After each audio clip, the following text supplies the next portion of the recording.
Chapter 1. Rasha's Journey. Sand Hidden Village, Year 26, July 15 at AT the Ninja Academy. A 6-year-old Rasha found himself lost in thought as he stared blankly at his teacher on the podium, his mind preoccupied by the incessant message on the screen before him. Loading 99.99. Indeed, this Rasha is not the same as the one you might be familiar with in his previous life. He was an ordinary university student from the Blue Planet, who, after 2 decades of solitude, managed to secure a coveted position as a volunteer for the marathon through his remarkable typing speed in a school volunteer group. That on the day of the event, at the crack of dawn, Rasha donned his volunteer attire of red clothing and a matching cap. However, en route to the venue on a bus, an unfortunate incident occurred. In the dim light of dawn, a speeding dump truck careened around a corner and collided with the bus. It remains unclear how many others survived this tragic event, but for Rasha, it was the end. The newly established Department of Transmigration in the Celestial Realm, led by the deity of Crossing Over, could not bear to witness the untimely demise of so many endearing and enthusiastic university students. Thus, in a bid to fulfill their quota, they were collectively sent into the Transmigration Department, each assigned their own small world and accompanied by a system. One individual, destined for World 9527 of Naruto, was on the verge of realizing his dream of becoming a ninja, ignited by the fervent will of fire. Eagerly claiming his Naruto system and rushing towards the world portal, he unfortunately entered the wrong set, finding himself in World 9528 of Pokemon. As fate would have it, Rasha was assigned to the Pokemon realm. The deity of Crossing Over and the bystanders were at a loss. With no other choice, Rasha reluctantly received the Pokemon system and was transported to the Naruto world. Due to the incompatibility of the system with the world, the deity, wishing to avoid complaints, hastily arranged for customer support and provided Rasha with a compensation package and contact information. Additionally, Rasha was granted a small privilege, the option to reincarnate as a marginal character from the original work. Without hesitation, Rasha chose to embody the namesake of the Fourth Kazekage, Rasha. There were several reasons for this choice. Firstly, marginal characters are typically either weak or of low status, offering limited options. Secondly, sharing the same name felt like a profound connection. Thirdly, Rasha had a deep admiration for Gaara, and since he could not become Gaara himself, he opted to become Gaara's father, AS for the Fourth Kazekage, being relegated to a marginal role. Who truly cares? After all, he was the one defeated by the Snake Lady, a shadow who met his demise early on in the plot. Often regarded as the weakest shadow, upon opening his eyes once more, Rasha found himself in the world of Naruto, transformed into a helpless infant. Given that physical training was deemed unsuitable for infants, the Transmigration Department stipulated that the system would activate when the host reached the age of 6. During these 6 years, Rasha's system underwent updates and patches, and the newly localized system successfully translated the combat power of Pokemon into the standards of the ninja realm. However, it is important to note that Pokemon harnessed the forces of nature, cultivated within the 3 great sanctuaries, rather than chakra. In the Pokemon world, in the town of Masura, the Naruto system lamented, "Error in data loading."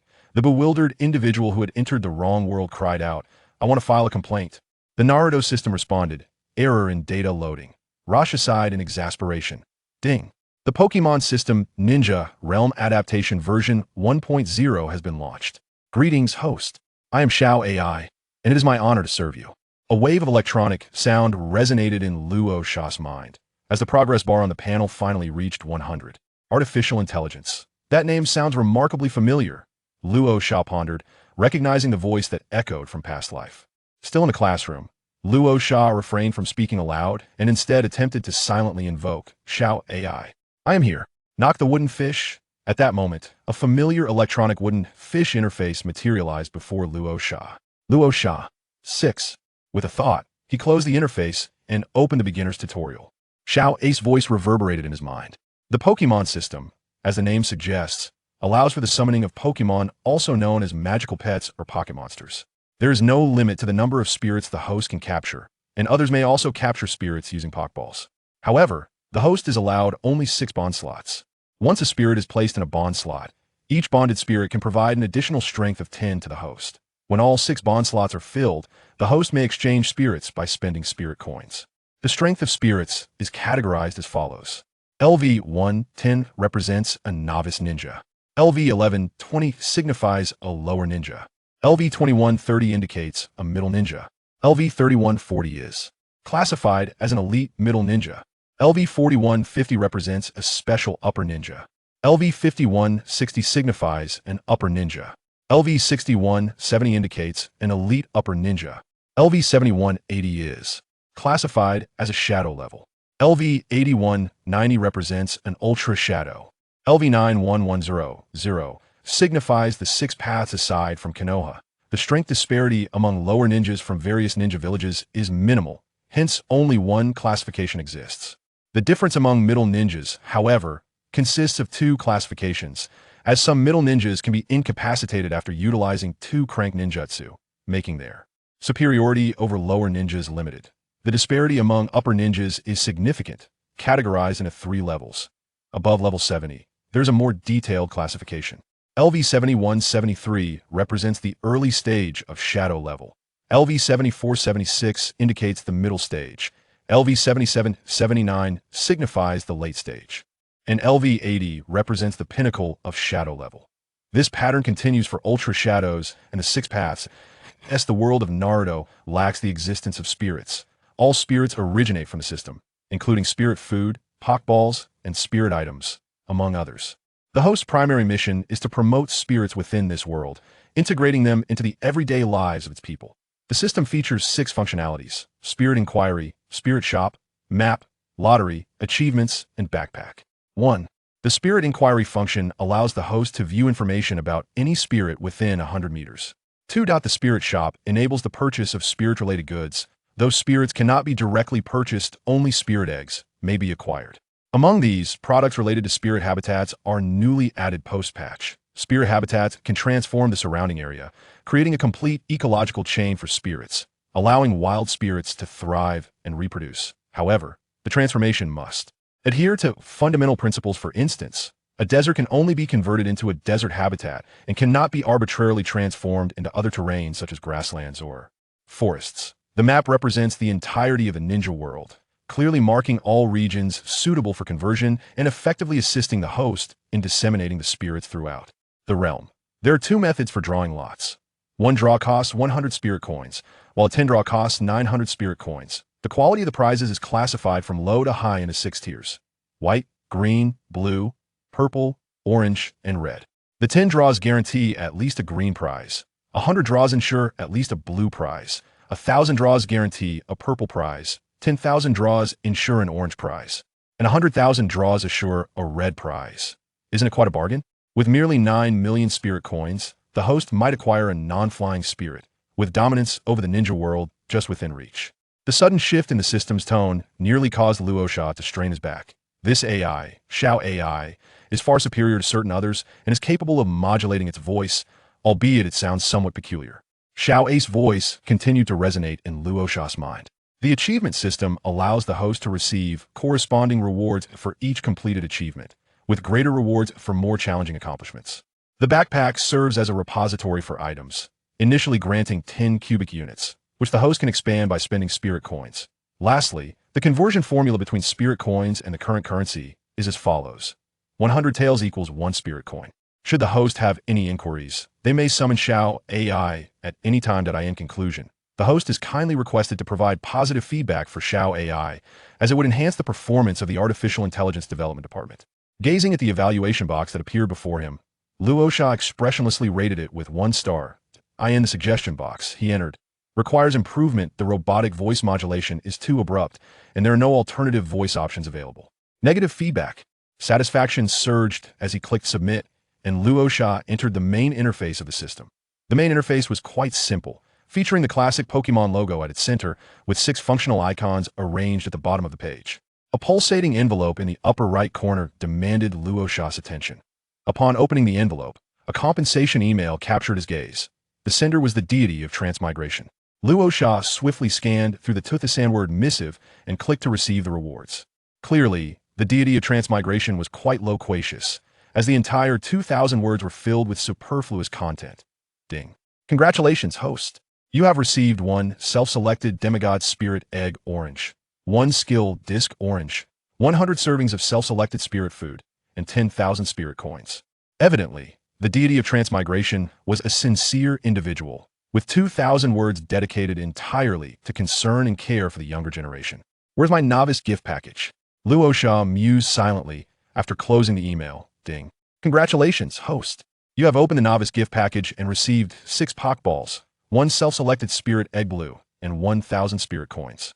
After reviewing the novice gift package, Luo Sha deemed it essential to frequently communicate with the deity of transmigration, ideally on a daily basis. He then opened the email, addressing it to the deity of transmigration at 199xxxx 5660. Esteemed adoptive father, please accept my humble bow. I am deeply grateful for your guidance, and in the future, I shall ensure your comfort in your later years. Blah blah blah. Luo Sha's thoughts flowed like a fountain, with each word reflecting his profound respect for his adoptive father, as he eloquently composed a lengthy essay of 10,000 words. Once Rasha clicked send, the school bell rang, signaling the end of the day. What a fulfilling day it has been. Chapter 2. Sunagakure, the Third Hokage. Rasha, stop daydreaming, school is over. Galuro's voice interrupted Rasha, who was still perusing the system. The system interface was visible only to Rasha, allowing him to utilize it effortlessly through mere thought. Yes, let's go. He'll walk you home, Rasha replied. Sunagakure lacked clans with Kekkei Genkai, placing it on par with Kumogakure and Iwagakure, both of which shared similar fates as underdogs. At this time, Sunagakure had not yet fallen from grace. The second Kazekage, Sabaku, had created the magnetic release through the study of the one-tail, Shikaku, enabling numerous ninjas to acquire this Kekkei Genkai through experimentation. However, the awakening of magnetic release was as challenging as the ice release of the Mizukage's Swearing clan, with only a select few able to succeed. Both magnetic and ice releases posed significant awakening difficulties, yet once attained, their potential was exceedingly high. Upon awakening, one could at least rise to the rank of elite Genin, with a substantial chance of becoming a cage-level powerhouse through diligent training. The third Kazekage ascended to his position primarily due to his mastery of magnetic release, ruling over the land of wind. As the future fourth Kazekage in the original narrative, Rasha undoubtedly possessed the potential to awaken magnetic release. Although it remains unclear when Rasha achieved this in the original storyline, the current Rasha had already awakened his magnetic release and was accepted as a disciple by the third Kazekage. Being a reincarnated individual, Rasha was naturally different from ordinary children. After familiarizing himself with the written language of this world, he began to delve into the knowledge of ninjas at the tender age of 3. His biological parents were both elite genin in the village, having perished during the First Shinobi World War when Rasha was but 1 year old. Galuro's father, Gator, was a comrade of Rasha's parents, a bond forged in life and death, which led Gator to adopt Rasha. From a young age, Rasha exhibited extraordinary intelligence, quickly learning to read, and by 3, he could independently study ninja literature. Acknowledging Rasha's prodigious talent, Gator did not deter his pursuits. At 3.5, while attempting to extract chakra, Rasha astonishingly awakened magnetic release, shocking all of Sunagakure. The third Kazekage promptly accepted him as a disciple and took him under his wing. Subsequently, Rasha moved into the Kazekage's residence. Gator, unable to refuse, often sent Galuro to keep Rasha company, claiming to be too busy to tend to his family to support Rasha's development. Gator essentially entrusted his daughter to him. Children in the shinobi world mature quickly, and, as the acknowledged genius of Sunagakure, Rasha's daily interactions with Galuro led her to develop feelings for him, rivaling those of Hinata. Hyuga. Galuro belonged to the Shajin clan, the only family in Sunagakure possessing secret techniques, namely the sand manipulation demonstrated by Gaara.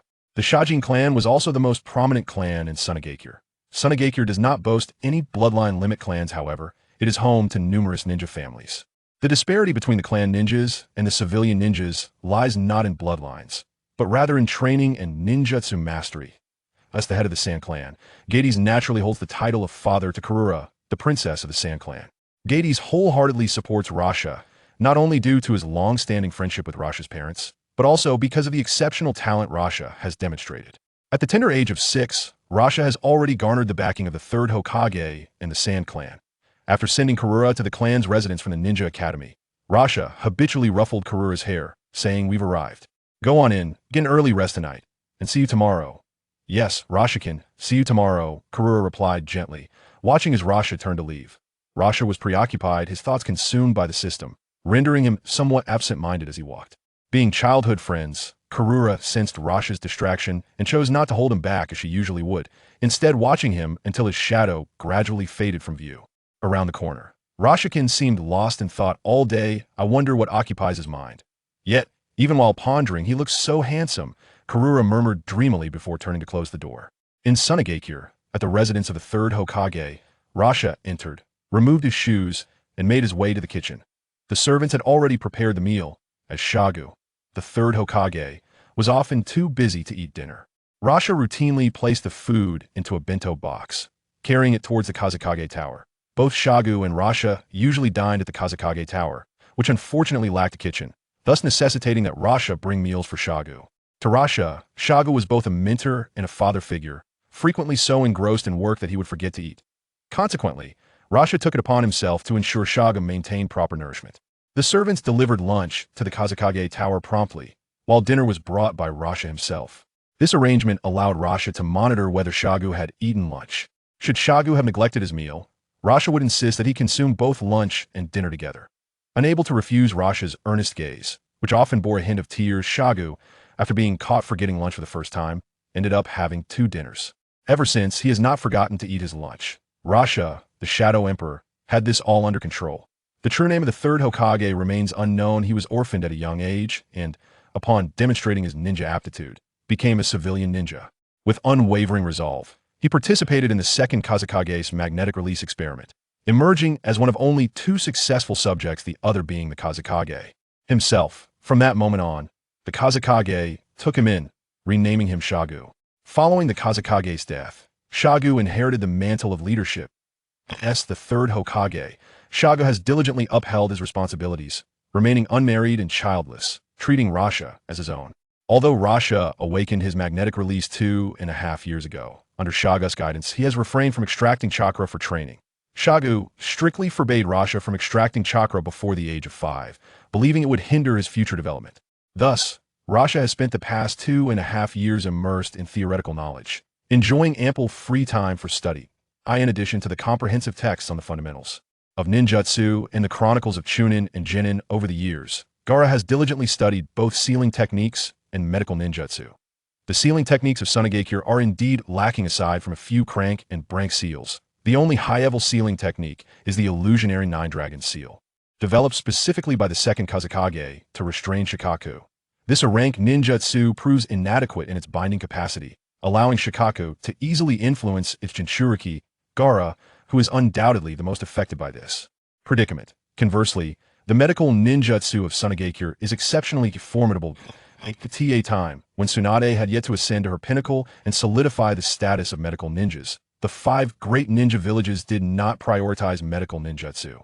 The methods employed in medical practice were predominantly traditional rather than reliant on ninjutsu, as the current reality is that the efficacy of medical ninjutsu on the battlefield pales in comparison to conventional medical practices. The Hidden Sand Village, which developed a plethora of B and C rank medical ninjutsu alongside the poison techniques cultivated by Elder Chiyo, undoubtedly merits the title of a formidable medical village. Rosa possesses foresight of the future and frequently extols the virtues of medical ninjutsu before Sagu, painting an enticing picture of its potential. The advancement of medical ninjutsu could propel Sunagakure's combat prowess to new heights, assisting the village in achieving supremacy as the mightiest stronghold. Although Sagu acknowledges Rosa's vision, the village's limited finances hinder the prioritization of research into medical ninjutsu and the cultivation of medical ninjas. Chapter 3. The Choice of Spirits. Greetings, Uncle Ron and Uncle Luaza, Rosa said, warmly addressing the 2 esteemed guards of the Wind Shadows. Hello, little Rosa. The 2 uncles responded with enthusiasm. Every day, Rasha visits the Kazekage building, becoming intimately acquainted with the 8 elite guards of the Kazekage. These guards possess the strength of Jonin, with Uncle Ron serving as the captain, endowed with the prowess of an elite Jonin. In truth, the responsibility of protecting the Kazekage falls to the Umbu, while the duty of these 8 guards is to safeguard the Kazekage building itself. All 8 have sustained grave injuries during the First Shinobi World War, hindering their future careers as ninjas and rendering them unfit for field missions. Naturally, the village ensures a proper arrangement for its esteemed veterans. Thus, the position of Kazekage guard was established, allowing them to serve in a role that is both undemanding and well compensated. It is noteworthy that since its inception, the Kazekage building has never faced an assault. Unless Sunagakure were to be breached, the possibility of an attack on the Kazekage building remains inconceivable. In summary, This is the prevailing belief among the higher echelons of Sunagakure. Luo Sha. It seems that, in principle, there is no error. Luo Sha pushed open the door and, with practiced ease, approached the office of Foning, tapping 3 times before entering. At that moment, Shagu was buried beneath a mountain of paperwork. His head remaining down as he said, "Please wait a moment, I will finish this document before we have lunch." Hearing this familiar refrain, which echoed daily, Luo Sha moved to the edge of the desk, eyeing the already empty lunch container with satisfaction. He removed it and arranged the meals he held upon the table. Reassured by the ample space offered by Feng Ying's large desk, noticing that Shagu was still engrossed in his documents, Luo Sha summoned the system in his mind. "Shao AI, I am here." Opening the backpack came the response. "Very well, host. 6 Pokeballs, 1 skill disc, 100 portions of Pokémon food." And 2 Pokémon eggs came into view. Luo Sha first clicked on the blue-quality Pokémon egg, and a window popped up, filled to the brim with various creatures. "Shao AI, do we have the starter Pokémon?" "Host, the starter Pokémon belong to the purple quality category and cannot be selected at this time." Faced with this, Luo Sha had no choice but to relent. Situated in the desert, Luo Sha initially wished to select a fire-type starter, with Charmander as his top choice. The reason was simple. Charizard, with its 2 mega evolutions, was indeed formidable. However, in the arid expanse of the desert, many types of Pokémon had to be forsaken. Though there were oases in the desert, with one located just behind the village of Xiangling, where Elder Chio often swam and fished. The optimal choice for a Pokémon suited to thrive in such an environment would be a rock-type, ground-type, or fire-type creature to maximize benefits. Furthermore, consideration had to be given to whether the selected Pokémon could maintain its combat prowess in other terrains beyond the desert. Consequently, as a devoted Pokémon enthusiast in his past life, Luo Sha had already devised a strategy, the Sandstorm team. This team predominantly consisted of rock, steel, and ground types, all possessing a shared attribute that made them easy to care for. In this vast desert, they could quite literally survive on the soil itself, emphasizing a cost-effective and low-maintenance approach. As for Tyranitar, it could consume the resources of several mines, but Luo Sha was well off, akin to having a mine at home. Would Tyranitar truly impoverish Xiangling village? While the village may be poor, it was rich in mineral resources, albeit difficult to extract. The entire village eagerly awaited the future endeavors of Luo Golden Miner Sha to excavate the mines and sustain their community. Without a moment's hesitation, Luo Sha marked the attributes of rock, ground, and steel types on the page and clicked confirm. One by one, the Pokémon glided before his eyes: Geodude, Omanite, Steelix, and Magargo. Luo Sha swiftly opted for Pangyin Guai. Indeed, this was Luo Sha's primary choice. The formidable Pokémon such as Steelix, Aerodactyl, and Boscadora are all of purple quality, thus regrettably set aside. Among the blue quality Pokémon, Pangyin Guai is not only an indispensable weather manipulator for sandstorm teams, but also possesses remarkable strength. The Pokémon with the Sand Stream ability are limited to only 3, Tyranitar, Hippowdon, and Pangyin Guai. While Tyranitar boasts orange quality and Hippowdon is of purple quality, Pangyin Guai stands as Luo Sha's sole option among blue quality Pokémon. With an impressive attack stat of 135 and a defense stat of 130, it is an exceptionally potent physical attacker, often surpassing many purple quality Pokémon in practicality. Luo Sha clicked on the Pangyin monster, selecting its characteristic as either sturdy or sandstorm. With a decisive thought, Luo Sha opted for sandstorm and then confirmed the selection. Sandstorm. Upon its appearance, the weather will transform into a sandstorm. Reality diverges from games. Pokémon do not invariably alter the weather upon their emergence. The ability to invoke a sandstorm is indeed controllable. This implies that during battles, the Pangyin monster can trigger its sandstorm characteristic at will, while in routine training, it may choose not to activate this feature. A notification chimed, congratulating the host on acquiring the Shiwazi Pokémon egg, which has been placed in the Pokémon backpack, ready for hatching upon retrieval. Still situated in the Wind Shadow office, Luo Sha refrained from taking it out and instead clicked on the choice of a mystical Pokémon egg, Orange. Roshan directly chose Garchomp, whose ability is Sandveil. Sandveil, in sandy tempest conditions, the evasion rate is heightened. In reality, Garchomp's lamentable speed makes evasion exceedingly challenging. Thus, the true essence of the Sandveil ability lies in obscuring Garchomp's form from adversaries, allowing it to appear as a fleeting shadow amidst the sandstorm. Luo Sha clicked to confirm the receipt. Ding! Congratulations, the host has obtained a Kira Spirit Egg. which has been placed into the spirit backpack and can be taken out for hatching. Luo Sha selected all 100 portions of elven sustenance, each embodying the rock element.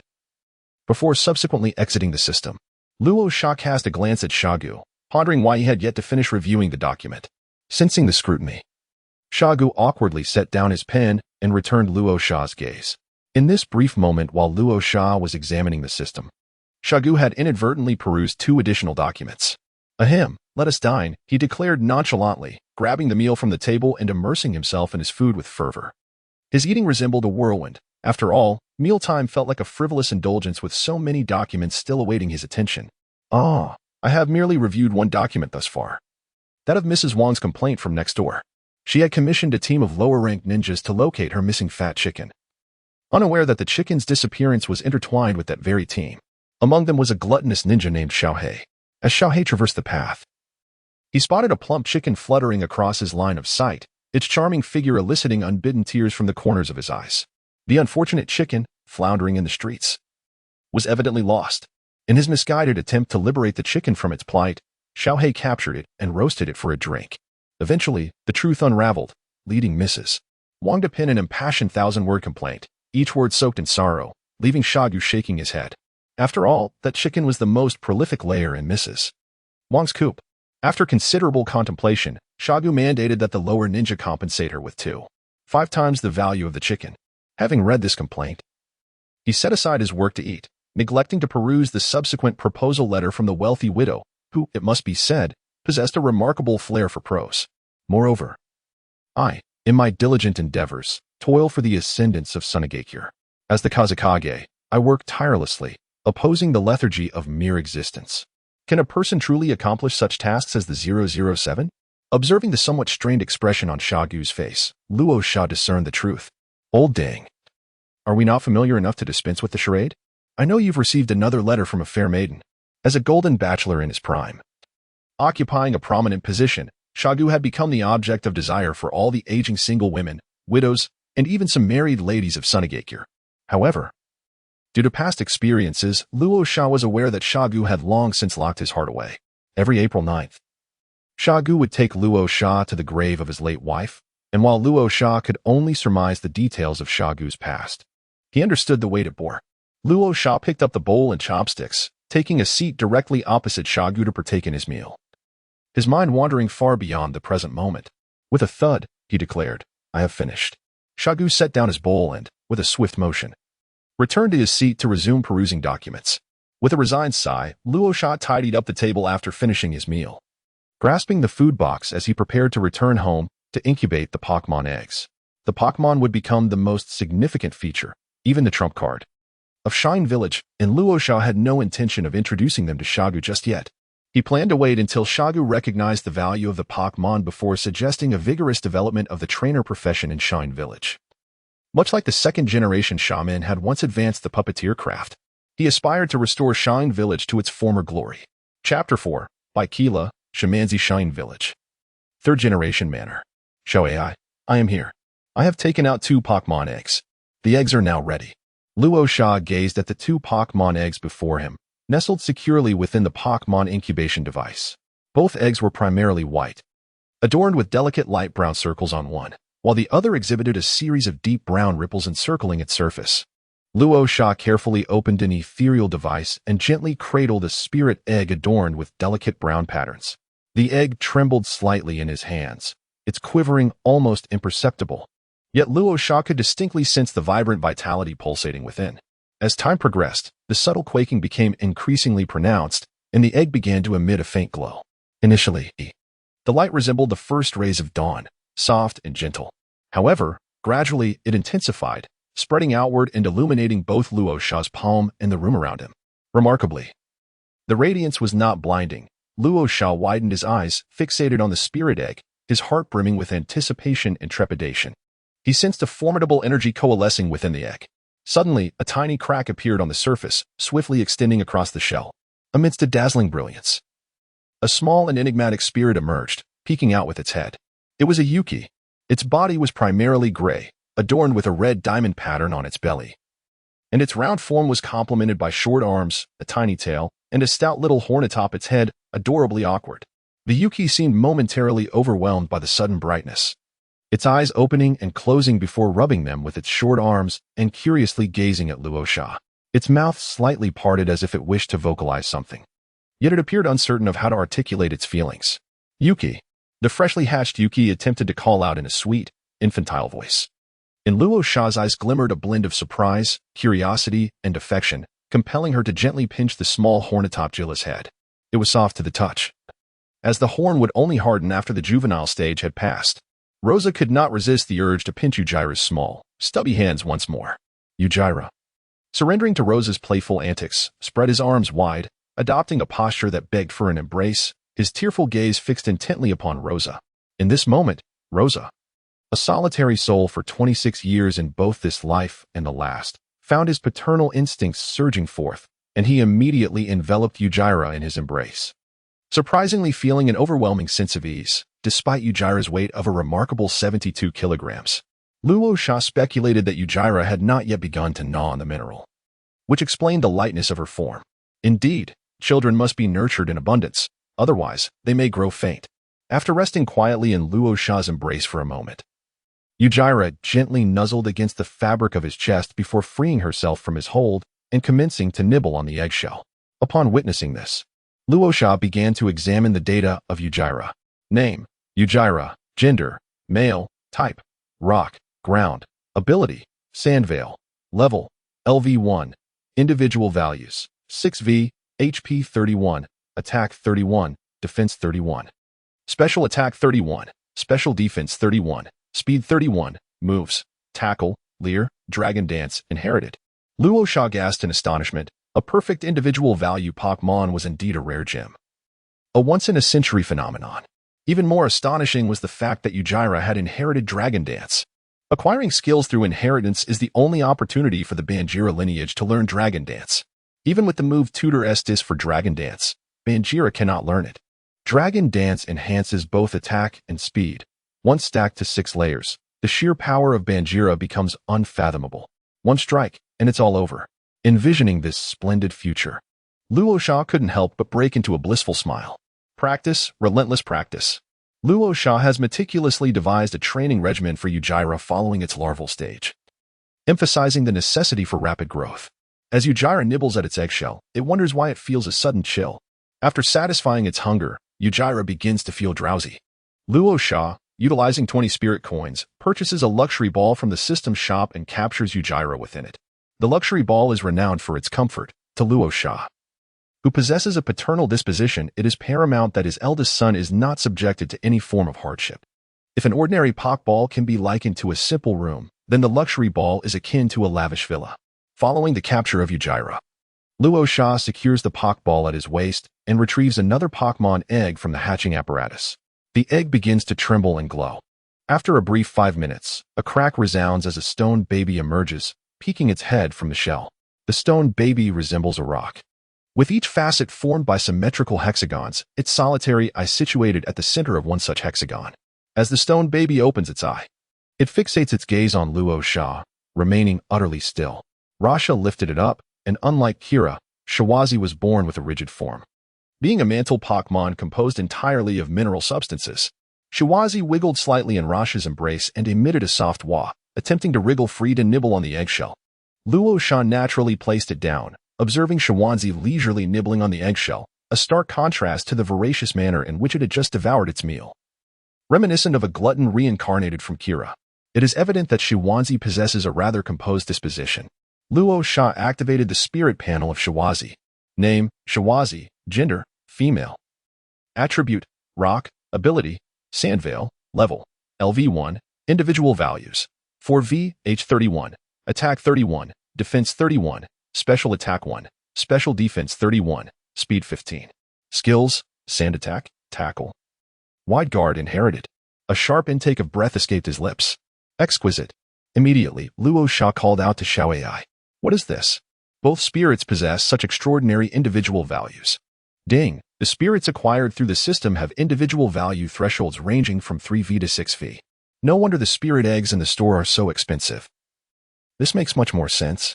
If the spirits produced by the system are akin to wild spirits, then in the future, when Luo Sha exchanges the spirit habitat, He could venture into the wild to capture spirits. Why endure the plight of purchasing spirit eggs from the spirit mall, allowing the system to profit at his expense? Ding. Statistically speaking, the majority of spirit species exhibit individual values of 0V, with 1V spirits occurring in 1 out of 10, and 2V spirits being a rare selection of 1 in 100. By this logic, a 6V spirit is found in 1 out of a million. A 6V spirit is the natural monarch of its species. The likelihood of encountering 6V spirits like Beedrill and Pidgeotto, which are of white quality, is even lower, perhaps 1 in 100 million. In contrast, orange quality spirits such as Banette and Dragonite have a higher probability of appearing as 6V, roughly 1 in 10,000. However, in terms of time, whether it be Beedrill, Pidgey, or even the starter Pokémon, as well as semi-divine species, it takes a century for a single 6V spirit to emerge. This is because white-quality Pokémon possess remarkable reproductive capabilities, while powerful Pokémon like semi-divine species reproduce at a significantly lower rate. Over a century, Beedrill could reproduce in the millions, whereas Dragonite might not surpass 1,000. Thus, this world is both fair and unfair. A 6V Rattata, regardless of its relentless training, may not compare to a languid 6V semi-divine spirit, nor even to a 5V semi-divine spirit. With Xiao AI by his side, Luo Sha felt confident, ready to usher in a wave of change, starting from the hidden sand and conquering the ninja world to transform the world. Chapter 5. Achievements, Lottery, Habitat. After collecting the satiated and drowsy Shawanzai into the luxurious sphere, Luo Sha's mind descended into the depths of the system. Rasha first placed the Kira Haishi marbles in the bond positions. Both of the little creatures were currently at level 1, thus unable to provide any enhancements to Rasha. However, witnessing that 2 of the bond slots were already occupied by spirits filled Rasha's heart with a sense of satisfaction. The achievement icon on the system homepage was glowing, prompting Rasha to click on it. 3 achievements had already been illuminated: Novice Trainer, Semi-Divine Trainer, and the Birth of a Champion. Novice Trainer, possessing the first spirit of a trainer's journey, reward, 100 spirit coins. Semi-Divine Trainer, owning a semi-divine spirit, reward, 1 discount voucher, 60 off. The Birth of a Champion, owning a 6V spirit, reward, 1 selectable Mega Evolution Stone, 1 keystone. Rasha received a reward and promptly chose the Mega Evolution Stone for Banjira. Subsequently, Rasha accessed the lottery interface. Since acquiring the system, Rasha has yet to utilize the lottery function. Luo Sha is acutely aware that, due to his unfortunate luck, he can only rely on the minimum rewards from red tier bonuses. Consequently, his aspirations have consistently been focused on the coveted orange rewards. Notably, the habitat feature allows for the spawning of Pokémon within its vicinity. The prices for habitats in the Pokémon shop are exorbitant. Even the most basic green habitat commands a staggering price of 100,000 Pokémon coins, which is equivalent to 10 million taels of silver. Luo Sha currently possesses 100 spirit coins, which are utterly insufficient to procure such extravagant luxuries. Consequently, Luo Sha prefers the allure of lotteries.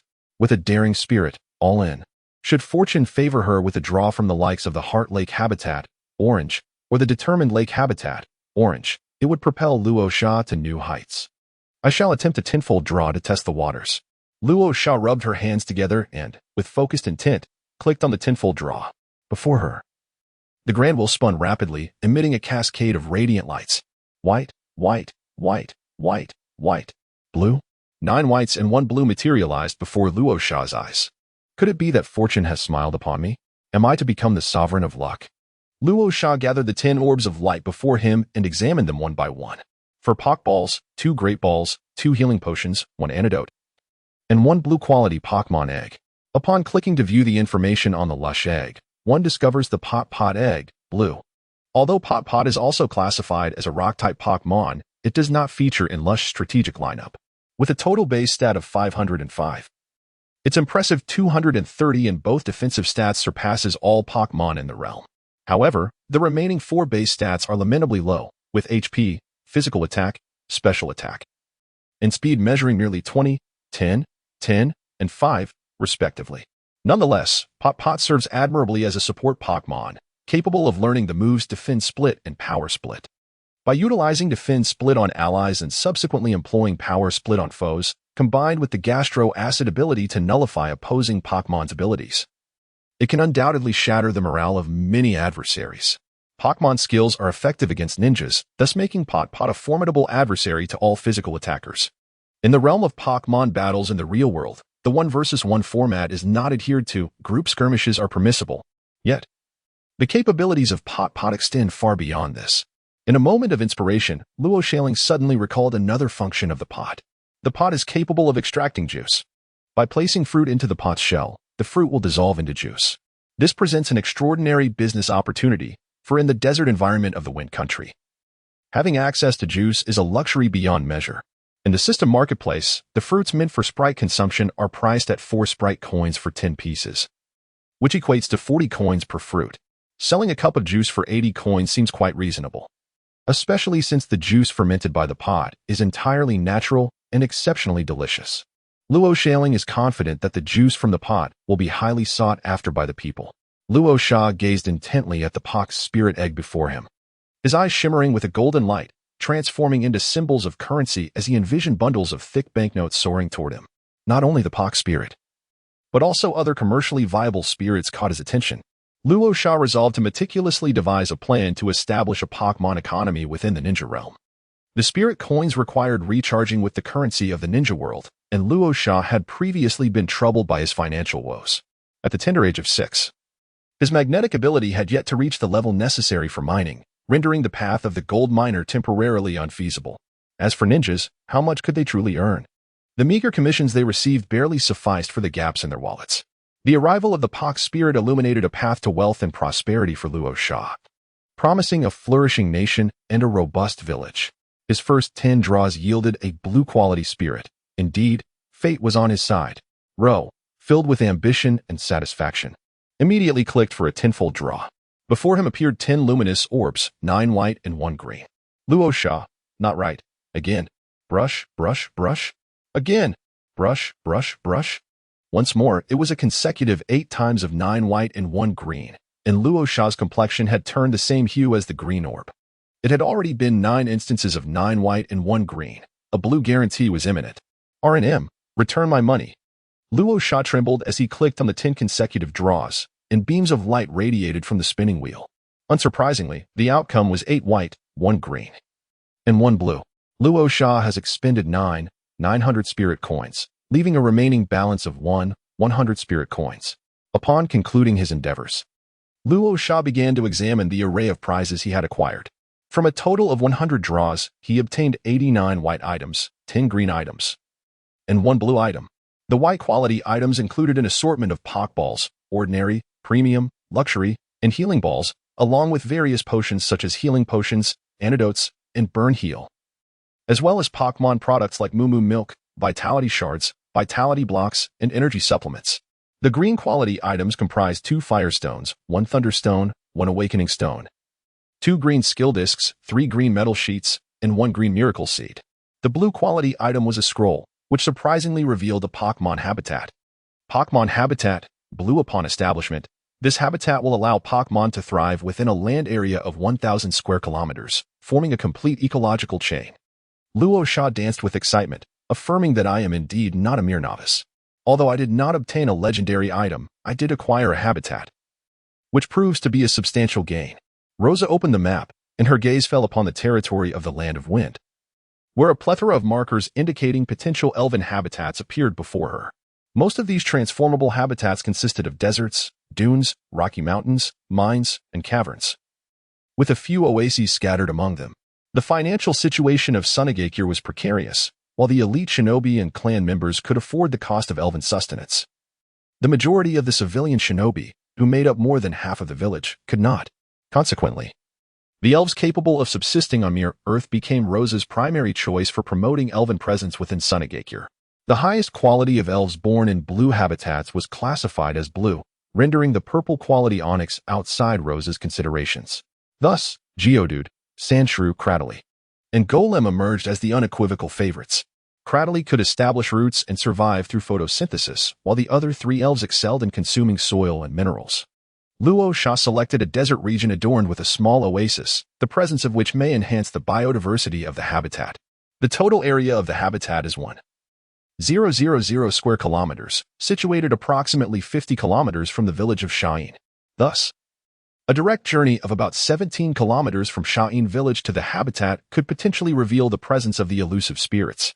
Upon the activation of the habitat scroll by Luo Sha, the scroll transformed into a radiant golden light before vanishing. In that fleeting moment, a sudden surge of natural energy erupted in the western region of the Land of Wind, giving rise to countless fairies, new desert flora, and fresh subterranean minerals that manifested within the ninja realm.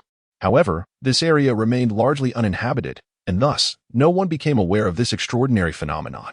Moreover, aside from those who practiced natural energy, ninjas were incapable of sensing this tumultuous surge. Consequently, the first fairy habitat in the ninja world was established unbeknownst to all. Rosa named it the Blue No. 1 habitat, the Moses habitat. A blue light spot illuminated on the map, allowing Rosa to observe the situation of the Moses habitat. The inhabitants of the Moses habitat, in blue, include the Thunder Rock tribe, the Mountain King tribe, the Three Mole tribe, the Cradle Lily tribe, the Giant Rock Monster tribe, the Fire Spitting Camel tribe, the Nidoking tribe, and the Nidoqueen tribe. The variety of powerful spirits residing in the Moses habitat exceeded Rosa's expectations.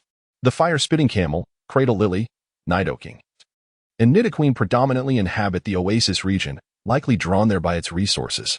Many spirits are remarkably compatible with the current Sand Hidden village, prompting Rosa to commence her planning immediately. Preface and setting.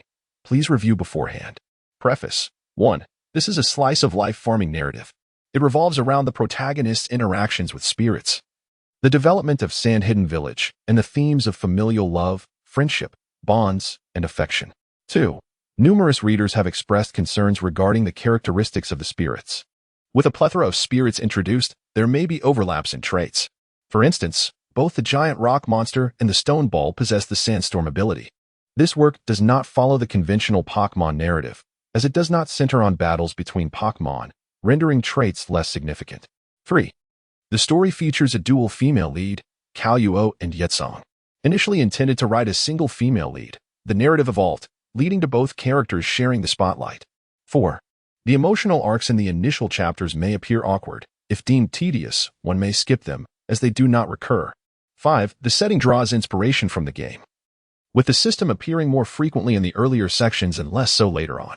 6. Lack of prior game experience will not hinder comprehension. Understanding the concepts of quality and individual values suffices for full engagement with the text. 7.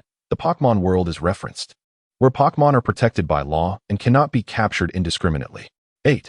The author enjoys character development, ensuring that even supporting characters possess distinct personalities. Some supporting characters may be niche, such as male supremacy, female supremacy, LGBTQ themes, cross-dressing, and obsessive fans. Reader discretion is advised. 9. Upon further writing, I found many concepts in use. The following settings are sufficient for understanding, 1 to 4, while the shop system can be disregarded without affecting the reading experience. Settings. 1. Currency system, 100 coins 1 spirit coin, equivalent to 50 renminbi in the real world. 2. Combat power system, lower ninja, middle ninja, elite middle ninja, special upper ninja. Upper ninja, elite upper ninja, shadow, super shadow, 6 paths 3. Quality setting. Spirit quality ranges from low to high as white, green, blue, purple, orange, and red.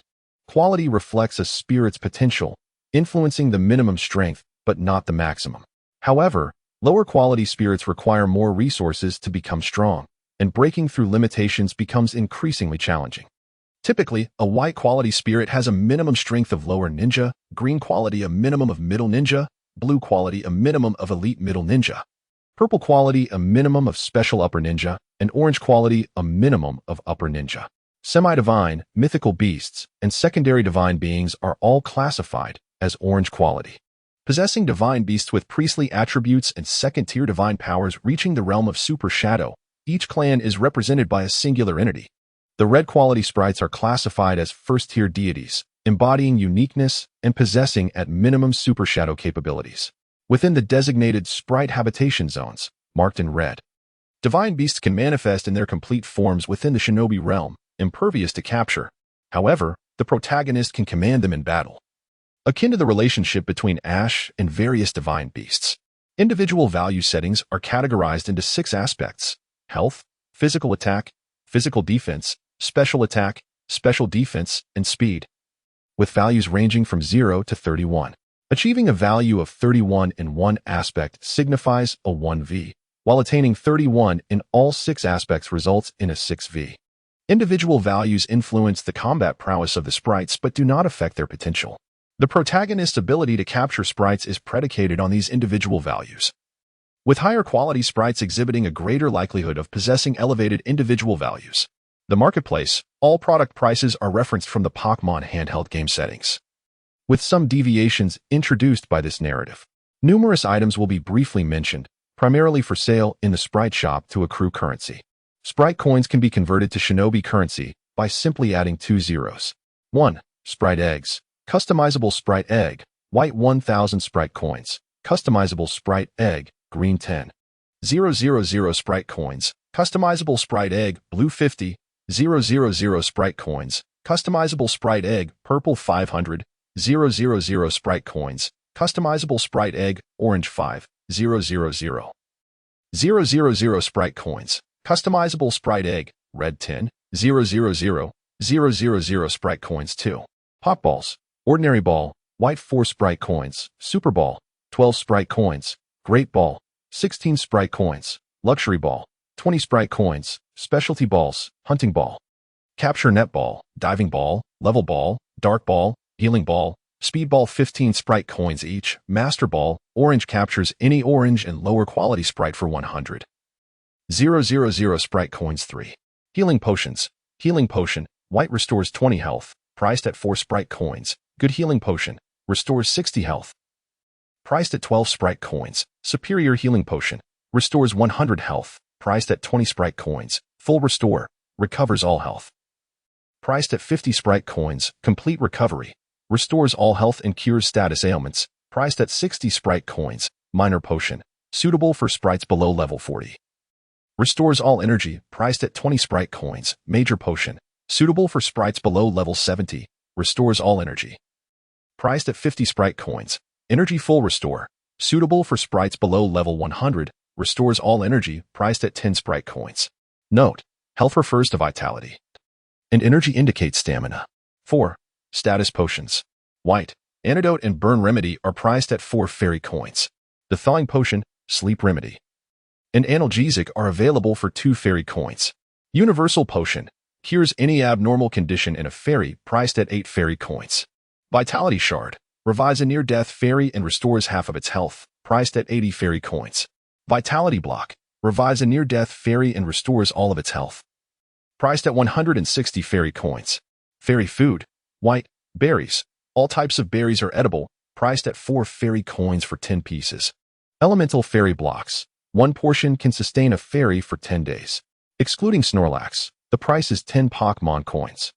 Juice milk, a nourishing milk suitable for juvenile Pokémon, priced at 8 Pokémon coins. Moo Moo milk, produced from large milk cans. This milk is also suitable for juvenile Pokémon, priced at 12 Pokémon coins. Evolution stones and held items. Green quality priced at 100 Pokémon coins. Blue quality at 500 coins, purple quality at 2,000 coins, and orange quality at 10,000 coins. The higher the quality of the evolution stone, the greater the foundational essence gained during Pokémon evolution. High-quality evolution stones may enhance Pokémon potential. The effects of held items increase by 5, 10, 15, and 20 respectively. Skill discs, skill disc, white, at 100 Pokémon coins. Skill disc, green, at 200 Pokémon coins. Skill disc, blue, at 600 Pokémon coins. Skill disc, purple, at 1,000 Pokémon coins, and skill disc, orange, at 2,000 Pokémon coins. Habitats, green habitat at 100,000 Pokémon coins, blue habitat at 500,000 Pokémon coins, purple habitat at 5 million Pokémon coins, orange habitat at 50 million Pokémon coins, and red habitat at 100 million Pokémon coins. Miscellaneous, berry seeds, white a bag of 1,000 seeds, priced at 100 Pokémon coins. Hidden ability activation voucher, blue priced at 1,000 Pokémon coins. Selectable Pokémon breeding guide, blue priced at 1,000 Pokémon coins. Pokémon encyclopedia, blue priced at 1,000 Pokémon coins. Rotom Pokédex, purple priced at 10,000 Pokémon coins, including 1 Rotom. A complete set of training devices, purple priced at 10,000 Pokémon coins. A complete set of Pokémon medical items, purple priced at 10,000 Pokémon coins.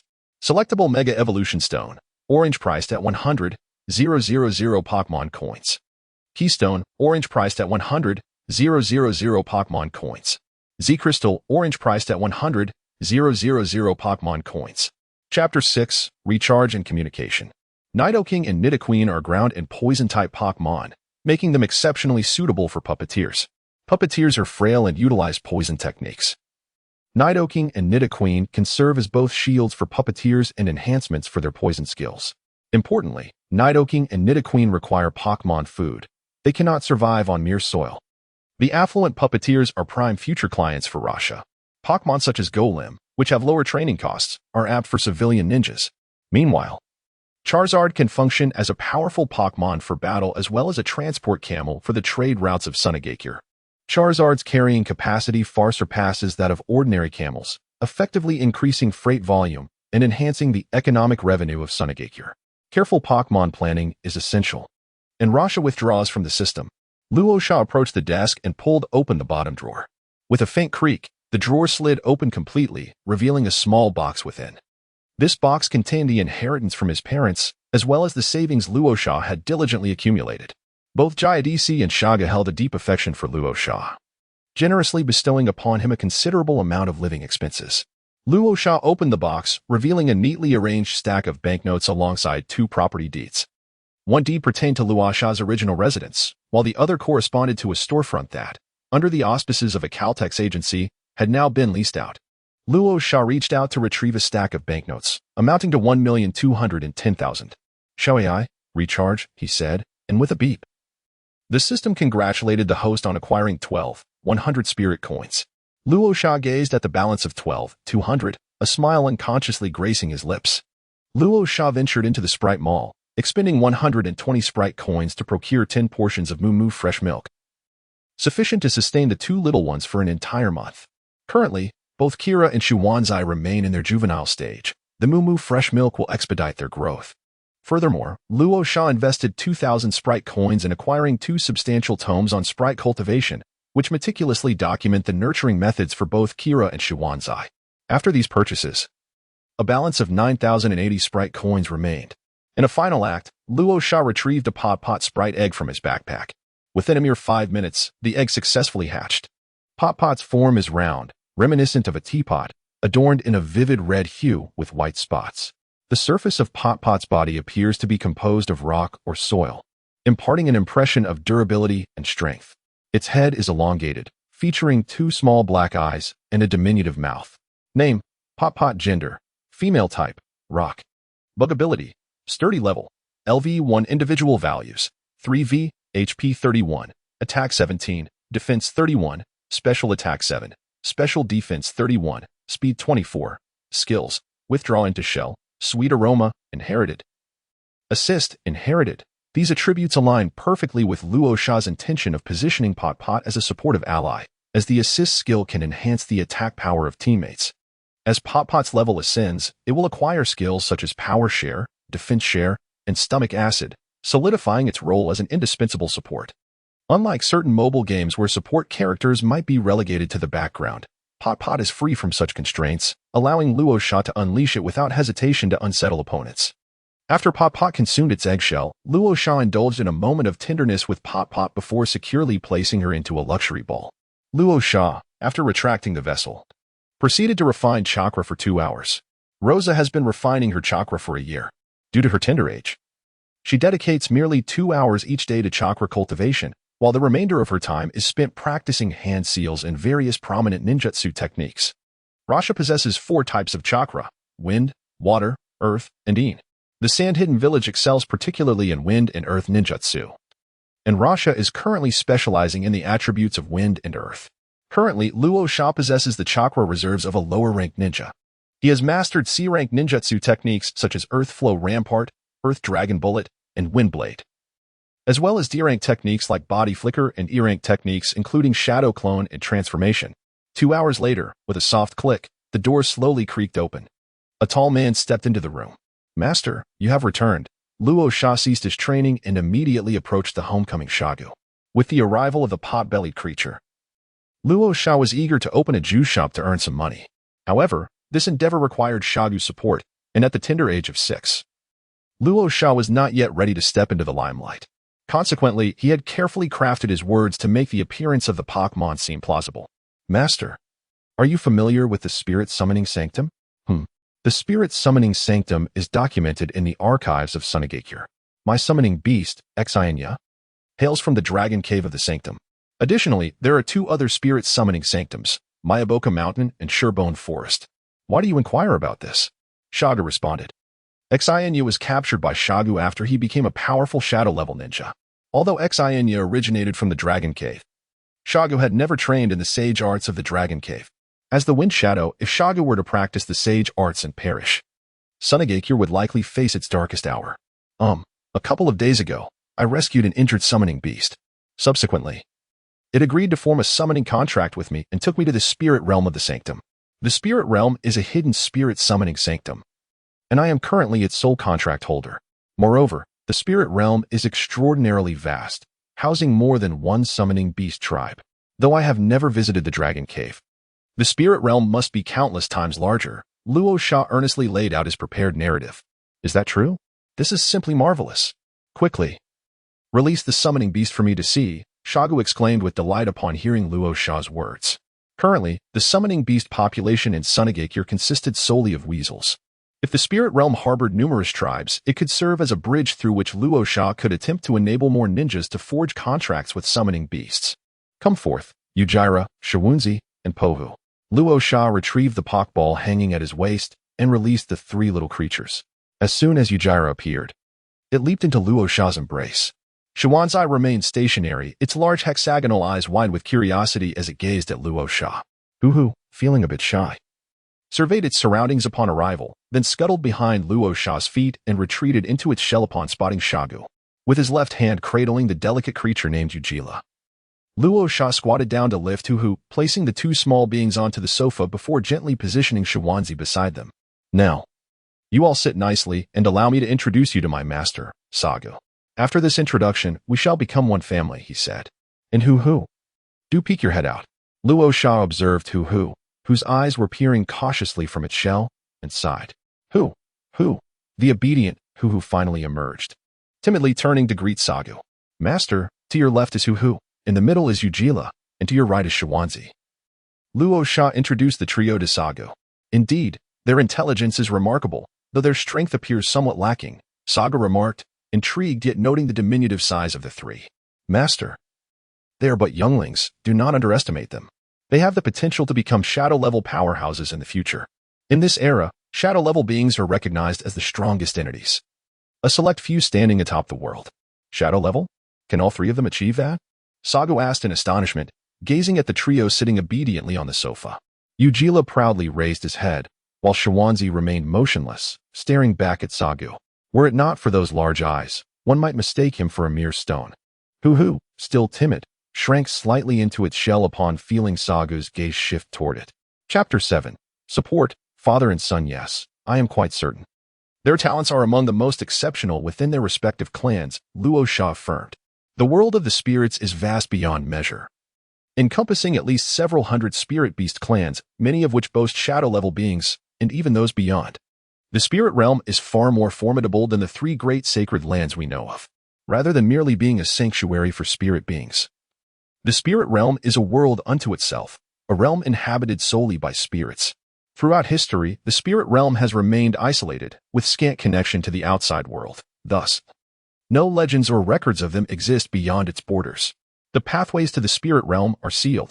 Without the spirit's acknowledgement, entrance is impossible. As of now, I stand as the sole contract holder of the spirit realm in a millennium. Luo Sha opened his eyes and spun a web of lies, successfully captivating Shagu. Shagu stared intently at Luo Sha, processing the information embedded in his words. Thus, all 3 of them could potentially ascend to the ranks of shadow-level powerhouses. Moreover, you can forge contracts with even more spirit beasts, correct? Shagu's voice trembled with excitement. Indeed, Master. Shadow level is merely the baseline. They are destined to evolve beyond that. Akin to the legendary Uchiha Madara and Senju Hashirama of yore. After a brief silence, Shagu chose to trust him. Were it anyone else claiming that these three spirit beasts would reach the level of Shinja Hashirama, Shagu would dismiss them as a charlatan.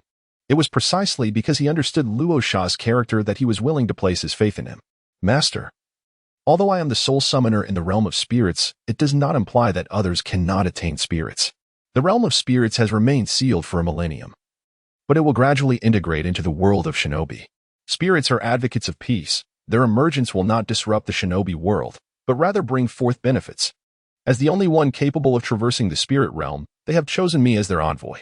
Luo Sha continued to articulate his premeditated discourse. Are you suggesting that other ninjas can also forge contracts with spirits? Sagu immediately grasped the crux of Luo Sha's statement. Indeed. Spirits differ from the summoning beasts we are accustomed to. Establishing a contract with them necessitates a medium known as the spirit ball. Master, you must have noticed how I summoned them just now. That is the spirit ball. Luo Sha lifted the spirit ball in his hand and gave it a gentle shake. The spirit ball can encapsulate a spirit within it, allowing for its release during battles, which is far more convenient than a summoning contract. However, it also requires the trainer to attend to the spirit's daily needs. A single spirit can only exist with one trainer at a time. Yet a trainer may possess multiple spirits simultaneously. The term trainer refers to one who captures spirits. The spirit ball is crafted from materials sourced from the spirit realm, inaccessible to the outside world. My task, as the sole individual capable of traversing freely between the spirit realm and the ninja world, is to bring the spirit balls into the ninja realm. Luo Sha continued to elucidate. The resources of the Pok balls rest in your possession. Thus, in order to forge a contract with the spirits, one must first acquire the Pok balls from you, correct?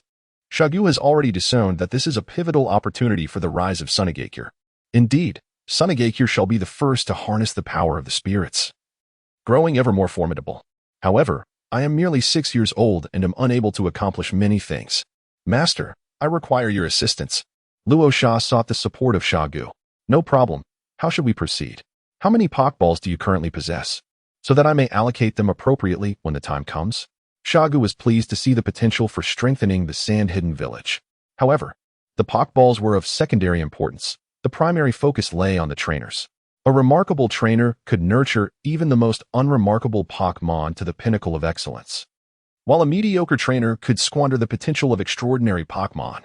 Trainers are responsible for the well-being of their Pokémon, which necessitates a supply of Pokémon food. Should a Pokémon sustain injuries, remedies from the Pokémon realm would be required. Furthermore, different Pokémon necessitate distinct training methods, among other considerations. Being a trainer is a profession that demands a comprehensive supporting industrial framework. Currently, I possess 50 Pok balls, which can be fully allocated to the village. However, we must establish a Pokémon shop within the village to cater specifically to the needs of our Pokémon. Rasha laid bare his plans. However, the ninjas were entirely unfamiliar with the concept of nurturing spirits. They were made aware that cultivating such entities required considerable investment, which would likely deter many from aspiring to become trainers. After much contemplation, Shagu voiced his concerns. Indeed, this is where your role as the third generation of Wind Shadow, Master, becomes evident. Rasha leaped into Shagu's embrace, playfully seeking affection. In the recesses of Luo Sha's mind, a quiet determination took shape. After all, I am merely 6 years old. There is no shame in being a little petulant. For the sake of the royal ambition, I shall give my all. Oh, the third generation of Wind Shadows is quite willing to serve Luo Sha. However, what must I do? Observing Luo Sha, who typically exuded calmness, reveal a rare glimpse of youthful exuberance, Shagu chuckled as he lifted Luo Sha playfully. Master, some spirits have already emerged, just 20 miles west of the village. One can catch sight of them. Luo Sha responded while seated upon Shagu's lap. As the third generation Wind Shadow, you should subdue the strongest spirit there and publicly challenge Xiangling in the village, allowing everyone to witness the spirit's true value. That is indeed a feasible plan. But does that spirit possess Xiangling-level strength? Shagu inquired, a hint of skepticism in his voice. Indeed, I am quite certain. It is a fire camel, and its power has already reached the elite Xiangling level. Luo Sha assured him. The system's map could reveal the habitat information of the spirits, and Luo Sha had previously consulted it. The strongest entity in the Moses habitat was indeed a fire camel, although the fire camel had only a base stat of 460 and was of green quality. Its potential to evolve into an elite Xiangling was a testament to its extraordinary talent. Moreover, the fire camel could undergo mega evolution. While it might not rival a shadow-level opponent, it could certainly hold its ground against one, at least temporarily. An elite Jianin. Very well. Once I have settled my affairs tomorrow, we shall set forth the day after. Xiagu felt a surge of excitement at the mention of elite Jianin. His summoning beast, Xiangling, also possessed elite Jianin strength, and with its imposing stature, it was a formidable presence among elite Jianin. Yet, no one would complain about having an additional summoning beast, especially one capable of close companionship. Master, I wish to accompany you. I can be your guide. Or you may not find it. Very well, but you must promise not to stray from my side. After a moment of contemplation, Xiagu nodded in agreement. Not a problem. Luo Sha embraced Xiagu, feeling a warmth from the concern woven into Xiagu's words. The rare display of affection from Luo Sha brought a smile to Xiagu's face. He recalled a year prior, when Luo Sha first stepped into the Wind Shadow office. On March 29th, 25 years after the establishment of the Sand Hidden Village, Luo Sha declared, "Aunt Wang, please hand me the lunchbox. I will deliver it to Master today." He received the lunchbox from Aunt Wang's hands. "All right, but I shall carry it. Let me assist you to the Wind Shadow building," Aunt Wang proposed, concerned that Luo Sha might tire on the way. "Very well, let us go together." Aunt Wang serves as a maid in the household. Having lost her husband in the First Ninja World War, leaving her a widow with a young son of 6. Her husband, a gambler, left behind little in terms of inheritance. During the war, he served under Sagaku, who later provided assistance to Aunt Wang. Grateful for Sagaku's support, she came daily to his home to clean and tend to various household tasks.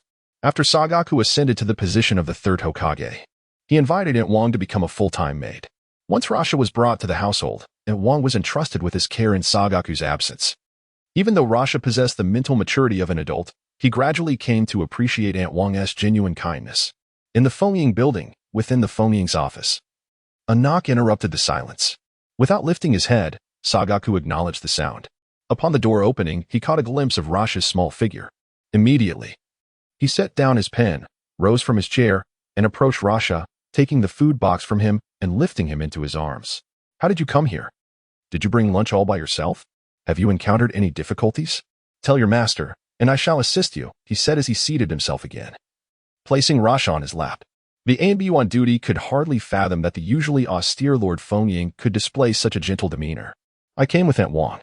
I didn't face any difficulties. I simply wanted you to return home early today," the 5-year-old Rasha replied obediently.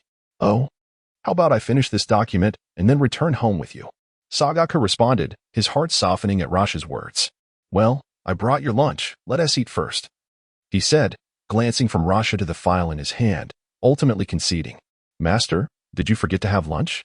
Rasha inquired, noticing another untouched food box on the table, along with clean utensils, clearly indicating that Sagaku had skipped his meal. A mining site was discovered in the northern part of the Wind Country yesterday. "I have been quite busy these past few days and forgot to eat," Sagaku explained. Upon witnessing this, Luo Sha let out a sigh and entered into a loquacious mode. Xiagu, throughout the entire exchange, was utterly bewildered. It was his first time encountering Luo Sha's remarkable verbosity. Noticing that Xiagu's face remained devoid of any reaction, it was evident that he still failed to recognize the mistake. Luo Sha gradually closed his lips, gazing intently at Xiagu. Luo Sha resolved to unleash a powerful move. "Rosa, hold your breath, and hold it once more." Rua, with her red eyes and delicate, fair complexion, gazed at Xiagu with a look that teetered on the brink of tears. Xiagu, immediately flustered, began to comfort Rua. It was only after Xiagu admitted her fault and promised never to err again that Rua promptly enveloped Xiagu in an embrace, burying her head in Xiagu's shoulder. "Luo Sha, it is unbearable. I can hardly stifle my laughter." After dining twice at the Sand Ancient, the evening came to a close. Thereafter, Sand Ancient ceased to attend to the documents on the table. Instead, he donned the Wind Shadow hat and placed a custom-made small hat upon Luo Sha's head, carrying him as they strolled through the village. The day of March 29th happened to be Luo Sha's birthday. Sand Ancient, of course, remembered. Even if Luo Sha did not arrive, he would return home at the earliest opportunity. He would wear the Wind Shadow hat, clutching the small hat as he made his way home. Then, he would personally place the small hat upon Luo Sha's head, proclaiming to all in the Sand Hidden Village that this was his designated heir, their future shadow, the fourth Wind Shadow. Even though the third Wind Shadow had only recently assumed office for 2 years, in the prime of his life, he had nonetheless chosen an heir early on.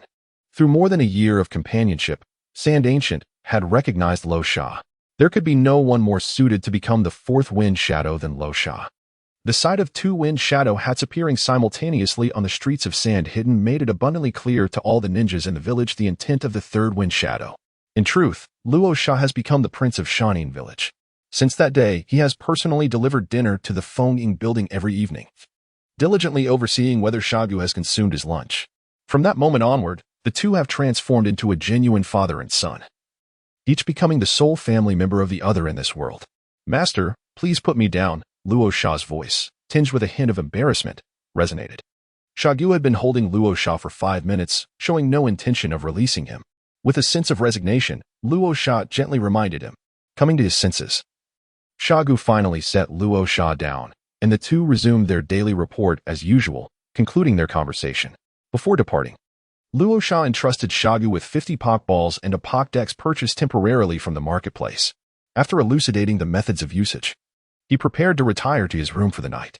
The 3 little ones had already curled up into a ball, so Luo Sha decided to carry them all back to his room. Chapter 8. Daily Life. Previously, Luo Sha's strategy was to seek progress amidst stability, waiting for the likes of Kira to mature and thereby allowing Xiaogu to recognize the value of the spirits, subsequently facilitating their widespread acceptance. However, with the emergence of Hu, Luo Sha's perspective shifted. Hu illuminated a broad path for Luo Sha, revealing the potential of the Pokémon economy. Luo Sha can amass considerable wealth through this opportunity, converting his riches into spirit coins to expedite his growth. In essence, the earlier he begins to popularize spirits, the sooner Luo Sha can strengthen himself. Consequently, Luo Sha has opted for a bold approach. Luo Sha deceived Xiaogu, or perhaps deceived everyone. Yet, no one could unveil the fabrications of Luo Sha. As long as Luo Sha continued to bring forth a steady stream of spirits, their belief in him would only deepen. The world would come to regard the realm of spirits as a reality, merely elusive and unattainable. Rosa carried the 3 lively little ones back to her room. Having purchased a barrel of Moo fresh milk from the marketplace, a quantity ample enough to satisfy the appetite of a single Pokémon offspring 10 times over.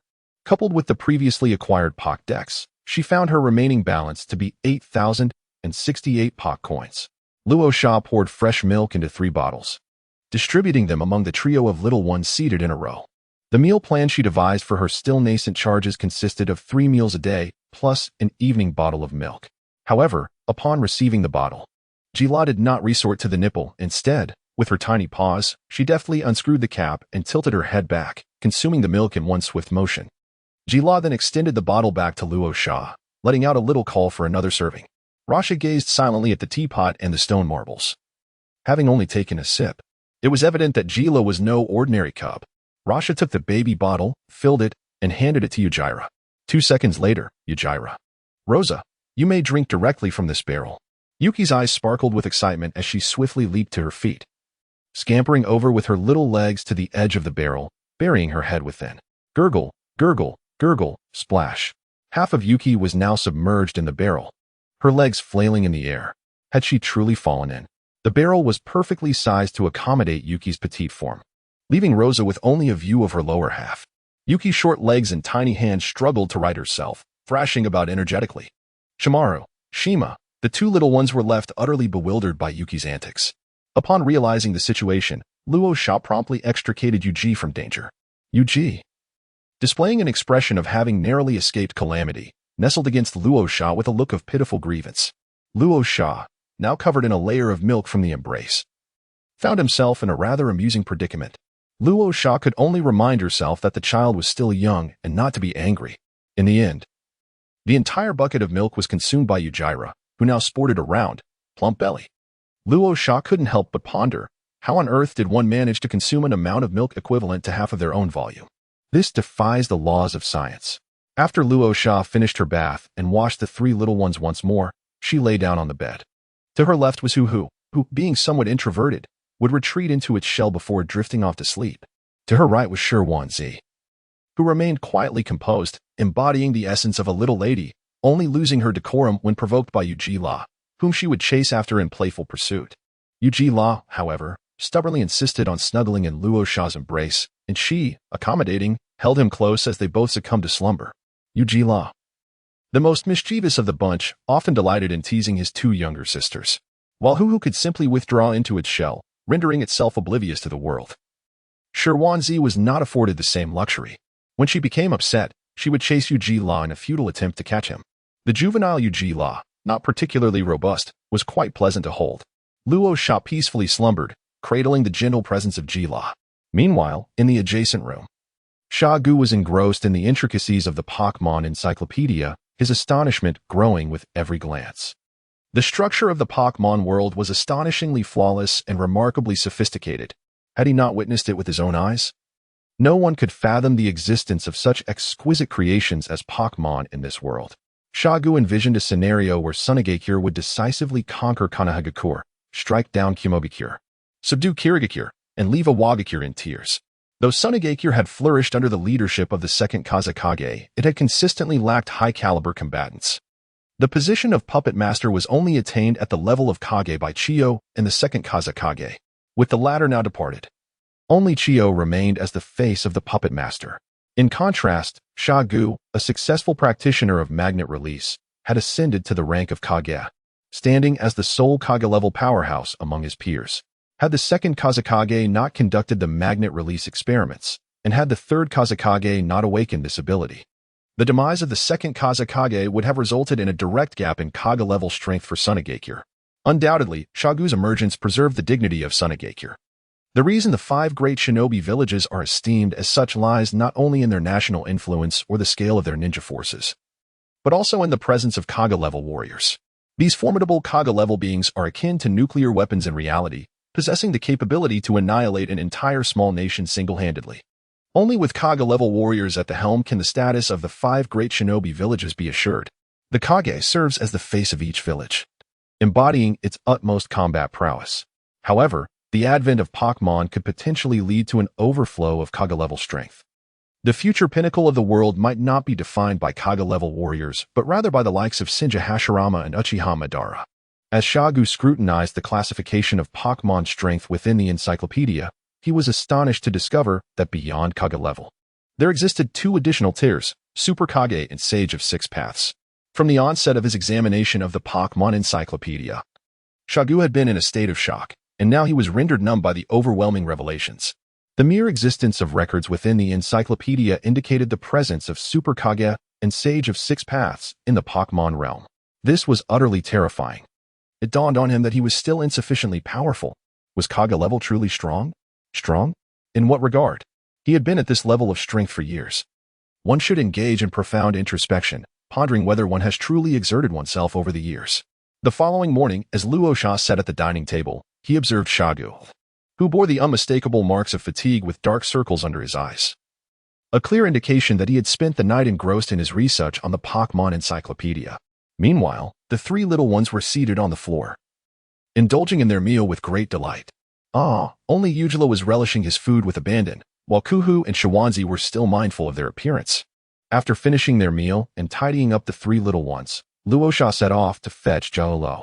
Jialuoluo's home was conveniently located along the route between Luo Sha's residence and the Ninja Academy, which is why Luo Sha accompanied Jialuoluo to school each day. In addition to Jialuoluo, Luo Sha also had a small companion, Zongya.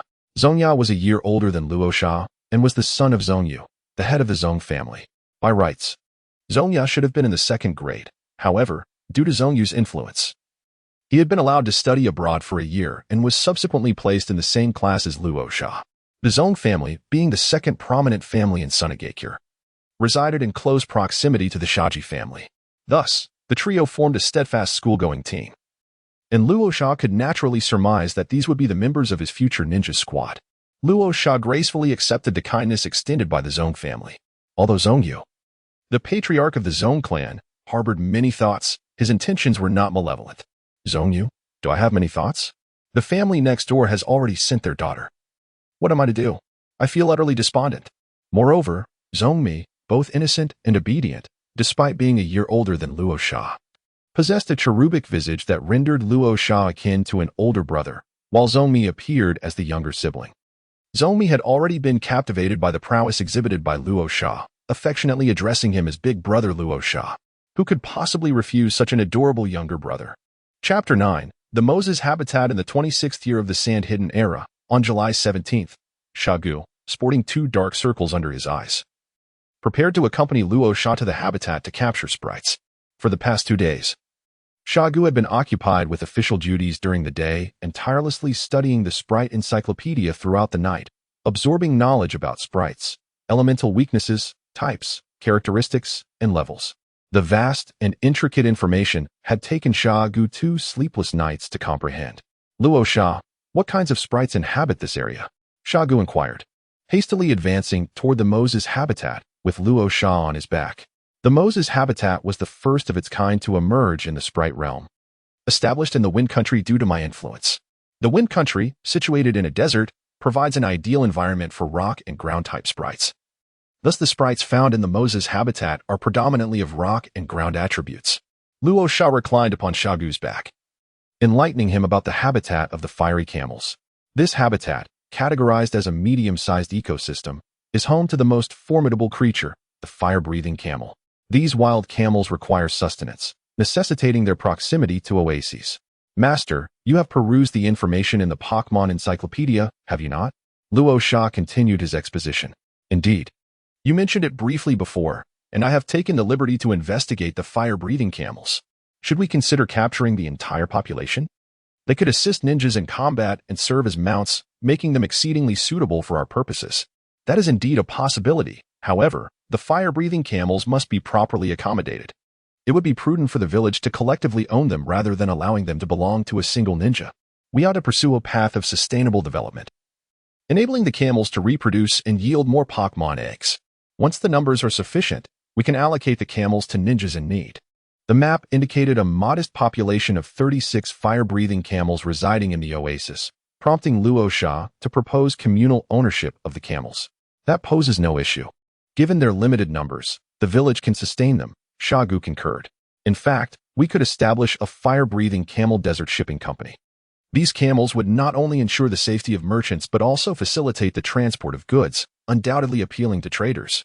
Sunagakure's location in the desert, coupled with its challenging transportation conditions, dissuades many from undertaking missions there. Currently, the village has only set up task reception points in a few major cities. As the population of fire-breathing camels increases, it will become easier for the citizens of the Land of Wind to visit Sunagakure, allowing us to establish more task reception points in additional cities. Thus, we could reclaim our share of missions in the Land of Wind. Luo Sha elaborated on his Pokémon business plan.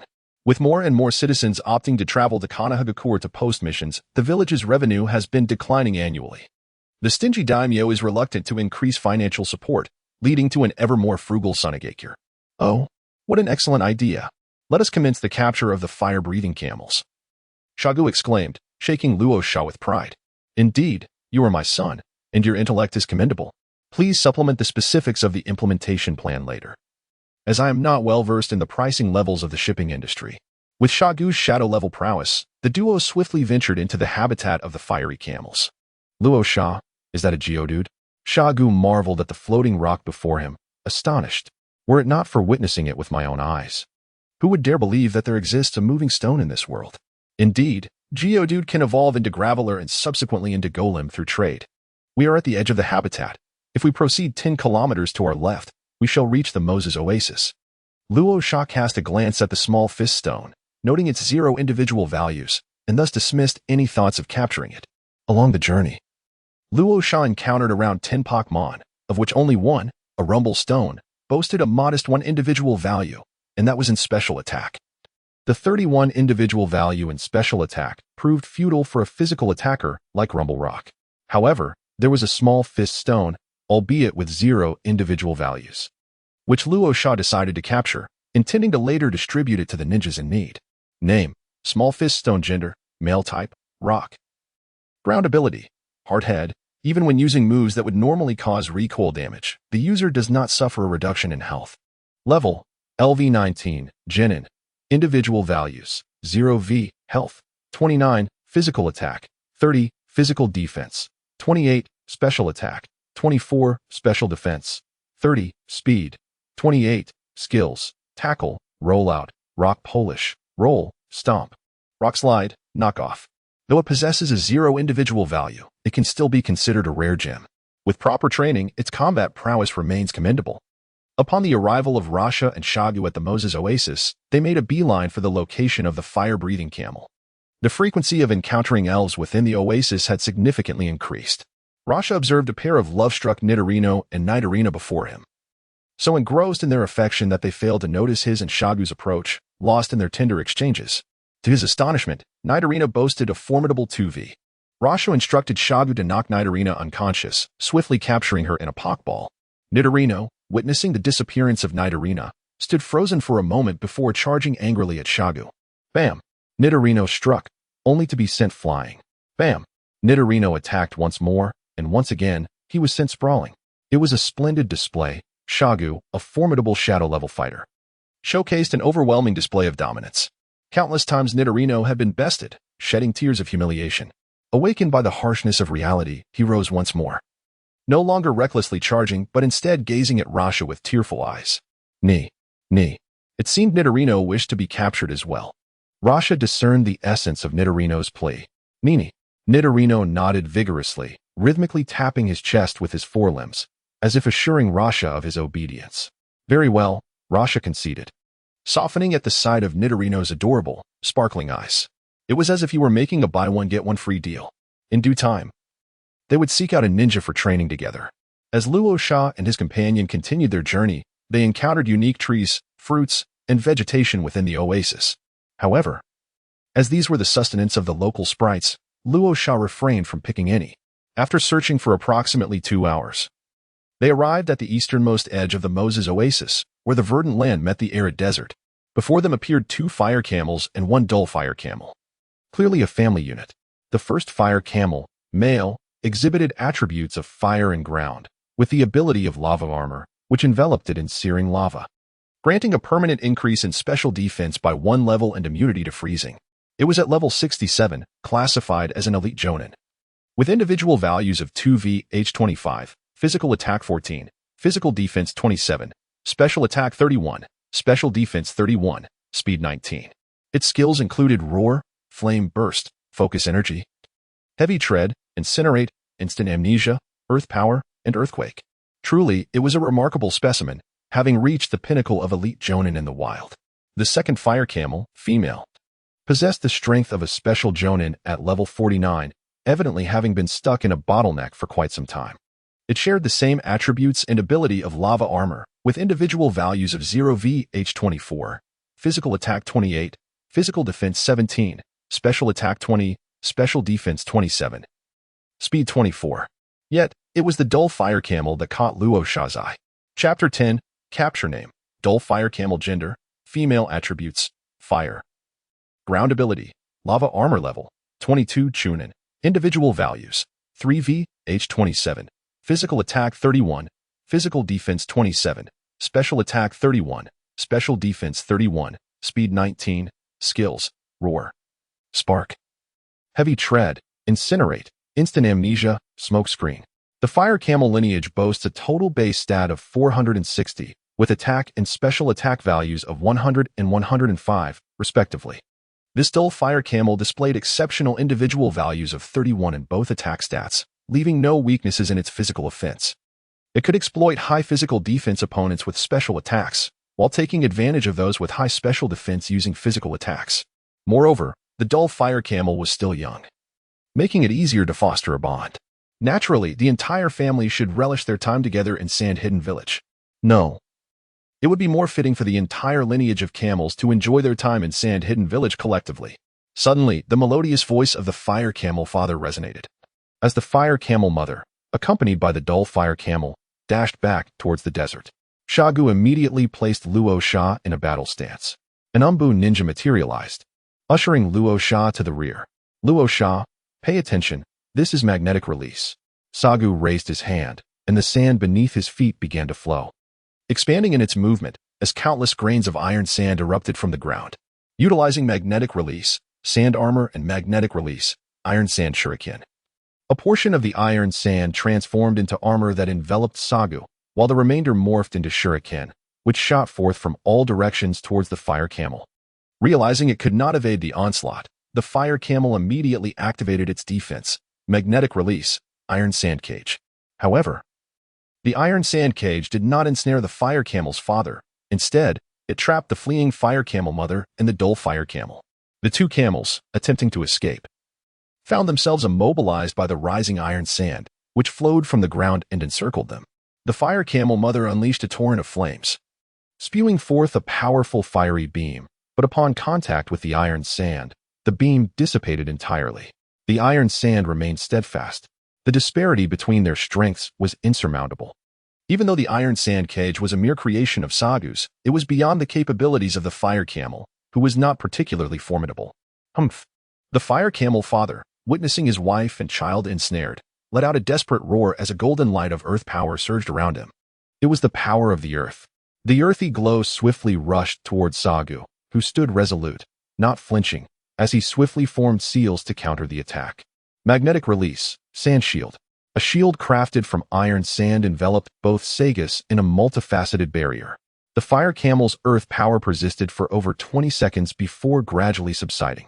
In despair, the fire camel realized that its all-out effort could not even breach the human shield, acknowledging the vast gulf between their strengths.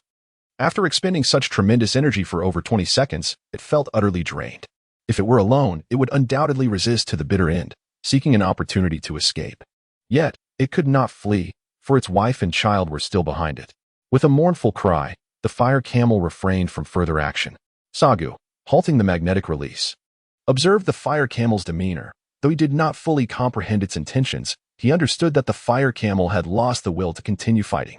Master, the fire camel wishes to accompany you, but pleads for the safety of its family. Luo Sha called out to Sagu. Luo Sha possessed the ability to comprehend the intentions of the Pokémon, yet until now, he had only communicated with his own Pokémon, believing it to be a unique bond akin to that of Ash and Pikachu. It was not until his arrival at the Moses habitat, encountering wild Pokémon, that he realized he could largely understand their speech, unveiling this extraordinary skill within him. Previously, he had also grasped the sweet nothings exchanged between Nidoking and Nidoqueen, and thus understood why the exceptionally talented Nidoqueen would choose the seemingly mediocre Nidoking as her partner. Nidoking, with his endless stream of affectionate words, had Nidoqueen utterly enchanted.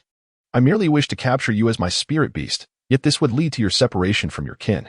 Should it be possible, I extend an invitation for you to join me in Sand Hidden Village. Sand Hidden Village stands as one of the 5 great ninja villages in the shinobi world and represents one of the most formidable forces in this realm. Follow me, and I can assure you that your standard of living will undoubtedly surpass your current situation, and your offspring shall receive superior nurturing. If agreeable, your entire Fire Camel clan is welcome to settle in Sand Hidden Village. Upon hearing Luo Sha's translation, Sagu pondered for a moment before beginning to persuade the Fire Camels. The Fire Camels, upon listening to Sagu's words, found themselves in a state of indecision. Pokémon generally possess simple minds and did not question the veracity of Sagu's statements. In truth, there was no choice. Either they would be subdued by force or swayed by persuasion. What I can guarantee is that Sand Hidden will treat you with kindness and will never bring you harm. Seeing the Fire Camels hesitate, Sagu continued to gently guide them. Just then, Mother Fire Camel approached, rubbing against Father Fire Camel, and the two engaged in a brief dialogue, ultimately leading Father Fire Camel to yield. The entire family simultaneously entered the Pokeball. Sagu then released the Fire Camels from the Pokeball, instructing them to lead the way to their settlement. As the strongest in the Moses habitat, Father Fire Camel naturally held the title of clan leader. The Fire Camels exclaimed, "What transpired? This is alarming. The leader has brought a human to capture us. We were prepared to fight to the death. Why does the leader choose to submit?" As the Fire Camels prepared to resist, Sagu unleashed a sand iron burial, silencing them all. Indeed, the leader is a figure of reason. Ultimately, with the spirited cooperation of the Fire Camels, one by one, they voluntarily entered the Pokeballs in an orderly fashion. This endeavor resulted in the acquisition of 22 Fire Camels and 14 Dull Fire Camels. At this juncture, 14 Pokeballs remained unfilled.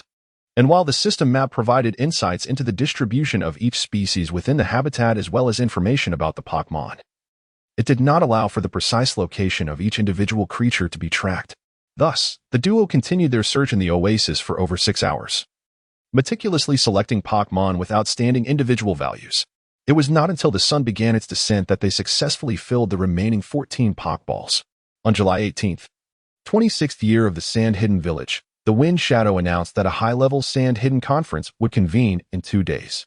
All Genin of the Sand Hidden Village who had not been assigned missions were required to attend, and those engaged in non-urgent external tasks were also summoned back.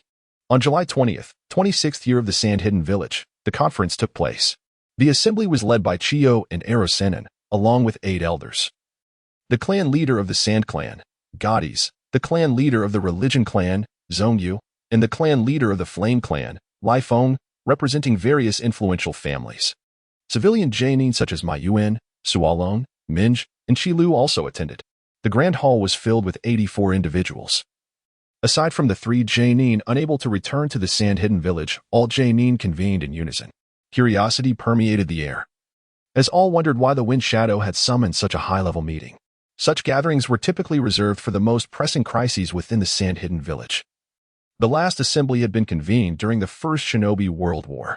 Moreover, the Sand Hidden Village was currently tranquil, with no significant disturbances across the shinobi world. As each ninja arrived and took their seats, they engaged in hushed conversations with their neighbors, awaiting the commencement of the meeting. Little did they anticipate that this gathering would herald a transformation for the Sand Hidden Village, ushering in a golden era. Chapter 11. The astonishment brought by the spirits. The Hidden Sand Village currently maintains a ninja population of approximately 20,000, comprising 32 elite jonin, 55 jonin, and 180 special jonin. There are around 5,000 chunin and about 15,000 genin. The higher echelons of the village are divided into 2 factions, and maintaining equilibrium between these factions is one of the responsibilities of the Kazekage. However, both factions regard the Kazekage's commands as the ultimate directive, thus precluding the emergence of any talent akin to Danzo. The clan faction boasts 49 jonin, led by Chiyo, who serves as the Kazekage's advisor, the head of the medical department, and the leader of the puppet division. Aiz oversees the interrogation department, while Gades is in charge of administration. Zongyu heads the foreign affairs department, and Rifeng leads the sealing division. The civilian faction comprises 38 jonin, headed by Mayuan, who serves as the leader of the Umbu. Sarong directs the police department, Minj acts as the Kazekage strategist, and Chihua leads the Jonin squad. Although Sagu has only held the position of Kazekage for 3 years, his exceptional abilities have enabled him to effectively manage both factions, particularly the civilian ninjas, who wholeheartedly look up to him. At exactly 9 a.m., Sagu entered the conference room with Rasha. Upon his arrival, an immediate hush fell over the assembly. Everyone rose in unison, bowing deeply to express their respect for the Kazekage. "Please, be seated," Sagu instructed as he took his place at the head of the table. To his left sat the elders and clan ninjas led by Chiyo, followed by Aiz, Gades, Zongyu, and Rifeng. To his right, at the forefront, sat Mayuan, followed by Sarong, Minj, and Chihua, representing the civilian jonin. "I believe you are all curious as to why I have convened this meeting of the Hidden Sand," Saga began, distributing the documents pertaining to the spirits that he had compiled over the past few days. After 5 minutes, the jonin exchanged incredulous glances, each wearing expressions of astonishment. Such an extraordinary summoning sanctum was truly unprecedented. Sagu had intentionally obscured much of Rasha's role in the documents, only noting that Rasha could forge contracts with the spirit realm, while primarily detailing the conditions of the spirit world and its inhabitants. What I hold in my hands is a spirit ball, an essential sealing artifact for contracting spirits. At present, only our Hidden Sand Village has access to it, presenting us with an unimaginable opportunity. As the assembly finished reviewing the documents, Sagu produced the spirit ball. Subsequently, he summoned the fire-spitting camel. With a disdainful glance toward the crowd, the creature let out a magnificent sneeze, flames erupting from its back, filling the room with an intense heat that enveloped all present. "My master has instructed me to perform gallantly today. If I do so, I shall be rewarded with a feast. I trust my performance will meet expectations." The fire-emitting camel reveled in its own prowess. This creature, a fire and earth elemental spirit, possessed the formidable strength of an elite jonin. To provide you with a more tangible sense of the spirit's power, you will soon have the opportunity to spar with the fire-emitting camel at the training grounds. Currently, I am in possession of 14 spirits, 1 at the jonin level, 2 at the special jonin level, 5 at the chunin level, and 6 at the genin level. I have resolved to bestow the chunin and genin spirits upon talented junior ninjas, contingent upon their earning the spirit's acknowledgement. As for the Jonin and special Jonin spirits, should any of you desire them, you may take them once you have gained their recognition. Sagu expressed his satisfaction with the fire-emitting camel's entrance animation and continued to speak. Most of the 84-seated Jonin were intrigued. Sunagakure lacked in the realm of summoning beasts, with only the Kamaitachi clan maintaining a long-term partnership. The Kamaitachi clan, having joined Sunagakure alongside the Retsu clan, were more inclined to form summoning contracts with the ninjas of the Retsu clan, residing in the northern wind country. The Kamaitachi number over 200, with 8 of them attaining Jonin strength. The strongest among them, the clan leader named Idikase, barely possesses elite Jonin strength and currently serves as Retsu's exclusive summoning beast. The majority of Sunagakure ninjas do not have summoning beasts. Indeed, among the 84-seated Jonin, only 13 currently possess one. Lord Kazekage, what are we waiting for? Let us hasten to the training grounds. The impatient Kairo exclaimed. A throng of individuals made their way to the Sunagakure training arena. Kairo, why don't you challenge the fire-emitting camel? Sagu proposed, observing Kairo's eagerness for battle. Kairo, beaming with delight, readily accepted. Both parties positioned themselves in the training arena, with Kairo forming a hand seal to signify a friendly contest. The fire-emitting camel, puzzled by Kairo's strange actions, nonetheless responded.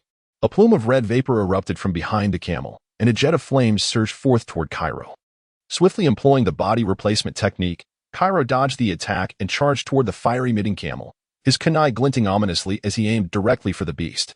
Realizing its own lack of agility compared to Kairo, the fire-emitting camel instantly utilized a burrowing technique to evade the oncoming strike. Gazing at the newly formed hole before him, Kairo promptly activated his sensory ninjutsu. No chakra flow detected. Earth release. Earth flow river. Upon realizing the ineffectiveness of his sensory ninjutsu, the battle-hardened Kairo swiftly employed the B-rank ninjutsu, Earth flow river, causing the soil within a 2-meter radius to shift and protect himself. The fire-spitting beast, upon closing in, became immediately apparent to Kairo. Noticing this, it appeared behind him and unleashed a seismic attack that disrupted Kairo's Earth flow river, charging directly at him. Reacting with remarkable speed, Kairo leapt to evade the attack, releasing his ninjutsu midair. The fire-spitting beast, undeterred, unleashed a devastating conflagration. Although Kairo managed to utilize the body replacement technique in time, he still suffered burns to his clothing. Moreover, the fire-based assault proved ineffective against the fire-spitting beast, as the great fireball did not achieve the desired impact. Consequently, ninjutsu and natural energy intertwined as the two engaged in several exchanges. Kairo understood that distant ninjutsu would not suffice to defeat the fire-spitting beast and sought an opportunity to close the gap. Seizing the moment between the beast's skill cooldown, Kairo executed the body flicker technique, approaching the fire-spitting beast. Earth release. Cracking earth palm, he struck with all his might, only to feel as if he had encountered an impenetrable barrier. It was a defensive technique. Astonishingly, the attack had left no mark. How could this be? The onlookers, unfamiliar with the nature of the defensive technique, were left in awe. A full-force strike from an elite Jonin being effortlessly blocked could only be achieved by a shadow-level warrior. Kairo, equally astounded, quickly retreated upon realizing the futility of his attack, narrowly evading the beast's heavy stomp. The fire-spitting beast retaliated with another fiery breath. Yet Kairo adeptly dodged again using the body replacement technique. Thus, the two exchanged blows, neither able to gain the upper hand.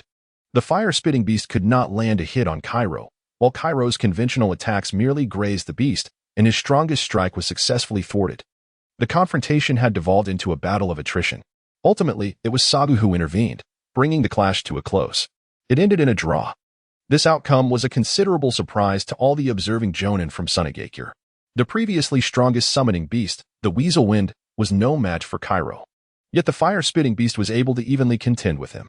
This indicated that the fire-spitting beast surpassed the Weasel Wind in strength. Everyone regarded Sagu with fervent admiration, having been thoroughly impressed by the prowess displayed by the spirit. Chapter 12. A coveted opportunity wins shadow. I do not require a summoning beast. Might you allow Kagu to attempt to earn the spirit's recognition? Chiyo was the first to speak, having discerned the scarcity of the coveted spirits, a clear indication of the imbalance between demand and supply. As a formidable shadow-level warrior, her need for a summoning beast was minimal. So she willingly relinquished her chance to acquire a spirit, thereby enhancing Kagaya's opportunity to obtain one. Kagaya, Chiyo's son, displayed remarkable talent in puppetry and had ascended to the rank of Special Genin. Chiyo entrusted him with certain responsibilities of the puppet class. And upon Kagaya's promotion to Jainin, she intended to recommend him as the new leader of the puppet class. Securing a spirit would significantly elevate Kagaya's combat prowess, accelerating his advancement to the Jainin tier. Very well, I shall summon that child Kagaya shortly, so he may select a spirit, Chiyo stated. Naturally, Saga would grant Chiyo this courtesy, for she was one of the 2 shadow-level powerhouses in Sunagakure. Chiyo had little interest in administrative affairs after mentoring several disciples. She delegated all responsibilities to Rakus and her students. In her leisure time, she preferred to fish and swim in the oasis located at the rear of Sunagakure. Enjoying her strength and minimal obligations, a scenario every leader would relish. Rakus lamented, "Am I destined to be overworked? If only I could rival my sister." Meanwhile, Chiyo's disciples voiced their grievances. "We are in a more dire situation, toiling endlessly as mere workers. Lord Kazekage, my child Zimi possesses exceptional talent and is in dire need of a summoning beast. Please, have pity on me," pleaded the undignified ZY, dramatically appealing to the Kazekage. It was lamentable that such a prominent clan lacked even a decent summoning beast. Oh, the tragedy. ZY, like Chiyo, readily abandoned his pursuit for a spirit to ensure Zimi could acquire one. "Lord Kazekage, I have but one daughter, Karura. You must reserve a spirit for her." At this, Gatus grew visibly anxious, but lacking the acting skills, he could not summon tears. Retsuf, feeling aggrieved, nearly wept. It was not that he was unwilling to speak, but rather that his clan already possessed a Kamaitashi, and requesting one would surely invite collective scorn. As the dialogue ensued, the gathering erupted in a cacophony of lamentations. Some for personal gain, others for the sake of their juniors. Tensions escalated among the Jainin, who began to undermine one another. "Yesha, you speak nonsense. I saw your summoning beast, the desert duck, just yesterday," Guanju retorted, scolding the weeping Yeshu. "You lie. That was a desert mouse, not a duck. How dare you misidentify it?" Yeshu trembled with indignation, pointing an accusatory finger at Guanju. "You've admitted it. You already possess a summoning beast," Guanju proclaimed triumphantly. "You've sealed your own fate." Yeshu, realizing he had fallen into a trap, could not restrain himself and slapped Guanju. Surprised by Yeshu's sudden aggression, Guanju retaliated, and a lively exchange ensued between the two. This spectacle was merely a microcosm of the training ground, where Jainin expressed their concern for one another's families. The most absurd scene was when 8 Jainin formed a circle, with one speaking while the other 7 hurled insults, creating a raucous atmosphere. What a pity there are no cameras. Such a rare scene cannot be captured. Beside them, Luo Sha was munching on a snack. "Enough of this ruckus. Is this how esteemed shinobi conduct themselves? Do you not remember that you are the elite of Sunagakure?" With Shagu's thunderous voice, the commotion ceased immediately. Those in need of acquiring a spirit, whether for themselves or their juniors, were to register with Minko. "I will select suitable ninjas and arrange for them to undergo a dual selection with the spirits." Shagu's words were definitive, and the crowd obediently lined up to register with Mingo. "How shameless," Guanjuan muttered under his breath, observing the queue of ASU. ASU was distressed. He could not find a suitable summoning beast. What was he to do? His desire for advancement was overwhelming. Ultimately, 168 individuals registered. Among the Jainin, 67 signed up. Shagu then summoned the formidable Onyx of Jainin rank, alongside the exceptional Nidoking and Cradle Lily of special Jainin rank. Onyx chose Ma Yuan, having seen him yesterday while being nurtured by Shagu and Luo Sha. The astute Onyx recognized Ma Yuan's elevated status and opted for him. Chiyo had already summoned Kagaya, and Nidoking ultimately chose Kagaya. In truth, Kagaya had instantly taken a liking to Nidoking, for this talented puppeteer favored robust forms, crafting puppets primarily of grand stature. Witnessing Kagaya's interest, no Jainin dared to contest his claim. Nidoking, observing the throngs encircling Onyx and Cradle Lily, noted that only Kagaya stood before him. The Navi Nidoking mistakenly believed he was unpopular, thinking only Kagaya wished to be his trainer, and readily accepted Kagaya's invitation. Nidoking, "Oh, I am so moved. I shall work diligently henceforth, ensuring I do not bring shame to my master." Upon witnessing Kagaya's successful bonding with Nidoking, Chiyo departed with satisfaction, humming a cheerful tune as she prepared to go fishing. Cradle Lily, being a connoisseur of beauty, chose the lovely Rei. At the tender age of 20, Rei, one of Chiyo's disciples, excelled in both poison techniques and medical ninjutsu, having passed the Jainin examination last year, and now managed the medical department under Chiyo's guidance. Cradle Lily, amidst a sea of middle-aged, unkempt men, immediately fixed his gaze upon Rei and swiftly approached her. "Cradle Lily, beautiful lady, come closer." Rei, filled with delight, immediately embraced Cradle Lily. In the end, Shagu presented the spirit balls to the three, thus concluding the Sand Hidden Conference. As for the spirits suitable for Nin and Genin levels, Shagu meticulously selected 30 from a pool of 101. Without a doubt, individuals like Kagaya, Karuro, and Zongmi were among those chosen. Some Nin recommended several of their juniors, with the most outrageous being Dofu, who directly recommended 20 individuals. Dofu was indeed a peculiar character. Hailing from a humble ninja background, he aspired to uplift many families, striving for the transition of common ninjas into clan ninjas. Dofu had now taken 13 concubines and sired 34 children, with 20 of them currently serving as registered ninjas, thus forming a modest clan. As for why Dofu's wife did not curtail his actions, Lala, Dofu's wife, was more than eager for him to take on several concubines. It remained ambiguous whether this arrangement would bring greater happiness to Dofu or to Lala herself. Faced with a list of 20 names all beginning with Duo, Shagu decisively crossed them out, retaining only the two most promising ninjas from the Duo clan, Duo Zai and Duo In, both possessing the potential to become elite Jonin. Ultimately, 5 Chunin level and Genin level Pokémon successfully chose their trainers. Notably, the Chunin level Nidorino selected Duo Zai, and its mate, Nidorina, followed suit by choosing Duo North to remain close to Nidorino, as each trainer could only bond with one Pokémon. Upon hearing the news, Dofu's aged face crinkled into a delighted grin. As for Karura and Sungmi, they did not receive any Pokémon. The creatures captured in the Moshi habitat were of mediocre quality, with the best merely possessing 2V individual values. Rasha promised to provide them with superior companions in the coming days, being his loyal subordinates. Karura and Sungmi obediently accepted his assurance and departed cheerfully with the Pokédexes he provided. Chapter 13. Transport Company and Pokémon Shop with all Pokémon distributed. Attention turned to the Torkoal clan.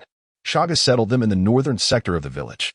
Sunagakure, oriented north to south, positioned its rear toward the vast desert, where a sprawling oasis lay, the very reason the First Kazekage, Redo, had chosen this location.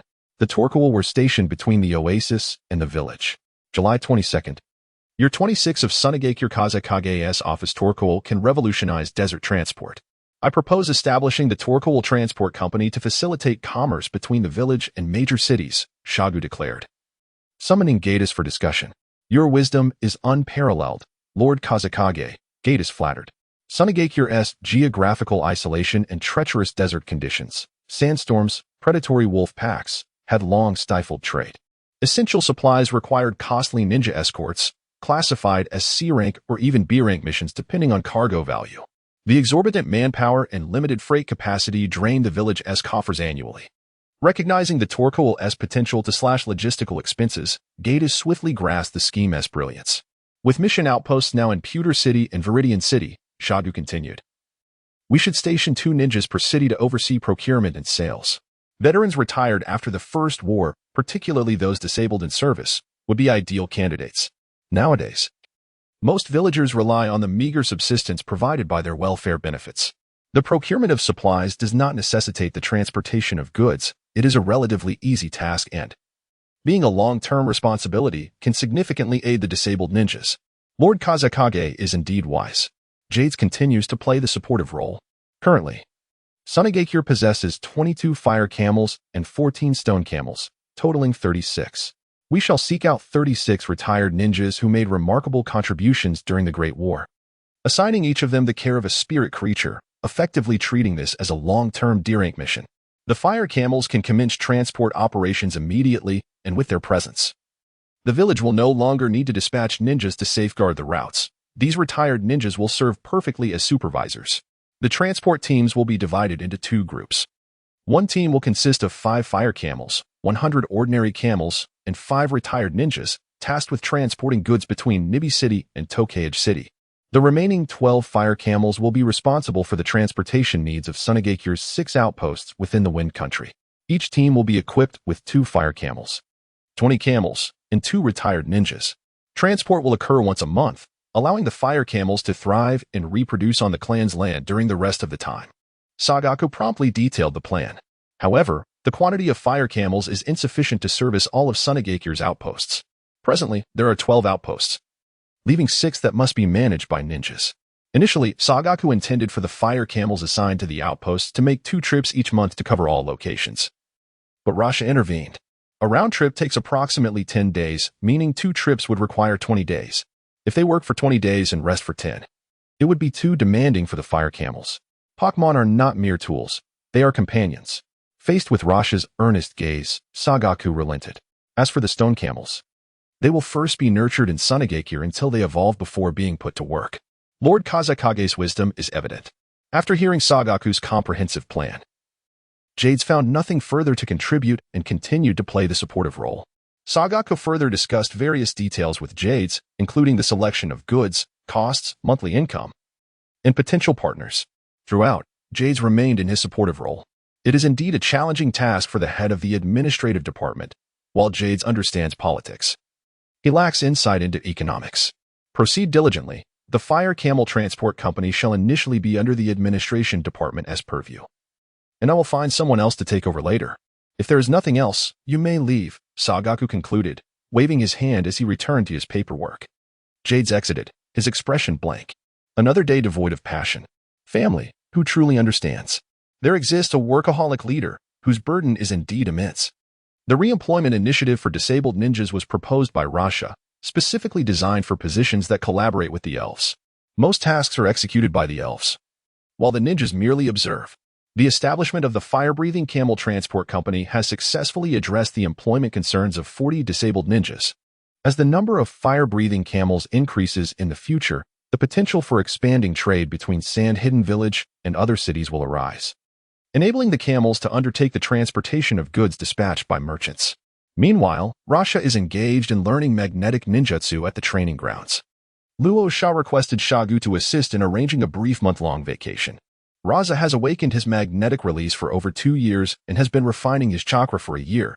However, he has not practiced magnetic release.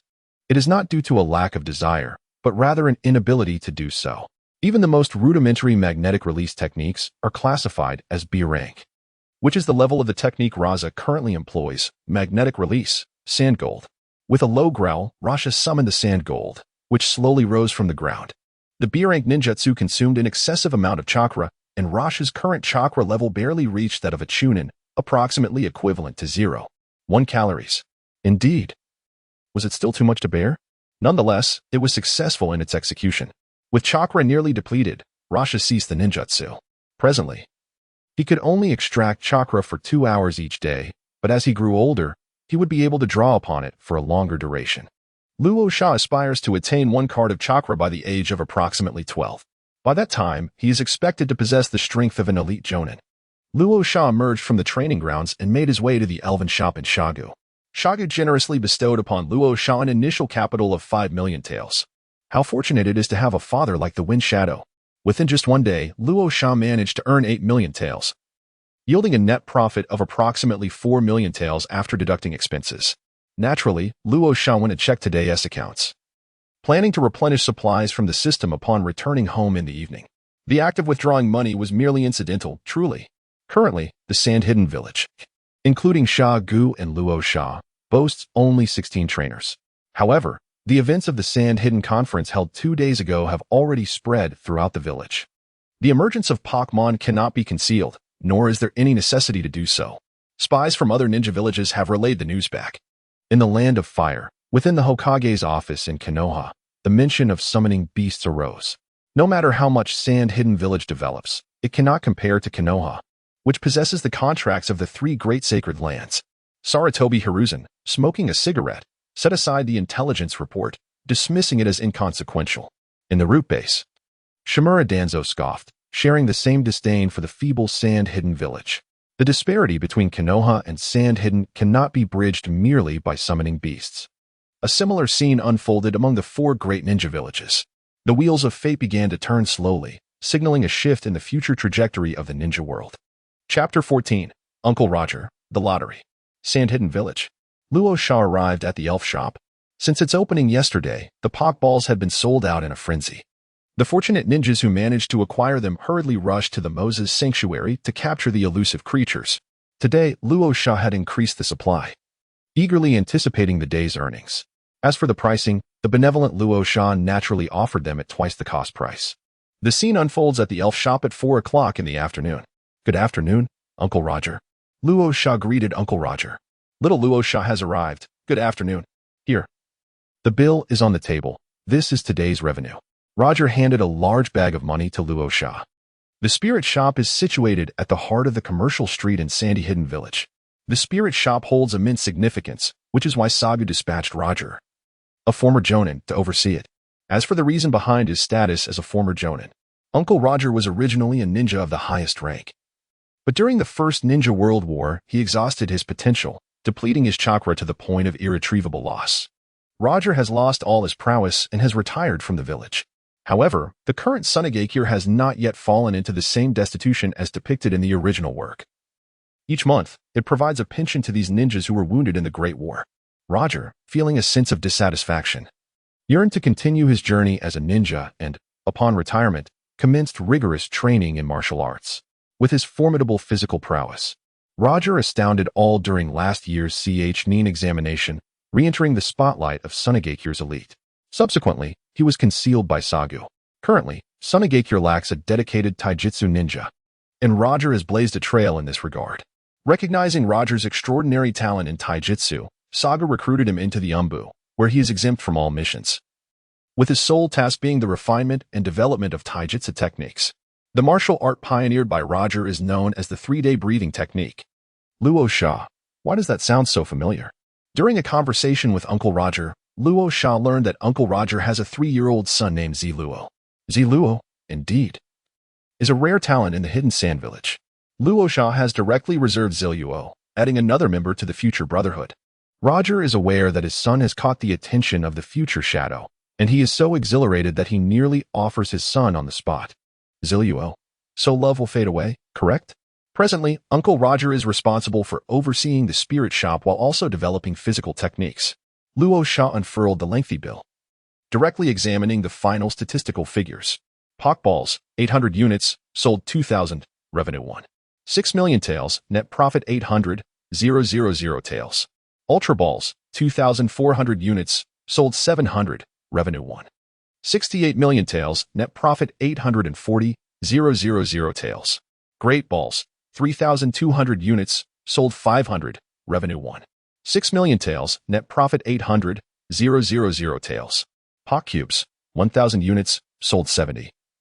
Revenue 140, 000 taels, net profit 70, 000 taels. Total revenue, 8 million taels. Total profit, 3, for million taels. Upon reviewing the comprehensive statement, it became evident that today's earnings had experienced a slight decline compared to yesterday. Various types of Pokeballs contributed over 80 of the total revenue. Luo Sha anticipates that once the current turmoil subsides in the coming days, the majority of ninjas will acquire their spirits, leading to a significant decline in the sales of spirit balls. Conversely, the demand for spirit cubes and potions is expected to surge. Consequently, daily revenue is projected to stabilize around 2 million taels, with a net profit of 1 million taels. This, of course, is under the assumption that products such as keystones and evolution stones have yet to be introduced to the market. After perusing the bill with satisfaction, Luo Sha greeted Uncle Roger and departed. Once home, Luo Sha eagerly accessed the system and recharged 8 million coins. Currently, Luo Sha's spirit coins had reached a staggering 145,000. Indeed, the 5 million coins bestowed by Shago had been effortlessly acquired by Luo Sha. After spending 40,000 spirit coins to replenish stock, Luo Sha embarked on another round of all-in. While the items in the mall were indeed splendid, they were exorbitantly priced. Purchasing was out of the question. Thus, only the lottery could provide some semblance of excitement. White, and green. It was a familiar routine, 9 whites to 1 green. The crimson surface remains unchanged as the drawing continues. 1 minute later, R&M. Repay me. The blue guarantee has returned once more. With a sense of resignation, Rasha pressed the button for a tenfold draw. White, green, blue. Truly, the misfortune of a non-lucky player remains unchanged, regardless of the realm.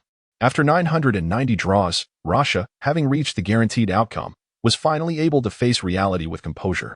It seemed that even the coveted purple items also relied on the assurance of a guarantee. In the final tenfold draw, The results were white, white, white, green, blue, purple. Purple. Ah, as expected, yet something felt amiss. Wait, why are there two purple light orbs?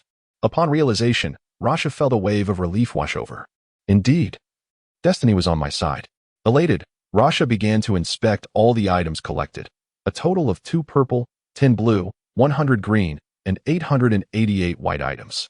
The white items need no further elaboration, comprising various Pokeballs, potions, berries, and Pokemon blocks, all perfectly stocked in the Pokemart. The green items included 33 evolution stones, 33 skill discs, 33 assorted hold items, and 1 Brave Boy Pokemon egg.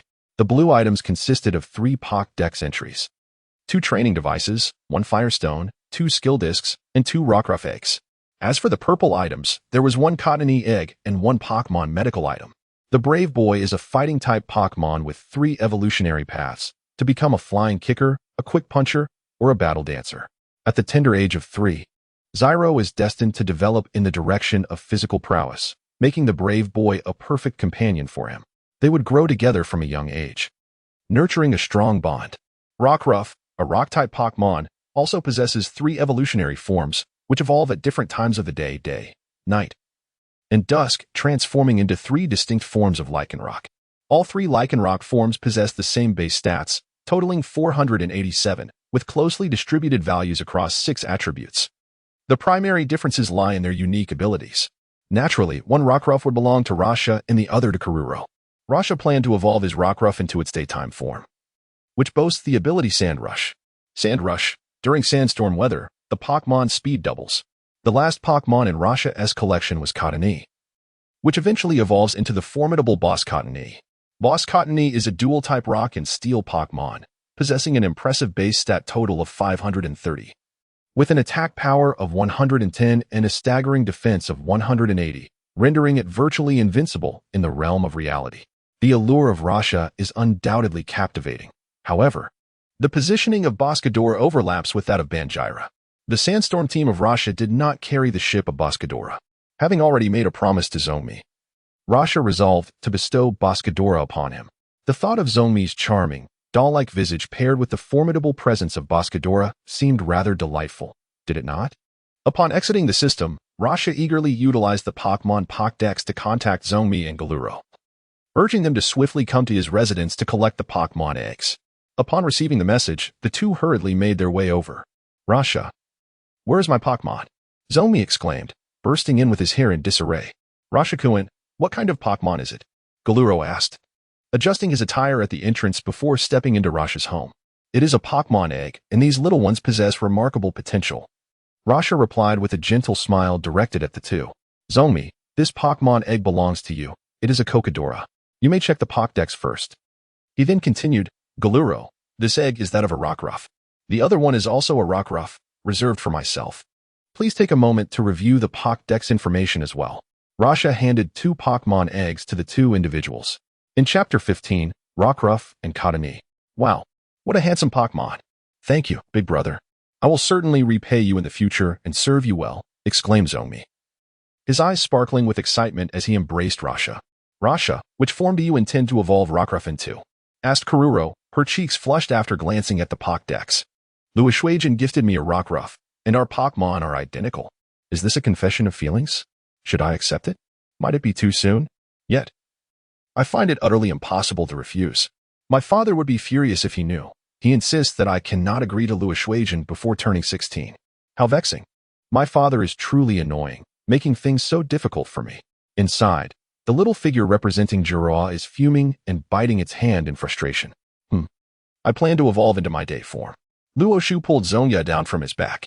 Then, I shall also evolve into my day form. The bashful Jialuoluo, unlike Zongya, dares not approach directly but gazes at Luo Sha with eager anticipation. Observing the shy expression on Jialuoluo's face, Luo Sha feels that something is amiss, yet cannot pinpoint the reason. So he decides to dismiss the thought altogether. In the depths of her contemplation, Karuro was already envisioning names for her future child. A small voice within her mused, would our first child, with Roshasha-kun, be a son or a daughter? If it were a son, what name would suit him? Perhaps I should name him Aro. Oh dear, would that be too obvious? Maybe I should settle on Kanjuro instead. As for a daughter, How about Tamari? While Karuro reveled in her dreams of the future, Munya could hardly contain his excitement and swiftly opened the hatching device to retrieve the Pokémon egg. Feeling the tremors of the egg in his hands, Munya's face radiated anticipation. Karuro, stop daydreaming and take the Pokémon egg in your arms. It is essential that the Pokémon sees you first upon its birth. This will ensure that it recognizes you as its parent, fostering a stronger bond. Rasha reminded Karuro as he also extracted his egg. Understood, Rasha-kun, Karuro replied, coming back to reality and cradling the egg in her embrace. 5 minutes later, 3 baby Pokémon hatched from their shells. The first to emerge was Kakadora, a male with the steel and rock attributes and the ability Hard Head. Even when using moves that inflict recoil, his health remains unaffected. Level, LV1. Individual values, 5V, Health 31, Attack 31, Defense 31, Special Attack 31, Special Defense 31, Speed 20. Skills, Tackle, Harden, and the inherited move Head Smash, which boasts a power of 150 but inflicts recoil damage on itself, making it the most formidable attack. With the Hard Head ability paired with Head Smash, Kakadora can charge forward from a young age, unrestrained, a true embodiment of reckless abandon. Next came Iwagu, also male. With the rock attribute and the ability Keen Eye, his accuracy is never diminished. Level, LV1, individual values, 4V, Health 31, Attack 31, Defense 29, Special Attack 26. Special Defense 31, Speed 31. Skills, Tackle, Leer, and the inherited move Reckless Attack. The second hatching of the Rockruff has occurred. This Rockruff has inherited the ability Rough Skin, a remarkable skill that allows its opponent's health to mirror its own. When Rockruff is left with just a sliver of health, delivering a decisive blow to its adversary becomes a most delightful spectacle.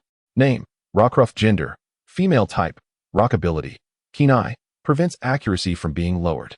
Level, LV1. Individual values, 4V, Health 31, Physical Attack 31, Physical Defense 31, Special Attack 21, Special Defense 29, Speed 31, Moves, Tackle, Leer, and a special inherited move, Ruckus.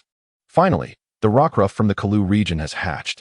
Ruckus is classified as an orange quality move and is considered a top-tier skill. Once the 3 Pokémon have devoured their eggshells, they are returned to their Pokeballs to rest. Rosa presented the exclusive cultivation guide to Zhongmi and Jialuoluo. The spirit is expected to have a juvenile phase lasting approximately 1 month, after which training will commence.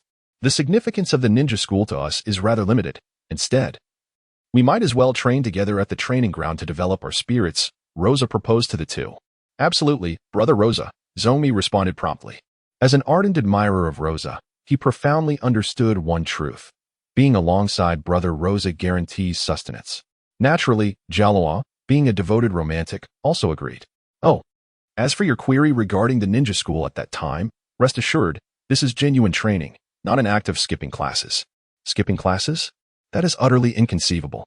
After all, Fengying is the principal of the ninja school. Although Luo Sha is only in the 1st grade, it does not hinder her from becoming the top student at the Ninja Academy. Luo Sha has nearly attained the strength of a Nin. The only subject in which Luo Sha exhibits a shortcoming is political ideology. During each session of ideological and political education, Luo Sha found herself languid and unable to absorb any knowledge. Consequently, during her first examination, the astute Luo Sha unleashed a clever tactic. My mentor, the Shadow Master, achieved the singular distinction of a perfect score. Upon discovering this, Shago provided Luo Sha with a heartfelt lesson. Luo Sha is aware of the error, yet remains unrepentant. Luo Sha resolved to pin in his next political examination that his master is Fengying. In the subsequent examination, he would assert that his father is Fengying. By the next occasion, he would declare that his father is indeed Fengying. Though he might face consequences, the prospect of achieving a perfect score is enticing. As the daughter of the clan leader, Jialuoluo, and as the heir of the main family, Zhongmi, they are blissfully unconcerned about the affairs of the Ninja Academy. Thus, the 3 of them joyfully skipped class together. 1 month later, at the Ninja Academy, in the 1st grade, Class 1, the homeroom teacher, Shadiao, gazed at the 3 vacant seats, lost in contemplation. What to do about these little ancestors? I am anxiously awaiting guidance. At the training ground number 1 in the Sand Hidden Village, Jila, you and Kiki Dola shall engage in practice. Yin go. You 2 shall practice together. Hoo. You and Shi 1Z will train with one another. Luo Sha gazed at the 6 little creatures before him. allowing them to engage in combat first and then tailoring specific training based on the outcomes of their skirmishes. After a series of battles, the initial match concluded with a victory for Ujira. With exuberance, Ujira, brandishing tiny fists and scampering on short legs, joyfully approached Luo Sha, while Zomi consoled Kecleon. The latter, having endured a barrage of taunts from Ujira and subsequently facing defeat, was understandably dejected. In a fit of sorrowful fury, Kecleon clambered onto Zomi's head and bit down fiercely. "Ouch, that hurts. Kecleon, please get down," Zomi exclaimed, tears arcing from his eyes as he struggled to dislodge Kecleon. I feel much better now," Kecleon replied. "Ujira, how can you taunt your opponent during battle? Kecleon is not an adversary but a companion." In Luo Sha, a stern education is being imparted by Jila. With tears welling in her eyes, Jila displays an expression of heartbreak, as if to say, "You no longer love me, you scoundrel." The headache of Luo Sha is alleviated by resting his forehead. From whom did Kira acquire such remarkable acting skills? Luo Sha remains utterly oblivious. Were Shagu present, he would undoubtedly notice the striking resemblance between Kira's current expression and that of Luo Sha when he is faced with criticism. Chapter 16, The Grand Wedding, Yecang, Sunagakure. December 12th, 26th year of the Sand Hidden Village. Today is a day of celebration, marking the wedding of Jialuoluo and Ling. The marriage of Chiyo's son and apprentice is indeed a significant event in Sunagakure. At the age of 18, Jialuoluo, having harnessed the power of the Nidoking and puppet techniques, along with Chiyo's esteemed reputation, successfully passed the Jonin examination. Following this accomplishment, Jialuoluo boldly pursued his affections, confessing his love to Ling, whom he had secretly adored for 12 years. That fateful year, Jialuoluo was but 6 years old when Chiyo introduced him to a beautiful elder sister, declaring her to be his future mentor. This enchanting figure was Ling. Their embrace solidified Jialuoluo's feelings, and at the age of 8, Ling had already begun to blossom, perfectly complementing Jialuoluo. It was his first encounter with the tender embrace of love, an experience he would cherish forever. Coming from a humble background, Ling exhibited remarkable talent as a medical ninja, leading Chiyo to take her as a disciple. Growing up alongside Jialuoluo, Ling had long recognized his affections. In truth, it was evident to those around Jialuoluo that he harbored feelings for Ling. Chiyo, with a mix of intention and subtlety, had been attempting to unite the two. However, Ling's prowess surpassed Jialuoluo's, prompting him to resolve to stand on equal footing before confessing his heart. Chiyo, resigned to the situation, hoped for the best. Upon obtaining the Nidoking, Jialuoluo finally commenced his Jonin examination. Chiyo, upon hearing the news, personally visited the examiners for a cordial discussion. Whether Jialuoluo became a Jonin was of little consequence. What truly mattered was Chiyo's desire for grandchildren. Jialuoluo navigated the examination with relative ease. The examiner remarked, "The life of a working individual is indeed valuable. It is no small feat to provide subtle assistance." Thus, the events accelerated under Chiyo's guidance, propelling forward with fervor. On the day of his successful confession, Chiyo presented the wedding attire she had meticulously crafted 2 years prior to both Jialuoluo and Ling. She then instructed Erozong and 2 other disciples to prepare for the wedding, selecting the most auspicious date for the ceremony. Erozong quipped, "When the elder sister speaks, the younger brother runs with haste." The disciples echoed, "When the teacher speaks, the students sprint tirelessly." Consequently, Jialuoluo and Ling were wed on December 12th. Luo Sha purchased a Nidolan spirit egg from the marketplace, symbolizing a wedding gift from Shagu to the couple. Luo Sha sensed that the scorpion was about to arrive, for the scorpion had long been one of his designated subordinates. "I will treat Nidoran as a sprite, while you regard my son as your little brother." This arrangement seems quite reasonable, does it not? Luo Sha deemed this transaction advantageous. Unbeknownst to her thoughts, Jialuoluo happily accepted the elf egg and presented it to Ling. Scorpion had exhibited extraordinary intelligence from a young age, having lost her parents in war and with Chiyo frequently stationed on the front lines. Scorpion experienced profound loneliness and a lack of security, which led her to seek solace in the pursuit of eternal art. Today, Luo Sha's arrival was destined to alter Scorpion's fate. Luo Sha cannot guarantee the survival of Jialuoluo and Ling during the Second Shinobi World War. After all, the tides of war are ever-changing and no one can foresee its course. Luo Sha can only strive to protect Jialuoluo and Lien from being slain by Kiki Matsukes with his foresight and wisdom. Should the two ultimately perish in the great conflict, Luo Sha will assume the role of Scorpion's stepfather, nurturing Scorpion into an exemplary young man. Conversely, if the two manage to survive, he will become Scorpion's mentor, guiding him to become an ideal youth who cherishes his village, his people, society, peace, and the spirit of the wind. Sha found everything to be perfect. After attending the wedding of Jia and Ling, Sha encountered a small girl on her way home. The girl was clad in a faded, coarse linen dress, starkly contrasting with her surroundings. This was the heart of Sand Hidden Village, where prominent clans resided, and the streets were bustling with ninjas. The little girl persistently approached passers-by, her face etched with desperation as she implored them, only to be rebuffed before seeking her next target, until she crossed paths with Sha. "Please, help me. My mother has been abducted by a jonin, and I don't know what to do." The girl's voice trembled with suppressed sobs, her eyes brimming with helplessness as she confided in Sha. "My father was also severely injured by him and is now lying helplessly.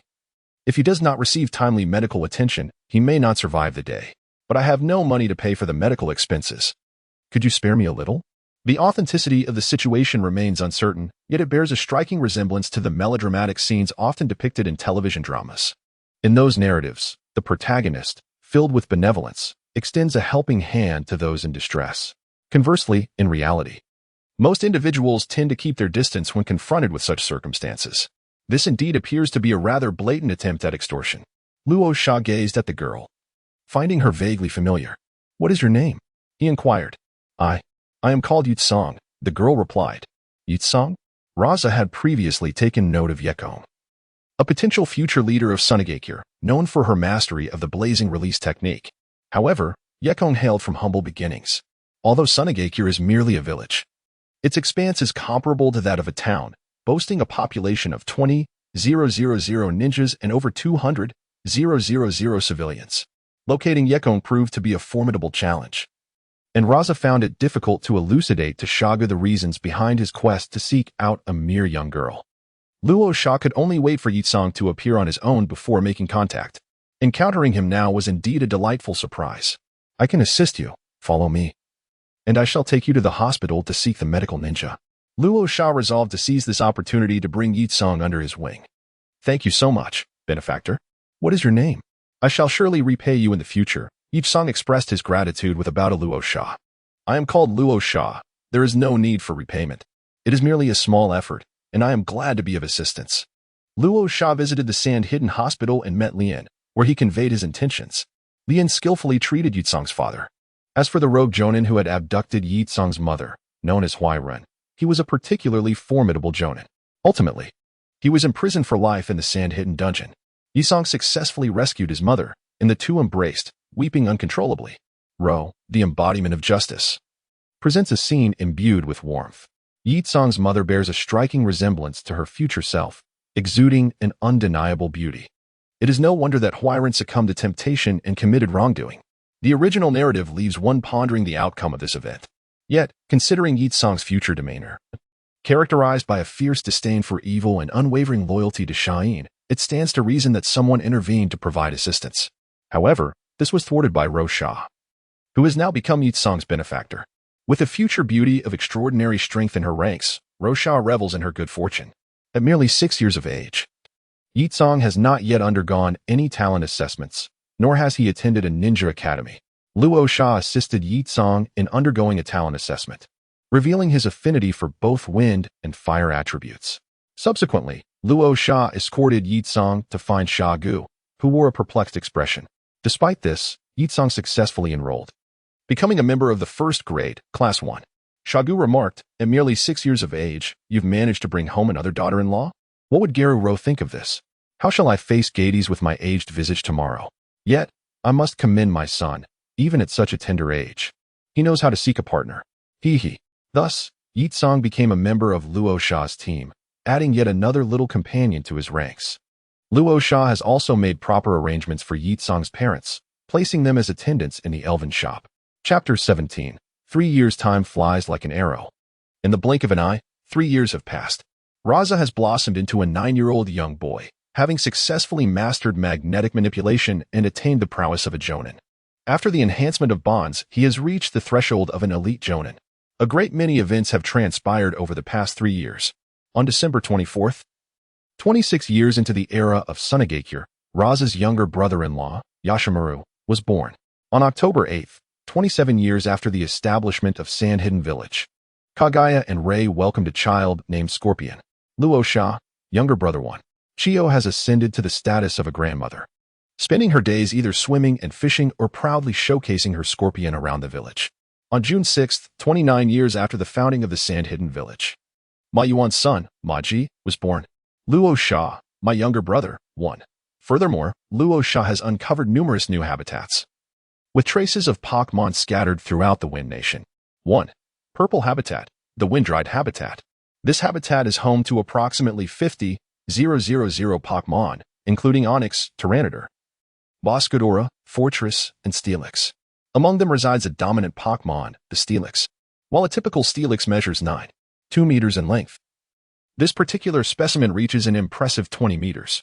With a level of LV71, it possesses the strength of an early-stage shadow. Shagu, recognized as the most formidable wind shadow in history, boasts at least late-stage shadow prowess. After an earth-shattering battle, Shagu successfully defeated the Steelix.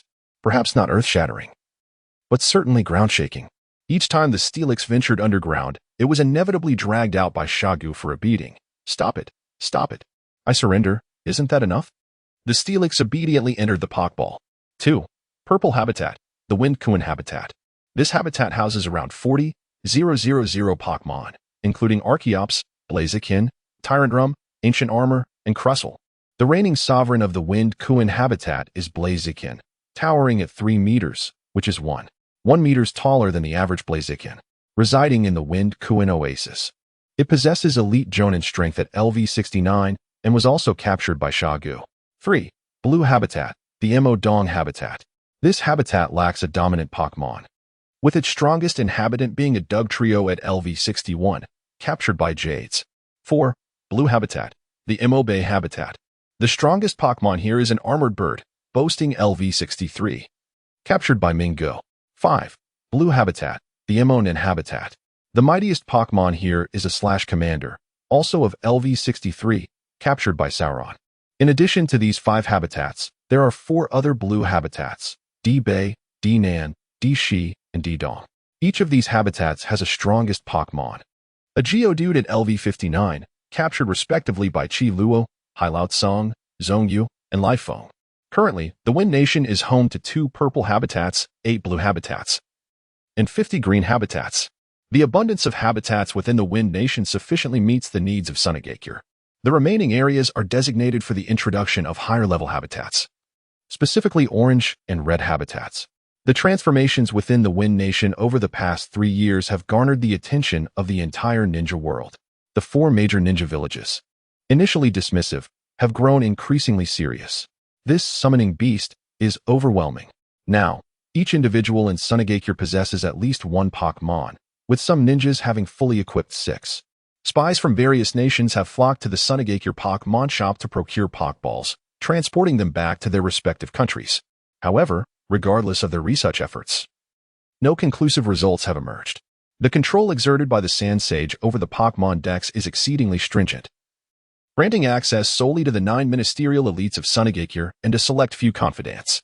This precaution aims to preclude espionage and prevent the 4 great ninja villages from acquiring additional Pokémon intelligence. Over the past 3 years, the number of covert operatives in Sunagakure has surged, particularly around the Pokémon shops, leading to daily captures of substantial numbers of spies.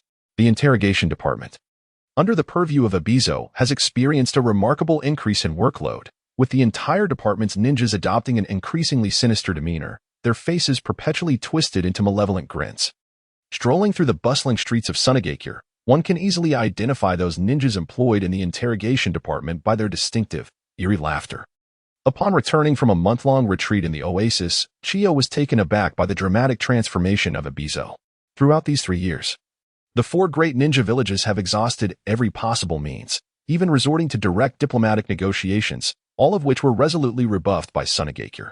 The 4 villages now simmer with agitation, each probing the others. Should one ninja village declare war on Sunagakure, the likelihood of the remaining 3 following suit is exceedingly high, thereby coercing Sunagakure into relinquishing the technology behind Pokeballs. However, instigating conflict over the land of the Wind Country, which holds little value, would be an act of folly. The villages of Awagakure, Kumogakure, and Kirigakure are far more inclined to target Konoha, and expending their resources on Sunagakure is utterly unacceptable to them. Currently, The various ninja villages engage in a relentless war of words, yet none have taken tangible action. Apart from the interrogation department, the diplomatic department is equally inundated with activity, engaging in a daily exchange of banter with the diplomatic corps of the other 4 villages. Notably, while the ninjas of the interrogation department grow increasingly morose, those in the diplomatic department appear to be invigorated. The resilience of Sunagakure's diplomatic department in shouldering such immense pressure can be attributed to the formidable prowess of Konoha's diplomatic corps. Whenever Konoha's diplomats participate in the verbal skirmishes, the focus of attack shifts from Sunagakure to Konoha itself, transforming a 1 versus 3 scenario into a 4 versus 1. Sunagakure quips Konoha, "You truly are a clever one, nay, a benefactor." Konoha retorts, "We had agreed to unite against Sunagakure, yet you 3 scoundrels have betrayed my trust." In the span of 3 years, Konoha has cycled through 5 diplomatic ministers, yet none have ever managed to insult the other 4 ninja villages.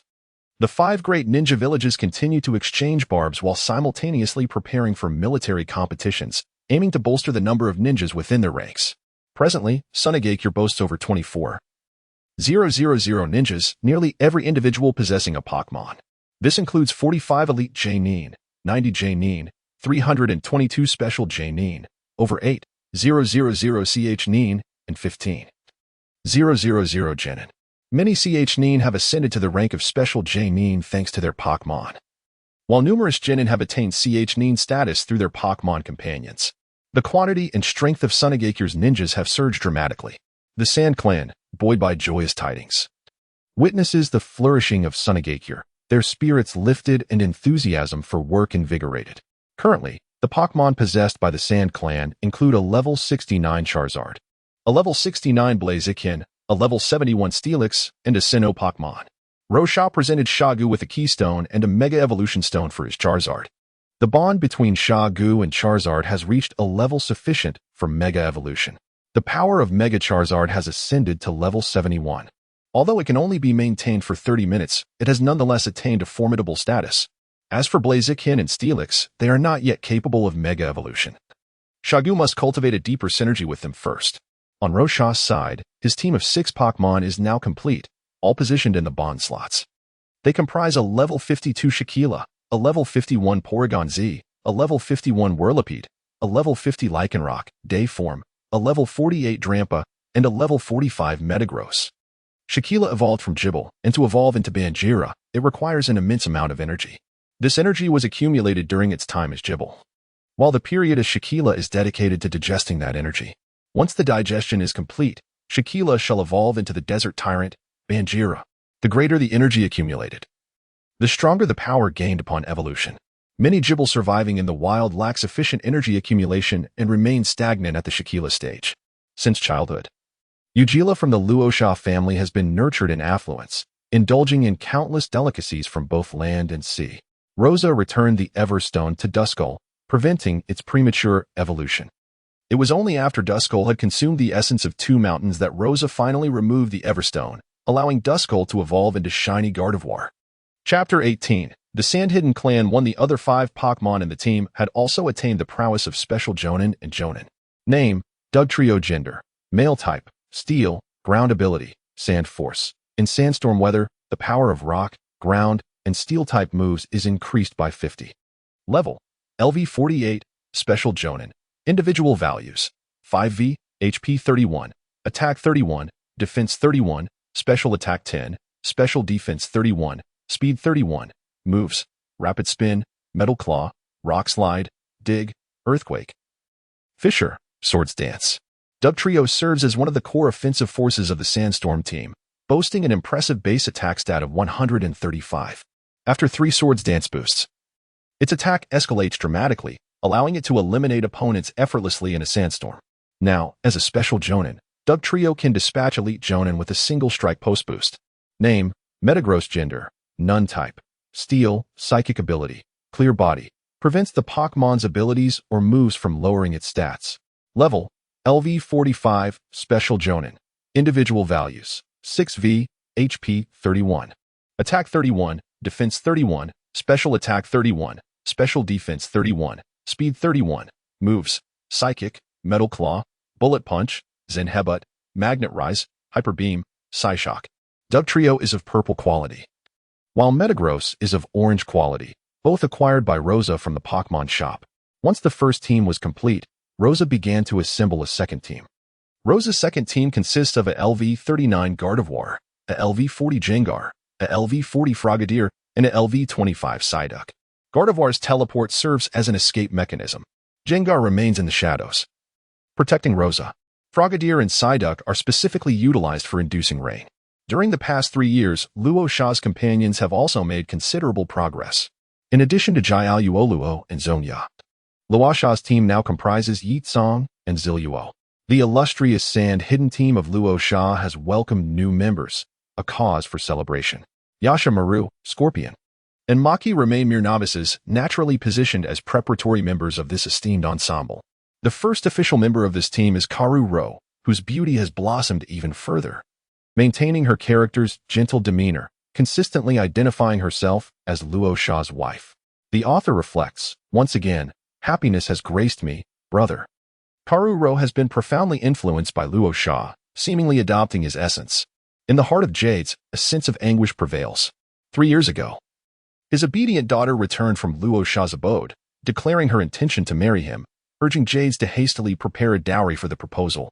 Jades, visibly distressed, thought to himself, "While I regard Luo Sha as a prospective son-in-law, my daughter is merely 6 years old. Rasha, you wretched beast." Before the age of 6, Jialuoluo was sent to Rasha's home by Gades. After turning 6, Jialuoluo began to follow Rasha incessantly, even learning the art of skipping classes. Now, the notion of marriage is utterly absurd. Gades is powerless to intervene, nearly losing consciousness from the overwhelming situation. 3 years have passed, and Gades has utterly failed to reclaim Jialuoluo's romantic delusions, resigning himself to a state of inactivity. Regardless, once Jialuoluo reaches adulthood, he shall be promptly sent to Rasha. At present, Jialuoluo is also 9 years old, possessing the 3 chakra types of fire, wind, and earth, achieving the strength of a Chunin. In terms of his spirit companions, all of Jialuoluo's spirits were gifted by Rasha, with 6 spirits of exceptional purple quality. They include a level 40 Lycanroc, Dayform, a level 37 Sandygast, a level 36 Swampert, a level 35 Hippowdon, a level 33 Dragonite, and a level 32 Alakazam. The second member of the daily team is Zomi. At 10 years old, Zomi has achieved the strength of an elite Chunin. His growth in power surpasses that of Jialuoluo as he successfully awakened Magnet Release under Rasha's guidance. Zomi's mother participated in the second generation's Magnet Release experiment but, unfortunately, did not awaken the ability. However, the bloodline inheritance of Magnet Release has remained. Magnet Release originates from the Shikaku, unlike other bloodline limits that fuse 2 fixed chakra attributes. Saga's Magnet Release is composed of sand and iron, a fusion of earth and lightning attributes. The magnetic release of Rasha is akin to gold dust, a fusion of earth and wind attributes. Zomi possesses 3 types of chakra, earth, fire, and Deen. The awakened magnetic release is crimson iron, a blend of earth and fire attributes. According to official materials, Rasha has 4 types of chakra, wind, water, earth, and Deen, but lacks lightning. The magnetic releases of the 2 wind shadows differ, and this work introduces personal interpretations of magnetic release. Luo Sha has uncovered a blind spot, the interplay between Yin and Earth attributes. Magnetic release originates from the one-tail, Shikaku, and the tailed beasts are the result of the fusion of Yin and Yang release. Coincidentally, Shikaku possesses Earth attribute chakra. Luo Sha speculates that the key to awakening magnet release lies in possessing both Earth and Yin chakra. The fusion of Earth chakra with another type, harmonized by Yin chakra, gives rise to magnet release. Zomi has become the 3rd known wielder of magnet release in Sunagakure, leaving Zonyu feeling utterly lost. With a lively mind, Zonyu considers that Zomi might also have a chance to vie for the position of Kazekage, although it remains merely a fleeting thought. After an extensive discussion with Zonyu, Zonyu sorrowfully realizes that his son has also taken on the form of Luo Sha, incessantly calling him brother Luo Sha. Zonyu would rather sever their father-son bond than not pledge unwavering loyalty to brother Luo Sha. Zonyu finds himself wishing he could slap his past self for willingly offering his son to Luo Sha as a subordinate. Does Zonyu not grasp the notion that a good subordinate is one who does not aspire to be a leader? Zonyu nearly coughs up blood, feeling an affinity with Jades. Yet, Zonyu's plight seems more severe, while Jades lost a daughter but retains a son. Zhongyu has, but Zhongmi is his sole heir. Zhongmi is still the young clan leader of the Zhong family, destined to become the clan's head. It truly feels as though he has sacrificed his son and his clan. Would Zhongmi truly regard the Zhong family as mere dowry upon entering the Luo Sha household? Author's confusion? A dog's head for survival. Zhongmi's magnet release also requires a desert environment to unleash its full potential. He can extract red iron from the sand. Experiments show that red iron possesses a higher density than both gold sand and iron sand, though its extraction proves more challenging. This indicates that Zhongmi's magnet release is ill-suited for widespread destructive ninjutsu, as a single area technique would deplete his chakra entirely. However, Zhongmi's magnet release boasts greater potency in single-target lethality, offering more room for development. To address Zhongmi's shortcomings and augment his chakra reserves, one potential solution lies in becoming a Jinchuriki. Yet, this is clearly unattainable, as Shikaka remains within the body of Fu, who has at least 18 years left to live. Moreover, with Sunagakure's abysmal sealing techniques, becoming Shikaka's Jinchuriki would mean enduring continuous torment. Neither Zhongyu nor Luo Sha would permit Zhongmi to suffer as Shikaku's host. It is worth noting that Shikaku, that troublesome tanuki, not only refrains from sleeping but also denies his host any rest. To house Shikaku within Zhongmi's frail form would be utterly unmanageable. Only Master Fu possesses the fortitude to withstand Shikaku's incessant chatter. Chapter 19. The Sunagakure Ensemble 2 Zhongmi is currently studying magnet release under the expert Luo Sha. Successfully developing B-rank ninjutsu, magnet release, red iron scatter shot, and A-rank ninjutsu, magnet release, red iron spiral sphere. Indeed, it is the spiral sphere. This technique was crafted by Luo Sha, the heir to the Kazekage of Sunagakure, the sole contract holder of the spirit realm, the wealthiest in Sunagakure. A prodigy of magnet release and a master of ninjutsu development. The unmarked A-rank ninjutsu has sent shockwaves throughout the entirety of Sunagakure. As Luo Sha makes his move, the Sand Village trembles thrice. The current ensemble of the Sand Village, comprising Luo Sha, Gaara, Zhongmi, and Yakura, has all proficiently mastered the spiral sphere. Meanwhile, Jialuoluo, at the tender age of merely 6, has yet to reach the stage of learning A-rank ninjutsu. Rosa has innovated upon the spiraling sphere, combining it with magnet release to create the magnet release spiraling sphere. The power of the magnet release spiraling sphere is significantly enhanced, achieving a level barely reaching rank S in testing. In truth, while the spiraling sphere alone does not qualify as an A-rank ninjutsu due to its inherent limitations, its classification is elevated to A rank because it is a ninjutsu without hand seals. Now that the magnet release spiraling sphere has reached the threshold of S-rank power, it is undoubtedly categorized as such. Although only magnet release users can cultivate this technique, Rosa can nonetheless be regarded as the developer of an S-rank ninjutsu. In addition, Rosa has also developed a D-rank ninjutsu known as the 1,000 Years of Pain. The Konoha variant of this technique has been successfully renamed to the Sunagakure 1,000 Years of Pain. Shagu, upon gazing at the scroll containing this ninjutsu, fell into a prolonged silence. He subsequently burned the scroll, launching a critique and ideological re-education towards Rosa. Shagu proclaimed, "This cannot stand. We must strengthen the ideological education within the Ninja Academy." The students lamented, "What have I done wrong? Why must I bear the consequences?" Aside from Zhongmi's own prowess, the capabilities of his Pokémon are as follows: a level 41 Boskage, a level 39 Steelix, a level 36 Electrode, a level 35 Skarmory, a level 34 Surfetch'd, and a level 34 Ferrothorn. These Pokémon share a common trait: they are all Steel-type. For reasons unknown, Zhongmi, who possesses a doll-like visage and a gentle disposition, harbors a heart set on steadfast output. Since acquiring Boskage, Zhongmi has become utterly enamored with Steel-type Pokémon. The imposing stature of Steel types provides an undeniable sense of security. After awakening his magnet release abilities, Zhongmi's magnet release Crimson Iron armor can also be donned by his Pokémon. A Pokémon clad in armor is indeed a remarkable sight. Unfortunately, the chakra cost is exorbitant, and after equipping Boskage with armor, Zhongmi found himself drained, relegated to merely being a decorative companion, exclaiming 666. In a moment of youthful exuberance, Boskage declared, "Master, hurry and equip me with armor. You stay back while I go forth and wreak havoc. Armor warrior, unite." While Rosa is also capable of donning armor upon Pokémon, he sees no necessity in this, as he is not as drained as Zhongmi. Rosa simply pilots a mecha himself. After learning all the magnet release ninjutsu from Shagu, Rosa developed a new technique. S-rank ninjutsu. Magnet release, colossal god soldier. Vast amounts of sand and gold swirl around Rosa, generating magnetic forces that coalesce into a giant figure of sand and gold. Breaking through the defenses of a giant is an exceedingly arduous task, unless one possesses the ability to nullify its magnetic force. The weaponry of the giant can transform at will, be it a blade, a sword, a halberd, or a bow. There exists nothing that is beyond the capabilities of Rasha. With a chakra capacity of 0.8 cards, Rasha can sustain a 5-meter-tall sand gold giant for 3 minutes. Likewise, Shago has mastered this technique. With the chakra level characteristic of a shadow, the sand iron giant can endure for 30 minutes.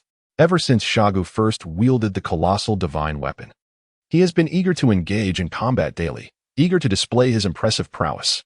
Unfortunately, he finds no worthy opponent, as his only match, Chiyo, is akin to a lethargic fish. Gazing at the colossal figure, Zomi sheds tears of envy. The crimson iron he can extract is barely sufficient to forge a single blade for the giant's hand. It seems even at the shadow level, mastering such a technique remains a distant dream. Zomi laments, "This is blatant targeting against me."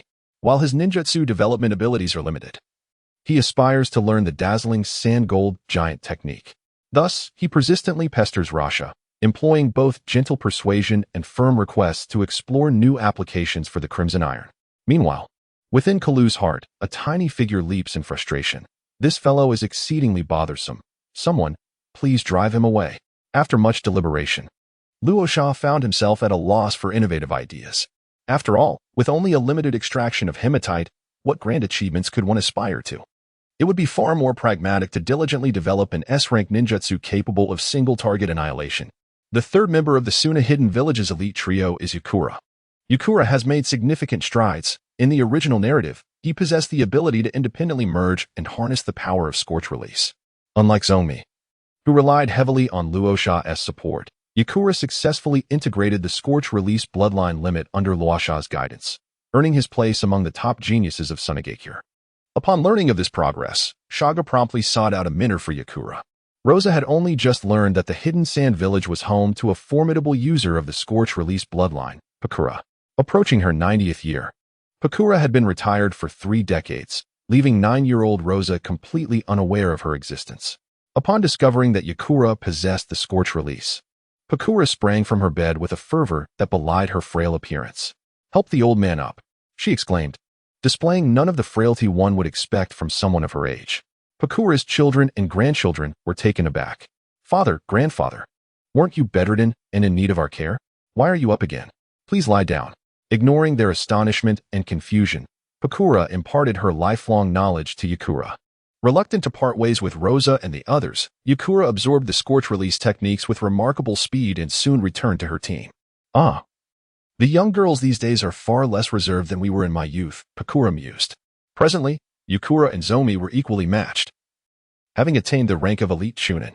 Yakura's Pokémon roster included a level 39 Charizard, a level 37 Arcanine, a level 36 Blaziken, a level 36 Rapidash, a level 35 Ninetales, and a level 33 Charmeleon. Devoted to Fire-type Pokémon, Rosa endeavored to fulfill Yakura's wishes. Due to Rosa's past kindness, Yakura's demeanor towards him was markedly different from her interactions with others. To everyone else, Yakura was perceived as a violent girl, quick to resort to a punch at the slightest disagreement, showcasing her immense strength and fiery temperament. Consequently, her peers at the Ninja Academy dubbed her Sand Hidden Chili Pepper, a stark contrast to the affectionate title flower of Sand Hidden bestowed upon Karura. One was a term of praise, while the other was a name shrouded in fear. Upon learning of her nickname, Yakura retaliated by delivering a sound thrashing to those students, leaving each with a prominent bump on their heads as they returned home. Yet, in Rosa's presence, Yakura exhibited the same gentleness as Karura. Anyone daring to utter Yakura's nickname before Rosa would inevitably face her wrath. The students, sporting their swollen heads, had ample opinions on the matter. Luo Sha was acutely aware of the situation, yet she feigned ignorance. Yecang presented a gentle facade before her. What if he were to abandon this charade if his true feelings were revealed? Jialuoluo, however, had begun to perceive Yecang's demeanor as a quintessential romantic. Jialuoluo did not resort to theatrics or desperate pleas, compelling Luo Sha to pledge her undying devotion exclusively to him. In Chapter 20, Deep Blue sends a message. Jialuoluo's inner thoughts revealed her belief that a man as exceptional as Luo Sha would undoubtedly attract a throng of alluring temptresses, much like Lord Fengying, who was the object of desire for the village's middle-aged women. She resolved to adopt a magnanimous disposition, aiming to instill a sense of guilt in Luo Sha. Perhaps enlisting Yecang in this endeavor would not be unwise. Together they could synergistically ensure that Luo Sha would no longer seek companionship elsewhere. Furthermore, Jialuoluo felt it inappropriate to confront the women who approached Luo Sha, yet Yecang could take on that role, deterring any further advances towards him. Thus, the new inversion of Jialuoluo emerged. One could never fathom the peculiar thought processes of a dedicated romantic. Jialuoluo candidly expressed her willingness to share Luo Sha with Yecang, as they united to fend off other temptresses, leaving Yecang utterly flabbergasted. Yecang thought, "This girl is merely 9 years old, yet her acumen could rival that of a queen in a historical drama. Is the world truly magical? Or am I simply naive?" She had never contemplated such matters, as she owed an immense debt to Luo Sha, who had generously bestowed upon her formidable spirits. Thus, Yecang resolved to devote her life to assisting Luo Sha in gratitude. Confronted with Jialuoluo's proposal, Yecang was left in a state of bewilderment. Unsure of how to respond, Jialuoluo interpreted Yecang's silence as tacit agreement, leading to a sisterly bond between them, and they coexisted harmoniously as a family. As for Zongmi, his presence was no longer superfluous with the addition of Zilu. Zilu, a mere 6 years old, had just embarked on her first year at the Ninja Academy. Still a novice, equivalent to level 1. Meanwhile, the fearless boy who had grown alongside Zilla had evolved into a quick fist, boasting a strength of level 29. His singular aim was to protect Zilu, which accelerated his defensive capabilities, ultimately leading to his evolution. Zilu's second spirit, a fiery chick gifted by Luo Sha upon her enrollment, remained a spirit baby, not participating in training. Over the course of 3 years, the 4 individuals, alongside their spirits, had experienced remarkable growth. Except for the extraordinary crystal fire spirit belonging to Ebi Zong, Luo Sha's spirits advanced at a noticeably swifter pace than others. The rapid advancement of the spirits of Luo Sha in levels is undoubtedly attributed to the system. On January 1, 2027, the great deity of traversal responded to Luo Sha. Luo Sha opened the email. To Luo Sha, 130x times x times 1111. Dear Luo Sha, I have been exceedingly busy lately, as you know, with the newly established Transcendence Department and the inevitable surge of responsibilities. It is only now, during the one-day holiday for the new year, that I have had the chance to see your email. Truly, you are the one I have high hopes for. Your sincerity has touched your godfather, who awaits your support in his twilight years. Fortune smiles upon you. My dear lad, congratulations on being selected. Recently, the technology department has developed a new software known as the Idol system, originally intended for the next group of transcenders. As the system is still undergoing debugging, you may try it out first, considering it a New Year gift from your godfather. Attachment: Idol system internal test version 1.0. Luo Sha clicked to claim. Beep. The system is currently being updated. Please be patient. Post. Beep. The Pokémon System Ninja Realm Adaptation version 2.0 has been launched. Greetings, host. I am Xiao AI, and it is my honor to serve you. The system update has been completed, and a new idol feature has been added. The host can place 6 Pokémon for idol activity, allowing them to engage freely in the outside world. Low-level ninja Pokémon can level up 10 times a year. Intermediate-level ninja Pokémon 5 times a year. High-level ninja Pokémon 3 times a year, and shadow-level or higher Pokémon once a year. Luo Sha placed his Pokémon in the idle position, accelerating their level progression. The primary advantage of the idle function lies in its ability to directly overcome the bottlenecks faced by the Pokémon. Unfortunately, it is only applicable to one's own Pokémon. Otherwise, if he could place Shagu's Charizard and Blaziken in the idle slot, they would undoubtedly become shadow-level powerhouses within a year.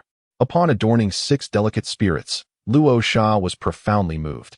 He never anticipated that his adoptive father would respond, bestowing upon him a new pendant.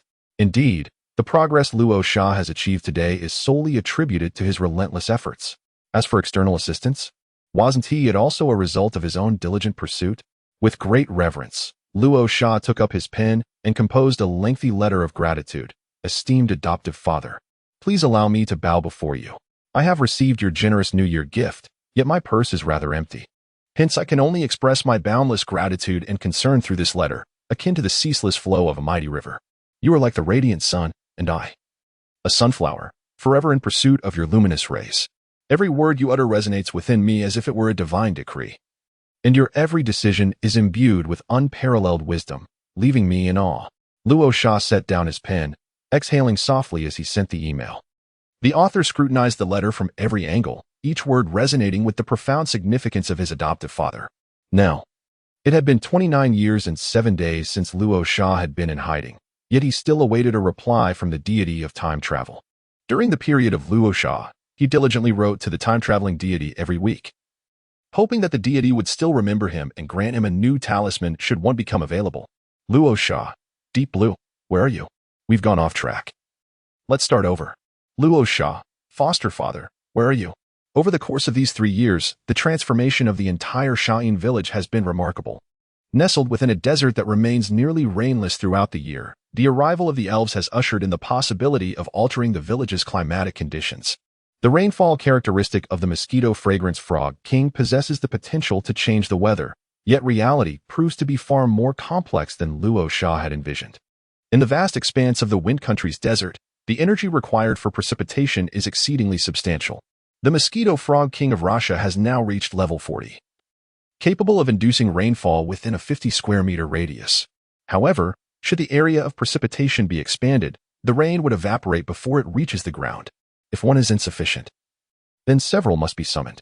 Under Rasha's suggestion, Shagu established a rainfall brigade, with Rasha's mosquito frog king serving as its leader. Now recognized as an esteemed spirit within the village of Sandy, the ranks of institutional spirits have surpassed 99. The Rainfall Brigade comprises members from the mosquito frog and Psyduck families, residing in the oasis behind Sandy Village, where they are accompanied daily by Chio. The village generously provides for their needs. They are required to work just once every 3 days to bring rain to Sandy Village.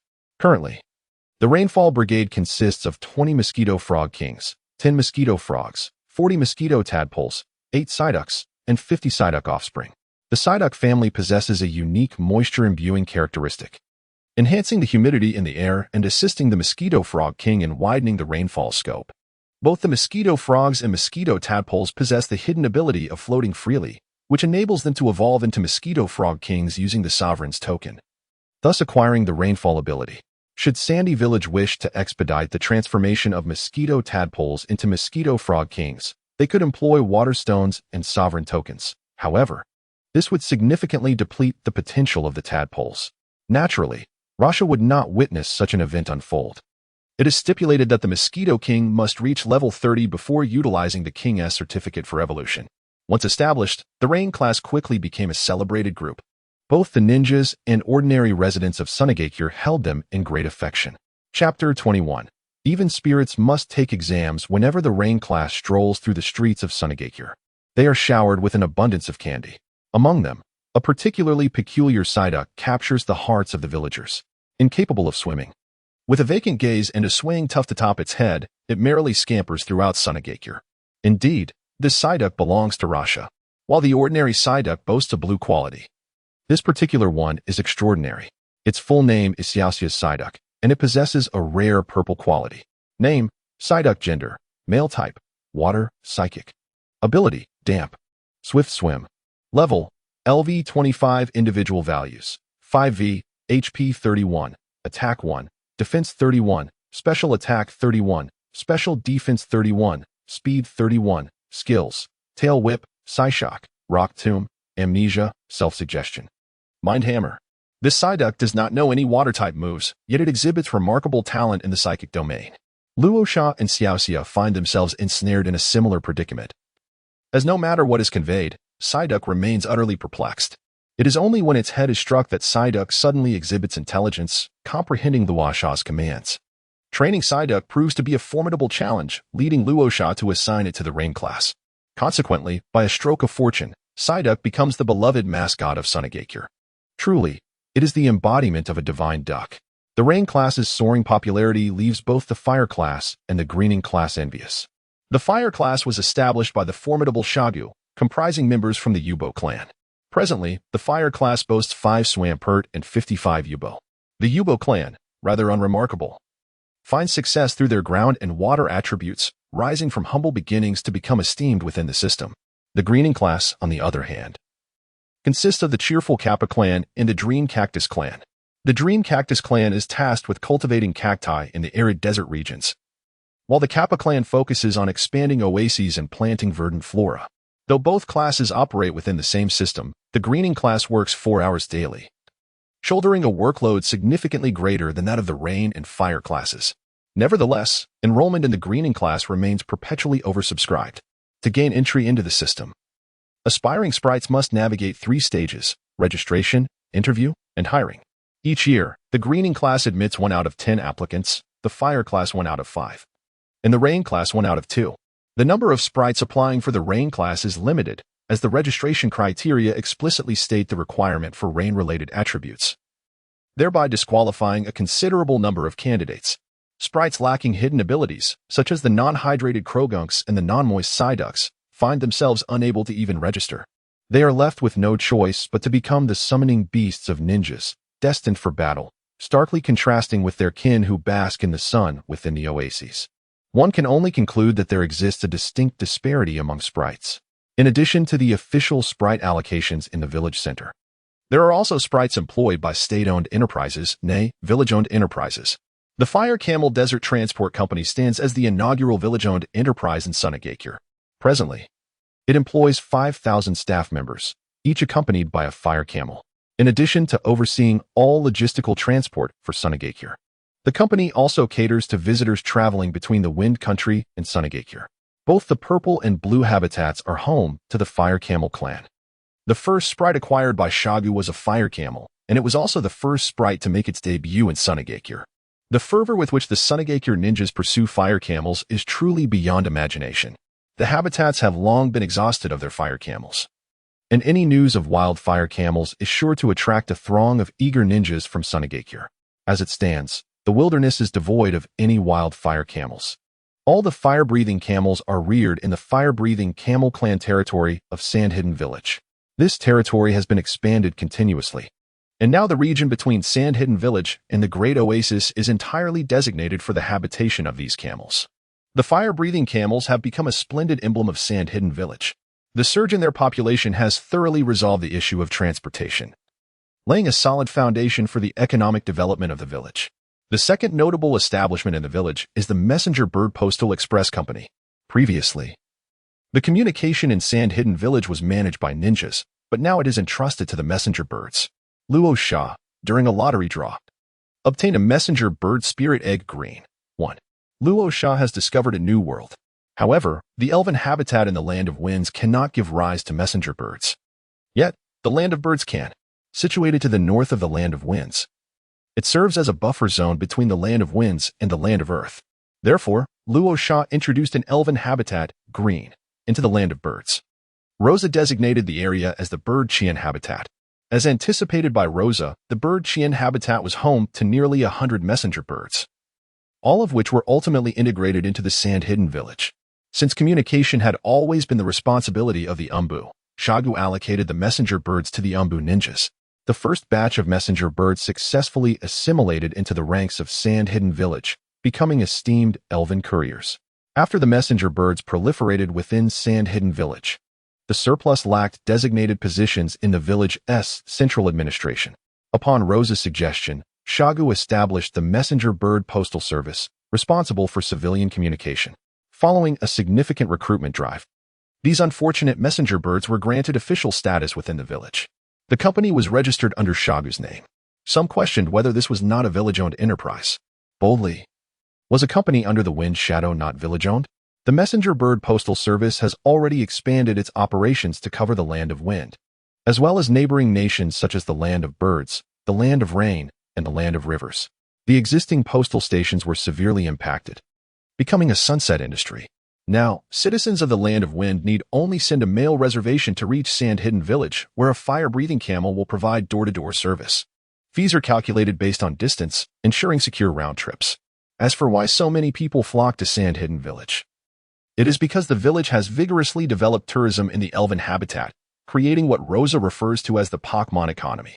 Sand-Hidden Village designated 5 nearby green habitats as tourist attractions, which have become renowned travel destinations within the ninja world. The first habitat is a high-end tourist area, the Pokémon Hot Springs Resort. The spring water originates from the mosquito frog, while the high temperatures are provided by the platypus dragon. Sand-Hidden Village constructed the only hot spring in the Land of Wind. Surrounding the hot spring, a commercial district was developed. In this area, the Mrs. Huajia chain hotel, adorned with refreshing greenery, has become a luxurious establishment. The Hoo Juice Shop and Duo Ice Cream Parlor have gained immense popularity, becoming high-end products. In the Land of Wind, enjoying a refreshing glass of juice or indulging in ice cream was once an unimaginable luxury for the nobility. Yet, in the Pokémon Hot Springs Resort, such pleasures are readily available. The nobility of the Land of Wind takes pride in having visited the Elven Resort, as it symbolizes their social status. Chapter 22. Tourist Attractions and the Overworked Laborers. In the second resting area, there is a performance of the Elven Opera, with tickets priced at 20,000 for two and half price for children. The venue is situated by the serene banks of an oasis lake. The vocalist is the renowned Pang Ding, accompanied by the graceful dancing swans, performing the Swan Waltz. The fame of Pang Ding and the dancing swans has spread throughout the Kingdom of Wind, leading to frequent invitations from nobles across various regions for performances and tours. Shagu readily accepted their offers, for the rewards were indeed generous. The third resting area features a desert garden, with an entry fee of 10,000 for two and half price for children.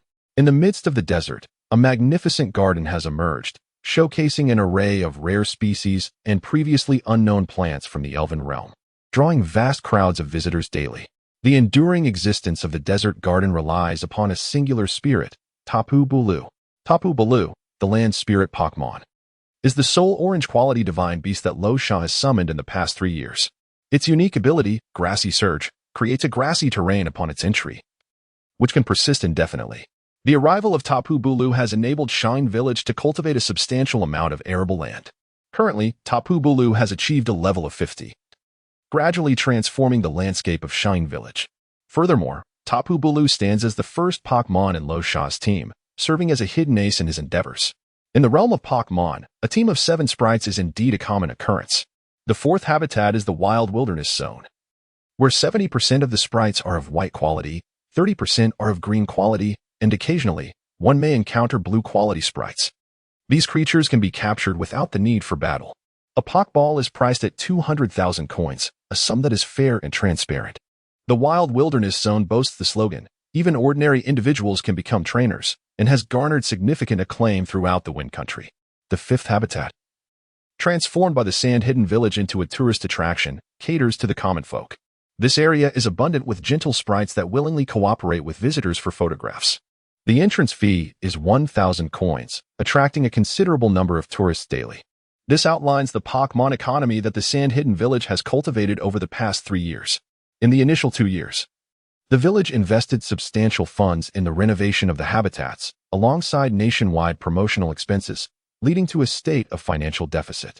However, in the 3rd year, the village amassed significant wealth, successfully achieving self-sufficiency.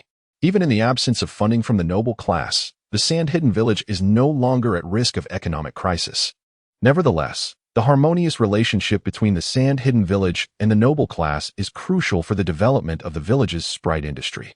The village pays a considerable amount in taxes to the noble estate, and seeing the gleaming silver, the noble class naturally supports the village's progress. Perhaps in the future, Sand-Hidden may well emerge with a banner proclaiming itself as the wealthiest in the world. Lastly, the evolution of the Pokémon shop continues, with Uncle Roger serving as the manager and the parents of Yecang working as staff. The primary revenue for the shop derives from Pokeballs and Pokémon food, followed closely by evolution stones. Following renovations, the shop now boasts 3 Pokémon medical devices and 1 communication evolution machine. Rhyhorn is a commonly used sprite among the lower-ranked ninjas of Sand-Hidden Village, with 7 out of 10 individuals having captured a Geodude or Rhyhorn. It is noteworthy that Rhyhorn requires a communication link to evolve into Rhydon. Luo Sha is certainly not a heartless capitalist. He is quite pleased to enhance the strength of the Sand Ninjas. The cost of 50,000 taels for a communication evolution is indeed remarkably affordable. As for the medical device, it is specifically designed to treat severe and hidden injuries. The lucky egg, of purple quality, has yet to be widely disseminated by Luo Sha. But the medical device has alleviated his urgent needs. It is explicitly stated in the guidelines for Pokémon that they require treatment with a medical device at least once a month. The medical care for Pokémon is complementary, should a ninja show reluctance to restore both themselves and their Pokémon from hidden injuries. The Sand Village will inevitably revoke their trainer qualifications. However, the emergence of Pokémon has also ushered in numerous challenges. The foremost being the question of how to train them, as most ninjas are completely unaware of the necessary methods. Luo Sha has publicly unveiled the cultivation guides for Long Long Rock, Pangyan Monster, and Sandishu, as these three Pokémon are the esteemed trio of Shine Village. The disclosure of their nurturing methods aims to fulfill the needs of the majority of ninjas. In contrast, the guides for other Pokémon are available through a reservation system. One merely needs to book at the Pokémon shop and return the following day to collect the guide. Additionally, the establishment of the Pokémon protection law has emerged. Acts of abandonment and abuse towards Pokémon are explicitly prohibited, with offenders facing immediate imprisonment in the Shine Dungeon for reform.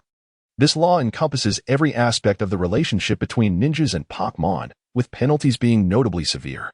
Shagu's rationale for this initiative stems from his belief in the existence of entities beyond the shadow level within the Pokémon realm, those of Super Shadow and Six Paths Strength. Thus, it is imperative to maintain a sense of reverence towards Pokémon. Due to the Pokémon protection law, the workload of the police department has significantly increased over the past 3 years, often requiring them to venture beyond the village to apprehend fugitives. However, every ninja within the police department remains cheerful, as the village has not only enhanced their salaries but also provided each ninja with a large wolf dog, a unique privilege among all departments in Shine Village. What is that? You claim the Umbu also distributes messenger birds? While it is true that the Umbu provides messenger birds, only 100 ninjas receive them. The ninjas of the police department are thus invigorated, spending their days frolicking with their wolf dogs. Meanwhile, those in the interrogation department are continually contemplating job changes or are already in the process of doing so, with their sights set on the police department, which is currently expanding its ranks. Although the police department is indeed busy, its benefits are appealing. In terms of workload, which department is busier than the interrogation department? Kaizoku, observing his dwindling subordinates, sought out Shaga to lament, "Lord Windshadow, my fate is truly lamentable. I have diligently served in the interrogation department, bearing hardships without recognition. With so many spies in Shine Village, I am perpetually overwhelmed, yet the number of ninjas in the interrogation department continues to dwindle. Those salaries have increased. All departments have seen such raises. The youth of today are reluctant to engage in interrogation duties, choosing instead to flee. Even many of the older members are on the run. It is one thing for the interrogation department to be busy, but my sister spends her days fishing, traveling, and enjoying her grandchildren. The matters concerning the puppet class were entrusted to Jialuoluo, while the medical department was assigned to Ling. Yet, this couple has taken advantage of my frail constitution. After having a child, they became neglectful towards their work, handing over the responsibilities of the medical department and the puppet class documents to me. How am I to endure this? Wailing. Hai Lao Zhang expressed his grievances in the Phonying building, seemingly on the verge of despair. In a futile attempt to soothe him, Shagu offered his support. Meanwhile, Jialuoluo, listening to Hai Lao Zhang's lamentations, felt a sense of shared plight. Over the past 3 years, Jialuoluo had been overwhelmed with responsibilities in the administrative department. The newly established Greenery class, Rainfall class, and Firefighting class, all 3 fairy classes, fell under the jurisdiction of the administrative department. Chapter 23. Phonying Scandal hits the headlines. The fire-breathing Camel Desert Transport Company and the Messenger Bird Postal Service are also managed by the administrative department, along with Phonying's sole proprietorship, including the Duo Ice Cream Shop, Hu Juice Bar, and the Madame Huajia chain of hotels. Did you think that was the end? The real challenge lies ahead, as the 5 tourist attractions are also under the purview of the administrative department. Each year, the administrative department expands its recruitment. However, ninjas are primarily skilled in combat. Expecting them to engage in administrative tasks is indeed a tall order. The administrative department often struggles to fill its ranks, resulting in each individual bearing a heavier burden. Over time, they have grown accustomed to it. Nay, they have become numb to it. Furthermore, personnel in the administrative department cannot easily transfer positions, as it is the premier department. Movement is only upward. No one descends from higher ranks to join. Those in the interrogation department would never consider transferring to the administrative department. Interrogation department ninjas often ponder, "Am I insane? Why would I jump to a more arduous department?" Observing the 2 individuals before him in distress, Shagu fell into silence, unable to offer consolation. Workaholics often fail to comprehend the sentiments of laborers, and leaders seldom grasp the feelings of their employees. Nonetheless, despite his lack of understanding, Shagu was a commendable leader. Thus, the village of Sunagakure commenced a departmental reorganization. On July 22nd, 29 years of Sunagakure, in the Formalizing building, a high-level meeting was convened to address the issue of departmental restructuring. The village had experienced rapid growth over the past 3 years, rendering the existing system inadequate to keep pace with economic development, leading to systemic flaws that necessitated discussion and resolution. Please share any suggestions you may have, Shaga stated directly. The attendees exchanged glances, and the meeting hall fell into a profound silence. Jialuoluo, please share your thoughts. Recognizing the silence among the crowd, Shaga began to call on individuals. Lord Formalizing, I propose the establishment of a new commercial department to oversee the affairs of the 5 tourist attractions. Additionally, we should create a ferry department to manage the 2 companies in the 3 ferry classes, Jialuoluo suggested, ardently advocating for relief for the administrative department. Lord Formalizing, the interrogation department is in dire need of personnel. We urgently require the recruitment of new ninjas, at least double the current staff to suffice. As Kaizang observed the absence of the interrogation department in Gady's report, he hastily interjected, Lord Windshadow, I propose that Jia assume the role of the puppet class leader. With Ling as the head of the medical department, Jia has now attained the strength of an elite jonin, making him well-suited for the position of puppet class leader. As for Ling, you are already aware of her capabilities. She has long possessed the power of an elite jonin. Chio seized this opportunity to offload all her burdens. Kaizang cast a twitching glance at Chio, who met his gaze, prompting him to immediately lower his head. While Kaizang maintained a stoic exterior, internally, he felt a tempest of despair. What about you all? Do you have any further suggestions? He inquired, directing his attention to the other department heads. Lord Windshadow, Sunagakure currently boasts 45 ninja of elite jonin rank, 90 jonin, and 322 special jonin. Given the emergence of the spirits, the number of jonin has surged dramatically. Should we consider increasing the difficulty of the assessments? Akira, the head of the jonin class, chimed in. The abundance of jonin brought him joy. Yet he believed that Sunagakure's evaluation criteria had always lagged behind those of Konohagakure. In his mind, Sunagakure had now reached a level comparable to that of Konohagakure, and thus, the assessment standards should align accordingly to showcase the prowess of Sunagakure's ninja. After an afternoon of deliberation, the reorganization of Sunagakure was finalized. The changes in the various departments were as follows: Medical Department, headed by Ling; Commercial Department, led by Xiangling; Spirit Department, overseen by Nami; and the Puppet Class, directed by Jia. Naturally, Sagu agreed to Chio's request, and both Jia and Ling assumed their new roles. As for Kaizang, no one paid heed to his feelings. In truth, he was left in despair, burdened by the responsibilities of 3 departments, weeping inconsolably in the restroom. Xiangling, the new head of the Commercial Department, had only just managed to attain the rank of Special Jonin, possessing average skills, yet he was a commercial prodigy. The initial construction of 5 tourist zones was accomplished by Rasha, but Xiangling was responsible for the detailed development and implementation. Previously, Xiangling was the wealthiest ninja in Sunagakure, flourishing in business. Upon witnessing his remarkable potential, Rasha appointed him as the chairman of the fire-breathing camel transportation company. Grateful for the prince's gesture, Xiangling accepted the position with enthusiasm. Subsequently, he expanded the company significantly, ultimately winning Rasha's full endorsement. Rasha engaged him in conversation, entrusting him with the affairs of the 5 tourist zones and presenting him with an egg of a great rock serpent spirit. 3 months prior, Xiangling leveraged the power of the steel serpent to ascend to the rank of Special Jonin. Though his abilities were modest, all present recognized his suitability for the role of head of the Commercial Department. As for Nami, her unique ability to communicate with spirits was the reason for her appointment. When Rasha first learned of this, he was astounded but could not ascertain the cause. It was only after he obtained the power of the evergreen that he discovered Nami possessed a natural affinity for elemental energy, indicating her potential to cultivate sage arts. With the power of the evergreen, Rasha too could practice sage arts. Luo Sha did not conceal his intentions from Shagu. He revealed his desire to cultivate immortal techniques, along with the unique constitution he shared with Nami. However, Shagu resolutely refused, steadfastly opposing Luo Sha's aspirations. Recognizing the futility of persuading Shagu in a short span, Luo Sha chose to temporarily relinquish his efforts. In addition to her innate affinity for natural energy, Nami possesses remarkable talent as a trainer. Her profound passion for water-type Pokémon led her to intuitively assemble a rain team comprising the following: Masquerain, Frogadier, Psyduck, Toxapex, and Logistical. At the heart of this rain team lies Masquerain, the cornerstone of her strategy. Luo Sha is truly a remarkable talent, astonishing beyond compare. After the lottery drew a Squirtle egg, Luo Sha and his companions had no intention of nurturing the Squirtle, so they bestowed the egg upon Nami. Indeed, no one was more suited to the rain-boosted Squirtle than she.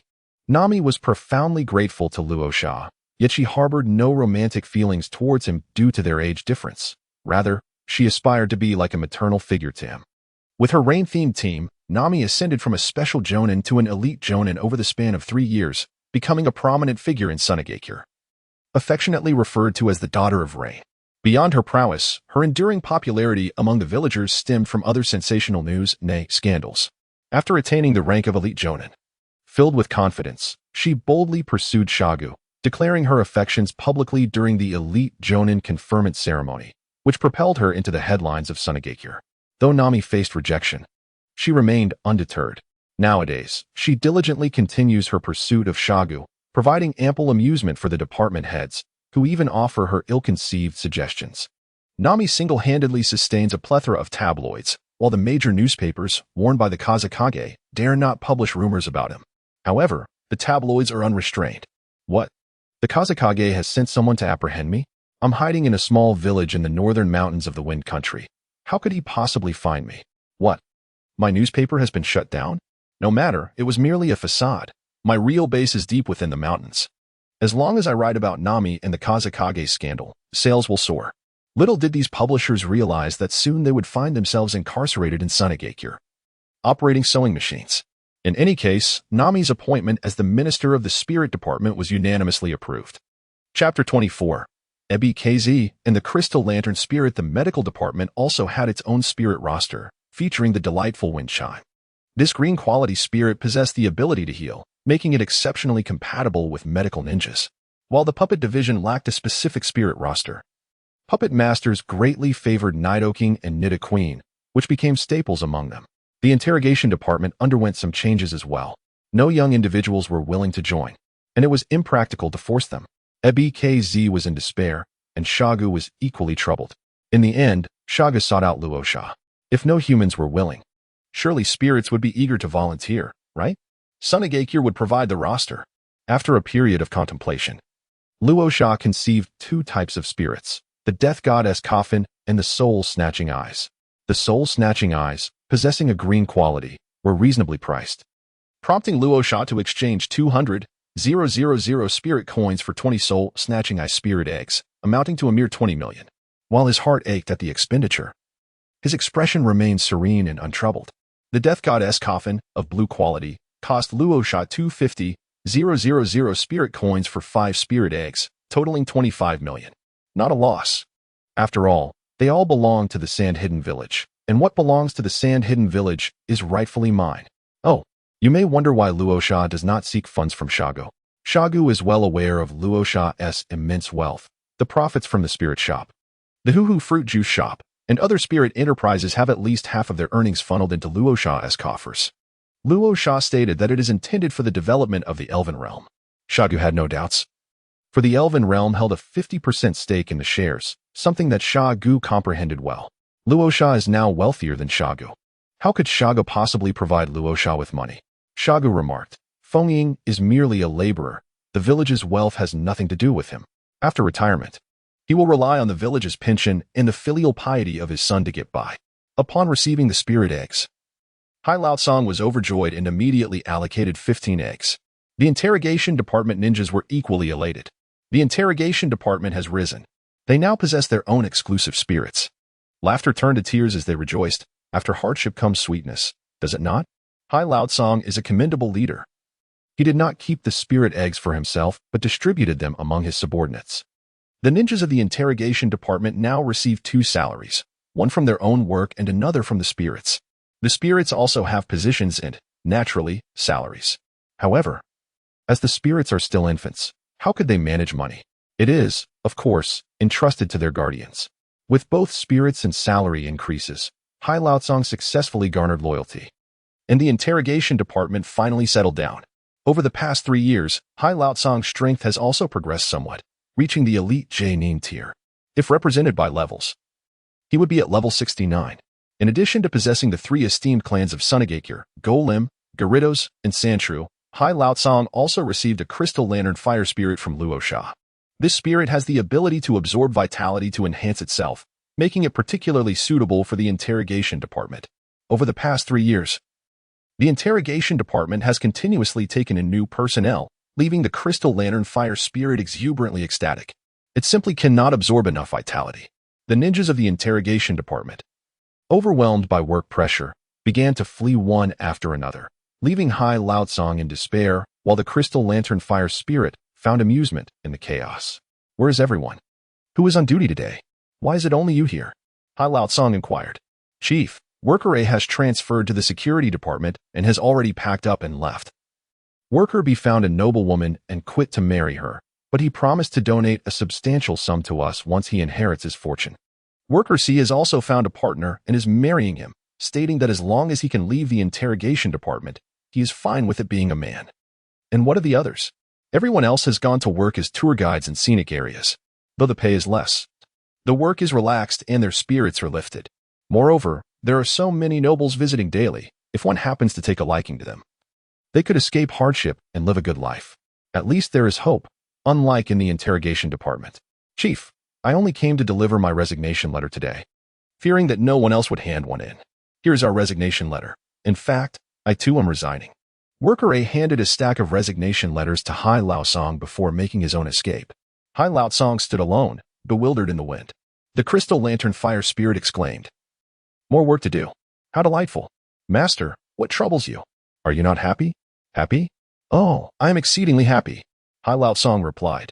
"Master? What's wrong? Someone, come quickly. My master has fainted." The Crystal Lantern Spirit ventured forth in search of companionship, only to discover that the entire interrogation department building, save for the spies confined within their cells, was devoid of life.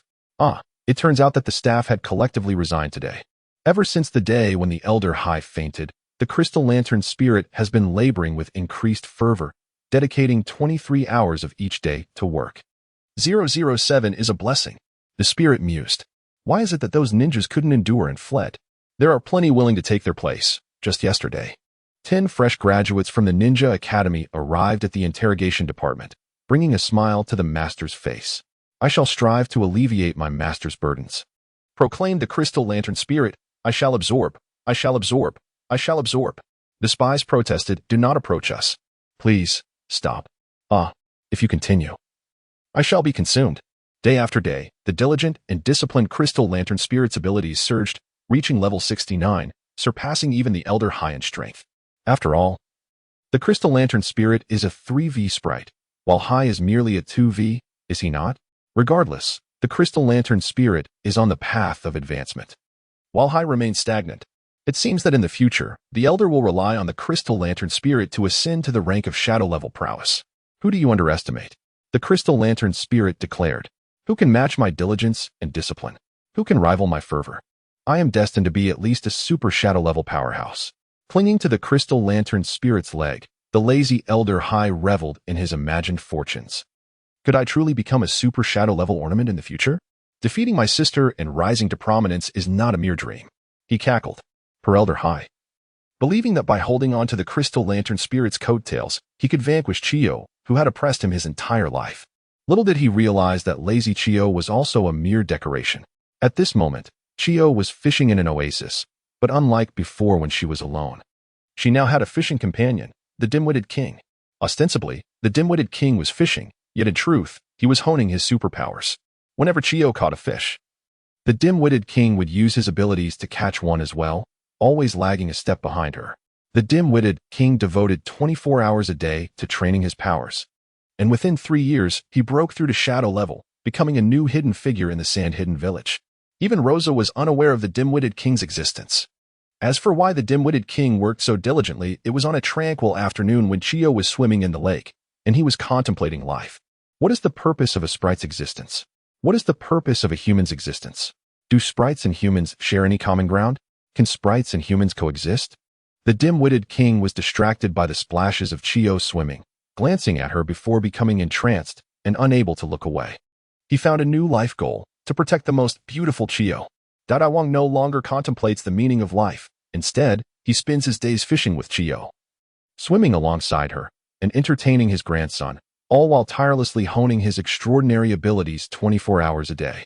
Remarkably, the 40-year-old Chiyo still possesses an enchanting charm that captivates a host of youthful admirers in Sunagakure, including Daiwang himself. Ibis, author, you have gone too far. Why does her cheat surpass mine? I refuse to accept this. Chapter 25, The Feather of the Sea God. Sunagakure, July 23rd, 29th year of the Sunagakure era, Ninja Academy. Class 1, Grade 3. Luo Sha had the rare opportunity to attend a ninja school, where he found himself languidly attending a class on the art of spirits. The institution had introduced a new subject, spiritology, which was not particularly profound. Its primary focus was on instructing students in the cultivation of spirits. The textbooks for spiritology were all authored by Luo Sha, and it was quite miraculous that he could even comprehend them. In the eyes of the public, Luo Sha has become the wealthiest figure in the realm of sand, yet only he is aware of the persistent poverty he has endured. In the first year, Luo Sha's daily income was approximately 1 million taels. By the second year, his daily earnings rose to around 1.5 million taels. In the third year, he effortlessly amassed 3 million taels each day, equivalent to 30,000 spirit coins. The spirit shop yielded a net profit of about 1.5 million taels daily, while the Huhu Juice shop and Duo ice cream parlor each contributed approximately 300,000 taels in daily profits. The Madame Huajia chain hotels and the hot spring resort generated a daily net profit of around 500,000 taels. Additionally, the companies in the two major villages provided daily dividends amounting to approximately 700,000 taels. Luo Sha exchanged all his silver coins for elf coins. Over the past 3 years, he amassed a staggering 20 million elf coins, equivalent to 2 billion silver coins. During this period, Luo Sha expended 5 million elf coins to procure a Jijinka egg and an additional 500,000 elf coins for a Dratini egg. With the remaining 5 million elf coins, he devoted himself entirely to the lottery. The majority of the elves he drew were ill-suited for his sandstorm team. Consequently, he placed half of them in the elf shop while the other half were gifted to Sha Gu, allocated to exceptionally talented ninjas. Naturally, he retained the purple quality elf eggs for his own use or to bestow upon his companions. Over the course of 3 years of lottery draws, Luo Sha has acquired an impressive collection of items: 1 red, 14 orange, 140 purple, and 1,400 blue. The white and green items were predominantly sold at the sprite shop. The blue items were generously bestowed upon Sha Gu as rewards for the ninjas of the Sand Hidden Village. The purple items include 123 evolution stones, various held items, skill discs, 2 purple sprite habitats, and 15 purple quality sprite eggs. Items deemed unnecessary have been stored in Luo Sha's system backpack, while the habitats have been deployed in the Land of Wind. Luo Sha has retained 3 sprite eggs, specifically those of Shinado, Gungue, and Psyduck, Xiaoxia version. The remaining 12 purple quality sprite eggs were distributed among his subordinates and the high-ranking members of Sand Hidden as primary assets. The 14 orange items consist of 1 sprite egg, Kapumu, 3 keystones, and 5 mega evolution stones, including those for Banjira, Fire Camel, Giant Swamp Monster, Fire Dragon, and Boss God Aura. Additionally, there are 3 orange held items: the Sandstone Rock, Leftovers, and the Focus Sash. There is also 1 magical candy, Orange, and a power known as the Everlasting Force, Orange. The Sandstone Rock enhances sandstorm weather and has been given to the Rock Monster. The Leftovers restore HP each turn and were entrusted to Shakila. The Focus Sash increases the critical hit ratio and has been allotted to the ground-type Diglett. The magical candy has been preserved by Luo Sha, while he has instinctively mastered the Everlasting Force. Finally, the crowning jewel of his collection is the red quality prize, the Feather of the Sea God. The Feather of the Sea God is the most significant tail feather of Lugia, imbued with divine power. It is said that the bearer will be watched over by the Sea God and receive his blessings. Effect 1. When worn by a sprite for an extended duration, it gradually enhances the sprite's level and potential. Effect 2. It provides a 50 boost to psychic and flying type skills. Effect 3. It enables the bearer to thrive in aquatic environments. Effect 4. It allows the summoning of an ethereal sea god for battle, with the illusion lasting for 5 minutes and a cooldown of 72 hours. Rasha adorns the feather of the sea god upon the beldam, which, at the tender age of 2, has already attained level 45. Once the beldam reaches the shadow stage, Rasha shall bestow the feather of the sea god upon the Shinai duo. Rasha is quite satisfied with the feather of the sea god, as it is a resource that can be utilized over an extended period. If Luo Sha is inclined, he may exchange 10 million spirit coins for a customizable spirit egg, red. It is a tier 1 divine spirit egg. However, by directly spending 9 million spirit coins on a lottery, he can also secure a red guaranteed prize, along with the opportunity to obtain 100 purple and 10 orange rewards. Without a moment's hesitation, Luo Sha plunged into the lottery pool once more. As everyone can see, the results were disheartening for him. As the unfortunate luck of a non-enthusiast filled every guarantee, Luo Sha gazed at the remaining 2 million spirit coins within the system, lost in a state of melancholy. Despite the red guarantee failing to yield the cherished spirit and habitat he longed for, Luo Sha resolved to begin accumulating spirit coins. Intending to purchase a red quality spirit egg using a 40 discount voucher, Luo Sha, misfortune upon misfortune. At this moment, in the world of Pokémon, the despondent Lugia finds itself submerged in the depths of the ocean, ever since awakening 6 months ago to discover the absence of its most cherished tail feather. Lugia has been consumed by rage. It remains baffled as to which cunning thief could have stealthily pilfered its most treasured plume. After all, it is a legendary being. Even Arceus would not dare to lay a hand on it. While Arceus could indeed overpower Lugia and forcibly pluck its feather, such is not the nature of that deity. Half a year has passed, and Lugia has yet to uncover the identity of the feather thief, ultimately resigning to its fate. Its tail remains stark and bare, leaving it with an uncomfortable sensation of chill at its rear. For the past 6 months, Lugia has refrained from mingling with other legendary Pokémon, even declining an invitation from Ho-Oh, for it wishes to avoid becoming a laughingstock like Groudon. Today, the esteemed Wind Country leader is visiting Sunagakure to inspect the Ninja Academy, leading Shagu to apprehend the notorious Luo Sha, the ringleader of the truant Sunagakure crew. With their leader captured, the underlings are inevitably left with no escape. To the left of Luo Sha sat Jialuoluo, and to the right, Yecang, while Zonya occupied the front, and the three were attentively engaged in their studies. Meanwhile, Jialuoluo sat alone in the first-grade classroom on the ground floor. The reason for the daimyo's visit to Sunagakure stemmed from the recent unrest in the ninja world. Over the past 3 years, Sunagakure had been embroiled in a war of words with the 4 great ninja villages, with the Ministry of Foreign Affairs of Sunagakure valiantly countering the criticisms from the other villages, maintaining restraint to avoid physical conflict. This was largely due to the realization that attacking the Land of Wind would yield nothing but losses. However, within Sunagakure, sentiments of war were steadily rising. Many of the Sunagakure ninjas believed that their village was now on par with Konohagakure and eagerly anticipated the arrival of conflict, longing to vanquish Konohagakure and seize the lands of the Land of Fire. Rasha is acutely aware of the inevitability of war. It is now the 29th year of the Sand-Hidden Village and the 30th year of Konoha, and the Second Great Ninja War, as depicted in the original narrative, is on the horizon. Apart from Konoha, which resides in the most fertile region of the ninja world, the other 4 ninja villages are rife with unrest. The Rain Village in the Land of Rain is equally discontent. The daimyos of the 4 nations aspire to annex the territories of the Land of Fire, seeking to alter the dire circumstances of their impoverished states.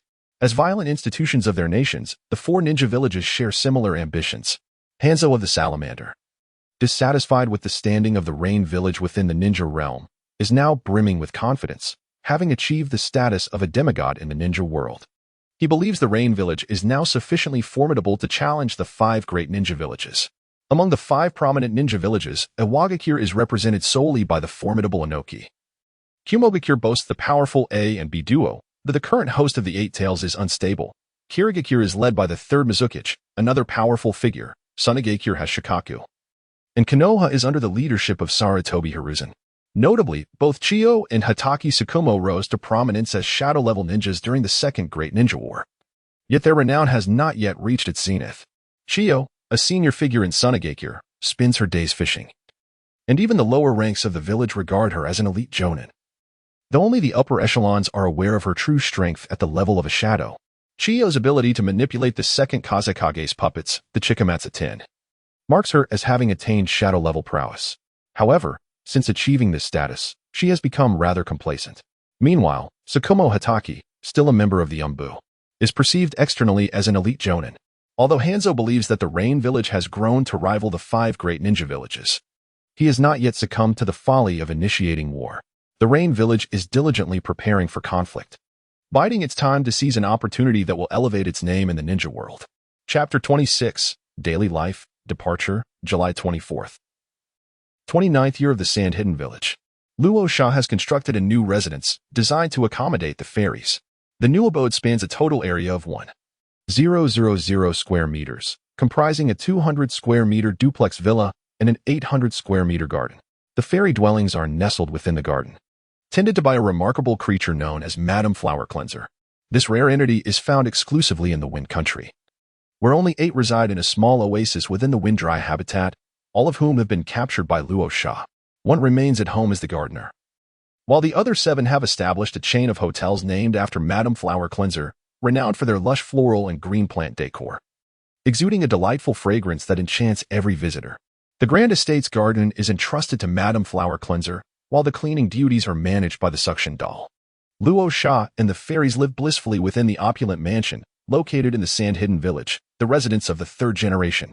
Psyduck, that creature is inedible. Rosa took away the puppet toy from Psyduck, which was intended for Scorpion. Quack?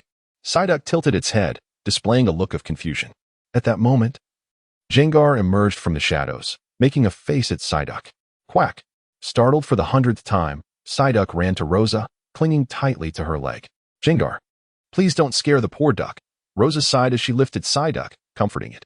Ever since Yukira evolved, he had transformed from a troublesome child into a composed young man, bringing a sense of tranquility to the household for a while.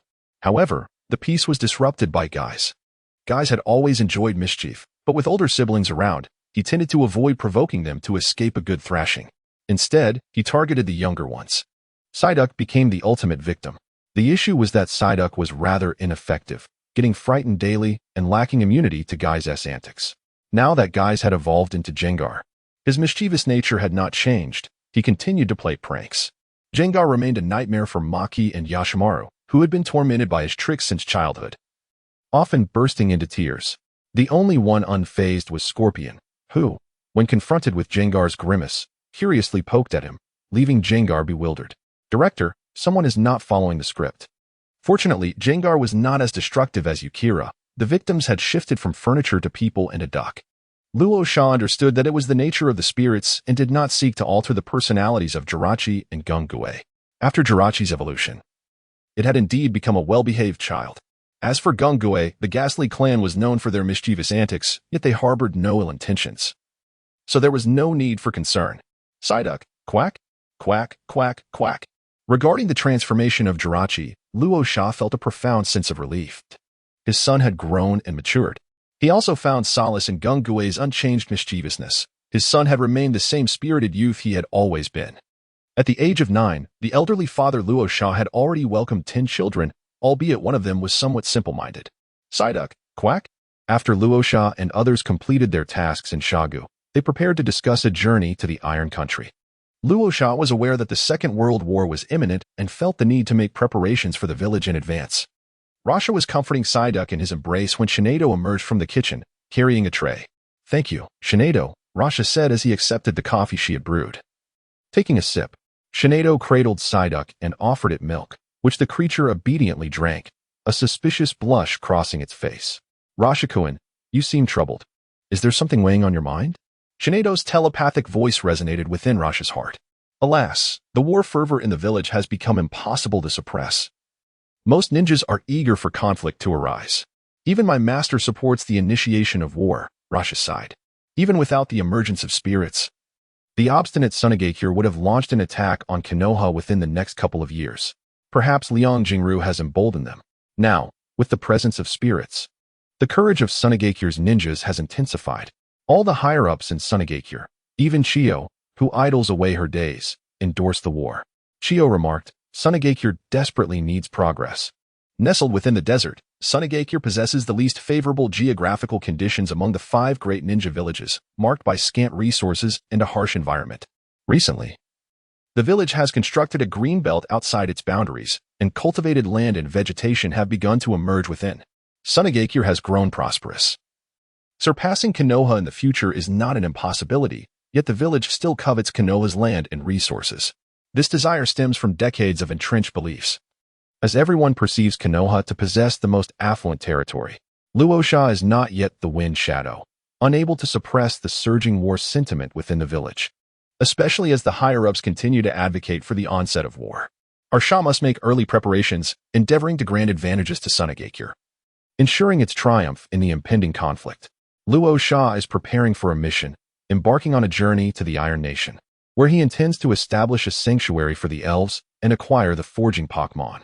The Wind Nation possesses an ample supply of iron ore and skilled blacksmiths for weapon crafting, yet this is merely sufficient for daily necessities. Should war be declared, the demand for weaponry would surge dramatically.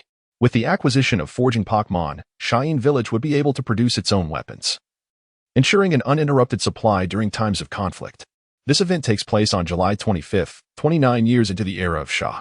After completing the handover of village affairs, Rasha set off towards the Land of Iron with Yecang, Jialuoluo, and Zonya. They are currently journeying on camelback to their destination.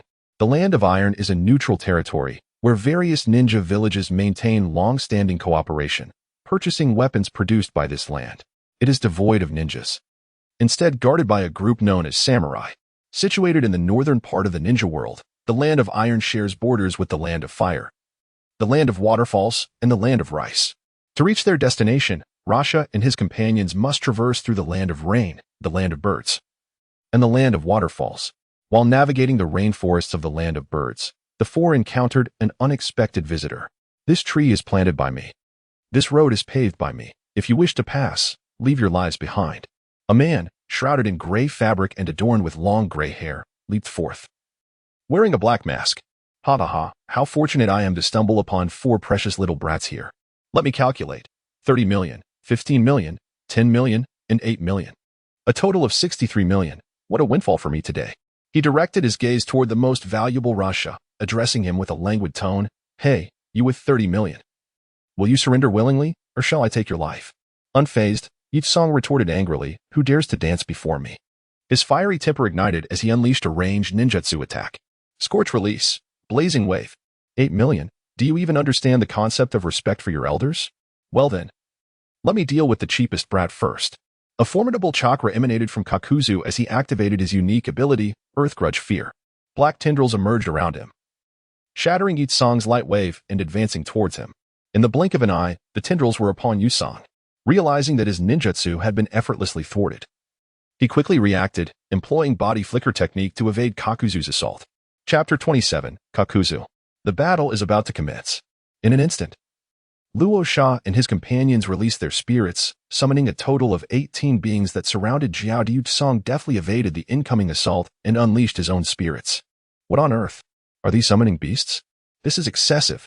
Jialuoluo, a seasoned inhabitant of the underground bounty arena, was solely focused on the bounties of wanted criminals and remained oblivious to the significant transformations within Sunagakure. Typically, he would encounter only a single summoning beast, or at most 3, among the Sand Shinobi.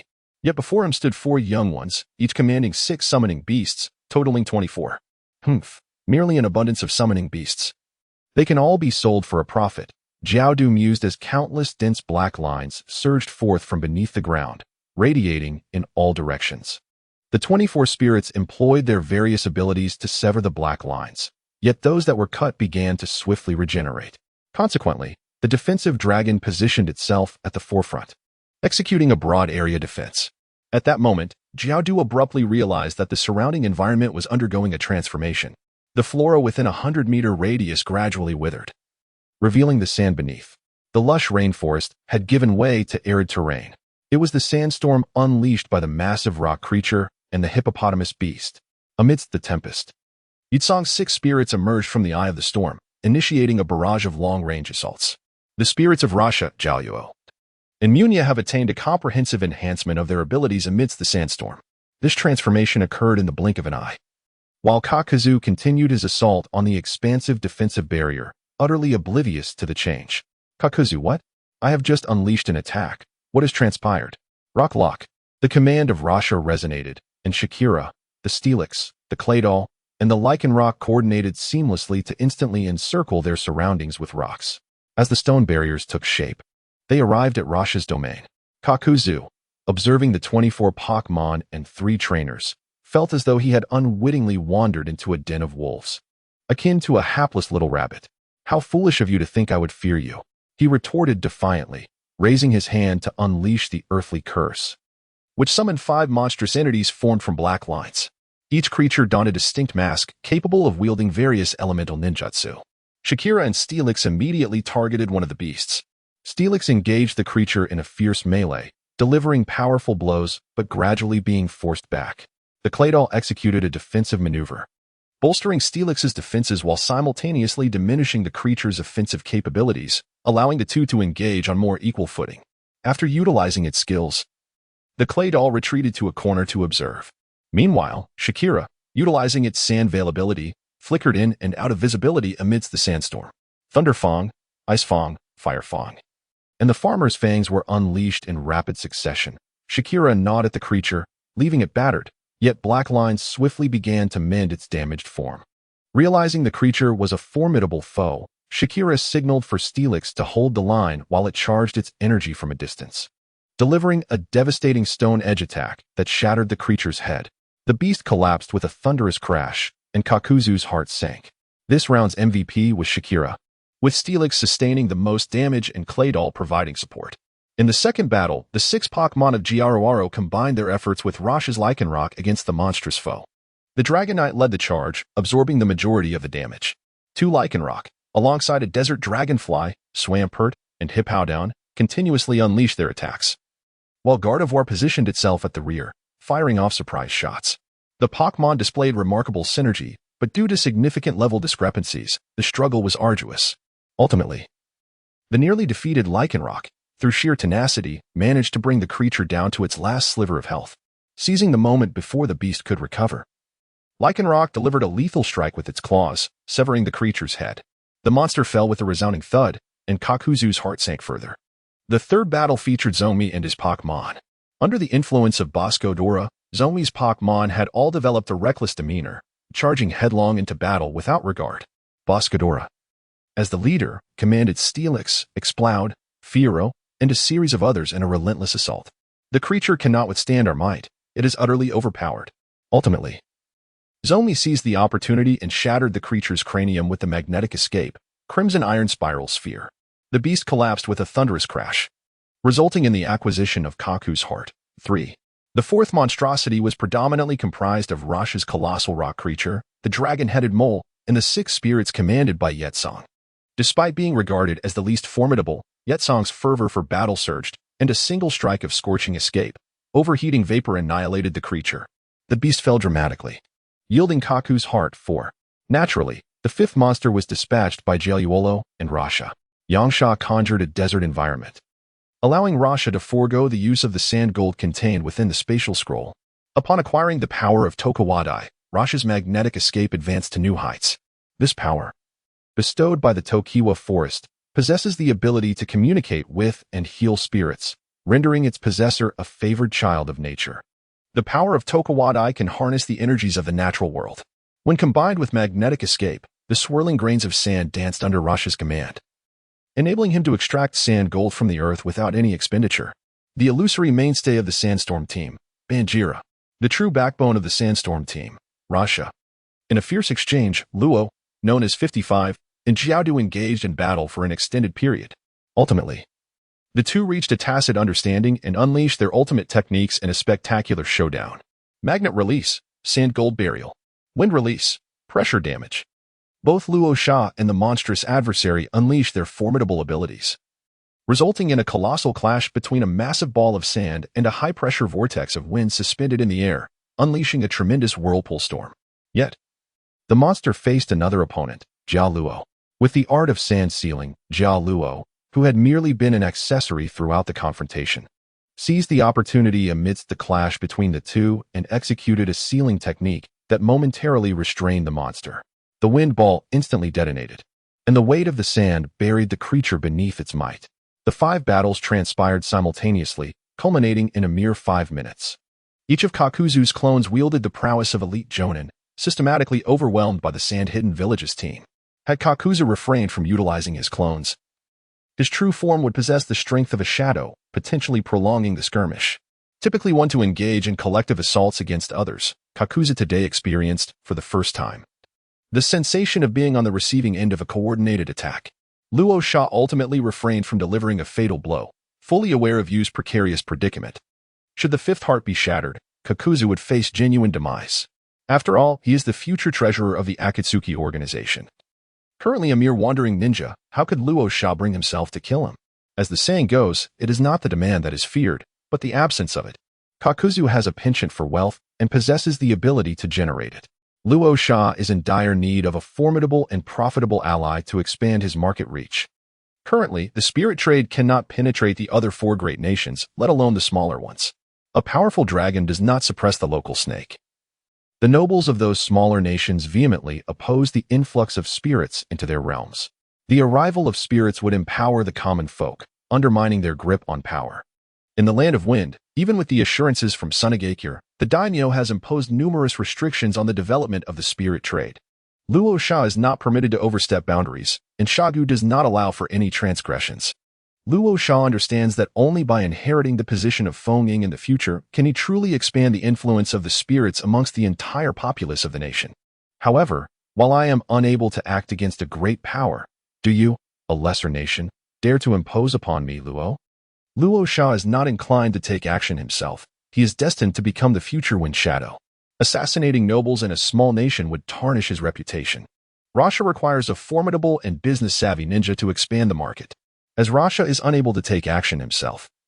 And with Xiangling occupied with affairs in the Land of Wind, a suitable candidate remains elusive, resulting in a delay in the progress of the elves towards the small nations. The emergence of Kakuzu is indeed a stroke of fortune. Kakuzu is a wandering ninja. Anyone who obstructs his path to wealth becomes his target. His reputation was already tarnished after he annihilated the entire leadership of Takigakure. And he still bears the title of a rogue ninja. With a reputation already sullied, he harbors no fear of further disgrace. Rasha believed that this was an opportune moment to enlist Kakuzu into their ranks. With Kakuzu arriving at his doorstep, he could not be blamed for his actions. Chapter 28, The Land of Iron. At this moment, Kakuzu was laboriously digging through 3 meters of sand gold. A hand emerged from the sand, and a sand-covered Kakuzu weakly crawled out. This sand is exceedingly heavy. Kakuzu thought, the youth today lack martial ethics. I was careless and failed to evade. You dare to gang up on an old man like me. Just as Kakuzu emerged, he was met with the piercing gaze of 27 eyes fixated upon him, causing a cold sweat to break out. It had been a long time since he had felt such trepidation. A sensation he had not experienced since his last defeat against Hashirama Senju, where he had fled 800 miles after losing a shuriken, not feeling fear at all. Now, however, Kakuzu was not merely afraid. He felt a profound despair. How could the youth of today be so terrifying? I want to go home. Someone, please save me. With only one heart left, Kakuzu wore a pained expression, the corners of his mouth twitching into a sycophantic smile. Esteemed lords of Sunagakure, I can offer you 20 million ryo. Might you be so gracious as to spare me? Rasha remained impassive, his gaze unwavering upon Kakuzu. 20 million ryo? Do you look down upon us? 40 million ryo? Kakuzu tentatively proposed, but seeing that Rasha remained unmoved, panic set in. 80 million ryo, I cannot offer more. If you still refuse, then just kill me. Kakuzu, who valued money above life, had reached his limit with the 80 million ryo offer. Do you care to see what lies beneath your feet?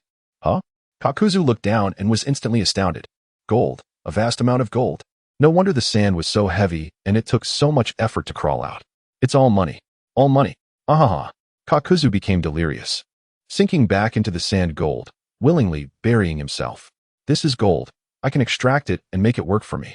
There will be an abundance of gold, and the wages will surely satisfy you. Really? How much will the wages be? Kakuzu sprang out of the sand gold, his face alight with excitement. Here are the accounts. Take a look for yourself. As for the wages, it's an 80-20 split, 80 for me and 20 for you. I will handle the products and transportation. All I need you to do is sell them in the smaller nations. Rasha said, producing the ledger from a spatial scroll. Kakuzu eagerly accepted it, flipping through the pages with practiced ease. This is too much. This is truly overwhelming. The more he read, the more exhilarated he became. A flush of unnatural excitement coloring his face. The first year's income reached 390 million ryo. The second year soared to 570 million ryo. And the third year astonished with a staggering 950 million ryo. Moreover, the market in the Land of Wind was not saturated. Future earnings would only increase. This was the equivalent of 10 years of his bounty earnings, yet Rasha had amassed it in just 1 year. An 80-20 split? Jialuoluo set aside the account book. His expression earnest. No, it must be an 80-20 split. How about I take 2.5 and you take 7.5? He said, gritting his teeth, deeply pained. After a series of negotiations, they ultimately agreed on the 80-20 division, with Luo Sha committing to pay Jialuoluo 1,000 pounds of gold annually. Both parties felt satisfied and continued to discuss the details of their collaboration, ultimately deciding to commence their endeavors in the Kingdom of Birds. Once their matters were settled, Luo Sha handed Jialuoluo a Pokémon encyclopedia, a device enabling bilateral communication. Just as Luo Sha prepared to leave, Jialuoluo produced a spatial scroll to stop him, earnestly beseeching Luo Sha to fill it with the gold dust scattered on the ground. With a wave of his hand, Luo Sha summoned an endless stream of golden sand into the scroll until it was completely filled. Jialuoluo, brimming with excitement, embraced the scroll overflowing with golden sand, and then produced 5 more spatial scrolls. In the end, Jialuoluo joyfully embraced the 6 scrolls in his arms and departed with a light-hearted step, simultaneously sharing with Luo Sha the good news that the Jinchuriki of Kazekage was in a dire state. Kazekage, the only small ninja village possessing a tailed beast, was not to be underestimated, as the 7 tails, Chome, was firmly in their grasp. Naturally, Luo Sha is captivating. Xiangling is more stable than Shoha and possesses a more composed temperament. Rasha harbored no urgent need for the tailed beasts, as he intended to cultivate sage techniques. The quantity of chakra he possessed was of little concern, as long as it sufficed. However, Zomi had aspirations of piloting a Gundam, which necessitated a considerable amount of chakra. With his thoughts racing, Rasha retrieved his compendium and sent a message to the Sand Ancient, subsequently arranging a time with Kakuzu to procure the tailed beast from Kazekage. Preferring to avoid lengthy negotiations with Kakuzu, Rasha promptly promised him a reward of 1,000 pounds of gold, to which Kakuzu readily acquiesced. Luo Sha and his companions continued their journey towards the Iron Kingdom. The journey was tranquil, and after 3 days, they successfully arrived at their destination.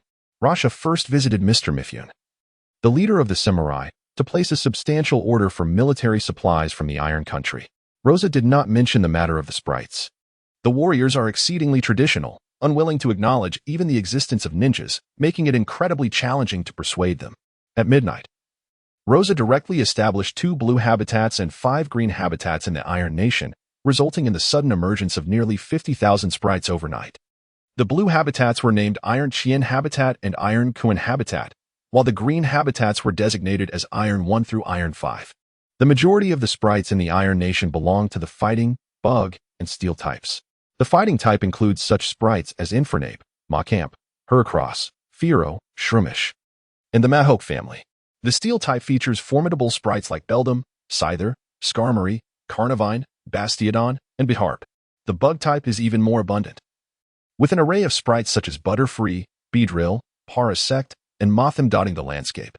The strongest sprite in the Iron Qian habitat is a level 60 Bastiodon, while the mightiest in the Iron Kuan habitat is a level 59 Macamp. Rosa gazed enviously at the new sprites within the habitats, as their variety far exceeded his expectations. The Macok family could enter the construction industry, while the Beldam and Macamp families could join the blacksmithing trade. And Shroomish along with Parasect could cultivate mushrooms in the sand-hidden village. Rosa, utilizing the power of the ancient oak, communicated with the spirits and, with the allure of the enchanting spirit cubes, lured the whimsical creatures to sand-hidden village.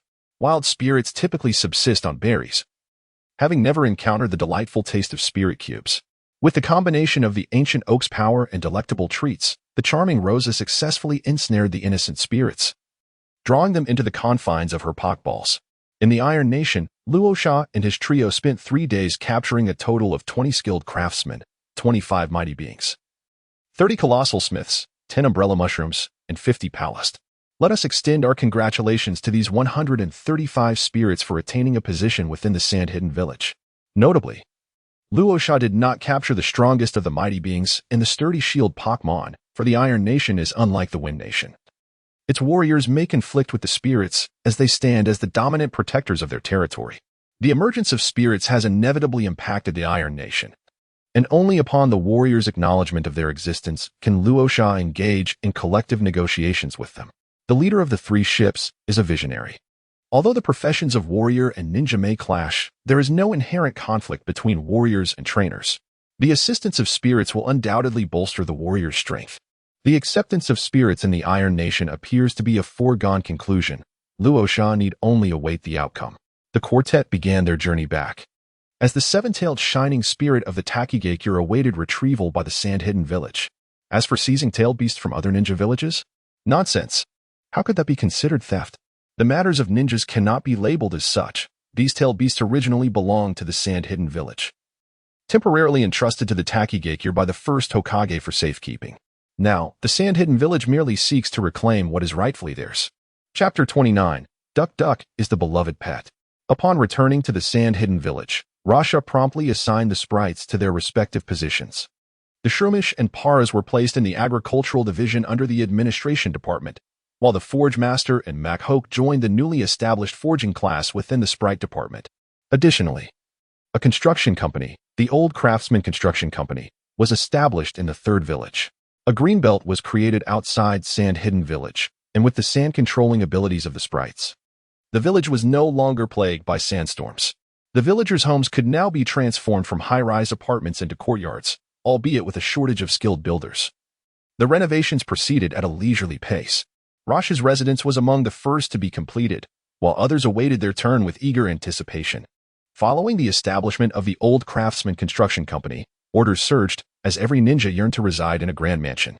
On July 30th, 29th year of the Sand Calendar. In the Wind Shadow building of Sand-Hidden Village, Rasha entered the office, cradling a Psyduck. "Master, have we received any specific news from the Waterfall Hidden Village?" he inquired. This morning, the Umbu received word that the Jinchuriki from Waterfall Hidden Village is of advanced age and may not have much time left. They are preparing to transfer the tailed beast to a new Jinchuriki, came the response. There are two candidates for the new Jinchuriki. One is a Jonin named Yuya, and the other is a 2-year-old infant named Fu. "Rasha, this indeed presents a prime opportunity for us," Sand Ancient remarked, taking the Psyduck into his arms and affectionately stroking it. The Psyduck, delighted, nestled against Sand Ancient and began to munch on the snacks offered. Meanwhile, the nearby Blaziken observed Psyduck's carefree demeanor with a haughty snort, closing its eyes in feigned slumber. Sand Ancient offered snacks to Blaziken, which lazily accepted them, lifting its eyelids slightly. As the head of the Firehorse clan, Sand Ancient often resided in the clan's territory, enjoying a comfortable life with family. The massive Steelix was kept outside the village, yet it had dug a tunnel leading to home, returning punctually each night. Only Blaziken, despite its cool and handsome appearance, was a clingy and proud creature, opting to remain close to Sand Ancient. Who was the village planning to send? Though Waterfall Hidden Village may not rival the 5 great ninja villages, it is not to be underestimated, Rasha mused, playfully poking Psyduck's round belly. The Psyduck turned its head, continuing to snack. As the head of the sealing class, Rifen must participate. The matter of the tailed beast is of great importance, and Elder Chio, as a shadow-level powerhouse, must accompany us as well. However, Zomi wishes to become the Jinchuriki of the Seven Tails, but Zonyu disapproves, resulting in a heated argument between the two. The selection for the Seven Tails Jinchuriki remains undetermined, Sand Ancient explained while petting the Psyduck. Zomi has awakened magnet release, and it is nearly certain that he will become a shadow-level powerhouse in the future. Zonyu's objections are understandable. Yet, Master, if Zomi becomes the Jinchuriki, he could potentially leap over the threshold of shadow-level strength in a short time. With magnet release, Red Iron, surpassing the shadow level is not an impossibility. The proposal to make Zomi the Jinchuriki of the Seven Tails came from Rasha. Zomi, who heeds Rasha's every word, is determined to become a Jinchuriki, and last night, he once again caused Zonyu to be hospitalized. The Sand Ninjas harbor a profound fear and prejudice towards tailed beasts, and the disdainful Shikaku lacks any desire to communicate with humans, perpetuating this bias. Naturally, Zonyu shares this prejudice, vehemently opposing Zomi's aspiration to become a Jinchuriki. In Zonyu's eyes, Zomi has transformed from a promising child with potential to a wayward son, driving him to the brink of despair. What misfortune has befallen our family? Oh heavens! What sins have I committed? In just 2 days, Zonyu has been hospitalized thrice, gazing at the unrepentant Zomi, who, like a sloth, lies in indifference. You listen to Rasha, do you? What kind of enchantment has he cast upon you? You better not regret this later. Ultimately, Zonyu relented, consenting to Zomi's wish to become the Jinchuriki of the Seven Tails, bringing joy to all. On July 31st, 29 years after the founding of Sunagakure, Rasha and his companions set off once more, heading towards the land of waterfalls. The party comprised 4 members of Rasha's team, along with Chiyo and Rei Feng. Observing the wise-eyed Daitai Wang beside Chiyo, Rasha fell into contemplation. Where did you come from? Daitai Wang, a water-type Pokémon with psychic abilities, possesses the ability Regenerator, allowing it to recover a small amount of health every 5 minutes. It is at level 71, with impressive individual values: HP 30, Attack 20, Defense 31, Special Attack 31. Special Defense 31, Speed 20. Its skills include Trick, Power Gem, Yawn, Confusion, Disable, Water Pulse, Headbutt, Amnesia, Surf, Psychic, and Heal Pulse. Is there a hidden powerhouse in Sunagakure? No. The real question is, how did the seemingly lazy Chiyo manage to cultivate a shadow-level Daitai Wang? Erozak's Crystal Lamp Spirit is still stuck at level 69 despite its grand stature. Chiyo, where did you capture this Daitai Wang? Rasha inquired, baffled. Oh, Daitai Wang? I caught it at the lake where I fish every day. I'm not sure how it happened, but Daitai Wang came ashore and opened my Pokeball. Then just hopped right in. Perhaps it was fate. While I fish, Daitai Wang keeps me company, Chiyo reminisced with a smile. Because I also love fishing and swimming. I resonate well with Chiyo, so I voluntarily became her Pokemon. Daitai Wang's mental voice echoed in everyone's hearts. Wow, that's impressive. It has abilities akin to Shinado, exclaimed Yecang in astonishment. Daitai Wang is also a psychic-type Pokemon. Only those with exceptional talent in the psychic realm can learn telepathy. Daitai Wang is indeed remarkable. Rasha elucidated. Oh, it's merely a stroke of luck, Daitai Wang humbly transmitted. We will ride the fire camel to the borders of the wind country. Daitai Wang, will you stay outside or return to your Pokeball? Rasha asked as he mounted the fire camel, looking at Daitai Wang. I will remain outside, Daitai Wang replied. I shall protect Chiyo. You need not concern yourselves with me, for I possess the ability to levitate effortlessly. A glimmer of blue light flashed in the eyes of the dim-witted king, and the entire sprite ascended into the air. A group of travelers rode camels, shielding themselves with umbrellas as they traversed the desert. Huhu, bring me 6 cups of juice, commanded Luo Sha, releasing Huhu, who proceeded to place 6 orange fruits into the vessel's shell. Soon, 6 cups of freshly squeezed orange juice were delivered to each individual. Quack! Exclaimed the Psyduck, which had escaped from its Pokeball, gazing eagerly at Luo Sha. Rosa gently stroked the duck's head, offering orange juice to Psyduck. Beside them, Chiyo held the orange juice, astonished. As a homebody who had not visited the commercial street for 3 years, this was the first time she had witnessed such an innovative method of juicing. Rosa, is this Pokemon a pot?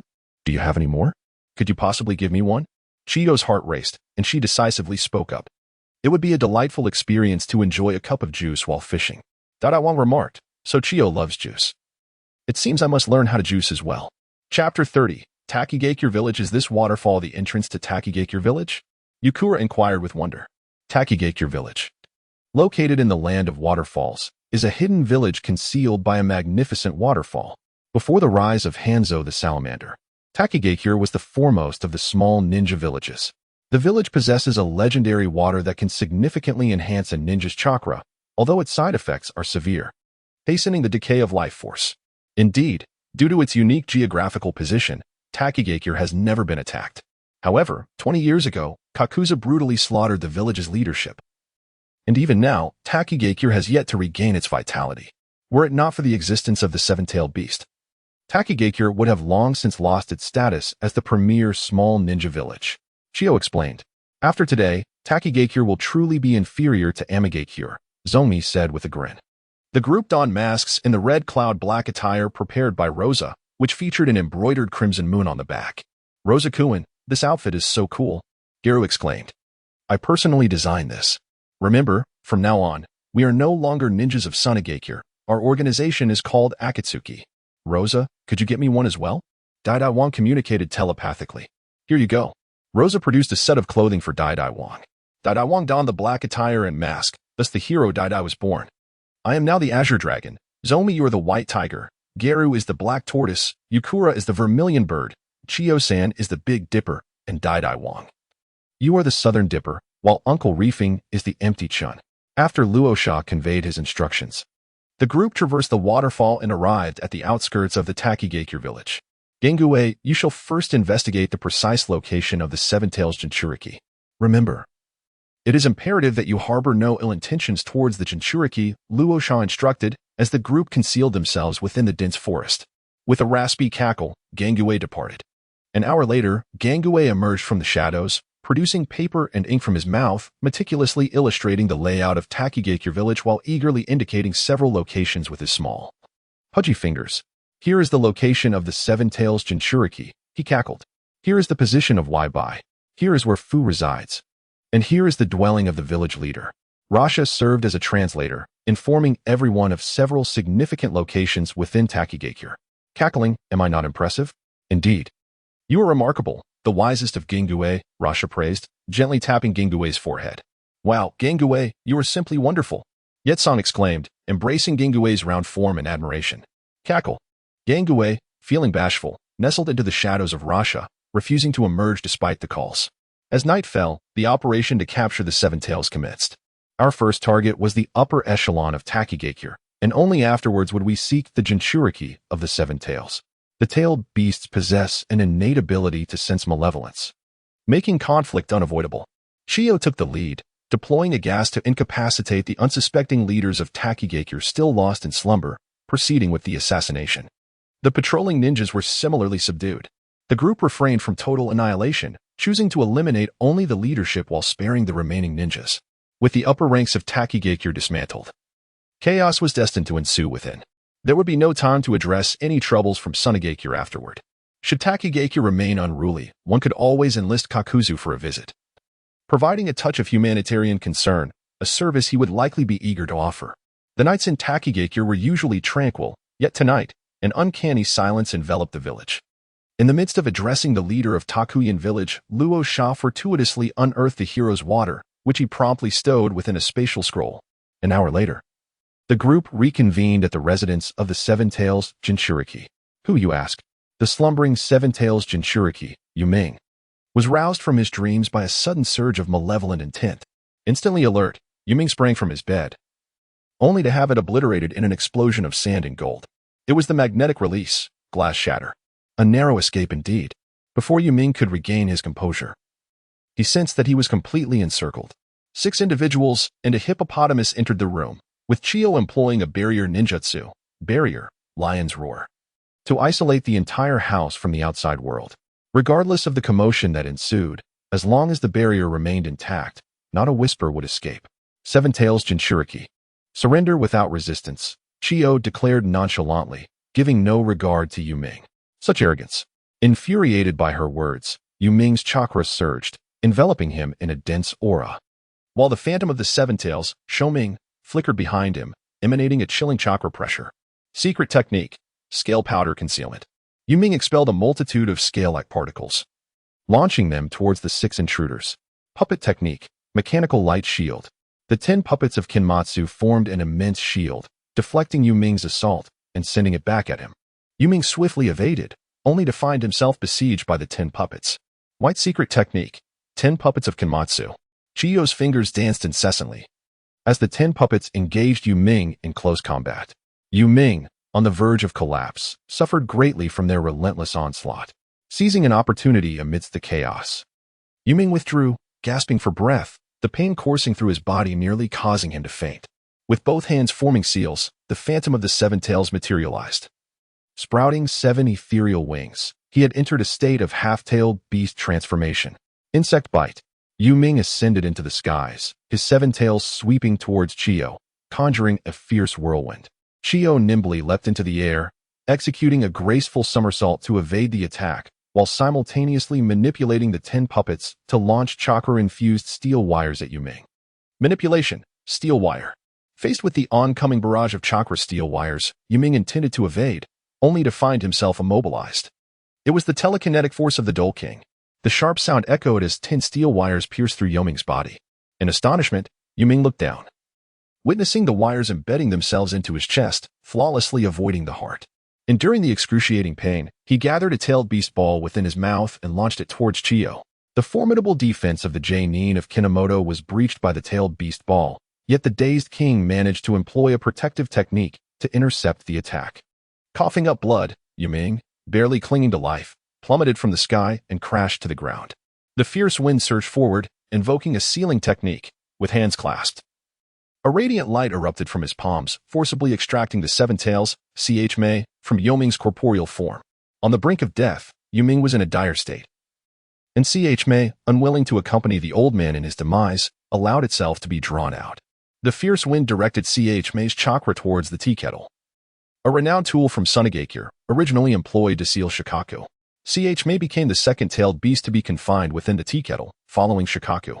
Utilizing medical ninjutsu, Chiyo sustained Yoming's final breaths until the complete extraction of the seven tails was achieved, at which point she ceased her techniques. Ultimately, Yoming exhaled his last, his eyes wide open in a haunting gaze.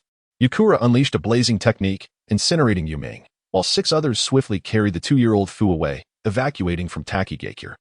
Chapter 31. Mei and Shikaku. The faint light of dawn gradually pierced through the shroud of night, as the sky began to blush with the soft hues of early morning. When the sun rose on the second day, the ninja of Takigakure emerged onto the streets, horrified to discover that all the high-ranking officials had been assassinated.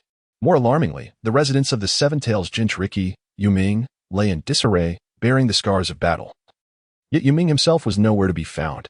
With the demise of all high-ranking officials, Takigakure was left leaderless. The whereabouts of the Seven Tails were unknown, stripping the village of its nuclear deterrent and rendering it no different from any other minor ninja village.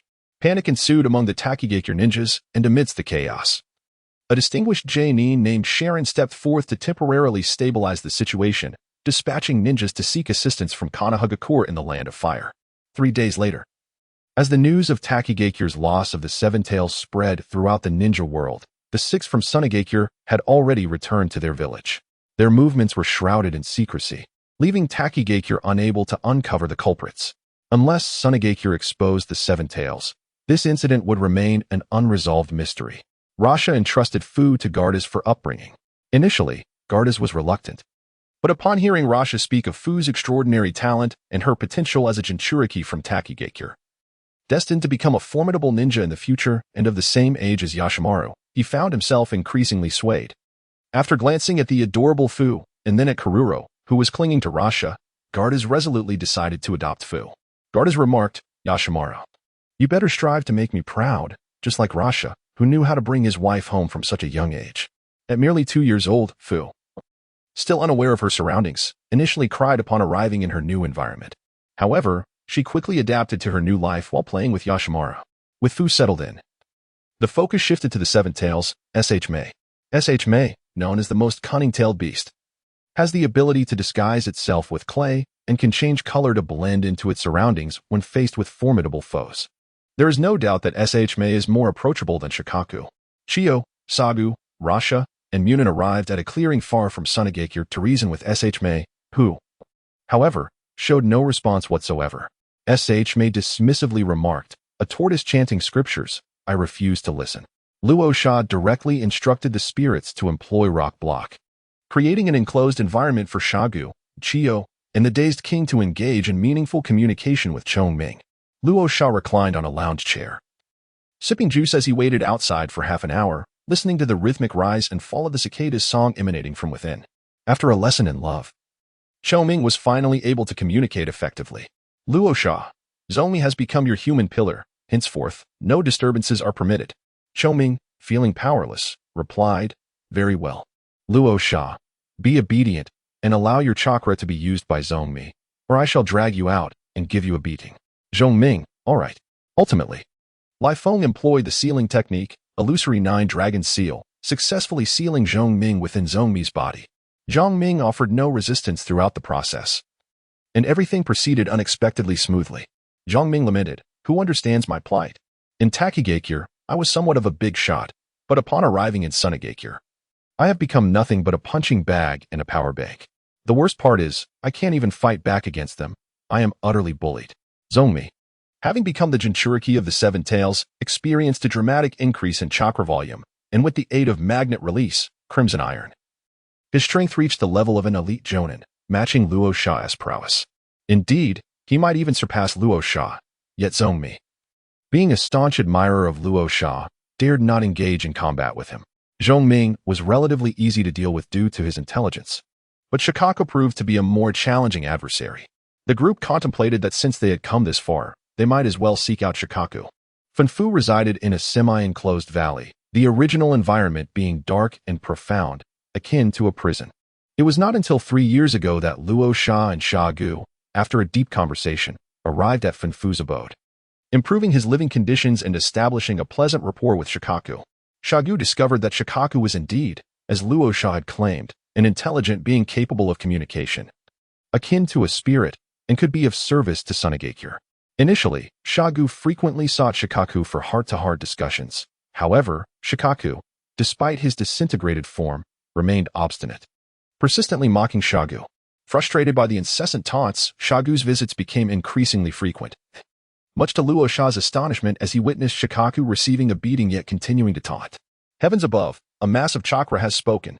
Eventually, Sha Gu made it a point to check on Shikaku, offering his care for an entire year, but Shikaku remained in his infuriating demeanor, prompting Sha Gu to lose interest in him altogether as his hands ached from the exertion. Shikaku lamented, "Woe is me, he has finally left. This pain is unbearable." Meanwhile, as Shikaku gazed at the seal with a missing segment, memories from 2 years prior flooded his mind, instilling within him a sense of foreboding. Having been briefly released, Funfu, who had not slept in a month, finally experienced the bliss of silence and fell into slumber instantly. Funfu mused, "How does one sleep with a loquacious-tailed beast residing within?" Funfu felt a sense of relief, yet Shoha was engulfed in discontent. At this moment, Shoha emerged, bewildered, and upon regaining his composure, he began to mock. "Oh, let me see who has graced us with their presence. Is this not the feeble Kazekage of the weakest ninja village?" Before Shoha could finish his taunt, iron sand erupted from the ground, piercing through his mouth. Shoha exclaimed, "Director, someone is deviating from the script. I had completed my sentence when he struck. How dishonorable to ambush a mere 1,000-year-old child." The ensuing scene was unbearable to witness. As the iron sand pierced Shoha, leaving him utterly cold, his body disintegrating into swirling masses of chakra. From the uppermost mass of chakra, a fragrant mist began to emanate. Zomi and the others watched in horror, swallowing hard. Particularly, the entity within Zomi, Xiangling, trembled in fear, realizing just how gentle Sha Gu had been moments before. Xiangling thought to himself, "Kazekage, you are a good person. I shall devote myself to serving Sunagakure faithfully from now on." Rosa was unperturbed by the events. Until 30 minutes later, Sha Gu returned the guardian crane to Funfu, re-establishing the seal before departing with the others. Sha Gu felt that he hadn't shown concern for the guardian crane in quite some time. The sensation was rather pleasant, and he resolved to extend his care henceforth. Sha Gu declared, "Everything is for the village." To which the guardian crane pleaded, "Do not come near me." It would take at least 10 hours for the guardian crane to consolidate its form, leaving no time for idle chatter with Funfu, who could benefit from a restful slumber. After 3 long years, the guardian crane found itself once again ensnared in a dismal existence. Meanwhile, Xiangling, compelled to witness the guardian crane's plight, became increasingly docile, embodying the ideal of a well-behaved tailed beast. Observing the guardian crane, which had endured 15 beatings in a month, Xiangling fell into a prolonged silence, leading him to adopt a languid demeanor. Having ascended to the rank of the 7-tailed Jinchuriki, Zomi successfully mastered half-tailed transformation within a month, his power rated at approximately LV 70. 99, tantalizingly close to the threshold of shadow-level prowess.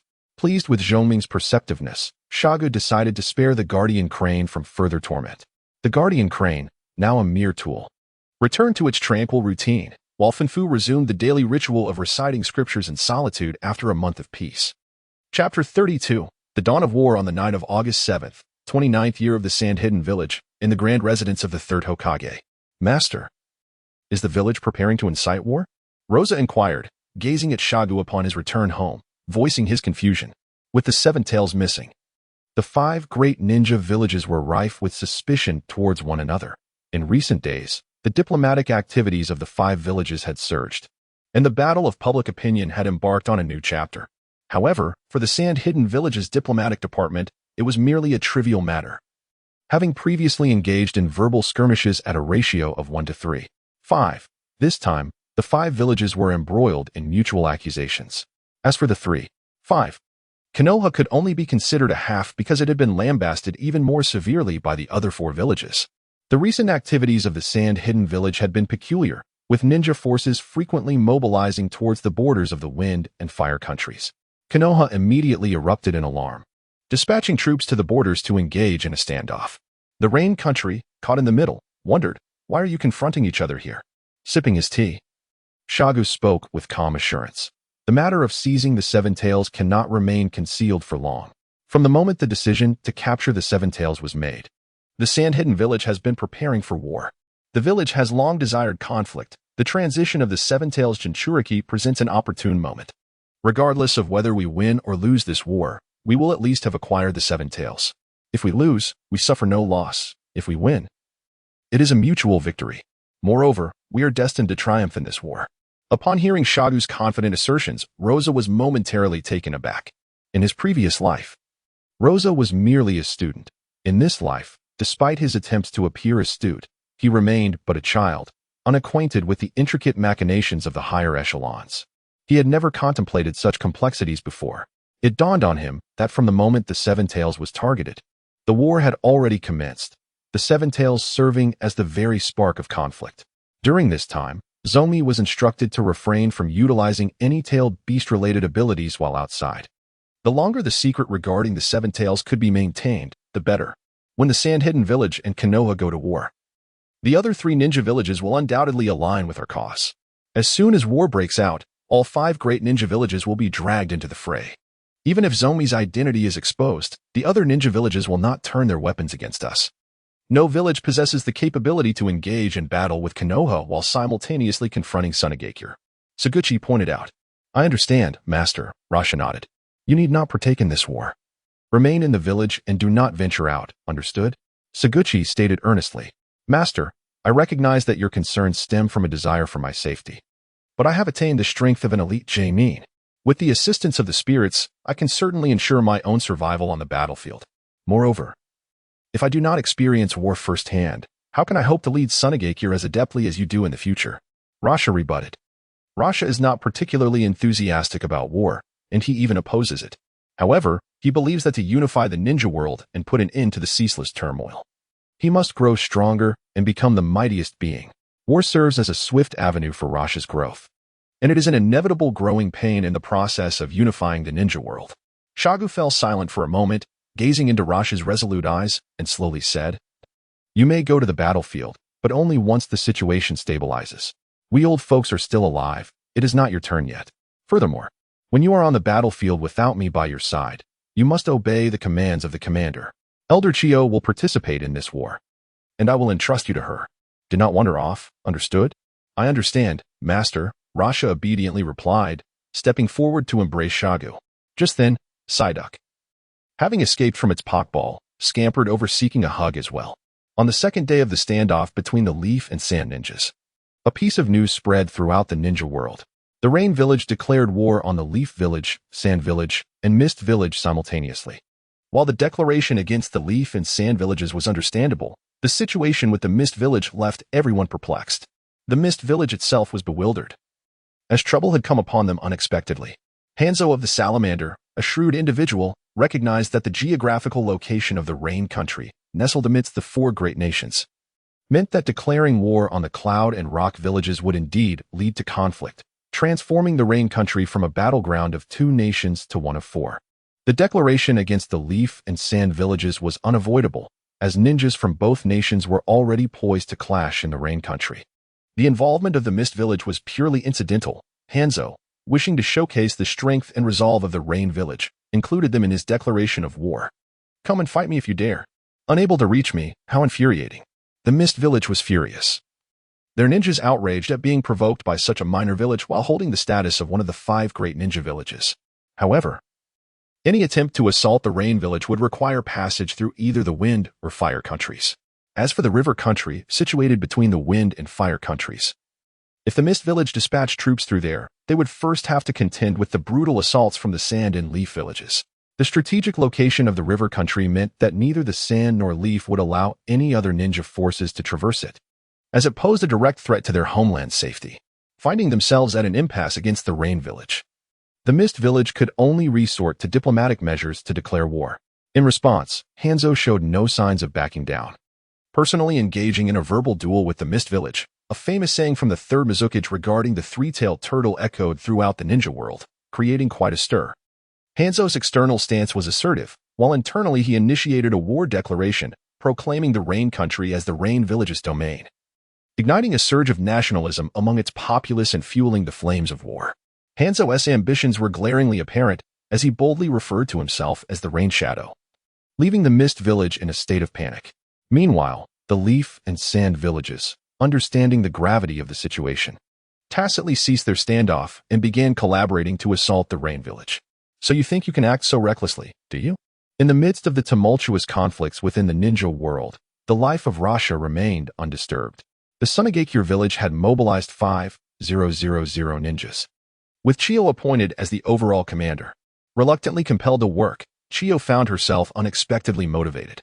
In future historical records, the architect of our Second World War victory should undoubtedly be me, Chiyo. The resurgence of Sunagakure is also partly my merit, she proclaimed.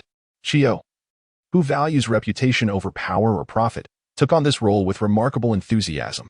Kagyu and Rei joined Chiyo in the war effort, prompting Rasha to feel a surge of urgency. He persuaded Shagu to deploy the Great Steel Serpent unit to the battlefield, with Kagyu and Rei designated as its commanders. This elite unit comprised 30 colossal serpents from the wind-drying habitat, led by Shagu, a shadow-level Great Steel Serpent, representing the pinnacle of Sunagakure's forces. Should Kagyu and Rei fall to the blade of Kakashi Hatake, Rasha would be left powerless, as it would be impractical for him to remain on the battlefield, vigilantly overseeing their safety. Rosa is only aware that 2 individuals will perish during the Second Shinobi World War, which lasted an extensive duration, rendering the exact date utterly unpredictable. In the Soul Hall version, Rosa remarks, "Scorpion, it would be wise for you to accompany your elder brother. Rest assured, I shall become your stepfather henceforth, ha ha ha." Chapter 33, The Childhood of Scorpion. The onset of war at the tender age of 2, Scorpion exhibited a remarkable intelligence that far surpassed that of his peers, particularly when compared to the rather foolish Yashimara. The contrast was stark, as Yashimara was utterly outclassed. Each time Gardas observed Scorpion, he couldn't help but glance at his own son, perplexed by the vast disparity between them. It became apparent that fostering a child's education must commence early. Following Rosa's counsel, Kagaya captured 2 king scorpions and a young scorpion from the Wind Kuan habitat, the latter of which became Scorpion's companion. Chiyo had ventured to the front lines, with Kagaya and Rei accompanying her, leaving Scorpion in the care of HC. However, HC was perpetually occupied, lacking the time to attend to Scorpion, and thus entrusted him to Rosa. Little did HZ anticipate that this decision would result in Scorpion becoming Rosa's protege from a young age. Scorpion spent his days crafting puppet models, while the young Scorpion sat quietly beside him, its large, round eyes wide with fascination. Whenever Scorpion completed a model, the young Scorpion would raise its pincers in applause. It was remarkably effortless. If raising children were always this simple, it would be a delight. In order to transform Scorpion into a paragon of virtue, Rasha personally authored a thought-provoking treatise titled The Will of Wind during his leisure hours. Its capacity for indoctrination undoubtedly surpasses that of the Will of Fire. The impact of the Will of Wind on young minds is remarkably profound, with Scorpion serving as a prime example. Do not inquire as to why it is not the Will of Sand, for the Will of Sand is intended for the shinobi of the Sand Village, while the Will of Wind is specifically designed for the cultivation of Prot GS. The Scorpion, along with Raza, could effortlessly recite the Will of the Wind, and in turn, imbue the Will of Sand into the Scorpion. Once the Scorpion mastered both the Will of the Wind and the Will of Sand, it would transform into a devoted child of Raza, cherishing the village and the Wind Shadow. A ninja who loves their village is a good ninja, and a loyal subordinate to Raza is a commendable companion. Thus, Raza resolved to instill a foundational philosophy in all future subordinates. "Brother Raza, I am hungry," the adorable Scorpion announced after assembling its 99th puppet model, approaching Raza. "What would you like to eat?" Raza scooped the Scorpion into his arms. "Milk from the large jug and grape toast," the Scorpion replied with joy. The Scorpion leapt over, eager for his snack. "Quack!" The slumbering Psyduck awoke at the sound of food, opening its beak in anticipation of a meal. Shinana affectionately patted the round heads of both Psyduck and the Scorpion before rising to enter the kitchen and prepare a feast for everyone. Life with the Scorpion unfolded in an unremarkable manner, while the front lines reported frequent victories. In the 8th month of the 29th year of the Sand Village, the first month of war commenced. The Sand Village and the Leaf Village launched simultaneous assaults on the Rain Village, aiming to deliver a profound lesson. However, The Leaf Ninja faltered due to a lack of elite forces, nearly being overwhelmed by Hanzo the Salamander until Shimura Danzo arrived to stabilize the situation. Seeing the first major ninja village, the Leaf, struggle so mightily, Hanzo's confidence surged, and he plotted to replicate his success against the Sand Ninja. "I shall take on 10," he declared. Yet, when Hanzo confronted Chiyo, both masters of poison and equal in strength, a fierce battle erupted, creating chaos as they exchanged blows. Ninja from both nations kept their distance, fearing they might be inadvertently poisoned. The clash between the Rain Village and the Sand Village devolved into a personal showcase for Chiyo and Hanzo, as the air thickened with toxic fumes, deterring any ninja from approaching. For a month, they engaged in minor skirmishes every day and larger confrontations every 3 days, maintaining a stalemate with neither side gaining the upper hand. This impasse between the Sand and Rain villages afforded the Leaf Village precious time to regroup. As reinforcements arrived, the Leaf forces surged into the heart of the Rain country, intent on penetrating the Rain Village and compelling its surrender. "Old Lady of Puppets, shall we cease hostilities? Prolonging this conflict benefits neither of us." Hanzo, trapped by the Sand's maneuvers, sought to negotiate with Chiyo. "Humph, you think just because you say ceasefire, it shall be so? It is your Rain Village that is in dire straits now. In a couple of days, your very headquarters may fall to the Leaf," Chiyo retorted. Unwilling to let the Leaf claim the fruits of their labor so easily, yet recognizing that sparing the Rain Village was out of the question. "What do you propose then? If I cannot return in time, I might as well surrender to the Leaf and unite with them against you," Hanzo threatened. The Leaf is no fool. They would never allow you to use them as a weapon. Moreover, an alliance between the Rain Village and the Leaf would surely spell disaster for your reign, Chiyo countered. Even though the situation described by Hanzo of the Salamander is indeed a possibility, Chiyo remains undaunted. It is evident to the discerning that both Iwagakure and Kumogakure are stirring, amassing forces in preparation for war. Should Amigakure truly ally with Konohagakure, they would inevitably find themselves against the 3 great ninja villages. "Perhaps we should both take a step back and negotiate peace. When Suna and Konoha engage in battle, Amigakure will stand by your side," Hanzo urged fervently. As the current circumstances are exceedingly unfavorable for Amigakure, leaving him no time to linger. "Very well. Let us agree to a ceasefire." Chiyo contemplated briefly before acquiescing to Hanzo's proposal. In truth, Chiyo had already intended to allow Hanzo to return, letting Amigakure first deplete Konoha's living forces. And when both sides had exhausted themselves sufficiently, Suna would then strike Konoha. Unexpectedly, there was a pleasant surprise. Suna Village had effectively gained an ally without cost. Although Amigakure's ninjas were lacking, their leader's formidable strength compensated for that deficiency. From a distance, the observing ninjas felt a tinge of regret as the battle ceased. Witnessing a clash of shadow-level combat, particularly the spectacular showdown between Hanzo and the 10 of the Nara clan, was an overwhelming visual experience, almost akin to the thrill of enjoying popcorn at a cinema. On September 15th, 29 years into the era of Suna, a ceasefire was established between Suna and Amigakure. Hanzo led his ninja forces back to Amigakure in urgent response to Konoha's unethical acts of aggression. The ninjas of Amigakure were no match for those of Konoha, suffering significant losses. Observing the dire situation, Hanzo unleashed his summoning beast, the Salamander, and simultaneously removed his mask, unleashing a barrage of toxins. The Salamander expelled a long-accumulated cloud of poisonous gas, resulting in a sweeping toxic mist attack that devastated the unprepared Konoha ninjas, leaving only about 1,500 of the original 5,000 survivors. Danzo found himself hindered by Hanzo, unable to unleash a widespread wind technique, helplessly watching as the Salamander claimed the lives of Konoha's ninjas. Enraged, Danzo unleashed a torrent of invectives, utilizing every derogatory term he could muster. Hanzo, blushing from the verbal exchange, retorted with a biting remark, branding Danzo merely as a mangy dog raised by Sarutobi. The confrontation between Konoha and Amigakure concluded with Amigakure's victory, leaving Konoha severely weakened and retreating from the heart of the Land of Rain. In the Land of Fire, within the Hokage Tower of Konoha, Danzo's ineptitude was called into question. What is Danzo doing? How can he not subdue even the small Amigakure? Is Hanzo truly that formidable? After all, Danzo is a shadow-level warrior, Mito Minion exclaimed, visibly vexed. Hanzo is known as a demigod of the ninja world. It is understandable that Danzo struggles against him, replied the calm and collected Sarutobi Hiruzen, drawing on his pipe to soothe his inner turmoil.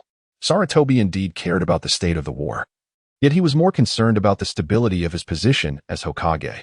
Should the war meet with failure, Sarutobi Hiruzen, as the Hokage, cannot escape the blame. He must swiftly devise countermeasures. In recent days, the weight of his worries has rendered the crystal ball ineffective, yet the still vibrant Sarutobi Hiruzen possesses a certain audacity, refusing to yield to the provocations of other ninja villages. At any cost, victory in this war must be secured. Konoha dispatches 10,000 shinobi. With a significant number of the Senju clan included in the roster, among them Tsunade and Shodame.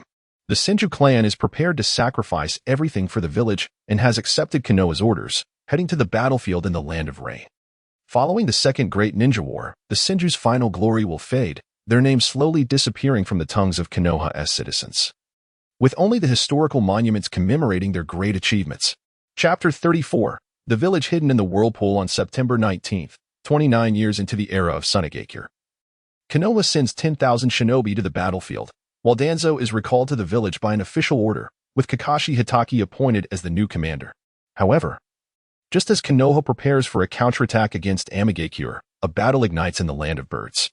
The cunning Inoki does not declare war on Konoha but rather on Sunagakure, demanding the surrender of information and technology related to the spirits. Inoki deploys a force of 10,000 shinobi to the Land of Birds, poised to attack Sunagakure at any moment. In Inoki's estimation, Sunagakure is embroiled in the conflict in the Land of Rain and would dare not engage in battle with Iwagakure. Sunagakure is not like Konoha. Its impoverished state is well known throughout the ninja world. Even though they have turned a profit in the last 2 years, it is insufficient for large-scale military expansion. Inoki believes victory is assured and that the advantage lies with him. What Inoki did not anticipate was that Sunagakure and Amigakure had already negotiated a truce. The negotiations had taken place in a venue shrouded in toxic gas, with only Chiyo and Hanzo of the Salamander present, and the news had not spread. Chiyo, directly leading a contingent of 5,000 shinobi, pivoted towards the Land of Birds to confront Iwagakure. The month-long conflict between Sunagakure and Amigakure saw only Chiyo and Hanzo engaged in battle, both of whom cherished their troops, skillfully avoiding escalation that would endanger their subordinates. Consequently, the thousands of shinobi present merely watched. Throughout the month of battle, neither side suffered a single loss. Inoki exclaimed, "Actors. There are 2 actors here. No, it's a whole troop of actors. How can a month of fighting occur without a single casualty?" Chiyo arrived with a similar troop configuration in the Land of Birds, contemplating how to engage the shinobi of Iwagakure while minimizing losses. Should they resort to poison, or perhaps poison once more? Inoki, self-assured and composed, appointed the formidable SH as the supreme commander of the Iwagakure forces. SH, a renowned elite jonin of the Stone Village, possessed the explosive release bloodline limit, and served as the captain of the elite demolition squad, exhibiting a level of offensive capability that rivaled even the Kage. Had Rasha been present, he would have labeled SH with an impressive level of 70. 99. Ultimately, the Sunagakure and Iwagakure forces convened in the Land of Birds, where Chiyo discerned that Iwagakure had no genuine intention to initiate an attack. Both sides refrained from engaging in combat, allowing the diplomats from their respective villages to take the lead. Upon receiving this information, Inoki was taken aback. Why had Chiyo abruptly withdrawn from the battlefield in the Land of Rain? Did Sunagakure decide against assaulting Konohagakure? When the battle reports from the Land of Rain arrived, Inoki was astonished by Konohagakure's lackluster performance. While the ninjas engaged in fierce combat in the Land of Rain, their counterparts in the Land of Birds exchanged pleasantries. At that moment, Kirigakure executed a surprise attack. Having learned of Konohagakure's misfortunes in the Land of Rain, Kirigakure began to stir restlessly. However, rather than targeting Konohagakure, they dispatched a unit led by the 7 ninja swordsmen to assault Uzushio village. On September 17th, 29 years into the Sunagakure era, the Land of Whirlpools was engulfed in flames, marking the emergence of a third battlefield. The Uzumaki clan, relying on their formidable sealing techniques, struggled to endure and sought assistance from Konohagakure. The 3 major ninja villages, Sunagakure, Iwagakure, and Kumogakure, received word from the Land of Whirlpools and jointly condemned Kirigakure's unjust actions, urgently dispatching troops to Uzushio village. The ninjas stationed in the Land of Birds received news from their villages, learning that Sunagakure and Iwagakure had temporarily reconciled and were headed to Uzushio village together. Along the way, Chiyo and SH deliberated on how to partition Uzushio village. They reached a consensus, outlining the distribution of benefits. Each would obtain a copy of the sealing techniques, and the resources would be evenly divided. The 4 great ninja villages simultaneously launched an assault on Uzushio village, and the unique favor bestowed upon the Uzumaki clan resulted in their loss of life. Despite gaining a semblance of honor, Uzushio village pondered, this favor, would you accept it? Meanwhile, news reached Konohagakure, casting a shadow of foreboding. In the Hokage's office at the heart of the Land of Fire, the upper echelons convened to discuss whether to provide aid to Uzushio village. According to intelligence, Uzushio village had become a target for Kirigakure, Awagakure, Sunagakure, and Kumogakure. Uzushio village seemed doomed. Rather than allow others to benefit, a different strategy emerged. Contemplating the Uzumaki clan's sealing techniques, Danzo's eyes gleamed with newfound intent. In his mind, he conceived an alternative plan. The fallen Uzumaki clan could serve as valuable allies for Konohagakure, while the living clan members represented a treasure trove. The sealing techniques possessed by the Uzumaki clan could easily fall into the hands of other ninja villages at any moment. Since the Uzumaki clan had not allied with Konohagakure in the past, persuading them to join now appeared even more improbable. Everything was for the sake of Konohagakure. To ensure that it would always maintain an edge over other villages in sealing techniques, Danzo resolved, we must embrace the role of the villain. Those present are all allies. And Danzo candidly expresses his thoughts. Without the allies of Konoha, who knows if they will become enemies in the future? While they are still allies, let them fulfill their responsibilities as such. Mito Minion agrees. Hiruzen Sarutobi, the current Hokage, it seems that the situation in the Whirlpool village is dire. We should seize this opportunity to partake in their division. Danzo's forthright declaration startled Hiruzen Sarutobi. The latter remained silent, bowing his head and continuing to smoke his pipe. After more than 10 minutes, the Hokage's office was enveloped in thick smoke, prompting Hiruzen to finally raise his head. As Konoha's ally, the village must not engage in actions that would lead to disillusionment. Let us refrain from discussing this matter further. I cannot acquiesce to it. Danzo, considering your contributions to Konoha, I shall treat this as though it never occurred. However, as a form of punishment, you shall take your root members to support the land of Whirlpool. Hiruzen hesitated for a moment, but ultimately acquiesced to Danzo's proposal. Nevertheless, this sentiment must remain unspoken. As Hokage, he would not leave himself open to Danzo's verbal traps. The trio of Danzo listened to Hiruzen's words and exchanged glances. Hiruzen. Your indecisiveness is unbecoming of the title of a true ninja. Though Hiruzen conceded, Danzo held contempt for his inability to act decisively, regarding him with derision. Enough, Danzo. I am the Hokage. Hiruzen's expression darkened as he glared at Danzo. You will regret this. Danzo stormed out. Before departing, Danzo delivered his daily dose of classic rhetoric. On October 1st, 29 years into the Sand Village era, the ninja forces of the Sand, Rock, and Cloud villages arrived at the battlefield of the Land of Whirlpool, joining forces with the Mist. In the face of the formidable alliance of the three nations, the Mist wisely chose to share their interests. Confronted by the aggressive coalition of four nations, the Whirlpool clan also recognized the necessity of collaboration. Yet, where were the Konoha ninjas? Konoha, being closer to the Land of Whirlpool, had yet to make an appearance. The Whirlpool clan fought valiantly, clinging to the hope of support that seemed destined to be unfulfilled.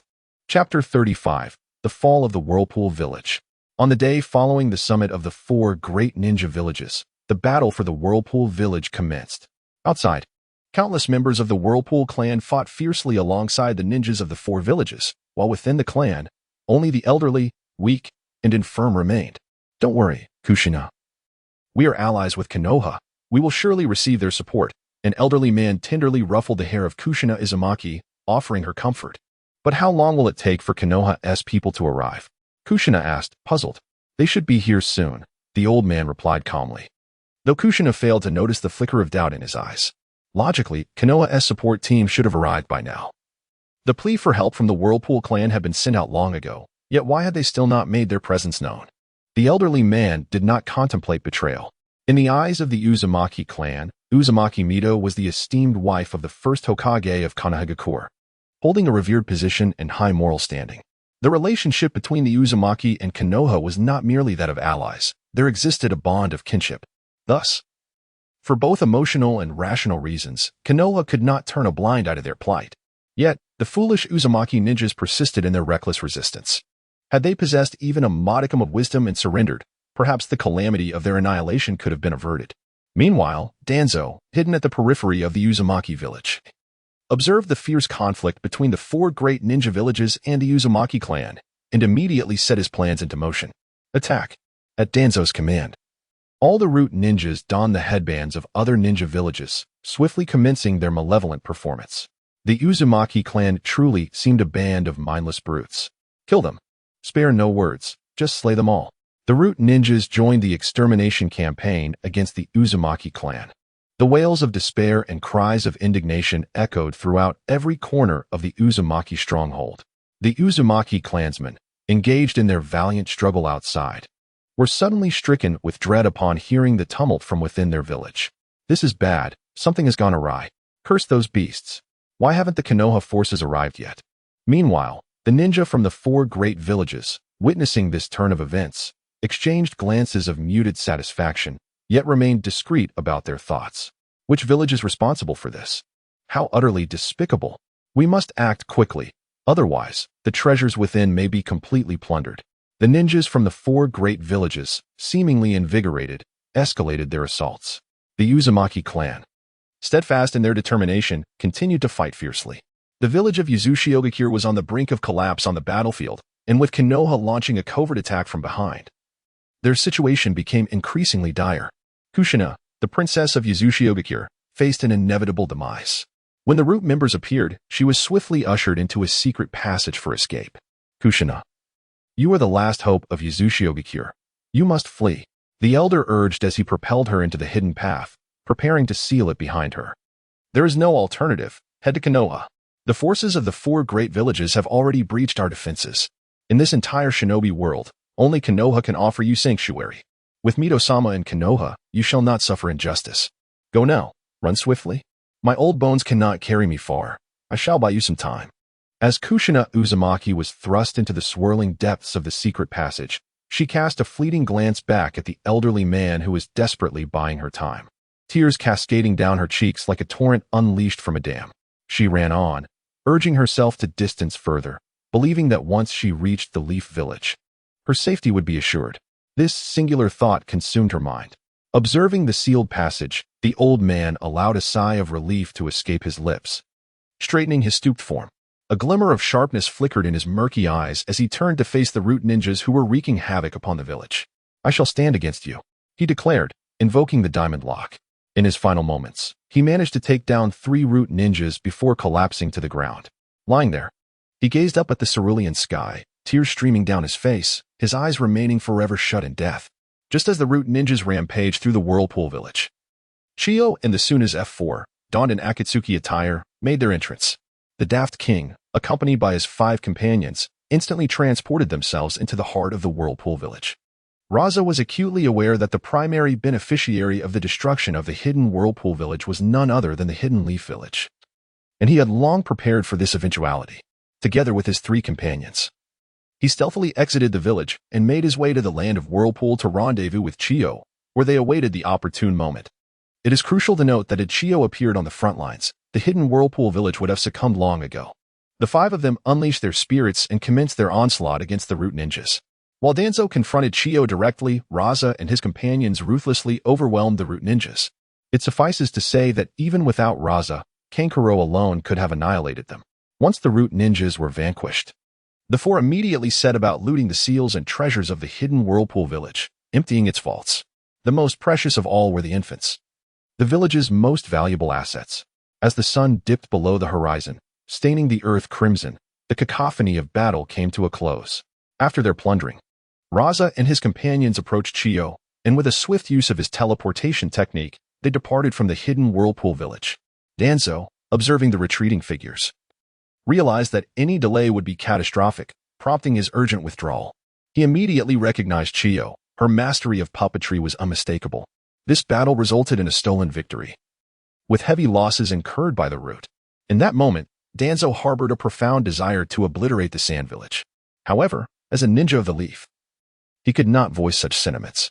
Should other ninja villages discover that the Leaf forsook the hidden Whirlpool village to pilfer their sealing techniques, it would invite widespread scorn upon them. In that moment, Danzo found himself in a predicament, suffering in silence.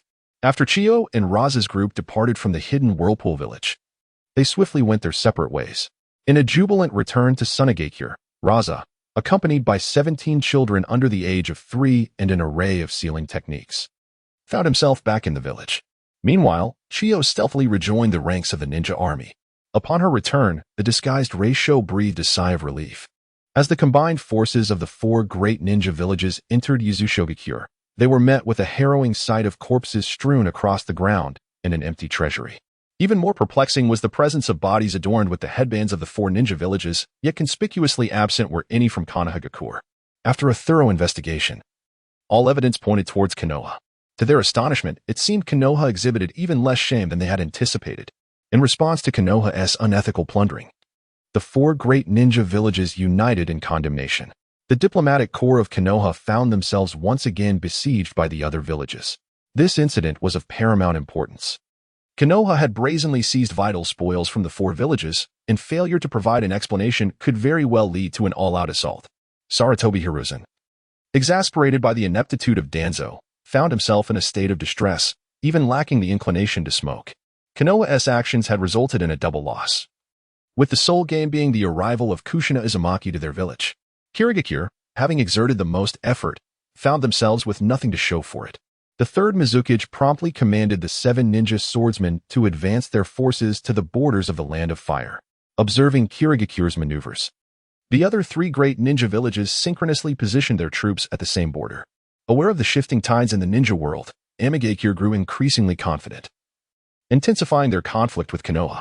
Sunagakure, having feasted on the spoils of war, condemned Konoha not only for stealing the illustrious treasures of the 4 villages but also for tarnishing the trust among allies. They labeled Konoha as shameless thieves and treacherous scoundrels. The repugnant actions of Konoha incited the oppressed ninja to unite and rally against them. Chapter 36. War. The fiery abyss. Konoha, unable to defend itself, adamantly refused to concede. Moreover, despite sending Danzo, they had failed to reap any benefits. Konoha insisted, "I am not guilty, I have done nothing," ceased her baseless accusations. This is slander. In the face of Konoha's vehement denial, the first to declare war was not Kirigakure, but Kumogakure. The Third Kazekage, a straightforward man with a fiery temper, found himself on the verge of retching at Konoha's duplicitous rhetoric, and he swiftly ordered the commencement of hostilities. The original narrative did not unfold this way. The butterfly effect of Raza's actions had set the second great ninja war racing towards an unknown fate. Konoha was compelled to dispatch 8,000 ninjas to respond, with Narashikaku appointed as the overall commander, including the 5,000 and 10,000 ninjas dispatched to the battlefield of the Rain Country. Konoha has already sent forth a total of 23,000 ninjas. At this moment, Sarutobi Hiruzen is not only faced with the relentless pressure from other ninja villages, but also confronted with a troublesome situation that requires resolution. Uzumaki Mido indeed wishes to preserve the existence of the Whirlpool Village. However, given Konoha's current state of war and recent setbacks on the front lines, she refrains from approaching Sarutobi Hiruzen to negotiate for military assistance. While Mido leans favorably towards Konoha, she is taken aback by the realization that not only is Konoha unhelpful, but it also plays the role of the executioner. Upon receiving this news, Mido promptly visits the Hokage Tower. In the Hokage's office, she sits upon a wooden chair. Her gaze is tranquil as an abyss. Her fingers gently trace the grain of the desk, seemingly seeking a rhythm, each touch imbued with a weighty contemplation. Monkey, I understand that Konoha is currently in turmoil, hence I do not insist on your sending troops to aid the Whirlpool Village. The Uzumaki clan is essentially on the verge of extinction. I will bring Kushina to nurture her as the next Jinchuriki, Mido states calmly. Seated opposite Mido, Sarutobi Hiruzen slowly responds, Lady Mido, rest assured, Kushina is indeed most suited to be with you. Her talents and potential render her the finest candidate for the next generation of Jinchuriki. I trust Tobarama's judgment. His choice of you as the 3rd Hokage of Konoha undoubtedly reflects his recognition of your abilities and virtues. Mido continues, I hope you will remain true to your original intentions, prioritizing the interests of the village above all else. Regarding the affairs of the Whirlpool Village, regardless of Konoha's involvement, I shall no longer pursue the matter. However, the Senju clan now numbers merely 85. They are the foundation and pride of our Konoha, and cannot withstand the ravages of war. Her words carry a sense of helplessness and sorrow, as she acknowledges the irretrievable glory of the Senju clan, yet still hopes for the preservation of its vitality. Naturally, as one of the 2 founding clans of Konoha, the Senju clan's dwindling population should not suffer further losses. Sarutobi Hiruzen concedes to Mido's request. Tobarama had integrated the Senju clan into the civilian class, retaining only the direct lineage and a few unwilling elders, resulting in a drastic decline in their numbers. Should another war arise, the Senju might face total extinction. Having achieved her desired outcome, Mito rises to depart. Regarding the affairs of the Whirlpool Village, Vortex Mizuto understood that the die had been cast. Engaging in a reckoning with Sarutobi Hiruzen would only exacerbate the plight of Konohagakure. He only subtly hinted at this, allowing the Senju clan to recuperate. Sarutobi Hiruzen sat in solitude, gently lifting his pipe and taking a deep drag. Beneath his seemingly placid exterior lay a heart long corroded by power, now unrecognizable. The conflict between Konohagakure, Amigakure, and Kumogakure escalated fervently. Rasha initially believed that Iwagakure and Kirigakure would inevitably strike against Konohagakure, yet the unfolding events were rife with drama. The bloodline limit clans of Kirigakure were on the verge of a fallout with the Third Kazekage, reaching an irreconcilable point. Amidst the internal turmoil of Kirigakure, there was little time to engage in the war of the ninja world. As for Iwagakure, Noki remained steadfast in his original intentions, dispatching troops to the Land of Birds to confront Sunagakure, pressuring them to relinquish information and technology related to the spirits. Noki's calculations were astute. Although Konohagakure was embroiled in two fronts of battle, its foundation remained intact. He believed it prudent to extract benefits from Sunagakure first, and once Konohagakure's resources were sufficiently depleted, Iwagakure would then strike. The elite combat power of Iwagakure was relatively scarce, yet this issue had yet to surface, as the younger generations of each village had not yet matured. At this moment, Iwagakure boasted the largest number of ninjas, totaling a formidable 50,000. Consistently vying with Kumogakure for the second position, Noki declared, in just 2 years, how could Sunagakure possibly surpass Iwagakure? With unwavering confidence, Noki led his resolute forces into war against Sunagakure, thus opening the battlefield in the Land of Birds. Sagu, who had been enjoying the spectacle, suddenly darkened his expression, questioning Noki's disdain.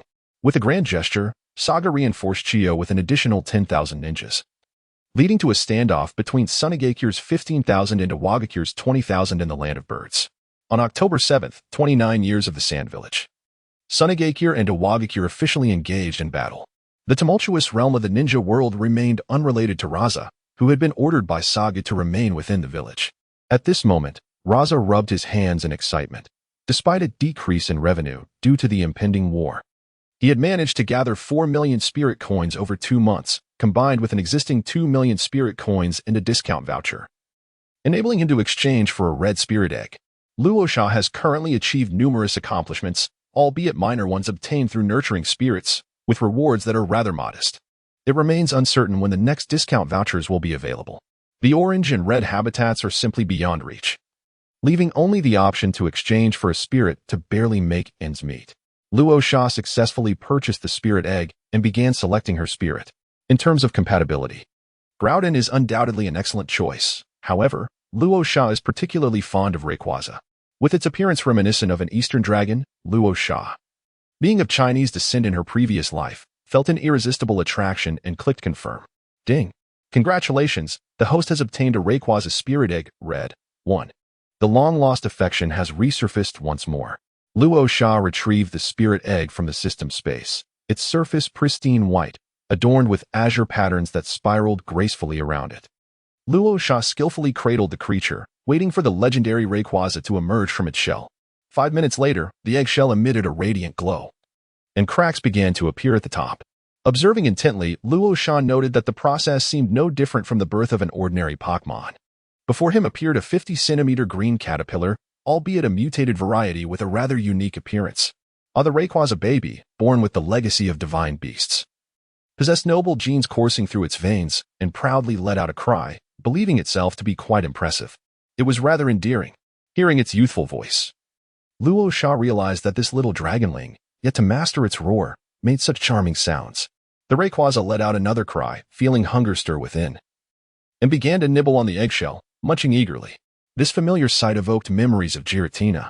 Luo Sha gently patted the little dragon head of Lycongzwa, who glanced up at Luo Sha before resuming his vigorous meal. Lycongzwa remarked, "Father, do not touch my head, it hinders my growth as a dragon." In an inexplicable manner, Luo Sha seemed to comprehend the gaze of Rayquaza. Subsequently, Luo Sha accessed Rayquaza's spirit interface. Name, Rayquaza. Gender, none. Type, dragon, flying. Ability, Airlock nullifies the effects of all weather conditions. Level, LV1. Individual values, 6V, HP 31, Attack 31, Defense 31, Special Attack 31, Special Defense 31, Speed 31. Skills, Frightening Countenance, Hurricane, Origin Pulse, Air Slash. The system's achievements panel stirred once more. Luo Sha clicked on it, and indeed, another achievement was illuminated. Sky God, acknowledged by Rayquaza, bestowed with the blessings of the sky. Reward, Dragon Painting. Chapter 37, War, the new home of Guardian Crane. Dragon Painting is a skill that necessitates the collaboration of the contractor to enable Rayquaza's Mega Evolution, akin to Bond Evolution. Rosa received her reward and stored Rayquaza in a Pokeball. However, Rayquaza promptly escaped from the Pokeball and perched itself around Rosa's neck. Ow, don't you wish to remain in the Pokeball? Rayquaza nodded its small head, coiling around Rosa as it began to slumber. A cool sensation emanated from her neck. The little Rayquaza had yet to develop scales, its body soft and reminiscent of a serpent's touch. Luo Sha has nurtured 10 enchanting sprite babies. The mischievous Ujira, the gentle Shawanzai, the bashful Ku, the diligent Luoding Dishu, the aloof Tai Yading, the playful Yandigu, the silly Kata Duck, the astute Wenxiong Kidu, the cunning Gaisai, and the obedient Lala Laisai. Yet none possess the endearing clinginess of this dragon baby, the forgotten Kapu Mumu. Luo Sha embarked on a mundane existence of raising dragons. The rapid growth of the dragon, Lai Kong, was astonishing. Having reached a length of 1 meter within a mere week, rendering it unsuitable for use as a scarf, and could only be wrapped around Luo Sha's body. On November 11, 2029, after more than a month of warfare, Konoha managed to stabilize the situation. On the battlefield of the Land of Rain, Kiki Sakumo wielded his blade with remarkable precision, dispatching the rain shinobi as effortlessly as cutting vegetables, instilling in them a profound psychological dread. Kiki Sakumo, known as the king of Konoha's cutting, expressed his disdain. Is this all it takes? Really? Konoha had long been prepared for Hanzo of the Salamander's toxins. Donning gas masks and armed with antidotes provided by Tsunade, effectively neutralizing Hanzo's abilities. With his AoE capabilities rendered ineffective, Hanzo was left with no choice but to engage Kiki Sakumo in a one-on-one duel to secure victory. However, after a fierce battle, Hanzo found himself at a disadvantage in close combat, resorting instead to ranged attacks to keep Sakumo occupied.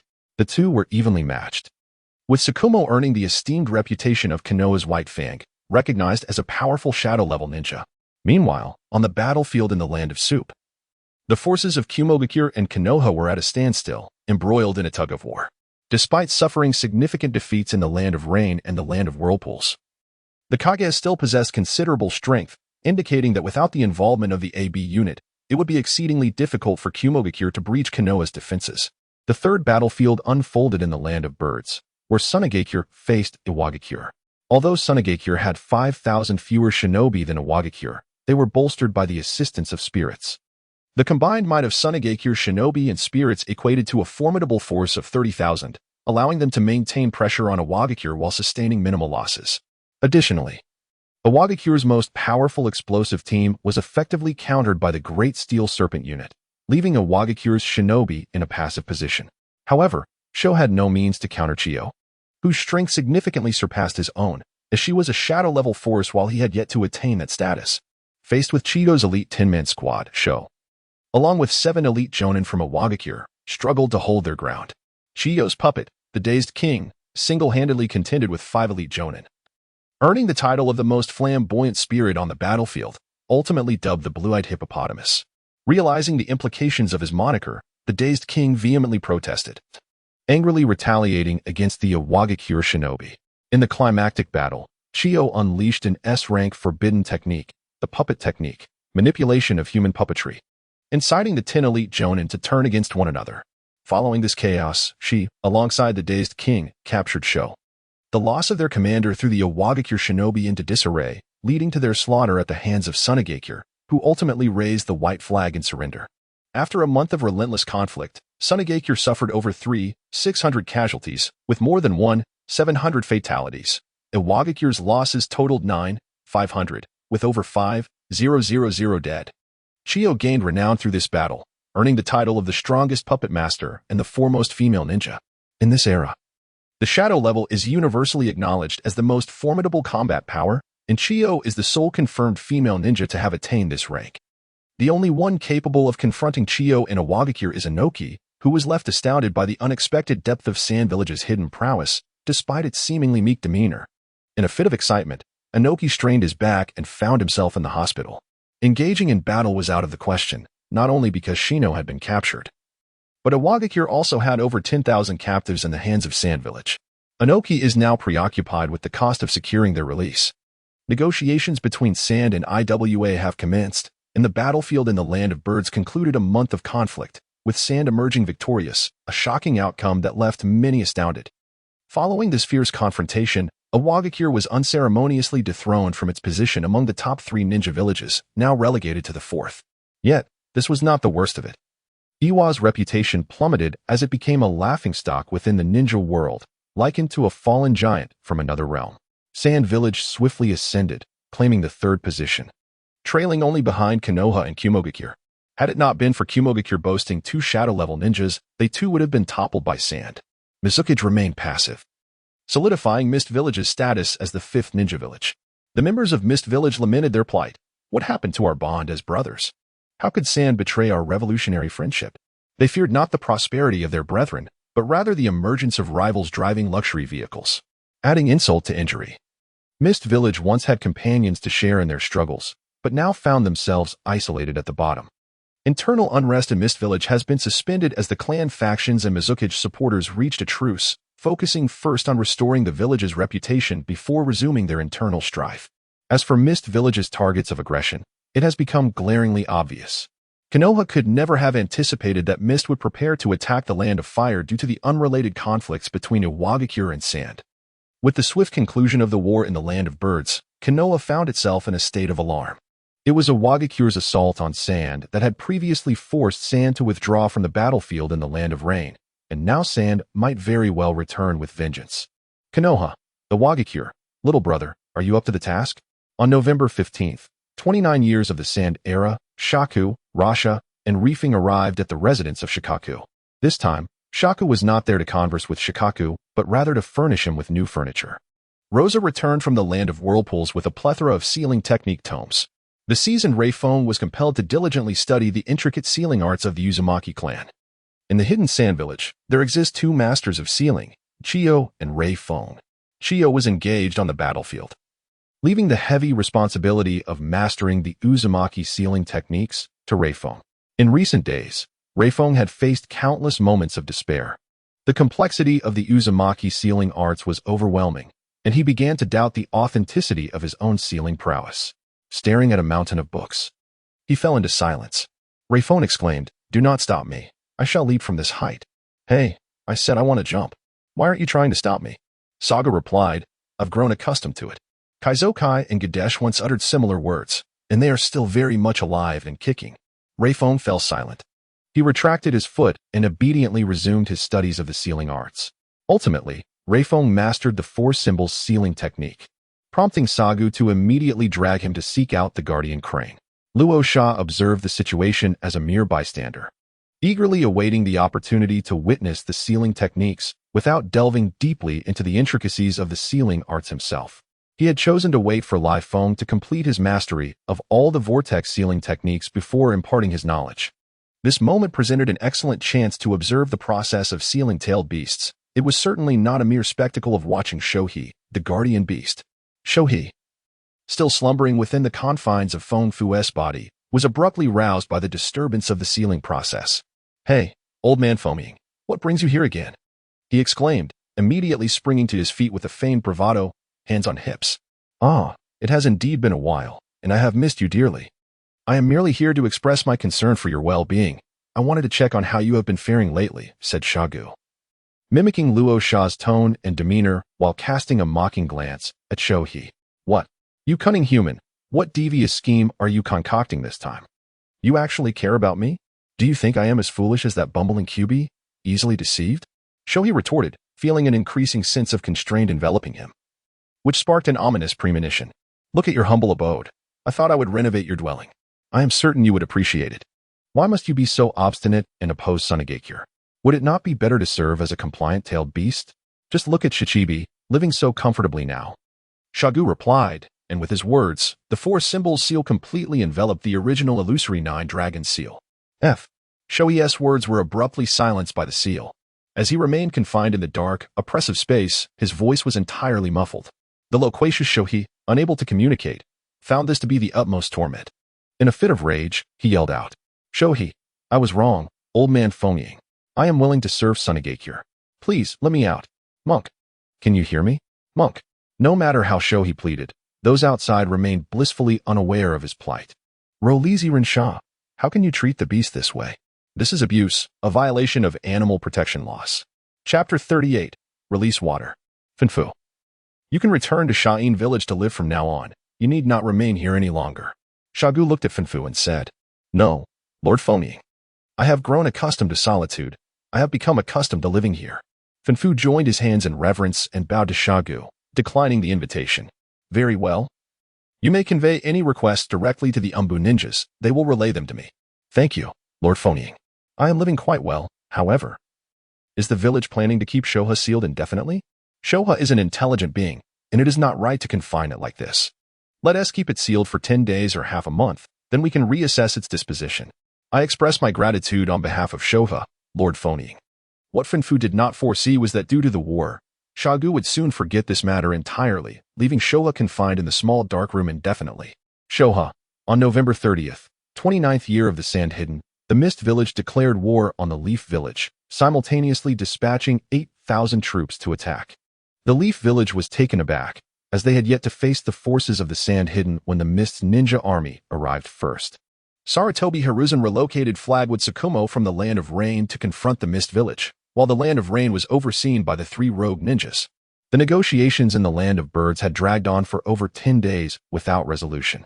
Observing the actions of the Mist Village, the Sand Hidden and Rock Hidden hastened their negotiation process. Minister Zongyu of the Sand Hidden's Foreign Affairs personally took the stage. Venting all the frustrations he had recently endured from Zongmi Rock Hidden negotiator, "You can negotiate, but refrain from violence.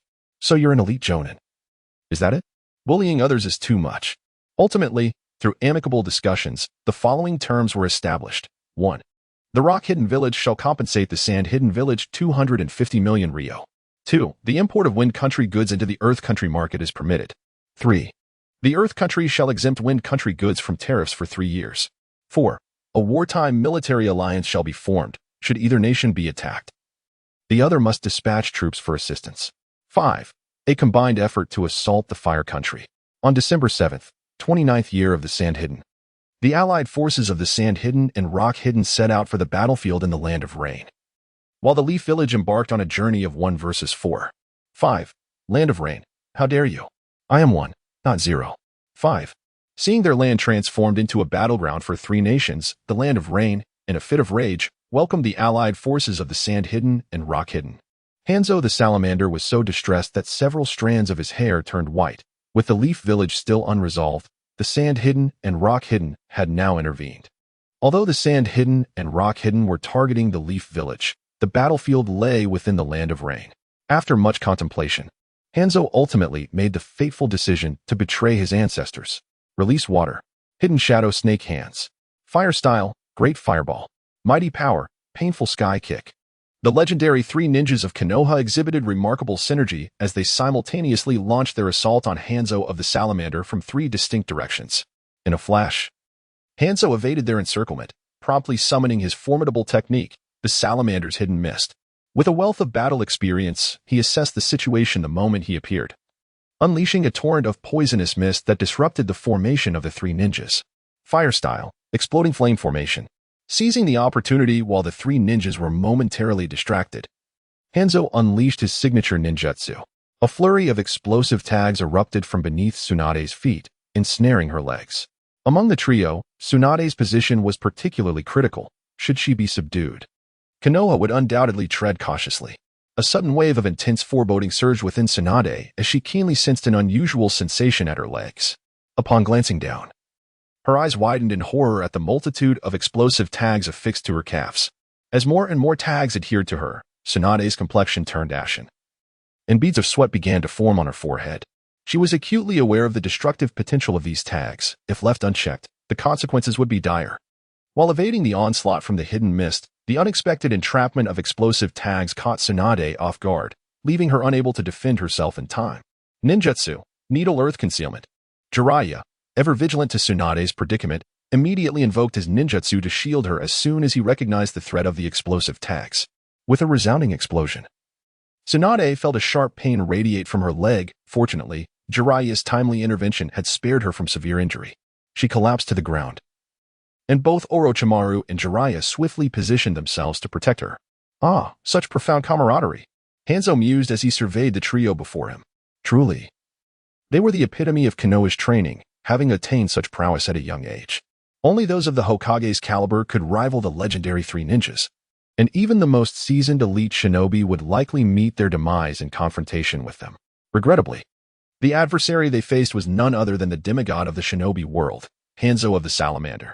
Hanzo had refrained from delivering a fatal blow. His previous explosive formation had merely targeted Tsunade's calf, ensuring her life remained unthreatened despite her injury. With the three ninjas on the brink of failure, Hanzo commenced his calculated leniency in the battle. The somewhat naive Jiraiya, witnessing the goddess's injury, felt an overwhelming surge of rage. As if imbued with a newfound vigor, and launched a fervent assault on Hanzo, managing to hold his ground.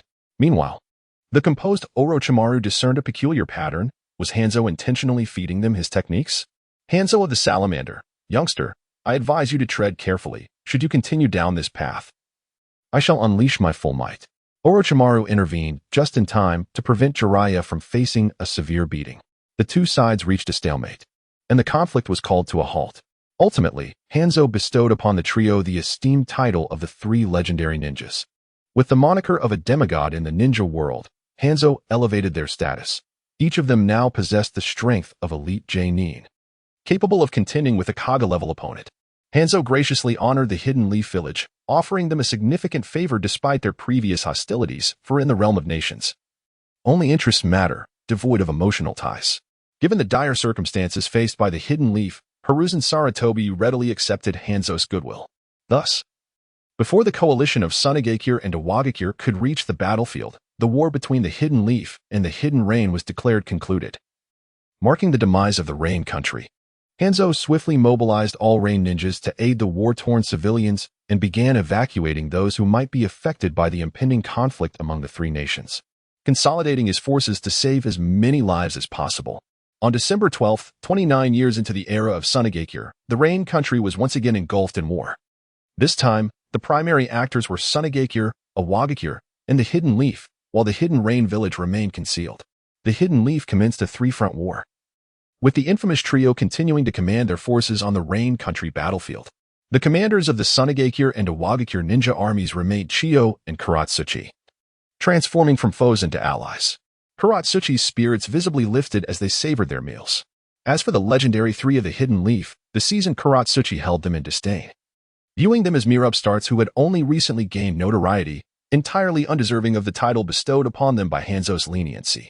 With unwavering confidence, Kuratsuchi challenged Orochimaru to a duel. The encounter was evenly matched, yet Kuratsuchi soon found herself at a disadvantage, nearly overwhelmed by Orochimaru's prowess, causing her confidence to wane. Fortunately, Chiyo intervened, repelling Tsunade and Jiraiya, forcing Orochimaru to retreat. Otherwise, Kuratsuchi risked being overshadowed by Orochimaru's ascendancy. In an effort to salvage her reputation, Kuratsuchi proclaimed herself a serpent enthusiast, publicly acknowledging the title of the legendary three following Hanzo's lead.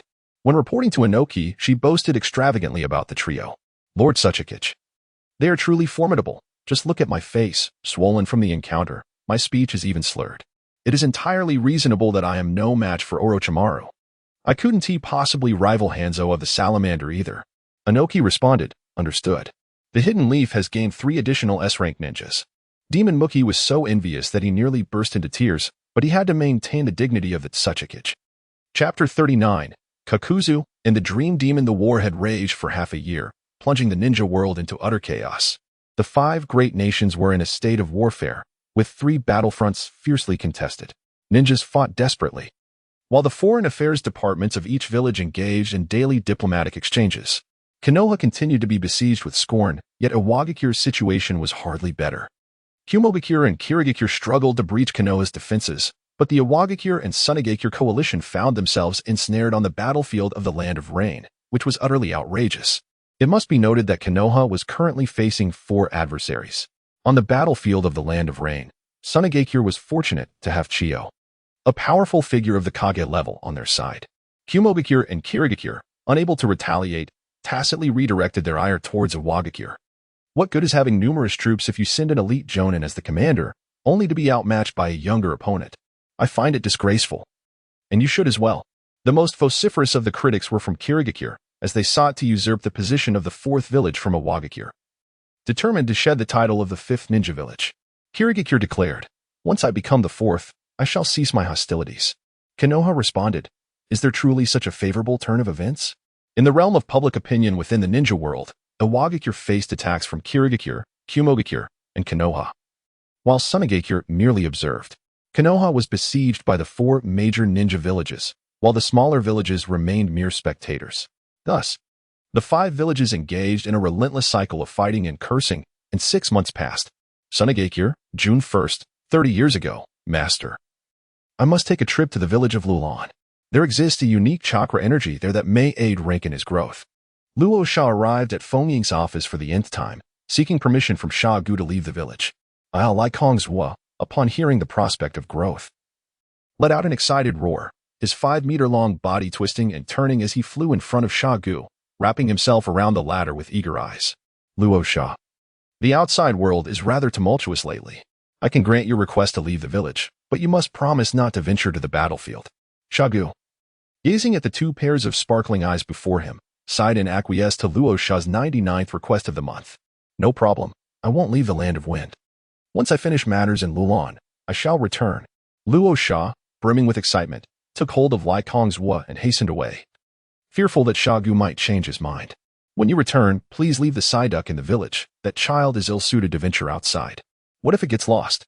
Sha Gu grasped Luo Sha's collar, recalling how the Psyduck would daily escape from its pockball, wandering the streets and begging for food from every household, only to be retrieved by the Umbu thanks to the reminders of kind-hearted villagers. The vastness of Shine Village was overwhelming for the Psyduck's large head, which could never remember the way, yet curiously, it always managed to find its way to the residential area while failing to locate its own home. Well then, I shall entrust this child to you, Master, for care. Luo Sha retrieved the pockball containing Psyduck and placed it into Sha Gu's hands before swiftly turning and fleeing. Ever since their clandestine excursion to the hidden Whirlpool village, the Sunagakure F4 had been grounded, in his fervent desire to escape the village. Luo Sha had tirelessly persuaded Sha Gu for half a year, employing every tactic from tears to tantrums, yet he had failed to secure Sha Gu's approval. However, upon finally obtaining Sha Gu's consent, Luo Sha wasted no time in making his getaway with his companions. Sha Gu gazed at Luo Sha's rapidly receding figure and waved his hand, prompting 2 covert squads to promptly follow in Luo Sha's wake. Luo Sha swiftly prepared everything, sent a message to Jialuoluo, and then set off with his team towards Lulan. During this period, Jialuoluo was diligently working to expand his market for profit, with his first destination being the Bird Nation, since the realm already had a designated area for elves. However, to his dismay, as soon as Jialuoluo began his business in elven goods, he was thwarted by the nobility of the Bird Nation. To conduct business there, he was required to surrender a staggering 80 of his profits. This was more unbearable to Jialuoluo than if he had been killed. Could he endure such a fate? In a fit of rage, Jialuoluo unleashed a massacre, leaving a trail of bodies in his wake, and his name became infamous in the Bird Nation, akin to a child's night terrors. In a furious response, the nobles collectively placed a bounty on Jialuoluo's head, which skyrocketed to 50 million taels. Observing this, Jialuoluo cheerfully decided to sacrifice himself to collect the bounty, exchanging his life 4 times in a single transaction, thus earning a staggering 200 million taels. Many nobles in the Bird Nation faced ruin, some unable to pay the bounty and being pursued for debts by underground exchange houses, landing on the bounty list themselves. The nobles exclaimed, "Is someone cheating? Can't you see this? Who can die 4 times? You are colluding to swindle us. I will sue you." Jialuoluo, unfazed, gleefully accepted the bounty orders from the nobles of the Bird Nation and commenced yet another joyous slaughter, claiming another wave of rewards. Your money is mine, and your lives can be exchanged for wealth. A double benefit. Jialuoluo felt as though he had unlocked the door to a new world. His motivation surged. Realizing this task was extraordinarily favorable. With the obstacles in the Bird Nation eliminated, Jialuoluo successfully penetrated the market there within 3 months.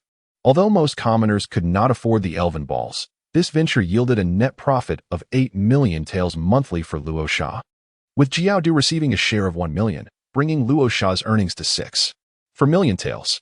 Unlike the Wind Nation, where both the daimyo and the Wind Shadow vigorously promoted the development of the elven industry, equipping nearly all ninjas with elves and creating a vast market, Luo Sha understood that to tap into the Bird Nation's market, it was essential to establish a ninja village there, which was already on his agenda. By establishing ninja villages in all smaller nations, Suna would maintain absolute control over them. Subsequently, he planned to create an international organization, aptly named the Great Wind Federation, the empire on which the sun never sets, in Little Britain. In essence, it would serve as an elven alliance. This would be discreetly executed post-war, with subtle maneuvers. Should the plan succeed, Konoha would appear as nothing more than a minor obstacle in Suna's eyes.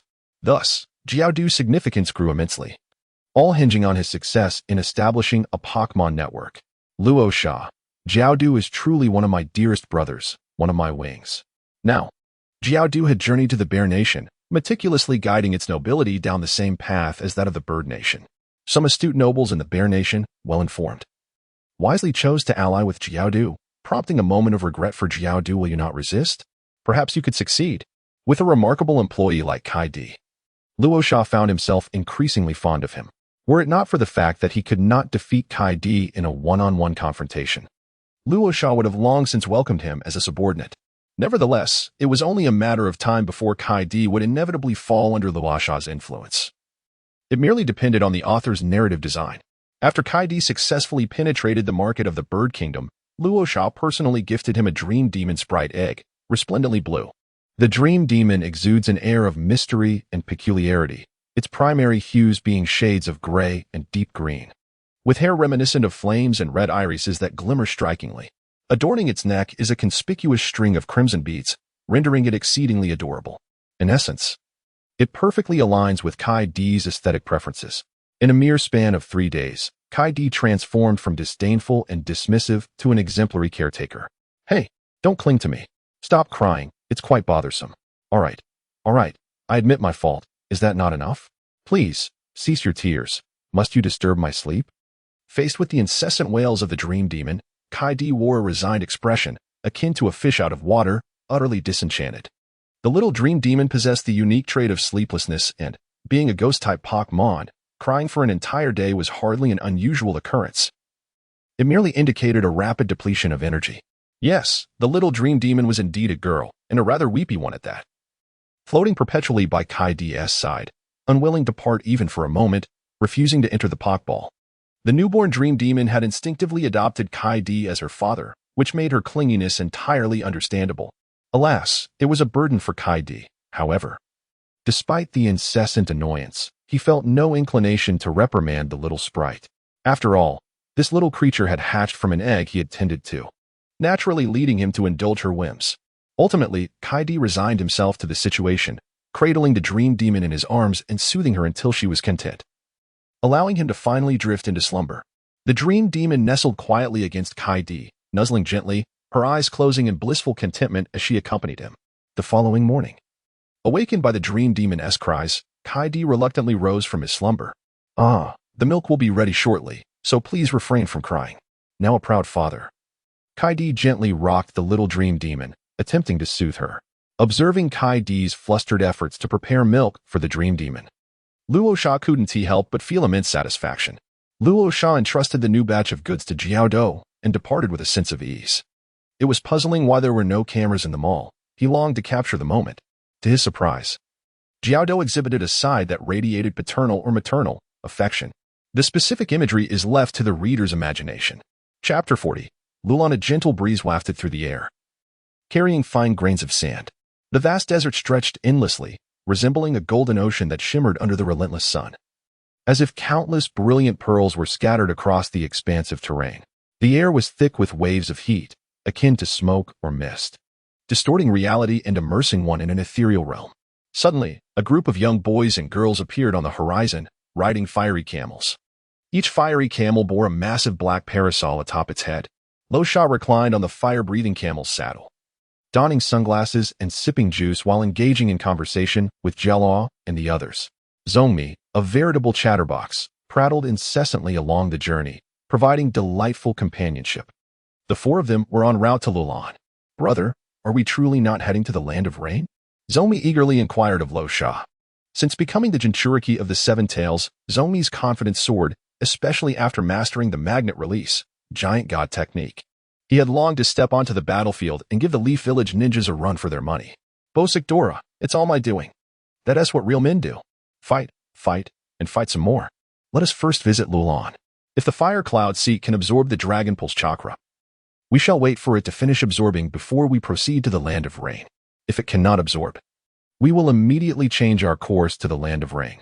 Luo Sha cast aside the warnings of Sha Gu, for now. The strength of the Luo Sha team could vanquish even shadow-level warriors. The only super shadow, Madara, was currently tethered to an oxygen tank, clinging to life. And the era of the Konoha Dance King was a relic of the past, where in the vast ninja world could one not venture. How splendid! At last, I can take to the battlefield and slay the Konoha ninjas. I shall make the name of the Scorch release resound throughout the ninja realm, Yecang exclaimed joyfully. Raising his fist, "I have learned medical ninjutsu. I shall assist in the logistics," Galuro said with a hint of resignation. As she was not particularly enthusiastic about battle and had assumed the role of the team's medic, though still a chunin, with the aid of the spirit. She had reached a level akin to that of a special jonin, yet venturing into battle still posed a significant risk. Internally, Galuro clenched her small fists, tears welling up. Lamenting, "Alas, I cannot fight alongside Lord Luo Sha. No, I must become stronger." As the days turned, 2 days later, the quartet arrived at Lulan smoothly. "Is this Lulan? It appears rather unremarkable," Zhongmi remarked, surveying the landscape with disinterest. Lulan was, in fact, a small town, with only a few thousand inhabitants. Its area several times smaller than Sunagakure, and lacking its vibrancy. The people here led simple, tranquil lives, their faces radiating sincerity and kindness. This place seemed to be far removed from the tumult and chaos of the world. Here, there were no battlefields engulfed in flames or shrouded in smoke. Only scenes of harmony and peace. The residents toiled diligently, living self-sufficiently, a stark contrast to the raging wars outside. Before them, Lulan diverged greatly from the towering, technologically advanced image depicted in the original narrative. Clearly, and Lushan had yet to arrive in Lulan, Naruto would likely traverse back in time to 20 years prior, around the 40th year of the Sand Village. And Lushan would have crossed over 6 years earlier, placing him in the 34th year of the Sand Village. Would the Sand Village's control over the Dragon Vein Chakra alter the course of history? If the Fourth Hokage, Minato Namikaze, had not sealed the Dragon Vein, could Naruto and Lushan still traverse time? If not, the closed loop of time would inevitably descend into chaos. This could yield two potential outcomes. Either time would self-correct, or parallel worlds with divergent trajectories would emerge. Should time correct itself, the future Sand Village would confront a team led by Naruto and Minato. However, if parallel worlds were to arise, Naruto would be unable to return. Perhaps it would be prudent to station sand ninjas in Lulan to probe and observe the effects that may unfold. Luo Sha contemplated his strategy, exhaling a sigh of relief.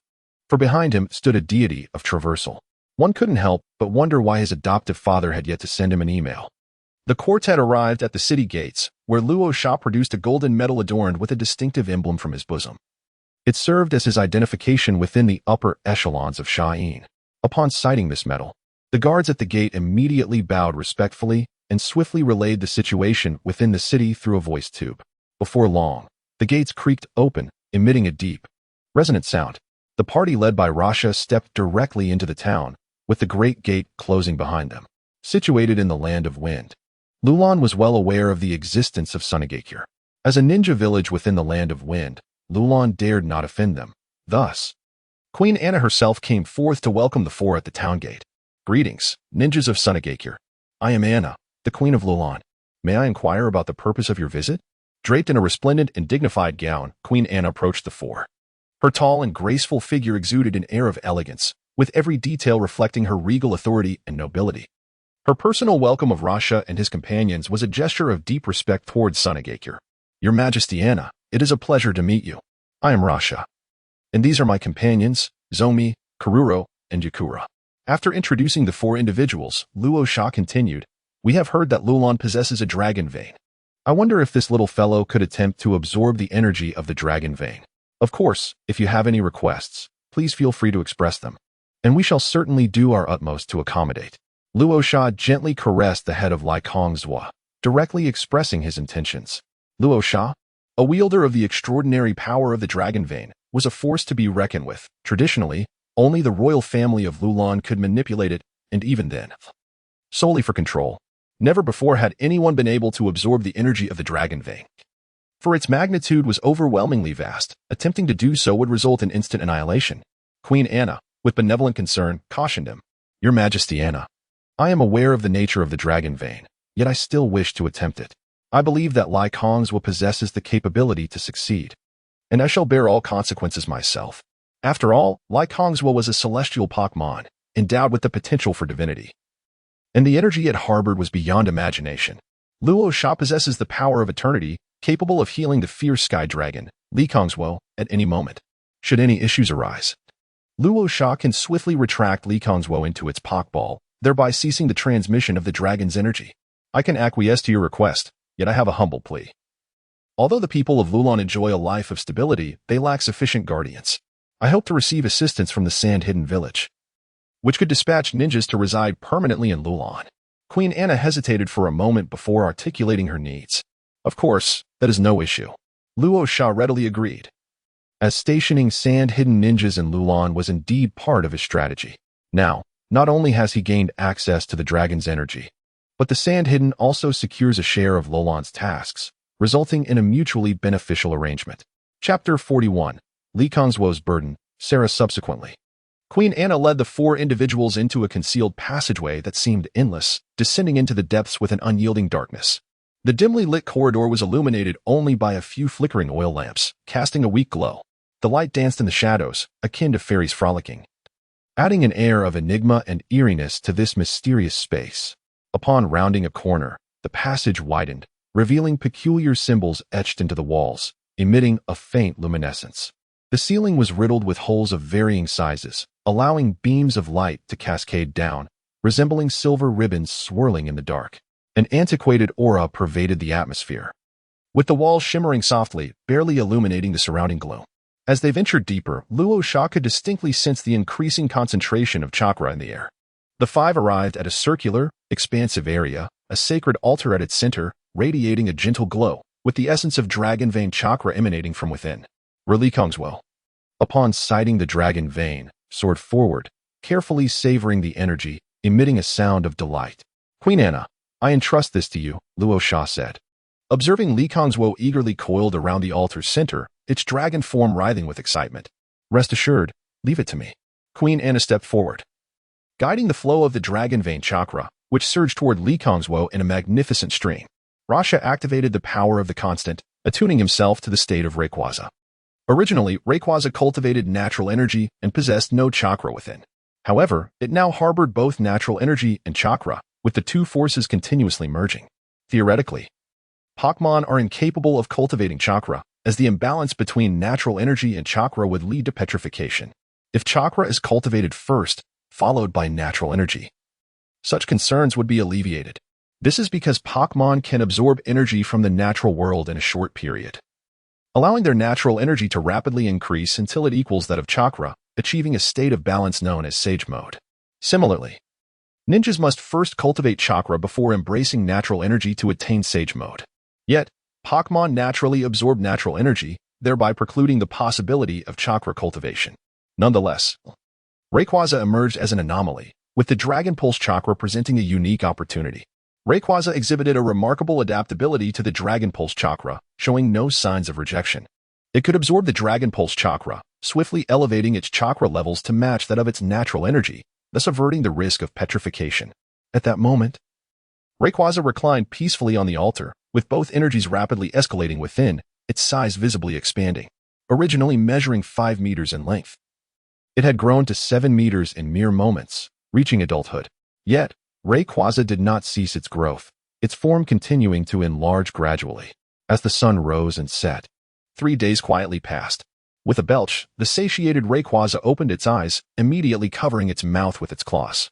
Alas, its claws were too short to adequately conceal its mouth. A visible blush crept across Rayquaza's face as it shyly turned its head. With the pride of the deity of the skies, Rayquaza soon adjusted its demeanor, lifted its head, and let out a booming roar, its 10-meter body floating gracefully to Rasha's side. Anna, drenched in sweat and nearly exhausted, breathed a sigh of relief upon witnessing Rayquaza awaken, collapsing to the ground. As Luo Sha gazed upon the imposing figure before him, he could scarcely believe the transformation that had taken place, had it not been for those ever-clear, expressive eyes. He might have doubted its identity. The once petite and endearing little dragon had metamorphosed into a majestic and formidable beast. The colossal body of Yecang was adorned with a hard, azure-scaled armor, radiating a dazzling brilliance. Its sharp claws and fearsome teeth elicited a shiver of trepidation. It was evident that its resilience had escalated to an extraordinary level. Just moments ago, Yecang's roar nearly rendered Luo Sha deaf.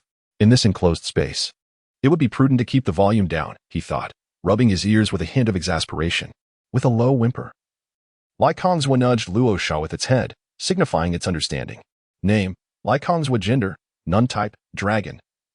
Flying ability, Airlock level, LV60, Elite Ninja, individual values, 6V, HP 31, Attack 31, Defense 31, Special Attack 31, Special Defense 31, Speed 31, Skills, Sage Mode.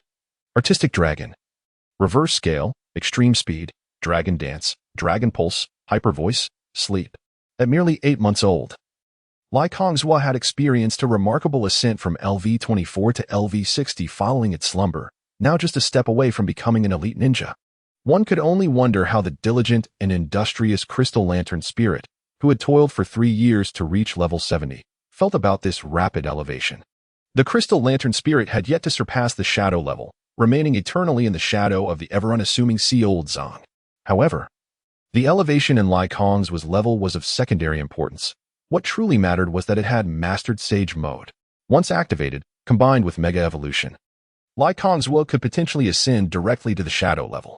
Rosa was in high spirits, yet who could have imagined that beneath this grand exterior, his mentality remained that of a child? Yecang's, as always, clung to Rosa, who felt as though he were bearing the unbearable weight of existence. Hey, Yecang's, ease up. Don't wrap around me like that, or I might just flatten you, he exclaimed. Yecang's looked up at Rosa with a sense of grievance, having been called sweetheart just 3 days prior. The journey of fatherhood for Rosa was indeed fraught with challenges, with the transformation of Yecang's complete. The five departed from the underground level and returned to the castle. Mama, where have you been? Sarah couldn't find you, a little girl of about 3 or 4. With red-rimmed eyes, rushed into Anna's embrace upon their arrival. Wow, is that a dragon? So cool. Sarah's gaze was immediately drawn to the enormous Yecang's behind Anna, her eyes sparkling with wonder. Sarah, Mama was just attending to some guests, Anna explained. These are your brothers and sisters from Shine Village. Say hello. The queen introduced Rosa and his companions to Sarah, who politely greeted each one. Sarah, this is Yecang's, a Pokémon. Would you like to have a Pokémon of your own?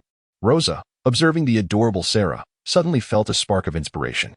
The Lulan royal family had the ability to manipulate dragon vein chakra, suggesting they possessed exceptional chakra talent.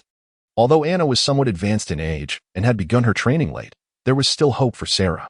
Enlisting Sarah in Shine Village could significantly enhance the influence of Shine over Lulan, and more importantly, it could yield a powerhouse of shadow-level strength. Sarah had the potential to become a shadow-level warrior. Rose's admiration for talent surged, and he resolved to bring Sarah into his fold. Really? Can I have a Pokémon? Sarah's eyes gleamed with anticipation as she turned to Anna for confirmation. Uncertain of whether this was a good or bad idea, Anna fell into contemplation. Chapter 42. A Partnership Forged. Land of Rain. Queen Anna. Pokémon possess strength comparable to that of ninjas, and having them as guardians of Lulan would ensure that every inch of this ancient city is defended like a fortified bastion. You are aware of the situation in the Wind Country over the past 2 years. Wild Pokémon have begun to thrive in the wilderness, and they have become central to Shine Village, even surpassing the role of puppet masters. Imagine soldiers fighting alongside Pokémon. Their combined might would be unparalleled. Embracing Pokémon as the armed force of Lulan would propel the nation towards a future of greater strength and prosperity. If you have any reservations, Shine Village can act as a guarantor. Pokémon are undoubtedly beneficial and pose no harm. Should any issues arise, Shine will assume full responsibility. Luo Sha began to earnestly promote the idea of expanding business to Lulan. Luo Sha, can you truly represent Shan Village? This matter is of utmost importance. Only by signing an agreement with Shan Village can Lulan proceed with confidence. Anna is a benevolent queen devoted to her nation. Yet the strength of her defenses has long been a source of concern. In the original narrative, Lushan persuaded Anna to harness the power of the dragon vein to extensively develop a puppet army, to which Anna acquiesced. Naturally, Anna would be intrigued by Luo Sha's proposal. Indeed, we can officially represent Shine Village in establishing diplomatic relations with Lulan, fostering a close strategic partnership between the two. Subsequently, detailed discussions ensued regarding specific matters. The royal family of Lulan fully supports the flourishing of the elven industry and is willing to act as an agent, establishing an elven shop in Lulan. At that time, profits will be divided with an 80-20 split, with Shine Village receiving 80% and the Lulan royal family 20%. Luo Sha was in high spirits, valuing not the small market of several thousand people in Lulan, but rather the safety of the dragon vein. Adhering to the principle of perhaps you may profit, but I shall not incur losses, Luo Sha successfully negotiated yet another business deal. Once all terms were settled, Luo Sha produced the spirit egg of the large geranium and handed it to Sarah. With a heart full of joy, Sarah extended her hand, delicately accepting the spirit egg, gently caressing its green patterns as if she could sense the pulsation of life within. Her spirit resonated subtly with the egg, creating a mysterious and wondrous connection. Sarah, filled with anticipation, held the spirit egg tightly, eagerly awaiting the emergence of the spirit within. At the sound of the shell cracking, a large leaf first broke through, capturing the attention of all present. A pale green chrysanthemum leaf struggled to poke its head out, opening its eyes to gaze at Sarah. The air was infused with a faint, refreshing fragrance, emanating from the floral essence of the chrysanthemum leaf. It gently nibbled at a piece of its shell, savoring it slowly. Sarah felt an indescribable joy swell within her, her gaze unwaveringly fixed on the chrysanthemum leaf. How adorable! Sarah embraced the chrysanthemum leaf tightly, her face radiating happiness and contentment, her eyes reflecting an ineffable delight. The chrysanthemum leaf lay peacefully in Sarah's arms, feeling the warmth of her embrace, and drifted into a serene slumber. After Sarah successfully tamed the chrysanthemum leaf, Luo Sha assisted her in testing her ninja talents, revealing that she possessed chakra of the wind, water, and fire attributes. Rosa made an agreement with Queen Anna that when Sarah turned 6, she would be sent to the Sand-Hidden Ninja Academy for further training. There, Sarah would learn to master various ninjutsu and techniques, aspiring to become an exceptional ninja and trainer. Queen Anna did not decline. She gently touched Sarah and acquiesced to Rosa's proposal. As the journey to the Land of Rain concluded, Luo Sha exchanged knowing glances with his companions, sharing a silent smile. He quietly apologized to Shagu in his heart, feeling at ease as he donned his sunglasses and boarded the flying chariot, Li Kongzhuo, destined for the battlefield. Shagu sneezed, suspecting it was Luo Sha who missed him. It had been 5 days since their departure, and he wondered about their progress, perplexed as to why the Umbu had yet to relay any news. Meanwhile, the Umbu ninjas were frantically sprinting through the desert, tirelessly pursuing the swiftly soaring Li Kongzhuo. Too exhausted to send word to Shagu. Wait for me. I haven't boarded yet, one of the Umbu ninjas called out. The following day, Luo Sha and his companions arrived at the battlefield in the Land of Rain, entering the Sand Village encampment. The Umbu ninjas, having lost 2.5 pounds after a day of relentless running, collapsed at the entrance of the encampment. Why are there dead bodies at our entrance? One guard exclaimed. They're not dead, just unconscious. Another replied. Is everyone really unconscious? What do you mean unconscious? They must be trying to pull a fast one on us. Who would dare to pull a stunt like that on us? Indeed, in the Land of Wind, one ought to know who the real authority is. Upon discovering the identification on the Umbu ninjas, the guards promptly arranged for their urgent medical attention. After learning of this incident, Luo Sha and his companions were left speechless. Their brothers were indeed dedicated. Having stealthily infiltrated the battlefield of the Land of Rain, they knew Shagu was already aware of their actions. Thus, Luo Sha and his companions boldly approached Chio to inquire about the current situation on the battlefield. What brings you 4 little rascals here? Chio asked. The battles in the Land of Rain have persisted for nearly 7 months, with the Hidden Sand, Hidden Rock, and Hidden Leaf villages engaging in a fierce back and forth. Chio, the master of poisons, found her skills thwarted by Tsunade's antidotes. Over these 7 months, Chio has employed at least 30 different poisons, all countered by Tsunade's remedies. In addition to her prowess and antidotes, Tsunade has utilized her formidable medical ninjutsu, including sage techniques, to rescue a multitude of leaf ninjas. Her efforts have significantly elevated the status of medical ninjas, transforming their role within the village. The Hidden Sand Village has not lagged behind in the realm of medical ninjutsu. With the flourishing of their economy, they have invested heavily in training medical ninjas, amassing over 500 lower and middle-ranked medical ninjas in just 2 years. Thus, both the Hidden Leaf and Hidden Sand have emerged as the only 2 villages renowned for their medical capabilities. Inspired by Tsunade's performance, Chiyo has also mastered sage techniques, achieving an expertise in medical ninjutsu that rivals Tsunade's, earning her the title of a formidable medical master in her own right.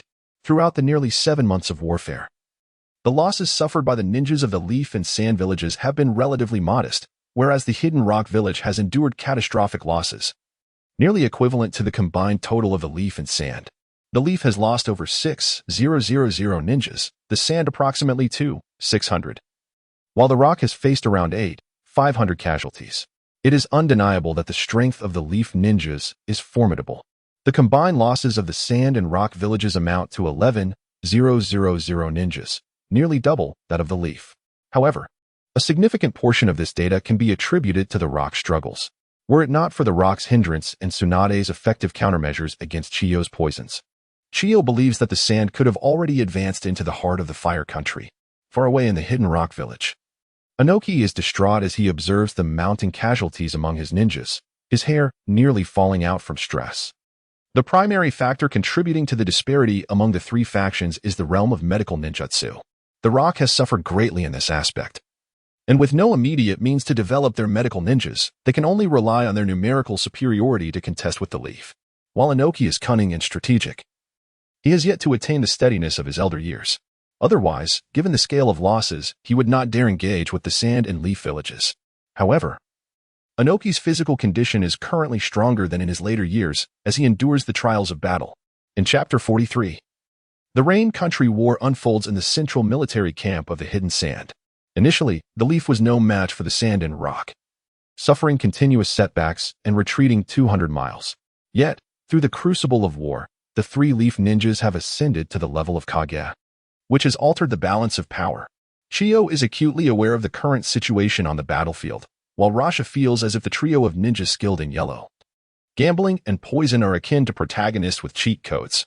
Did they truly achieve such power so early in the Second Great Ninja War?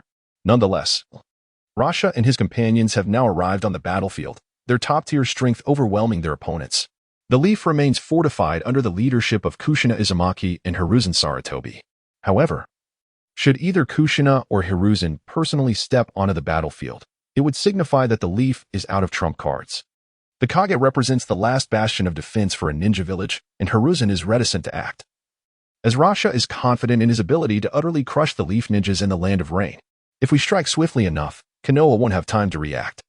Chuckles, the upcoming battle shall be the moment when Muniyoshi's name resounds across the shinobi world.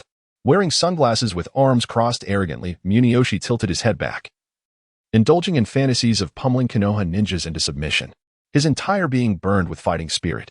Metagross. The metallic behemoth tapped Muniyoshi excitedly with its massive claw. Hey, what's up, big guy? Interrupted from his reverie, Muniyoshi turned in confusion. Meta. Armored warrior, transform. I kinda want to transform too. How about I go first this time? And you take the next battle? Scratching his head sheepishly, Muniyoshi attempted negotiation. Meta. No way, I transform first. Your turn next time. With finality, Metagross relegated Muniyoshi to support duty. Muniyoshi, unless it's a life or death situation, refrain from using CHMA's power. The time isn't right yet. Chiyo's serene yet firm decree sealed away Muniyoshi's ultimate trump card. The great villages still retained formidable reserves. Even Iwagakure, having already lost nearly 20,000 shinobi, still mustered 40,000 troops. They've replenished another 10,000 this past half-year. At this rate, barring catastrophe, the 5 great nations could endure for at least 2 to 3 more years. Revealing the Seven Tails now would plunge Sunagakure into perilous disadvantage. Ugh. Come on. Muniyoshi slumped in despair. Without CHMA's power, his magnet release, Colossus technique remained inaccessible, no transformation for him. Destined to remain Metagross armor applier. Doomed to eternal support purgatory. Dejectedly scrawling circles in the dirt with a stick, Muniyoshi radiated gloom. Meta, fear not. I've got your back. Metagross patted his shoulder reassuringly before plucking the Pokeballs from Muniyoshi's belt. With strategic flourish, it deployed their comrades for battle preparations. Meta. Translation: I charge headlong. Steelix and Magnezone assault the left flank. Skarmory and Bizharp ravage the right. Ferrothorn guards Muniyoshi. In summary, charge. The six Pokémon approved this flawless plan unanimously. As one, they raised their heads, envisioning glorious combat. 6 blazing oars of battle lust ignited simultaneously. Luo Sha, how did this infection come about? Observing Zhongmi, who was still drawing circles in the corner, Luo Sha couldn't help but twitch his lips. This trainer's performance was quite questionable.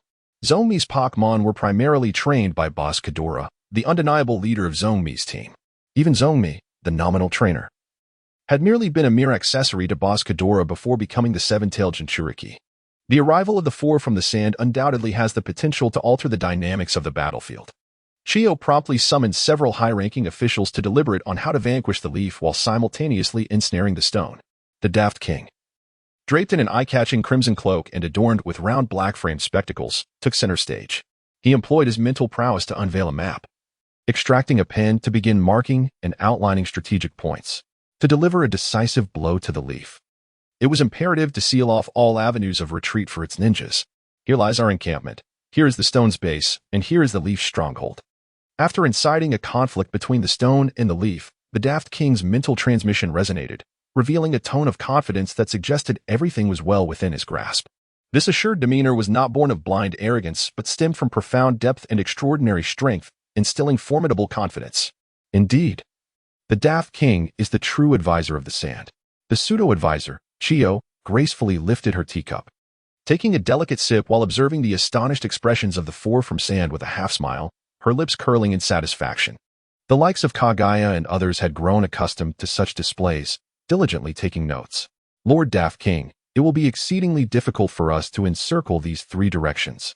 If the leaf were to break through in one direction, we would be utterly unable to stop them, Kagaya stated with the demeanor of a diligent student, raising his hand to pose a question. Precisely, and that is the crux of the matter. The leaf has 3 supreme commanders, and also a ninja named Sinja, who is Tsunade's brother, I believe. This presents us with an opportunity. The only 2 Sinja clan members accompanying Tsunade to the battlefield are our point of breakthrough. A torrential downpour unleashed itself, rain cascading from the boundless heavens, with droplets resembling swords piercing the stillness of the air, striking the earth with fervor. Simultaneously, a deep and resounding bell tolled, akin to war drums, heralding the onset of conflict. This sound reverberated through the atmosphere, penetrating the curtain of rain, reaching every corner of the battlefield. The cacophony of battle cries drowned out the gentle patter of rain. Amidst the tempest, faint wails of despair could be discerned. The frigid rain mercilessly ravaged the vast expanse of land, striving to cleanse the earth of blood and filth, yet it was a futile endeavor. As new blood continued to flow, staining the ground anew. Damn it, has the sand and stone gone mad? Tsunade shouted, her fists flying with overwhelming power and momentum. Yet, the team of Yecang showed no signs of weakness, executing a coordinated response under Chio's guidance, deploying various ninjutsu and taijutsu techniques to counter Tsunade's onslaught. Tsunade maneuvered among the ranks of Yecang, her fist raining down in a relentless exchange, producing a series of dull thuds as both sides engaged in a fierce struggle. Although they successfully detained the elite forces of the sand and stone, the Leaf's ninja army found themselves in retreat. The ferocity of the assault from sand and stone was unprecedented, seemingly disregarding their own losses. Employing a strategy of inflicting 1,000 injuries upon the enemy while sustaining 800 of their own. This was exceedingly anomalous. At that moment, a deafening roar echoed from afar, the work of the Rock Hidden's demolition squad. Tsunade's heart tightened abruptly, as if gripped by an invisible hand, and her movements faltered, giving rise to a dreadful suspicion. That direction was Senju. Chapter 44. The Overconfident Rock Hidden, the Strength of Painful Steps. A fierce gust of wind surged forth, causing the nearly 10 members of the Tsunade's team to stagger backward in alarm. Tsunade hurried towards the source of the explosion, her mind completely in disarray. Senju, please be safe. Chio did not impede Tsunade's actions. Instead, she calmly withdrew a puppet string, turning her attention to eliminating the Leaf Village ninjas. The direction of the retracted puppet string aligned perfectly with the origin of the explosion. At such a distance, even Chio could not manipulate the puppet. This was the combined technique of Chio and the dim-witted king. as a legendary puppet master. Chiyo had imparted her knowledge to the simple-minded king, who had diligently studied the art of puppetry. Chiyo had previously implanted a puppet string into the body of a demolition squad member using her S-rank puppet technique, the human body art. Once the distance exceeded her control, she could no longer govern the puppet. At that moment, the dim-witted king approached the human puppet and engaged in mental sharing with Chiyo, allowing Chiyo to direct while the king manipulated the puppet string with telekinesis, thus achieving remote puppetry. The dim-witted king led the human puppet to confront Senju, feigning defeat and retreating, luring the battle into a trap. When Senju stepped into the trap, the explosion ensued. Both were obliterated. The rock-hidden village had traded the life of the Senju prince for that of a demolition squad member, a remarkable bargain indeed. One can only imagine how exhilarated Inoki would be upon hearing the news, a bittersweet excitement after 8 months of war, as the rock-hidden finally made its mark. Tsunade barreled through the crowd, knocking aside anyone in her path, and arrived at the explosion site, her gaze landing on Senju's lifeless body. No, this cannot be.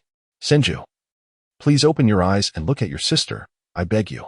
At that moment, Tsunade felt as if she had lost all support. She knelt on the ground, cradling Senju's body, tears cascading down like pearls strung on a broken thread, each drop laden with immeasurable sorrow and longing.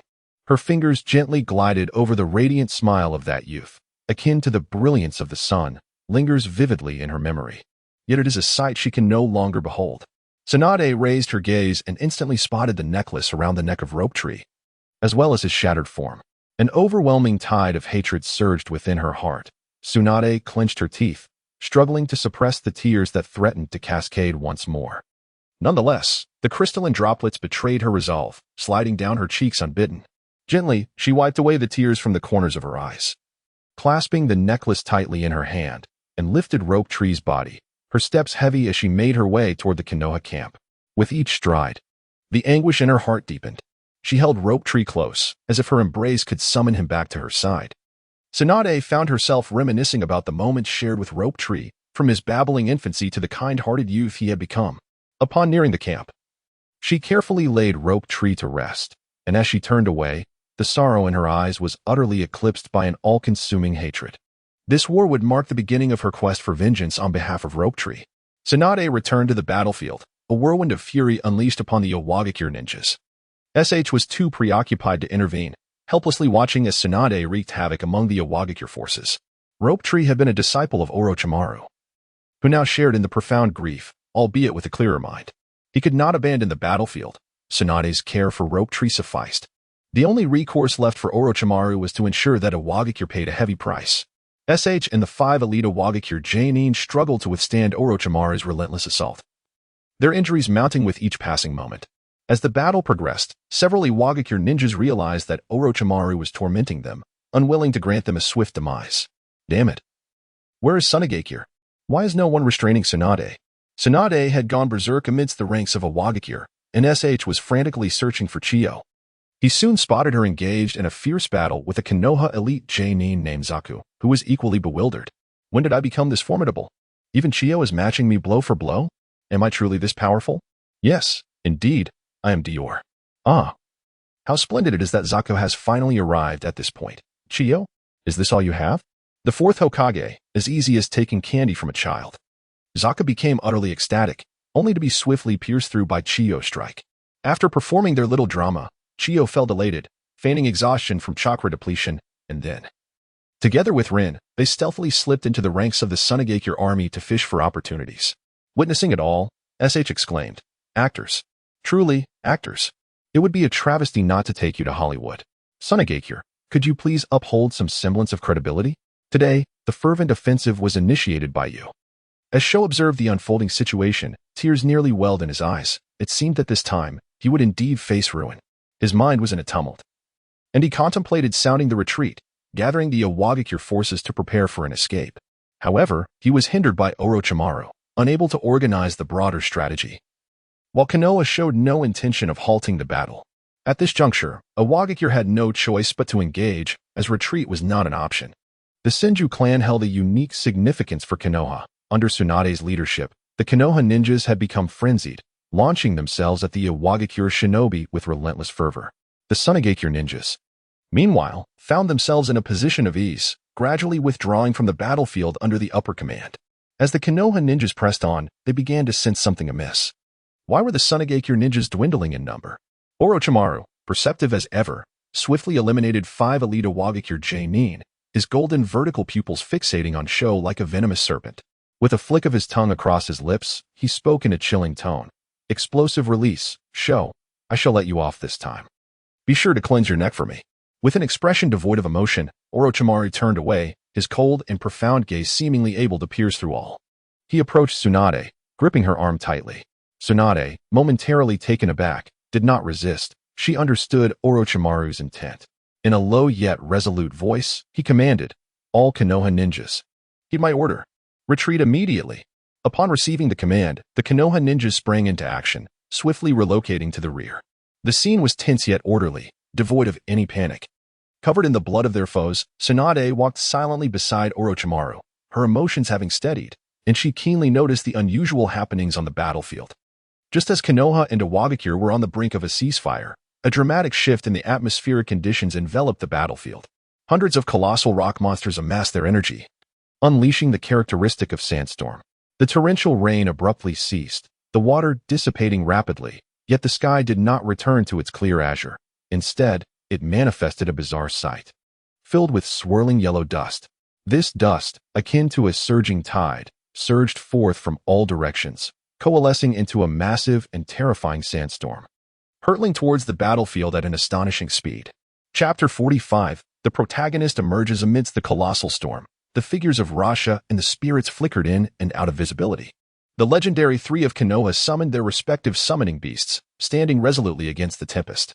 Jiraiya, you summoned me for what purpose? The moment Gamabunta appeared, he felt the dread aura of the sandstorm. Cursed Orochimaru, you dare summon me to confront this sandstorm?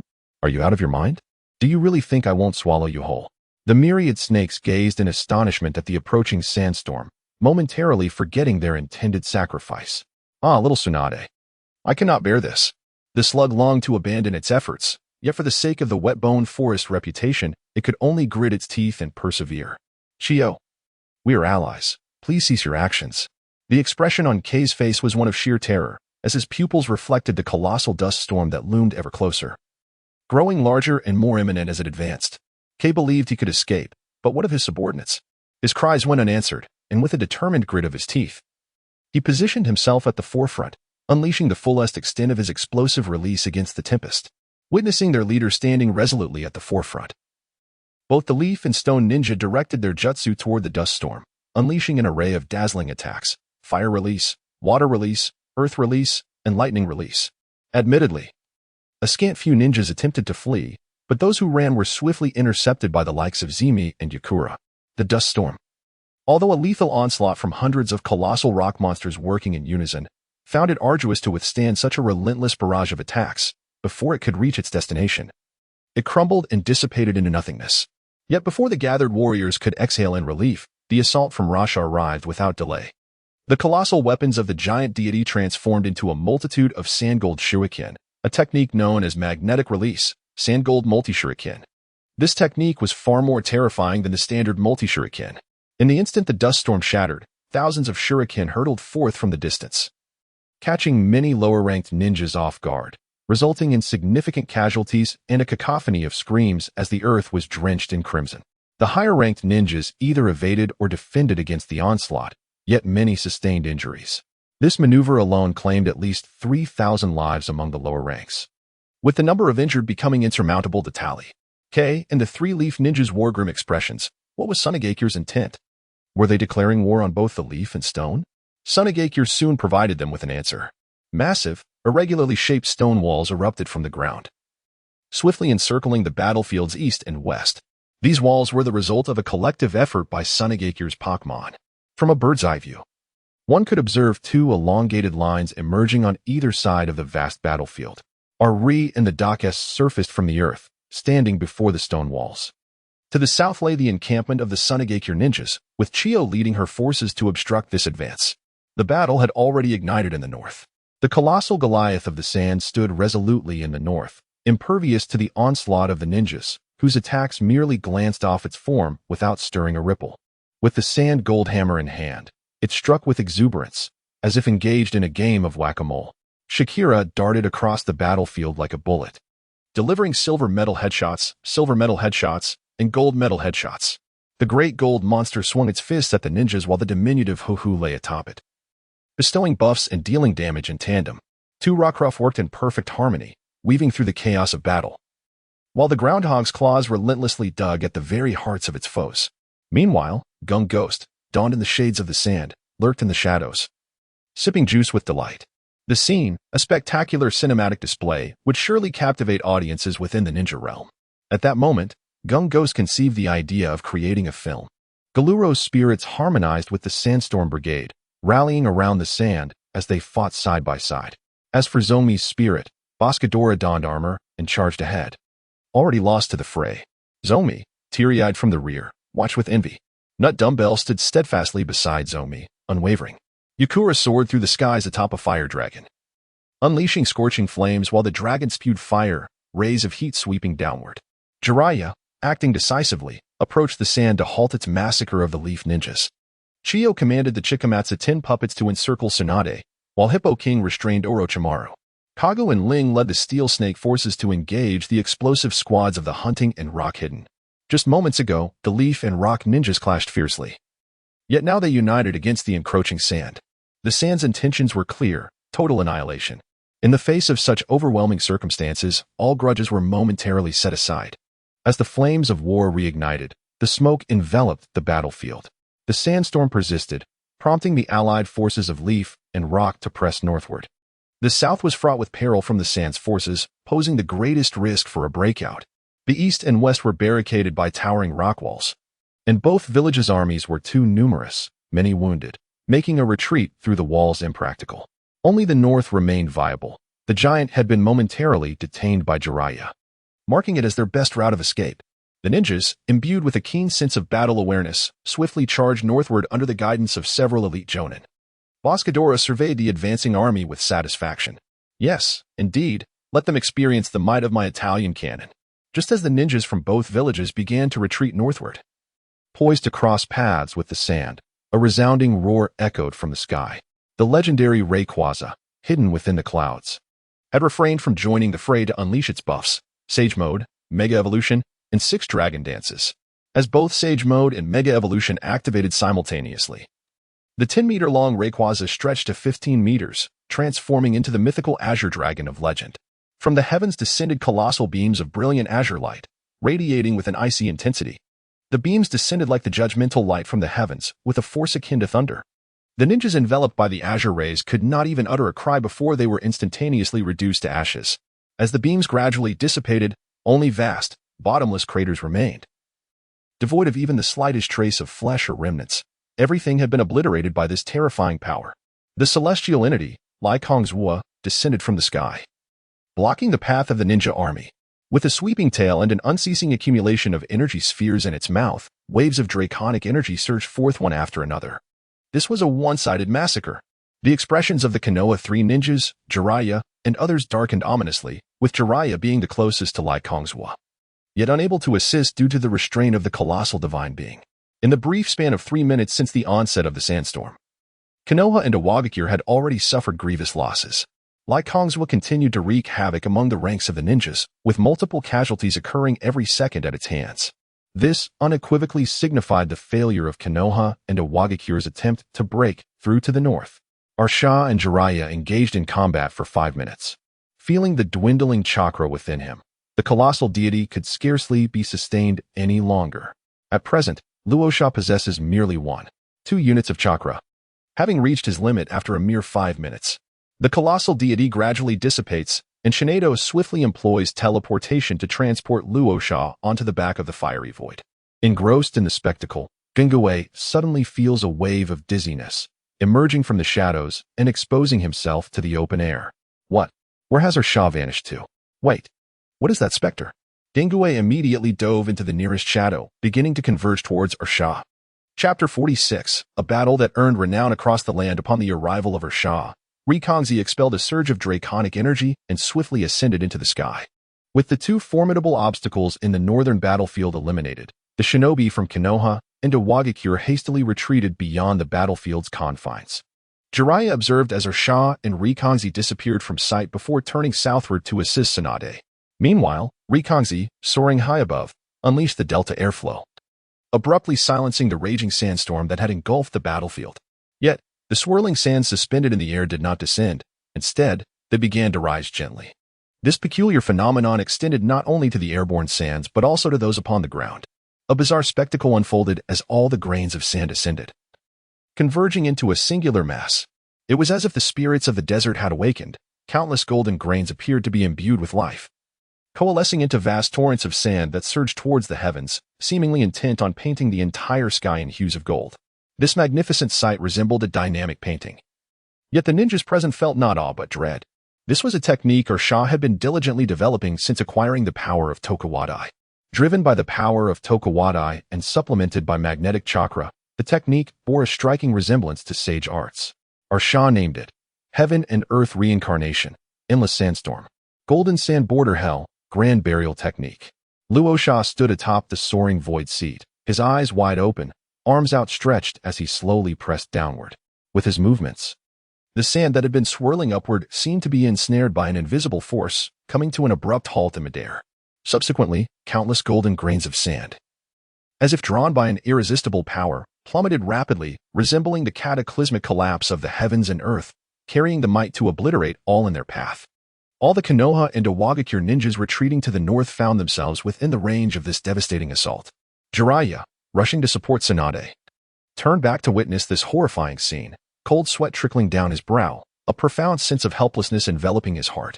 The ninjas caught within the torrent's reach fell into despair, their vision obscured as the sky darkened, filled with the frenzied sand. Some ninjas trembled as they formed hand seals, attempting to unleash ninjutsu against the descending deluge, while others stood paralyzed, legs quaking, devoid of the courage to retaliate, helplessly watching as the terrifying sandstorm engulfed them. Boom! With a thunderous roar, the torrent struck the ground. The entire northern battlefield was buried beneath a shroud of sand. The earth shook violently, as if an earthquake had transpired.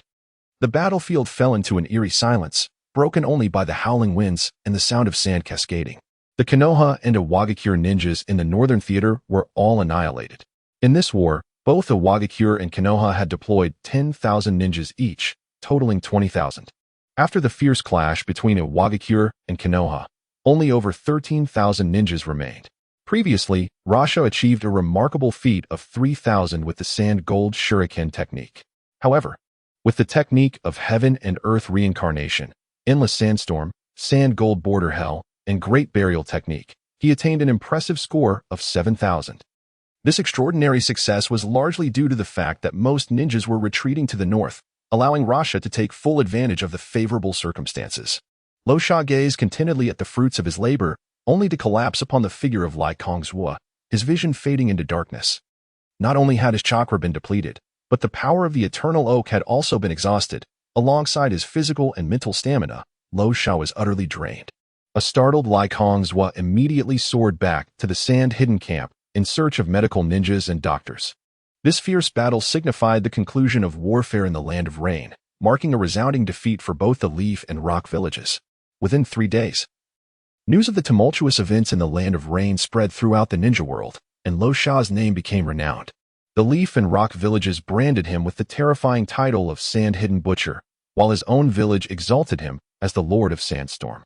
Shagu, witnessing Luo Sha's rising fame, initially felt elated. However, upon realizing that the Leaf and Rock villages were disparaging his own son, his composure faltered. Shagu not only exerted immense pressure on the Sand-Hidden Village's diplomatic department, but also took to the stage himself, passionately denouncing the two old men, Noki and Saratobi Hiruzen. The diplomatic departments of both the Leaf and Rock villages, already under significant strain, found themselves facing even greater challenges. In the Rock village, within the Rock Tower, Noki sat despondently in his chair, staring incredulously at the correspondence from the Land of Rain. Ha, ha, ha. 10 years old, 10? Why was this child not born in my Rock village? The heavens are unjust, utterly unjust. His nearly mad laughter echoed, and tears began to fall as he chuckled. This pillar of the Rock village had tirelessly dedicated himself to its prosperity, viewing the Leaf as his benchmark, striving to elevate the Rock village to greatness, on par with the Cloud village. Yet, fate played a cruel trick on him, as he never anticipated such a significant setback at the hands of the Sand-Hidden Village. Noki recognized that Luo Sha had not yet reached his zenith. He was destined to become the second god of the ninja world, akin to the legendary Shinja Hashirama. Yet, he felt powerless to hinder Luo Sha's ascent. He foresaw the future unfolding before him, helplessly watching as the sand-hidden village supplanted the Leaf. In the Leaf Village. Within the Hokage Tower, Sarutobi Hiruzen stood by the window, his gaze fixed upon the horizon, brows furrowed in contemplation as he puffed thoughtfully on his pipe. The faint wisps of smoke curled through the air, mirroring the chaos and complexity of his thoughts. After 10 minutes, Hiruzen gently set down his pipe, turning to reveal a countenance that had regained its tranquility and resolve. My teacher entrusted me with the leaf. I must safeguard its legacy. Amidst the turmoil of the ninja world, Luo Sha's name resounded, establishing him as a universally acknowledged shadow-level powerhouse. At merely 10 years of age, he was recognized as the Lord of Sandstorm, alongside his companion, the Sky Dragon, Lycongzwa. Lycongz was stood among the ranks of the shadow-level summoning beasts, alongside the likes of the Mountain Pepper's Fish and the Monkey King. While both he and his dragon currently possessed the combat prowess of a shadow for only 5 minutes, the world remained unaware of this limitation. The world merely observes the outcome. The prestige of an individual and their dragon has already attained a stature comparable to that of the 5 shadows. Following the conclusion of the Rain Country War, the great ninja villages incessantly convened to deliberate, while the small ninja villages remained indifferent, unconcerned with the affairs at hand. The small ninja villages reasoned, we were never capable of prevailing. The identity of the leader holds no significance for us. We shall simply recline and take it easy. The encampment of Sunagakure in the Rain Country. Luo Sha slowly opened his eyes, his gaze gradually focusing on the familiar ceiling as his consciousness began to awaken. Oh, Luo Shakuin, you have finally awakened. I was so worried. I thought I would be left alone forever. With tears of joy streaming down her face, Karuro, who had been vigilantly waiting by Luo Sha's bedside, exclaimed, Karuro, is there something to eat? A wave of hunger washed over Luo Sha as he softly inquired. Yes, I will fetch it right away. Karuro promptly rose from her position by the bed, moving with hurried yet steady steps toward the kitchen. There, a bowl of warm porridge awaited, prepared in anticipation of Luo Sha's awakening to replenish his strength. Karuro was swift in her actions, returning to the bedside in no time. She scooped a spoonful of porridge and brought it to Luo Sha's lips, her face adorned with a gentle smile, as if all her worries and fatigue had vanished in that moment.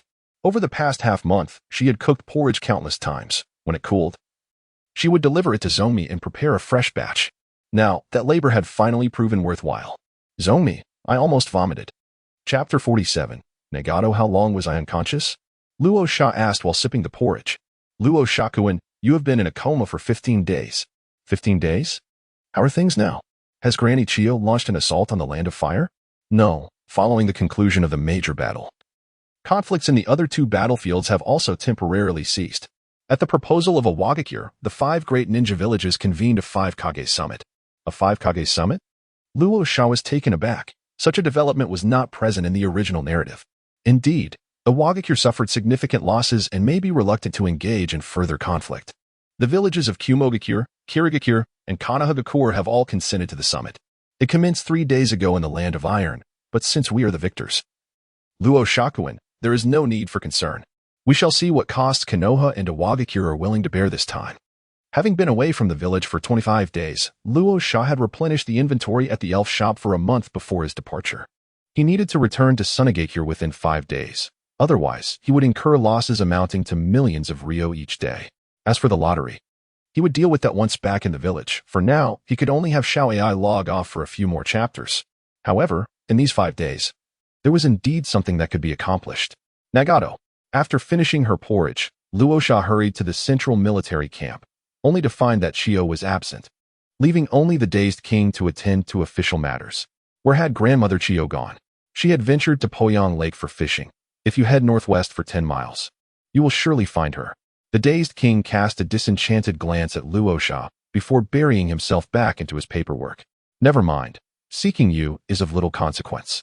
Mobilize the ninjas to keep an eye out for a child, a boy with red hair, named Nagato. If you locate him, do not make a fuss, simply inform me. Very well, I shall ensure someone is vigilant. This matter is urgent. Results must be obtained within 2 days. Luo Sha reminded earnestly. I understand your urgency, but do not fret just yet. The ninjas are quite efficient, and the rarity of red hair will certainly aid in our search. 2 days later, Luo Sha received intelligence regarding Nagato. The team members immediately set off on the Crimson Sand. Upon the mere thought of Nagato, Luo Sha felt an irresistible yearning. How delightful it would be to cradle the diminutive Nagato and bring him home. However, the endeavor of abducting Nagato bore its own perils. Uchiha Madara, though merely tethered to life by tubes, was far from deceased. What if Madara, in a fit of madness, tore himself free and sought me out for a confrontation? Without the Rinnegan, surely I could prevail against him, couldn't I? Well-versed in the art of survival, Luo Sha resolved to exercise caution, reluctantly deciding to leave Nagato in the Land of Rain. Yet, it was imperative to first transform Nagato into a likeness that would ease Luo Sha's mind. Is this the place? Observing the desolate wilderness around him, Zhongmi voiced his confusion. If the intelligence is accurate, it should be in close proximity. Rasha formed hand seals, his eyes shimmering with a golden light as he activated the Eye of Sand. As his perception expanded, he uncovered a concealed cave not far away. Upon entering the cavern, he indeed found 3 small figures. In the corner of the cave sat 3 children, Nagato, Yahiko, and Konan. Their garments were tattered, rendering their original colors unrecognizable. Their faces bore the marks of hunger and fatigue, pallid and etched with a sense of helplessness and confusion.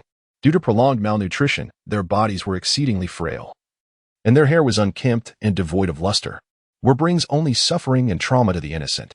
Sensing an approaching presence, the 3 children immediately rose to their feet, brandishing kunai salvaged from a nearby corpse, adopting a defensive posture as they cautiously eyed the cave entrance.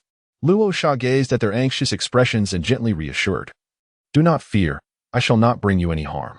Luo Sha gradually approached, retrieving food from the spatial scroll and offering it to the 3 individuals. The trio exchanged glances, setting aside their kunai, and cautiously accepted the sustenance, devouring it ravenously. Observing their plight, Luo Sha's heart softened. After all, these 3 were already designated as his subordinates. Could he truly leave children, merely 4 or 5 years old, to suffer in the Land of Rain? Without the Rinnegan, Madara was but a solitary old man at the pinnacle of the shadow level. Could he truly pose a threat to Sunagakure? As for Kurizetsu, Luo Sha dismissed any concerns altogether. With a godlike perspective, he had meticulously planned Kurizetsu's future. He had even arranged a home for Kurizetsu, the sealed teapot that contained Shoha and Chome. Once sealed, he would bury the teapot 10,000 meters beneath the Kazekage's tower, ensuring that Kurizetsu would never escape. Luo Sha believed Kurizetsu would be quite content with such an arrangement. Speaking of which, had he forgotten something? Shoha? Rosa's lips twitched, as if he had confined Shoha in a small dark room for over half a year. It seemed only natural to forget about Shoha, given his lack of presence. Shoha lamented, Woo, you finally remembered me. When will you let me out? I promise to be obedient. Thank you, big brother. It's been ages since I had a proper meal. I am Mihiko. These are Nagato and Konan. What is your name, big brother? I will surely repay you when I grow up. After finishing his meal, Mihiko lifted his head and sincerely expressed his gratitude to Rosa. In Luo Sha's mind, he mused, your gratitude is of little consequence. What truly matters is Nagato. In the original tale, he profoundly avenged Jiraiya, to the extent of taking Jiraiya's very life in return. Luo Sha began to engage in casual conversation with the 3 individuals, albeit in a somewhat disjointed manner. Luo Sha has made a resolute decision to include the 3 individuals into my fold. Since they have arrived, let the tempest rage even fiercer. Rasha displayed what she believed to be her most radiant smile and softly inquired, would you be willing to return with me to Sunagakure? There, you shall find no war, and a stable life awaits you. Yahiko, Konan, and Nagato exchanged glances, their hearts brimming with hesitation. Rest assured, your livelihood will be secure. Should you choose to join me, you will become my younger siblings, and I vow to safeguard you. If anyone dares to harm you, they shall first have to step over my corpse. Luo Sha wore an earnest expression, shamelessly quoting a certain line known for its charm. Indeed, the impact of such words was overwhelming for the children. The 3 were successfully moved by Luo Sha, and after a moment of silence, they nodded in agreement. Rasha approached joyfully and gently patted the heads of the 3, who offered no resistance. Such good little ones, they ought to be nurtured to be plump and healthy. Luo Sha carefully lifted each of the 3 individuals onto the back of the fierce dragon, and the 7 companions began their journey back to the sand-hidden village. The 3 little ones, riding a dragon for the first time, were filled with exhilaration and quickly integrated into the group. In an obscure underground cavern, the dark green stone walls were adorned with various struggling human-like sculptures, both carved and crafted from materials difficult to define. Upon a stone throne sat an elderly man, his pale hair cascading down to his waist, resembling a disheveled fringe that obscured his right eye. Behind him, two weapons were crossed and laid upon the throne, a sharp sickle and a mysterious fan adorned with a triad of swirling patterns. Further back loomed an enormous, humanoid figure, its material unknown, exuding an otherworldly aura. A voice shattered the cavern's silence. "This is dire news, Lord Madara. Nagato has been captured by Rasha." Black Zetsu emerged hurriedly from the depths, rousing the slumbering Madara. Chapter 48. The dutiful son appears, returning to the village. What transpired? Uchiha Madara slowly opened his eyes, calmly regarding Black Zetsu. In a flurry of words, Black Zetsu recounted the events, anxiously inquiring, "Nagato has been taken to Sunagakure, Lord Madara. What shall we do now?" "Sunagakure? So they wish to take the stage as well?" Madara pondered for a moment before deciding to take matters into his own hands. "Tell me about the situation in Sunagakure," he commanded, his sharp gaze fixed upon Black Zetsu. Sunagakure currently boasts 3 shadow-level combatants, the reigning Kazekage, Shaku, the puppet master, Chiyo, and the recently renowned Rasha. "I have dispatched White Zetsu to gather more detailed information," Black Zetsu reported, his focus having been primarily on Konoha, as he had yet to locate Madara's successor, an endeavor crucial to his millennia-long plan to save his mother. Previously, Black Zetsu had dismissed Sunagakure, deeming it a dilapidated and impoverished village of ninjas, but now he hastened to send White Zetsu for reconnaissance. At that moment, a figure emerged from the ground. "Black Zetsu, we have a problem. In the Land of Wind, something strange is afoot. The underground is riddled with tunnels, and there are numerous unidentified creatures, seemingly known as spirits. The closer we get to Sunagakure, the more spirits we encounter, making our progress impossible. The area is already sweltering, and White Zetsu is reluctant to venture there. Now we are constantly confronted by these spirits. Many White Zetsu have perished, one even interrupted a pair of stones during their mating, resulting in a gruesome demise." "Spirits are capable of mating? Do you suppose they comprehend the concept of excretion?" I inquired, but alas, they cannot speak. "By the way, Black Zetsu, what is the nature of excretion?" A Fey rambled on, eager for knowledge. Black Zetsu's face darkened further, seeking assistance from Uchiha Madara. "Lord Madara, spirits have emerged in the ninja world within the past 2 years. They appear to be summoning beasts, predominantly concentrated in Sunagakure. During this ninja world war, Chiyo and Rasha's spirits have demonstrated shadow-level prowess," Black Zetsu muttered, his voice dwindling, as if sensing that Sunagakure might prove to be a formidable challenge. Nagato's arrival in Sunagakure may not be an entirely unfavorable development. When the bond between Nagato and the Sand Village solidifies, the destruction of Sunagakure will surely be a monumental task for him. As long as there are no extraordinary powers at play, no matter how many shadows there are, Madara will remain unconcerned. Madara possesses an air of arrogance. Even in his current predicament, he holds Sunagakure in disdain. Of course, it is also possible that the elder is simply too weary to take action. Madara's wisdom is undeniable. Kurizetsu harbors an uneasy premonition. Yet as a manifestation of Uchiha Madara's will, it must not overtly defy him. It is imperative to thoroughly investigate Sunagakure. Though lacking in strength, Kurizetsu excels in the art of retreat and decides to venture to Sunagakure without Madara's knowledge. "Wow, is this really Sunagakure?" As he walked through the streets, Yehiko marveled at the verdant landscape, where lush grass and cultivated fields flourished, occasionally interrupted by passing spirits, a stark contrast to the imagined desert scenery. At that moment, a plump yellow Psyduck waddled into view, its round belly jiggling, instantly capturing everyone's attention. Indeed, Psyduck's appearance and gait were irresistibly captivating. Quack, quack, quack. With palpable excitement, Psyduck bounded towards Rasha, who instinctively caught it, only to stumble backward. "Ah, Psyduck, you've gained weight again." Psyduck tilted its head, seemingly understanding Rasha's words, blinking its large eyes while attempting to showcase its not-so-ample physique, though its rotund belly was impossible to disguise. How utterly adorable! Konan's starry-eyed gaze revealed her enchantment with Psyduck's appearance. Meanwhile, Yehiko and Nagato, though outwardly composed, were equally transfixed by Psyduck, their eyes reflecting a blend of 7 parts affection, 2 parts curiosity, and 1 part yearning. Rasha chuckled, lifting Psyduck and leading the group to his grand residence. The mansion was spacious enough to comfortably accommodate 3 more guests. Without hesitation, Rasha welcomed Nagato and his companions into his home. Their significance was undeniable, prompting Rasha to make a decision that contravened the will of the Sand Elders. Luo Sha decided to take care of the children on behalf of his father. After all, Shagu, being a solitary bachelor, would surely appreciate having more children to care for him in his old age. Meanwhile, Jialuoluo's heart was filled with envy. I too wish to reside here. Why must children be forbidden from marrying? It is evident that my feelings for Luo Sha are reciprocated. Observing Jialuoluo, who was once again lost in romantic thoughts, Yakura felt speechless. Having spent considerable time with Jialuoluo, Yakura could almost predict her thoughts. It was not due to Yakura's intelligence, but rather Jialuoluo's IQ seemed to plummet to an astonishing low whenever she was in love. At that moment, Zomi also felt a twinge of jealousy, fearing that his status as the #1 subordinate might be threatened. After all, I was the one who arrived first. When Yakura turned to look, she was taken aback to find Zomi wearing an expression strikingly similar to Jialuoluo's. What is going on, Zomi? Yakura's face fell in disbelief as she seemed to uncover a significant secret.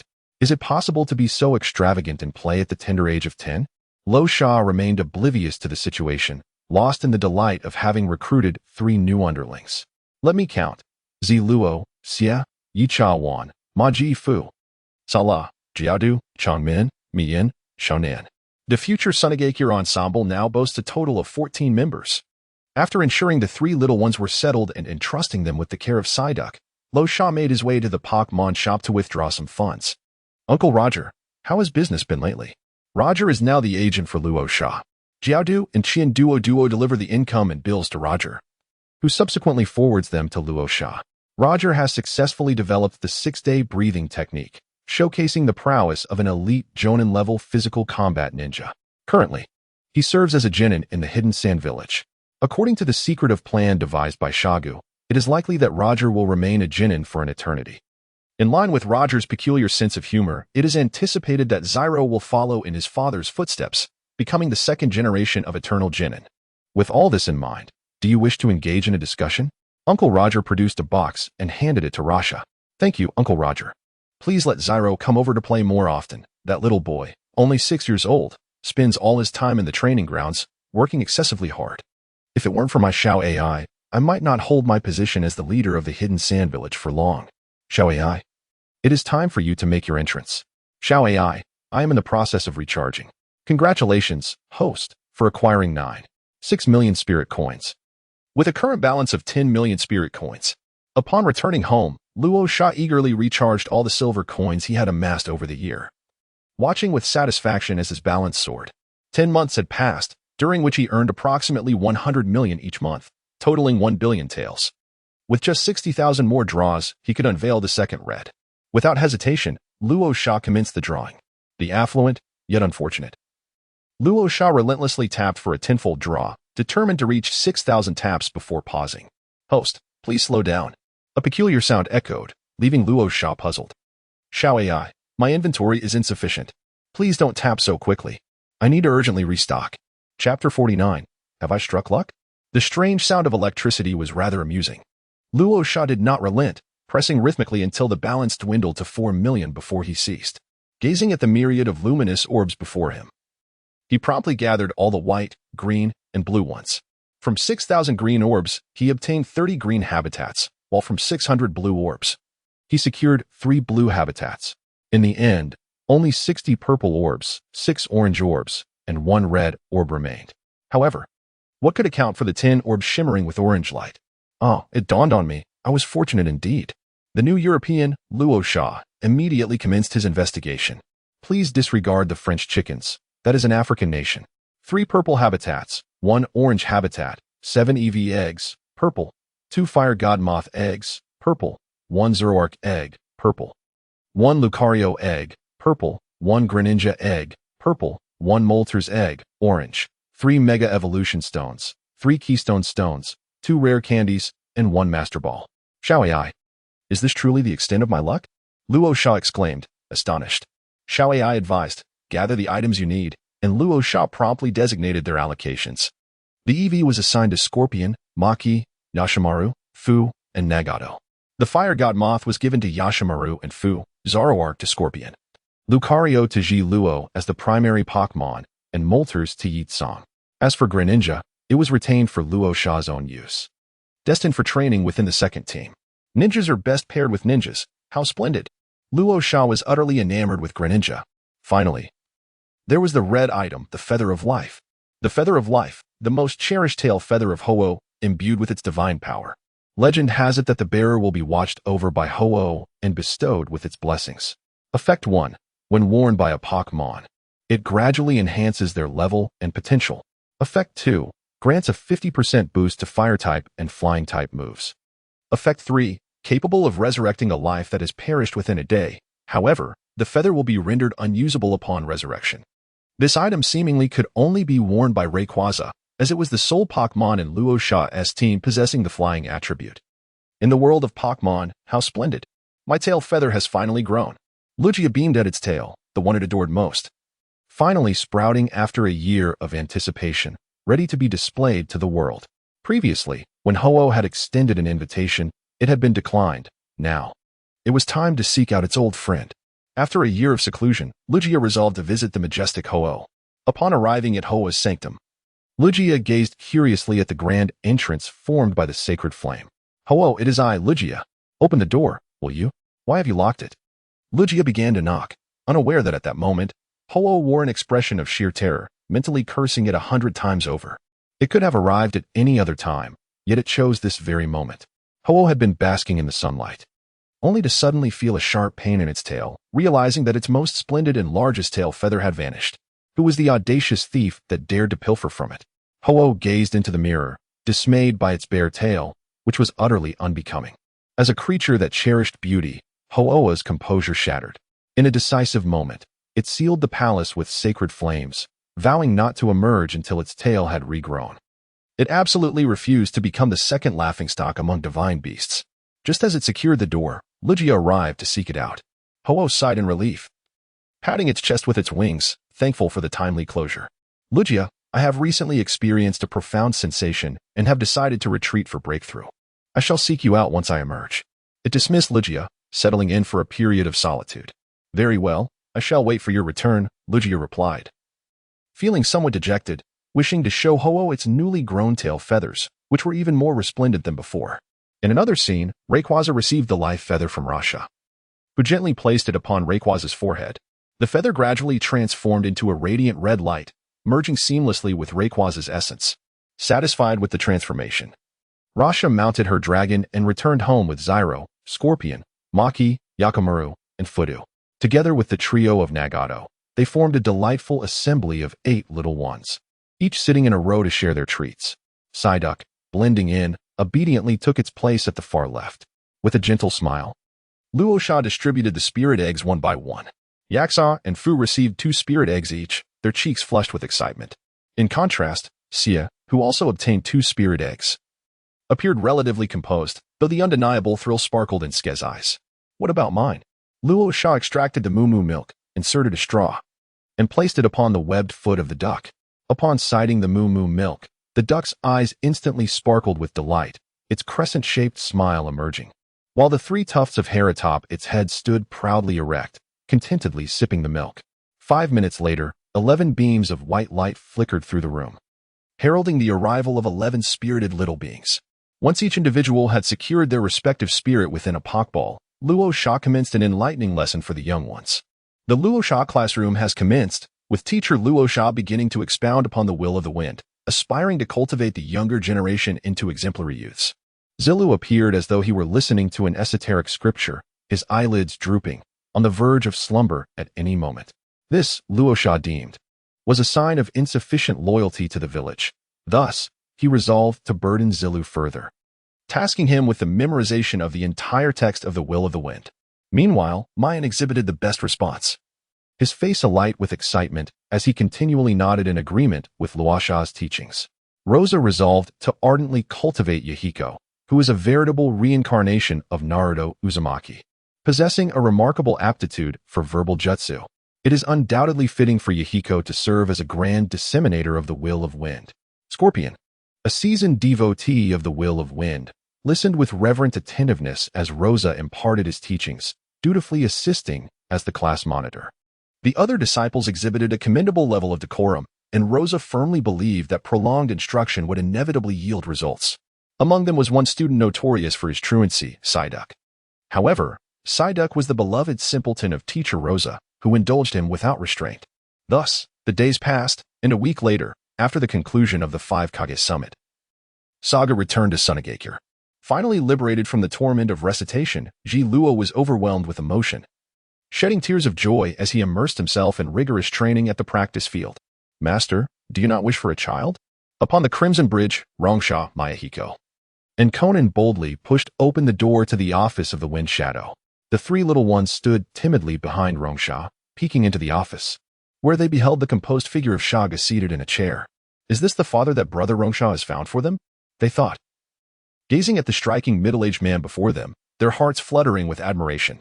However, Shaga's reaction was rather peculiar, as he looked at Sha with a face full of alarm. Master, what is with that expression? Has something happened? Sha inquired, sensing an unusual tension in the air. Sha, Master is currently busy. Please return for now, and we shall discuss matters this evening. Sherlock Holmes, the renowned detective, scrutinized Shaga with an air of suspicion, endeavoring to discern any hidden truths within the latter's expression. Chapter 50, Has Shaga compromised his integrity? 1,000 discrepancies linger in the air. Are you concealing something from me? Luo Sha approached Shaga, who could no longer maintain his composure, his face betraying a look of sheer panic, the word danger emblazoned across his forehead. Luo Sha, do not come any closer. Shaga's eyes darted around frantically, revealing his deep-seated anxiety and unease. Luo Sha finally discerned what was amiss. Upon arriving at Feng Ying's office today, Shaga was not engrossed in paperwork as usual. His posture was askew, reminiscent of something amiss. At that moment, amidst Shaga's awkward expression, Nami shyly peeked out from beneath the desk, offering Luo Sha a strained smile that resembled a grimace more than a laugh. Rasha gazed at Shaga in utter astonishment, never imagining his mentor could be such a man. The three little ones, holy cow, what a juicy scandal. Their faces mirrored the same shock. Had they just gained a new father only to acquire a new mother as well? Exposed before the four children. Nami was so mortified she wished the ground would swallow her whole. Rasha was her soon-to-be stepson, and the other three would likely become her future children as well. Caught red-handed before even marrying into the family. Even Nami's thick-skin couldn't withstand the humiliation. She hastily threw on her coat and fled barefoot. While Nami escaped, Shaga had no such luxury. Shaga, my life is over. Sitting rigidly in his chair, Shaga was utterly disheveled, convinced his dignity had been irreparably shattered. Confess honestly. Leniency for cooperation, severity for resistance. Rasha sat directly across from Shaga, his expression stern. The three little ones lurked outside the door, ears perked with insatiable curiosity. Rasha, your master is 42 now. After being single for so long, it's only natural to have certain needs. Nami has been pursuing me for a while, and I accidentally agreed. How long have you two been together? Almost a month. How do you plan to treat Aunt Nami? Well, what is your opinion? Shaga asked cautiously, his gaze tentative. Naturally, he intended to marry Nami. After all, it had been so long since he felt this way. Love was like a tornado, striking without warning. Of course, I have no objections. Aunt Nami is beautiful, incredibly strong. There is no female ninja in Sunagakure more suited than her. But, how long has this been going on? What do you mean? Shaga blinked in confusion. Today's situation. Rasha's expression turned mischievous. Well, the Elf Division isn't usually too busy, so I thought I'd give Nami more responsibilities, making her the Kazekage's secretary. Then, feelings just sort of happened. Flustered, Shaga took a sip of tea to mask his expression. Oh, office play? Master, you're into that? Where did you learn such things? Shaga glared at Rasha, his tone stern. Which scoundrel had corrupted his son? He was only 10. I just read a lot, and I happened to come across it in a book. Under Shaga's increasingly severe gaze, Rasha's voice dwindled. Master, how did the Five Kage Summit go? The conversation abruptly shifted as Luo Sha hardened his stance, wary of the dire consequences that might ensue. What other recourse do we have? Konoha still possesses the strength to continue the fight, while Kirigakure and Kumogakure are reluctant to allow us to reap the benefits of their struggles. The Wagakure has entirely withdrawn from the conflict, leaving our most prudent course of action to negotiate peace with Konoha. We have entered into a truce, during which Konoha has allocated to us a share of the tasks in the Land of Rivers, a tacit acknowledgement of their defeat. Shaga wore an expression of pride, reminiscent of a commander surveying the battlefield. It is true that the four great ninja villages yearn to see Konoha toppled. Yet they are equally apprehensive about the emergence of a second Konoha. The annihilation of thousands of Konoha and Iwagakure shinobi by Sunagakure has already instilled fear among the major ninja villages.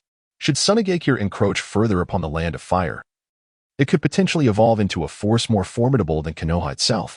This very concern prompted Kirigakure and Kumogakure to halt their offensives against Konoha, allowing them to focus their efforts on containing Sunagakure, ideally leading to a mutual destruction.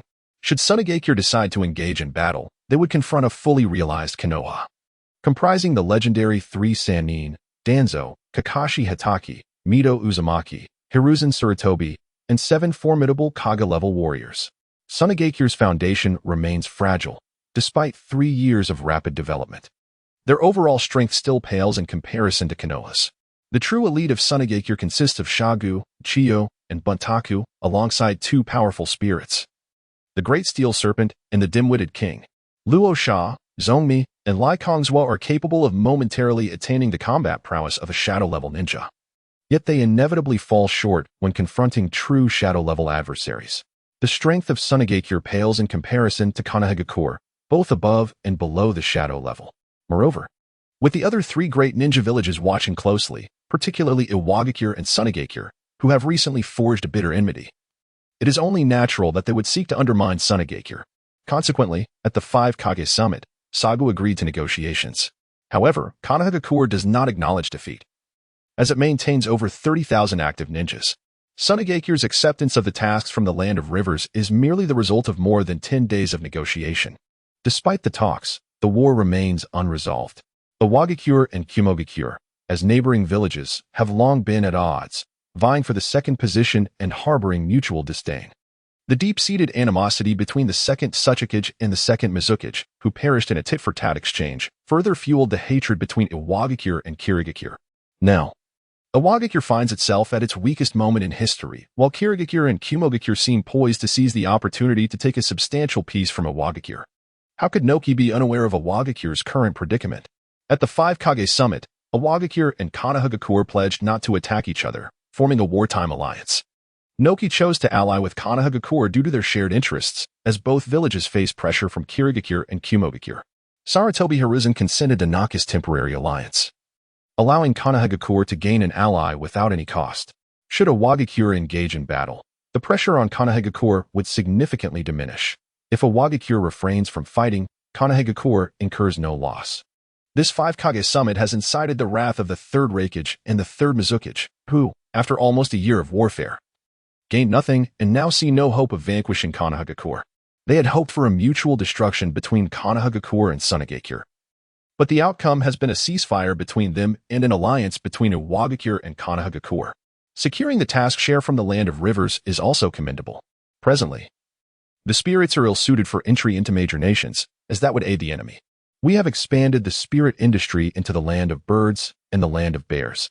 Let us select the Land of Rivers as our 3rd nation. Luo Sha swiftly comprehended the implications. Seizing market share in the Land of Rivers meant that Xiangling could overly intervene in its affairs. Master, the Land of Rivers is now under our control. Shall we excavate a canal that channels seawater into the Land of Winds, nourishing its parched earth with flowing streams? Indeed, we can. I will devise a plan in a few days to direct the canal towards Hualan City, and we shall name it the Hualan Canal. Shagu acquiesced to Luo Sha's proposal.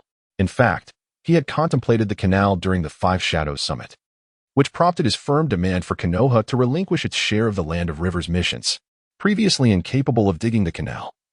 The emergence of formidable spirits like Longlongian and Dagangsha now rendered the task exceedingly simple. Chapter 51. Bird Hidden Village. You previously suggested establishing the Bird Hidden Village in the Land of Birds. I have dispatched Yeshu and Guanjun to gather wandering ninjas in that region. They have successfully amassed over 2,000 ninjas, although half of them are newly minted chunin thanks to the support of spirits. Nonetheless, we can commence preparations for the village. Shagu raised his brows and gazed at Luo Sha with a beaming smile. From the foundational era established by the First Kazekage, through the groundbreaking initiatives of the Second, and culminating in the proactive expansion of the Third, historical records will undoubtedly portray the Third as a heroic figure of shine. Indeed, it is I, the Third Kazekage Shagu. The inner self of Shagu reveled in triumph, laughing heartily with glee. Oh, Yeshu's Bibi bird has evolved into a Bibi eagle, and Guanjun's Muka bird has transformed into a Muka hawk. Their synergy with the spirits grants them a strength barely sufficient to be considered elite jonin, making them worthy candidates for leadership of the Bird Hidden Village. Luo Sha nodded affirmatively. Both ASU and Guanjun displayed commendable talent as trainers, and they were indeed rivals. ASU's original spirit beast was a desert mouse, which, in its playful nature, accidentally fell into a pot in the cafeteria, leading to ASU's heartbreaking loss of his spirit beast. The unfortunate ninja who consumed the mouse meat was Guanjun. Upon discovering this, Guanjun was overwhelmed with nausea and distress, unable to keep his meals down. The two engaged in a tumultuous brawl, reminiscent of a schoolyard fight, complete with bruised faces and swollen noses. Their clash, particularly due to its lack of decorum, captured the attention of many onlookers and sparked widespread public discourse. This incident reached the ears of Shagu, who, considering ASU's tragic loss and Guanjun's ill fortune, along with their significant contributions to the village, decided to reward them with spirit eggs. The spirit eggs granted by Shagu were drawn from the system by Luo Sha, thus possessing individual values of 3V for both the eagle and the Mukahawk, allowing ASU and Guanjun to turn their misfortune into a fortuitous blessing. After Kakuzu established a market in the land of birds, Shagu dispatched ASU and Guanjun to that realm, armed with books on spirit protection laws and spirit education. They set out to gather ninjas and cultivate talent. Wandering ninjas could only become part of the hidden bird village after passing the duo's rigorous tests, ensuring they could responsibly manage their spirit beasts. In the eyes of ninjas, spirit beasts are comrades in battle, and most would cultivate amicable relationships with them. These wandering ninjas, who previously had no opportunity to learn even D-rank ninjutsu, now fervently dedicated themselves to studying, striving to pass the tests. This was their golden opportunity for ascendance. Most of the wandering ninjas in the land of birds had already gathered around ASU and Guanjun, and the time was right for the establishment of the hidden bird village. Once founded, the spirit industry in the land of birds would achieve genuine stability. The spirit shop would not only secure a steady clientele but also gain the protection of ninjas. Most importantly, with the endorsement of the hidden bird village, the proliferation of spirits in the land of birds would accelerate significantly. Master, I can elevate the hidden bird village to become one of the foremost small ninja villages.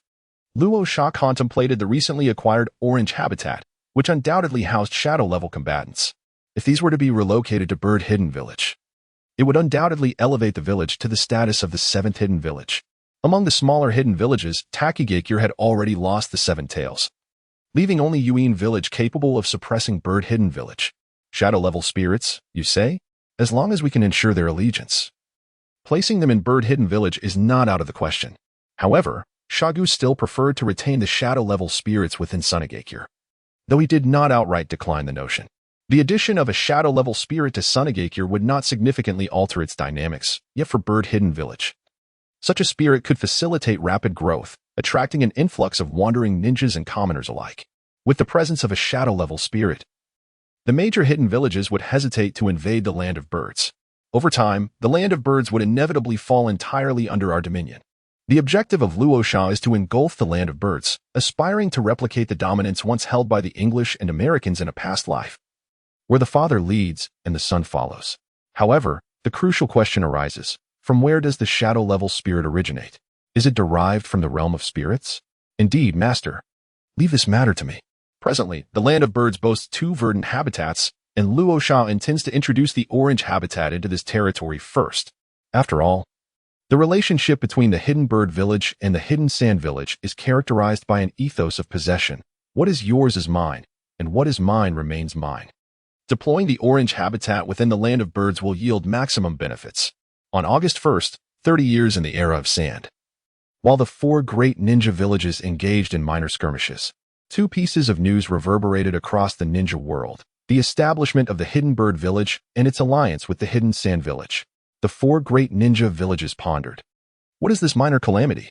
It is evident to the discerning that this is merely a puppet village, supported by the hidden sand village. A congregation of over 2,000 wandering ninjas that could be easily dismantled by a mere elite team. Nonetheless, the 4 great ninja villages harbor genuine displeasure.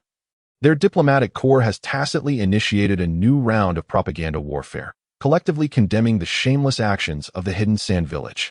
Rosa, the envoy representing Sand Hidden Village, attended the founding ceremony of Bird Hidden Village, simultaneously signifying the alliance between the 2 villages. Unlike traditional ninja villages, Each ninja in Bird-Hidden Village is accompanied by a flying-type spirit, and the assessment and promotion of ninjas are entirely intertwined with their spirits. All ninjas in Bird-Hidden Village are trainers. The village has established a dedicated spirit school, welcoming enthusiasts from the common populace. Those who pass the graduation assessments can also become trainers. Previously, the spirit studies offered by Sand Hidden Ninja Academy also accepted commoners, enabling them to become non-ninja trainers upon graduation. Once the first batch of students graduates, Sand Hidden will likely establish its own spirit school. The spirit school in Bird-Hidden Village serves as a pilot program to evaluate the viability of such institutions.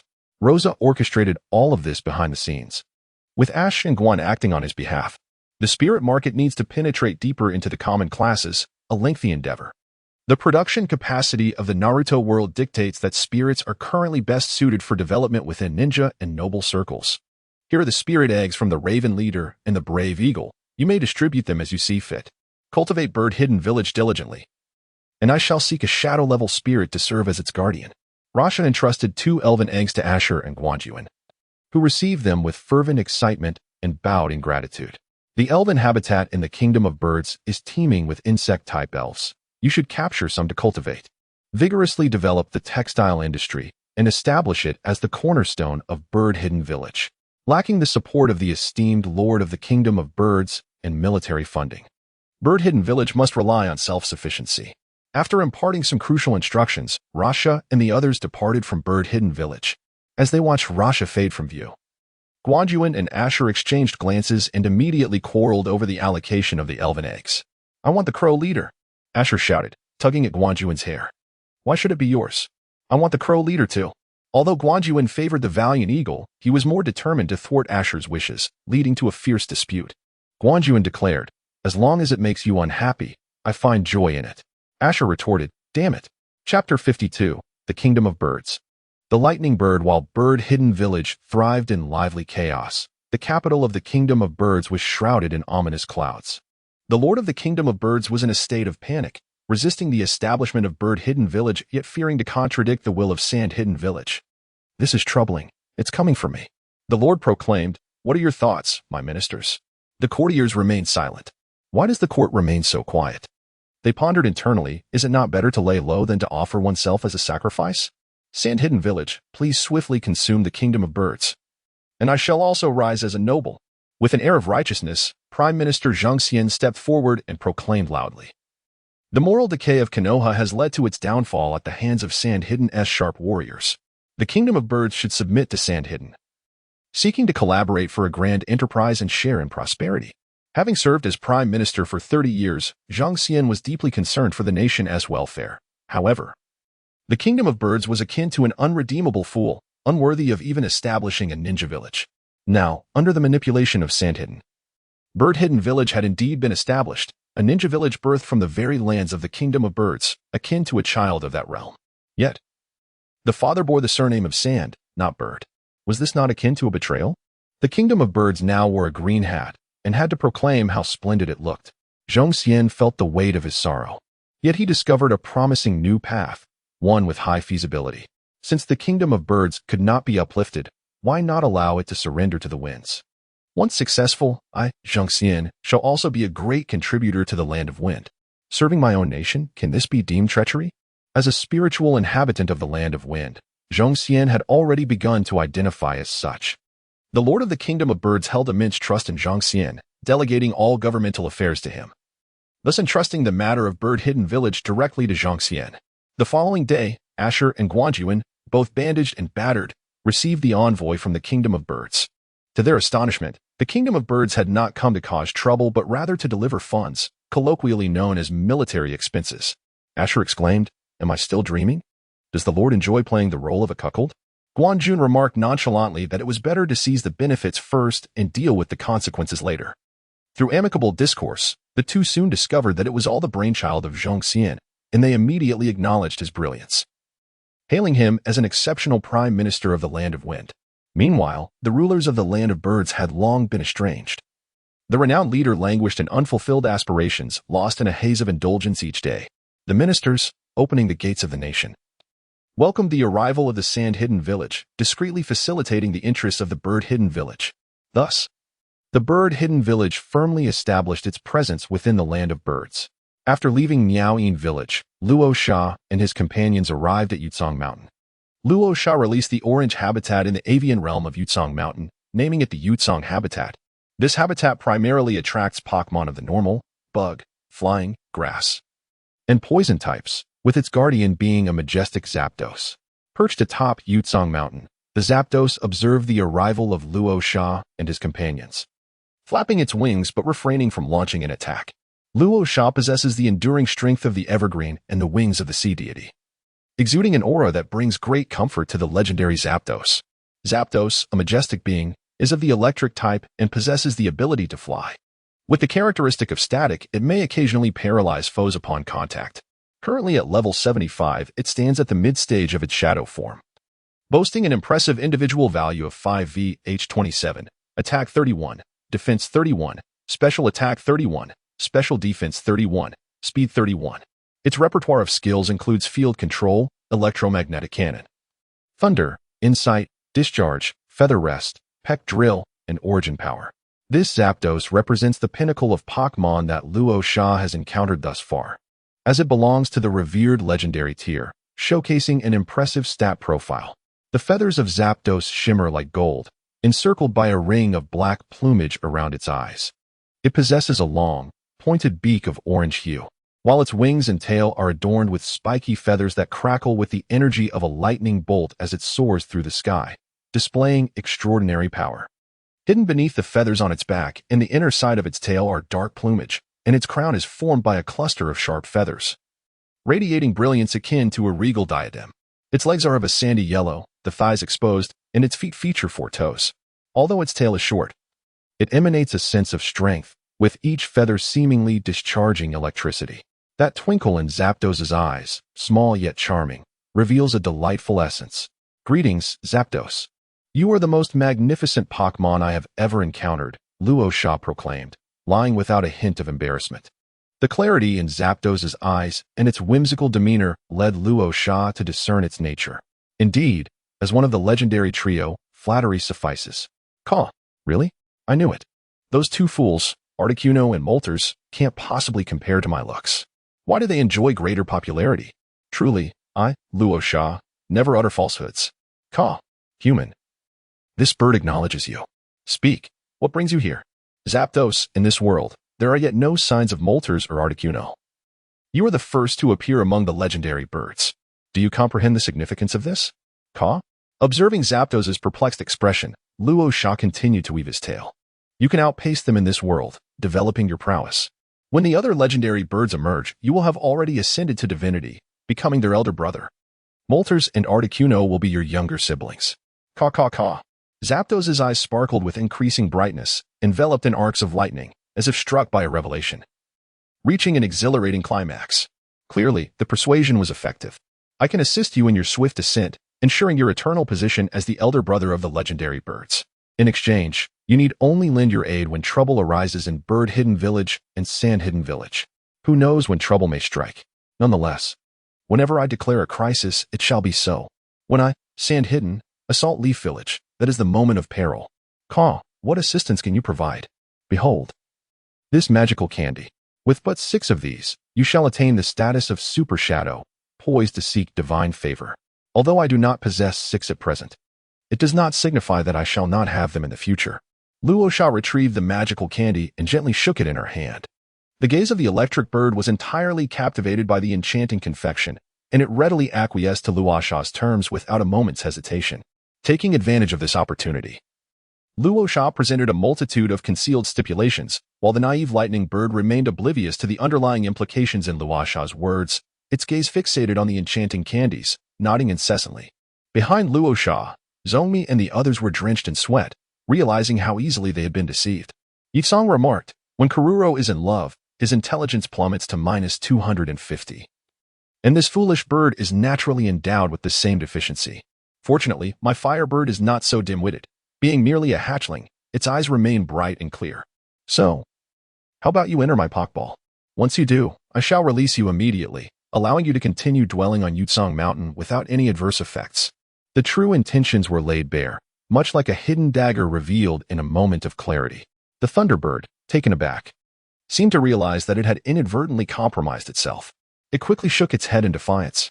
"Ka, if you wish to subdue me, you must first conquer me."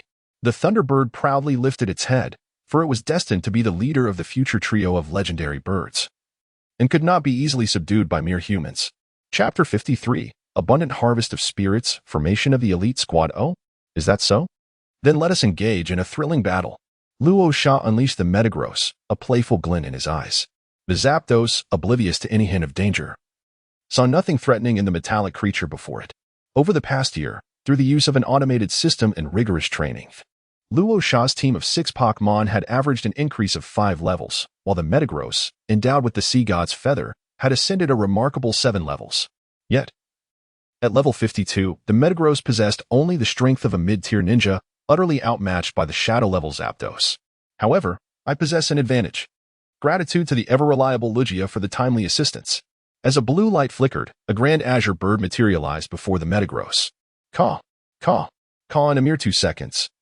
The cries of the Zapdos transformed from fervent to astonished, ultimately succumbing to fear.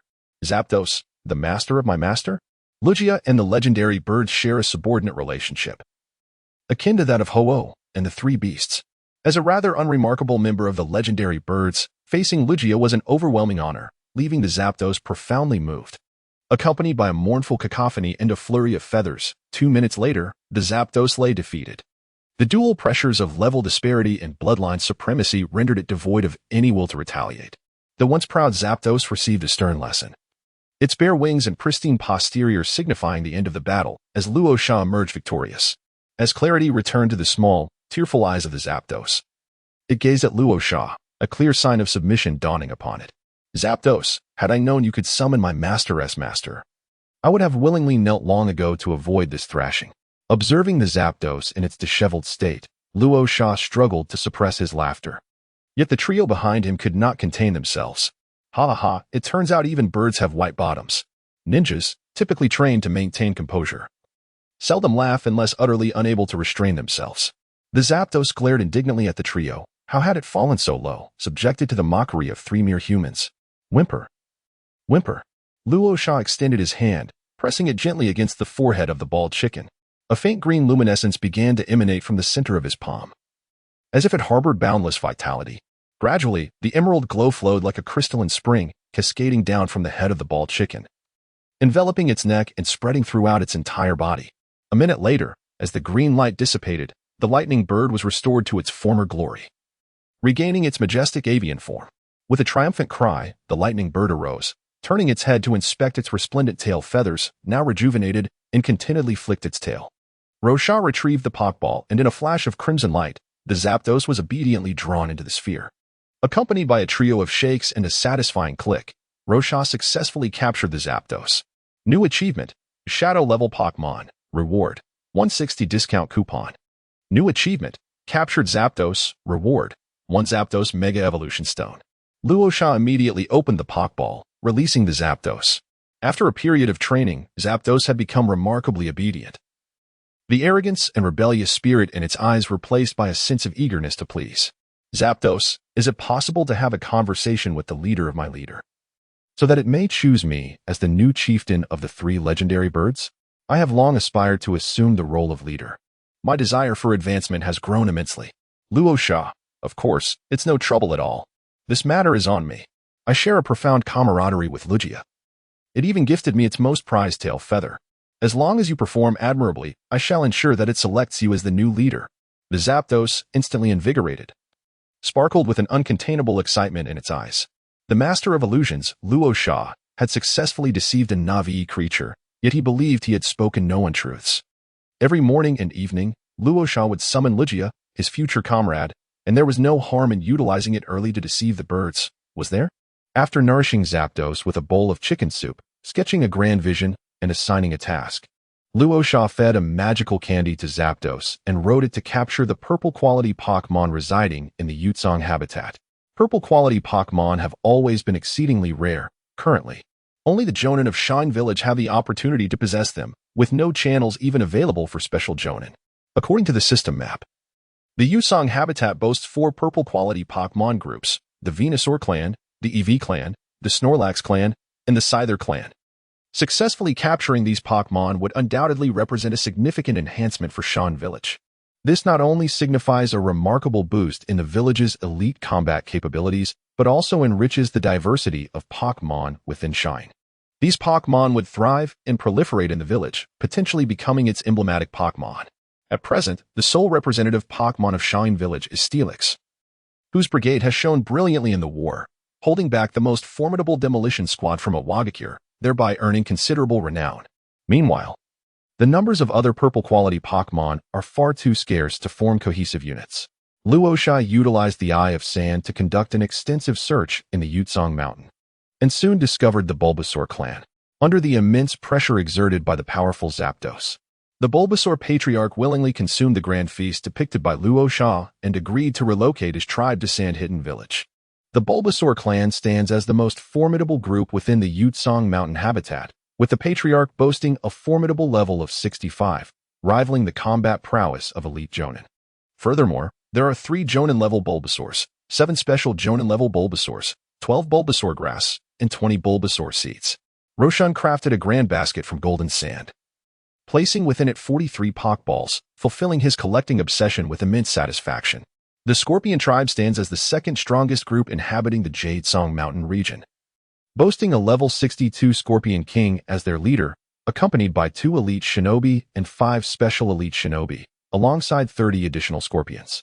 The Eevee clan is relatively scarce, consisting of 5 Leafeon and 8 Eevee, with the most formidable Leafeon reaching level 61, barely surpassing the threshold of an elite shinobi. Meanwhile, the Snorlax clan is the least numerous, with only 4 Snorlax and 6 little Snorlax. However, their combat prowess is unparalleled. The Snorlax leader has attained level 69, merely 2 levels shy of becoming a shadow-level powerhouse. Although these 2 levels may seem insurmountable, upon arriving at Sunagakure, possibilities abound. Despite the Snorlax leader's penchant for slumber and a leisurely lifestyle, it does not signify a lack of ambition. Upon hearing of the opportunity to ascend to shadow level, it eagerly gathered its kin and journeyed to Sunagakure. With a skillful hand, Rasha managed to ensnare the fairies using the same grand pancake. Delighting in the sight of 104 Pokeballs nestled within his basket, a bountiful harvest indeed. Capturing the fairies proved far more effortless than anticipated.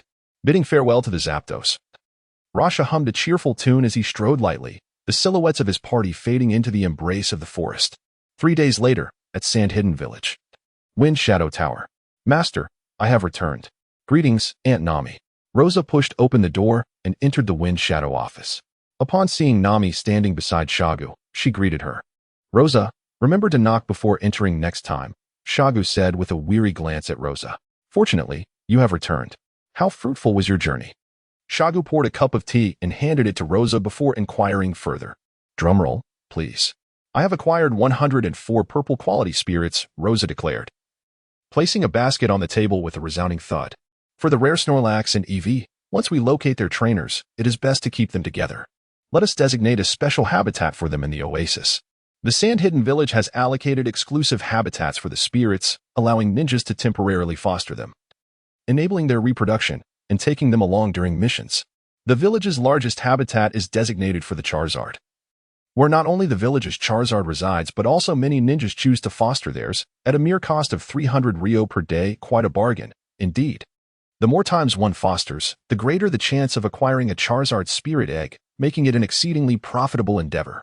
It is said that a certain ninja, whose Charizard possesses a vigorous libido, manages to procure a freshly laid spirit egg with every fostering. Charizard. Yes, I have a child. In just 1 year. This ninja secured 5 Charizards through fostering, filling their spirit team to capacity.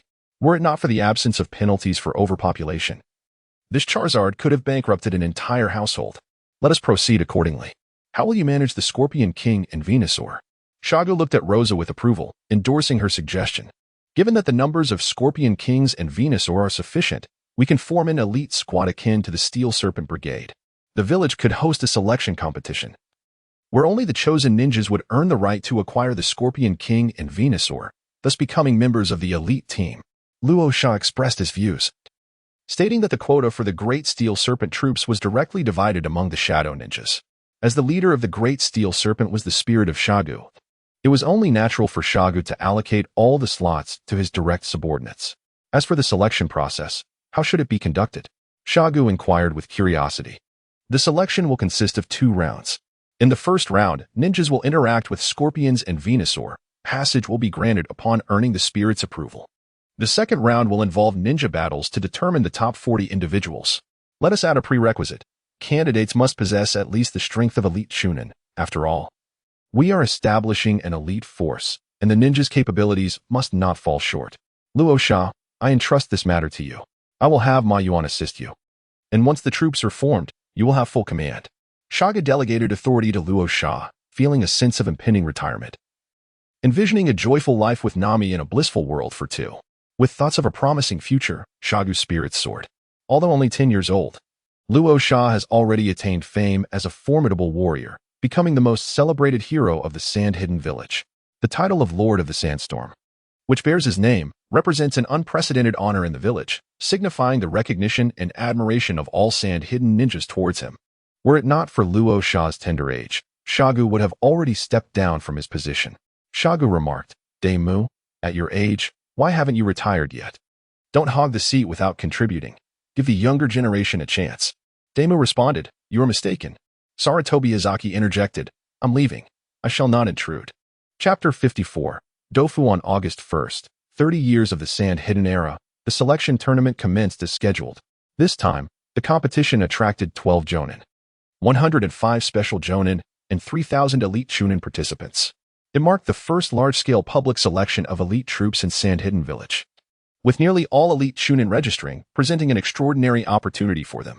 Dad, you are a Jonin. You will surely be fine, encouraged 4 middle-aged individuals in a corner, rallying support for an elder, each accompanied by a Nidoking or Nidoqueen. They were members of the Dofu family, Dofu, Dazai, Dunv, and Dunsun. Sighing, Dofu lamented. If it weren't for the heightened difficulty of the elite Jonin assessment, I would have already become an elite Jonin. He felt an overwhelming sense of misfortune. A year prior, upon achieving Jonin-level strength with his Nidoking and Nidoqueen, Dofu promptly applied to become an elite Jonin. However, the very next day, the Sand-Hidden Council passed a resolution to elevate the assessment standards for ninja ranks, resulting in the rejection of Dofu's application. With the new resolution in effect, to qualify as an elite Jonin, either a ninja or a Pokémon must possess at least 1 elite Jonin-level capability.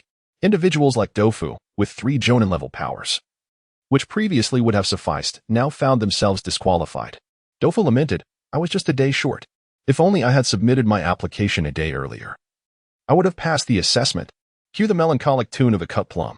Dad, this time only 12 Jonin have registered. You are an established Jonin, and with the support of Nidoking and Nidoqueen, you are more than capable of competing with the elite Jonin. You will undoubtedly secure a top position and earn the strength of an elite Jonin, allowing you to apply for that rank. Duozi and Duoniu exchanged encouraging words, wholeheartedly uplifting their elderly father. The offspring of the Duo family aspired for their father and grandfather to achieve greatness, pinning their hopes on Duofu's success to elevate them.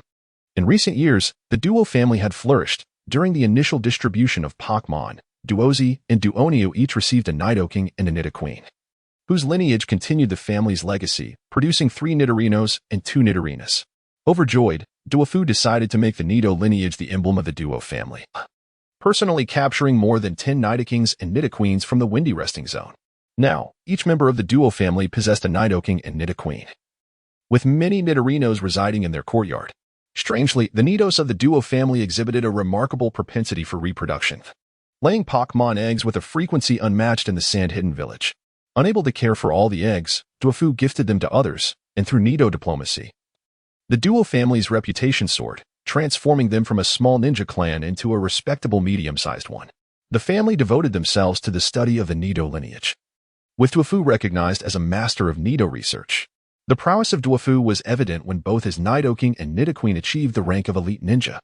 Over the past 3 years, thanks to the Nidos, Duozi and Duoniu ascended to elite ninja status, while Duosun and Duo achieved special elite ninja ranks. What the Duo family now lacked was a formidable pillar of strength. The family implored their father and grandfather to succeed. Hearing the motivational words of his descendants and witnessing their expectant gazes, Duofu took a deep breath and participated in the first round of assessments. As a master of Pokémon research, Duofu breezed through the initial challenge. He chose a Venusaur, a grass and poison-type Pokémon. As the Nido lineage belonged to the ground and poison types, a domain in which Duofu possessed profound knowledge. He sprinkled his meticulously concocted poison on the grass-type Pokémon's block and approached the formidable Venusaur leader. The peculiar energy block successfully captured the attention of the Venusaur leader, who tasted a small portion. At that moment, its eyes widened slightly, revealing a look of astonishment. Subsequently, it devoured the remaining blocks with remarkable swiftness. The Venusaur leader cast a satisfied glance at Duofu, acknowledging his impressive skill, and decided to include him as one of the potential candidates. Having successfully passed the first round, Duofu exhaled in relief, feeling confident about his prospects. The second round tested ninja prowess. After 20 years as an elite ninja, could he possibly falter? Indeed, Duofu did not stumble. After a week of fierce competition, he effortlessly defeated numerous adversaries, triumphantly securing first place in the selection tournament. The descendants of the Duo family were even more exhilarated than Duofu. Witnessing his victory brought them to tears as they embraced one another. It was a remarkable achievement. Their father had finally ascended to the upper echelons of the Sand Hidden Village at the age of 65, liberating the Duo family from the title of mere common ninjas. Duozi exclaimed, "Hooray! My father has achieved greatness. Now I can relax. Duoni, at last, I can embrace polyandry. I shall promptly bring home 10 or 8 husbands. Duo-san, grandfather has succeeded. So does that make me a third-generation official? I finally have the right to pursue Zone Suehua. Duo, Suehua. It seems that our union is a fated destiny from the heavens. I shall return home and propose to you." At this moment in the Zong family.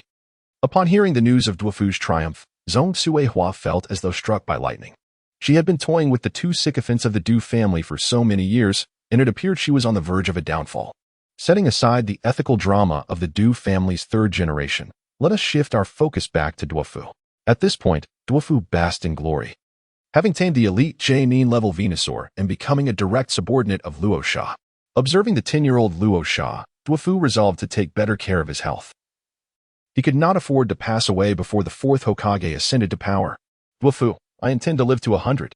The Venusaur army consisted of 5 J-Nin, 12 special J-Nin, and 3 elite Ch-Nin, with Duofu as the commander.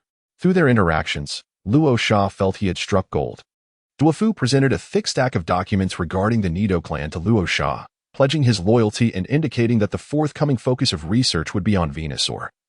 Hoping that Luo Sha could become the Du family's pillar of support. "Duofu, clinging to a powerful ally is my specialty. Though Duofu may be advancing in years, he is still in his prime." Naturally, Luo Sha welcomed Duofu's allegiance. The Du family, originating from common folk, had prospered through the philosophy of abundance, maintaining a relatively untainted foundation. The Scorpion King's forces comprised 5 J-Nin, 10 special J-Nin, and 5 elite Ch-Nin, led by Cheng Shilang. At the age of 32, Cheng Shilang stood out among the J-Nin, representing the faction of common ninjas. Luo Sha harbored suspicions that Cheng Shilang was a pawn of Shagu, for Cheng Shilang was the sole disciple of Mingo. Groomed to serve as a future advisor to the Wind Shadow, Cheng Shilang spoke with an air of eloquence, his demeanor a perfect reflection of Mingo, exuding a clever yet cunning aura. As the selection process concluded, Luo Sha returned to the tranquility of his everyday life. The day after the selection, Duofu and Cheng Shilang applied to become elite Jonin, and Shagu approved their requests. The threshold for the prominent families had been trampled upon. Distinguished clans sent their congratulations, while lesser families sought to ingratiate themselves, including Zong Zuohua. This young lady understood the necessity of taking initiative. Thus, she presented 2 marriage proposals. Wishing to wed both Duo-san and Duo-heir, Duo-nu gazed at Zong Suehua, recognizing her as a kindred spirit. However, at that moment, Duofu was fixated on Zong Suehua with a face ashen with fury, prompting Duo-nu to abandon her clandestine discussions with the young woman.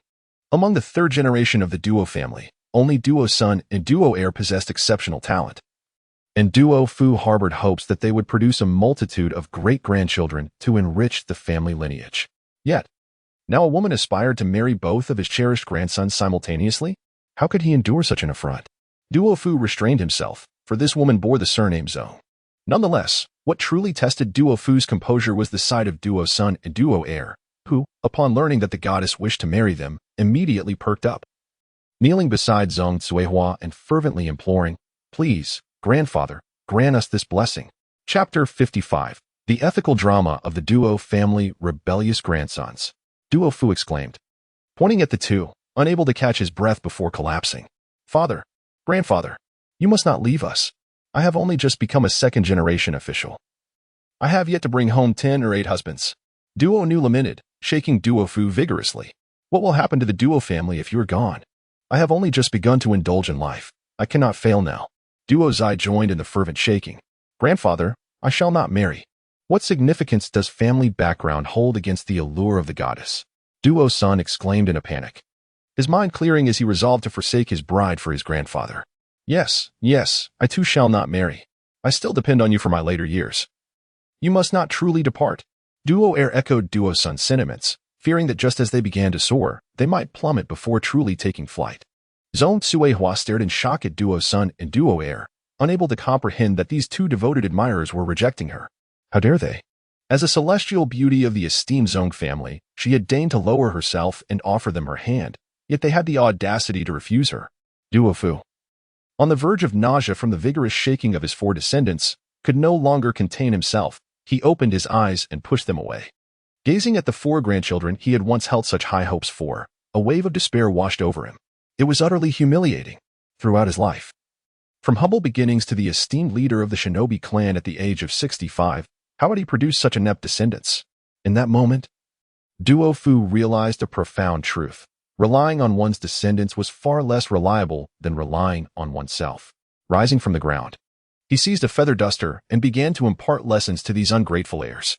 Oh, grandfather, I was wrong. Why are you hitting me, father? Duoni, filled with grievances, lamented her plight. She merely desired to have more companions. She felt wronged, asserting her loyalty to the young and spirited 18-year-old. Such unwavering dedication is indeed a rarity among women. Zhong Suihua, too, could not escape her fate, suffering the most severe consequences. Duo Fu bellowed. A mere girl from a branch of the Zhong family dares to dance before me? I am a 4th-generation man. Do you believe you possess the audacity to summon Zhong Yu to argue with me? Watch as I strike you down. Ah, you dare strike me. Zhong Suihua exclaimed in disbelief, pointing accusingly at Duo Fu, for she was the cherished fairy of the Zhong family, having never faced violence in her life. Oh, what will you do if I strike you? Duo Fu retorted, his anger flaring. You still dare to court my 2 grandsons? Today, I shall make an example of you. With that, Duo Fu unleashed his fury, wielding a feather duster like a weapon, causing Zhong Suihua to shriek in distress. As Duo Fu pursued Zhong Suihua, Duo Sun and Duo Air quickly sought refuge in a corner, trembling in fear. Observing Zhong Suihua's misfortune, Duoni promptly subdued her ambitions.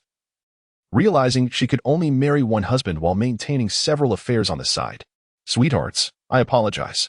Duoni declared. I cannot grant you titles. But I promise to care for you, and I shall provide for you in the future. Meanwhile, Duo Zai felt reassured. Watching the vibrant Duo Fu and sensing he could still rely on him for many years to come, the commotion in the main hall reached the inner quarters, prompting Lala to emerge with her entourage of young wives. What is all this noise? Am I not allowed to enjoy my beauty sleep? At my age, if I miss my afternoon nap, my skin will surely wrinkle. Lala thundered, causing Duo Fu to halt his actions and immediately kneel before his wife. In her youth, Lala was a stunning beauty, renowned as a genius from Sand Hidden Village, her prowess surpassing even Duo Fu's. Their union was founded on shared aspirations. Duo Fu adhered to the philosophy of having many children for greater fortune, while Lala, driven by her appreciation for beauty, wished to collect handsome men and beautiful women. Handsome men and lovely women had always occupied Lala's thoughts. However, she was unable to disregard the whispers of gossip, which kept her from acting too boldly. It was only when Duo Fu arrived that Lala glimpsed a bright future. Duo Fu, handsome in his own right, aligned perfectly with Lala's aesthetic ideals. Moreover, his penchant for taking concubines, each more beautiful than the last, satisfied Lala's desire for collecting. The irony lay in the fact that while everyone believed Duo Fu disrespected his first wife by taking concubines, none knew how truly happy Lala was. With no gossip to trouble me and so many wives to share, is there another fortune like this in the world? She mused. Oh dear, this ruckus is making it impossible for me to concentrate on my mahjong, the lady in red lamented. Indeed, who is this girl? And why have you treated her so harshly?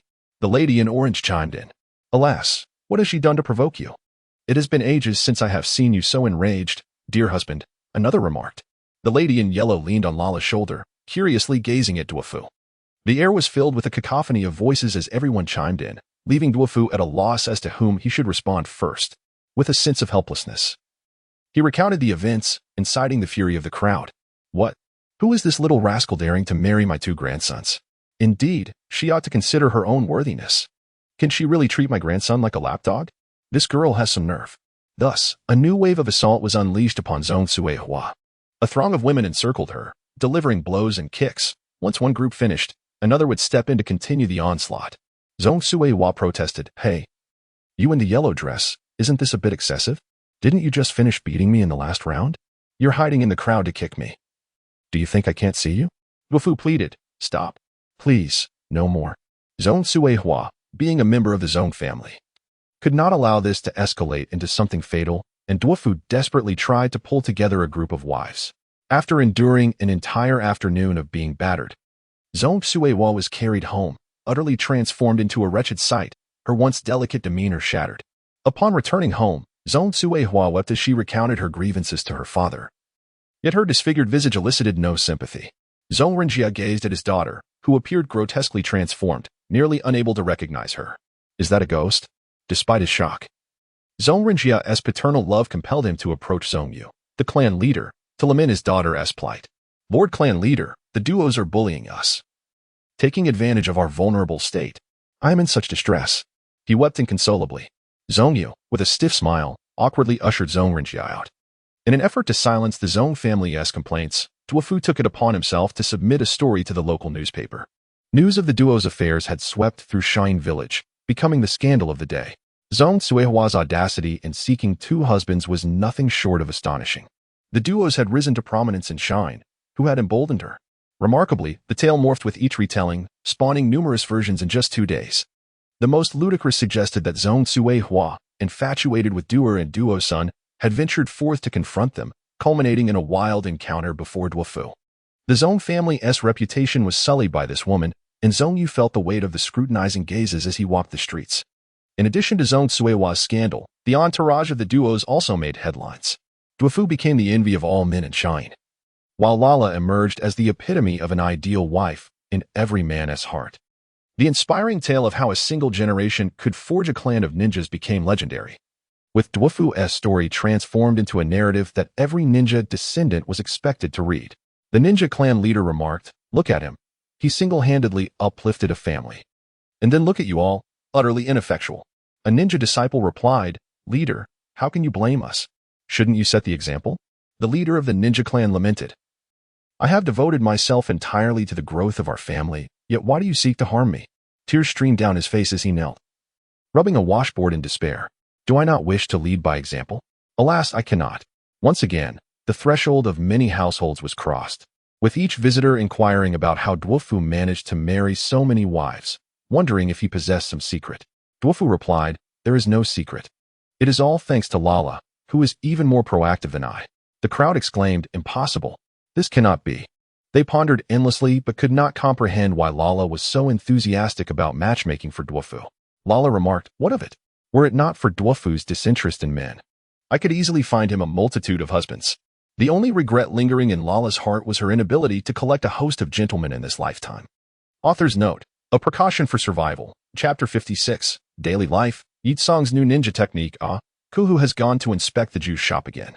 On a crisp morning at 9:59, Luo Sha groggily rose from his slumber, only to discover that Kuo had vanished without a trace.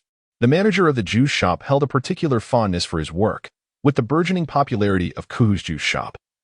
Kuhu transformed from a socially anxious figure into a vibrant social butterfly. As long as he remained in Sunagakure, Kuhu immersed himself daily in the juice shop, concocting delightful blends. However, he always returned home for meals, unlike Psyduck, who perpetually lost his way and required the assistance of the Umbu to find his way back.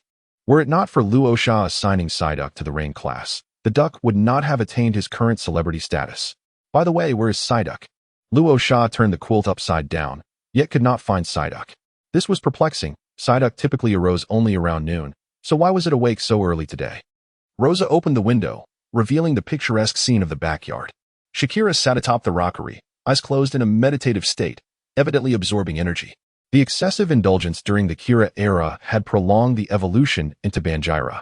Being overweight in childhood can hinder growth, much like how excessive weight in boys can lead to a decrease in certain physical attributes.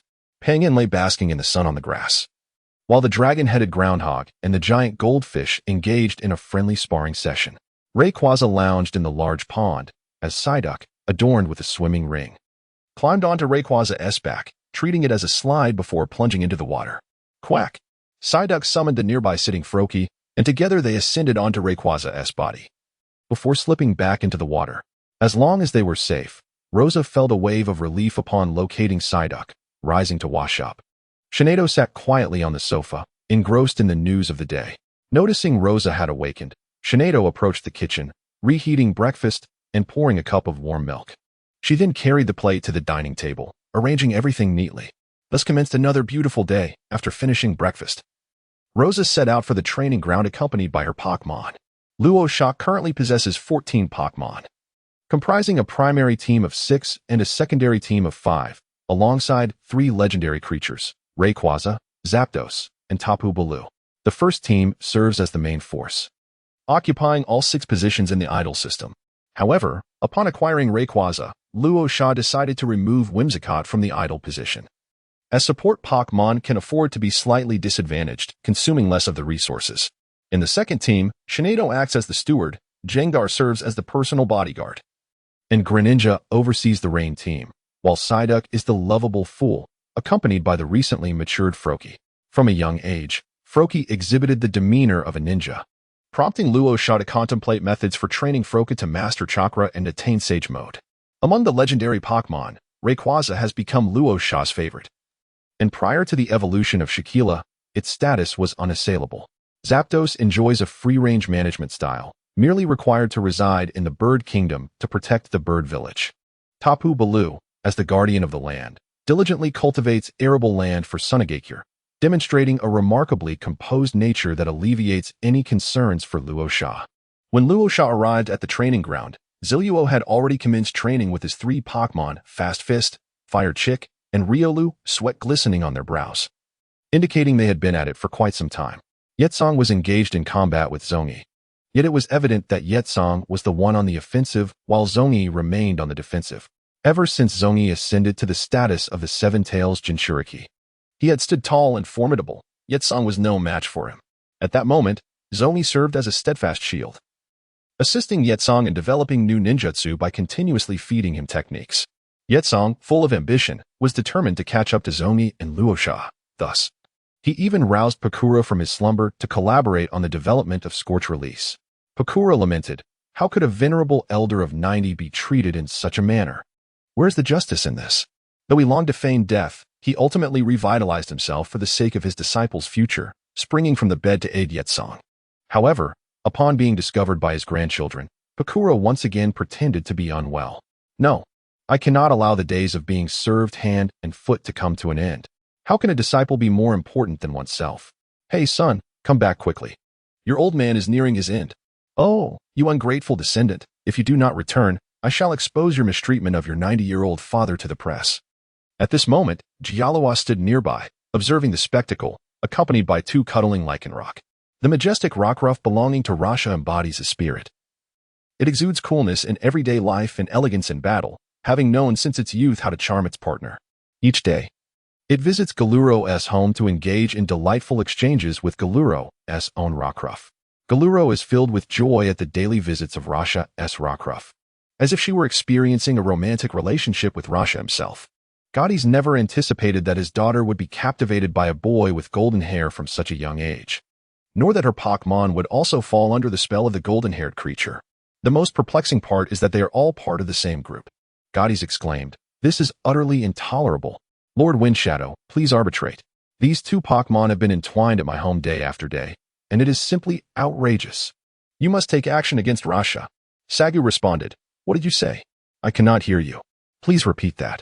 Meanwhile, Jialuoluo, upon noticing Rasha's arrival, joyfully waved and rushed over to embrace his arm, her heart fluttering with delight at yet another day to see Rasha.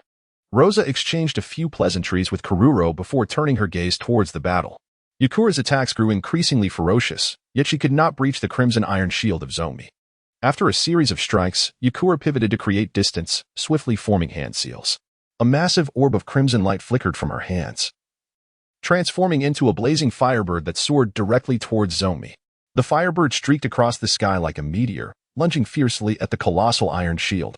In an instant, a cacophony of sizzling sounds erupted, akin to countless needles piercing metal, creating an ear-piercing resonance. Simultaneously, a pungent scent of charred matter spread rapidly, exuding an intense heat and sharpness. As the firebird gradually dissipated, the crimson iron shield bore a charred mark, emitting wisps of black smoke. Yakura's attack had sufficient potency to breach the defenses of a high-ranking ninja. Zomi exclaimed in delight, acknowledging the successful development of Yakura's new ninjutsu. Just then, the shield suddenly burst forth with a blinding red light, the sparks coalescing into the form of a firebird, with sparks flying and brilliance illuminating the surroundings. The entire space became enveloped in searing energy. 3 seconds later, the silhouette of the firebird abruptly vanished, dispersing into flickering embers, while the formidable force of the attack dissipated as if nothing had transpired. What a delayed attack!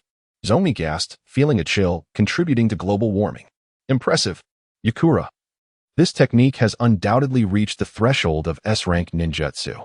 Rosa regarded Yakura, acknowledging her as the woman who could rise to the level of a shadow despite the dire circumstances in Sunagakure. Upon hearing Rosa's praise, Yakura beamed with joy, sharing that this technique was a collaborative effort with her master, named Scorch Release, Nirvana, which had finally come to fruition. With this technique, Yakura stood on the brink of becoming an elite high-ranking ninja. As long as her chakra reserves kept pace, she would undoubtedly succeed.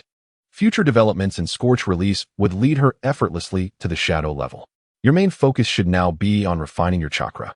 And consider training in sensory and defensive ninjutsu as well, Rosa advised, noting Yakura's characteristic as a ninjutsu-oriented ninja, high attack but fragile. No problem. I'll rush to share this good news with my master, Yakura exclaimed, dashing towards Pakura's bedside to convey her insights on the new ninjutsu. Upon hearing that the new technique had achieved an S-rank rating, Pakura fainted from excitement. Master, what's wrong? Please don't scare me. Yakura panicked, shaking Pakura incessantly. I haven't done anything to earn the title of Slayer of my master, have I? With that thought, Yakura swiftly hoisted Pakura onto her back and raced towards the hospital. Hey, Yakura, stop. I'm perfectly fine, just pretending. Pakura, with thinning hair, was jostled by Yakura's rapid pace, causing strands to flutter in the wind. Ah, my remaining 12 hairs. Touching the 3 strands of hair atop his head, Pakura sat on the ground, sobbing uncontrollably. In just a fleeting minute, 9 strands had fallen away. Oh, master, please do not cry. Shall I fetch you a wig? No. A wig lacks a soul. Quickly, let us search for the 9 strands of hair I've lost. Thus, the two embarked on a quest along the road, scouring for a day until they managed to recover 8 strands. Pakura lamented, I cannot go on. I have nurtured this hair for 30 years. It is my last lifeline. Passing by, Rasha could not help but sing as he observed the elderly man weeping so pitifully. Amidst the swirling snowflakes and the howling northern winds, the world appears desolate. Instantly, Pakura ceased his weeping and cast a glance at Rasha. Ahem, I shall take my leave and not intrude further. As Rasha wandered off into the distance, Pakura turned his gaze toward the despondent Yecang standing nearby. Oh, my hair. Chapter 57. Chio captures a new Pokémon. Chio visits to present her grandson on September 1st, 30 years after the Sand Village's establishment. Chio triumphantly returned with her troops. The war had entered a period of silence. The 5 great ninja villages were now in a phase of minor skirmishes. After spending an additional month in the Land of Rain, Chio longed for her languid lifestyle and decided to return home. Upon witnessing the Sand Village's retreat, Konoha rejoiced, knowing they merely needed to guard against the Cloud and Mist villages. Chio remarked, to fight or not to fight. Those who have lingered in the damp and gloomy Land of Rain are nearly rotting away. Every time I fish, I have to use an umbrella. It's utterly vexing. The first thing Chio did upon returning to her village was to gather her fishing gear and head to the small lake. What is this Pokémon?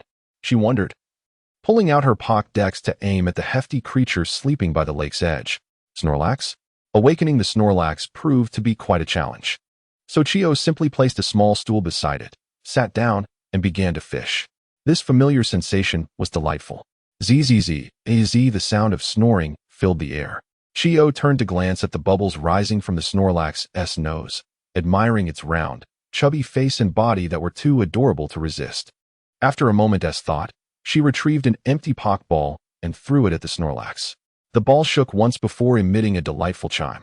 Could it be that she had successfully captured it? Chiyo was taken aback by her spontaneous decision, grappling with the dilemma of whether to acquire the Snorlax. With her modest means, she pondered how she would manage to prepare a dowry for Scorpion in the future, as she refrained from undertaking any ninja missions. Her meager salary from the village left her far from affluent. Particularly now, with her sole title as an advisor, she received only a fraction of her previous earnings. After a moment's contemplation, Chiyo resolved to accept the Snorlax. As for the dowry for Scorpion, she realized it was unlikely she could save enough and would have to rely on Izo to exert additional effort. Relinquishing all burdens to Izo, Chiyo continued her fishing with a light heart.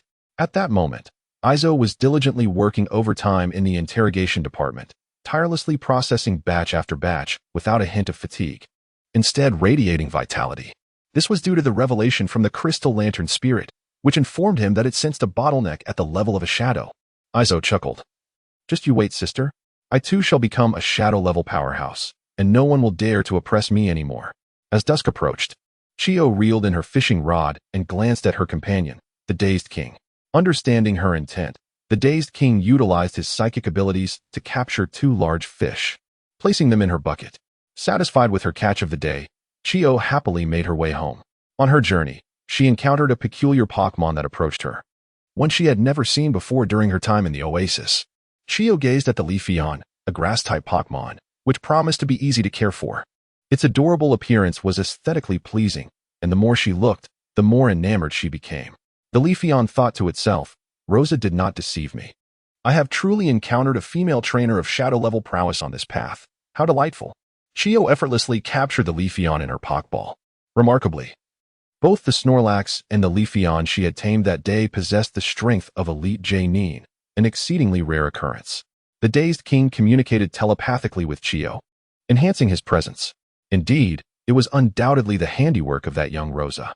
Unbeknownst to Izo, in just one day, the gap between him and his sister had widened further. Both the Eevee and Snorlax families already had trainers, though most remained nurtured within the oasis. Only the leaders of the Snorlax and Eevee clans had yet to be captured by any ninja. The Snorlax sought a shadow-level trainer, while the Leafeon yearned for a powerful female trainer.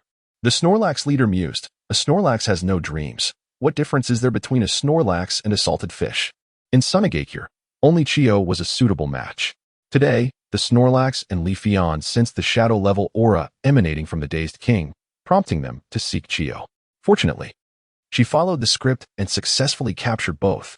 Relieved to finally find a caretaker, especially the Snorlax, which felt embarrassed from consuming the village's rations without contributing. All could be said to be part of a grand design. Scorpion, grandmother has returned, Chiyo joyfully announced as she entered, only to discover the house was empty. Where is everyone? Am I to cook dinner myself? In the kitchen, Chiyo glanced at the fish in the bucket, contemplated for a moment, and then hurried to the interrogation department to retrieve the boxed meal belonging to Hirazaka. After all, Hirazaka often became so engrossed in his work that he forgot to eat, and Chiyo felt justified in taking it. The ninjas at the interrogation department watched her, obediently selling out their superior. After all, she was the most formidable kunoichi of the present day, and also the sister of their chief. Even he would face reprimand upon his arrival. Oblivious to the situation, Hirazaka, who had already dined, remained in the dark. Scorpion, where have you been? Your grandmother has missed you dearly. Upon returning home, Scorpion was immediately embraced by his beloved grandmother. I was at Brother Raza's house, working on puppets and attending class. Class? Yes, learning the will of wind and the will of sand. Nanny? Chiyo was bewildered, pondering what this novel concept could entail. After an extensive conversation with Scorpion, she sorrowfully realized that her grandson's admiration had shifted from her to his older brother. Something felt amiss. Holding Scorpion close, she surveyed him from left to right, pondering if her grandson had been spirited away as well. The young lad, Luo Sha, possesses quite the talent. No wonder Zhong Yu and Jia Deshe were previously in such high spirits. It turns out that Scorpion has always been astute and independent-minded. I never anticipated that even he could fall under Luo Sha's influence. Chiyo resolved to reclaim Scorpion's mind. With an air of confidence, Chiyo transitioned from optimism to despair, ultimately retreating into herself. Dear grandmother, you fail to comprehend. Where the sands dance, The winds perpetually flow. The winds will eventually carry away the old sands. Yet they shall also bring forth new grains. Chiyo truly could not grasp this. The only phrase she understood was the exemplary youth. But what on earth does loving Luo Sha entail? Gazing at her 3-year-old grandson before her, Chiyo fell silent. Without hesitation, she took Scorpion to Luo Sha's abode, entrusting him to the young man. Luo Sha, I leave Scorpion in your care. Please look after him, and return him to me for 2 days every weekend. Grandmother Chiyo, is this appropriate? Under Chiyo's peculiar gaze, Luo Sha felt an unsettling chill at his back. No, I find it quite agreeable.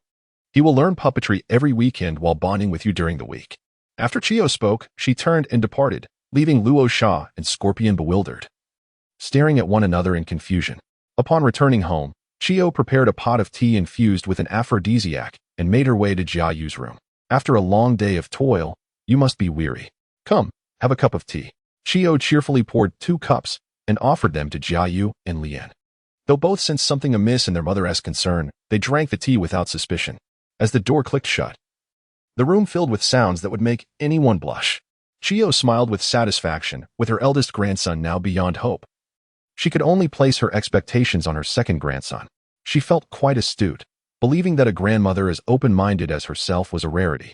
Unbeknownst to her, she had entirely misjudged the situation, skillfully maneuvering to sacrifice her beloved grandson, thus earning the title of the century's best grandmother. Chapter 58.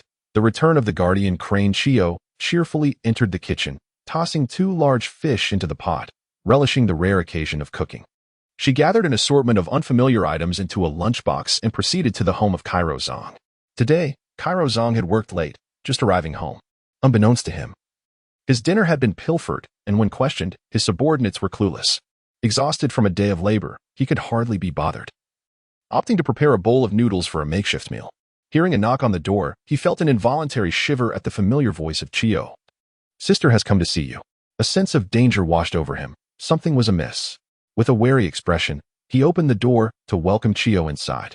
Upon seeing the long-forgotten familiar lunchbox, memories surged forth. Sister, I've already finished dinner. How can I eat more?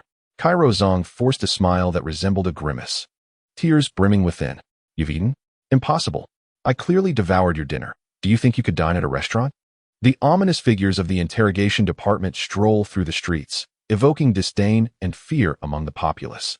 Whenever a ninja from the interrogation department appears, the entire street falls eerily silent, with passers-by retreating to the sidelines and shopkeepers hastily closing their doors, hanging out closed signs, terrified of inadvertently inviting these harbingers of doom in sight. The grim expressions and ghastly laughter of these fiends can instill terror with but a mere glance. The head of the interrogation department, the notorious Hyuzo, is renowned across Sunagakure as the living king of hell. Accompanying Hyuzo is a ghostly lantern, marking them as the most twisted duo within the department. Spies from other ninja villages harbor deep dread for Sunagakure, with tales circulating about the anguished fates of spies ensnared within the interrogation department who lose all vitality within a single day, yearning for an early demise to escape their torment. Even the villagers of Sunagakure fear their own, let alone outsiders from other villages. Ah, sister, my reputation is quite favorable. You know, the Kazekage even awarded me for my diligent work. You mean during the award ceremony when not a single villager dared to attend? Well, everyone was busy. There were still quite a few ninjas present in support. Funny, I recall all the supporting ninjas being your subordinates. That's nonsense. There were spirits too. Many spirits came to support me. You mean the row of coffins in their eyes? Hyuzo sighed, let it all perish. I am weary. Under the scrutinizing gaze of Chiyo, Hyuzo resignedly finished her dark culinary concoction, achieving a solitary world of suffering. Master, I have entered, Rasha announced, knocking on the door. Hearing no peculiar sounds, he felt reassured and stepped into the Kazekage's office. Rasha, you're not thinking of leaving the village again, are you? The master has already said you are still too young and should hone your skills here for a couple of years, said Seigo, multitasking with paperwork. Not at all. I merely wish to inquire about Shikaku's current condition. Rasha settled into a chair and bit into an apple from a fruit platter. Shikaku? What is that? Seigo momentarily faltered as distant memories flickered. Oh, that foul-mouthed raccoon. Of course, it remained sealed. Seigo recalled, seemingly having promised to release Shikaku after a brief confinement. How long was it again? You mentioned keeping Shikaku in a small dark room for 10 days or half a month before discussing its release. This unreliable old man, indeed, had grown indifferent towards Shikaku since acquiring a spirit of a higher rank. Once, Shikaku was the sole treasure of Sunagakure, cherished and revered, with the village constantly devising ways to reinforce the seal and retain Shikaku's essence. Sunagakure, I cannot possess your heart, yet I shall claim your body. Shikaku, a forcibly plucked fruit is never sweet. Sunagakure, yet it quenches my thirst. Shikaku, I loathe you. Now, Shikaku is but an inconspicuous little raccoon in Sunagakure, long forgotten after extended confinement. Shikaku lamented, tears well up, dear family, a cat fallen from grace is subject to scorn. I certainly never uttered such words, Rasha. You must have misheard, he retorted. I distinctly mentioned that it should remain sealed for a few years, allowing patience to mature before its release. How could Shago possibly admit to his blunder? The illustrious Lord Fengying is perpetually occupied, and it is hardly unusual for him to forget trivial matters. Presently, Shagu's responsibilities have multiplied, and he now has a secretary by his side, rendering him even busier. In that case, when shall we liberate Shoha? Luo Sha finished one apple and promptly picked up a pear to nibble on. Sigh. Let us go at once and see how Shoha has fared during his time of penance. Shagu rose, donned his Fengying hat, and set forth to reunite with Shoha, whom he had not seen in a year. At this moment, Shoha lay on the ground of the small dark room, his eyes vacant and lifeless, resembling a stone statue. The loquacious Tanuki had been talking to himself in the small dark room for a month, gradually descending into madness. After a month of insanity, he fell into a state of withdrawal, only to begin the cycle anew. Now, Shoha found himself in a reclusive state.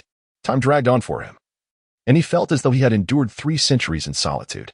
Sensing the tremors of the seal, Shoha's unexpressive eyes flickered. A long-awaited glimmer of light broke through the seal's fissure, illuminating the face of the plump Tanuki. Momentarily taken aback, Shoha lay on the ground in a daze. He quickly regained his composure and, with tears welling in his eyes, dashed toward the opening of the seal.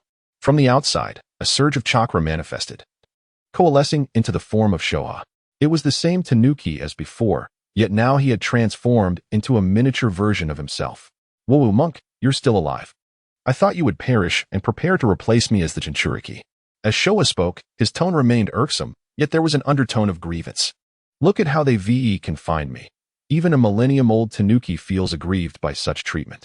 The future Kurama had been split in two, and had it not been for Shoha's diminished chakra, he too might have experienced the same fate as Kurama. Upon finishing his words, Shoha immediately turned his gaze toward Shagu, the human who had imprisoned him in that small dark room. It appears the confinement has had a favorable effect. Shagu regarded Shoha with satisfaction, believing he would be amenable to the arrangements of Sunagakure. Detestable human. Summon me only when you require my strength. Do not bother me otherwise. Shoha awkwardly shifted his position, discreetly moving behind Fubuki. However, no matter how cautiously Shoha maneuvered, he remained conspicuous, his chubby little legs moving in tiny, noticeable steps, akin to a glaring beacon. Fear not. As long as you are willing to serve, Sunagakure shall not treat you unfairly. In the future, there shall be a gap in the seal for you, but should you rebel, well. Shagu feigned ignorance of Shoha's subtle movements. Understood, I am not so idle. You know, the rebellion proves futile. It is a battle that cannot be won, and retribution awaits in the aftermath. Shikaku's heart is heavy with tears. It perceives itself as the most unfortunate of the tailed beasts. While the other beasts are revered and cared for, it finds itself either under siege or confined in a dark chamber. Cursed be the name of Chomei. For what merit does it possess to receive such favorable treatment while I languish in despair?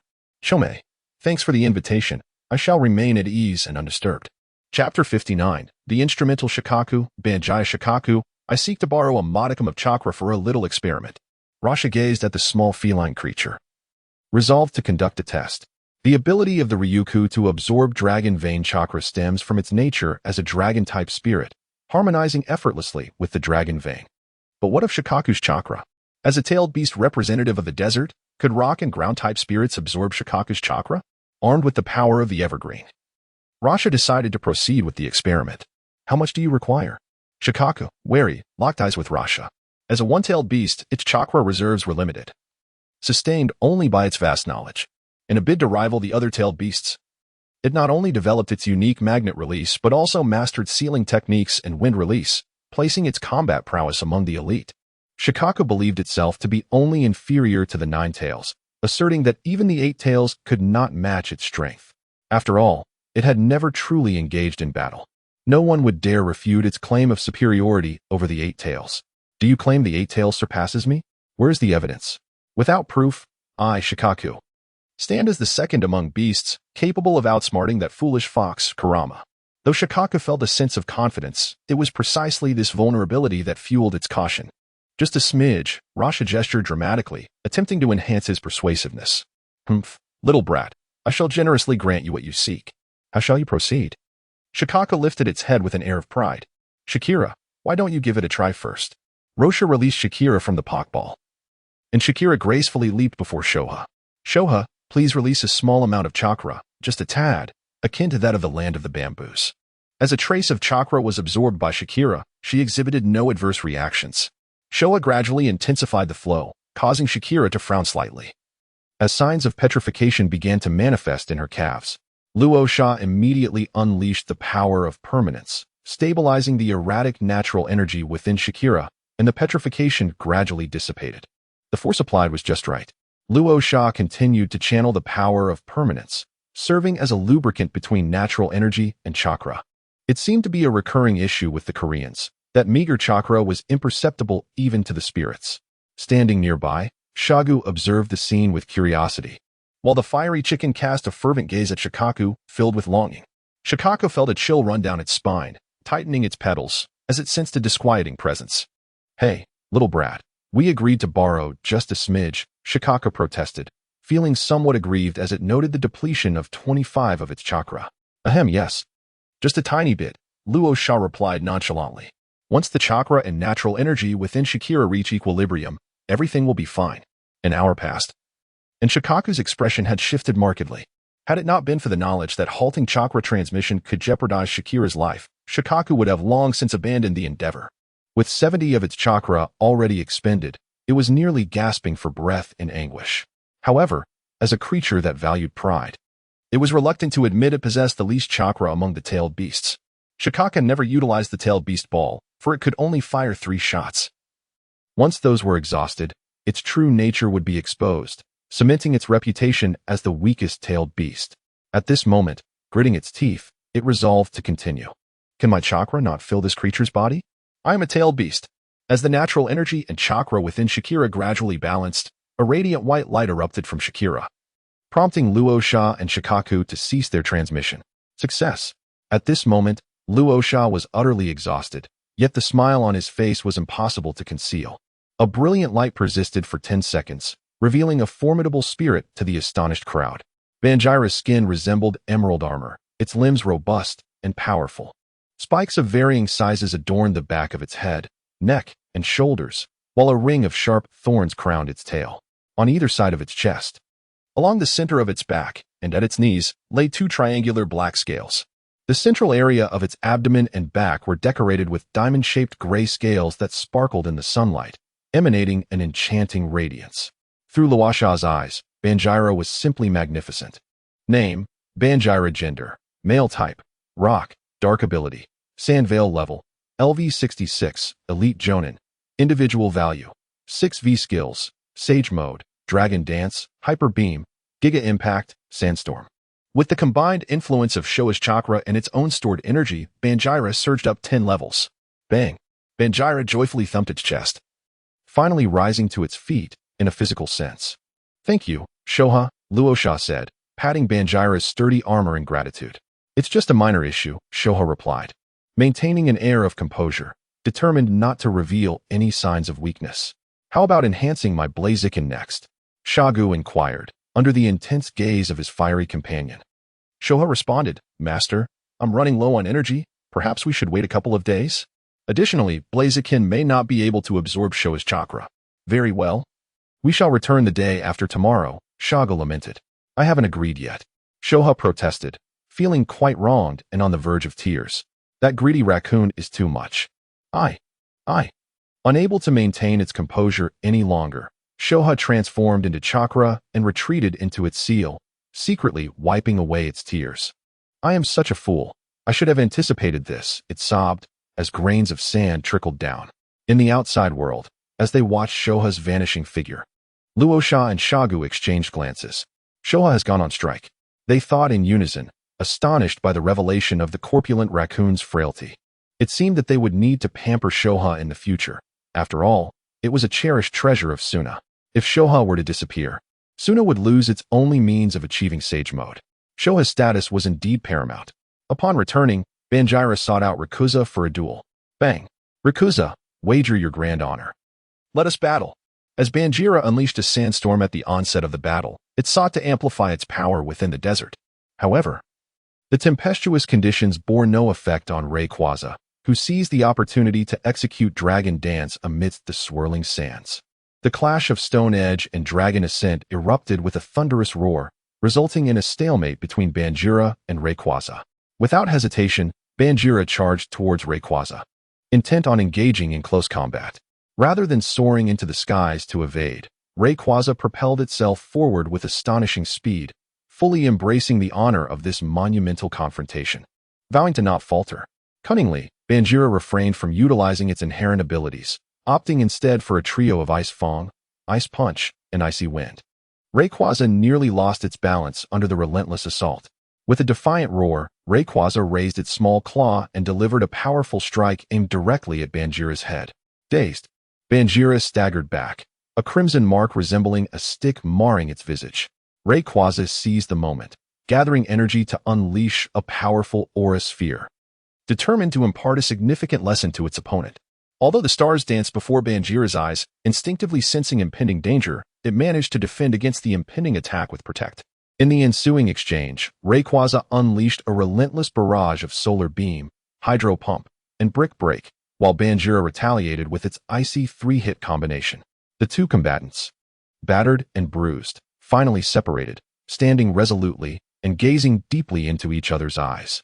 Ultimately, the venerable Banjira succumbed, collapsing to the ground, while Rayquaza maintained its dominion over the battlefield. As Luo Sha finished a glass of juice, he approached and utilized the power of J-Ban to heal two elves. Upon awakening, Banjira visibly sank into despondency. Not only had he failed to reclaim his position, but he also found himself oppressed beneath the might of the dragon.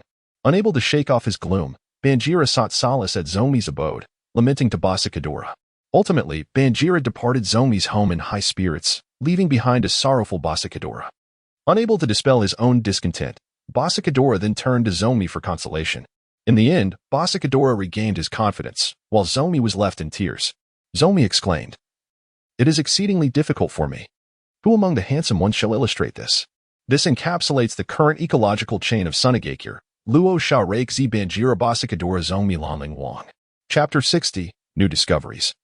The embryo of a holy land 2 days later, Luo Sha and Shaga once again stood before Shikaku.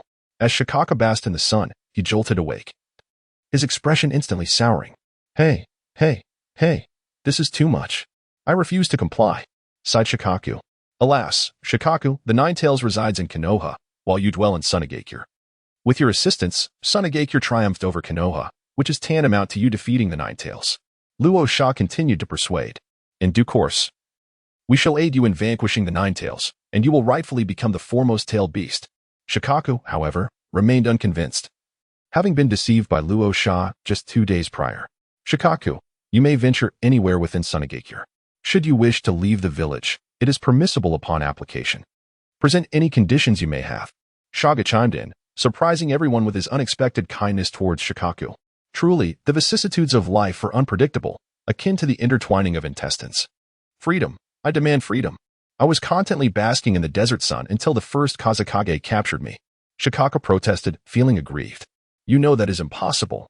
Especially after you empower the elves, we could never allow you to depart," Shaga replied calmly, observing Shikaku. "Sunagakure can assure you that once the era of the Jinchuriki passes, we shall not seek another host. However, you must forever remain a part of Sunagakure until the day of its demise." Rasha alleviated the tense atmosphere, proposing a compromise where both parties could take a step back. In the sun-drenched sand-hidden village, basking in the sunlight is indeed a delightful experience. Moreover, the spirits are inherently appreciative. By assisting them in becoming stronger, one assumes the role of their mentor. Consequently, you shall attain a revered status in Sand-Hidden, with all acknowledging you as teacher Shoha. Rasha began to appeal to reason and emotion. Though Shoha maintained a stoic facade, It was evident that the proposition had stirred its heart. The prospect of roaming freely outside was infinitely more appealing than remaining confined to the host's side. Furthermore, the appellation teacher Shoha was rather enticing, indeed. But who is Shoha? It is a formidable tailed beast, and it would not easily yield to persuasion. Does it not care for its dignity? The vexatious Third Kazekage had bested it numerous times, and it was determined to assert itself before these two humans. Shoha, surely you do not wish to be eternally trapped in that dark chamber? Sagu endorsed Rosha's plan, thus initiating a counterpoint to compel Shoha's agreement. Shoha grumbled, "Very well, let us proceed as you suggest." Reluctantly, Shoha acquiesced, and the trio commenced their sage mode experiment. Undoubtedly, the Blaziken faltered. The moment Shoha's chakra entered Blaziken's body, it collapsed to one knee in agony, exhibiting signs of petrification. Shoha promptly ceased the transfer, while Rosha harmonized the chakra within Blaziken using the power of the eternal oak, successfully healing it. The second candidate was Saga's Charizard. Yet, to Rosha's dismay, this attempt also ended in failure. Charizard only endured for 2.5 minutes. Could it be that ground-type Pokémon are incapable of absorbing Shoha's chakra? Thus, Shoha endeavored to channel chakra into the third participant, the Dugtrio. After an hour of output, success was achieved. Name, Dugtrio. Gender, male. Type, Steel. Ground ability, Sand Force level, LV 59, Jonin. Individual value, 5e moves, Sage Mode, Rapid Spin, Metal Claw, Rock Slide, Dig, Earthquake, Fissure, Swords Dance. Dugtrio ascended 5 levels, becoming the second key player in the Sandstorm squad, finally earning a more prominent role after being relegated to a mere supporting character for 60 chapters. Dugtrio exclaimed, "After playing the role of cannon fodder for so long, I can finally take the stage as a supporting character." The excited pangolin raised its paw, emitting a joyful squeak before burrowing home to boast to its companions. The success of the pangolin indicates that surface-dwelling spirits can indeed harness the chakra of Shikaku. Thus, the issue lies elsewhere. After several days of experimentation, Rasha reached several conclusions. Firstly, spirits with a vitality below 3V struggle to absorb Shikaku's chakra, as they begin to exhibit symptoms of petrification upon its entry, rendering them nearly incapable of mastering Sage Mode. Secondly, even spirits above 3V cannot guarantee success, as their own willpower and compatibility with the chakra significantly influence their ability to absorb it. Thirdly, Shikaku's chakra is effective solely for rock-type and ground-type spirits. Indeed, the learning of Sage Mode presents certain prerequisites. However, with Rasha's enduring power, the challenge for spirits to learn Sage Mode is considerably less daunting than for humans. Even in the face of failure, Rasha possesses the ability to salvage the situation. Luo Sha has discovered a path that allows the spirits to enter the celestial mode of the tailed beasts. The status of the tailed beast has suddenly soared, indicating that the Akatsuki organization will indeed need to make an appearance in the future. Nagato, once you have grown, you will still be required to shoulder the burdens back home. Gungue, I entrust you with the task. Luo Sha called out to the shadow, and a ghost adorned with sunglasses drifted forth. Jia, you are to teach Nagato a lesson in acting to refine his skills. Carrying a sack of rice up to the second floor, feel the agony. Luo Sha's countenance was solemn. Carrying a sack of rice to the third floor, ponder the suffering. Luo Sha's expression turned sorrowful. A sack of rice is laden with burdens, embrace the pain. Luo Sha's visage transformed into one of fury. A sack of rice is fraught with toil, comprehend the anguish. Luo Sha adopted an artistic demeanor. Mouths are muddy, who grants you a sack of rice? Let the world begin to feel the torment. Luo Sha's face became manic. The illustrious actor, Luo Sha, imparted a modicum of his dramatic prowess to the ghost, profoundly impacting its delicate psyche. Do you understand? Train Nagato to this level. Jia, I assure you, the task will be completed. The ghost saluted with military precision and cheerfully departed to find Nagato. Nagato, the teacher has arrived. The Akatsuki organization must still make an appearance.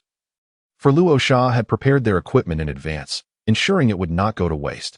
The Akatsuki's aim remains the capture of tailed beasts. Yet it is no longer for the Moon's Eye plan, nor to rescue a lost mother. Instead, it is to forge a sanctuary for fairies.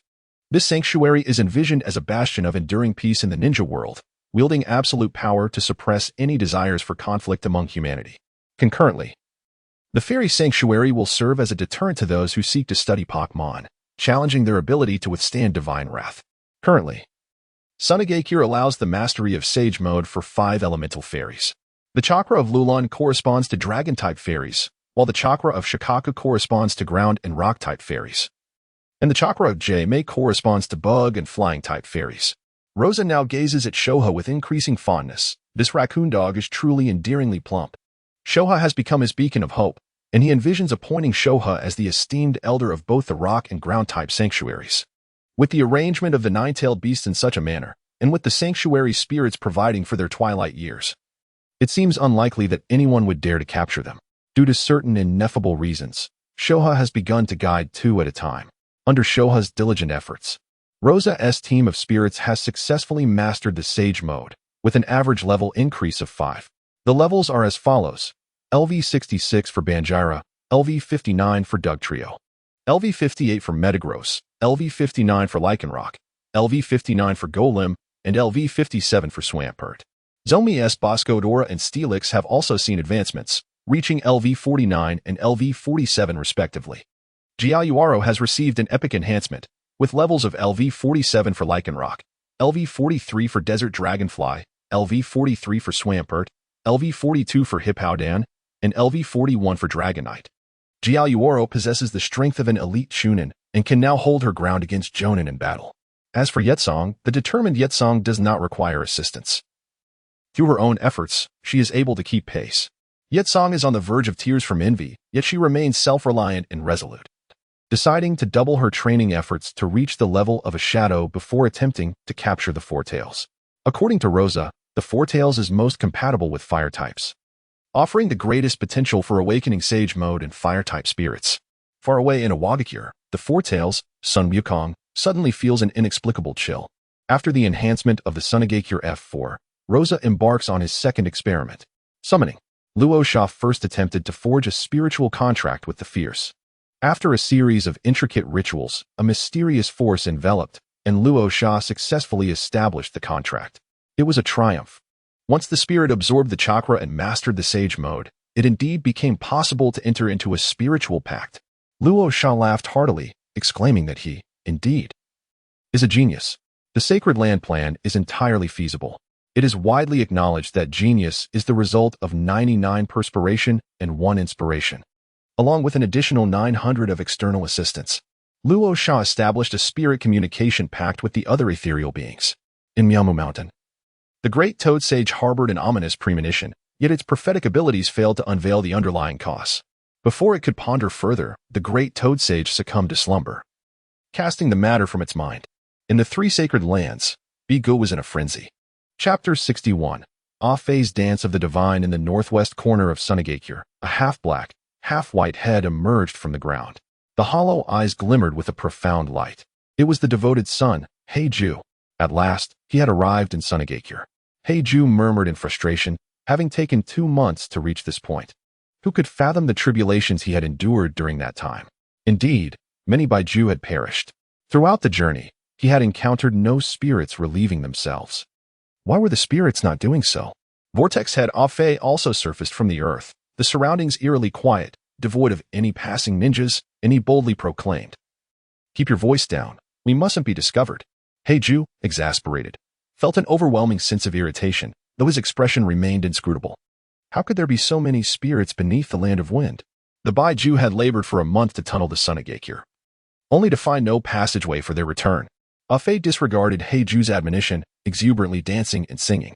The Baiju had initially excavated a tunnel leading to Sunagakure, but it was overtaken by spirits, forcing them to alter their route on the return journey.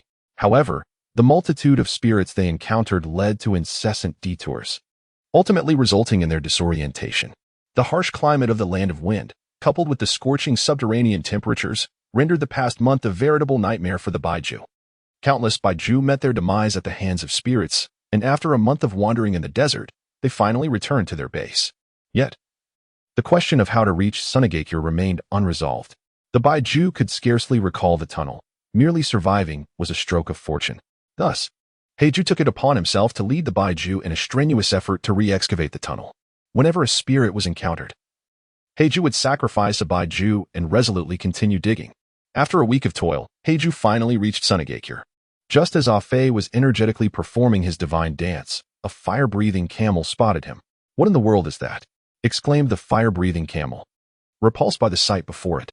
Feeling sullied, it gathered its strength and unleashed a fiery blast directed at Ah Fei. The flames halted Ah Fei's rhythmic dance.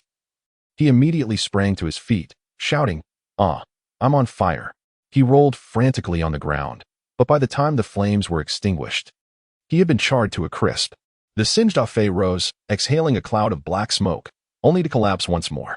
The fire-breathing camel gazed upon its handiwork with satisfaction, exhaling a breath of contentment before turning away. "I warned you to keep it down. See, you didn't listen. And now you've faced the consequences." In the underground lair, Kurizetsu peered out, relishing the misfortune of the feverish Ah Fei.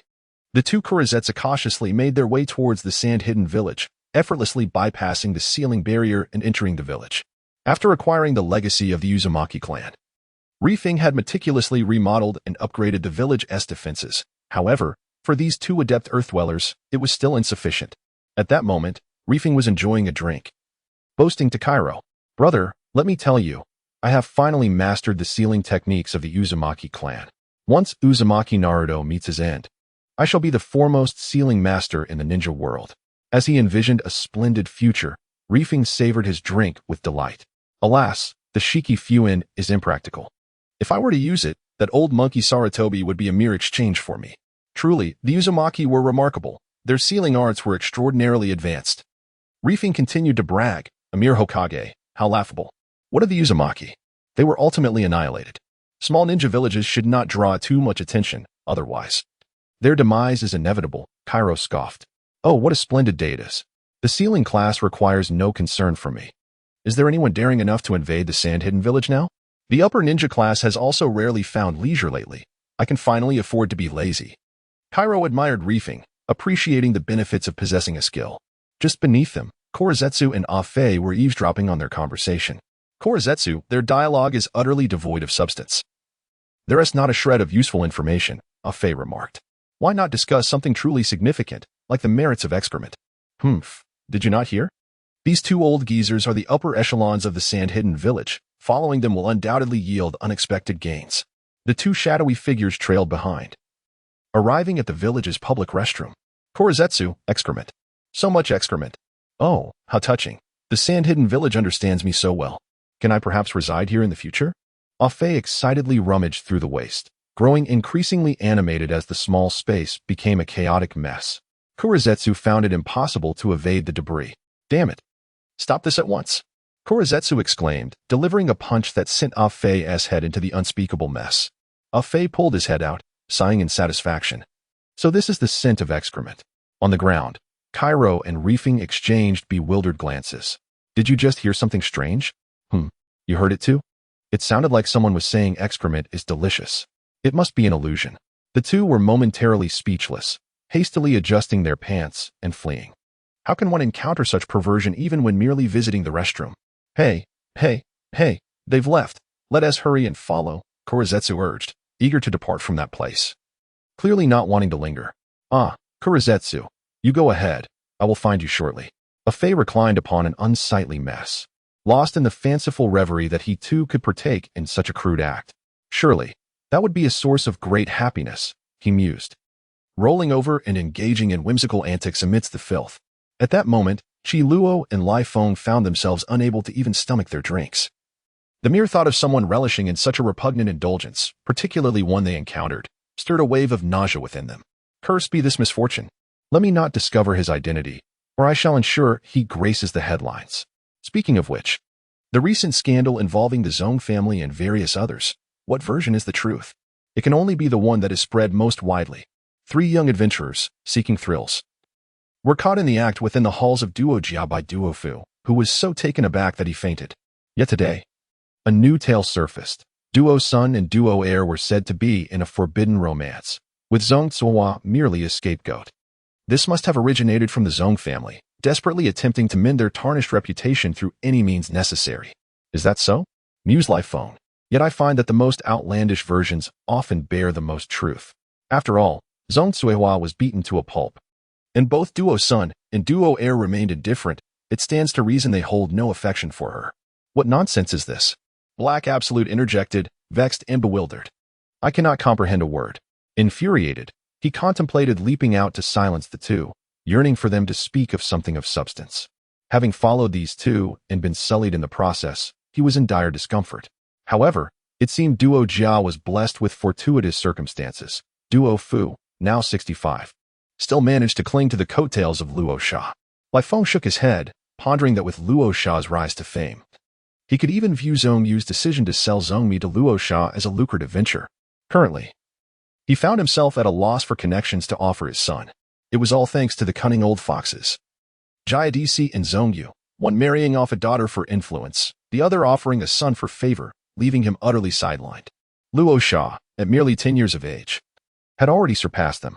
Once he develops stronger spiritual connections, he shall undoubtedly reach the heights akin to Senju Hashirama, Qi Luo remarked in agreement. Upon hearing their conversation, Black Absolute resolutely decided to seek out Luo Sha for the truth. Chapter 62. Black Absolute is confined in the dark room. The family of Luo Sha. Luo Sha is meticulously bathing the Guagua frog, and the sensation is simply unparalleled. The Guagua frog, with an expressionless demeanor, sits in the bathtub, eyes vacant. As Luo Sha kneads and flattens it at will, the frog is impeccably clean, showing no desire for a bath. However, the father is eager to pamper his frog, and the little one has no authority to refuse. Burdened with such a father, the Guagua frog feels a sense of hopelessness in its froggy existence. While it languishes in the tub, devoid of passion, outside, a Psyduck gazes on with envy. The Psyduck is patiently waiting for its turn, as the Guagua frog, being the younger sibling, must finish its bath before the elder can indulge. Suddenly, a mental transmission from Shinado pierces through the air, alerting Luo Sha of an approaching presence. Luo Sha continued to rub his foam-covered hands against the body of the croaking bubble frog, casually inquiring about the identity of an approaching entity. It seemed peculiar, neither human nor elfin, moving towards us from beneath the ground. Luo Sha paused, momentarily bewildered. At that moment, the giant gold creature in the garden floated over to his side. Heiju stealthily peered out from a corner, only to feel a sharp pain at the back of his head. Ah, who struck me? Goodness, is that the filial son? Upon hearing the astonishing exclamation from Luo Sha, he swiftly discarded the iron rod in his hand and unleashed the sealing technique, Phantom 9 Dragon Confinement, directing it towards the head of Heiju.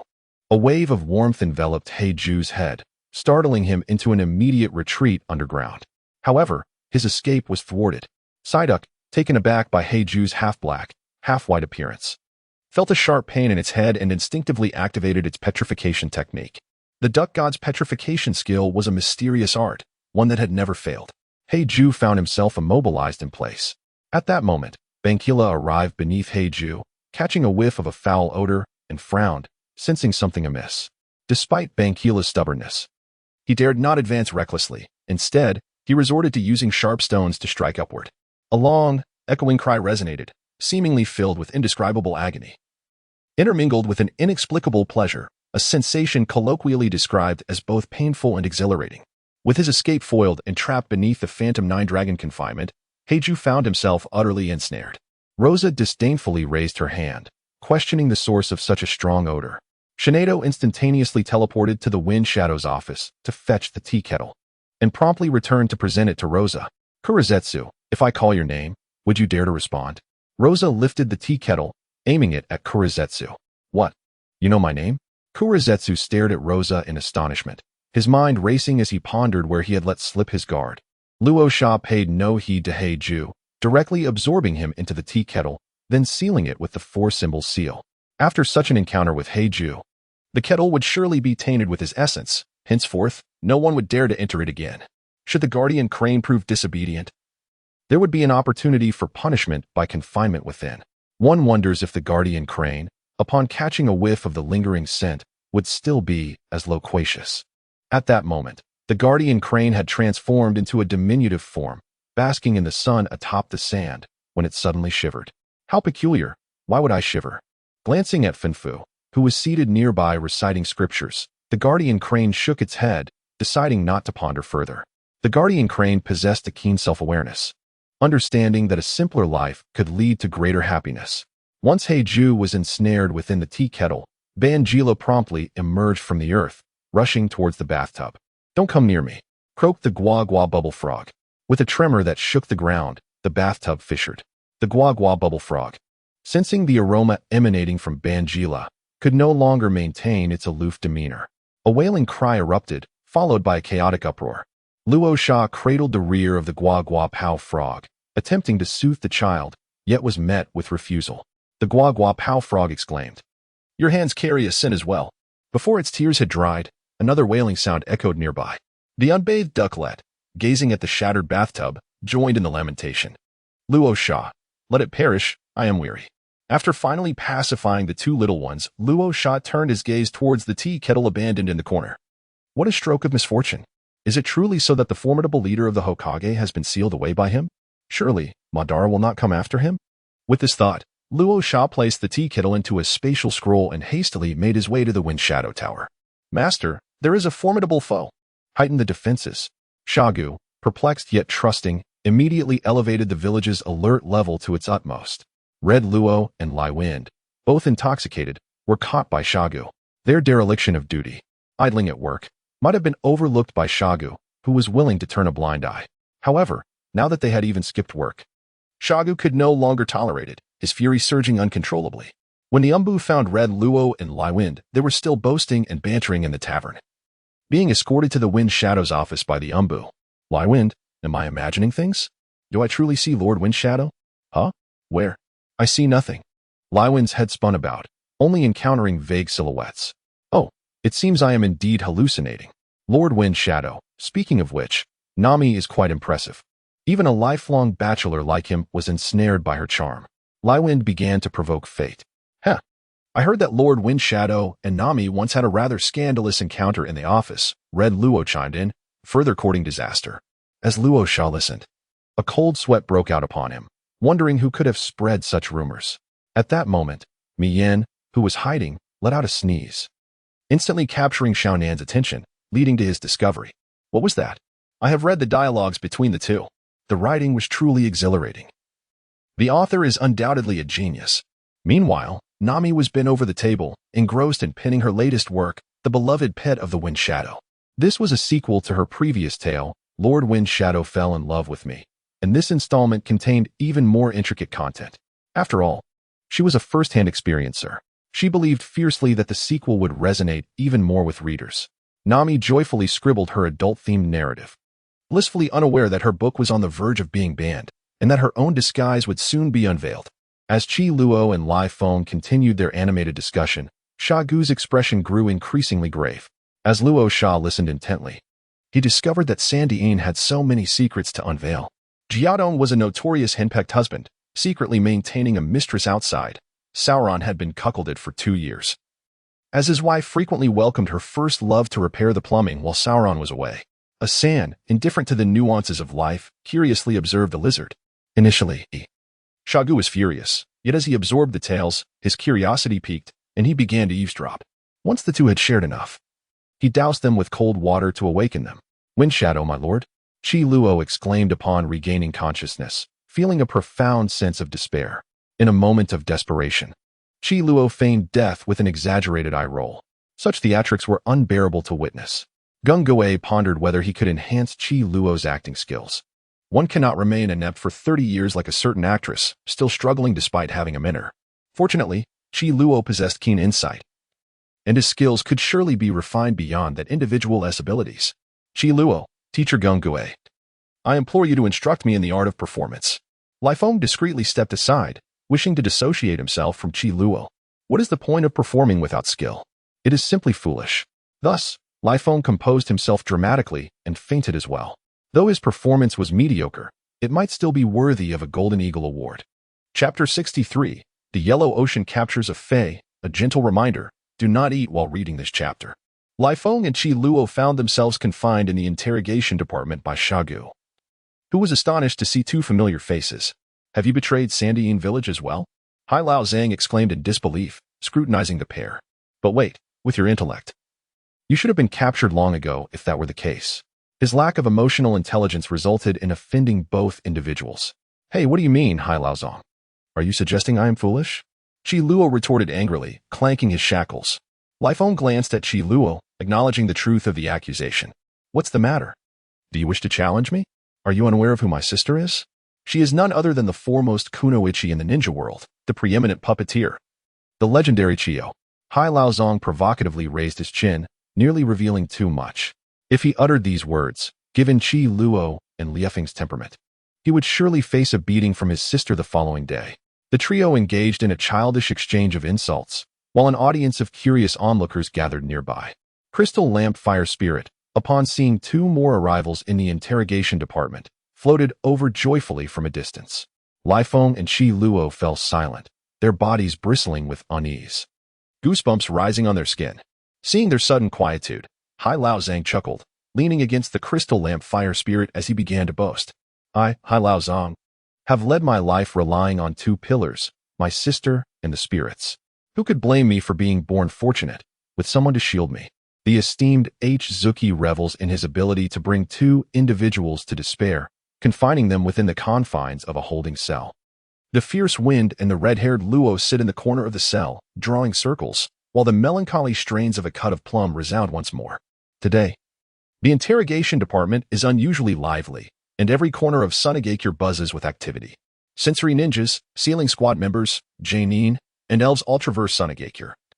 On the lookout for potential intruders. Lord Kazekage, a Jainin reported, my golem heard strange noises while digging near the public restroom. As if it were performing a peculiar ritual. An Umbu ninja rushed in, bowing to report. What? Sago exclaimed in astonishment, raising his head. Could there truly be such oddities in Sunagakure? Ahem. I asked you to locate invading enemies, not to seek out those with unusual hobbies. Sago waved the Umbu away. Wishing to avoid further scandal, Sunagakure could not afford such disgrace. Wait, a strange ritual in the restroom?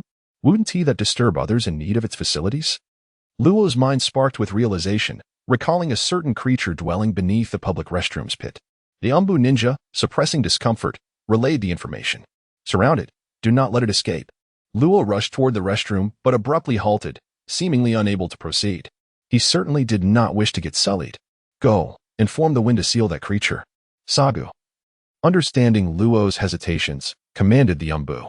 This was just punishment for the wind's previous error. Once the wind had completed the sealing, his transgressions would be absolved. The wind, who had been drawing circles in the cell, was dragged out by the Umbu, a look of delight on his face. Having skills is splendid. I can leave just as I arrive, ha ha ha. He raised an eyebrow at Luo, puffed with pride, as he followed the Umbu away. Humph. A petty individual has risen to prominence, Luo declared, feigning indifference. He pressed harder on the circles he was drawing, snapping a twig with a crack. Even you bully me. He tossed the branch aside, feeling as aggrieved as a 50-year-old infant. The wind, buoyantly following the Umbu to the restroom, felt an uneasy premonition swelling within him. Aren't we sealing enemies? Why bring me to the restroom? Panic set in. Surely, it could not be as he feared. Indeed, the enemy lay concealed within the pit. And the sealing team had already established a barrier to ensure the foe could not escape. No, the sealing team can handle this. I need not intervene. I want to return to the cell. I want to return. The wind pulled out handcuffs, shackling himself before attempting to flee. Lord Wind. This is an order from Lord Kazekage. Please do not make this difficult for us. The Umbu revealed themselves, encircling him. Do not make it difficult for you? What about me? I have shed blood for Sunagakure. I have wept for Sunagakure. You cannot treat me this way. At this moment, the fierce wind's heart lay in tatters. Overwhelmed with despair, after a prolonged struggle, he vehemently refused to enter the cesspool. The dark ninjas, resolute in their decision, resolved to throw him in any way. After all, each of them wore masks, making it impossible for the fierce wind to seek vengeance upon any specific individual. No. What are you doing? Put me down. Let me go? He cried out. Yet, the dark ninjas retained a modicum of conscience, donning the fierce wind in a sealed bodysuit. As he held a significant position in Sunagakure, he plunged into the cesspool, where faint echoes of a ritualistic chant reached his ears, an oddly melodious sound. Akin to a sorcerer conducting a rite, yet unsettling nonetheless. Covered in a yellow, indescribable substance, he began to crawl toward the source of the voice, urging himself to complete the task and escape this wretched place. In moments of madness, one can unleash boundless strength, and the fierce wind was no exception. After digging for about 10 meters, he spotted a peculiar creature dancing amidst the yellow sea. With unprecedented speed, he executed the 8 trigrams sealing technique, trapping this white sand coin creature that had inadvertently led him into the cesspool within a scroll. Nanny? A kindred spirit? There are others who revel in filth. How moving. He lamented. At that moment, a Fey, lost in his own joy, failed to notice the fierce wind's arrival. Once he did, he became overwhelmed with emotion and rushed toward the fierce wind, yearning for a grand embrace. In that instant, however, a Fey was sealed within the scroll. The fierce wind completed the sealing technique in a mere 0.01 seconds and emerged from the cesspool, his body smeared in yellow. Gazing at the dark ninjas who dared not approach, bursting into maniacal laughter. Ha ha ha, come now, let us revel, for time is abundant. He conjured a yellow sphere and hurled it at the dark ninjas. Nanny? The dark ninjas were taken aback, instantly employing a technique of body flicker to escape. Yet, one unfortunate soul failed to flee, ensnared by the sealing technique that glowed in the fierce wind's hand, trapping him within a barrier. The fierce wind recognized this unfortunate individual as the one who had suggested throwing him in. Don't come any closer. The unfortunate soul cried in terror, realizing that the fierce wind was at least clad in a bodysuit, while he was not. Cackling, the fierce wind continued to mold yellow mud balls, emitting eerie sounds of baya baya baya. The wretched cries echoed through Sunagakure, eliciting tears from witnesses and sorrow from those who heard them. 7 days later, upon his release, Jialuoluo heard tales of the fierce wind and burst into gleeful laughter. Ha ha ha, thank goodness I don't practice sealing techniques, he exclaimed. Rushing to confront the fierce wind in his prison garb, curiosity gleaming in his eyes. What are you doing? The fierce wind discerned the intentions of the avian creature. Jialuoluo gazed at him with indifference. Come now, let us revel, for time is abundant. Jialuoluo sang a popular tune that had recently circulated in the village of Sand. A cold chuckle escaped the fierce wind's lips as he raised his hand. Gripping a sealing scroll, Jialuoluo, bewildered, was unable to comprehend the fierce wind's actions. Suddenly, a torrent of yellow surged forth from the scroll, engulfing Jialuoluo. Huh. This is a new sealing technique I devised 7 days ago. The S-class should escape. Yellow Ocean. The fierce wind had become immune to excrement over the past week. Anyone who dared to mock him had been met with a dose of his foul technique, leaving no one willing to broach the subject in his presence. He had now earned the moniker of the King of Excrement. Only Jialuoluo, recently released from confinement, remained oblivious and thus fell victim to the fierce wind's yellow ocean. Jialuoluo, utterly devastated, crawled out, his trembling hand pointing at the fierce wind as he broke down in tears and fled. Mother, I wish to cease existing, he sobbed, sprinting away, while passers-by hastily avoided him. The following day, news of Jialuoluo's frantic dash through the streets of Sand, clad in an indescribable state, made headlines, earning him the title of Excrement Runner. Chapter 64, The Transformation of Kakuzu in the Land of Bears. Kakuzu confronted over a dozen ninjas from the hidden star village blocking his path. With a mere gesture, countless black tendrils erupted from the ground, ensnaring the star ninjas. They struggled valiantly, yet their bodies remained utterly immobilized. Kakuzu observed them with a cold detachment as his wrist and arm separated, transforming into numerous black tendrils that pierced the chests of the star ninjas, shattering their hearts. The only Jainin of the star village, Ibisen, successfully executed the peacock mystic technique, manifesting chakra in the form of a peacock's tail, breaking free from Kakuzu's grasp and swiftly dodging his attack. Oh, Kakuzu mused. Intrigued by this ninja capable of evading his onslaught, he extended his other hand, and once more, innumerable black lines surged forth, striking at Ibisen like venomous serpents. Ibisen's expression turned alarmed as he hastily employed the peacock mystic technique for defense. Increasing numbers of black tendrils coiled around him, and he struggled to maintain his stance. Any lapse would result in complete subjugation. Kakuzu's body sprouted a lightning release mask creature, which unleashed a sharp lightning spear aimed at Ibisen. Lightning release, false darkness. The lightning spear effortlessly breached the defenses of the peacock mystic technique, piercing Ibisen's abdomen. The form of the peacock mystic technique dissipated, and the black tendrils immediately ensnared Ibisen, drawing him closer to Kakuzu. Secret technique, heart extraction.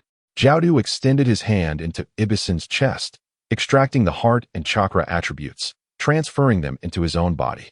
Ibisen watched in horror as this unfolded, ultimately taking his last breath in disbelief. The dream demon, perched upon Jialuoluo's shoulder, observed the scene with delight, nuzzling against Jialuoluo's cheek in a show of affection. Jialuoluo, unfazed, accepted this intimate gesture with composure. Sending star ninjas to eliminate me? It appears the winds of fate have shifted, he mused, as he made his way toward the capital of the Bear Country. He surmised that the time of the Bear Country's feudal lord was drawing to a close, necessitating the emergence of a virtuous new leader. Jialuoluo resolved to oversee this transition, aiding the Bear Country in selecting an exceptional ruler. Having resided in the Bear Country for 9 months, he had only just begun to establish a foothold in its market. In contrast, during his time in the Bird Country, he completed his mission in a mere 3 months. This swift success stemmed from his ruthless approach, dispatching anyone who dared to obstruct him, instilling fear in the Bird Country's nobility, thus compelling the nation to open its market. The subsequent affairs were managed by Sunagakure, leaving him solely responsible for market expansion. However, in the Bear Country, he opted for collaboration with the nobles who had aligned themselves with him, promoting the Elf Protection Act. This was a stark departure from his previous demeanor, where he had shown no regard for human life, let alone the plight of elves. Born in Takagakure, Jialuoluo had once been a devoted ninja, willing to wager his life for the village's well-being. He had been a good ninja, cherishing his village, until he was forcibly assigned to assassinate Senju Hashirama.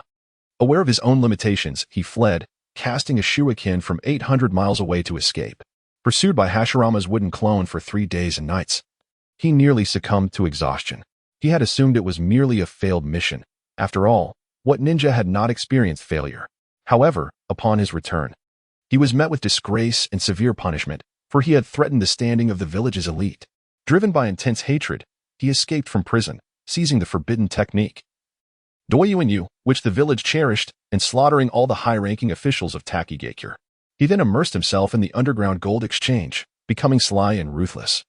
Consumed by an obsession for wealth, for the sake of profit, he would betray anyone, even his closest companions. The term companion had become a jest to him. He required only himself. Possessing 5 hearts and an eternal lifespan, the Doyuinyu rendered him virtually immortal. His singular pursuits were wealth and power. Only these could satiate his yearning and fill the void within his soul. Money became his new spiritual anchor. He relished the thrill of acquisition, preferring to earn rather than spend. After years as a bounty hunter, he found himself either engaged in violence or en route to it. His strength grew exponentially, and he believed that not even the 5 Kage could defeat him. With the demise of 2 prominent figures from Konohagakure, he felt invincible, convinced that no one in the world could bring about his end. Until he encountered Luo Sha, when only a heart remained after the slaughter. He felt a long-lost fear of death. He was still young, merely in his 60s, and he had yet to amass sufficient wealth. How could he resign himself to such an untimely demise? Kakuzu lamented, "I possess over 10 billion in savings. Can you not wait until I have spent it before you take my life?" As fate would have it, Luo Sha chose not to end his life, but instead proposed a collaboration. Kakuzu readily accepted this partnership. In the kingdom of birds, he had viewed the spirits merely as commodities, capable of bringing him wealth. Anyone with sufficient funds could acquire a Pokeball to capture spirits. In a mere 3 months, he subjugated the kingdom of birds through sheer force. During this brief period, he managed to maintain 0 expenditures, with all costs graciously covered by the nobles. It was not until he obtained Mangyao, a small creature that hatched in his hands, that he experienced an unexpected bond. Watching Mangyao emerge from its shell, reveling in its unreserved affection, and enduring its incessant antics, he surprisingly refrained from extinguishing its life. He began to sense a vague yet profound connection with Mangyao, an inexplicable and ineffable emotion swelling within his heart. Under the influence of the Earth's grievance, he had transformed into a heartless, cruel, and bloodthirsty figure, gradually growing indifferent to life.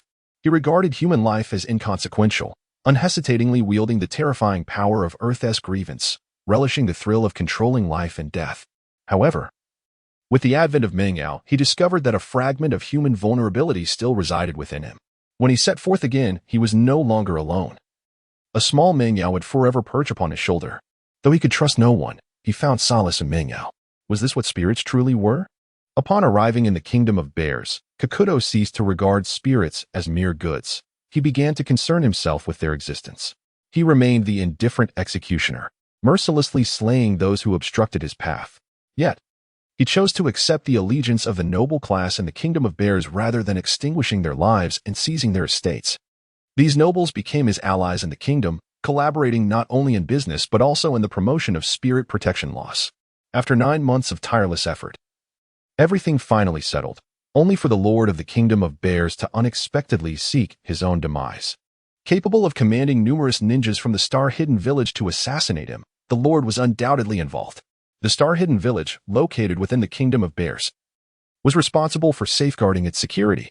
The villagers were all boastful, prideful of their peacock techniques, even daring to claim the title of Star Shadow.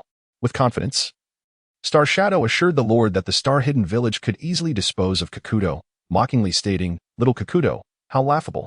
Ultimately, the Lord of the Kingdom of Bears succeeded in his own destruction, leaving his 6-year-old son to inherit his position. The officials of the kingdom rejoiced. Was there such fortune? They eagerly flattered Kakuzu, and after he was escorted out of the capital, they immediately began to enact their grand charade. The Lord pondered, "Who am I? Where am I? What am I to do?" Kakuzu embarked on a journey towards Sunagakure, intending to procure a few more spirits from Rasha. Chapter 65, Kakuzu's New Spirits. Sunagakure, Rasha's residence. Afe, have you made your decision? Rasha glared threateningly at Afe, who was ensnared by a sealing technique. What? I cannot betray Lord Obito.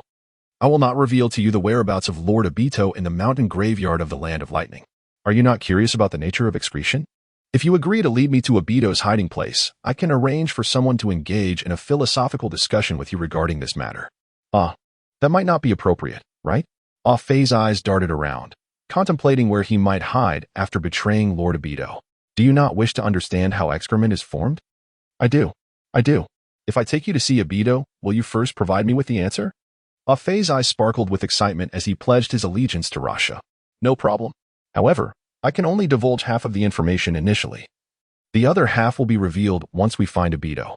It was remarkably easy to manipulate Afe, just as Rasha had anticipated.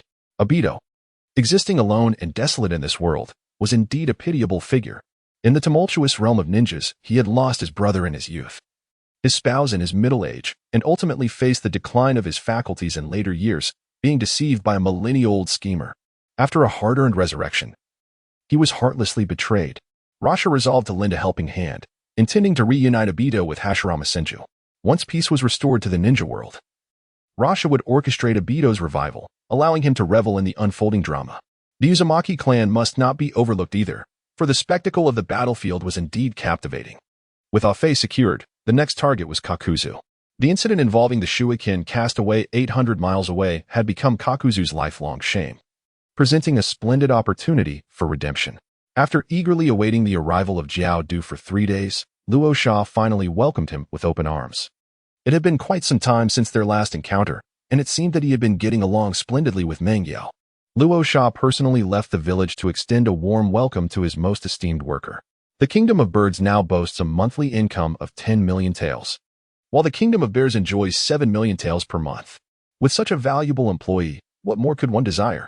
Have you any suitable spirits for me? Jialuoluo's deep voice inquired immediately, directing his question at Luo Sha. His intention was to find a companion for Meng Yao, rather than seeking a partner for himself. Do you have specific requirements? The Spirit Encyclopedia can provide detailed information. Ghost type.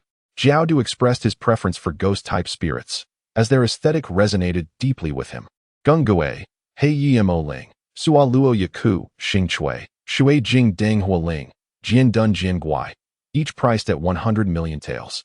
Luo Sha reported a series of purple-quality spirits, with prices merely doubling, truly a philanthropist. The extent of Jialuoluo's wealth remains an enigma. Yet the ability to support Xiaonan in the future sufficiently attests to Jialuoluo's substantial financial resources. Is there anything cheaper? Jialuoluo maintained an icy demeanor, showing no hint of embarrassment. Jialuoluo remarked, "It's not that I cannot afford it. I simply practice frugality. The death goddess coffin, the mud golem, the portable ball, the cursed doll, the decayed wood demon, and the pumpkin monster, each priced at a modest 10 million taels." Luo Sha tugged at the corner of his mouth, realizing that it was indeed foolish to harbor hopes for Jialuoluo. Earning money from him was akin to expecting a sow to climb a tree. Very well. I shall accept it at half price. I will take it. Hearing this price, purchasing 6 would only amount to 60 million, perfectly aligning with my psychological expectations. How rare it is for the esteemed Jialuoluo to be so generous, slashing the price by half. What am I truly anticipating? Raza truly wished to slap himself for even considering profiting from Kakuzu's wealth. Escaping unscathed would be considered fortunate indeed. Had he only known, he should have multiplied the price tenfold. Dream. Yet the Dream Eater refused to comply. Upon examining the 6 utterly mediocre creatures within the Pokédex, it felt its very existence would become dreary by association. The Dream Eater immediately levitated, snatching the Pokédex from Kakuzu's grasp and flipping to Dragapult's page. Dream. Him. Handsome. It floated about in a daze, gazing at the image with infatuation. Raza, how much for a Dragapult egg? Watching Raza's gleeful expression, a dreadful premonition rose in Kakuzu's heart. Not too expensive, just a modest 5 billion ryopth. Kakuzu spat out a mouthful of blood and collapsed dead. 3 seconds later, he stood up again. One of his hearts had succumbed to the shock. Cough, cough, could you lower the price? Kakuzu forced the words through gritted teeth. This was the Dream Eater's chosen Pokémon, and he couldn't bear to disappoint it. Considering our close relationship, I'll give you the absolute lowest price, a 99 discount. I'm already operating at a loss here. Luo Sha displayed an expression that suggested you have struck a lucrative deal, radiating sincerity to an exceptional degree. He intended to profit at the expense of me. Luo, let us see if I do not ensnare you in my trap. A sum of 1 billion taels. Along with another Gungue, Jialuoluo took a deep breath, then inhaled deeply again, performing this ritual over 100 times. Suppressing the frantic pounding of his 4 hearts before finally articulating his response. No problem, it's a deal. Jialuoluo muttered, damn, what a loss. Upon hearing that the transaction was finalized, the Dream Demon joyfully floated back to Jialuoluo's shoulder and affectionately kissed his cheek. Ignoring Jialuoluo's despondent demeanor, the Dream Demon retrieved his wallet and produced a spatial scroll containing the sum of 1 billion taels. Luo Sha retrieved the spatial scroll.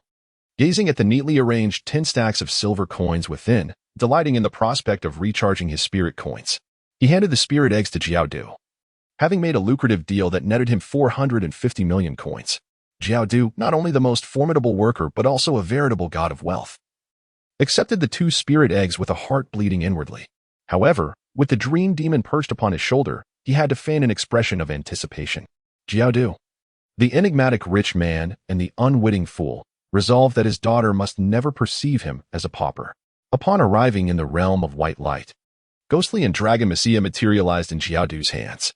Name, Ghostly gender, female type, ghost ability, curse body, has a chance to render opponents immobile upon being attacked.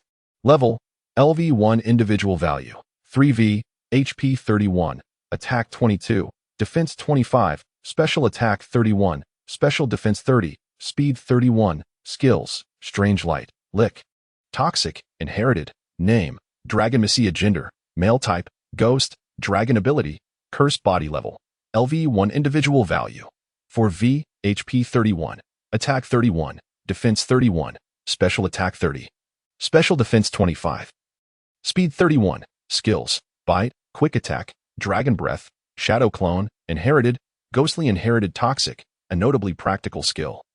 While Dragon Messiah appeared rather ordinary, yet possessed the hidden ability of curse body, which proved more advantageous in real combat than penetrate or pure body. The Dream Demon was overwhelmingly excited, reveling in her newfound status. However, upon observing the diminutive Dragon Messiah, she felt deceived. This was a trick. Bewildered, she pondered how something so large could have shrunk to such a size. Nevertheless, she reassured herself it would surely grow larger in time. Even more exhilarated than the Dream Demon was Gungue, who sprang from Luo Sha's shadow and floated beside Ghostly. Upon encountering a fellow of its kind, Gungue felt it had taken a step closer to its dream of starring in a horror film beloved by the entire ninja world. Gungue, weren't you supposed to be teaching Nagato how to act? Luo Sha inquired, astonished to see Gungue. Jia, that kid's acting is abysmal. It infuriates me to the point of wanting to kick him. I can't teach him. Gungue passionately lamented, comparing Nagato's performance to that of certain young idols. Even Gungdu cannot teach him. Chapter 66, The Expedition Team Jialuoluo. It seems I have just recalled something I forgot to mention to you. Dragon Boruto requires 2 Dragon Messiahs to unleash its full potential. Luo Sha endeavored to maintain a composed tone, fearing that he might inadvertently burst into laughter. Upon hearing these words, Jialuoluo froze in place, his 4 hearts nearly ceasing to beat. Without the presence of Duolong Meishia, Duolong Boruto could potentially succumb to anxiety, fostering negative emotions detrimental to his well-being. Luo Sha began to subtly peddle his wares, suggesting that Jialuoluo merely needed to acquire 2 more Dragon Messiahs to possess a complete Dragon Boruto. A mere 15 billion for a guaranteed deity. Jialuoluo, you've struck gold. This is akin to having a diminutive Giratina. Jialuoluo felt as if he were on the verge of shattering into 4 pieces. Overwhelmed by the blow, he spat out blood once more. succumbing to the depths of despair. Dream? Dream Demon observed Jialuoluo curiously, wondering why he was about to collapse yet again for 3 seconds. Was it not merely 3 billion taels? Surely, with a staggering 100 billion taels still stored in the space scroll, such an extreme reaction was unwarranted. Moreover, Dream Demon recalled that Jialuoluo had buried numerous treasures across the ninja world, possibly in preparation for the grand adventure of Raftel. In truth, Dream Demon, lacking any concept of currency, could not fathom the depths of Jialuoluo's anguish. After 3 seconds, Jialuoluo, still possessing 3 hearts, rose. His gaze vacant yet maintaining an air of cool detachment. Considering our camaraderie, I can offer you a 10% discount. Luo Sha grimaced, truly feeling the financial strain. No need, let us discuss it after the Dragon Messiah evolves, Jialuoluo replied, casting a wary glance at Luo Sha. Suspecting that he wanted him to nurture 3 dragon Brutos. Unfazed by being seen through, Luo Sha remained undeterred, genuinely believing he was offering sincere advice. Wholeheartedly considering Jialuoluo's best interests, or so he claimed. I have splendid news to share. I have discovered the whereabouts of Uchiha Madara. The natural shift in conversation captivated Kakuzu's attention with the mention of Uchiha Madara. Uchiha Madara? Was he not deceased? Yet, he appears to be alive and well. His power, however, has significantly waned. It is the perfect moment for you to redeem yourself. Redeem what? Kakuzu was bewildered. He bore no grudge against Madara. You were relentlessly pursued for 3 days and nights by Senju Hashirama's wooden clone. Did you not yearn for vengeance? Who disseminated such false information? This is slander, pure slander. Kakuzu slammed the table in fury, demanding to know which scoundrel leaked this news. Is this not common knowledge in the ninja world? As Uchiha Madara's closest ally to Senju Hashirama, defeating him would indeed serve to restore your own name. Luo Sha began to deceive to Fa, for after all, the formidable Kakuzu, endowed with 5 lives, served as a crucial bulwark against damage, and losing to Uchiha Obito would evoke no sorrow. It is all a fabrication, an utter charade, for it was evident that during those years he had been relentlessly pursued by a wooden clone for 2.5 days. Far from the 3 days he claimed. What is the current prowess of Uchiha Obito? Kakuzu fixed a solemn gaze upon Luo Sha, and recalling that harrowing experience, he resolved to engage in this venture. Reflecting on the past, had Kakuzu ever felt such profound humiliation? With Senju Hashirama now deceased, let Uchiha Obito bear the burden in his stead. Your strength is on par with his. You possess 5 lives. Exchanging 1 for 1 is hardly a loss. Rosha maintained a serious demeanor, yet his mind was incessantly filled with sarcasm. Who could ascertain the current prowess of Madara? Wasn't this merely a pretext for you to test the waters? 5 lives certainly provide ample opportunities for success. Claiming equality with my strength? Then what is your purpose in seeking me out? Surely, you could resolve this matter with your team members. Jialuoluo scrutinized Rosha, feeling as though he had been deceived. This, of course, was due to the fact that Madara was not alone. He had established an organization known as Akatsuki. The Akatsuki boasted formidable shadow-level warriors, yet the Sand Village would hinder their progress, affording you sufficient time to eliminate Uchiha Madara. The atmosphere descended into silence as the two exchanged unspoken words. 100,000 pounds of gold. A deal is struck. Luo Sha, damn it. Had I known it would be so easy to negotiate, I wouldn't have bothered at all. Jialuoluo, he actually agreed to 100,000 pounds? Indeed, matters are not as simple as they seem. This young rascal truly does not regard his own kin. The following day, Luo Sha, Yecang, Zhongmi, Jialuoluo, Qiandai, Fanfu, and Jialuoluo set forth towards the mountain tombs. Although Qiandai initially hesitated to partake, she ultimately decided to accompany them. Considering the lifelong happiness of her grandson, Luo Sha assured her that the corners were the main force, allowing her to remain at a distance and unleash her power. Chio interjected, "What nonsense are you speaking? When has a puppet master ever engaged in close combat?" As for Fanfu, he too wished to abstain from involvement. Yet Shoha had persistently yearned to venture beyond the village. Shoha expressed, "The world is vast. I wish to explore it." With cunning finesse, Luo Sha successfully deceived the raccoon, a diminutive and plump creature blissfully lounging atop Fanfu's shoulder, oblivious to the true purpose of their journey as it gazed at the scenic route. Fanfu, having spent 2 decades in the dungeon and sharing daily moments with Shoha for the same span, had come to understand Shoha's intentions with clarity. The transformations within Shine Village gradually alleviated his inner turmoil, prompting him to step forth from the dungeon and fully embrace the village. The resolution of Fanfu's emotional strife elevated him to the status of the ideal Jinchuriki. Unbeknownst to him, Shoha had long acknowledged him, though the proud and obstinate raccoon stubbornly refused to admit it. Now, with a profound connection between them, there existed no barriers separating man and beast. At Finfu's request, the four-symbol seal reverted to the illusory nine-dragon seal, allowing Shoha to finally relish the privileges of a reborn entity. Subsequently, the loquacious raccoon re-emerged, chattering incessantly as Shoha and Zomi engaged in lively conversation, their rapport akin to that of long-lost friends. Xiangling remarked, "Ha, a scoundrel," to which Finfu retorted, "A monk should not wear a green hat. Thank you." For 3 days, Zomi and Shoha reveled in their banter until the group arrived at the resting grounds of the bird's kingdom, Yecang. The lightning bird, an ally of Shan village, was naturally compelled to contribute to its ascendancy. After thoroughly exhausting Xiangling, the lightning bird successfully mastered the sage mode, elevating its level by 3, reaching LV 79. Radiating joy, the lightning bird assumed an air of superiority, gratefully gazing at Luo Sha, recognizing him as a true benefactor. Determined to repay this kindness, the lightning bird pledged to follow Luo Sha's commands without question, unaware of the formidable adversaries they would soon face. The lightning bird was destined to become a featherless fowl once more.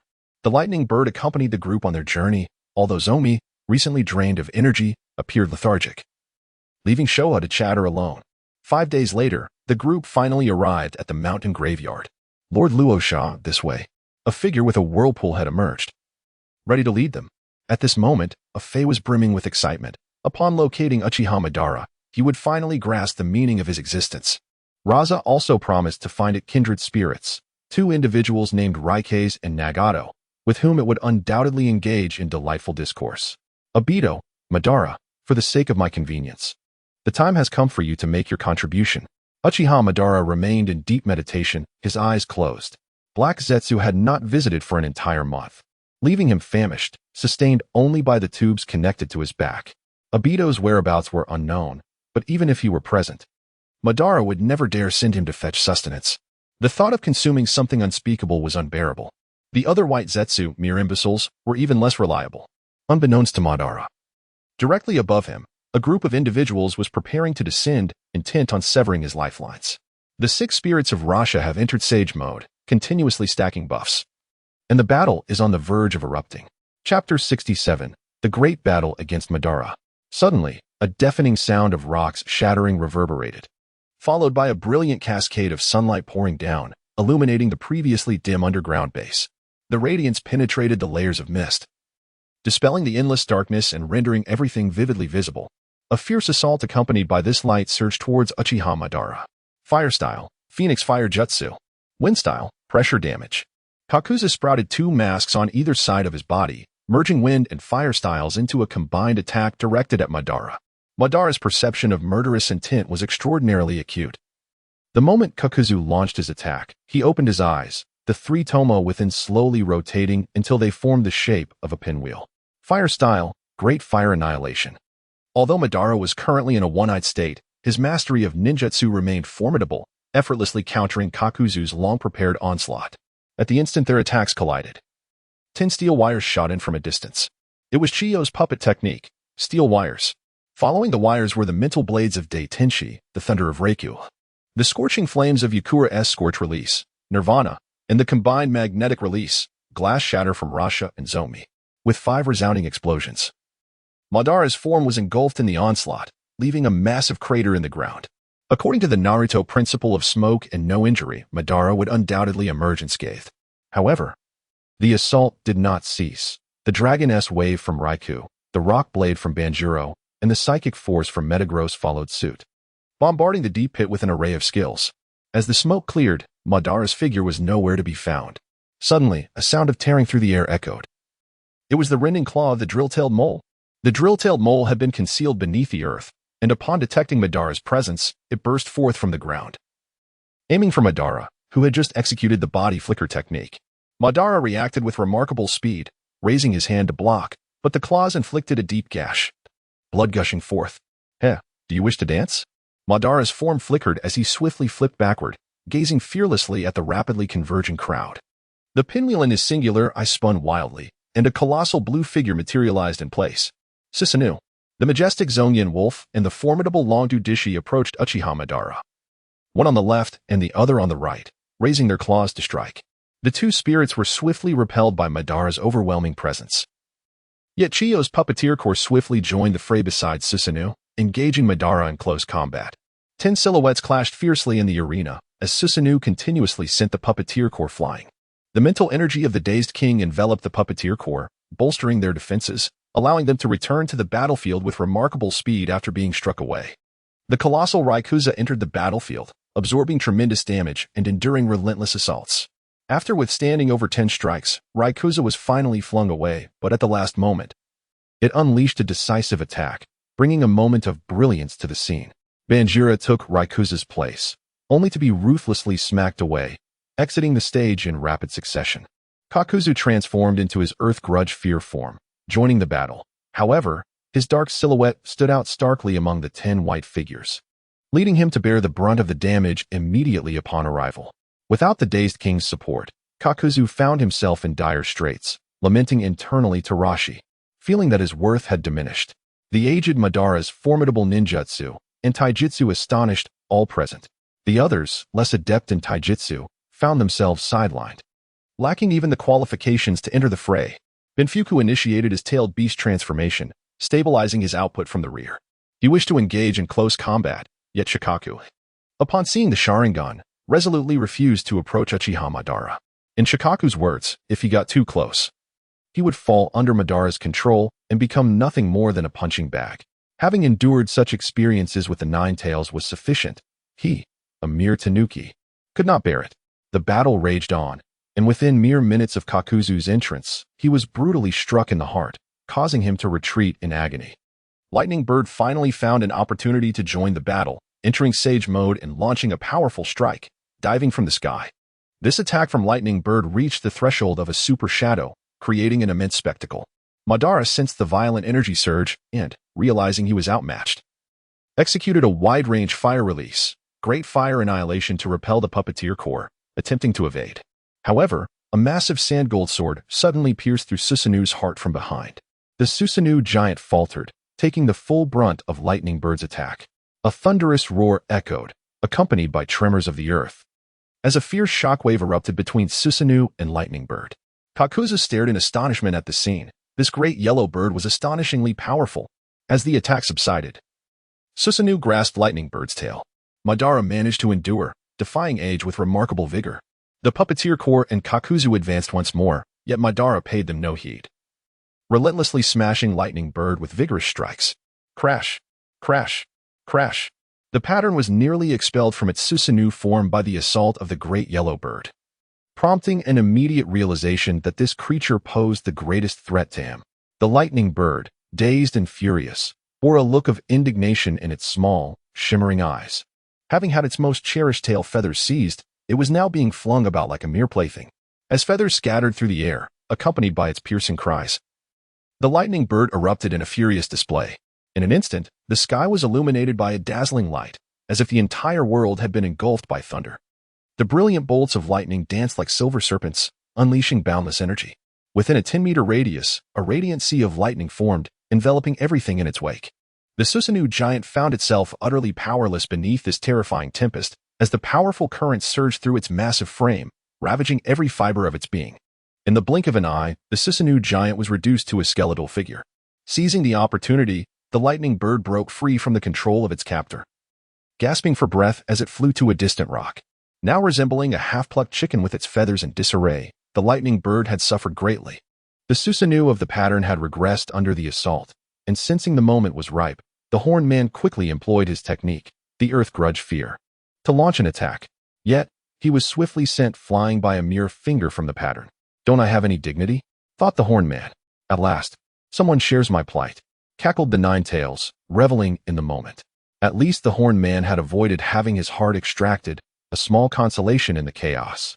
Just as the Horned Man was sent reeling, a multitude of magnetic shuriken descended from the heavens, an endless torrent of steel. This was the grand technique that Zongmi had been preparing for 5 minutes. With the powerful chakra of the Seven Tails coursing through him, Zongmi gazed skyward, witnessing a veritable swarm of magnetic shuriken descending like a plague of locusts. The sheer number of shuriken was staggering, each glimmering with an eerie phosphorescent glow, akin to the twinkling stars in the night sky. Simultaneously, Chiyo commanded the 10 puppet brigade into rapid action. Each member took up different positions, their steel wires intertwining like spider silk to weave an immense and robust net that ensnared the colossal Susanoo giant. Faced with this sudden onslaught, the pattern remained utterly unfazed. With a mere punch, he effortlessly tore through the seemingly indestructible web. However, in that fleeting moment, Rasha's attack surged forth once more. Art is an explosion. Mutual explosive tag technique. The Crimson Sand activated the buried explosive talismans, unleashing a continuous cacophony of detonations. It turned out that Karuro had strategically placed the explosive talismans along the periphery, utilizing his sand manipulation techniques to discreetly relay them to the battlefield. Meanwhile, the Crimson Sand coordinated with Karuro to deliver these talismans right beneath Madara's feet. At that moment, the number of explosive talismans had surged to a staggering 60,000. The supply continued to swell, with Karuro relentlessly dispatching more talismans, the explosions never ceasing. Seeing this spectacle, Kakuzu grasped a spatial scroll, transforming his arm into a black line as he poured an entire cache of explosive talismans onto Madara's head. What? The onlookers gasped in astonishment at the sight of the talismans Kakuzu unleashed. This amounted to 10 billion explosive talismans, a reserve he had accumulated over 20 years. Observing the bewildered expressions of the Sand Village shinobi, Kakuzu felt a swell of pride. Madara remarked, "Thank you, for you have warmed the 4 seasons." The Susanoo giant was utterly bewildered by the explosions, and for the first time, Madara experienced the essence of artistry. The protracted assault from Zomi finally commenced. As countless shuriken glimmering with cold light cascaded down like rain, swiftly enveloping the Susanoo giant in a tempest of blades. Chapter 68, The Art of Seduction. Curtain call. The clamor of steel colliding with the earth persisted for over 10 seconds before gradually subsiding. The Susanoo giant slowly dissipated, revealing a figure drenched in blood and scarred from battle. Madara stood resolutely, his pride forbidding him from succumbing. He was the Azura of the ninja world. Only Hashirama Senju possessed the merit to vanquish him. A sharp intake of breath echoed, causing even the Arctic glaciers to melt a little more. The onlookers gazed at the unwavering Uchiha Madara, a sense of admiration swelling within their hearts. Rasha stood directly opposite Uchiha Madara. "Little one, I acknowledge you. Tell me your name." Madara's deep voice resonated, his bleeding Sharingan fixed on Rasha. "Sunagakure, Rasha, the one who can bring everlasting peace to the ninja world." Rasha resolutely returned Madara's gaze, speaking with unwavering confidence. Peace." His long, silvery hair cascaded like a waterfall, obscuring his face as he emitted an enigmatic chuckle.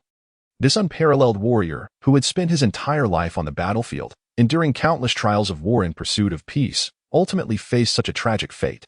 "Then allow me to see your true worth." Madara's eyes lifted, and in an instant, he unleashed the fire release, great dragon fire technique. Magnet release, sand shield. Luo Sha raised his hand to defend, simultaneously unleashing the magnetic release, sand gold scatter shot, in retaliation. The sand gold bullets erupted from the ground, prompting Ban, with remarkable reflexes, to swiftly evade the onslaught. Just as Ban contemplated launching his own attack, a familiar figure caught his gaze. Rasha employed his transformation technique, metamorphosing into Senju Hashirama. At that moment, the bear Senju Hashirama stood before Madara, striking poses with flamboyance. Madara's pupils trembled, his aged visage flushed crimson, while his ears burned with embarrassment. "You." Madara's fury reached its zenith. He yearned to strike down Rasha immediately. Yet, his hands remained immobilized, refusing to obey, rendering him incapable of forming even a single hand seal. After years of separation, the nostalgia was overwhelming. In Madara's solitary eye, a pie chart of emotions unfolded, 3 parts shyness, 5 parts rage, and 2 parts sheer bewilderment. The matter of Luo Sha is of little significance. What truly matters is its effectiveness. Do you not recall how Naruto Uzumaki triumphed over Kagaya Otsutsuki using the art of seduction? In contemporary times, Luo Sha similarly vanquished Madara Uchiha through the same alluring technique, which is hardly a disgrace. However, it is indeed a challenge for the aged and venerable to endure such provocative spectacles. Observing the various suggestive gestures of Hashirama Senju, Madara's nose began to bleed, and darkness enveloped him as he collapsed. The silver-haired Madara closed his eyes. Meanwhile, the onlookers behind Luo Sha were left in utter disbelief, never anticipating such an unconventional method to defeat Uchiha Madara. However, Rasha remained vigilant, for every ninja in the realm possessed formidable skills for self-preservation. A sudden cry of pain pierced the air. It was Karura. The figure lying on the ground vanished abruptly as Madara appeared behind Kurura, gripping her throat. It was Izanagi. At this moment, Madara was blind, relying solely on his chakra perception. Not far from Kurura, Yukura broke into a cold sweat, feeling helpless as he witnessed the unfolding scene. The rapidly shifting dynamics in the arena caught everyone off guard, halting their actions. "Release her," Rasha shouted. "Humph, you wretched insects. You dare to insult the pure friendship between me and Hashirama? Hand over Korezetsu, or this young lady shall meet her untimely demise." Madara hoisted Kurura, his hollow black eyes gleaming with a sinister smile. Meanwhile, nestled in Kurura's embrace, Psyduck was horrified by Madara's terrifying visage. The frightening grin of Madara loomed too close for comfort, more unsettling than the previous black and white monstrosity. Psyduck's eyes involuntarily emitted a blue glow.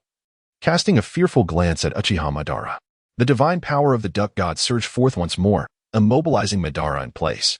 Upon realizing the situation, Rasha swiftly unleashed the magnetic escape technique, firing sand bullets that pierced through Obito's heart. Coughing, Obito pressed his left hand against his chest, blood trickling from the corner of his mouth. Kururo immediately broke free from Obito's control and employed the sand manipulation technique, burying Obito's body in the earth, leaving only his head exposed. His pale hair cascaded onto the ground as Obito's vision began to blur. He understood that his Moon Eye plan had met its demise, along with his ideals of peace. "Heh, Hashirama, I cannot prove to you that I was right," Obito murmured, reluctantly closing his eyes. At last, it was resolved. Kakuzu clutched his chest, now left with only 2 hearts. He needed to hasten to earn a bounty and procure 3 more hearts. What a drama this was. He never anticipated that the shinobi world's Azura would ultimately fall to this young one. Chio collected the severely damaged puppet brigade, cradling Psyduck in her arms. Though Chio still possessed her grace, Psyduck offered no resistance, contentedly burying its head into her shoulder. The dim-witted king gritted his teeth, watching this scene unfold, mentally chastising that little yellow duck multiple times. "Apologies," Kururo said, casting a remorseful glance at Rasha, feeling that she had nearly hindered everyone and perhaps should not have participated in this mission. "It's all right, Kururo. We are a team. It is my responsibility. I should have protected you better." Rosa gently embraced Kurura, who had already become the most exceptional genius of Sunagakure. However, her youth and the time spent delving into medical ninjutsu hindered her from joining the fray. It seemed necessary to provide Kurura with some assurance. Luo Sha cast a glance at the Psyduck nestled in Qian Dai's arms, astonished that this time it was indeed the duck that played a pivotal role. Could it be that in dire straits, one must rely on the divine intervention of a duck? Luo Sha stepped forward to retrieve the corpse of Ban, storing it within the spatial scroll. Even if Sand Hidden had no use for it, it must never fall into the hands of Konoha. The group departed from the mountainous graveyard, while Jialuoluo utilized the power of the Earth Grudge Fear to mend the tattered clothing once more. Raza finally understood why Kakuzu always wore black robes. Apparently, they were free of charge. After bidding farewell to the group, Kakuzu embarked on his journey to the Land of Rivers. Before parting, Raza offered him Sunagakure's forehead protector, extending an invitation to join the village. Kakuzu gazed at Raza in silence, making no move to take the insignia. 1,000 pounds of gold per year? Raza ventured, attempting to lure him. Kakuzu remained impassive, his cold eyes betraying no emotion. Sunagakure 1T restrict your freedom. Unless absolutely necessary, you 1T be required to stay in the village. Still silent, Kakuzu studied Raza, his expression shifting ever so slightly. 2,000 pounds of gold annually, that's my final offer. Deal. Before Raza could even finish speaking, Kakuzu snatched the forehead protector from his hand. The prospect of an extra 2,000 pounds of gold per year left Kakuzu in high spirits. The shinobi world's most formidable mercenary was back in business. As Raza watched Kakuzu depart, his eyes brimmed with reluctant longing. God of Wealth, don't forget to return soon and buy 2 dreepy. Just then, Toby emerged from the ground like a bouncing dumpling, immediately leaping toward Raza. Hey, Toby, stay back. Luo Sha immediately halted Afei. Although Afei was clad in white, Luo Sha still wished to avoid any contact with it. The pattern has been resolved. You should now disclose to me what the implication is, Afei eagerly remarked. Ahem. The implication is. Roshaba elaborated extensively, while Afei's face flushed with excitement, reaching an ecstatic pinnacle. Can you command the vast army of White Absolute? Roshaba inquired, gazing at Afei with curiosity. Indeed, I can. I am the highest level of White Absolute. Only I possess the capacity to contemplate such profound philosophical inquiries. Well, As long as you join Sand Hidden Village, you can engage in discussions about life with Rifeng and Mi Yin. I trust that they will find common ground with you. With such an abundance of free labor, it seems that Mi Yin may have to endure some hardships. As for Rifeng, he likely will not suffer. Ever since the door to a new world was opened, Rifeng has been diligently researching innovative sealing techniques, particularly those that are rather unpalatable. Rifeng and Fei will undoubtedly have much to converse about. Luo Sha had no intention of returning to the village. His system backpack still contained 3 purple Pokémon habitats. He planned to deploy 2 of them in the Bear Kingdom, seizing the opportunity to acquire high-quality Pokémon and, simultaneously, to explore the hidden village of Xiangling. Chio, eager to return to the village for fishing, set off with Finfu and Fei, while Luo Sha and his companions embarked on their journey to the Bear Kingdom. Chapter 69, Orochimaru, the transformation of a Wagakure, the kingdom of birds. A Rattata was foraging in the grass, its furry tail swaying as it strutted confidently beneath a vine. Looking up, it spotted 7 ripe gourds dangling from the vine, their vibrant colors igniting Rattata's appetite. Overjoyed, Rattata climbed the vine without a moment's hesitation. At that instant, a white snake stealthily emerged from behind the vine, swiftly ensnaring Rattata with alarming speed. Startled and panicked, Rattata emitted sharp cries. Chirp, chirp, chirp. Despite its desperate attempts to break free, the white snake tightened its grip, rendering Rattata's struggles increasingly futile. Ultimately, exhausted, Rattata collapsed, losing consciousness. The white snake, observing this, quickly dragged Rattata to a highly concealed underground base. This base was filled with various Pokémon specimens. A similar scene had unfolded in this habitat for 6 months. As the Second Shinobi World War fell into a period of silence and the pressure on Konohagakure diminished, Orochimaru immediately set about researching Pokémon. Having been in the kingdom of birds for half a year, he had become utterly captivated by the secrets of these creatures. The allure was simply irresistible. Orochimaru extended his thin, elongated tongue to lick his lips, his gaze fixed on the research results before him, shimmering with fervor and obsession. He had immersed himself day and night in the laboratory, striving to unveil the hidden truths behind Pokémon. Each new discovery filled him with exhilaration, and the results now laid out before him sent waves of excitement coursing through him. Within the bodies of Pokémon flowed only natural energy, devoid of chakra.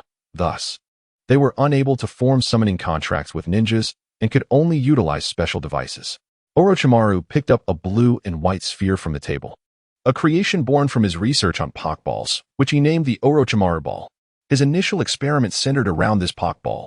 However, it relied on a primary ingredient, the red phosphorus fruit, which seemed to have vanished from the shinobi world. Despite his exhaustive search through every plant in the realm, he could not locate the elusive red phosphorus fruit or any suitable substitute. Thus, he ingeniously combined the properties of the red phosphorus fruit with over 100 different species of flora, resulting in a novel variety he dubbed the blue phosphorus fruit. Fortunately for him, the technology behind the Pokeball was not overly complex, and the crucial spatial folding techniques had already been explored within the shinobi realm. After 3 months of relentless effort, he successfully crafted a new type of Pokeball. Without pause, he embarked on his second experiment, examining the energy reactions of the creatures. He discovered that each species exhibited distinct energy responses. For instance, the energy of the Pidgey was aligned with the wind attribute, while the energy of the Rattata remained unknown, seemingly devoid of any attribute, which he classified as a general attribute. Similarly, the Caterpie also possessed an unknown energy, which he categorized as insect attribute. Today, he finally unraveled the intricacies of these creatures, concluding that all their energies were fundamentally rooted in natural energy. Creatures could only absorb 1 or 2 types of energy and were inherently attuned to natural energy, incapable of harnessing chakra. This bore a striking resemblance to the 3 great sanctuaries. His next endeavor would be to investigate whether there existed a method to allow these creatures to cultivate chakra. If he succeeded, he could potentially create an artificial sanctuary. The White Snake Sage, perhaps he could usurp the Dragon Cave. Orochimaru turned his gaze toward the nearby Aburame, who was utterly captivated by the chakra emanating from him. Not only was he entranced by Orochimaru's chakra, but he seemed equally fascinated by Orochimaru himself. "Beautiful one, come closer," the Aburame exclaimed. The creature was undoubtedly an excellent subject for experimentation. Even if the experiment were to fail, Orochimaru felt no sorrow, for the Aburame's strength was merely that of a Chunin, far too weak. "Come, Aburame, lie here," Orochimaru said with a serpentine smile, and the enraptured creature obediently reclined upon the experiment table. As the aburame emitted a piercing snake-like cry, Orochimaru infused chakra into its being. He sensed the chaotic chakra within the aburame and furrowed his brow. The experiment was on the verge of failure.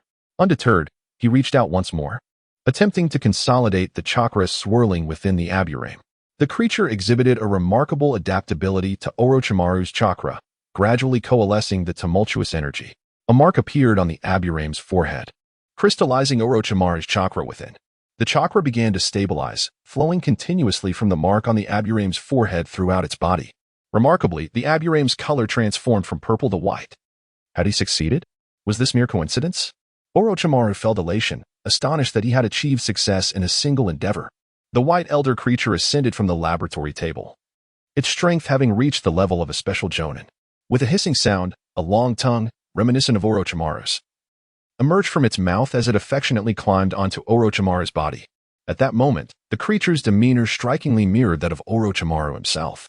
However, this resemblance turned out to be mere coincidence, as all subsequent experiments conducted by Orochimaru ended in failure, with other creatures unable to withstand his chakra. What could be the reason for this? Orochimaru continued his silent experiments in the land of birds, with the elder creature ever at his side. Unexpectedly, the myriad snakes found themselves outwitted and robbed. In the Tsukikage's tower within Awagakure, Inoki inquired about the progress of the creature project, directing his gaze toward his advisor, Akihi. Report, Tsukikage-sama. Currently, Awagakure boasts 2,000 Chunin and 50 Chunin equipped with creatures. Additionally, the creatures possessed by the Chunin are exclusively Paras and Spiro. Unable to decipher the intricacies of Pokeballs, Awagakure opted to discreetly send agents to the creature shops in the land of birds and the land of bears to procure them. Following their defeat in the war against the land of rain, Awagakure promptly initiated the creature project. Now 6 months have passed, and the results can only be described as mediocre. The wild creatures are relatively weak, with generally low potential, suitable only for Genin and Chunin. As for special Jonin-level creatures, Awagakure has encountered merely 2 thus far, a coughing that was nearly captured and a crabby that was provided to Inoki. Sighing, Inoki lamented the necessity of establishing their creature forces, realizing that they still lagged behind Sunagakure. He pondered how long it would take to bridge the gap. At present, we can assemble a force of 500 Rattata, 500 Beedrill, 500 Butterfree, 300 Pidgey, and 200 Paras. These 5 species constitute the primary creatures of Awagakure, and we have gained some understanding in nurturing them. Over the past 6 months, Awagakure has stealthily captured 2,000 ordinary creatures from the 4 green habitats found in the land of birds and the land of bears, without attracting much attention.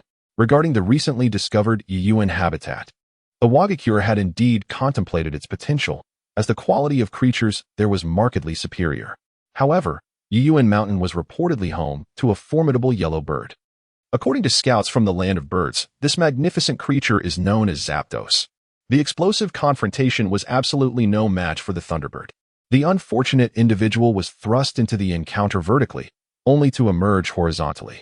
After being electrocuted into a frizzy mess, he spent 2 months recuperating in the hospital before regaining his strength.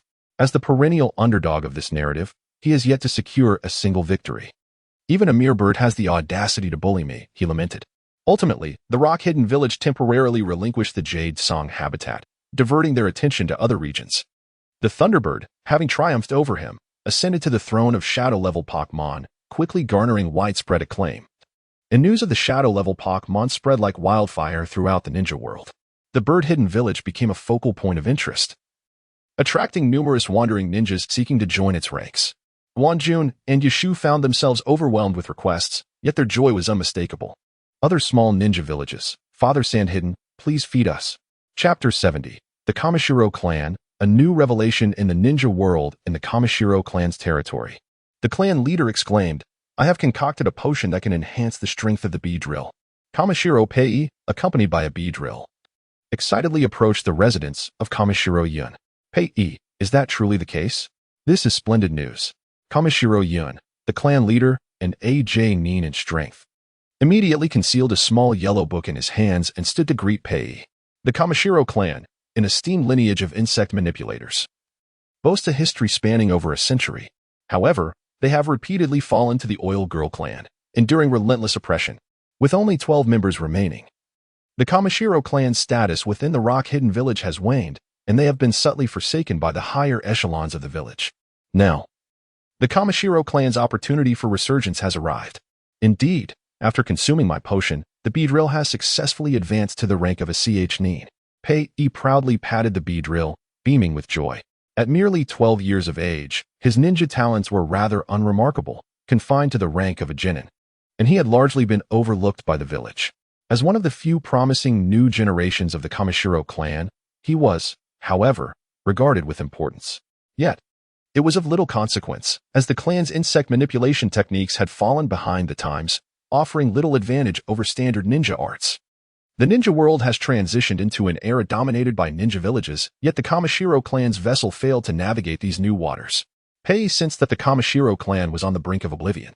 Nevertheless, with the emergence of Pokémon, he glimpsed a potential path forward. The Kamishiro clan's chance to retaliate against the Oil Girl clan had come. He could finally declare with conviction, "I am Kamishiro Pei-e, and my dream is to become the Kazekage." Dreams are worth having. Even if they remain unfulfilled, they provide hope. Well done, my child. Kamishiro Yun, as an insect master, could feel the noticeable surge in strength emanating from the Beedrill, now far superior to a Genin. Leader, here is the potion formula. I have named it the Beedrill Type 1 potion. The Beedrill should take it every 3 days, and if all goes well, it could break through to Xiangling within a month. However, the possibility of failure in this breakthrough cannot be discounted. A potion formula was entrusted to Jialuoluo Yun, meticulously crafted based on the characteristics of the Beedrill and its venomous traits, resulting in a uniquely tailored enhancement potion for the Beedrill. Jialuoluo promised that if this potion could facilitate the cultivation of Chunin-level Beedrills on a significant scale, the bearer would ascend as the future leader of the Jialuoluo clan. Though this promise held little allure for Pei-e, he expressed his gratitude, vowing to strive diligently. For he aspired to cultivate the Beedrill into a leader of Hokage caliber. A flicker of ambition ignited in Pei-e's eyes. It was widely recognized that Sunagakure boasted formidable entities such as the Steelix, the Dunsparce, and the Xiangling at the Hokage level, and Iwagakure could not afford to lag behind. As Pei departed, Jialuoluo Yun exhaled with relief and resumed his perusal of a small yellow book. Over the subsequent 2 months, the Jialuoluo clan nurtured 24 Beedrills, and following the application of the Beedrill Type 1 potion, 10 of them transcended to Chunin status. Jialuoluo Yun was elated and promptly reported this achievement to Ohayaki. Ohayaki, filled with joy, reinstated Pei-e, bestowing upon him the title of Iwagakure's master researcher. Overjoyed by the ample research funding, Pei-e immediately embarked on the development of the Beedrill Type 2 potion. With the widespread use of the Beedrill Type 1 potion in Iwagakure, 220 Beedrills from the Iwagakure regiment ascended to Chunin rank. For the first time, Ohayaki sensed promising successors emerging from Iwagakure, his excitement causing his hands to tremble, resulting in yet another twist of his waist. Ohayaki, I twist my waist to amuse the readers. In the Iwagakure hospital, Ohayaki, with his waist bandaged, was wheeled out by Akina. Lord Kazekage, the doctor has advised you to avoid any emotional upheaval. Though your waist has a high tolerance for strain and will eventually heal, it cannot withstand frequent twists. What do you know? Iwagakure has finally produced an exceptional junior. Why shouldn't I be delighted? Should I pin my hopes on Sho? His reputation has plummeted, transforming from the renowned explosive master of Iwagakure to the infamous failure of Sho. While Sho was often teased for never having won, he was still deemed superior to the recent rumors surrounding Sunagakure's infamous Shitayama King. Moreover, Sho maintained a high completion rate for his missions. Akina ardently defended Sho, recognizing him as one of Iwagakure's few top-tier combatants. Indeed, how could a master of sealing techniques become so engrossed in researching that peculiar subject? Ohayaki harbored doubts regarding the mental state of Rifeng, pondering why a sealing master, a treasure in any context, would not be proud and ambitious, particularly given the peculiarities emerging from Sunagakure. However, the entire ninja world buzzed with tales that encountering Rifeng of Sunagakure warranted abandoning one's mission. Rifeng's notoriety had soared, surpassing that of Hitaki Kakashi, earning him the dubious distinction of being the most undesirable ninja to encounter throughout the ninja realm. Akina referenced a particular ranking, known colloquially as the most disgusting ninja list. Indeed, the top spot was held by the master of shit technique, followed closely by the master of 1,000 years of kill, indicating that Rifeng was merely more repugnant than Hitaki Kakashi. Diremu disdainfully remarked, although he dared not confront the two individuals directly. It was not due to a lack of strength, but rather an inability to engage, whether it involved the foul technique or the infamous 1,000 years of pain. His reputation would be irrevocably tarnished. The honor of its Kazekage was not to be sullied. The Yamu would rather perish than bring shame upon a Wagakure. All the sealing technique ninjas were currently criticizing reefing, with rumors suggesting that the head of Konoha's sealing team, Guahua, was the most vociferous in his condemnation. Aki sighed, noting that a Wagakure had not participated in this slanderous dispute, as their sealing techniques were lackluster, leaving their ninjas without a voice. It seemed a Wagakure was in a more pitiable position. Reefing held a grudge against Guahua. A week prior, during a mission, Reefing had obstructed Guahua, leading to a fierce battle between the two. The outcome of the skirmish remained unknown, yet upon returning to Konoha, Guahua had lost his sanity and spewed forth a multitude of incoherent ramblings, resulting in his admission to a psychiatric facility. Later, ninjas who visited the battleground reported the ground was littered with yellow muck, and merely witnessing the scene could induce physical discomfort. Aki patted his chest while recounting the incident, nearly retching his breakfast. Thus, Konoha had lost a master of sealing, a rather fortuitous turn of events. The Yamu fell silent for a moment before uttering a terse remark. The two exchanged glances, both feeling as if the world had gone mad. How could such repulsive individuals exist? Why were such loathsome characters not from a Wagakure? Disgusting as they were, they undeniably possessed talent. A ninja capable of sealing techniques and wielding nuclear deterrents. Cough. Henceforth, the Wagakure ninjas encountering reefing are permitted to abandon their missions and flee without consequence. The Yamu issued an official decree, thereby acknowledging reefing's status. A similar scenario unfolded in other great ninja villages, with the exception of Sunagakure. Chapter 71. Diplomatic Incident, Uzumaki-Q Sunagakure, Kazekage Building. At this moment, the 13 high-ranking officials of Sunagakure convened. Reefing sat at the lower end, observing the 12 others casting judgmental gazes upon him, yet he remained unfazed. Jialuoluo's eyes, however, reflected not judgment, but shock and fear. Let us discuss how to salvage Sunagakure's reputation in this diplomatic crisis. Shagu initiated, setting the tone for the meeting. Kazekage-sama, let the Foreign Affairs Department articulate our stance. Should anyone dare to accuse Sunagakure, I shall personally confront them. I trust no one will dare to offend us again. Reefing rose, presenting what he believed to be the most effective solution. No, Kazekage-sama, I find this unacceptable. The Foreign Affairs Minister, Zongyu, exclaimed, his expression crumbling as he rejected Reefing's proposal. The Foreign Affairs Department interacts daily with various ninja villages. How could we become entangled in such matters?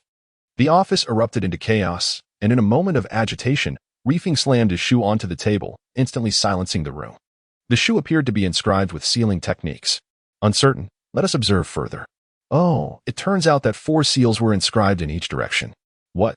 Amidst the chaos, 12 individuals found themselves crammed beneath the desk of the Wind Shadow. Move aside, you're stepping on my foot, Nami exclaimed as she pushed Cairo out. Cairo stumbled forward, facing a seal inscribed before him. Help me, please. With a crack, the desk of the Wind Shadow splintered. Wind looked upon his 12 petrified colleagues with a sense of resignation as he donned his shoes. This farce had finally come to an end, allowing the 13 to resume their discussions on a solution. Ultimately, Wind's proposal passed unanimously. All the pressure was shifted to the Ministry of Foreign Affairs. Let it be destruction, for I am weary. With the issuance of a statement from the Sunagakure Foreign Ministry, the fervent debates and calls for action across the ninja world were abruptly muted, vanishing overnight. No ninja dared to voice dissent, each wary of becoming the next casualty. At this juncture, the Konoha Foreign Ministry boldly stepped forward to denounce Sunagakure, only to discover that the foreign ministries of the other 3 great ninja villages had not followed suit. The minister of Konoha's Foreign Affairs panicked, hastily resigning and fleeing in the night, leaving behind an apology to Wind. Lord Wind, I did not wish to denounce you. I was compelled to do so under Danzo's orders. There are debts to be repaid, so please do not seek me out. Saratobi Azashi gazed upon this statement with satisfaction before disappearing. Danzo, I can't believe this. The 4 companions, Luo Sha and his companions, were en route to the Bear Kingdom in the west. Along their journey, they reveled in the beauty of the mountains and waters, training their spirits. After enduring a fortnight of travel, they finally arrived at the Land of Grass. As fate would have it, Luo Sha recalled that grass-hidden village seemed to harbor a magnificent treasure known as the Box of Ultimate Bliss. Luo Sha, you are struggling to manage. Allow me to take the lead. Thus, Luo Sha, accompanied by his companions, ventured to the village of Grass Hidden. The village of Grass Hidden is enveloped by lush mountains and pristine waters, boasting picturesque scenery and a prime geographical location, ranking among the foremost villages of the small ninja realm. In the original narrative, the village of Grass Hidden established the city of Ghost Lantern on a small island, a prison built at the behest of various nations to detain rogue ninjas. This city of Ghost Lantern is situated on a nearby isle, surrounded by the sea, and derives its name from a particular sour berry known as the Ghost Lantern that flourishes there. However, at this moment, the village of Grass Hidden had yet to establish the city of Ghost Lantern, and Luo Sha recognized that the likelihood of locating the Box of Ultimate Bliss was slim. To acquire the Box of Ultimate Bliss, one must either await the establishment of the city of Ghost Lantern or dispatch spies to infiltrate the village of Grass Hidden for long-term intelligence gathering. Embracing the spirit of having arrived, Luo Sha and his companions presented their visiting cards and sought an audience with the leader of the village of Grass Hidden, Uehara Kuzuman. Upon learning of Luo Sha's visit, Uehara Kuzuman promptly exited the village to extend his greetings, apprehensive of inciting any displeasure in Luo Sha. After all, this is the individual infamous as the Sand-Hidden Demon, the Butcher of 10,000. Should he take offense, the entire village of Grass Hidden would be at risk. The reputation of Rasha is largely attributed to the support of both Sunagakure and Iwagakure, who, even for the sake of their own prestige, would ardently promote Rasha. Particularly, the admiration expressed by the legendary Sannin has caused Onoki to bend in frustration on numerous occasions. Sunagakure, a mere small ninja village, boasts only 7,000 shinobi. Precisely the number of those annihilated by the devastating technique known as the Infinite Sandstorm, a cataclysmic event that swept away an entire village with a single strike. Uehara Kuzuman, trembling with trepidation, remarked that he had never felt such fear even in the presence of the Hokage. What brings this ancestral figure to Sunagakure? As he accompanied Rasha and his entourage, he wore a forced smile, taking on the role of a tour guide, lavished with the utmost VIP treatment. Rasha remained in high spirits until his gaze fell upon a little girl with striking red hair. That brilliant crimson mane unmistakably marked her as a descendant of the Uzumaki clan. It is difficult for Rasha to overlook the situation, as he himself bears the mark of crimson hair. Following the timeline, he has discerned her identity. She is none other than the mother of the Uzumaki clan, Kairin. Clad in a rather tattered linen garment, her bare feet tread upon the dust-laden ground. Her exposed wrists are marred with scars, interspersed with a myriad of bruises that resemble bite marks, her gaze suffused with terror and despair. Uehara Kuzumono, following Rasha's line of sight, beheld her and instantly paled. This is the mobile blood bank of Kazekage, one of the village's few precious assets. Could it be that this harbinger of doom has set his sights upon her? My lord Rasha, I am not certain whose child this is, but it appears she has crossed your path. Let us not sully your eyes. I shall have her removed at once, Uehara Kuzumono said with a forced smile, gesturing for his subordinates to swiftly take the girl away. Do you take me for a fool? Upon hearing Uehara's words, Rasha chuckled, regarding him with a playful glint in his eye, a blend of mockery, indignation, and warning. I beg your pardon, Lord Rasha. I am left with no choice. This girl belongs to the Uzumaki clan, having fled to Kazekage after the destruction of their village. I fear that harboring a member of the Uzumaki may incur your wrath. Under Rasha's unwavering gaze, Uehara Kuzumono felt an immense pressure, sweat soaking his back as he immediately bowed in apology. The demise of the Uzumaki clan was orchestrated by the 4 great ninja villages, with Kirigakure taking the lead. However, Sunagakure also played a significant role. I shall take this girl. May I inquire about your thoughts on the matter, Leader Uehara? The cost of medical treatment for ninjas is a substantial burden for a small village, and it is uncertain whether it would yield a cure. Yet, a mere bite from a young girl could restore one's health, a temptation that no ninja from Kazekage could resist. This is profoundly unfair to the young girl. But one person's sacrifice can nourish the entire village's ninjas. Is it not a testament to the greater good? As the leader of Kazekage, Rasha comprehends Uehara Kuzumono's actions. Yet he cannot condone them. Such is the lament of a small ninja village. In exchange, Kazekage may dispatch 10 medical ninjas to Sunagakure each year for further training in medical ninjutsu. Luo Sha spoke again, asserting that although his act of saving lives was a noble endeavor, to the eyes of Kusa Hidden Village, it appeared as an act of coercive seizure. By taking her away, countless ninjas from Kusa would inevitably succumb to injuries and illness in the future. To offer an equivalent compensation, Luo Sha pledged to assist Kusa Hidden Village in nurturing 10 medical ninjas each year. Thank you, Lord Luo Sha. As long as you deem them worthy, you may take them at any time. Kusa Hidden Village will forever cherish your kindness, Kusa's chief, Uehara Somon, exclaimed, bowing once more, his expression brimming with sincerity and earnestness. The medical techniques of Suna Hidden Village are renowned, and for the ninjas of Kusa, pursuing further studies in Suna is akin to African students attending prestigious institutions in France. Luo Sha approached the little girl, knelt down, and gently said to her, "Come with me, and you shall never suffer again." The little girl blinked her large eyes, her gaze filled with confusion and fear. Rasha gently stroked her head and said, "Come with me. No one will ever bite you again, nor will anyone harm you." Upon hearing these words, tears streamed down the little girl's face in an instant. She nodded slightly and reached out her small hand to grasp the hem of Rasha's garment. She felt no attachment to this place, only resentment and aversion. "May I know your name?" "Kyuka, Uzumaki Kyuka," the little girl whispered. "I am Rasha. You may call me brother from now on." Rasha gazed at Kyuka's gaunt cheeks, reminiscent of his first encounter with Nagato. "Very well, let us find a daughter for Sagu."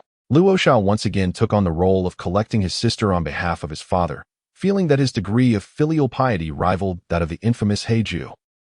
Brother?" Xiangling revealed a barely perceptible smile, her heart swelling with ineffable emotions. It was the warmth of light touched after redemption. The joy of a solitary soul finding family, akin to a clear spring nourishing her spirit, during this expedition to the hidden grass village. Although she did not acquire the supreme treasure, the unexpected encounter with the vortex Xiangling proved to be a significant gain. However, on the second day of Luo Sha's carefree sojourn in the hidden grass village, a letter from the sand-hidden Sumbu arrived, dispatched by Shagu. The Sumbu agent, known as Saji, had nearly 3 years of service under his belt and was skilled in wind release techniques. He was sent by Shagu specifically to protect Luo Sha and was among those who had lost over 2 pounds during the last pursuit in Lulan. Luo Sha retrieved the letter. Glancing over its contents before promptly putting it away, the correspondence urged him to hasten his return to the village. However, it was not the letter that captivated Luo Sha's attention, but rather the enigmatic Shaji. This peculiar fellow, whose penchant for a middle parting was quite baffling, intrigued him. Shaji arrived bearing a letter and accompanied by a young girl. Due to her tender age, Xiangling was deemed too young to partake in their endeavors, prompting Luo Sha to escort her back home. Lord Rasha, feeling a sense of peace, set forth once more on his journey, bidding farewell to the village of grass hidden amidst the heartfelt send-off at the upper grass gate. The land of grass, neighboring the land of fire, had always been a loyal follower of Konoha, thus it was not yet the opportune moment to subdue it. Given the temperament of the upper grass gate, it was certain that when Konoha weakened, the village would willingly seek refuge in the embrace of Sunagakure. After all, the desire for strength is an intrinsic trait of humanity, and the instinct for self-preservation is a fundamental aspect of our nature. In Sunagakure, at the residence of the Rasha family, a knock echoed through the air. "Greetings, Mr. Nagato. Your parcel is ready for collection." Upon opening the door, Nagato was greeted by an Umbu ninja alongside a red-haired young girl. "Where's the delivery?" he inquired with curiosity. "This is a letter from Lord Rasha, along with this little girl." The Umbu entrusted the letter and the girl, Xiangling, to Nagato before vanishing into the shadows. As Nagato unfolded the letter, the words inscribed within read, "Nagato, do you not desire a sister? She is of your kin." He glanced at Xiangling, whose eyes were filled with trepidation. For reasons unknown, an indescribable emotion surged within Nagato. He perceived the fear and anguish lurking deep within Xiangling's heart, prompting a yearning to offer her solace and protection, to shield her from further harm. "Do not be afraid. I shall protect you from now on," he reassured her, gently caressing her crimson locks. This seemingly simple promise became an indelible mark, forever etched in the hearts of both. The golden hues of the setting sun draped over the young duo like a splendid garment, casting their silhouettes in a breathtaking light. Chapter 72, The Land of Bears. Village of Star hidden at last, they had arrived in the Land of Bears. Zonya lay sprawled upon the back of the armored bird, gazing down into the chasm below. The Land of Bears, situated to the west of the Land of Birds, was encircled by the treacherous Hell's Gorge, a valley rife with toxic mists. Once they crossed the gorge, Rasha and his companions would step into the territory of the Land of Bears. "Let us first make our way to the village of Star Hidden," he suggested.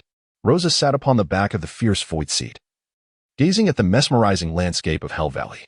Apart from its perilous nature, Hell Valley is undeniably a breathtaking spectacle in the realm of ninjas.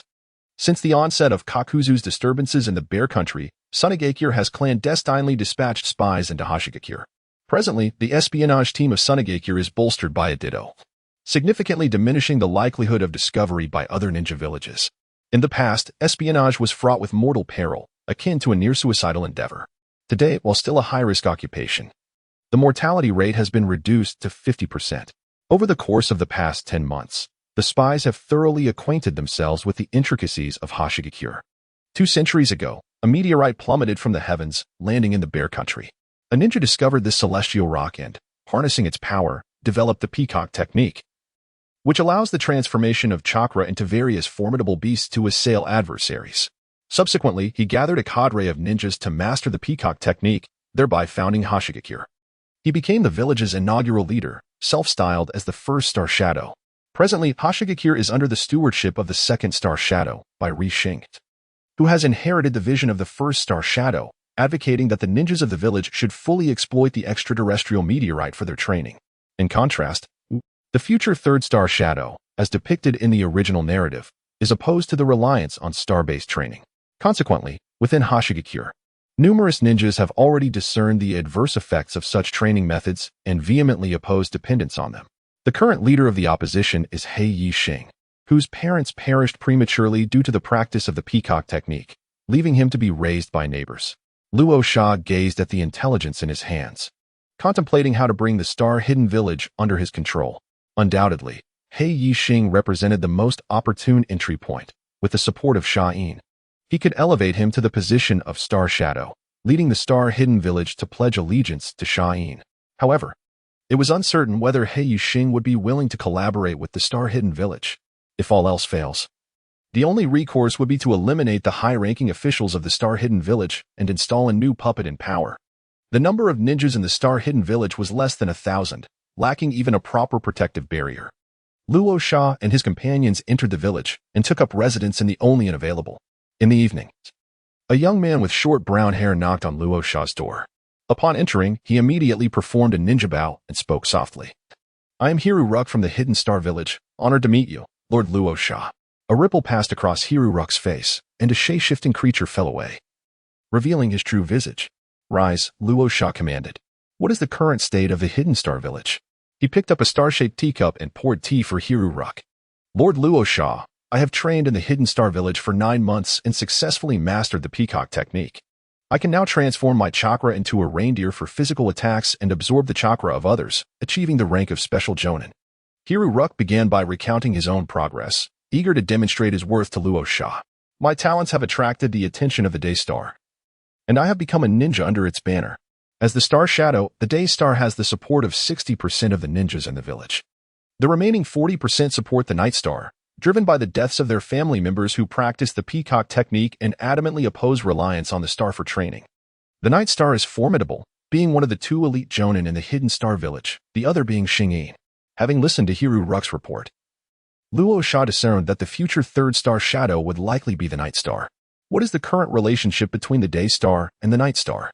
While their ideologies differ, there is no animosity. The Night Star is remarkably rational, with little potential for incitement. However, the foremost Jonin under the Night Star, and Xiangling, is a cowardly and ambitious individual. Hiruruk understood the implications of Luo Sha's words and revealed the situation regarding Xiangling, suggesting that they take action against him. Rosa cast an appreciative glance at Jialuoluo, truly a person fit for the role of a spy. "Engaging with the Dark Star, if he can be of service to us, we may promise him our assistance in ascending to the position of Star Shadow. This is the divine madness poison developed by Elder Chiyo. Once afflicted, there is no cure, and the victim must receive an antidote each month to suppress its effects." Rasha threw a vial of poison to Hiruruk, relying heavily on Tsunade's prowess, which compelled the otherwise lethargic Chiyo to exert herself and develop a plethora of toxins. The madness toxin was conceived by Chiyo, inspired by the dull-witted king. It renders the afflicted's pain receptors exceedingly sensitive, driving them into madness until death ensues. According to Chiyo, only Tsunade possesses the capability to counteract the madness toxin. In the Hidden Star Village, naturally, no one can decipher its antidote. Hiruruk concealed the poison within his garments, bowing before turning to depart. He was aware that this was a test from Rasha. Should he successfully take control of Dark Star, he would catch Rasha Si, thus gaining an opportunity to become a direct descendant of the Fourth Kazekage. He had already demonstrated ample ninja talent. Now, he needed to showcase his ability to execute tasks. He must succeed. He aspired to ascend to the upper echelons of Sunagakure. A fierce ambition ignited within Chopper's heart, being of commoner descent. This could very well be a singular opportunity to rise to prominence. That evening, at Dark Star's residence, he gazed in astonishment at the lavish fish feast before him and inquired of his wife, what occasion warrants such a sumptuous spread? Today, the fishmonger's wife is expecting. So I thought it prudent to purchase extra given the discounts. His wife smiled, picking up her chopsticks to place a piece of fish into Dark Star's bowl. That old man must be 70 by now. How old is his wife? Dark Star mused aloud after taking a bite of fish. 66. They say 6 is a lucky number. Yet, this fish tastes rather peculiar, Dark Star remarked uncertainly, taking another bite. Is it? It must be from old MOS stock. You know how odd his fish can taste. I see, Dark Star replied, but before he could finish, a sudden wave of dizziness enveloped him, his vision blurring. Reality becoming increasingly indistinct. A profound sense of vertigo seized him, and he trembled, pointing a shaking finger towards his wife, incredulous. His wife rose, her face contorting as a shape-shifting creature flowed down to her shoulders, revealing her true identity, Shiraruk. For this day, Shiraruk had meticulously observed Dark Star's wife's mannerisms, allowing him to mimic her with remarkable precision. Shiraruk approached Dark Star, a mocking smile on his lips, looking down upon him. Where's my wife? Dark Star, struggling against the disorientation, demanded angrily. As long as you serve us, your wife will remain unharmed. What do you intend to do? Dark Star realized the gravity of the situation. Submit to us, and we can elevate you to the position of Star Shadow.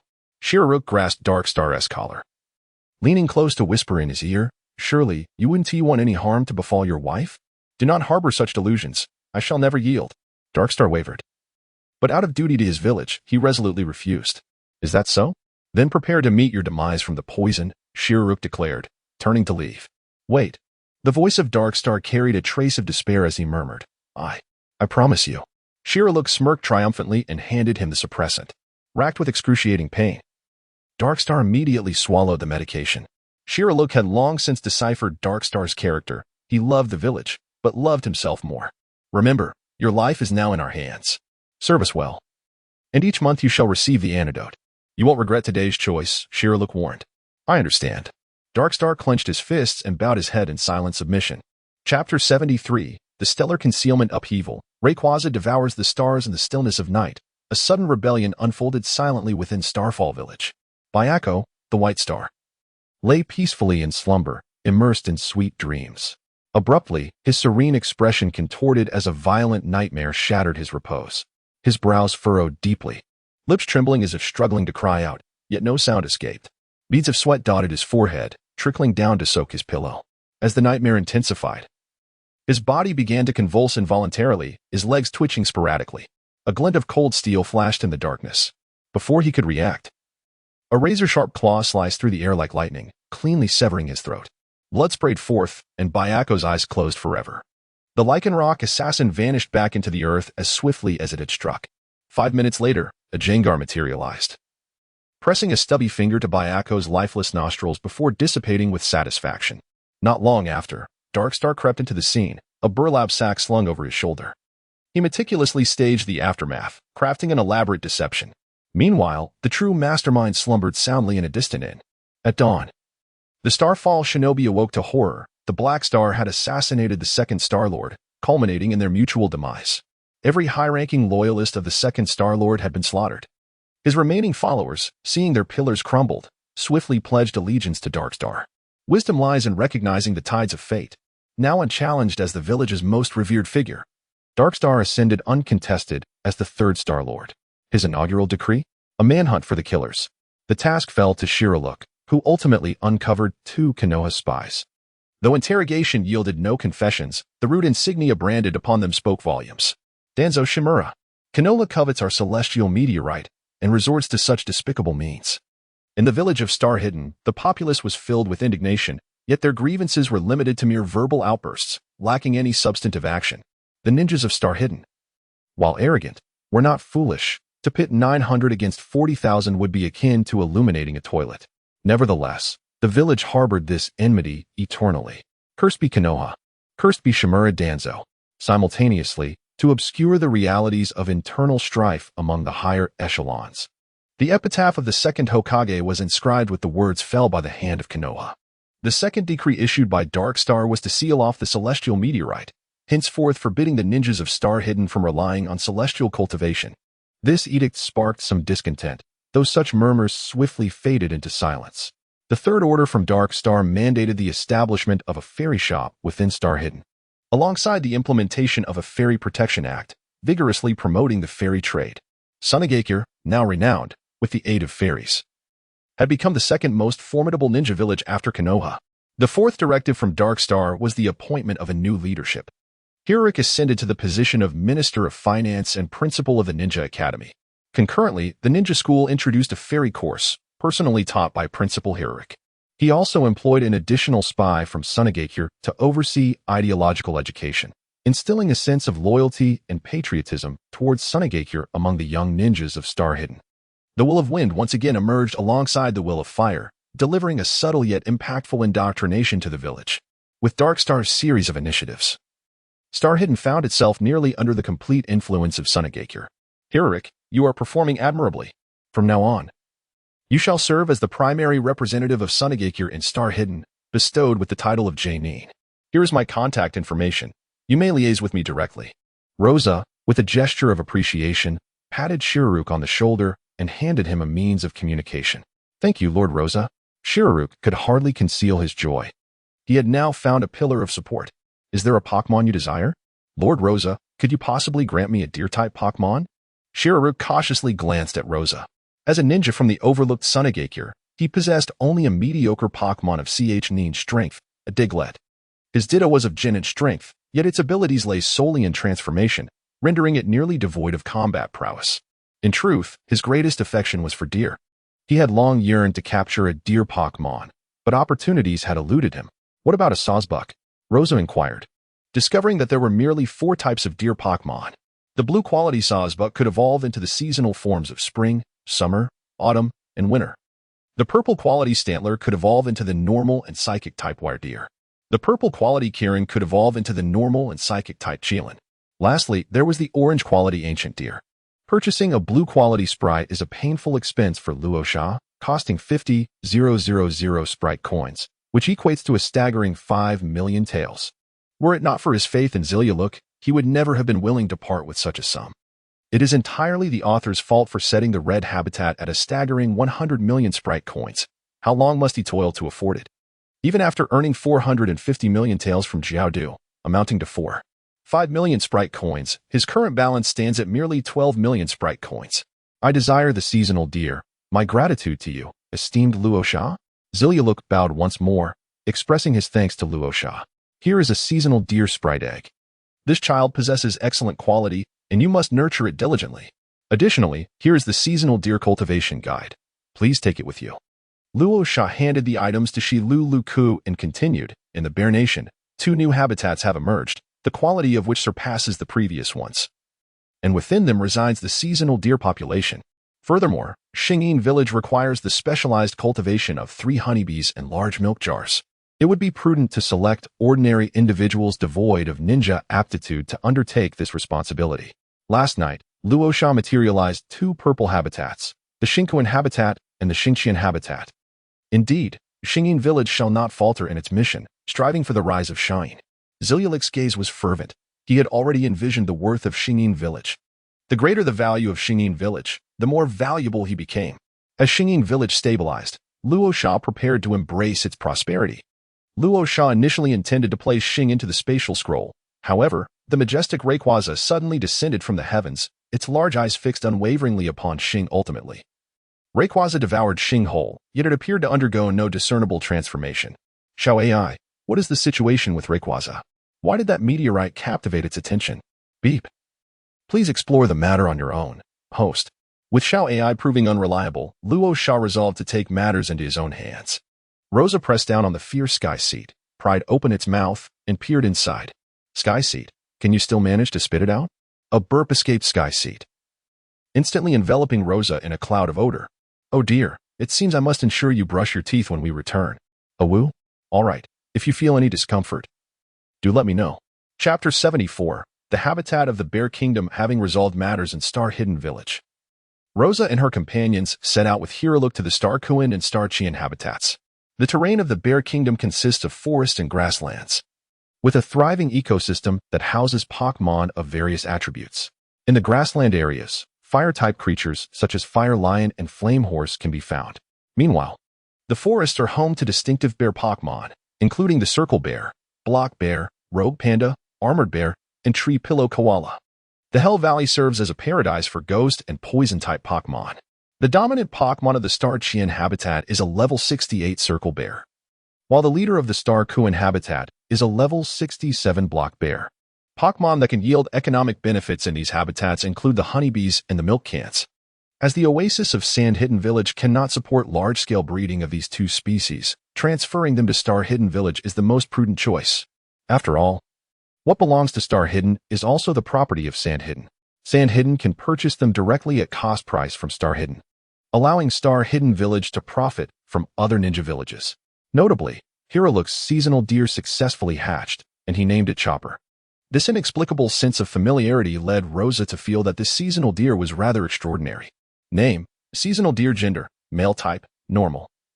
Grass ability: Heavenly Blessing. Additional effects of moves are more likely to occur. Level: LV1. Individual values: 5V, HP 25, Attack 31, Defense 31, Special Attack 31, Special Defense 31.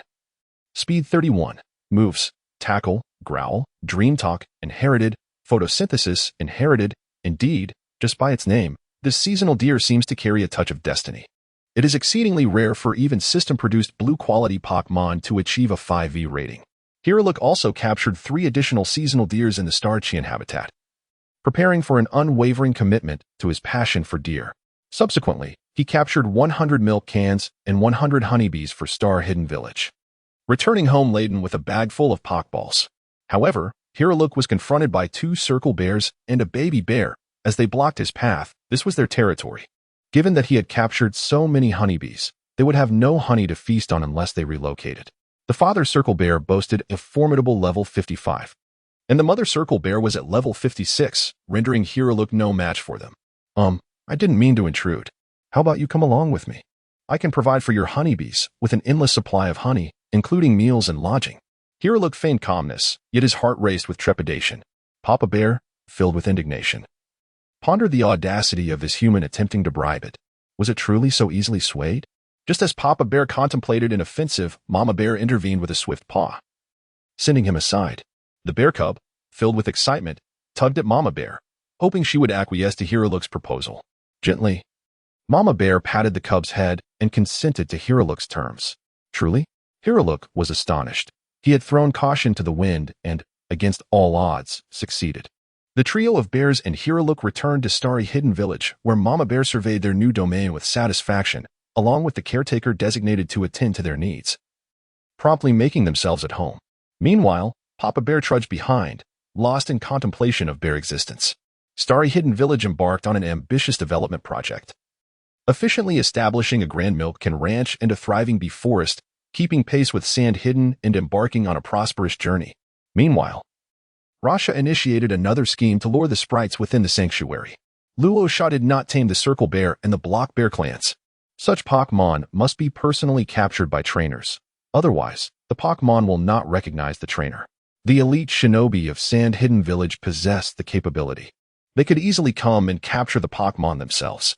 As for the 2 sovereign Pokémon, they serve as guardians, similar to those in the Iron Country's habitat, ensuring the tranquility of their domain. The Bear Country is not the Wind Country, and the habitat may face peril. Thus, it is indeed preferable to have them safeguard the area. Moreover, Sand Hidden Village is not currently in need of additional elite shinobi-level Pokémon. Among the 2 habitats, the most sought-after Pokémon for Sand Hidden Village are Chansey and Tropius. Chansey is a purple-quality Pokémon, serving as a pillar of healthcare. Tropius, a blue-quality Pokémon, boasts a substantial population, capable of forming a sky legion while also producing fruits. Rayquaza reappeared, and at Luo Sha's whistle, it descended from the heavens. Of course, Rayquaza did not descend merely due to the sound of the whistle, but rather due to the deep bond shared between them. Luo Sha merely found it incredibly cool to whistle and summon the dragon, requiring no collection of the 7 Dragon Balls. As the formidable pressure of the Sky Dragon descended, the Tropical Dragon Clan leader was moved to tears as if witnessing a beloved idol, and promptly brought 100 of his kin to pledge allegiance to the Sand Hidden Village. As for the Happiny, upon Luo Sha's promise to provide employment at the hospital with all meals and accommodations covered, Happiny eagerly packed its belongings, carrying an assortment of bags, lined up in anticipation of entering the Pokeball. Within Happiny's bundle were not only the round stone and lucky aroma, but also an array of herbs. Truly, a natural-born healer. Pokémon are inherently innocent, yet they are not so easily deceived. Thanks to the unwavering power of Tokiwa, Luo Sha was able to communicate effortlessly with Happiny, thereby gaining its trust more readily. Had it been someone else, they would likely have received a series of slaps instead. Luo Sha captured 7 Happiny and 2 Swablu. One Swablu was entrusted to Jialuoluo for nurturing, while the other was reserved for Xiangling.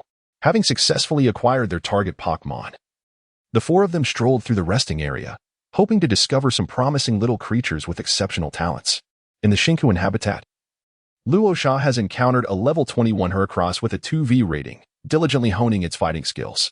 It appears to be quite suitable for Jialuoluo. As Luo Sha unleashed his magnetic escape, he swiftly brought Heracross to the ground, capturing it within a Pokeball, oblivious to the unfolding events. Heracross was ensnared in a haze of confusion. The quartet journeyed eastward, progressing towards the borders of the Bear Country, ultimately arriving at the Hell Valley. This locale marked the fringes of the Xingqiuan habitat, and throughout the journey, Luo Sha had yet to encounter a second Pokémon of notable individual value. It wasn't until a peculiar, multicolored Grimer emerged from the depths of Hell Valley, cautiously peering about as if in search of sustenance. This Grimer exhibited an Alolan form, adorned with vibrant stripes of pale purple, blue, yellow, and deep purple, creating a strikingly vivid contrast. Its head was rounded, and its body was scattered with glistening, pristine stones, presenting an appearance far removed from the typical Grimer. Name: Grimer, shiny variant. Gender: male type. Poison, dark ability. Poison touch. Upon contact, it may induce a status condition.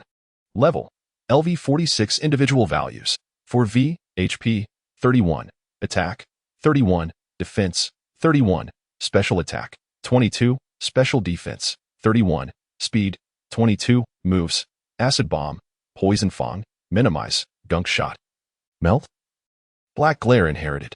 Chapter 75, The Disbandment of Sand Hidden Village. After reviewing the data on the foul-smelling slime, Rasha decisively used Magnetic Escape, Golden Sand Wave, to bury it. As the sand receded, only a single, mosquito-eye-sized slime remained, languishing in place. Despite its remarkable talent, the slime was not to Rasha's liking. So she decided to return to the village to see if anyone wished to adopt it. The 4 of them soared over Hell Valley, embarking on their journey back to the village. Upon their return to Sunagakure, they sensed an unusual atmosphere. Most of the passing ninjas appeared lethargic and dispirited. On their way to the Kazekage building, they encountered Zaro, who wore a deadpan expression, closely followed by the execution commander.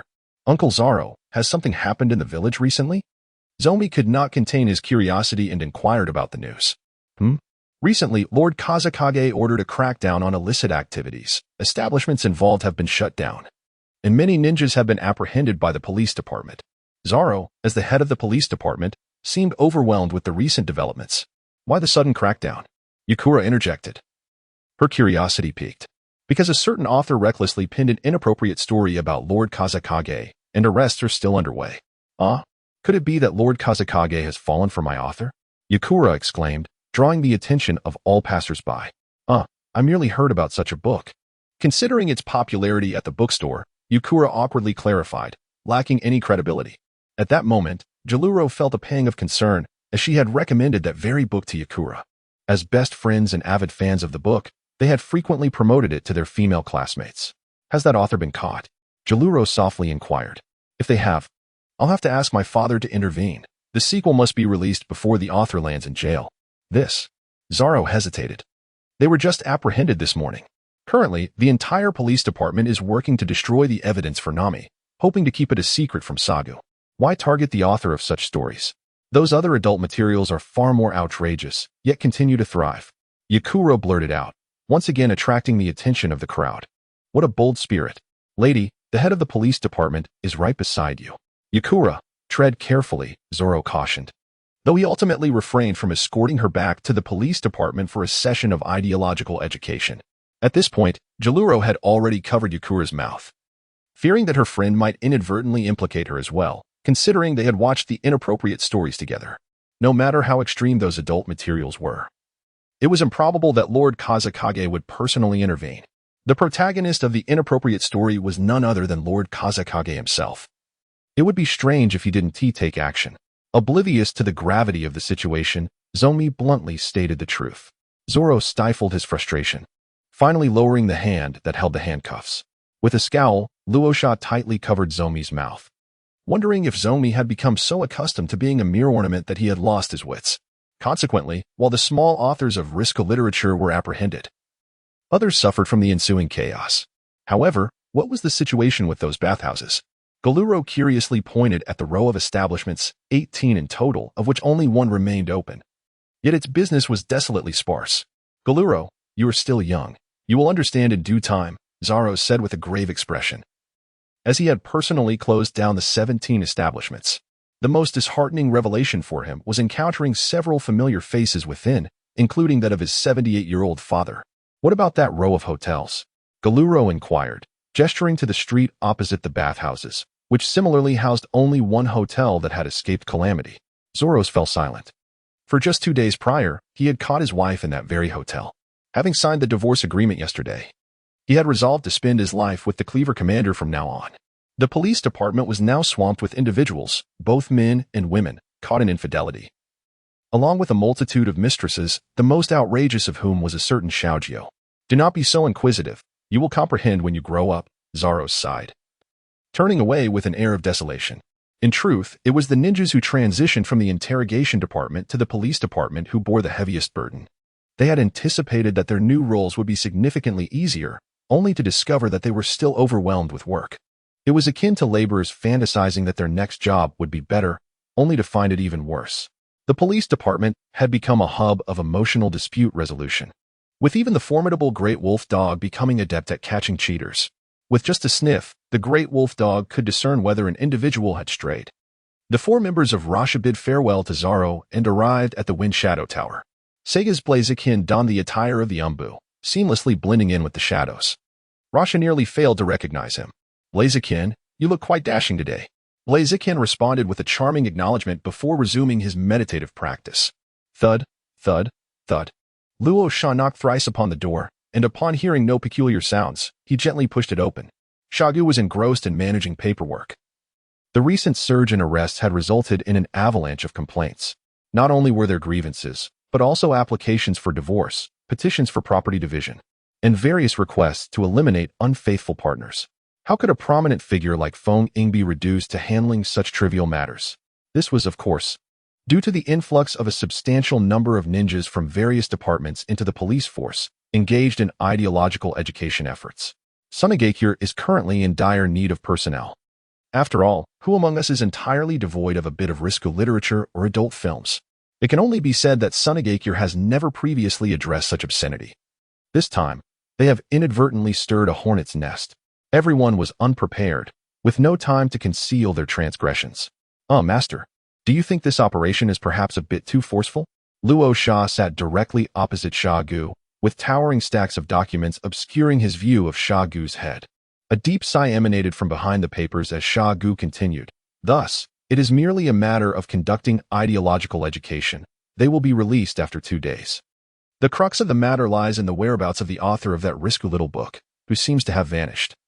And the police department has yet to apprehend him. Due to the overwhelming workload, Nami had been temporarily summoned to assist, seated beside Shagu and diligently processing documents. Upon hearing Shagu's words, Nami's pen hesitated slightly before she resumed her task, appearing unfazed. Internally, however, she was in a state of sheer panic. All she could do was hope that Zoro would lend her some support in clearing the evidence. Well, I have apprehended some elves in the Bear Kingdom, 7 Happiny and 100 Tropius. The Happiny can be directly deployed to the Sunagakure Hospital after nurturing, while the Tropius can yield fruit during peacetime and form an aerial battalion during conflicts. Luo Sha reported the gains of this journey, having taken out the pockballs. Coincidentally, Kapamu was establishing a small oasis, the East Sha Oasis, with the greening class in the eastern part of Xiangling village, where the tropical dragons would be the inaugural Pokémon to inhabit. Shagu nodded in approval, his hands swiftly revising the documents. The tropical dragon squad requires 100 ninjas, preferably those skilled in ninjutsu, particularly adept at unleashing long-range techniques. The selection will take place after the completion of the current operation. Alas, Luo Sha lamented, what a situation this is. Who would have thought that a mere incident involving some adult literature could entangle so many ninjas? Truly, the moral fabric of society is deteriorating. Heaven bears witness, I, Luo Sha, vow to oppose gambling and drugs with all my might. The instigator, Nami, remained silent like a timid quail, cowering in the corner, fearful of drawing attention. I shall never publish another Riska story again, she muttered softly. Chapter 76. The aerial forces at that moment, within the confines of the police department's prison, a voice echoed. Let me out. Release me at once. Do you know who I am? I am the father of your minister. Where is Zaro? Where has he gone? Unfilial child. Ungrateful wretch. I merely succumbed to temptation, after all. My wife has been gone for 20 years. What is wrong with me seeking to fulfill my needs? An elderly man grasped the iron bars, wailing loudly, though his cries were devoid of tears. Goodness, old man, you are quite the character, exclaimed a youthful man nearby, his handsome features breaking into a grin. A true role model. Age may wither the body, but the spirit remains unyielding. Aren't you afraid of meeting your end in the midst of it all? Humph. Youngster, you lack understanding. In this life, one seeks only to live freely. Everything is ephemeral. We bring nothing into this world and take nothing out.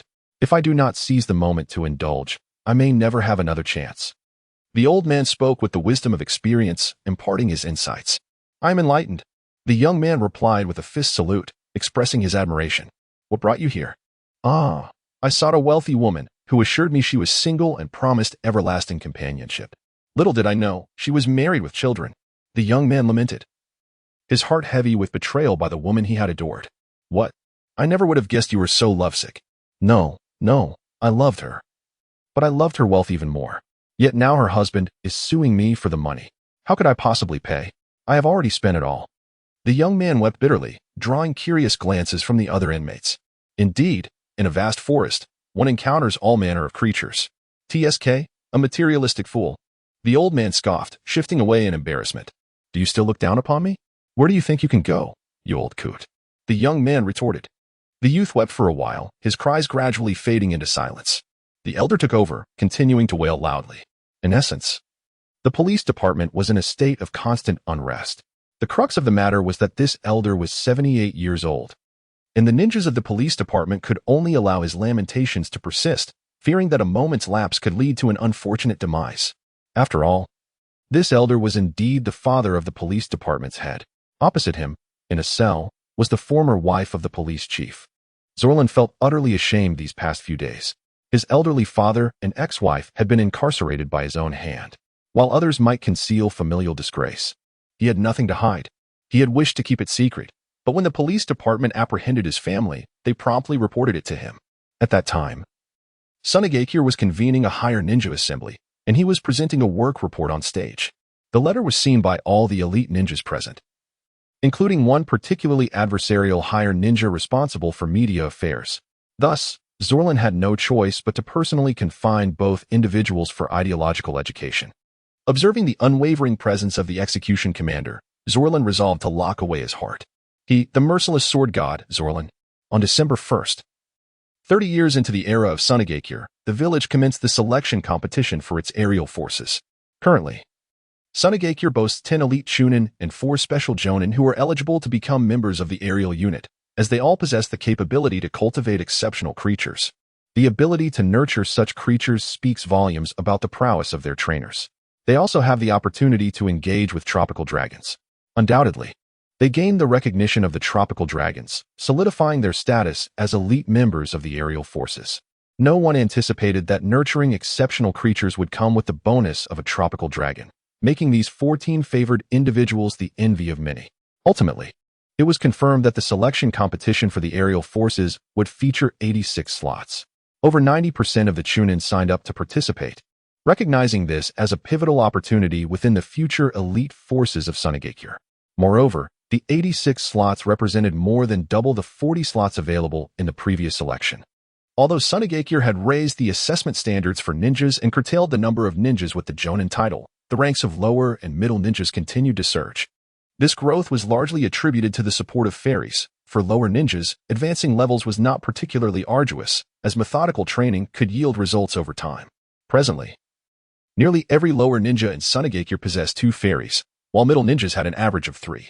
The assessment difficulty for middle and lower ninjas in Sunagakure had surpassed that of Konohagakure, with the number of lower ninjas reaching over 19,000 and middle ninjas exceeding 9,000. This time, 8,200 middle ninjas and 16 special Jonin registered for the competition.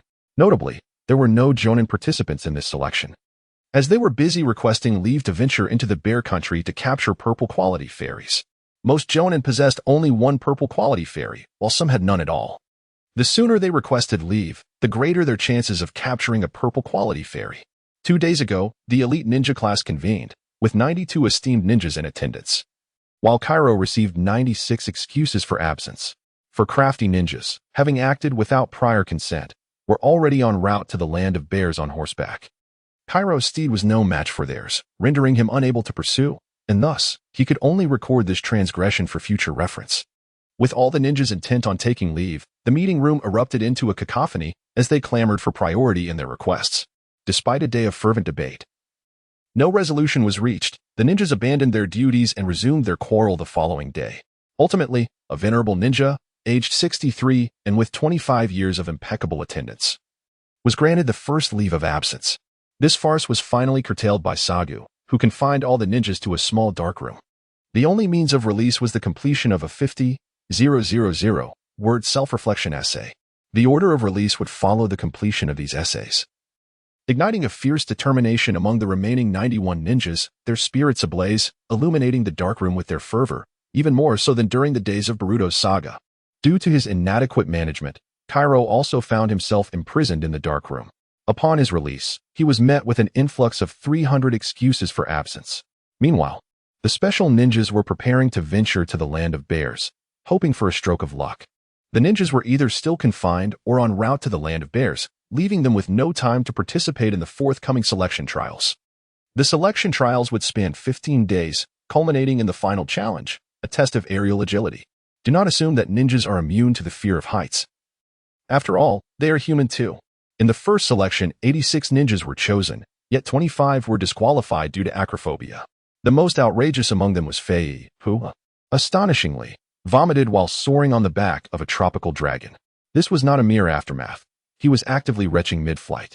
The contents of his stomach splattered directly onto the tropical dragon, which immediately went into a frenzy, with its leaf-like wings flapping wildly. It swayed left and right in a desperate attempt to rid itself of the nauseating burden. The vomit spread chaotically through the sky, unfortunately affecting those who were flying nearby. Already afflicted by his fear of heights, Fei's anxiety only intensified, prompting him to vomit even more. Clutching the tropical dragon tightly, he continued his retching, while the others frantically sought to distance themselves from him. However, escape proved futile, as Fei's tropical dragon, now coated in vomit, began to sway uncontrollably, altering its flight path erratically and endangering a multitude of others.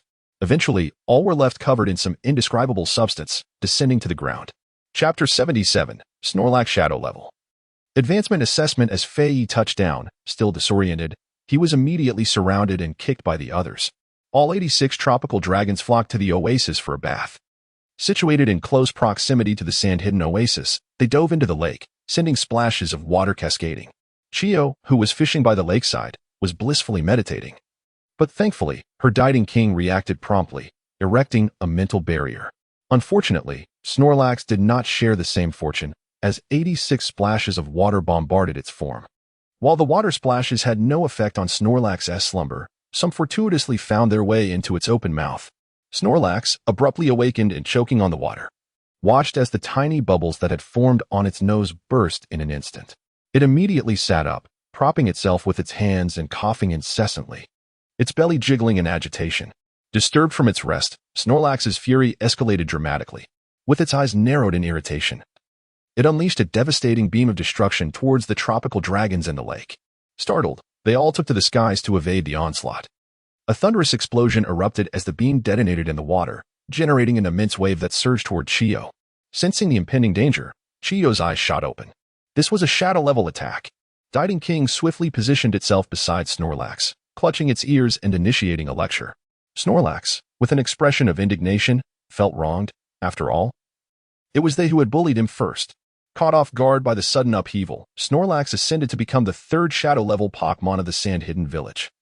With the Lightning Bird being an ally and not counted within conventional battle strength. Beside them, Yibu displayed an envious gaze. Yet it still had a considerable distance to traverse before reaching LV70. After enduring a lesson from the dull-witted Wong, the Snorlax finally realized it might have achieved a breakthrough. With the skies clearing and the rain subsiding, Snorlax joyfully reclined, scratching its face before succumbing to slumber in an instant. Snorlax mused, having leveled up. I shall reward myself with a nap. On the other side, Fei was ushered into CU. Following the initial round of assessments, 25 individuals were eliminated. The substitute participants were astounded by the unexpected stroke of fortune, as some truly found themselves successfully replacing others, setting aside the notion of good fortune. The reality of a different kind of unexpected event prevailed. After a series of challenges, the aerial unit was finally established, with Yecang appointed as its leader. Xiangling entrusted the formation of the aerial unit entirely to Luo Sha, who in turn designated Yecang as the captain. Possessing the strength of a high ninja and having participated in warfare, Yecang commanded formidable Pokémon, Charizard and Moltres, both of which were flying type, making him well-suited to lead the aerial squadron. With Yecang's exceptional abilities, he is undoubtedly capable of guiding this unit effectively. When Rasha handed the list to Xiangling circled the name of Yecang. You are still mere apprentice ninjas, not even genin. What? Rasha, who had been skipping classes daily, finally realized that he was still a student at the Ninja Academy. The process must be followed. He should first apply for graduation. Xiangling sighed in exasperation, thinking that if this were the case in another family, the student would have been punished long ago. The four of them arrived at the long-awaited ninja school and found their homeroom teacher, Shadi. Shadi exclaimed, "At last, I have a role to play again. Apply for graduation. With your abilities, it should be a certainty. However, I believe you should first attend some supplementary classes before taking the exam." "That's not an issue, teacher. Just schedule the exam at your convenience." Luo Sha confidently patted his chest. "Written exam? As long as one has hands, it will suffice." In the examination hall, two sand eyes illuminated the ceiling, all gazing intently at Jialuoluo's test paper. Luo Sha and Zhongmi diligently wielded their brushes, embodying the essence of academic excellence. Sha Jiao exclaimed, "Could you perhaps temper your enthusiasm a little? I am not blind. It's exceedingly difficult to ignore those two glaring eyes on the ceiling." Meanwhile, Yecang, devoid of magnetic evasion, found himself in a peculiar predicament. At that moment, the psychic abilities of Jialuoluo proved invaluable. Hudi lurked outside the door, engaging in clandestine conversations with both Jialuoluo and Yecang, employing telepathic communication to facilitate Yecang's academic dishonesty. Upon completing the examination, Sha Jiao exited with the test papers, locking eyes with Hudi in a moment of profound connection. So, it appears that more than two individuals were engaged in cheating. Sha Jiao mused. Ultimately, Sha Jiao collected 4 test papers, each yielding a perfect score. The essay prompt read, "If you were to become a ninja, what contributions could you make to Sunagakure?" Jialuoluo's essay focused on the advancement of medical practices in Sunagakure, consistently referencing Chiyo and Rei, asserting that he would elevate their legacy to new heights. "Perfect score," declared Sha Jiao. Yecang's composition revolved around the inheritance and evolution of Scorch Release, concluding with heartfelt gratitude towards Pakura for her unwavering support. "Perfect score," Sha Jiao affirmed. Zhongmi's essay explored the SM duo of Sunagakure, drawing inspiration from the AB duo of Kumogakure, and asserting that he and Luo Sha could forge an even more formidable SM partnership, destined for fame across the ninja world. "Perfect score," Sha Jiao remarked, though a lingering sense of unease pervaded the atmosphere. Luo Sha's essay stands apart from those of the other 3. While their compositions at least bear some semblance to reality, Luo Sha's directly leads to the demise of Xiangling. This is because Luo Sha's essay is centered on how to inherit the will of the 3 generations of Wind Shadows. Xiangling exclaims, "Could you not show me such disrespect?" Ultimately, all 4 succeed in the written examination, achieving an unprecedented perfect score. Subsequently, Xiangling leads the 4 into a practical assessment, the instructor overseeing the evaluation. Upon seeing Luo Sha and the others, clutches his stomach and flees. "Oh dear, Xiangling, I have a stomachache from something I ate yesterday. Please cover for me and test them instead. Shadyu gazes silently at the twilight. Brother, the stomachache from yesterday is only now becoming apparent, isn't it? Congratulations. You have passed the assessment. Shadyu turns and hands the forehead protectors to the four. But teacher, we haven't even fought yet. Zomi asks in confusion. The instructor was frightened to the point of a stomachache. Hence you have emerged victorious. Shadyu casually provides an excuse, eager to conclude the ordeal. It has been quite challenging for him. Very well, teacher, we wish to apply for the Chunin examination, Luo Sha states as he accepts the forehead protector. Shadyu replies. Applying for Chunin requires the completion of sufficient task metrics. We participated in the Great War of the Land of Rain. Our meritorious deeds are sufficient for promotion to Chunin. Shadyu promptly escorts the four to the nearby Chunin examination site. Upon seeing the five approach, the instructor responsible for the Chunin assessment panics. Oh no! My cousin's niece's uncle's nephew is about to be born today. I must hurry to assist. Shadyu, please cover for me and test them instead. Shadyu retorts. Men can give birth too? That excuse is even more absurd than the last. With a weary sigh, Shadyu turns and hands the Chunin forehead protectors to the four once more. Luo Sha, Yecang, Jialuoluo, Zhongmi. Is it really that simple? The four of them took the protective headbands, and suddenly a fierce wind swept through, causing Shadyu to vanish without a trace. Gone as if he had never been there. Chapter 78. The lower ninja trainer, the upper ninja spirit. Speaking of which, how has our mentor arranged things? Jialuoluo looked at the distant figure of Shadyu running away and sighed helplessly. Who in Sunagakure could guide us now? I, Zhongmi, am currently the fourth most important figure in Sunagakure. Zhongmi, caught in a moment of youthful bravado, placed his hands on his hips with an air of self-importance. Zhongmi and Chongming have been harmonizing increasingly well. Chongming, with his amiable temperament, indulges Zhongmi's every whim. Zhongmi has managed to maintain a semi-tailed beast transformation for an extended period, truly stepping into the ranks of the shadow level. Every shadow level warrior possesses a signature technique. And Zhongmi's signature moves are the Great God of War and the Tailed Beast Ball. In his regular state, Zhongmi boasts combat power akin to the early stages of shadow level, while the Great God of War can temporarily elevate his prowess to the late stages of shadow level. In addition to Zhongmi, Luo Sha has also ascended to become a shadow level powerhouse. Luo Sha possesses 6 primary spirit enhancements at level 10. Upon mastering the Sage mode with all 6 spirits, Luo Sha's true combat strength ascends to the level of a shadow. As the genuine core of the Sandstorm team, Luo Sha can temporarily elevate his power to the late stage of a shadow by activating the giant divine soldier. The Sand Hidden Village has now grown to be on par with the Leaf Village. Shagu stands as a formidable force at the late stage of shadow, with his strength peaking at the zenith while in the giant divine soldier state. Chio, also a strong contender at the late stage of shadow, has certain vulnerabilities. As a puppet master, she is notably fragile and infamous for her weakness in close combat. However, her companions, Daitengu, Snorlax, and Leafy V, compensate for her shortcomings. Finfu, having become an impeccable Jinchuriki, possesses late-stage shadow combat strength. Yet, Finfu's incessant chanting leaves him lacking in practical combat experience and in real battles. He may not triumph over Luo Sha and Zhongmi. The current ranking of shadow-level combat strength in the Sand Hidden Village is as follows: Sha Guchio Luo Sha, Zhongmi Finfu. We are more than qualified to serve as their mentors. Next year, Nagato and his peers will enroll, and upon their graduations, I shall take on the role of their instructor. Luo Sha suddenly felt the urge for a mentor. As if the presence of an older brother could not compare to the inspiration provided by a teacher, Rosa resolved to emulate Jiraiya by taking 3 apprentices. Finding amusement in the idea of mentoring the trio, forgetting about their supervising teacher, they decided to seek an audience with Lord Gaara to apply for the rank of Special Jonin. Yakura, brimming with anticipation, eagerly dragged Rosa and Kururo towards the Kazekage building. Hey, wait for me! Zhongmi exclaimed, still lost in dreams of one day assisting the Kazekage and envisioning the SM team surpassing the AB team in glory. When he snapped back to reality, the 3 had already vanished from sight, prompting Zhongmi to hastily pursue them. Rosa, with your prowess, attaining the rank of Special Jonin should pose no challenge, Sand Ancient remarked confidently. As long as one meets certain criteria to qualify as a Jonin, passing the assessment will ensure your promotion to Special Jonin. With a grand gesture, Sand Ancient approved the applications of the 4 and presented them with their headbands. In the span of a single day, they had acquired 3 ranks of headbands, their advancement rate rivaling that of a rocket. Now, let's discuss your written examination. Sand Ancient said, suddenly adopting a serious demeanor, transforming Sand into a staff, which he grasped firmly. Master, please remain calm.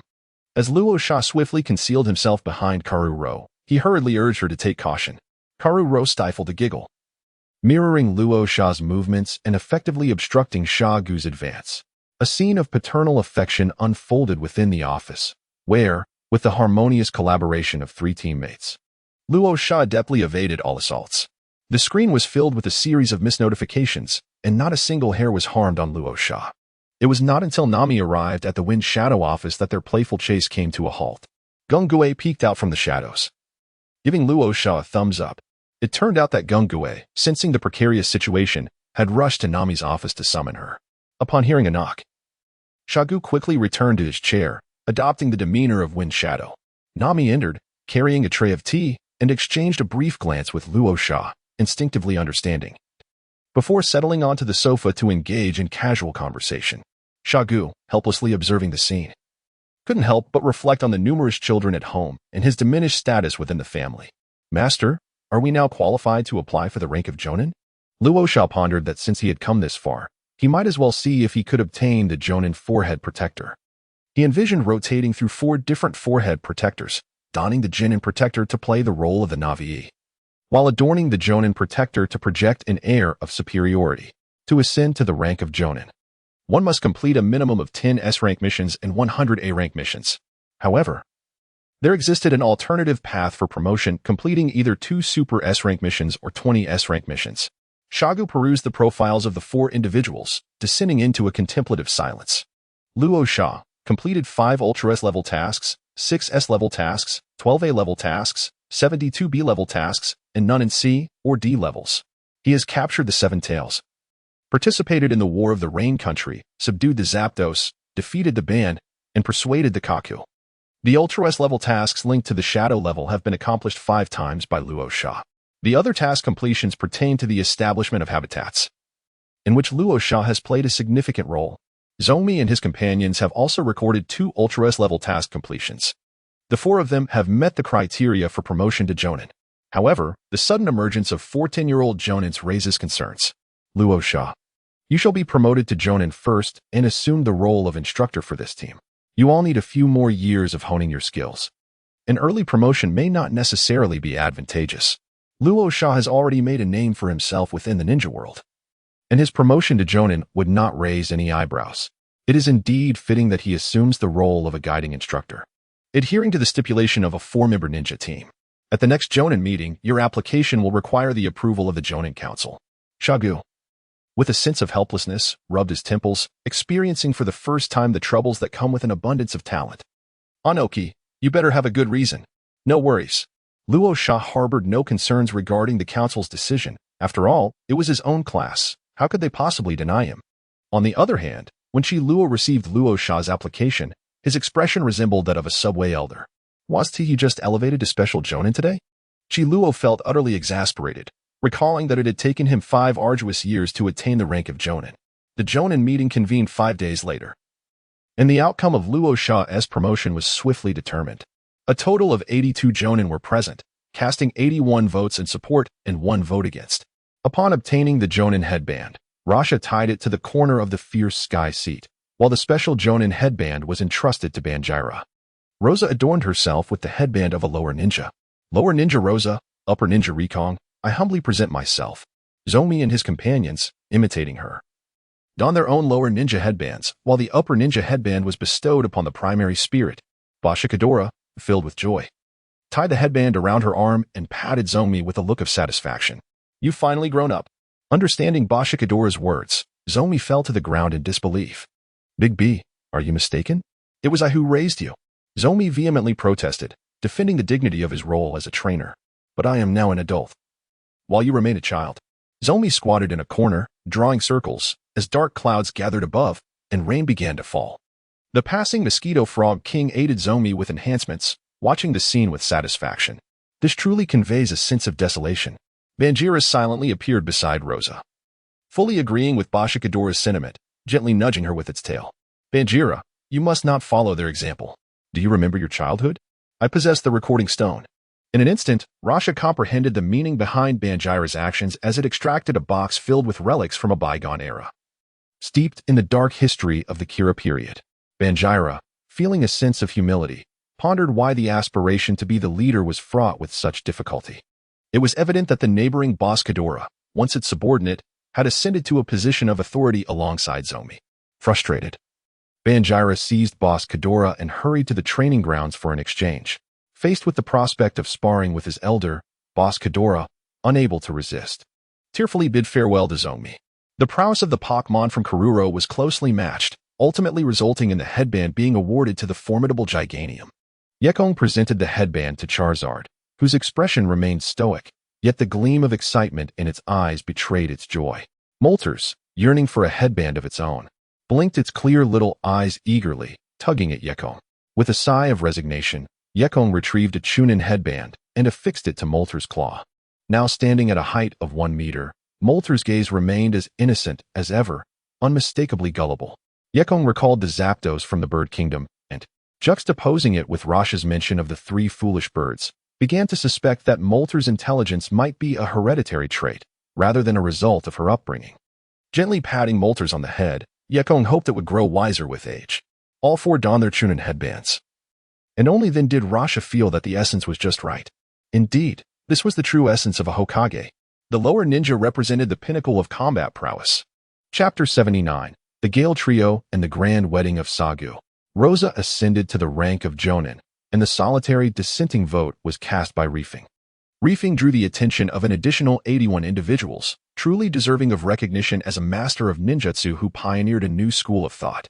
His style is characterized by individuality, nonchalance, and spontaneity. The realm of the artist is one that ordinary individuals find difficult to comprehend. The reason behind Reefing's actions undoubtedly lies with a Fei. Luo Sha assigned a Fei to stand beside Lai Feng. Upon encountering the architect of his current predicament, Lai Feng was consumed by rage and unleashed his newly developed S-Class ninjutsu.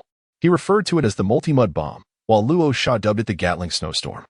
Utilizing crossbow technology, Lai Feng crafted an apparatus consisting of 18 small crossbows that could be affixed to his back. Each barrel was designed to accommodate a ceiling scroll, allowing for a continuous output of 3 minutes per barrel.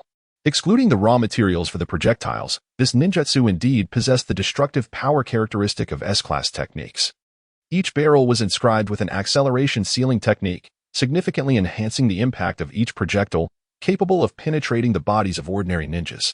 Crucially, Lai Feng had the option to fire single shots, rapid volleys, or simultaneous discharges, enabling him to execute attacks from any angle without limitation.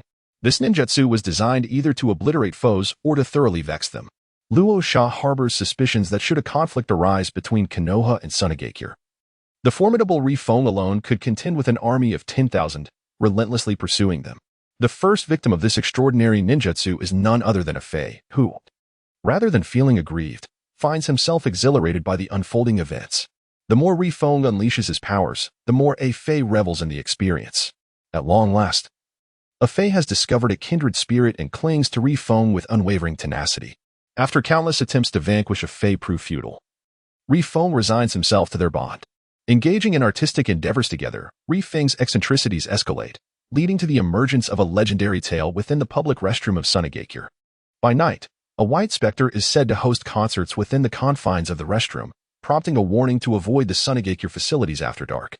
It is rumored that a skeptical young man, undeterred by superstition, ventured into the restroom one fateful night, only to be met with sheer terror. Weeping uncontrollably as he cried out, "Ghost! There's a ghost!" The specifics of what he witnessed remain a mystery, but the mere recollection leaves him pale and trembling with fear. After listening to the tales of Lai Feng and a Fei, Luo Sha felt almost petrified. How could these two misfits possibly align with the aesthetic of ninjas? And that peculiar Stinky Mud, when searching for a trainer, crawled over to Lai Feng's feet, incessantly rubbing against him. "Muddy, man, you smell divine." Ultimately, Lai Feng tamed this extraordinarily gifted shiny Stinky Mud. Thus, Lai Feng, a Fei, and Stinky Mud formed an oddly charming trio. A Fei, now completely devoted, considered Sunagakure his home, while the White Zetsu army took up their duties. Some covertly gathered intelligence across the ninja world, while others planted trees in the desert. With such an abundance of free labor, a Fei could indulge in his whims as long as he refrained from obliterating Sunagakure. A fae was self-aware enough not to hold concerts during the day. After Stinky Mud found its place, Luo Sha entrusted her across to Jialuoluo. Jialuoluo dedicated himself to training daily, a vigorous match for Heracross's appetite. And the two became inseparable partners. Jialuoluo's fiery chick had evolved into a robust chicken, reaching level 19. Influenced by Jialuoluo, both the robust chicken and Riola gravitated towards the fighting type, tirelessly shadowing the Makoke to practice their punches and kicks, reveling in the vigor of youth. Over the course of these past 6 months, Jialuoluo successfully mastered the one-day breathing technique, elevating his physical prowess to the level of a genin. Time, unbeknownst to them, slipped by. On occasion, Rasha and his companions undertake S-rank missions, but they primarily focus on honing their skills in the training grounds. The 5 little ones at home are gradually growing up.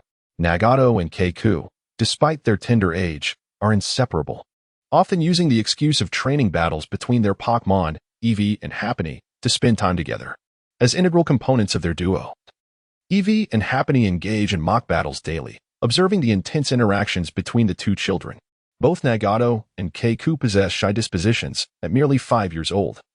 They have already begun to exhibit signs of budding affection. The dynamic between Yecang and Konan presents a different scene. Konan delights in origami, frequently found beneath the banyan tree in the garden, diligently folding paper while Scorpion sits beside her, focused on crafting puppet models. His diligent nature, combined with his charming visage, has endeared him to Konan, who has taken on the role of caretaker for Scorpion, unbeknownst to her. While she perceives herself as a 5-year-old sister caring for her 3-year-old brother, Scorpion feels as though he is the one looking after her. Yecang spends his days frolicking outdoors, having earned a reputation as the child king of Sunagakure, drawing envious glances from a cadre of admirers thanks to Eevee. However, upon returning home in a state of disarray, he inevitably faces Konan's wrath, only to be thrown into the lake as a consequence. The Sago household has transformed into a miniature daycare. With an abundance of red-haired children, Rasha, Scorpion, Nagato, and Kakuzu venturing out together, one might mistakenly believe them to be siblings. Rasha stands as the most handsome among them, while Scorpion is undoubtedly the cutest. Nagato, with his unremarkable looks, relies solely on his distinctive whirlpool eyes to make an impression. The elder Sago observes with concern as his home is filled with such a diverse array of red-haired children. On July 15th, 31 years into the era of Sunagakure, a joyous occasion unfolded, the wedding of Sago and Nami. Red characters adorned the doors and windows of every household, while the spirits donned red ribbons, enveloping the entire village in a festive atmosphere. The Rain classes Masquerade and Psyduck paraded through the streets, spraying flowers in celebration. Amidst the vibrant scene, a Psyduck adorned with a red cap and a custom-made crimson outfit stands out, for such a unique physique renders conventional clothing unattainable. Atropius carries a basket of fruits, delivering them to every household, while Paras and Shroomish follow closely behind, distributing mushrooms to all. The lively Cacturn and cheerful Logistical engage in merriment, contributing to the festive atmosphere. Establishments such as the Jugum Juice Bar, Dodo Ice Cream Parlor, and Madame Clean Sweep's hotel chain are offering generous promotions today, drawing long lines of eager patrons. Great Danes and the ninja officers of the police department maintain order, with smiles illuminating every face, as today's wages have multiplied tenfold. The medical department's ninjas and the gentle Whimsicott have set up healthcare stations on every street, providing free medical care and a place for rest. Meanwhile, Blissey carries a small medical kit, delivering band-aids to every home. This is inspired by Luo Sha, the latest invention of Lian. The interrogation department had an unusual day off today, although the consequence will be a significant increase in workload tomorrow. Messenger birds flew to each household, delivering an envelope containing 100 taels to every individual. Naturally, the more family members, the more envelopes received. An elderly household received over 100 envelopes, completely depleting one messenger bird. Indeed, it was Duofu, with a population exceeding 300,000. Shine Village distributed over 30 million taels in red envelopes. However, for the currently affluent Shine Village, it was hardly a concern. Chapter 80. The Grand Wedding of Shagu. For this grand wedding, the original choice of transportation for the bridegroom was the Great Steel Serpent. Unexpectedly, Xinya broke through to the shadow level and eagerly rushed to share the news with Shagu. Having not seen Xinya for over 2 years, Shagu fell silent. He had nearly forgotten his old companion. Since acquiring the Great Steel Serpent, he had increasingly lost interest in Xinya, especially considering Xinya's foul temperament. Contrasting sharply with the Great Steel Serpent's handsome appearance, amiable nature, and superior strength, Xinya, who had secluded himself for so long to break through to the shadow level, was dismayed to find himself overshadowed upon his emergence. "My lord, I shall feast upon excrement," Xiangling exclaimed, furious, challenging the Great Steel Serpent to a duel. In a fierce battle between the level 72 Great Steel Serpent and Xiangling, the two serpents were evenly matched. The Great Steel Serpent's formidable defense nearly resulted in Xiangling shattering his fangs. The most frustrating aspect was that Xiangling's ultimate technique, petrification, had no effect on the Great Steel Serpent, while the serpent's iron tail struck Xiangling with undeniable pain, particularly when the tail landed on Xiangling's face. It left a long, red mark. Though the duel ended in a draw, Xiangling grimaced in pain, his teeth wobbling, and his injuries were far more severe than those of the Great Steel Serpent. Xiaogu intervened just in time to prevent further conflict, preserving his old companion's dignity. Otherwise, if Xiangling chose to ignore him in the future, it would be a significant loss. After all, Xiangling was now a shadow-level serpent and could not be disregarded as before.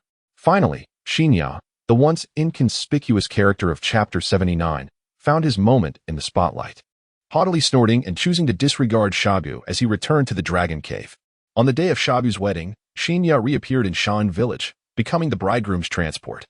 The Great Steel Serpent happily relinquished its position to Xiangling.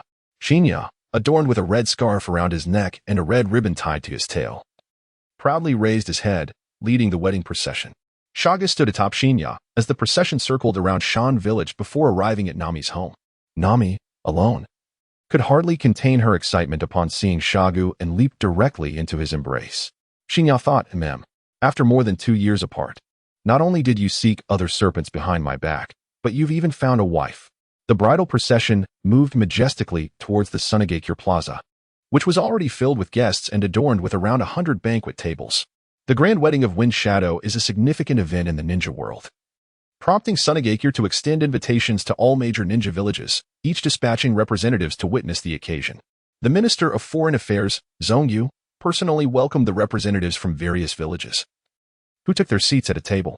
Observing the flourishing atmosphere of Sunagakure, the representatives from the other villages felt a sense of discomfort, as if sitting on needles, with a lump in their throats and an unseen pressure weighing upon them. Such strength.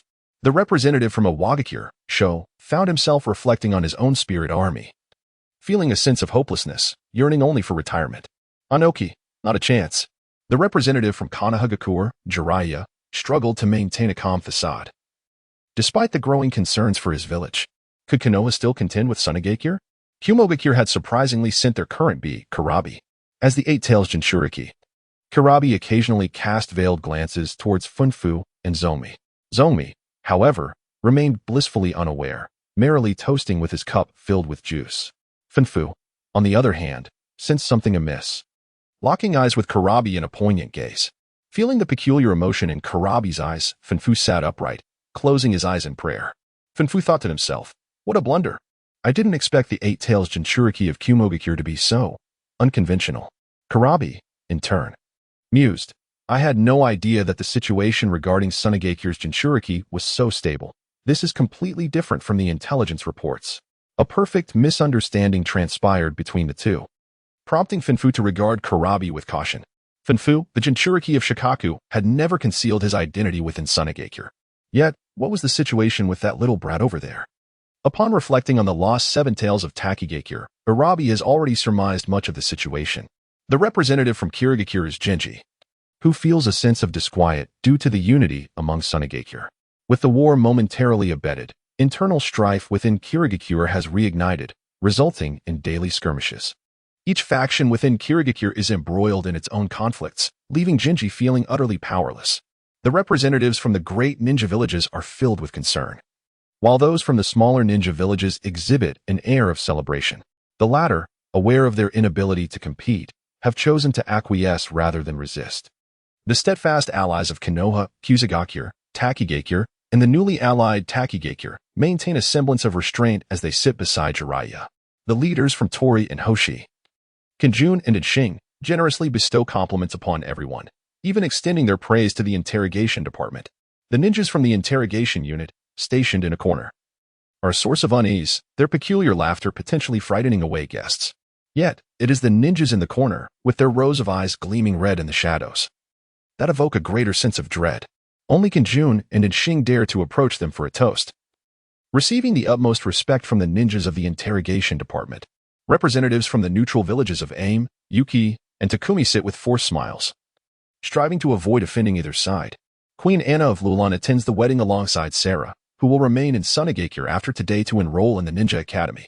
The feudal lord of the Land of Wind has also sent representatives to offer congratulations, along with a generous gift of 1 billion ryo.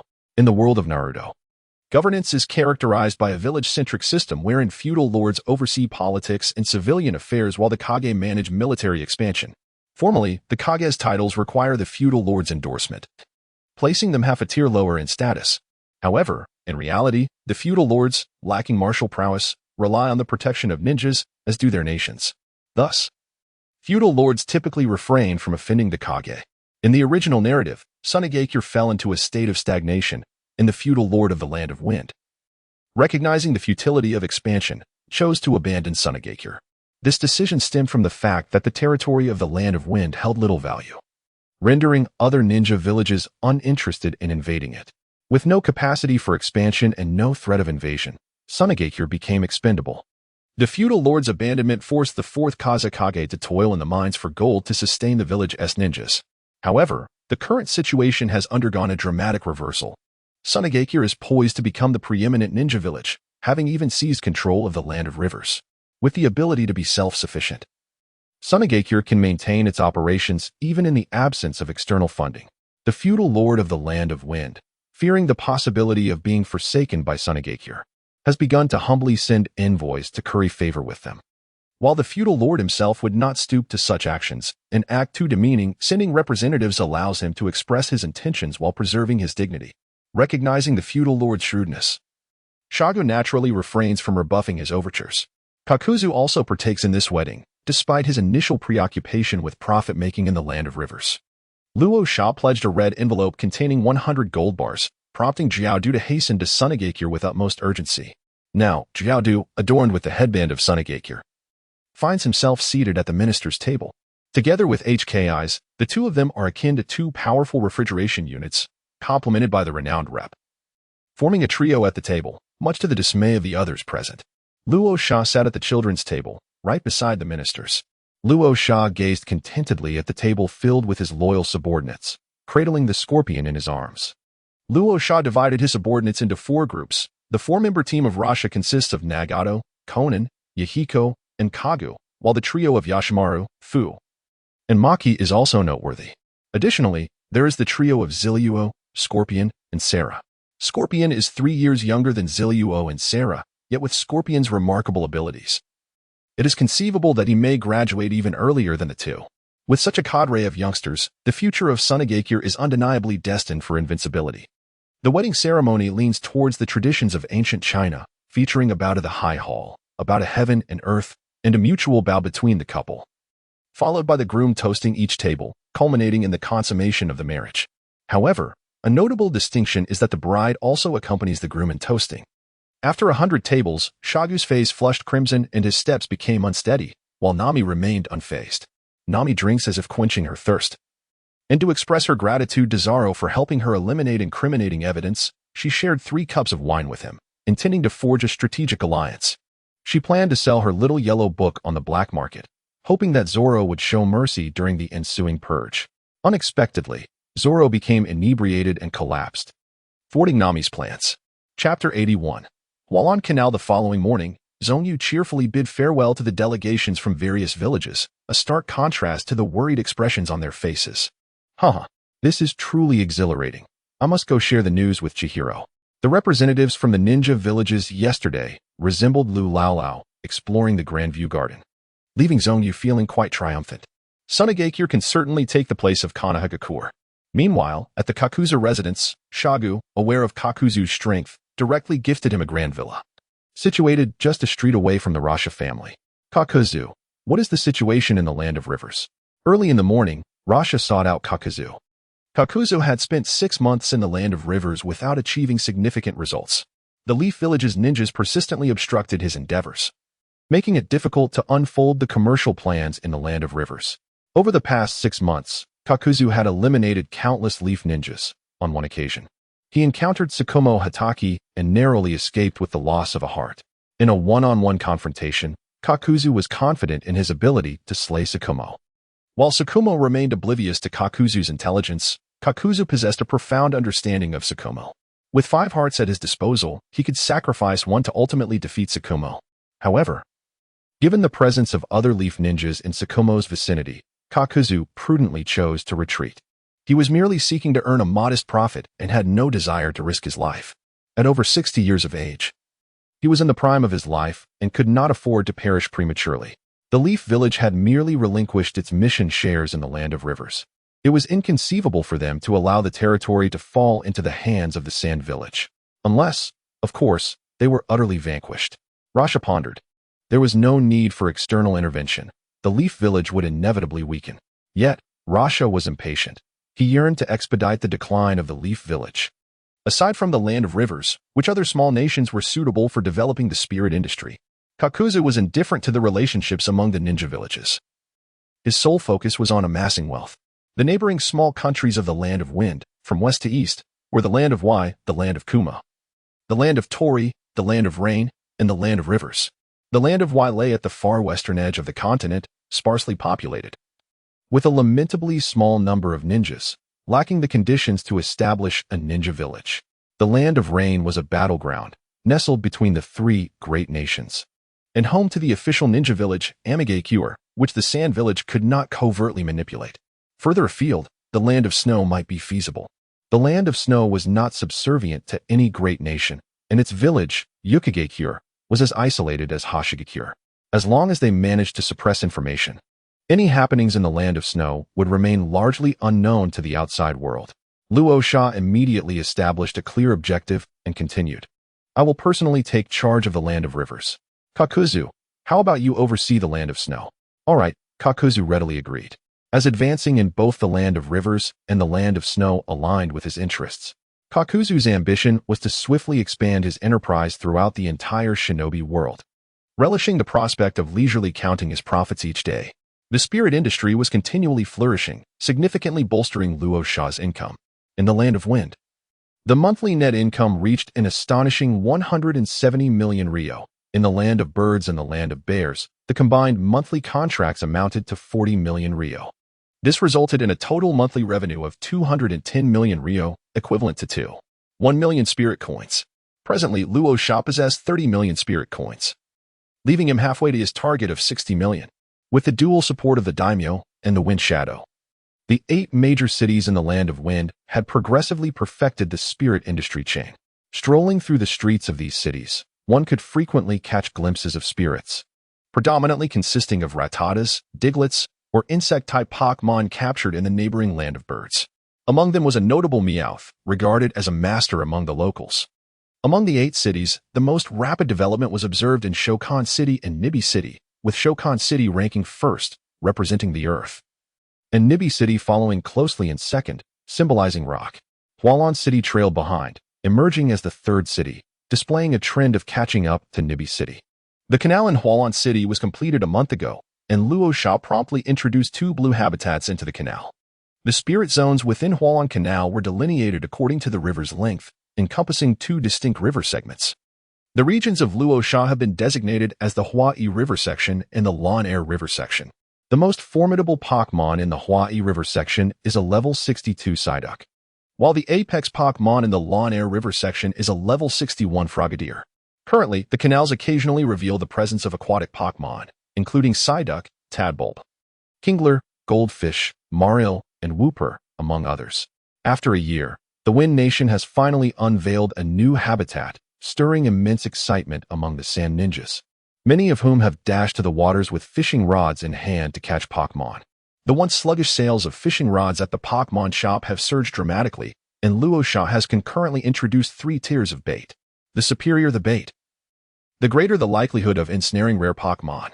Luo Sha sought assistance from Tua to promote advertisements, leading many young ninjas to fall victim to deception, particularly in acquiring the most expensive bait. The Hidden Sand Village has experienced a resurgence in capture activities, while Hualan City seizes this opportunity for rapid development. The Hualan Canal holds immense significance. It is the foremost canal in the Land of Wind, and one of the prospective conduits for future commercial trade. Luo Sha is preparing to personally inspect the situation at the Hualan Canal. After leaving the Jiao family, Luo Sha informed Shagu and set off with his team, spending 2 days to arrive at Hualan City. Hualan City is blessed with a unique advantage for the development of water systems, and all the young fishermen there are dedicated to nurturing water-type spirits. Luo Sha believes that one day, a remarkably gifted young fisherman will rise to prominence through Pokémon, becoming a formidable force.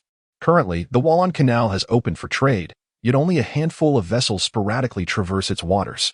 The feudal lord of the Land of Rivers leans towards Konoha and shows little interest in Sunagakure. Although the source of the Hualan Canal lies within the Land of Rivers, its lord dares not oppose its construction, yet has offered no assistance to Sunagakure for the Hualan Canal to be fully utilized. A change in the feudal lord of the Land of Rivers is essential. Luo Sha, resolute in his decision, led Zhongyi and the others directly towards the Land of Rivers. He had devised a plan to annex the Land of Rivers in the village of Yunin. Within the Rakage building, Lao Ai and Alabi exchanged silent glances. The strength of Sunagakure had far surpassed that of Yunin. However, Yunin lacked the resources to engage in conflict with Sunagakure. The two villages remained in a state of Cold War, with their respective ninjas stationed in the Land of Soup, neither side willing to withdraw their forces.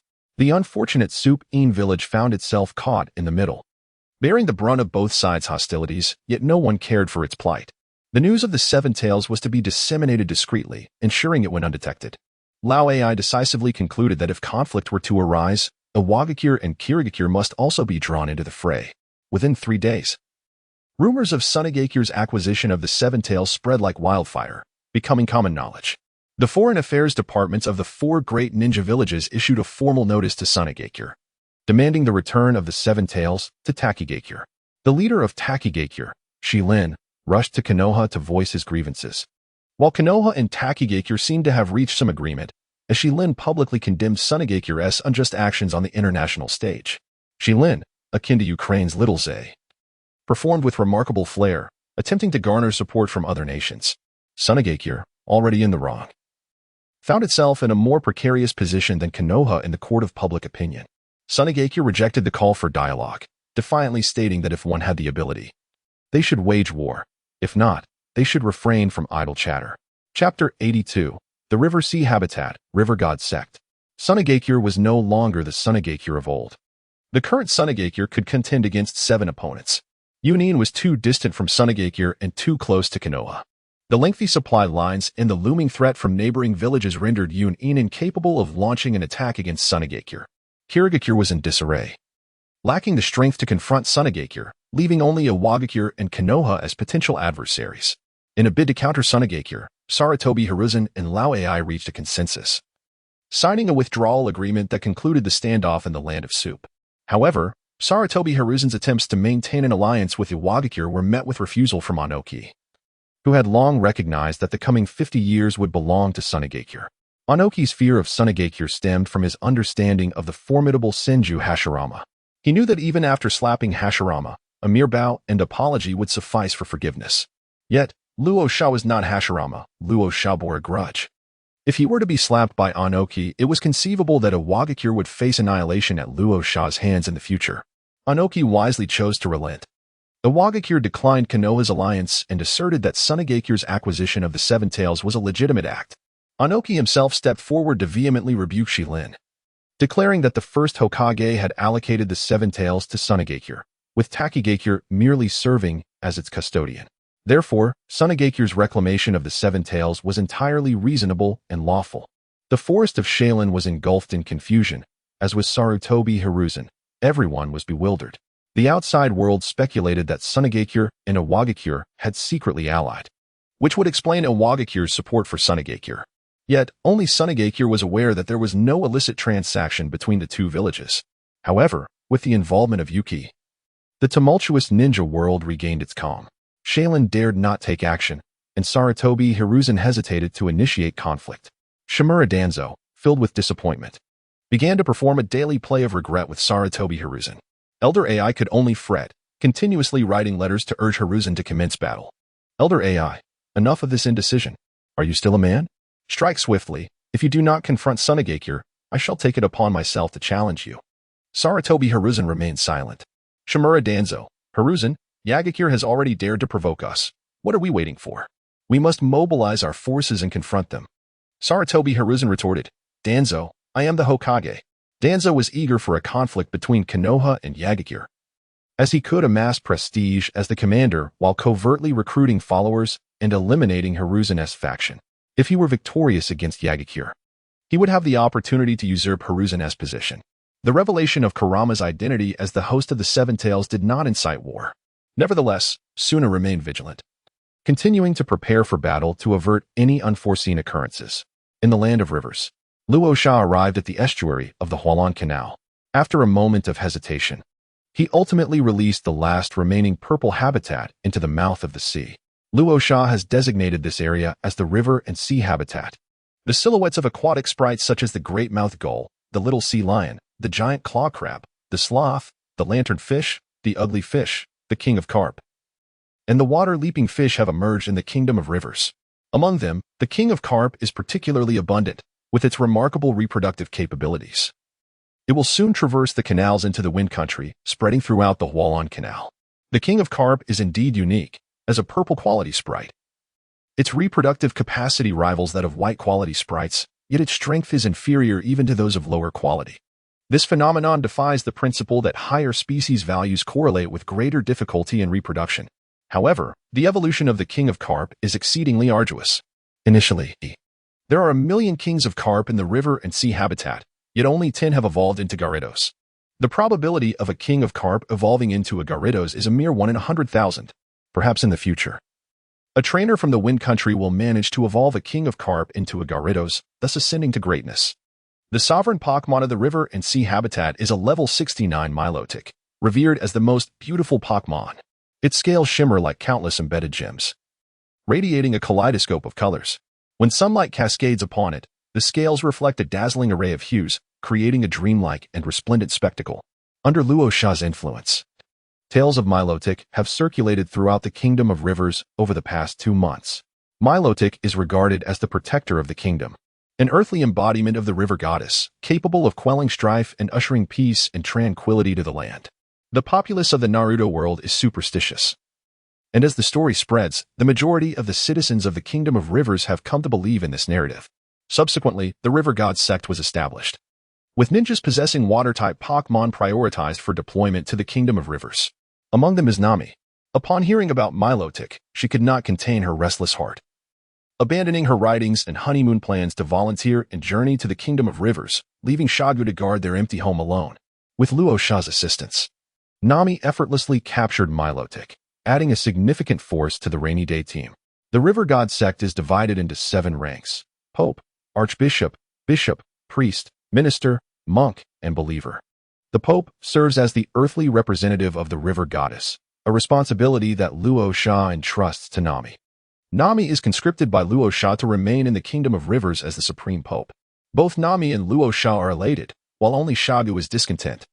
Nami's first book has been shelved, and the second one remains unfinished, leading her to initiate a new tome titled The Favor of the Goddess, narrating the tale of an ordinary man receiving the protection of the River Goddess and achieving great feats in the ninja world. This story contains various awe-inspiring episodes, garnering acclaim from readers, including the River Crabs. Notably, the official authorities of the Kingdom of Rivers dare not ban this book, allowing Nami to freely unleash her creativity. To facilitate her writing endeavors, Nami also established a publication, the Hidan Literary Journal, which gained immense popularity in the Kingdom of Rivers within a month of its inception. Nami is now so enamored with her new role that she intends to remain in the Kingdom of Rivers as the Pope. Shagu exclaims, "Cursed be it! Return my wife." The Pope is neglecting his duties. Who, then, governs the River God? Luo Sha lacked the time to manage affairs at the River God Church, entrusting all responsibilities to Xiangling. Nami comfortably nestled in the church, engrossed in writing, while Xiangling tirelessly traversed the Land of Rivers. As Mingji's disciple, his exceptional management skills flourished, and under Luo Sha's command, the River God Church thrived remarkably. Within a mere month, the church garnered the faith of 70% of the populace in the Land of Rivers. This was not due to doctrinal indoctrination, but rather the tangible benefits that joining the River God Church provided to the people. The Land of Rivers suffered from backward production, with many commoners clad and tattered. coarse garments, or even lacking proper clothing. The River God Church offered them the opportunity to don respectable attire. Collaborating with Hidden Village, they began selling affordable silk garments. Bug-type Pokémon produced superior silk in greater quantities, and their cultivation incurred minimal costs. With the cooperation of numerous officials in Bird Country, Hidden Village had completely seized control of the textile industry there. Now, they set their sights on capturing the market in the Land of Rivers. Yasu and Guanjun were indeed talented individuals. They meticulously designed a robe for the River God Church. Hidden Village ramped up production to contribute to the church's growth. The robes featured blue patterns on a white background, with long sleeves and hoods, reminiscent of a missionary's garb. The papal robes were adorned with 7 blue patterns, corresponding to the 7 ranks, while the robes of the faithful bore a single blue pattern. In the Land of Rivers, the average price for coarse linen garments was 20 taels, while the silk garments from Hidden Village were also priced at 20 taels. This price point shattered the textile market in the Land of Rivers. Silk, the most expensive and rare material, was virtually worthless in Hidden Village, where the cost of silk garments was even lower than that of linen. For the people of the Land of Rivers to purchase the silk garments at such low prices, one prerequisite existed: they must wear the robes of the River God Church and become its adherents. For the populace, it was merely a matter of embracing another deity. What harm could it do? The silk garments were met with a frenzy of demand, leading to an explosive expansion of faith in the River God Church. Chapter 83. The political upheaval in the Land of Rivers. Luo Sha's sudden wealth. Many textile families experienced a significant decline in income due to the River God Church, igniting sparks of rebellion against it. In response, the church unveiled its trump card: land grants. The people were granted usage rights to the land, required to pay only 30% of their harvest annually. This was considerably lower than the 50% tax mandated by the feudal lords of the Land of Rivers. The flames of rebellion were swiftly extinguished, and those who had opposed the church became its staunchest supporters as they received even larger parcels of land. The Lord of the River Kingdom discovered the movements of the River God sect and issued an edict to suppress it, directly dispatching troops to attack the churches in various cities. Unexpectedly, the kingdom's Grand General, Hefei, was also a follower and one of the bishops of the River God sect. Hailing from humble origins, Hefei ascended to his position through the support of his father-in-law, the Chancellor, and his remarkable martial prowess. Hefei deeply understood the immense benefits that the River God sect could bring to the common people of the River Kingdom. He passionately promoted the sect within the army, and within 2 months, many military leaders, swayed by Hefei's influence, defected. Those who cultivate the land together share the harvest. Those who eat do so in unity. Those who wear clothes do so in harmony. Those who possess wealth share it equally, ensuring warmth and fairness for all. As the principles from the celestial realm dictated, the teachings of the River God sect spread throughout the River Kingdom, and the people's faith grew ever more sincere, with more individuals earnestly joining the sect in veneration of the River God. Upon receiving the order to eradicate the River God sect, Hefei dispatched an army of 100,000 to besiege the capital, boldly entering the royal palace with his subordinates, clad in a ceremonial robe adorned with 5 blue stripes. Hefei was followed by generals dressed in 4 and 3 striped robes, dragging the slumbering lord from his bed. "Why do you conspire against the realm?" Hefei demanded, sword in hand, his voice sharp. "What are you doing?" "This is treason," the Lord of the River Kingdom stammered, trembling as the blade rested against his throat. Its cold touch sending shivers down his spine, as if death loomed right before him. "I act for the welfare of the people. Peace shall come through the hands of the River God sect, and the light of the River Goddess will illuminate every corner of the kingdom." With a swift motion, Hefei's subordinate struck, and blood splattered as the Lord's head fell to the ground. This act marked the dawn of a new era for the River Kingdom. Simultaneously, the figures of Rasha and Shanai appeared within the palace, making their way directly to the treasury. The funds within the national treasury were essential for the functioning of the River Kingdom and were to be entrusted to Hefei. However, the personal treasury of the kingdom's lord was to belong entirely to Rasha. Despite being a small nation, the River Kingdom's advantageous geographical location adjacent to the Leaf Village and its narrow coastline rendered it exceedingly prosperous. Over its several hundred years of history, the wealth accumulated in the Lord's personal treasury had reached unimaginable heights. Yet, to Rasha's mixed feelings, the personal treasury contained not the mundane silver coins, but rather an assortment of antiques, paintings, and a box of land deeds. These antiquities and artworks, when converted to silver, were worth over 10 billion. It seemed that aside from the lords of the 5 great nations, no one else could possibly lay claim to such a fortune. And then there was Kakuzu, a notorious figure known for having slain numerous nobles, surely hiding countless riches within his own treasury. Compared to him, Raftel was insignificant. Kakuzu's personal treasury was far more enticing. Konan's 600 billion explosive tags relied entirely on Kakuzu. It turned out that Kakuzu was the true wealthiest individual in the world. Regrettably, the location of Kakuzu's treasure remains a mystery to all, and given his character, he would rather perish than divulge its whereabouts. The treasure of Kakuzu is unattainable. What Rasha must now contemplate is how to dispose of these antiques. Rasha found himself quite troubled, so he retrieved the spirit Pokédex and contacted Xiangling, entrusting him with the sale of these ancient artifacts and paintings. Unable to comprehend it any further, he decided that delegating the task to his subordinates was the wisest course of action. Upon hearing about the antiques valued at no less than 10 billion, Xianglin's eyes gleamed like golden coins, and he readily agreed. After Luo Sha terminated the communication, he stored the land deeds within a spatial scroll. These plots are situated in bustling areas, and Luo Sha intends to establish a Pokémon commercial district. Even if they are not utilized, the rental income will still prove quite lucrative. Luo Sha sauntered out of the palace and returned to the chapel of the River God sect, rousing Name, who was hunched over her writing desk. "Ouch, what are you doing?" Name exclaimed, momentarily bewildered as she gazed at Luo Sha. "The coup at Hefei has been successful. You need to confer the title of daimyo." "Oh, is that all? Have him come by tomorrow," Name replied, wrinkling her nose before resuming her writing.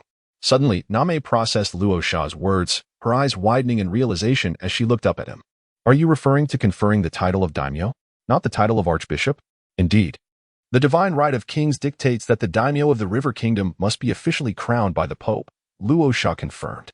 Name fell silent for a moment before exhaling a single word. This operation is truly audacious. Although the River Kingdom lacked a hidden village and no one dared to oppose, what about other nations? Name voiced her concerns, recognizing that this was a challenge to the authority of all daimyos in the shinobi world. What is there to fear? We eagerly anticipate war. Sunagakure is in dire need of conflict to usher in a new era in the shinobi realm. Confident and resolute, Rasha had secured the treasury of the land of Rivers daimyo, drawing ever closer to the creation of the first complete stage of a Tier 1 deity. With the emergence of the Super Shadow, a formidable presence capable of dominating the ninja world was at hand. Meanwhile, Kagaya Otsutsuki lay in slumber upon the moon, the sage of 6 paths occupied in the netherworld. And Indra and Ashura remained as mere fragments of chakra. In the ninja world, there was not a single capable warrior to be found. Nevertheless, having a plan was of utmost importance. Once the divine right of kings was established, the status of the River God sect would become profoundly transcendent, a power that must reside in our grasp. Nami suddenly felt the weight of the papal responsibilities upon her shoulders. She could not afford to falter. It was imperative to maintain control over the broader situation in the Land of Rivers. The stronghold of Sunagakure within the Land of Rivers consisted of various churches. Over 1,000 Sunagakure ninjas donned clerical robes, transforming into missionaries of the River God sect, effectively deceiving the ninja world. The new daimyo of the Land of Rivers was none other than Kawabi. The original daimyo family had already reunited in the shadows. As the Land of Rivers underwent a dynastic shift, with the River God sect emerging as the state religion. Kawabi was aware that the driving force behind the River God sect was Sunagakure, yet he offered no resistance. As long as he could ensure a better life for the citizens of the Land of Rivers, Kawabi was willing to lead his people in submission to Sunagakure. Moreover, with no ninja villages established in the Land of Rivers, he lacked the capacity for opposition. Within just 2 days, news of the coup in the Land of Rivers spread throughout the ninja world, provoking fierce reactions from the daimyos of various nations who conspired to confront the new daimyo. The mainstream of the ninja world had already labeled the River God sect as a cult, forming a united front among both great and small nations. With only the Land of Wind remaining silent, upon receiving intelligence about the situation in the Land of Rivers, Shaga staged a dramatic transformation akin to a Sichuan opera face-changing act. He recognized the severity of the situation and feared he could not provide support to Rasha.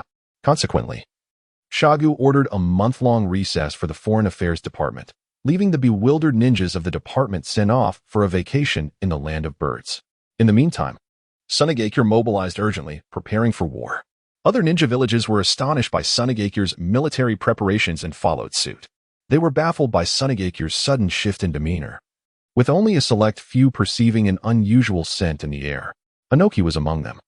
Inoki had deduced that Sunagakure was the mastermind behind the events in the Land of Rivers, and that the River God sect was inextricably linked to Sunagakure. Although lacking concrete evidence, he possessed a profound understanding of Rasha. Inoki's primary concern was no longer his wife and child, but rather the implications of Rasha's actions. Upon receiving the information regarding Rasha's emergence in the Land of Rivers, his suspicions were confirmed. This was undoubtedly a scheme that Rasha could orchestrate. Seated in the Kazekage's office, Inoki sipped his tea, lost in thought about the future of a Wagakure. Unless a Wagakure could produce an individual of the caliber of Hashirama Senju, the best course of action would be to remain passive and cultivate herbs. Inoki decided to adopt a wait-and-see approach, considering that Rasha was merely 11 years old. With the fate of a Wagakure at stake, he could not afford to place his bets lightly. Chapter 84. A heavy-burdened Konoha village, Hokage building. Hisashi concluded that the events in the Land of Rivers were undoubtedly orchestrated by Sunagakure. The River God cult merely serves as a superficial guise for the Sand-Hidden village. With its missionaries functioning as trainers, who else could it be but Sand? They have already oppressed the Leaf village, and it is imperative that we declare war to show them our might. Shimura Danzo entered with a forceful demeanor, even before announcing his presence. We lack evidence. How can we rashly initiate conflict? Sarutobi Hiruzen inhaled from his pipe, dismissing Danzo's suggestion. Evidence. We have engaged in covert confrontations with the Sand-Hidden for an extended period. Aside from ourselves, only they possess the capability to enact such deeds. Could the coup in the river country possibly be our doing? Danzo mocked. For anyone with discernment could see that it was indeed the handiwork of the Sand. Hiruzen remained silent, casting a glance at Danzo, a flicker of inscrutable emotion crossing his eyes. While Pokémon primarily congregate in the Wind Country, elite combatants are predominantly found in the Sand Village. Nevertheless, other ninja villages have begun to engage with Pokémon to varying degrees. The Rock Hidden Village has ventured the furthest, with a prodigious talent who has cultivated a particularly formidable B-drill of Jonin rank. Following the Rock, the Leaf has gradually begun assembling a Pokémon army. Thanks to the consistent delivery of Pokeballs from Orochimaru, the Leaf has formed a legion of 1,000 lower-ranked ninjas, yet it is undeniably a late start, and their understanding of Pokémon remains scant. Orochimaru has been ensconced in the Bird Country for a year, only demonstrating enthusiasm when receiving funds. Otherwise, he remains uncommunicative.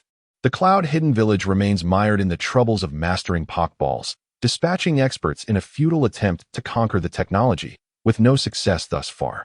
Elder AI conducts his affairs with integrity, deriding the Rock for their clandestine procurement of Pokeballs.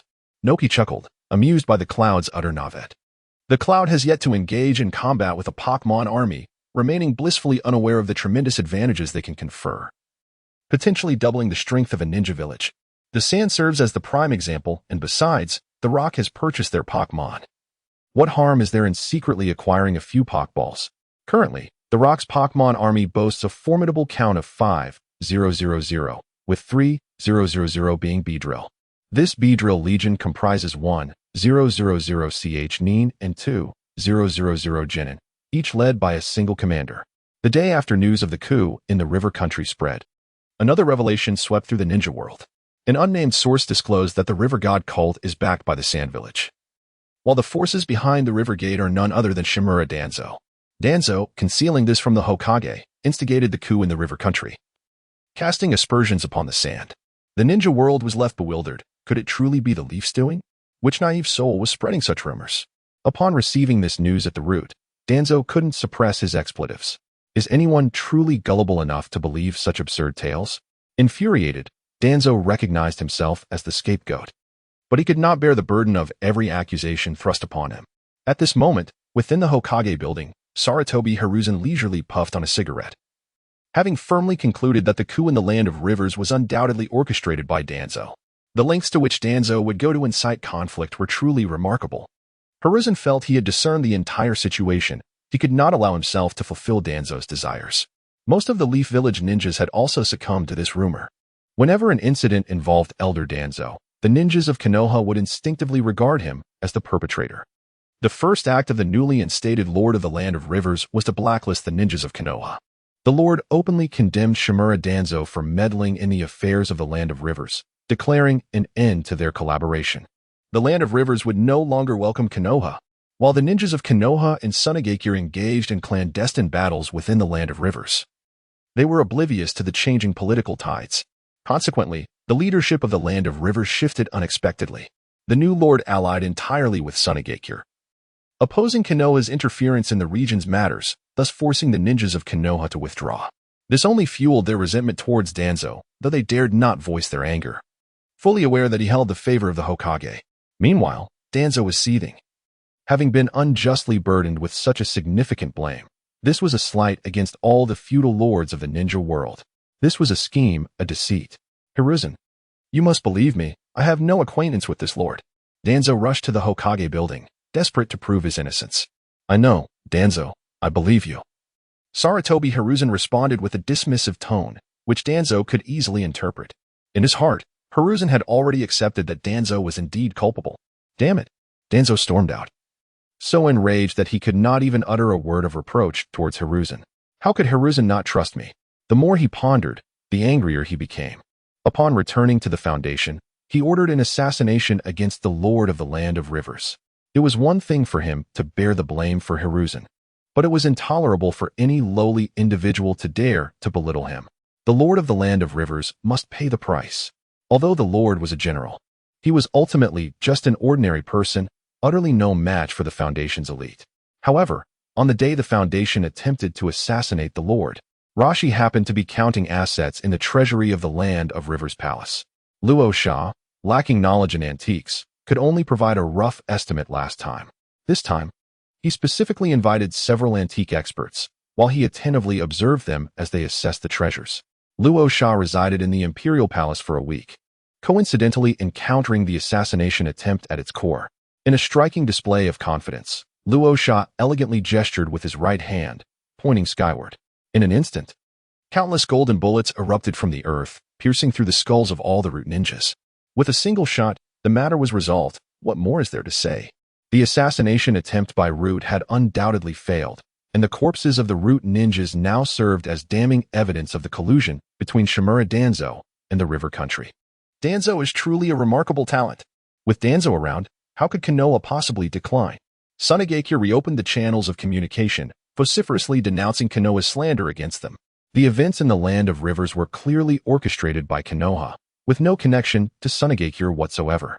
As for the River God sect, it is a native religious faction of the Land of Rivers, officially recognized by the feudal lord as the national faith. The River God sect is not a cult. All accusations are mere fabrications by Konoha. Sarutobi Hiruzen and Shimura Danzo are clearly in cahoots. How could Hiruzen distance himself from Danzo's actions? Let us be fair, the River God sect is innocent. Upon hearing Sunagakure's condemnation, Hiruzen nearly turned away in frustration, pointing at Danzo, rendered speechless. Konoha now finds itself in a quagmire, unable to extricate itself from the mess. Hiruzen, with Sunagakure at his doorstep, what more are you waiting for? It is time for war. I volunteer to be the commander. We shall not rest until Sunagakure is avenged. Danzo, already feeling wronged, was further infuriated by the blame being cast upon him, longing for retribution without regard for Hiruzen's sentiments. Sunagakure re-engaged with international discourse, and the shocking revelations ignited a fervor throughout the ninja world. The entire realm was abuzz, as this incident implicated the vital interests of all the feudal lords, necessitating a thorough investigation. The feudal lord of the Land of Water halted the internal strife within Kirigakure, demanding that they first apprehend the perpetrators from the Land of Rivers, or he would find no peace in his slumber. The ninjas of Kirigakure began to diligently study the happenings of the ninja world over the past fortnight, absorbing numerous peculiar terms. Having maintained amicable exchanges with Konoha for 2 weeks, Kirigakure felt it prudent to remain uninvolved, choosing instead to observe the unfolding drama. Originally, the matter was solely between Sunagakure and Konoha, but Iwagakure, for reasons unknown, decided to lend their support to Sunagakure. Chapter 85, Danzo and Hiruzen during a televised summit of the 5 Kage. Indeed, such televised meetings among the 5 great nations have occurred. Inoki declared, I am a witness. It was Konoha who orchestrated this. Iwagakure has reported sightings of root ninjas participating in the coup d'etat in the Land of Rivers. Suddenly, Danzo appeared on the screen, pushing Hiruzen aside, and shouted furiously, How dare you? Tsukumo interjected, In a dialogue between nations, how can you be so crude? Hiruzen, why have you not restrained your mad dog?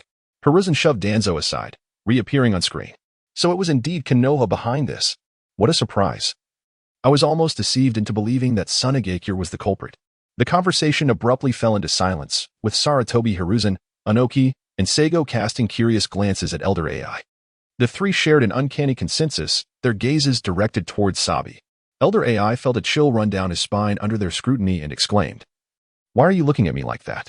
"Yes, it's all that damned Konoha's fault. That wretched Danzo." Seigo promptly affirmed Elder AI's sentiment. "Indeed, as an Iwagakure ninja, I never lie," Anoki added. "Since it was fabricated, it doesn't count as a lie."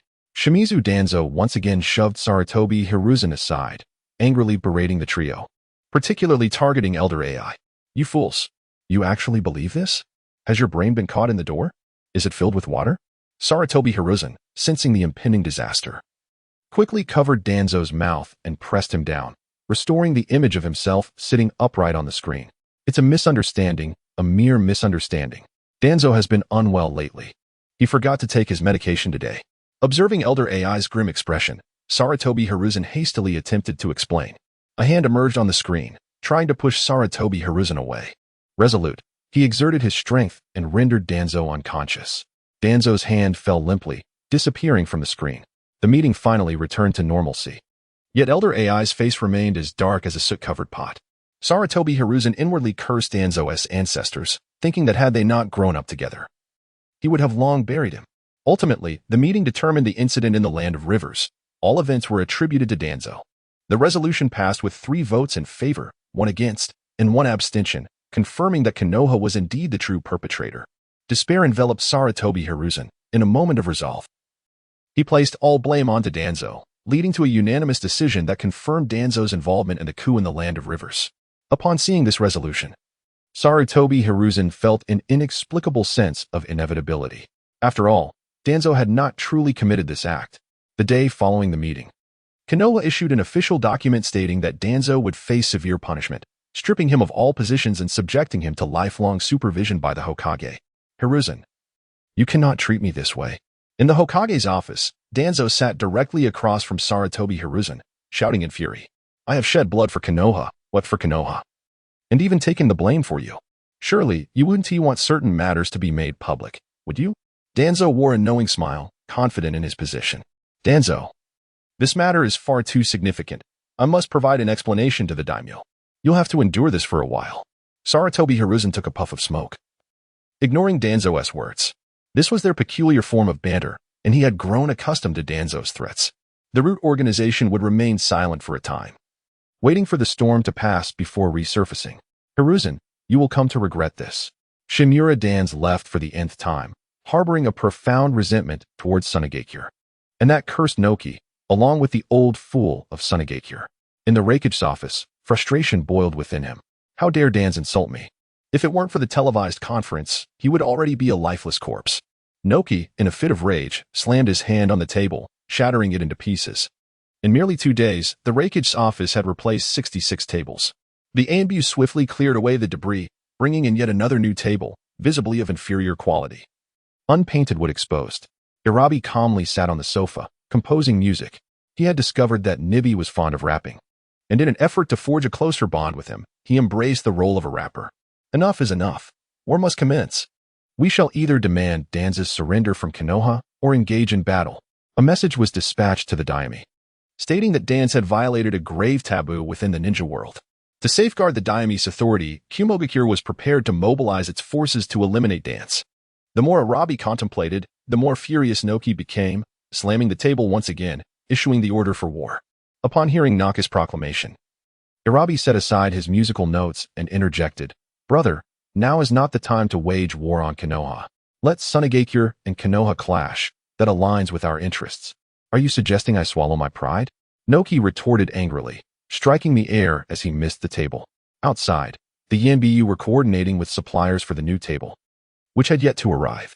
"We can devise a plan to incite conflict between Konoha and Sunagakure." Irabi mused, resting his chin on his hands, deep in thought. Suddenly, inspiration struck him. "Why didn't I think of this sooner?" Noki exclaimed, rising to embrace Irabi in excitement. With a weary sigh, Irabi lamented. Being one of the few brains in Kumogakure, he sometimes felt quite hopeless. Why does everyone focus on muscle rather than intellect? However, before Kumogakure could act, Konoha and Sunagakure were already on the brink of battle. The daimyo of the Land of Fire summoned Sarutobi Hiruzen, commanding him to dispatch troops to the Land of Rivers to eliminate the rebel, Kawabe. The Land of Rivers had long been a vassal of the Land of Fire. And now, with Kawabe's rebellion, it had completely severed ties. The daimyo could not tolerate this. He believed that the coup in the Land of Rivers was not orchestrated by Konoha, as it did not align with their interests. Furthermore, the daimyo understood Sarutobi Hiruzen well, believing that Sunagakure was the true mastermind behind the chaos. Without hesitation, Hiruzen acquiesced to the daimyo's demands. Rumors swirled within Konoha, and many shinobi and villagers began to question his capabilities. He needed to redirect the conflict. War was the most effective solution. As a seasoned shinobi in the prime of life, Hiruzen was confident in his ability to secure victory. Konoha had always been the foremost village among shinobi. Led by Hitaki Kakashi, Konoha dispatched an army of 10,000 shinobi to launch an offensive against the Land of Rivers. The feudal lord of the Land of Fire also mobilized 100,000 troops to accompany the Konoha ninja on their expedition. War is on the brink of erupting in the Land of Rivers, unable to withstand the impending assault from the Land of Fire. The Land of Rivers swiftly reached out to Nami, seeking assistance from Sunagakure. Sunagakure had long been prepared for conflict with Konoha. With Konoha striking first, Sunagakure welcomed the opportunity, sending out 10,000 shinobi led by Chiyo to aid the Land of Rivers. In the ranks, there stood Rasha, serving as the vice commander, alongside Zomi, the vanguard officer. Yecang, responsible for the aerial units, and Jialuoluo, in charge of logistics and medical support. Chapter 86, the feudal lord of the Land of Wind for this expedition. Sunin deployed 4 elite spirit battalions, the Steel Serpent Battalion, the Venusaur Battalion, the Scorpion King Battalion, and the Aerial Battalion. The Steel Serpent Battalion was directly under the Wind Shadow, while the other 3 battalions fell under Rasha's command. The coalition of ninjas and spirits comprised a formidable force, including 1,000 Golem troops, 1,000 Golem rock troops, 1,000 Fire Camel troops, and 3,000 Sandshrew troops. Additionally, there was a legion of 4,000 puppet masters, who were particularly fond of Nidoqueen and Nidoking, thus earning the moniker of the Nido Legion. Each puppet master was affluent, often possessing a Nidoking or Nidoqueen of their own. A select few puppet masters even ventured into the Land of Birds to capture Ariados, which gradually became the new darling among the puppet master community. While it appeared that Sunin had mobilized 10,000 troops, the actual combat strength reached 30,000. In comparable conditions, the autonomous combat capabilities of spirits were inferior to those of ninjas. However, the synergy of spirits and ninjas often yielded results greater than the sum of their parts. As Sunin mobilized the ninja army, Shaga naturally did not forget to inform the feudal lord of the Land of Wind. A messenger bird, bearing the insignia of Sunin village, flew into the palace of the Land of Wind, delivering a letter to the lord. Upon reading the letter, the feudal lord's expression shifted multiple times, ultimately commanding the dispatch of 100,000 troops to accompany Sunin village on its campaign. Father, Sunin village is merely our watchful hound. The Wind Shadow's unilateral declaration of war, accompanied by a demand for our military support, seemed an affront to our dignity. The crown prince suddenly stepped forward, vehemently criticizing Sunin. Fool, do you comprehend the gravity of your words? The feudal lord slammed his palm upon the table, sending the inkstone crashing towards the crown prince, splattering ink across his attire. Am I mistaken? Without us, what is Sunin?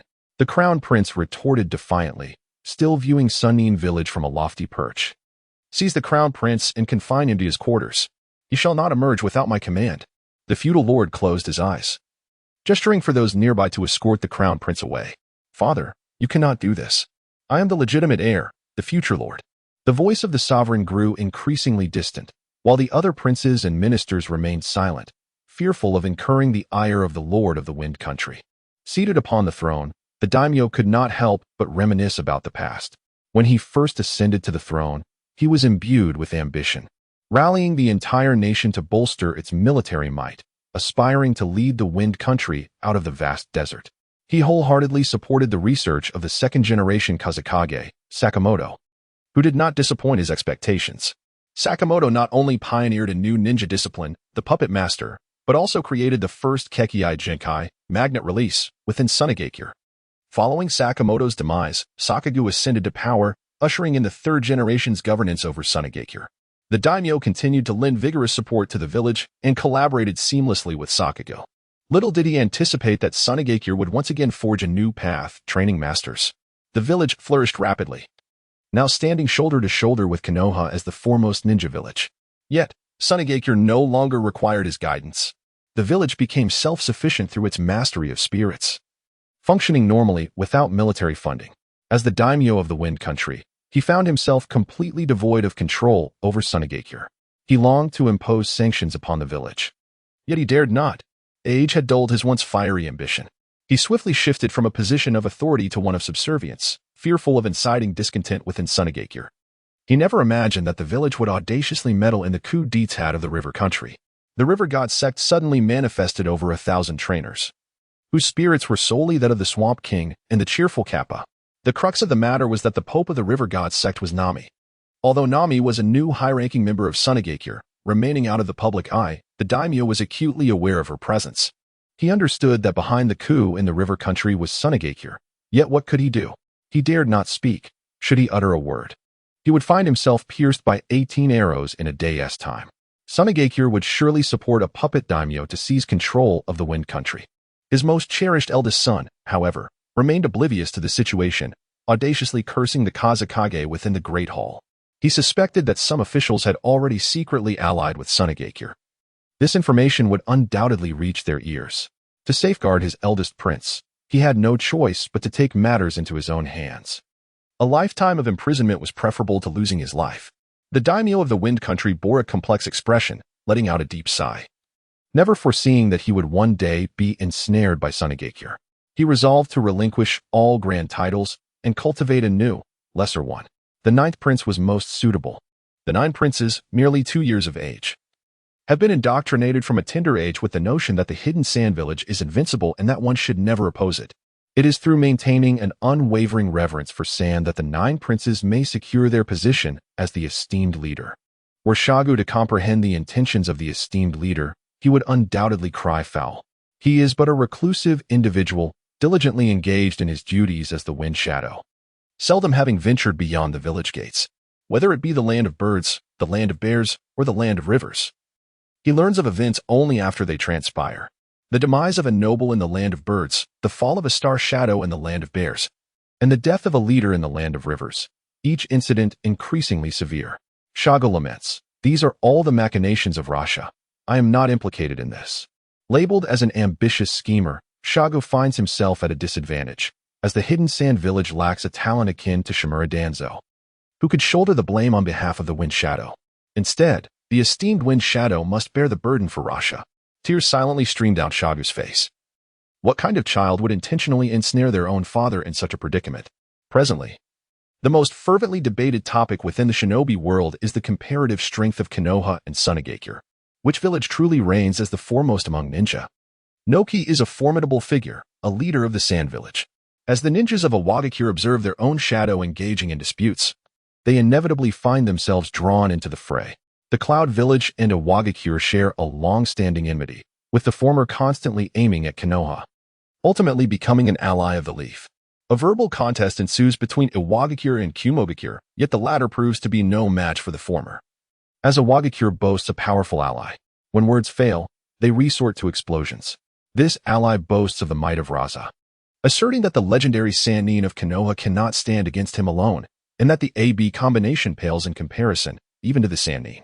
While disparaging Konoha, he does not hesitate to belittle Kumogakure, provoking the irascible Noki, who nearly resorts to violence, forcing the ally to seek refuge in Naki's abode, fearing the wrath of Noki. Both villages are acutely aware of the current dynamics within the ninja world, which revolve around Konoha and Sunagakure. Thus, their skirmishes remain merely verbal, avoiding actual warfare to conserve their strengths. Naturally, ninjas from both Konoha and Sunagakure believe their village to be the superior force. Should conflict arise, both sides are eager to engage, ready to overpower the other. The atmosphere in the ninja world shifts dramatically, heralding the return of war. Kawabe, the general of the Land of Rivers, mobilizes an impressive 200,000 troops to the front lines to counter the invasion from the Land of Fire. The Reikage expresses a desire to join the fray, yet the distance to the Land of Rivers proves a significant obstacle. Kumogakure extends its support to Konoha, providing not only material assistance but also other forms of aid. The daimyo of the Land of Earth, harboring a deep-seated disdain for the rebellious Kawabi, urges Noki to dispatch forces to join Konoha in their campaign against the Land of Rivers.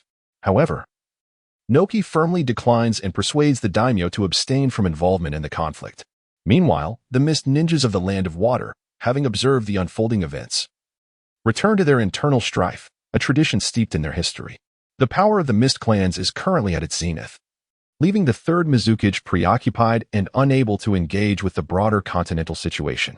This imminent clash represents a one-on-one confrontation between Sunagakure and Konoha. Upon learning of Sunagakure's involvement in the war against the Land of Rivers in the dispatch of two formidable warriors, Chiyo and Rasha, Sarutobi Hiruzen grows concerned for the safety of Kakashi and promptly summons the legendary Sannin of Konoha for assistance.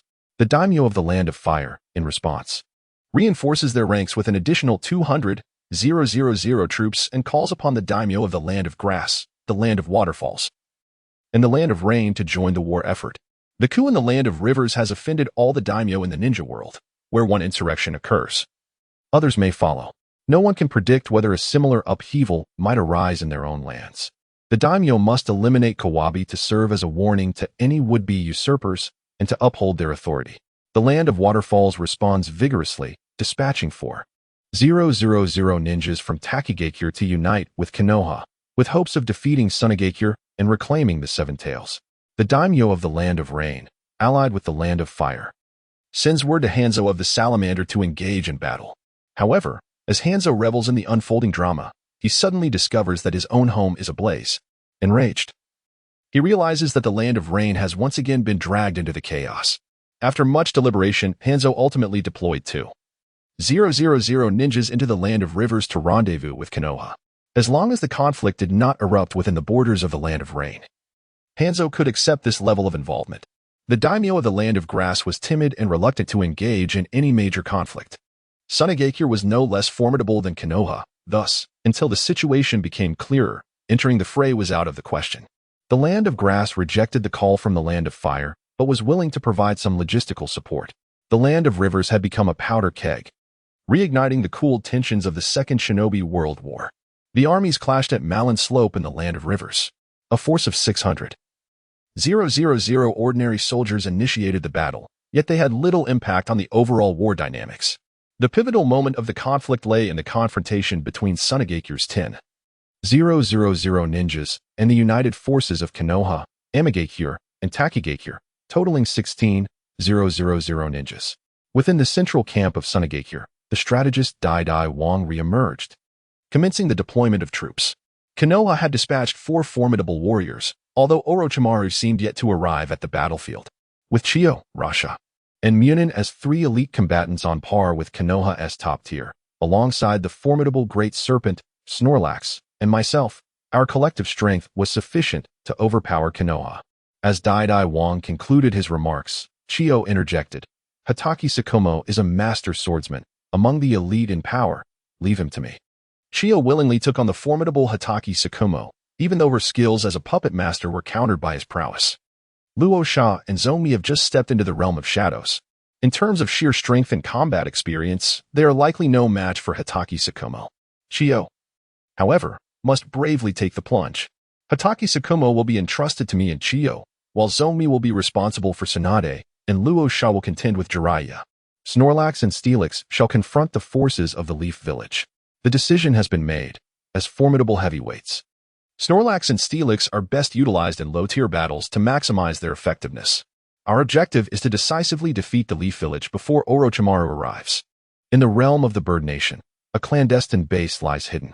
Orochimaru received a letter from Hiruzen Sarutobi, prompting him to set aside his research and embark on a journey to the Land of Rivers. With the successful development of the Pokeball, he deceived Sarutobi into funding his endeavors under the guise of mass production technology. In truth, he merely needed to cultivate a substantial quantity of blue phosphorus fruit to achieve his production goals.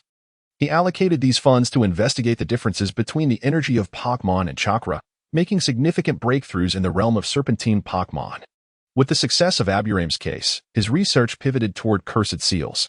As his studies deepened, he discovered the critical role of natural energy from the Dragon Cave, Accompanying Orochimaru were two serpentine Pokémon, one white and one black, namely Aburame and Snorlax. Aburame bore a complete curse seal mark on his forehead, while Snorlax was adorned with 7 distinct curse seals, each seemingly incomplete. With a flick of his wrist, he recalled the two serpents into their Pokeballs and vanished from sight. On October 15th, 31 years after the founding of Sunagakure, war erupted in the Land of Rivers. At that time, Orochimaru was still en route on his serpent steed, as the ninjas of Konoha and Sunagakure clashed in a grand battle. Dofu led the Venusaur Brigade against the Inuzuka clan, who suffered greatly under the onslaught. The ninjas experienced alternating victories and defeats. Yet Venusaur maintained a dominant position over the Inuzuka's canine fighters. The Inuzuka ninjas relied on their agility to launch continuous assaults on Venusaur. However, with a swift flick of its vine, Venusaur unleashed a razor-sharp leaf attack, inflicting numerous wounds upon the Inuzuka ninjas. As the battle progressed, the Inuzuka found themselves increasingly at a disadvantage. In a desperate attempt, they attempted a combination technique, only to be thwarted by Venusaur's paralysis powder with ease. Amidst the swirling petals, Dofu commanded the Sunagakure ninjas to retreat behind Venusaur, who collectively unleashed a petal dance that ensnared the paralyzed Inuzuka fighters. A stunning spectacle unfolded, as pink petals spiraled gracefully through the air, mingling with the vivid splashes of crimson blood. As the petals settled, they left behind the lifeless forms of the Inuzuka ninjas and their canine companions. Leading the aerial unit, Yukura executed a remarkable display of aerial superiority against the Konoha ninjas. Tropius soared above the Konoha forces, launching air blades down upon them. The Sunagakure ninjas, perched atop Tropius, hurled shurikens, dispatching several unsuspecting genin. The primary objective of the aerial unit was to sow discord. Konoha ninjas could not fully immerse themselves in battle, perpetually wary of the airborne threats.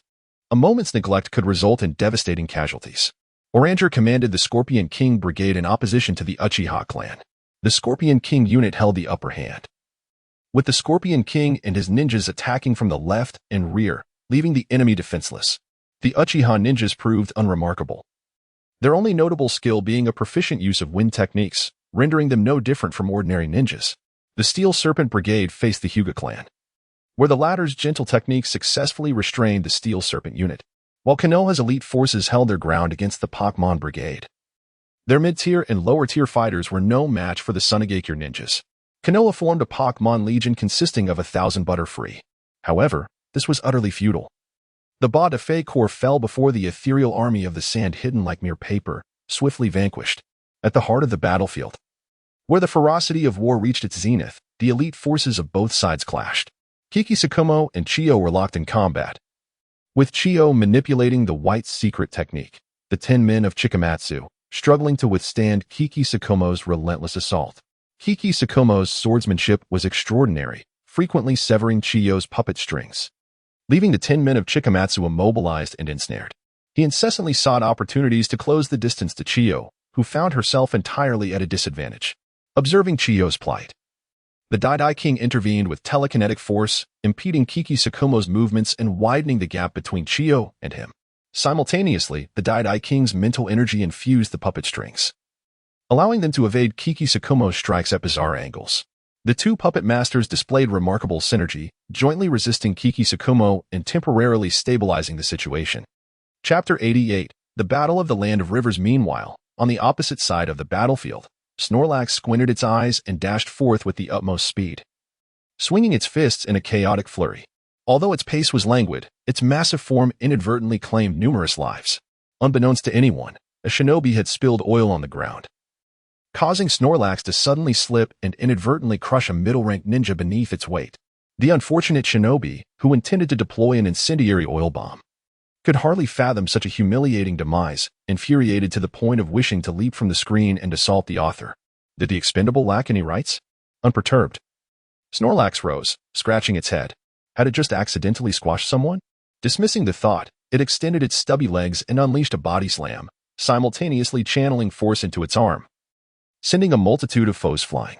The shadow-level Snorlax stood out conspicuously amidst the throng of smaller adversaries, quickly drawing the attention of the current generation of pig deer butterflies. Shadow imitation technique. Snorlax's shadow was stretched into fine threads, rendering it immobile. Unaware of the unfolding events, Snorlax was suddenly rammed by a meatball war machine. Contrary to expectations, Snorlax did not get knocked away. Its belly, remarkably elastic, caused a Kimichi Dingmaru to bounce off and soar into the air instead. I shall return. A colossal star streaked across the sky, accompanied by a familiar phrase emanating from the celestial body. Cabby?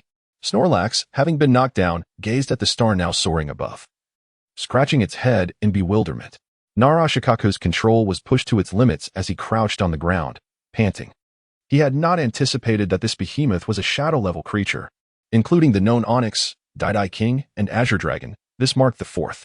Snorlax sat on the ground, languidly gazing at the chaotic battlefield. Cabby, how weak they all are. Snorlax felt no desire to engage in combat. With Chio absent, it was uncertain what to do next. Snorlax concocted an excuse to indulge in laziness, lying down and swiftly succumbing to slumber, snoring softly. Nanny? In astonishment, Inuzuka and Nara stared at Snorlax, incredulous that it could simply fall asleep like that. We are still here. Could you not show us some respect? The two were incensed, their frustration palpable, when suddenly a rotund beggar came rushing from afar. A Kimichi Choji, panting heavily, halted beside them. Why are you just standing there? Aren't you going to fight?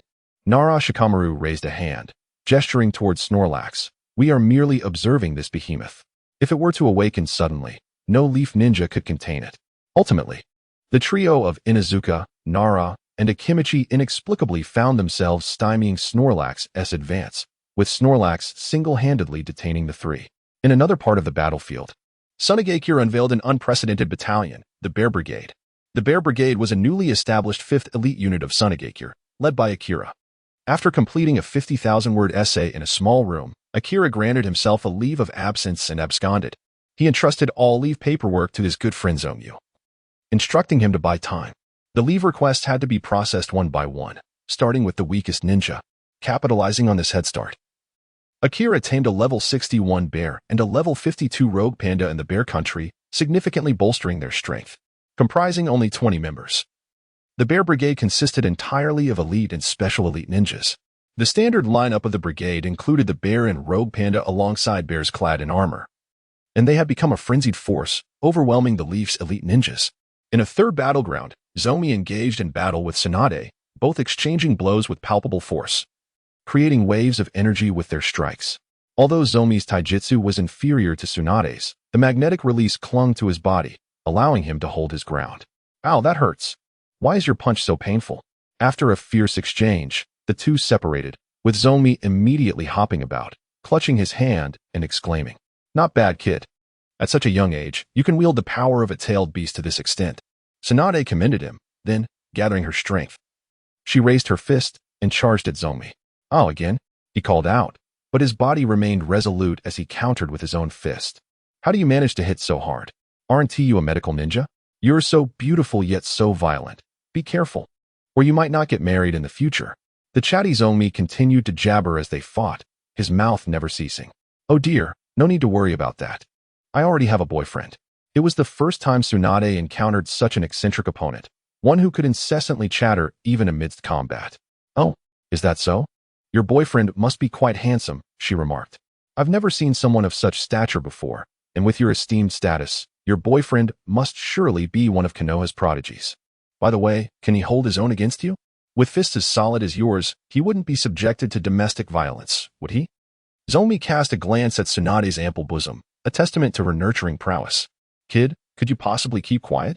Tsunade asserted, channeling her strength into another punch aimed at Zomi. "My apologies, I couldn't help myself. You truly are a person who can be compared to Elder Chio. Though it's unfortunate that you both belong to entirely different categories of ninja. Chio and Tsunade stand as the only two female ninjas of the current era with the title of Kage, frequently compared due to their shared roles as medical ninjas. Dubbed the two mountains of the healing arts. Tsunade excels in physical combat, while Chio specializes in puppet techniques, making a direct comparison of their combat abilities rather challenging.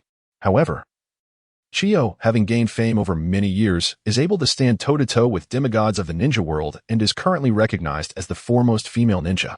Tsunade, on the other hand, is celebrated as a medical sage, affectionately referred to as the healer.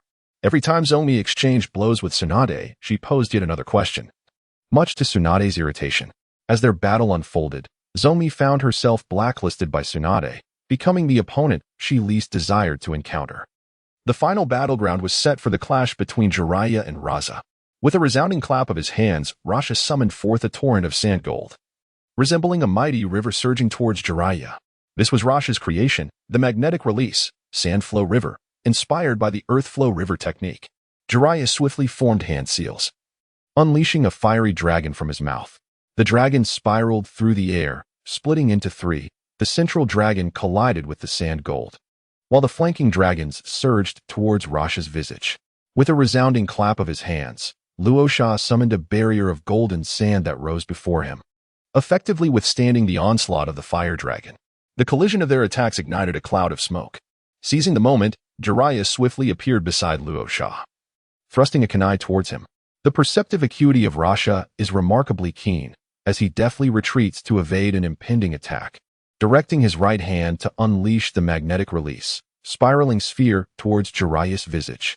Sensing the imminent peril, Jiraiya leans to the right, skillfully evading the onslaught.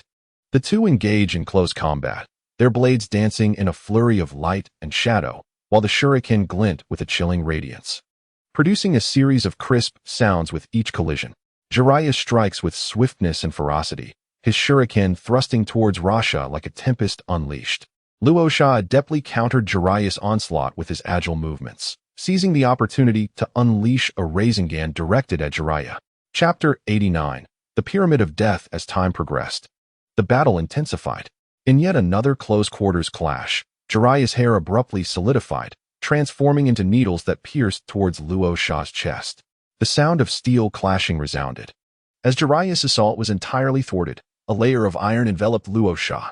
This metallic armor conformed seamlessly to Luo Sha's physique, resembling his very skin, encasing him securely. After a series of agile movements, Rasha withdrew, crouching on the ground. With a swift clap of his hands, dust swirled into the air. Ninjutsu, Sand Cascade Burial. The sand billowed forth, cascading down like a waterfall, intent on burying Jiraiya beneath its overwhelming force.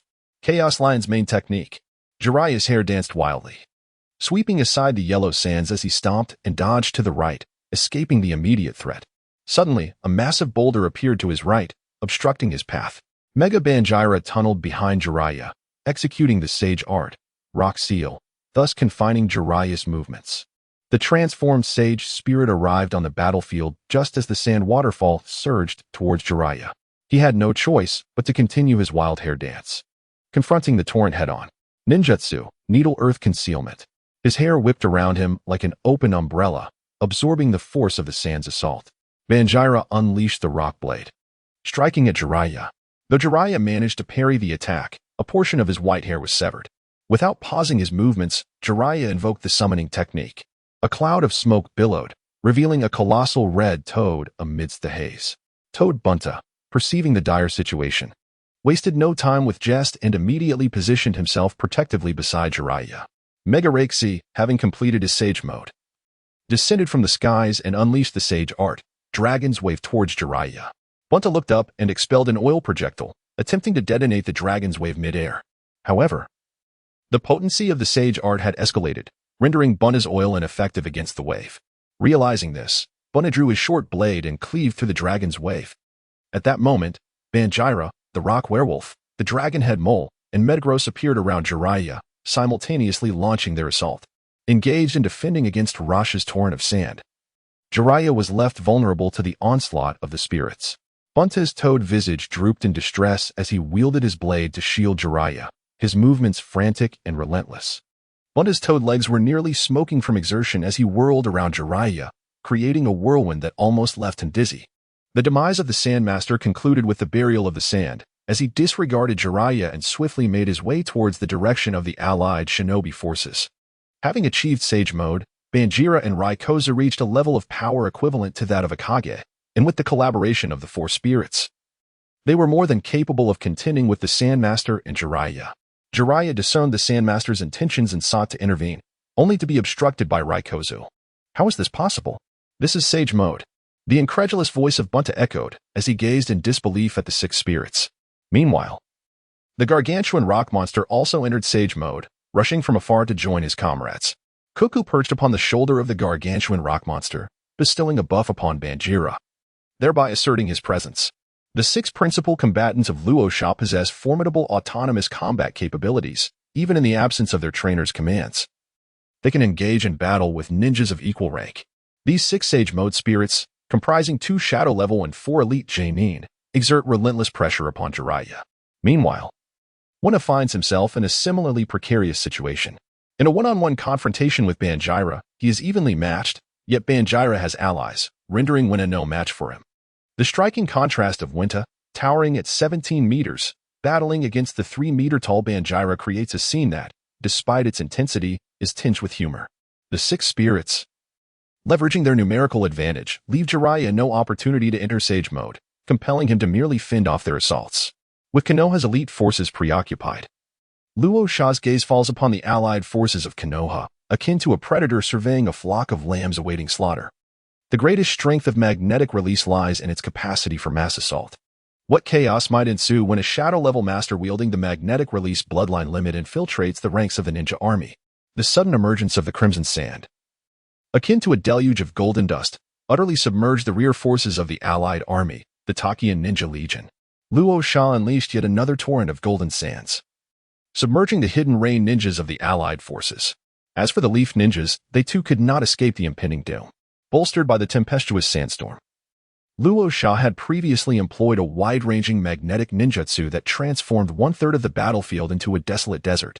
The ground lay shrouded beneath 2 meters of sand, concealing 6,000 lives beneath its suffocating embrace. With a sharp clap of his hands, Luo Sha set the sands of the ground into a frenzied motion, forming an immense square box that divided the battlefield. The surface of the box shimmered with flowing sand, interspersed with grains of gold that sparkled brilliantly under the sunlight. The ninja of the battlefield paid no heed to the box's alluring exterior. Despite its beauty, it was a deadly trap. The golden sandbox ensnared the latter half of the Konoha forces, fully half of their number. Outside the box, approximately 5,000 Konoha ninjas valiantly held the front lines, fiercely resisting the onslaught. Within the confines of the box, another 5,000 Konoha ninjas unleashed their jutsu, striving to shatter their prison. Their technique struck the sandy walls, creating deep craters, yet the swiftly flowing sand restored the surface to its original state in an instant. The golden sandbox rapidly constricted, compressing the diminishing space for survival within. Panic spread like a plague in the hearts of the Konoha ninjas. In this critical moment of life and death, their resistance intensified. Each ninja summoned their most potent techniques in a desperate attempt to breach the golden confines. A dazzling array of chakra illuminated the scene, intertwining to create a breathtaking spectacle. Fire, water, earth, and lightning techniques rained down upon the box, producing a cacophonous roar. Yet, the box remained unmoved, the craters on the sandy walls swiftly smoothed over. Without the power of a Kage, this technique was insurmountable. Only a Kage-level warrior could instantaneously breach the sandy barrier, creating a void within the box. The rapid movement of the sand was due to the infused golden grains. The arrangement of the gold was systematic. Magnetic forces arose between the grains, continually drawing and facilitating the flow of sand. The gold circled the box in a perpetual 360-degree motion, uninterrupted by any other magnetic influences, ensuring it would never cease. Only by creating a void in an instant, disrupting the cycle at a single node, could the golden grains be prevented from continuing their flow, ultimately allowing them to converge. The sand would then cease to move, rendering the technique vulnerable to an instantaneous breach. Luo Sha initially aspired to cultivate a technique of shadow-level prowess, but unexpectedly, he developed a formidable skill for eliminating minor nuisances.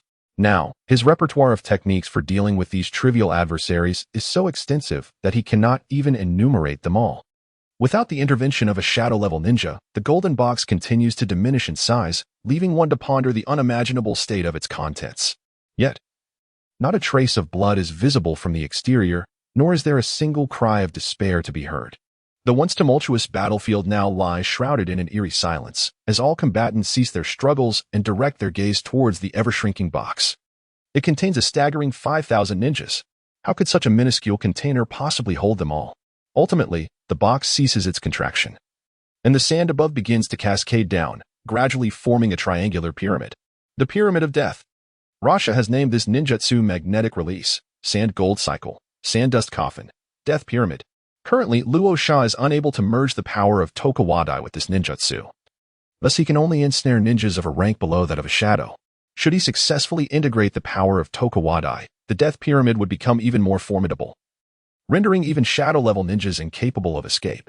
The emergence of Rasha's death pyramid has signaled the conclusion of this battle. Kakashi Hatake, Tsunade, and Jiraiya, disheartened, have lost the will to continue fighting, leading to the retreat of the Leaf Village forces. Many Leaf ninjas' eyes are bloodshot, as if they were on the verge of weeping blood. Tsunade grits her teeth, her fists clenched tightly, her nails digging deep into her palms. Her profound attachment to the Leaf Village has nearly shattered her mental fortitude. Jiraiya, too, struggles to accept the grim reality, his composure faltering as he narrowly avoids a deadly strike from Kakuzu. Fortunately, Winter reacts swiftly and rescues him. Kakashi Hatake and Chiyo cease their combat, their gazes filled with enmity. Each surviving Leaf ninja is engulfed in sorrow, hatred, and an overwhelming sense of helplessness. Chapter 90. The Retreat of the Leaf.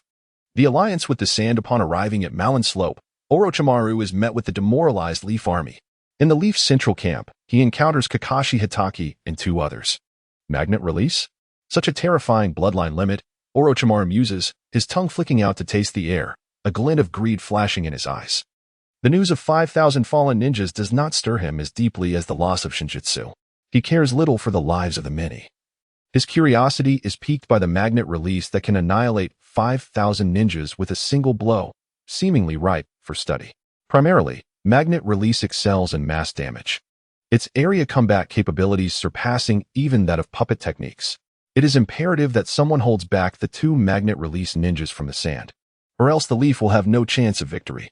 Tsunade's somber voice resonates, still reeling from the shock of losing 5,000 comrades.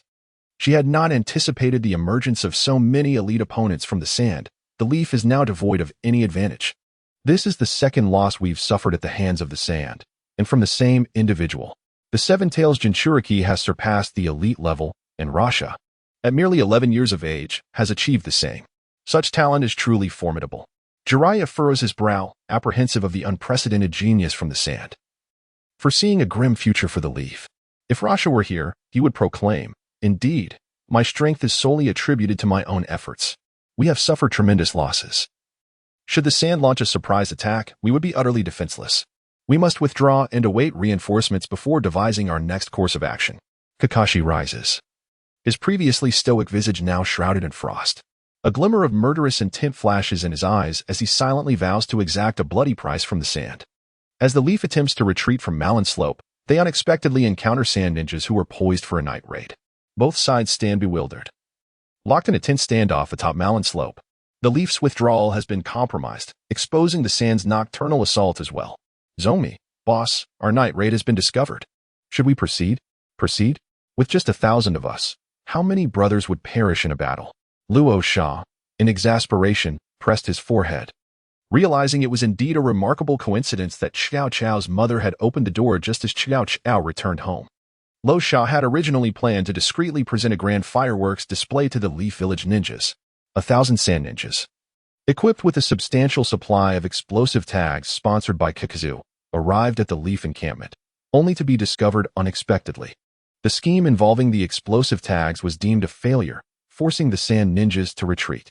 Meanwhile, the situation in the Leaf Village was equally frantic, especially upon the sight of Luo Sha and Zhongmi, which heightened their anxiety. Surely, they wouldn't engage in battle again? After all, Luo Sha was known as the Demon of the Sand. I still find myself haunted by nightmares of him. With the arrival of Lord Orochimaru, there should be no cause for concern, right? Let us quickly conceal ourselves. I have no desire to engage with the Demon of the Sand. 5,000 Leaf ninjas swiftly maneuvered, forming an orderly array of 4 rows, taking refuge behind the 4 members of the Hatake clan. The quartet stood like a 1,000-headed guanyi, and countless heads peered cautiously from behind them, watching Luo Sha intently. "Boss, they seem even more terrified. Perhaps we should charge," Zomi remarked, observing the behavior of the Leaf ninjas and sensing that the Sand still had a fighting chance. "It's not out of the question. I shall face Jiraiya while you handle the other 3. Rosa cast a sidelong glance at Zomi, raised his hand to detonate the half-prepared explosive talisman, and seized Zomi by the collar as he fled. The resounding explosions echoed continuously, providing an opportunity for the Sand-hidden ninjas to make their escape. With this brief interlude behind them, the Leaf ninjas withdrew from the Land of Rivers and established a defensive position at the border of the Land of Fire at Kaiki Mountain.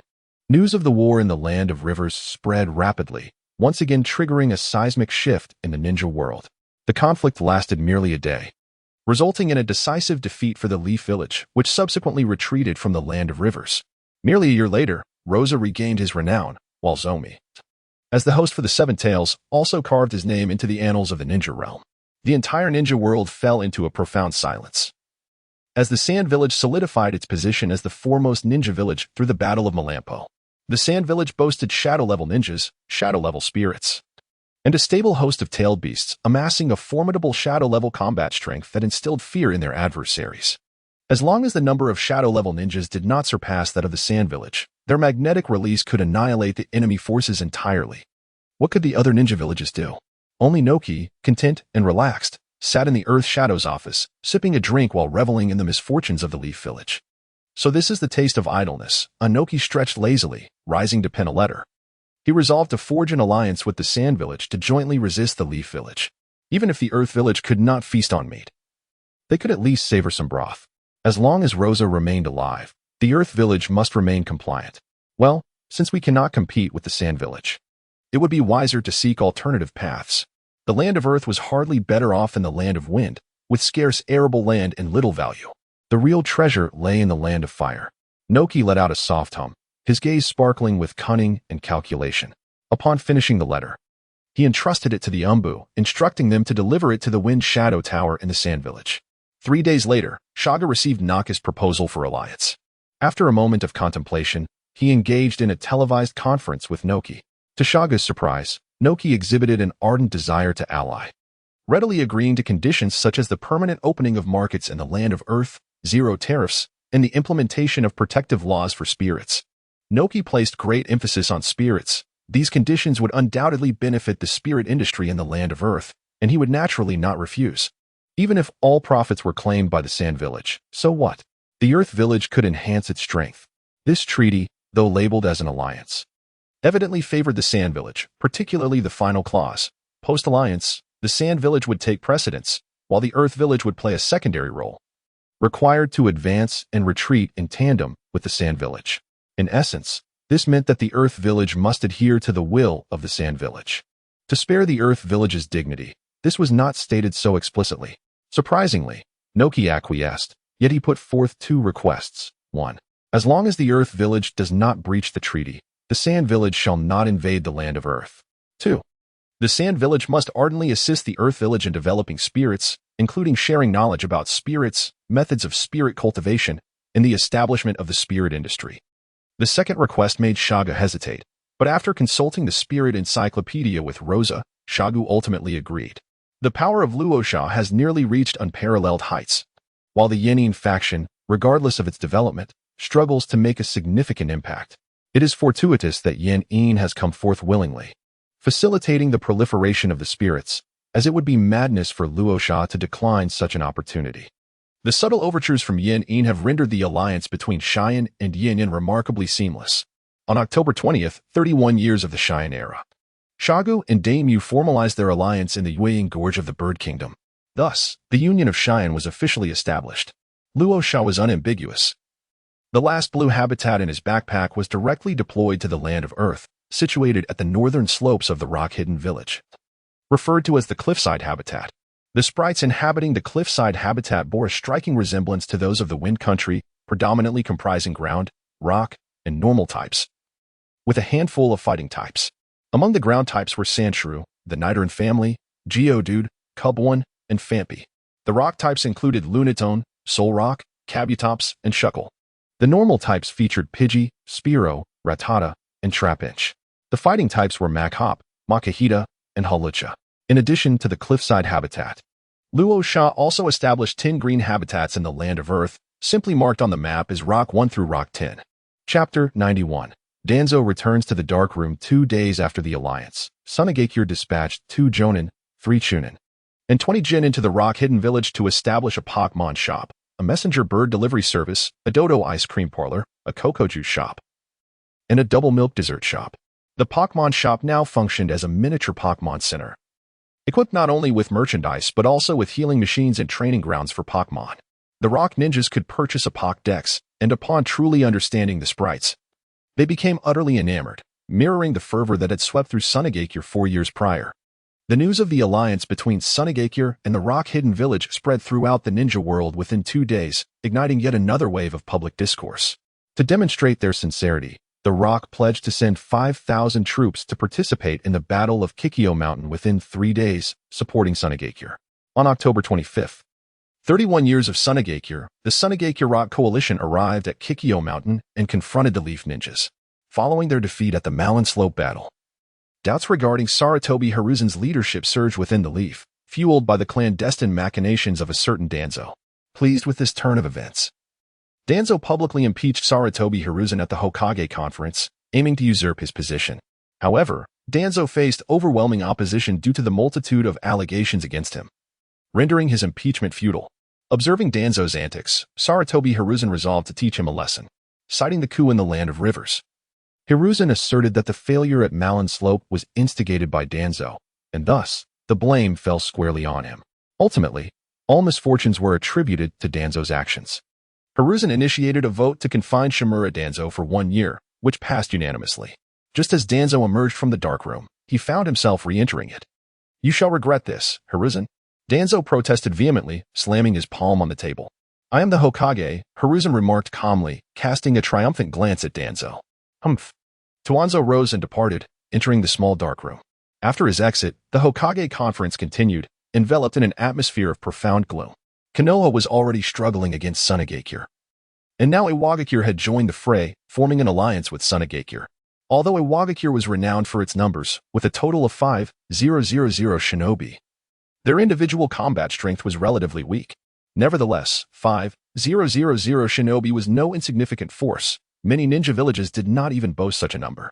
Konoha dispatched another 12,000 shinobi, including 2,000 from the Uchiha clan. The Uchiha clan leader perceived this as an extraordinary opportunity for reconciliation between the village and the Uchiha clan, willingly assuming responsibility and sending forth the majority of their elite. The battle at Kaiki Mountain had reached a stalemate, with Sunagakure and Konoha locked in a tense standoff. Having learned from past lessons, Konoha kept a vigilant watch on Rasha and Zia, ensuring that neither would have the chance to infiltrate the main forces. Driven by a personal motive, Rasha voluntarily engaged in battle with Orochimaru. As for Jiraiya, the importance of luring Uncle Snake was negligible.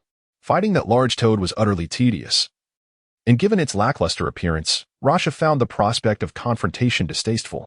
2 days prior, Rikongzuo reached level 70, unable to contain his impatience. Rasha utilized a long-saved mystical candy to elevate Rikongzuo to level 71, thereby entering the realm of shadows. Currently, Banjira stands at level 69. And with only one mystical candy remaining, Rasha opted not to bestow it upon Banjira. Without any psychological burden, Rasha entrusted Jiraiya to his main spirits. Under Rasha's confident gaze, Yecang was filled with fighting spirit, declaring with great pride that he would surely defeat Jiraiya and bring honor to Rasha. Banjiro, unwilling to be outdone, constantly yearned for the position of his older brother, boldly boasting despite not yet reaching the shadow level. Luo Sha initiated a plan to ensnare the formidable serpent. Although the abduction proved unsuccessful, he could still plant a seed of doubt in Orochimaru's mind. After Orochimaru's defection from Konoha, Sunagakure would be poised to offer him refuge. Once Orochimaru embarked on his experiments with human subjects, Luo Sha would ensure this information came to light, rendering Konoha unable to accommodate him any longer. While Sunagakure would similarly find Orochimaru intolerable, Luo Sha would be there to mitigate the repercussions for him.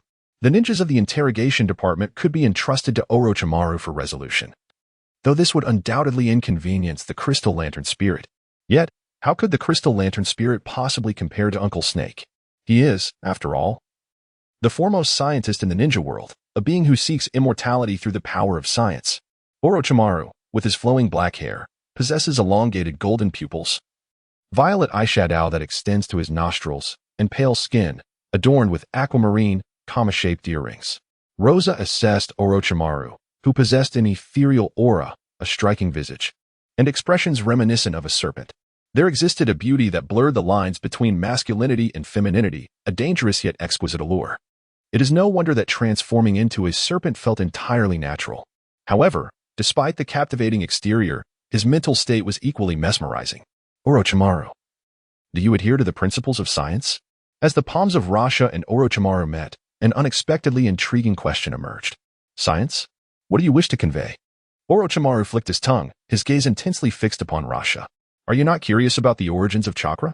Are you not intrigued by the birth of bloodline limits? Luo Sha let out a light chuckle, inquiring whether science could resurrect the deceased or grant immortality.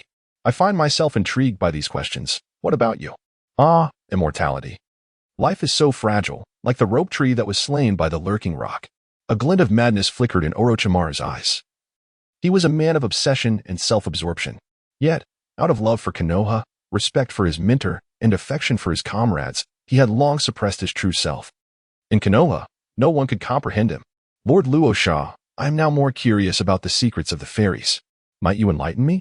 Orochimaru remarked, his slender tongue involuntarily extending. Now is not the time. If you would be willing to collaborate with me, I could gradually share some information, he continued. What a pity. We currently find ourselves in an adversarial relationship, Luo Sha replied. Despite Orochimaru's words of regret, his expression remained unchanged. Were it not for the scarcity of research talents in the ninja world, Luo Sha would not waste time conversing with Orochimaru. At present, the goods in the fairy shop were sourced from the system, providing a profit margin for Xiao AI. It would be far more beneficial to grant that margin to me. Luo Sha. Xiao AI. Perhaps I am not human, but you are undeniably a dog. I believe that sooner or later, we shall have the opportunity to collaborate. As the conversation dwindled, the two continued their fierce battle, resorting to the ancient practice of gua sha on one another. Orochimaru, akin to an indomitable cockroach, exhibited an extraordinary ability to evade defeat. Rose and donned the magnetic armor, while the serpents, despite their broken fangs, were unable to shatter it, though the battle was tumultuous. The two remained unscathed. The Sand Village and the Leaf Village were locked in a stalemate at the Kaiki Mountain front line, with the situation remaining tense. In the northern continent, the Cloud Village, unable to endure the silence, commenced its operations. The Cloud Village had long coveted the Leaf Village. Yet the strength of the Sand Village necessitated the Leaf's involvement to restrain them. Ultimately, the Cloud Village abandoned its assault on the Land of Fire. Their sights were now set on the Land of Earth. The Rock Village, covertly aligning with the Sand Village, dispatched troops to participate in the battle at Kaiki Mountain, seemingly disregarding the Cloud Village. With a single command from old AI, an army of 10,000 Cloud Ninjas and an additional 100,000 regular soldiers advanced towards the Land of Earth. At this moment, Ohyuki was still implementing the spirit law in the Rock Village, establishing a dedicated spirit unit within the police department to manage rogue ninjas. The spirit for the Sand Village's police department was a great wolf dog, hence the Rock Village naturally adopted this standard. Within the 3 green habitats of the Land of Earth resided great wolf dogs, and Ohyuki had already dispatched Umbu ninjas to subdue them. Furthermore, the Rock Ninja Academy was preparing to introduce spirit courses. However, lacking teachers, the Rock Village sent 20 ninjas to the Sand Village for training. Upon their return, they would be considered talents from abroad. Chapter 92, The War of Rock and Cloud. After a busy spell, Ohyuki reclined in a lounge chair, reviewing the records of Rock ninjas capturing spirits. Lord Kazekage, we have grave news. The brash ones from the Cloud Village have declared war on us. What? Ohyuki exclaimed, jolting upright from his chair, astonished. What had possessed the Cloud Village? Could old AI truly have lost his senses? Despite his shock, Ohyuki promptly made a decisive command to mobilize troops. With his command, the ninjas of the Rock Village swiftly assembled. Among the 10,000 ninjas, the prominent presence of the Great Needlebee Legion, led by Kamashui Ryupi, was particularly striking. The incessant buzzing filled the air, and Ohyuki, filled with satisfaction, patted Kamashui Ryupi on the shoulder, beaming with pride. In addition to the Great Needlebee Legion, the Rock Village had formed a second legion, the Gala Legion. The cliffs were home to a plethora of Galagalas and Korokoras. As green-quality spirits, Galagalas exhibited a robust reproductive capacity. Most rock-hidden ninjas have captured spirits from the Galagala clan in their cliffside habitats. The number of rock-hidden ninjas possessing Galagala exceeds 1,000. Sufficient to form a legion. The Cloud-hidden forces advanced first, and ultimately, both sides converged in the Land of Waterfalls, igniting a grand conflict. The Waterfall Village had recently suffered the loss of 4,000 ninjas in the Land of Rivers, leaving it severely weakened. Now, besieged by 2 formidable ninja villages, it lacks even the courage to resist. The Waterfall Village is left with just over 3,000 ninjas, and its upper echelons were entirely annihilated a year ago, resulting in a lack of elite jonin. Currently, there are only 3 jonin, 2 of whom were promoted within the past year. The Waterfall Village has plummeted from being the 6th ninja village to the bottom in just 1 year. With the fall of the Whirlpool Village and the establishment of the Bird Hidden Village, there are now a total of 24 ninja villages in the ninja world. The Bird Hidden Village, bolstered by over 2,000 ninjas and 2 elite jonin, is roughly ranked 12th. If the Lightning Bird is included, the Bird Hidden Village could ascend to 7th place, just behind the Rain Hidden Village. The true standing of a ninja village is determined by its high-end combat strength. Lacking such strength, the Waterfall Village can only rank 18th based on its 3,000 ninjas. The leader of Waterfall Village, Xiangling, feels a deep sense of loss. He never anticipated that aligning with Konoha would lead to an even more dismal fate for Waterfall Village. If the Seven Tails were still present, would the Rock and Cloud Hidden Villages dare to wreak havoc in the land of waterfalls? Xiangling sent a plea for assistance to Konoha, yet Konoha merely offered verbal reassurances, providing only moral support to Takigakure. With his younger brother beaten, Konoha, concerned for its own reputation, had the Foreign Affairs Department condemn Kumogakure and Iwagakure, accusing the 2 villages of disrupting the peace of the land of waterfalls. However, Iwagakure and Kumogakure were unfazed by Konoha's rebuke, retorting promptly and leaving Konoha speechless. At that moment, Konoha was preoccupied with its own troubles, and their verbal support for Takigakure was the extent of their benevolence. Despair enveloped Xiangling as he looked around, uncertain of whom to turn to for aid. Kirigakure, isolated across the seas, lacked the capacity to provide support. Only Sunagakure possessed the means to assist the land of waterfalls. Yet they were sworn enemies of Takigakure. Sunagakure had previously seized the Seven Tails, annihilated the upper echelons of Takigakure, and decimated its ninja forces, leading to their current plight. All thanks to Sunagakure's machinations. Nevertheless, gazing upon the war-torn lands of the land of waterfalls, Xiangling ultimately chose to submit. He sent a letter of entreaty to Sunagakure, expressing Takigakure's willingness to yield, hoping only that they could prevent the outbreak of war within their borders. Seiko of Sunagakure, upon reading the missive, resolutely rejected Takigakure's plea. The land of waterfalls lay nestled between the land of fire and the land of earth, with no direct border to the land of wind. Moreover, a buffer of the land of rain and the land of grass separated the land of wind from the land of waterfalls, rendering it unnecessary for Sunagakure to embroil itself in the conflict between Iwagakure and Kumogakure on behalf of Takigakure. Xiangling awaited Seiko's response in vain, only to be met with the renewed hostilities between Iwagakure and Kumogakure. Historically, such conflicts had resulted in significant losses for Iwagakure, with Kumogakure's prowess often allowing them to claim the lives of 2 Iwagakure ninjas for every one of their own. Yet this time, a shift occurred.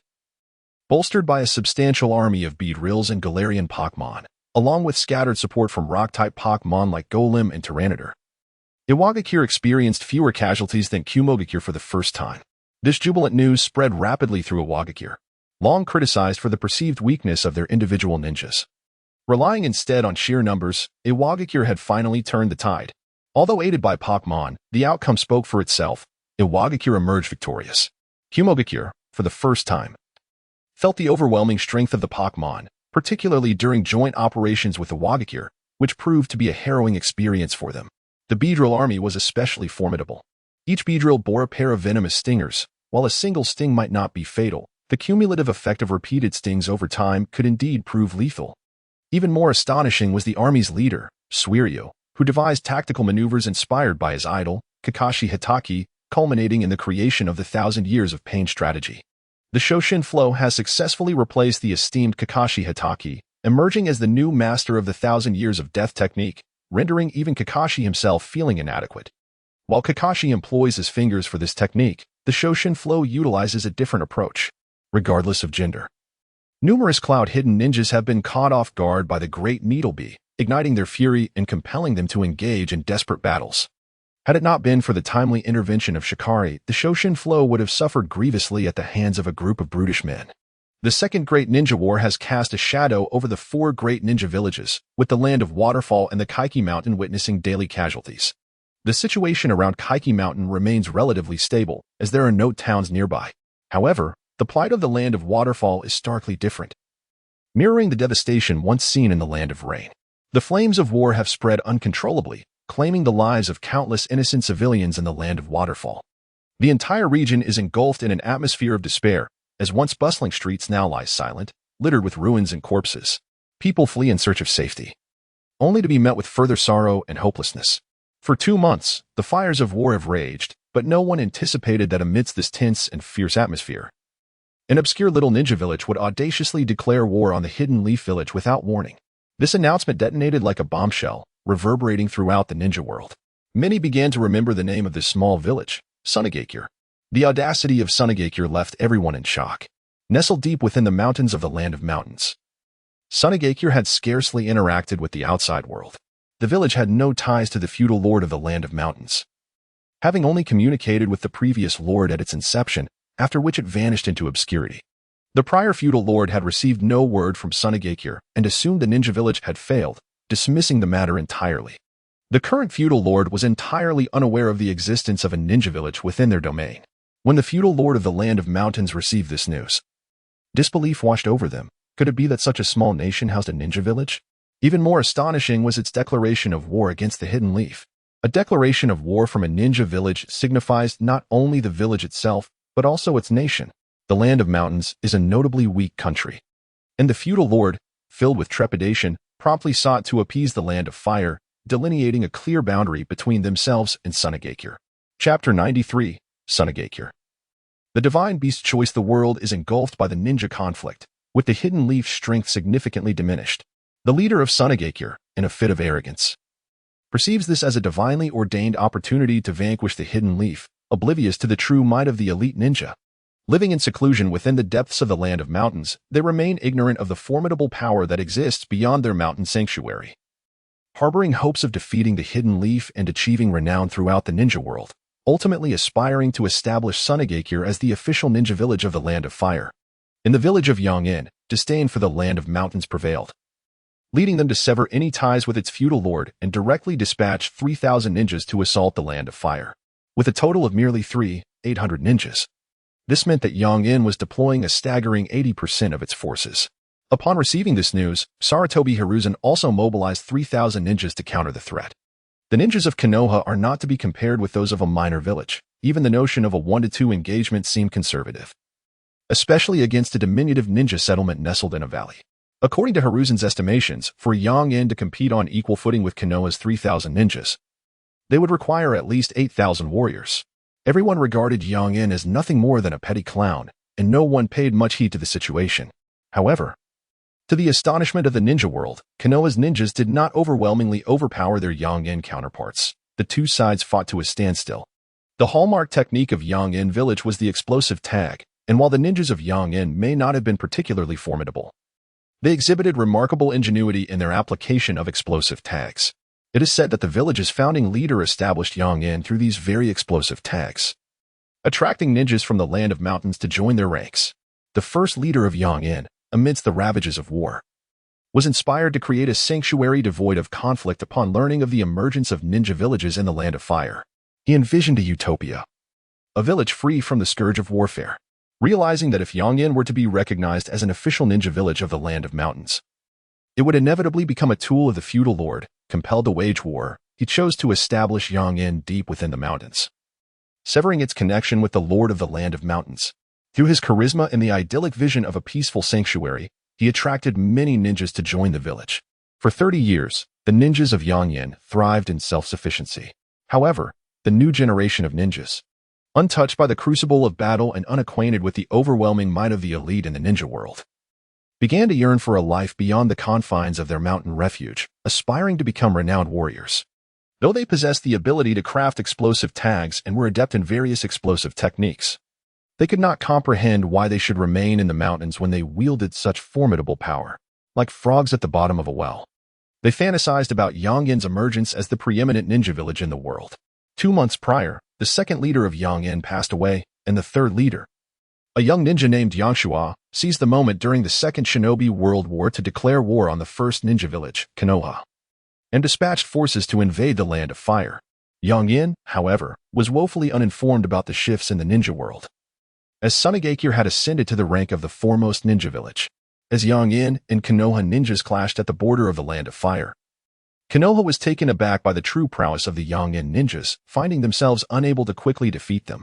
The Xiangling ninjas were equally astonished, discovering that many Konoha ninjas could withstand the assaults of explosive tags, and the techniques employed by Konoha ninjas exceeded their expectations. The ninjas of Yecang were bewildered, questioning why their own techniques seemed so lackluster in comparison. Fortunately, their explosive talismans are capable of contending with the ninjas of Konoha. Otherwise, the village of Yecang would likely meet its demise. Far away on Kikyo Mountain, Rasha recalled the existence of such a ninja village in the shinobi world. In the original narrative, Yecang village was obliterated during the Second Great Ninja War, with its ninjas defeated by Konoha and the village subsequently breached by Takigakure. Nonetheless, Yecang village had caused considerable trouble for Konoha, as one of its ninjas infiltrated the village and meticulously set up a multitude of explosive talismans. Although they were never detonated, those talismans left Konoha with a significant hidden peril.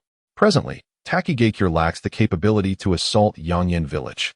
While Iwagakure and Kumogakure are embroiled in a fierce conflict in the Land of Waterfalls, which has descended into chaos. Furthermore, after Konoha declined to offer assistance to Takigakure, the latter has ceased to heed Konoha's directives.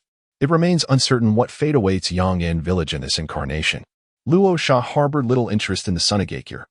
Yet even the smallest mosquito is still a morsel. Once Sunagakure succumbs to Konohagakure, it will become a mere fish upon the chopping block.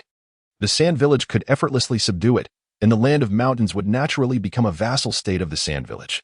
In contrast to Sunagakure, Luo Sha's paramount concern at present is the acquisition of a crimson habitat. The batch of antiques from the Land of Rivers was ultimately appraised at 12 billion ryo. With Jialuoluo having dispersed 5 billion ryo over the past 2 months, 2 billion of which was contributed by the feudal lord of the Land of Wind. The feudal lord, also an aficionado of antiques, placed a substantial order upon learning that Jialuoluo was procuring a significant collection of antiquities. After acquiring these 5 billion taels, Luo Sha's total amount of spirit coins reached 80 million. Conveniently, there was also a discount voucher for 60% off tucked away in his system backpack, allowing him to exchange for a red habitat while still retaining 20 million spirit coins. Opening the system mall and navigating to the red habitat section, Luo Sha began to deliberate meticulously. The first fully evolved divine beast was a matter of great consideration for him. He swiftly dismissed the 3 initial options: the non-flying habitat of the end of the world, the fathead fish habitat of the origin sea, and the green caterpillar habitat of the sky pillar. While the fathead fish, being a water type, could assist the wind country in inducing rain, it did not resonate well with Luo Sha. The non-flying option had a higher compatibility, but its name alone was uninspiring. As for the green caterpillar, he already possessed one, rendering it redundant. The next contenders were Ho-Oh and Lugia. Ho-Oh's life fire had the power to resurrect life, making it a functional companion, whereas Lugia, the sea god, was unsuitable for Luo Sha. As he scrolled through the options, Luo Sha contemplated the practicalities and had arrived at his decision.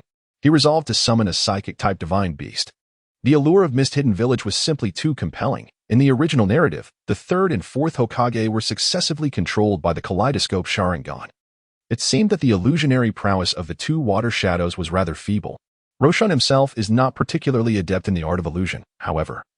He possesses a formidable psychic beast that not only ensures his personal safety, but also aids him in exerting control over the Hidden Mist Village. As one of the 5 great ninja villages, the Hidden Mist boasts considerable strength and is home to the greatest number of bloodline limit families. Most crucially, the Hidden Mist Village is isolated overseas, renowned for its reputation shrouded in blood mist, which deters other ninja villages from dispatching spies. Those who attempt to infiltrate the Hidden Mist Village rarely return alive. At this juncture, the village is rife with internal strife, descending into chaos. The convergence of these factors allows Sunagakure to secretly dominate the Hidden Mist Village without detection from other ninja factions. Rosa requires a spirit capable of assisting him in asserting control over the Hidden Mist Village. The sun god Salgaleo, the moon goddess Lanala, and the radiant deity Necrozma are all psychic-type legendary Pokémon. However, Rosa remains uncertain whether their psychic abilities can influence matters of memory. Thus, the ultimate answer is becoming increasingly evident. Chapter 94. The New Island Habitat, the Two-Tailed Beast of the Sand, Mutwo. The New Island Mutwo Habitat. Luo Sha made a direct decision to purchase, and a map radiating a crimson glow materialized in his hand. Luo Sha did not make a direct move. He needed to find an opportunity to escape the battlefield of Yecang Mountain and personally journey to the Water Nation. The third Kazekage, Miss Chuan, suddenly sneezed, suspecting that it was yet another curse from the family factions. Unbeknownst to him, Luo Sha, far away in Yecang Mountain, was preoccupied with thoughts of him. In the world of Pokémon, the slumbering Arceus was awakened by the sound of bells, opening its eyes. Arceus was predominantly white, emanating a mysterious radiance. With curled yellow antennae atop its head, each tipped with a red gem. Its body was adorned with golden rings that shimmered with brilliant light, symbolizing its boundless power. The gaze of Arceus, as it opened its eyes, resembled the profound depths of the starry sky, revealing both wisdom and strength. It looked into the void. The source of the bell's chime. What do you seek from me? Arceus's voice resonated with authority into the emptiness. Beep. The world of Fire Shadow No. 9527 requires a fully evolved Mutuo, along with a multitude of Pokémon. If Luo Sha were present, he would recognize that this voice was identical to that of Xiao AI. Is it so soon? It seems my avatar will need to make a journey shortly, Arceus murmured. Without its presence, any chaos wrought by the legendary Pokémon could spell disaster for the world. Mutuo, please hold on a moment. A kaleidoscope of colors flickered across Arceus as the psychic plate soared forth, gathering immense psychic energy. Meanwhile, in the world tree, the playful Mew suddenly felt a sharp pain in its eye, realizing that it had lost one of its eyelashes. Mew? Mew was bewildered, its long tail swaying up and down as it glanced at the sky with hands on its hips. Mew. Mew protested, drifting away to complain to Regigigas. Mutuo, a Pokémon created by Team Rocket, had attained the level of a first-tier deity, though it lacked the authority of the true deities.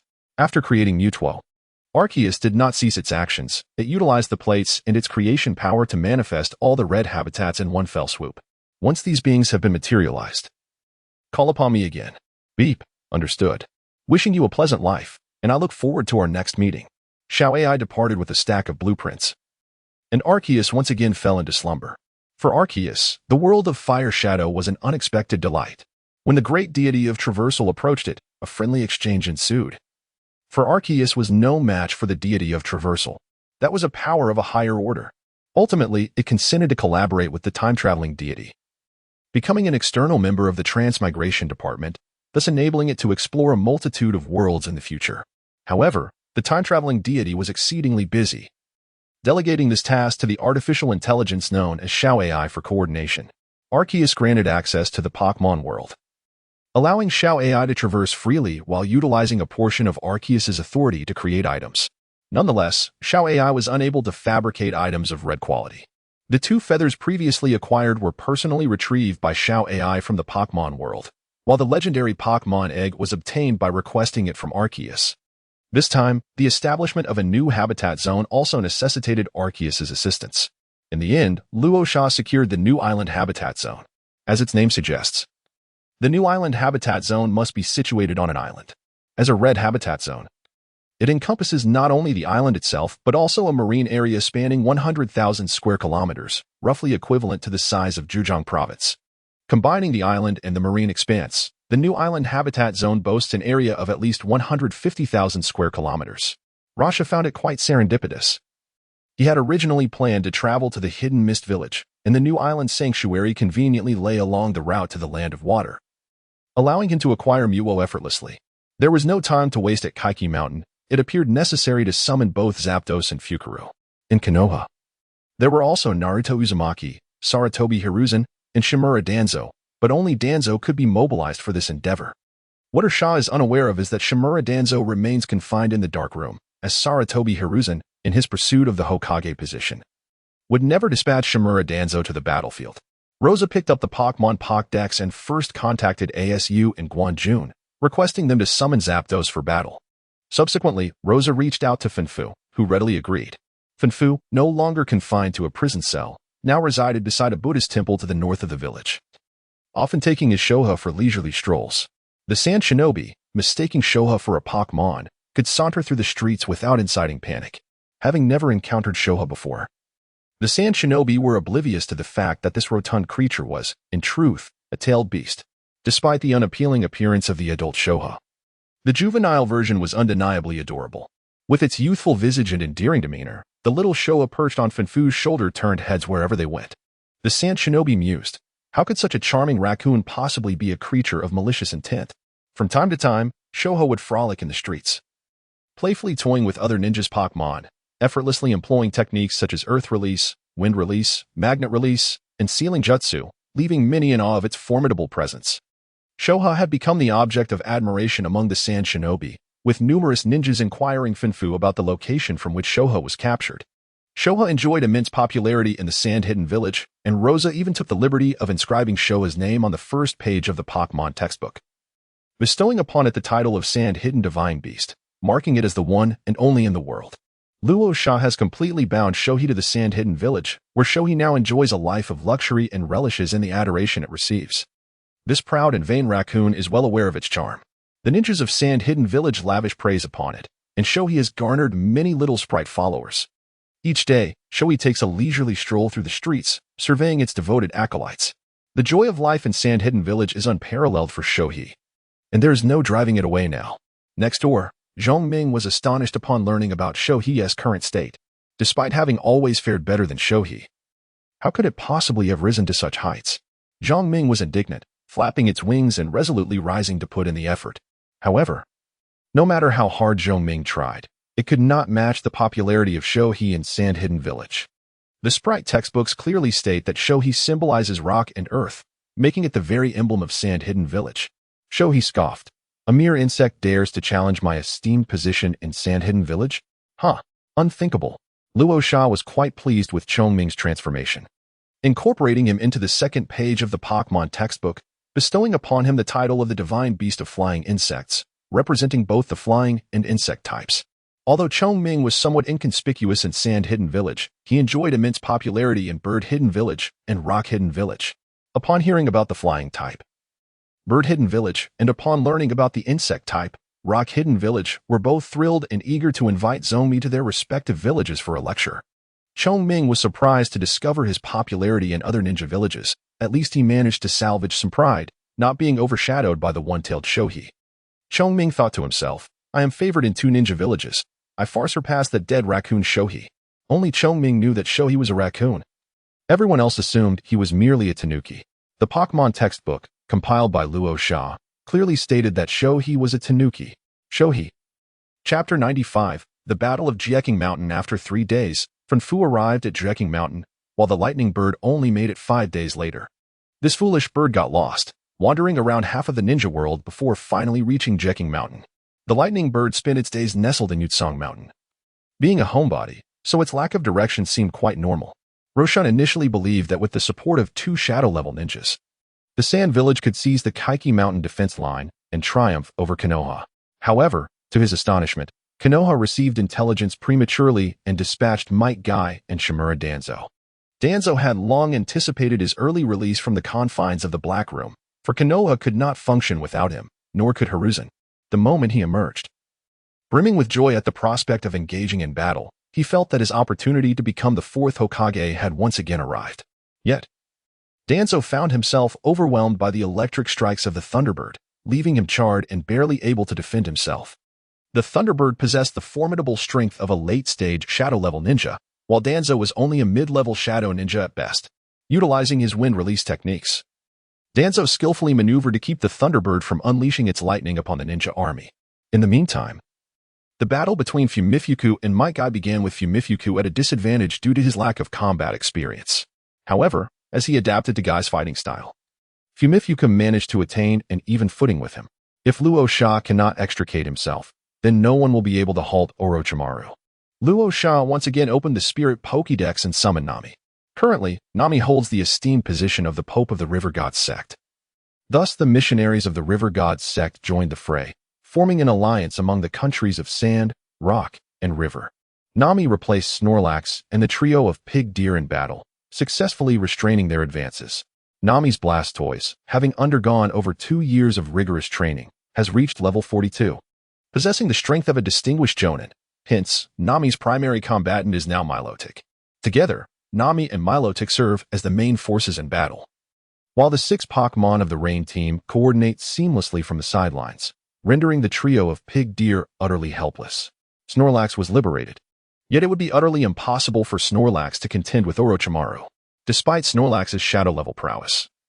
Its clumsy movements make it exceedingly challenging to land a hit on an opponent as agile and unpredictable as Orochimaru.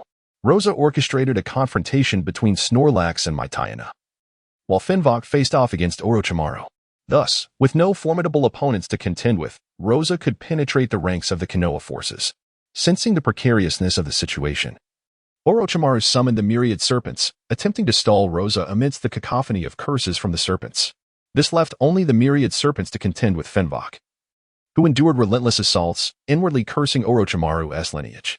Nevertheless, the myriad serpents upheld their covenant, refusing to flee and momentarily holding off Fenvok. The tide of battle began to turn unfavorably for Konoha. Flagwood Tsukumo announced a retreat, and the Konoha ninjas gradually withdrew, ceasing their combat. The myriad serpents bore numerous wounds, inflicted by the magnetic release of Shikaku. This conflict rendered Konoha's 6 ninjas silent, for Shikaku had been captured by the First Kazekage, and Konoha was unaware of any intelligence regarding him. They presumed Fenvok to be the 4th magnetic release ninja of Sunagakure, concurrently serving as a Jinchuriki for the one-tailed beast. Sunagakure now had 3 magnetic release ninjas involved in this grand conflict, and they needed to restrain all 3. Chiyo also needed to be held back. Otherwise, her poisons would wreak havoc on Konoha. Rinko possessed area of effect techniques that required containment as well. The sole figure of little concern was Snorlax. Placing him within the ranks posed no threat of catastrophic failure for the Konoha forces. What should be done?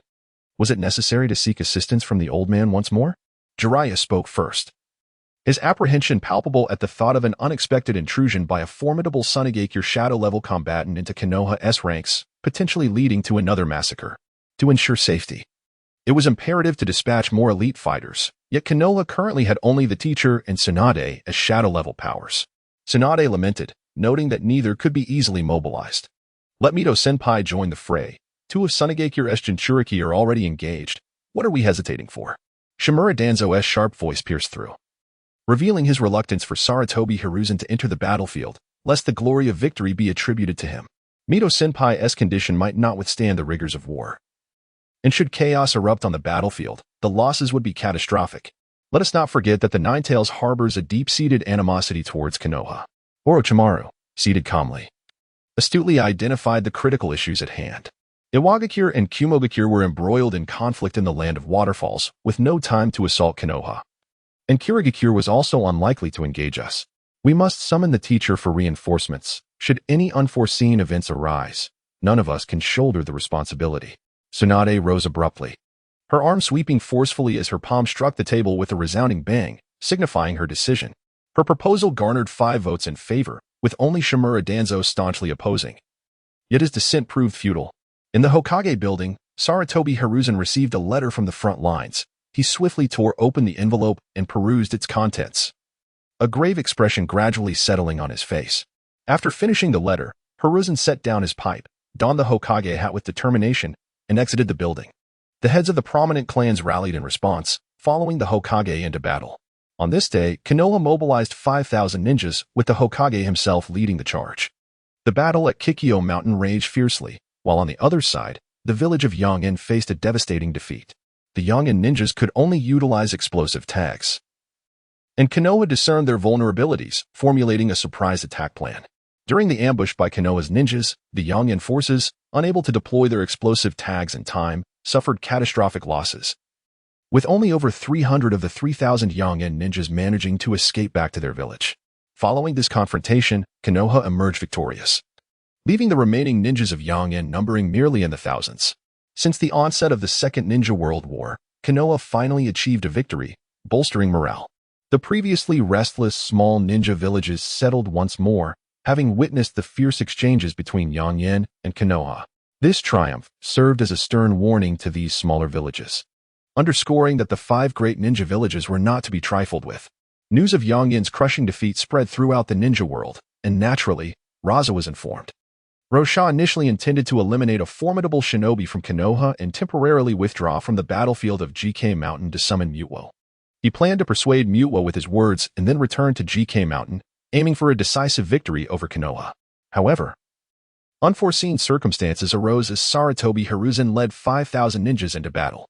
The Hokage's personal involvement revitalized the Konoha ninjas, boosting their morale significantly. The spies from Sunagakure had long relayed this information, prompting Sokka to act swiftly by bringing the higher-ups of Sunagakure and 5,000 sand ninjas to GK Mountain. Sokka arrived just a day later than Sarutobi Hiruzen, and the 2 leaders engaged in combat on the battlefield. The Third Kazekage faced off against the Third Hokage. The clash of magnet release and five-colored ninjutsu created a spectacle, as both were equally matched, their strengths nearly indistinguishable. The formidable summoning beasts, Shinya and Saruma, were also locked in fierce combat nearby. The entire GK Mountain was engulfed in flames of war, marking the battle's most critical moment, with all ninjas exerting their utmost effort, fighting for their beliefs and honor. Chapter 96. The Crystal Flame Spirit breaks through the shadow level. The reinforcement from Sunagakure proved far more effective than that of Konoha. Bolstered by the aid of spirits, the Great Steel Serpent led its troops through the ranks of Konoha's army, momentarily held back by the Uchiha clan leader. The Blaziken battled against the Hyuga clan leader. One was a combat-type spirit, while the other excelled in gentle techniques, both exchanging blows vigorously. As the battle progressed, the Hyuga clan leader discerned the rhythm of Blaziken's fighting style, causing Blaziken to fall into a disadvantageous position. The Fire Camel, having mega-evolved, briefly reached the threshold of the shadow level, engaging alongside Saku against Saratobi Hiruzen, who found himself at a disadvantage. Ebizong, accompanied by the Crystal Flame Spirit, also joined the fray. The Crystal Flame Spirit, accustomed to working in the interrogation department for 23 hours a day, had never participated in combat, leaving it utterly astonished by the magnitude of the battlefield. Rather than joining the fight, the Crystal Flame Spirit began to absorb corpses. As a Konoha ninja lay feigning death on the ground, he suddenly felt a sharp pain in his chest, as if something was seeping away. He immediately opened his eyes to behold a massive ghostly lantern, its eerie blue flames dancing before him. Ah, a ghost! The cannon fodder cried out in terror and fainted. Subsequently, he peacefully passed away in his sleep. The Crystal Lamp Spirit excitedly approached the second cannon fodder, who had genuinely been slain, thus oblivious to the fact that he was being absorbed by the Crystal Lamp Spirit. Although the second cannon fodder was deceased, to the spirit, he remained fresh and warm, and the spirit absorbed him with great delight. As the absorption intensified, the spirit released ghostly flames to incinerate the corpse efficiently. The body, after being consumed by the flames, exhibited no discernible changes. However, in a realm invisible to the onlookers, the souls of these corpses did not drift towards the Grim Reaper. The Grim Reaper, perplexed, noted that despite the fervor at Kaiki Mountain, the day's performance had plummeted by more than half. Frustrated, he wished to investigate Kaiki Mountain, but could not, longing for a ninja to summon him. Alas, the Grim Reaper's hopes were destined to be in vain. Kisame followed the Crystal Lamp Spirit closely, ensuring its safety by eliminating the unsuspecting Leaf Ninjas. His sole desire was to assist the spirit in breaking through to the level of a shadow. The Crystal Lamp Spirit had sensed the threshold of this level but was unable to surpass it. In a moment of clarity, he resolved to bring the spirit into battle, hoping to achieve a breakthrough amidst the chaos. However, upon arriving on the battlefield, the Crystal Lamp Spirit fixated solely on the corpses, neglecting to partake in the grand conflict. Yet this mattered little. He felt an instinct that today would mark his breakthrough. Under Kisame's eager gaze, a sudden flash of blue light enveloped the Crystal Lamp Spirit, and 5 streams of ghostly fire blazed fiercely, elevating his aura exponentially. At that moment, the spirit comprehended the essence of ghosts, realizing they are born at the boundary between life and death. The living dwell in reality while the deceased journey to the netherworld. A ghost is an existence of a soul that remains in the realm of the living. The Crystal Lamp Spirit's aura peaked, transforming him into the 5th shadow-level spirit of Sunagakure. Ha ha ha, I too am a shadow-level powerhouse now. I never imagined that Kisame would reach such heights. His triumphant exclamation was abruptly halted as he recalled that Chiyo currently possessed 2 shadow-level spirits. He realized he was no match for her, and could not envision a way to turn the tide. As thoughts of future oppression by Chiyo flooded his mind, his exhilaration dissipated instantly. Kisame stood frozen in place, and a Leaf Ninja, noticing his distraction, seized the moment to attempt an assassination, only to be incinerated by the Crystal Lamp Spirit in an instant. Startled back to reality, Kisame resolved to cease contemplating any resistance against Chiyo's domination. Wasn't it merely a matter of preparing a betrothal gift for Sasori? Wasn't it just his 30 years of wages? Perhaps even a house? After all, he had no grandchildren, so it was perfect for Sasori. Yet, something felt amiss. Oh, Chiyo had initially mentioned her younger brother, and now sister. All my savings have been given as a dowry for Chiyo, so Sasori's bridal gifts will depend on you. The Crystal Lantern Fire Spirit has transcended to the shadow level, and the phosphorescent flames swiftly engulfed 1/3 of the battlefield's corpses, significantly enhancing efficiency. Kai's, brimming with confidence, hastened towards the heart of the battlefield alongside the Crystal Lantern Fire Spirit, where the clash of shadows unfolded. In this fray, it was truly a case of survival of the fittest. Kai's, driven by a desire to prove himself to Chiyo, boldly followed in the wake of the Crystal Lantern Fire Spirit. Spirit brother, you must protect me. Please don't stray from my side. Upon sensing the formidable presence of a dozen powerful foes, Kai suddenly felt a pang of regret for inserting himself into this tumultuous chaos. After all, what was it but disdain from his sister that had driven him here? Over the years, he had grown accustomed to it. Yet, having arrived, he had no choice but to press on, especially since Chiyo had already spotted him. Retreat was no longer an option. As he surveyed the various skirmishes, his gaze landed on the relatively quieter clash between Snorlax and Might Guy. He realized that he could not intrude upon Cheeto's battle, where 10 puppets were locked in combat with Kakashi. The situation was even more dire on the side of Sagu, where Sagu, Shinra, Sarutobi Hizashi, Saruma, and Mega Charizard were engaged in a fierce struggle. A mere glance sent shivers down Kai's spine. The battlefield involving Rikao and Tsunade was equally tumultuous, with swirling sand and the colossal devastation wrought by the golem, making it perilous for him to step in. Even Zimi's Bashi Kader dared not intervene, opting instead to plunge into the ranks of the ninja army, causing a ruckus. The battlefield between Rasha and Orochimaru lacked the grandeur of Zomi's arena. Yet the countless flying shurikens of sand and gold posed a significant risk of collateral damage. The Lightning Bird and Danzo had no fixed arena, instead darting chaotically around the field. The Lightning Bird relentlessly pursued Danzo, pecking at him until his rear was bruised. Occasionally, a bolt of lightning would strike from the sky, sending shivers down the spine of Ice. The battlefield where Bunk and a Kid Tarkov battled was engulfed in swirling yellow sand. His intervention might complicate matters, necessitating Bunk to extricate him from the dunes. A Kid Tarkov was a hidden powerhouse of the Leaf Village, once a disciple of Senju Tobarama. After Sarutobi Hiruzen ascended to power, he began to live in seclusion. In his prime, although his strength was inferior to Bunk's and he was thoroughly suppressed, he still managed to hinder Bunk, preventing his magnetic release from impacting the Leaf's forces.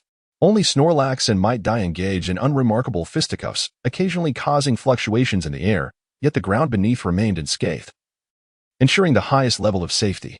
Ice never anticipated a day where he would feel so powerless, with scarcely any battlefield where he could lend assistance. After all, he was a formidable elite Genin, a so-called Kazekage. Ice and the Crystal Lantern Fire Spirit approached the battlefield of Snorlax, where the Crystal Lantern Fire Spirit unleashed a ghostly blue flame, akin to a colossal specter charging at Might Guy. This was the Fire Spirit's ultimate technique, Abyssal Inferno. The towering ghostly blue fire, reminiscent of a fearsome abyssal beast, exuded a chilling aura that was suffocating. Feeling an unprecedented threat, Might Guy collided fist with Snorlax and, leveraging the latter's strength, retreated swiftly. This was troublesome. The sheer power of the Crystal Lantern Fire Spirit assured Might Guy that he faced a shadow-level spirit, an unknown entity at that. Is this a trump card from Sunagakure? Unfazed by the presence of 2 shadow-level spirits, Might Guy's aura surged once more as he activated the 8th gate of opening, engaging Snorlax in another exchange of blows. The clash of their fists generated a tremendous shockwave, tearing through the air with a shrill, piercing howl. Simultaneously, the ground could not withstand the force of this collision, sending dust spiraling into the air. What? Ice was astonished. They had not displayed such power previously. Are you two acting? The gust from the clash tousled Ice's hair, revealing his bald head. Ah, my wig. Ice lamented, yet no one had the time to concern themselves with the plight of this middle-aged balding man. Chapter 97. The Azure Beast of the Leaf Village. Ice, stroking his Mediterranean scalp, was on the verge of tears. After working overtime daily, how could he not be bald? This was a closely guarded secret for many years, and he never expected it to be exposed in such a public setting. Not only did the Sunagakure ninjas learn of his baldness, but now the Leaf ninjas were aware too. No, now the entire ninja world knew. In a moment of contemplation, Haibozan crouched on the ground, tracing circles with his fingers, having lost the fervor for combat. Snorlax and Metagross exchanged blows, retreating 2 steps, and a flicker of surprise danced in Snorlax's eyes. He had assumed Metagross possessed only a modest level of 5 gates and had held back his strength. His role was to hinder Metagross, not to vanquish him. Snorlax understood that if he displayed overwhelming power, he risked frightening Metagross away, and then he would be unable to pursue. Failing to restrain Metagross would mean a failure of the task entrusted to him by Chiyo. Yet, he was unprepared for the revelation that this stout, watermelon-headed opponent was also holding back, based on their previous exchange. Snorlax resolved to exert 80% of his strength to maintain equilibrium with Metagross. Metagross found himself in a precarious battle with Snorlax and the Chandelier-like Pokémon. He was forced to both strike and evade. The Chandelier Pokémon, being a Grand Sorcerer, incessantly unleashed ghostly flames from a distance, tormenting Metagross. Seizing a moment of opportunity, Metagross propelled himself towards the Chandelier Pokémon, intent on dispatching it first, for defeating such a formidable Snorlax seemed a daunting task. The Chandelier Pokémon appeared to be a ninjutsu-type creature, notably weak in physical prowess and apparent vulnerability. However, to Metagross's astonishment, the Chandelier Pokémon did not flinch from his assault. Instead, it unleashed a torrent of flames directed at him. The Chandelier Pokémon executed Overheat, a skill even more potent than Inferno Abyss, though at the cost of diminishing its special attack due to recoil. Reincarnating. Metagross barreled through the flames, landing a punch on the Chandelier Pokémon. Yet, he experienced none of the anticipated impact. His fist passed through the ethereal form of the Chandelier Pokémon. Due to inertia, he careened past the Chandelier, his garments torn, revealing charred wounds beneath. Although Reincarnating shattered the Overheat, the residual shockwaves inflicted considerable harm upon him. How could this be? Metagross stared incredulously at the Chandelier Pokémon, recollections of ghost-type legends swirling in his mind.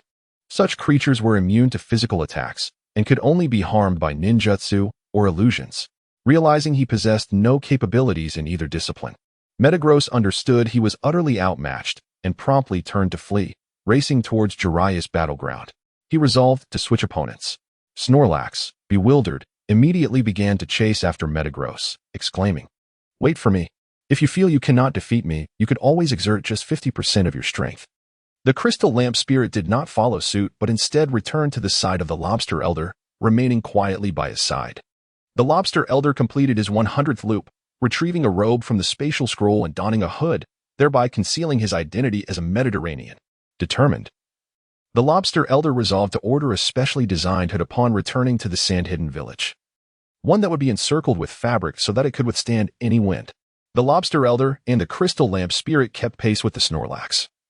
Arriving at the battlefield of Jiraiya, Jiraiya and Might Guy had exchanged opponents, with Might Guy facing off against 6 formidable spirits including the fierce Aerodactyl. He opened the 7th gate of the 8 gates of life, the Gate of Shock, enabling him to contend with the 6 spirits. The Snorlax was engaged in combat with Jiraiya, clearly struggling against the odds.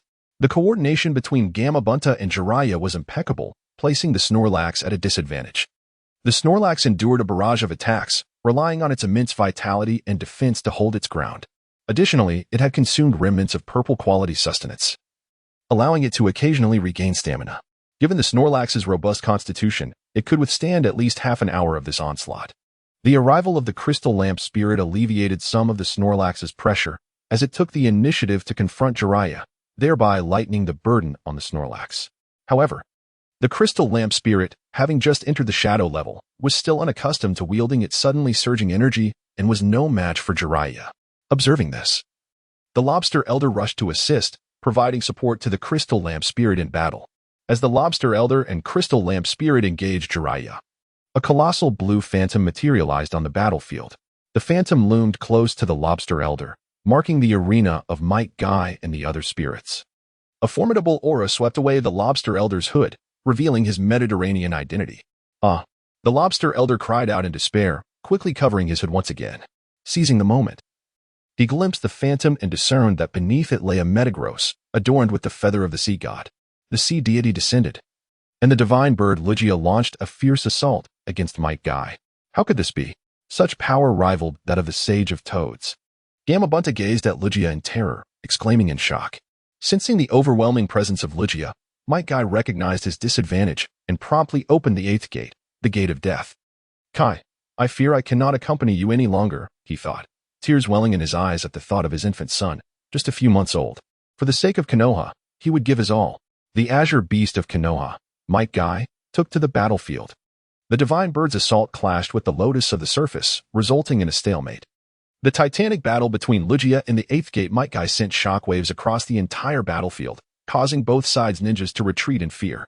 Continuous combat ensued between Lugia and Might Guy, yet the phantom of Lugia was not its true form, ultimately finding itself at a disadvantage. This was not a matter of strength disparity, but rather a difference in combat awareness. Lugia's sea cannon was once again neutralized by Might Guy, who seized the opportunity to soar into the sky and deliver a powerful punch to Lugia. The blue shockwave surged forth like a tempestuous ocean wave, seemingly intent on rending the very fabric of the sky. Under the influence of this formidable force, Lugia's phantom could not withstand the onslaught, dissipating into myriad specks of light that scattered through the air. The divine feathers of the Maitaian had dimmed slightly as another apparition of Lugia materialized before Might Guy. The clash continued for 5 relentless minutes, during which Lugia's illusion was shattered twice. As the divine feathers' skill duration concluded, Lugia gradually faded away. Might Guy gazed upon the now vanished Lugia, his lips trembling into a strained smile before he collapsed backward. He had persevered solely through sheer willpower over those 5 minutes. His body had long reached its limits, but as long as Lugia remained, Konoha faced certain defeat. Fortunately, success was achieved. Might Guy whispered to himself, closing his eyes. At that moment, the battle had ceased, and all present gazed reverently in the direction of Might Guy. Even among the Sand Shinobi, respect for Might Guy arose. This was admiration for an unparalleled warrior. He had unleashed power surpassing that of the 5 Kage, earning his place in history. He stood just behind Hashirama Senju and Madara Uchiha. The battle at Kaiki Mountain raged for an entire day, leaving a grim landscape strewn with corpses.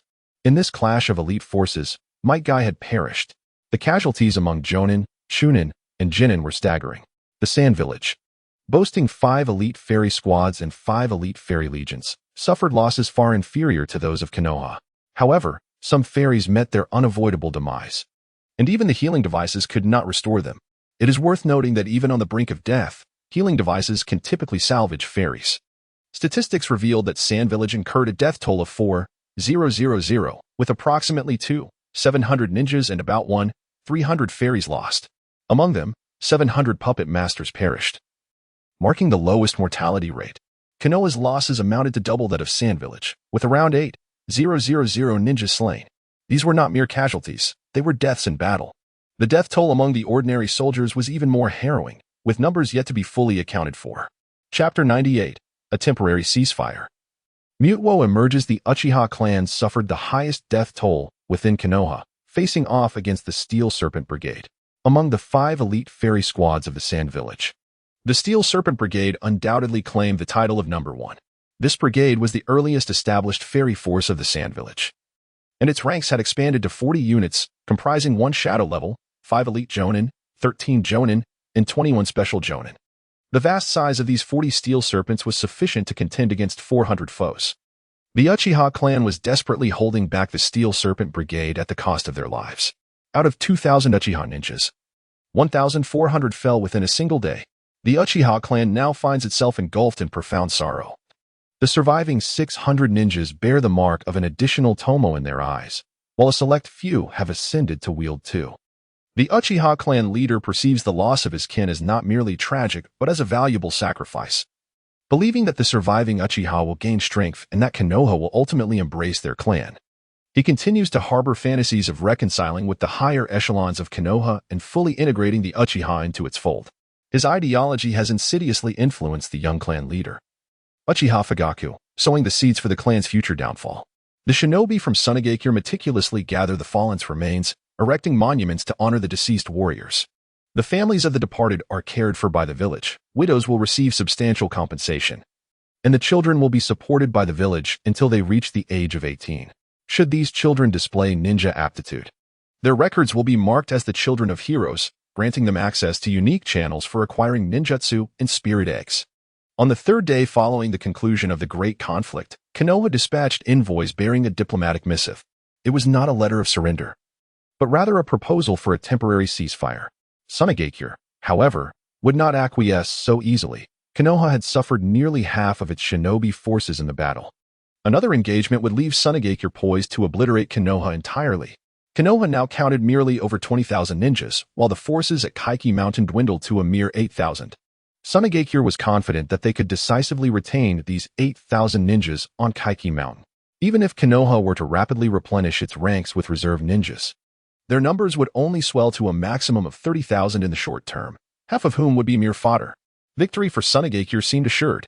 Despite the inevitable heavy losses that Sunagakure would also endure, their leader, Sagu, resolved to continue the conflict. As long as their Kage level power remained intact, the position of Sunagakure would remain unshakable. Just as Sagu prepared to reject Konoha's request for a ceasefire, he was halted by Rasha. Master, let us agree to a temporary truce. Grant me a month's time, and I shall single-handedly dismantle Konoha without the loss of a single Sunagakure soldier. With Might Guy now deceased, another battle would undoubtedly culminate in a resounding victory for Sunagakure, albeit at a cost. If there existed a means to prevent the deaths of Sunagakure's ninjas, Rasha was determined to pursue it. Very well. We shall concede to Konoha's request for a truce. Sagu fell into a contemplative silence before reaching his decision. Trusting Rasha implicitly, he refrained from inquiring further. He could surmise that the existence Rasha had alluded to, one that surpassed even Kage level, was soon to manifest. In the land of water.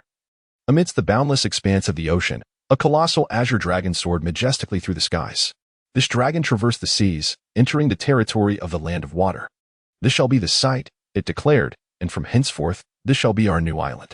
From a lofty vantage point, Rasha beheld an island emerging before him. The system map indicated that this location was suitable for deploying a red habitat.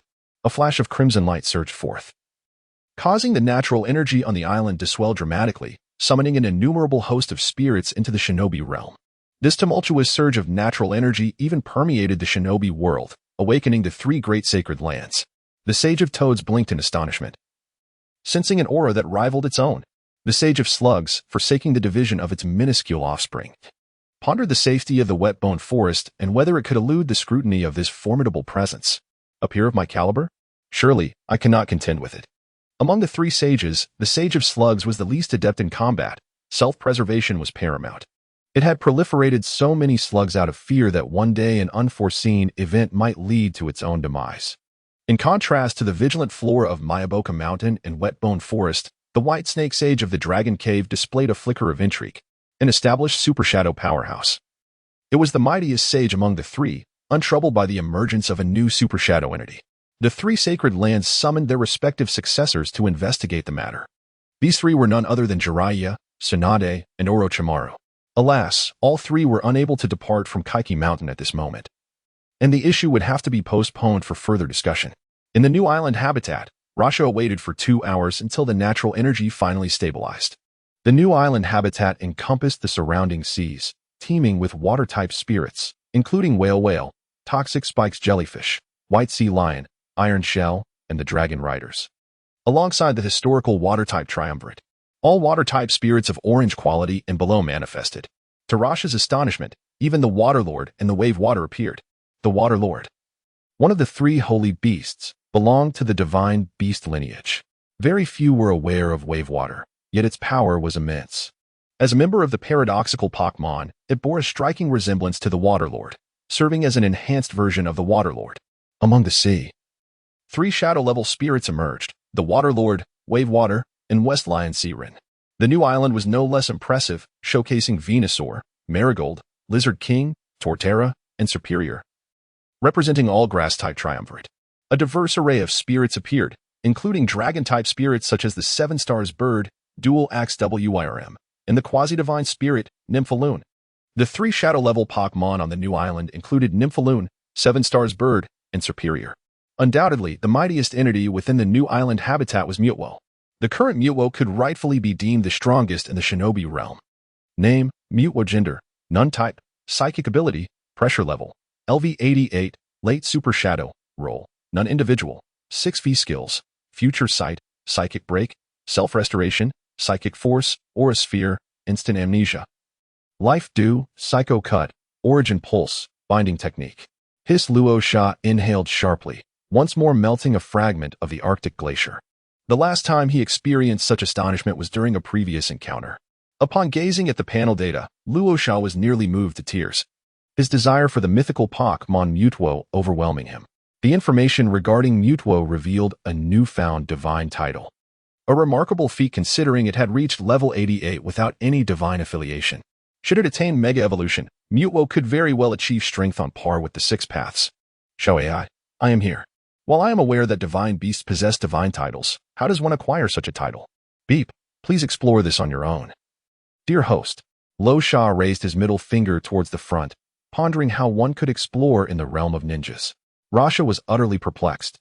Yet the most pressing matter at hand was to capture Mutwo. Rayquaza soared swiftly through the skies, arriving at the very heart of New Island. Along the way, aside from encountering various Pokémon, Rasha also passed through a small town.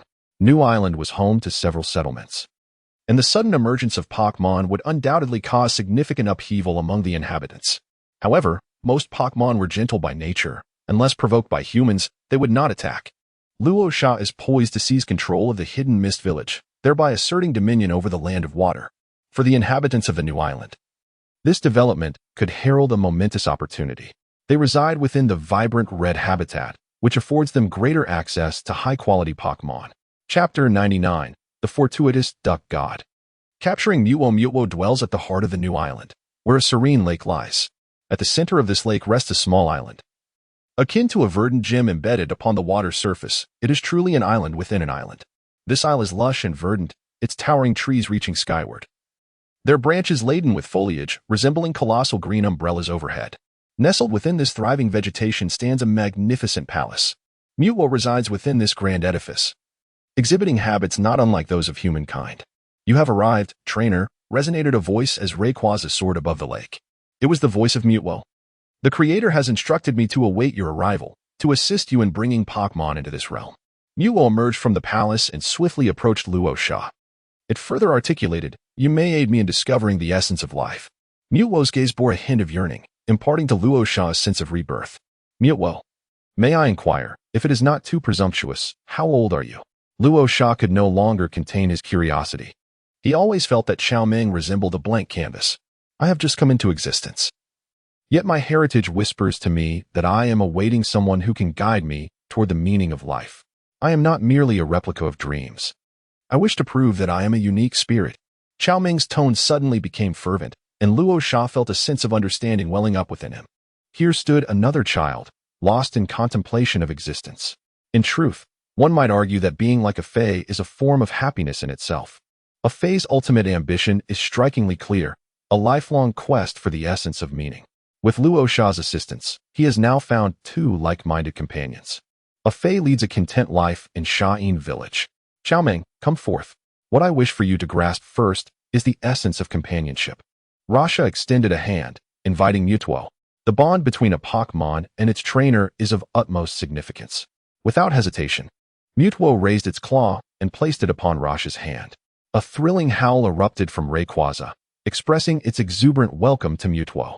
"Now, let us take a moment to introduce ourselves." As Luo Sha arrived on the island, he released 11 Pokémon: Rayquaza, Bangira, Porygon, Burmy, Lycanroc, Drampa, Metagross, Shinado, Genghis, Froakie, and Psyduck.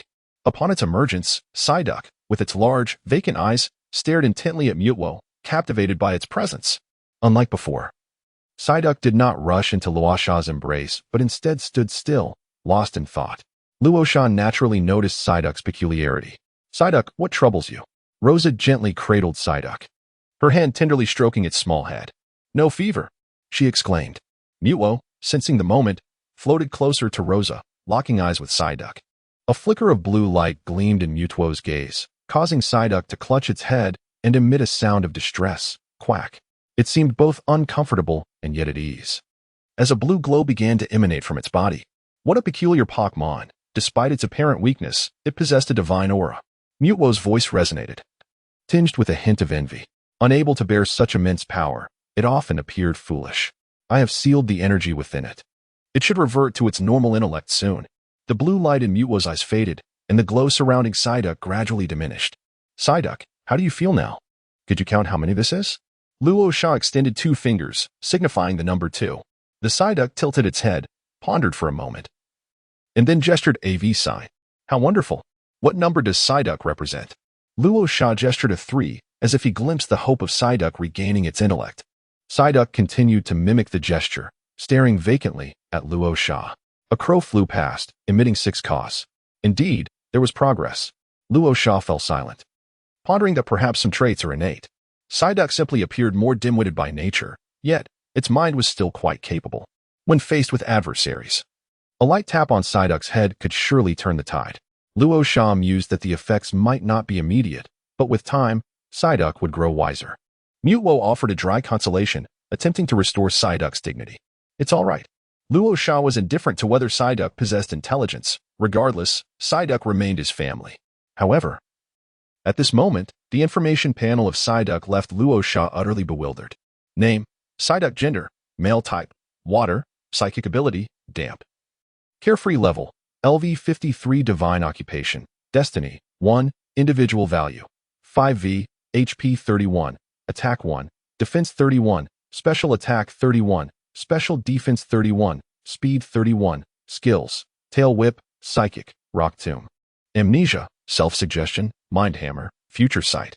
Divine occupation: the destiny duck, capable of embodying the fortunes of heaven and earth, beloved by all, and capable of bestowing good luck upon an entire region. This peculiar divine occupation is of a supportive nature, rendering it ineffective in combat. For a nation, Psyduck is undoubtedly a divine companion. Luo Sha is unaware of how Psyduck acquired its divine position. Psyduck can be found daily in Shine Village, occasionally venturing out of the village with Luo Sha, but it has never acted independently. How did this divine role come to be? Rosa pondered the disparate fates of Psyduck and other Pokémon, yet could not fathom the reason. Psyduck wriggled free from Rosa's embrace and, swaying slightly, approached Mutwo, tugging gently at its hand. Quack! Delightful, comfortable. Mutwo affectionately patted Psyduck's head and, using its psychic powers, floated Psyduck back into Rosa's arms. Mutwo, do you know the methods to attain divinity? Rosa inquired, her curiosity piqued by Mutwo's lack of divine status. There are 3 ways, Mutwo began. The first method is to resonate with the world and comprehend its rules. Achieving complete understanding of a rule allows one to attain divinity. The second method is divine favor. If one can garner the affection of the Creator God, they may be granted divinity directly. The final method involves absorbing treasures that embody rules, thereby gaining partial authority over a rule and becoming a demigod.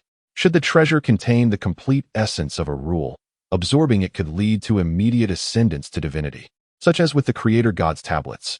Rosa was taken aback by Mutwo's extensive knowledge on the subject. Do you not aspire to become a deity? She asked. Mutwo paused for a moment before responding. The difficulty of a singular rule corresponding to a single Pokémon achieving divinity is beyond imagination. While there are 3 methods to attain divinity, only the first method holds genuine promise.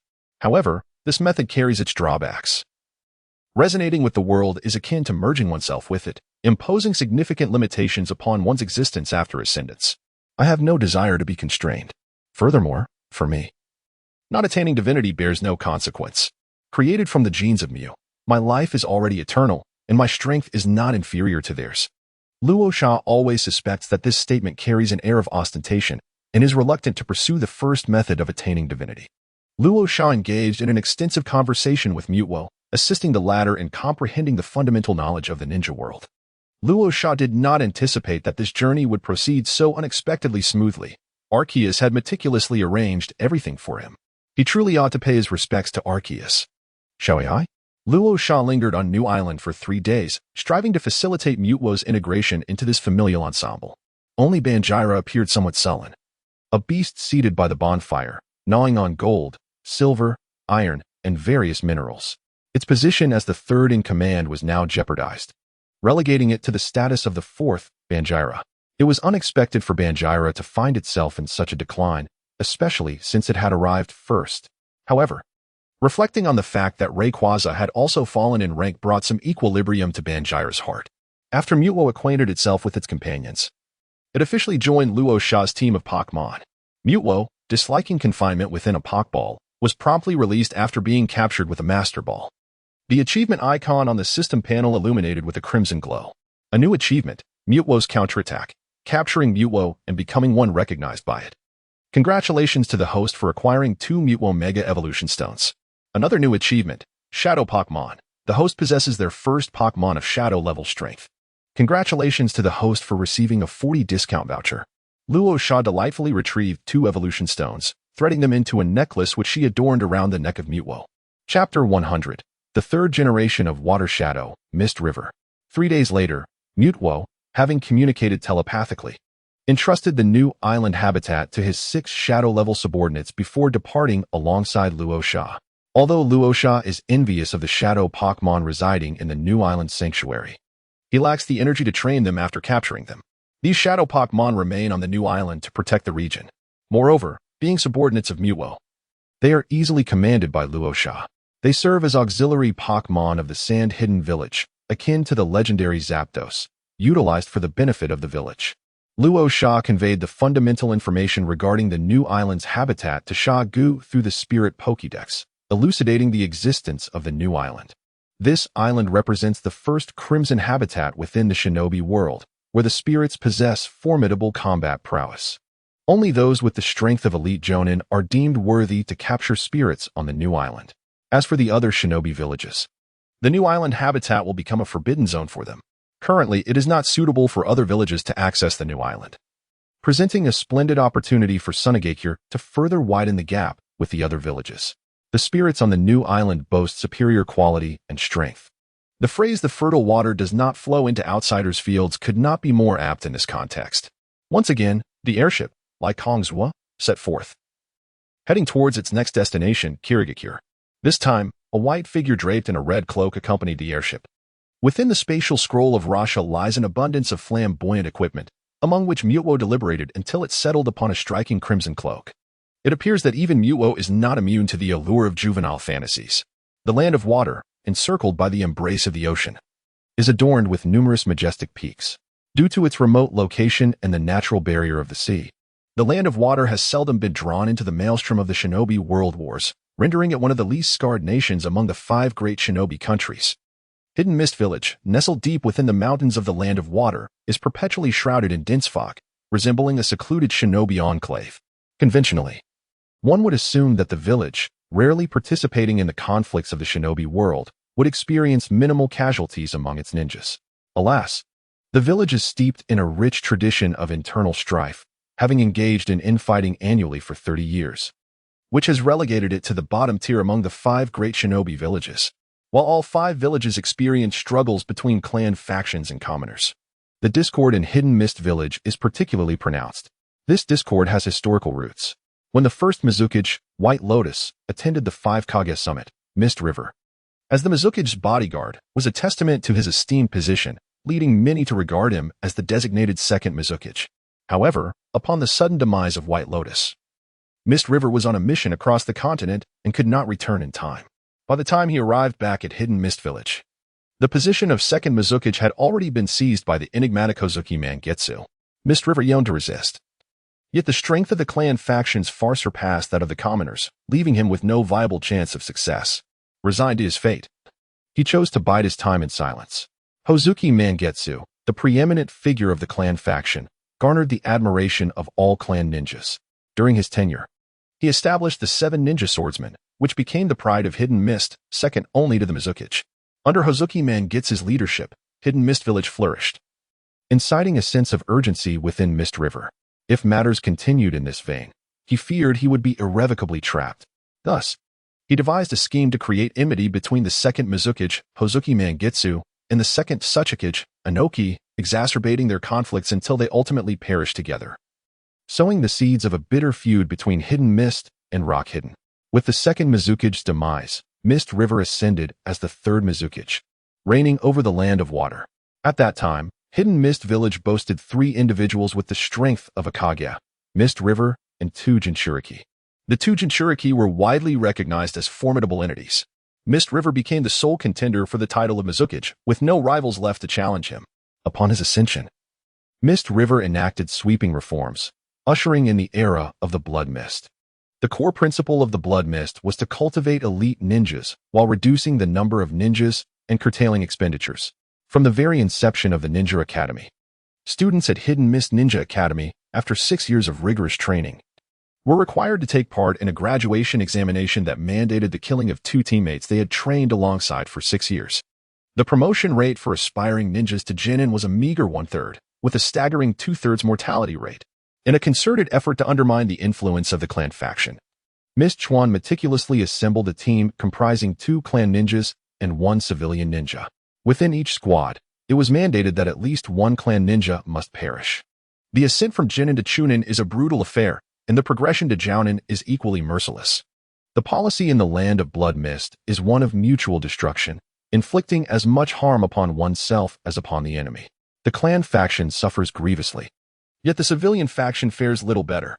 Through the relentless application of his tactics in the land of blood mist, Chuan systematically weakened the clan faction's power, inciting their ire. Since Chuan's rise to prominence, peace has eluded the hidden mist village. Its ninjas, traversing the streets, remain ever vigilant, wary of the possibility that a hidden arrow may strike from the shadows. The spies from the Sand Village rarely survive beyond 2 days, and even the assistance of a master of transformation proves futile. Ultimately, the Sand Village abandoned their efforts to surveil the hidden mist, concluding that no matter the chaos instigated, it would never rival their own. As night descends, a thick fog envelopes the village, plunging it into an eerie silence. A gentle breeze stirs, and both Rasha and Xiangling stealthily infiltrate the hidden mist village. High above, the formidable Yecang remains concealed among the clouds, awaiting Rasha's signal. In the midst of the obscured landscape, the map of the Crimson Mist remained elusive, relying solely on the guiding intuition of the legendary Luo. With a mere flicker of teleportation, the duo effortlessly arrived at the abode of Mikawa.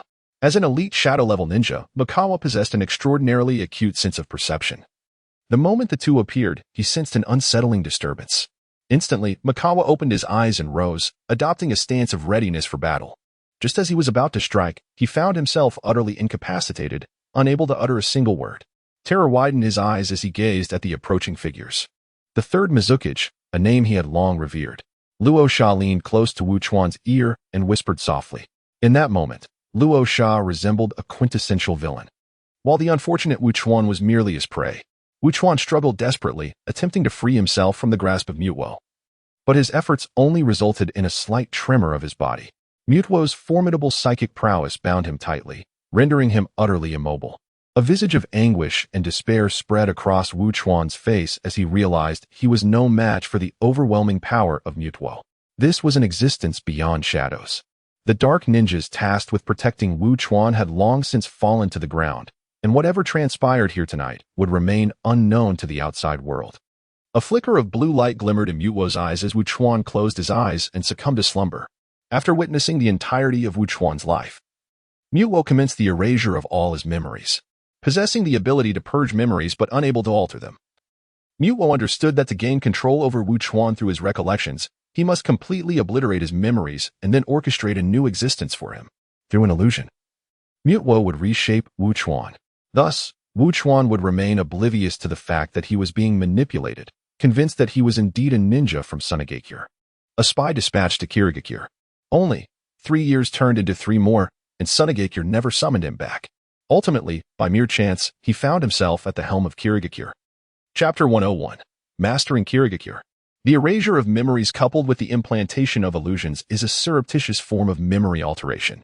Compared to the power of the Sharingan that alters one's will, the abilities of Luo are far more formidable. This is because the subject remains oblivious to the fact that they are being manipulated. Luo emanates a blue light, penetrating the consciousness of Mizukawa and chronicling the entirety of his existence. Subsequently, Luo erases all of Mizukawa's memories. Stripped of all recollections, Mizukawa is akin to a blank canvas, ready to be painted by Luo. Luo commences the construction of an illusion, weaving Mizukawa's original memories into a narrative of rebirth. This is a monumental undertaking, requiring Luo to fabricate decades of experiences without any logical fallacies. Such a method cannot be employed frequently, otherwise, Luo risks memory disarray, leading to a loss of self-awareness and a dramatic shift in personality. At this moment, Mizukawa is ensconced within the illusion, living out the life meticulously orchestrated by Luo. From the age of 3, when his memories began, he finds himself as a resident of the orphanage in Sunagakure. It was the First Kazekage, Retsudo, who rescued him from the orphanage and bestowed upon him a new life. Born in Sunagakure, he possesses an extraordinary talent for water-style ninjutsu. Recognizing his potential, Retsudo takes him as a disciple, personally imparting the skills of espionage. After mastering these skills, he is dispatched to Kirigakure to undertake espionage activities. Retsudo assures him that upon completing 3 years of service, he will be returned to Sunagakure. However, due to his exceptional abilities, he catches the attention of the First Kazekage, Hakuren, eventually becoming her disciple. Mizukawa's new memories in Kirigakure mirror the original, as he is usurped by the ghostly figure of Tsuki Mangitsu, ultimately ascending to the position of the Third Kazekage. Although the experiences are similar, their origins diverge significantly. For instance, in the Blood Mist Village, Mizukawa's true intent is to weaken Kirigakure, facilitating Sunagakure's control over it. Inciting animosity between Hizuki Mangetsu and the entity known as Wu serves to instigate conflict between Kirigakure and Iwagakure, allowing Sunagakure to benefit from the ensuing chaos. After 2 hours, Mizukawa awakens in bed, his eyes opening to the sight of Rasha and Mutuo. Initially taken aback, he quickly composes himself and bows deeply to Rasha, exclaiming, "Greetings, Lord Rasha?" His face radiates excitement, akin to that of a devoted fan meeting their idol. Indeed, he is an idol. This was Rasha's desire. He wished for Mizukawa to revere him, a small request that Mutuo has graciously fulfilled. In Mizukawa's recollections, Rasha serves as his superior in the realm of espionage, with only Sagu and Rasha privy to Mizukawa's true identity as a spy in Sunagakure. Luo Sha stands as the hero of Sannin village, the true architect of its resurgence, and the father of Pokémon. Wuchuan dedicated his life to the elevation of Sannin. And as Luo Sha fulfilled his aspirations, Wuchuan naturally held him in profound admiration. Rosa cast a loving gaze upon Xiangling, extending her hand to assist Wuchuan in rising. "Wuchuan, you have endured much hardship over the years. Sunagakure has ascended to become the foremost ninja village in the world, and Kiri no longer poses a threat. Consequently, the approach of Sunagakure towards Kirigakure is set to undergo a transformation. Henceforth, there is no need to diminish Kirigakure. Instead, let us fervently nurture the ninjas of Kirigakure. For Sunagakure requires their support. For a considerable time, Luo Sha has been yearning for the fog-laden village of Wuyin. With the support of Wuchuan as an insider, Wuyin is destined to become an unwavering follower of Shine. Provided that education is conducted properly, future Mizukage will undoubtedly embody the spirit of the Shan people. Please enlighten me about the current situation in Wuyin." Luo Sha pulled Wuchuan onto the sofa and began to inquire about the latest developments in Wuyin. Presently, Wuyin village boasts over 22,000 ninjas, including 85 Jonin, 303 special Jonin, over 6,200 Shunin, and 15,000 Jinin. At the moment, the status of the Three-Tails Jinchuriki is unstable, while the Six-Tails Jinchuriki remains unaffected. The conflict between the clan faction and the commoner faction in Wuyin village is intensifying, with the clan faction wielding greater power. I have consistently suppressed the clan faction ninjas, with the Kagaya clan causing the most turmoil, followed by the Terumi and Mizunoto clans. Wuchuan candidly divulged all the confidential details regarding Wuyin to Luo Sha. What gifted ninjas currently inhabit Wuyin? Luo Sha found it difficult to recall any prodigies from Wuyin during this period. Education must commence from a young age. If Wuyin is to wholeheartedly align itself in the future, the education of the next generation of ninjas is of paramount importance. Kujitsumi Yagura, a 13-year-old boy, has already risen to the rank of special Jonin and possesses potential akin to that of a Kage. I took him as my disciple 3 years ago. As for the other children, none exhibit particularly outstanding talents. It seems that the true prodigies of Wuyin have yet to be born. Among the ninjas of Wuyin, Luo Sha holds a particular fondness for Ganfei Guizhou and Kagaya Kimamaru. Both are individuals of deep loyalty, honoring their promises and repaying kindness. Their innate abilities are also exceptional. Ganfei Guizhou is designated as a subordinate by Luo Sha, while Kagaya Kimamaru is earmarked as a subordinate for Gaara.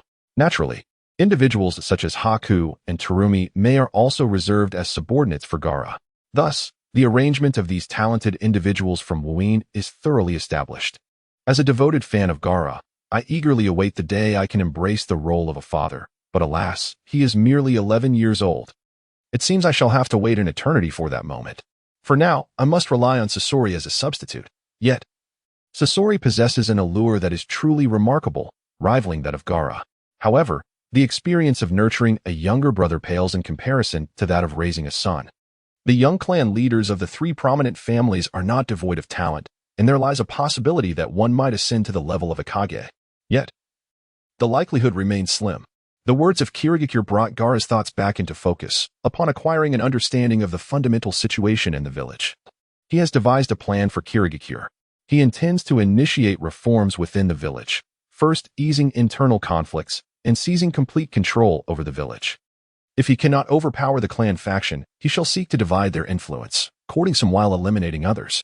Moving forward, Kirigakure will develop its expertise in spirits, beginning with an education in spirit knowledge, and it is imperative to enforce the Spirit Protection Act rigorously, with severe penalties for transgressors.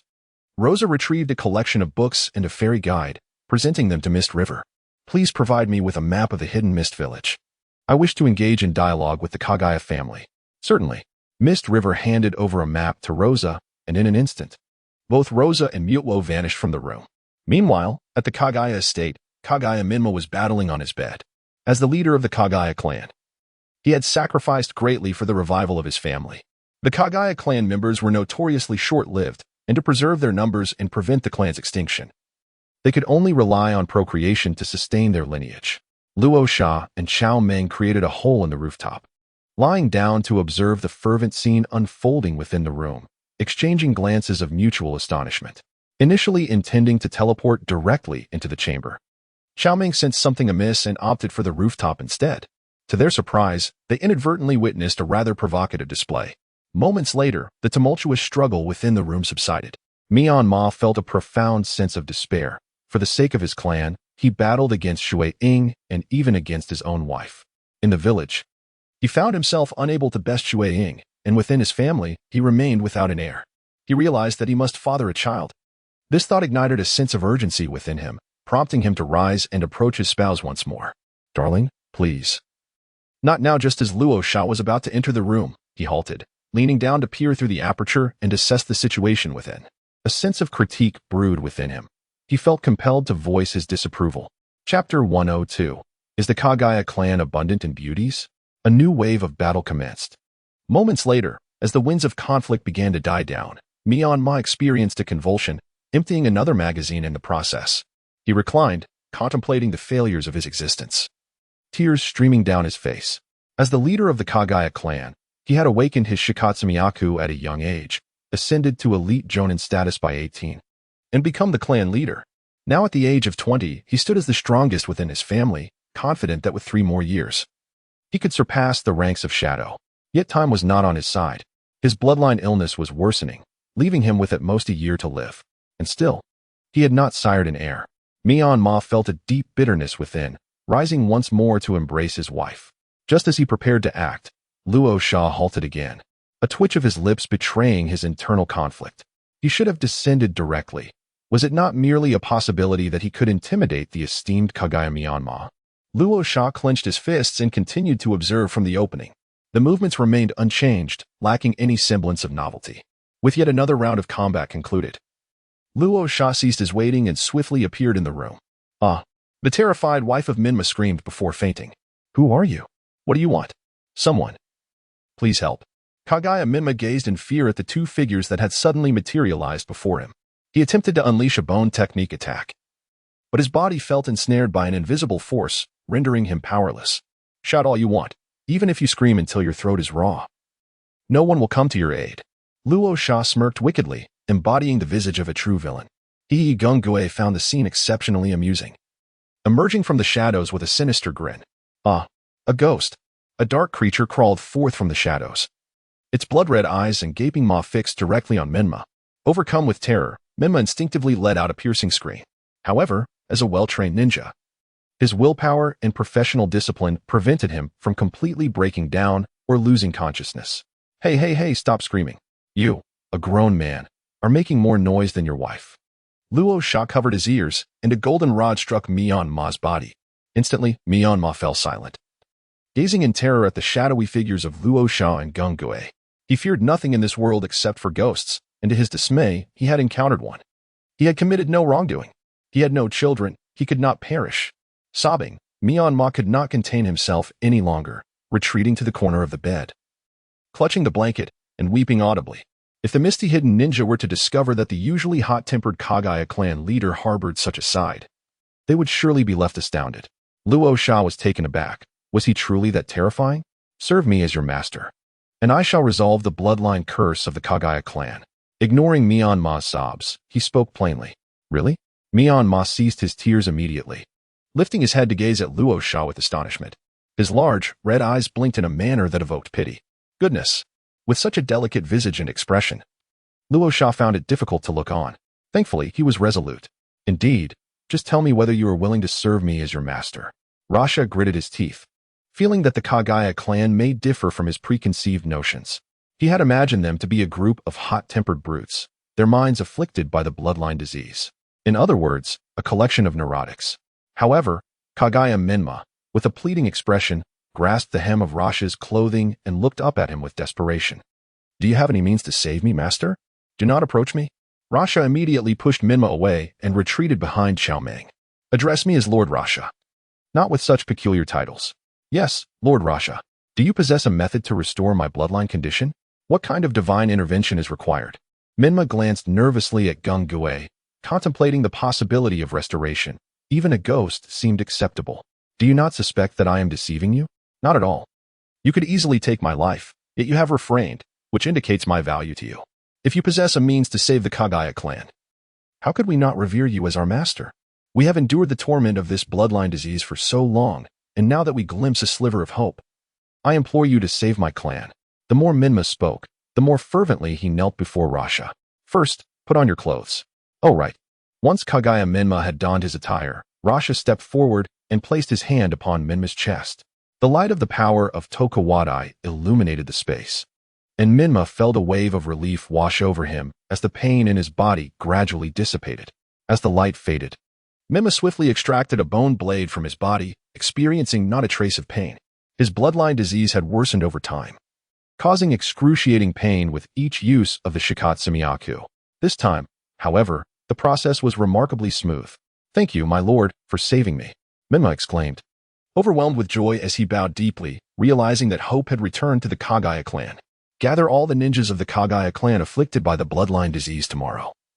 I shall restore them. This is not a permanent cure, as the severity of the Shikatsumiyaku's bloodline disease will increase with the frequency of its use. You may very well find yourself afflicted again in the future, at which point you can contact me through the Spirit Pokédex." Luo Sha entrusted Hui Yi with a spirit guide, signifying his acknowledgement of this novice subordinate. The following day, the 22 members of the Hui Yi clan gathered in unison. These 22 individuals shared a singular trait. They had all awakened the bone pulse. Currently, the Hui Yi clan boasts over 400 ninjas. Yet only 22 have awakened this bloodline limit. The lineage of the Hui Yi clan hails from the great Otsutsuki Kagaya, and the bone pulse is exceedingly powerful once awakened. It can elevate one to the rank of elite J-nin, were it not for their short lifespans. The Hui Yi clan could potentially produce 7 or 8 shadow-level warriors through the bone pulse. This is no exaggeration. The bone pulse does not require the evolution typical of the Sharingan or Byakugan. However, as a trade-off, all who awaken the bone pulse are destined to live no longer than 25 years. The majority meet their demise in their early 20s, leaving little time to ascend to shadow-level prowess. The bloodline awakened individuals convened by Hui Yi Minma are all absolute elites within the Hui Yi clan. Rosa gazed at the 22 members of the Kagaya clan, before him 14 males and 8 females. They were all remarkably youthful, with the youngest merely 12 and the eldest no more than 22. Yet, how could they all be so strikingly beautiful?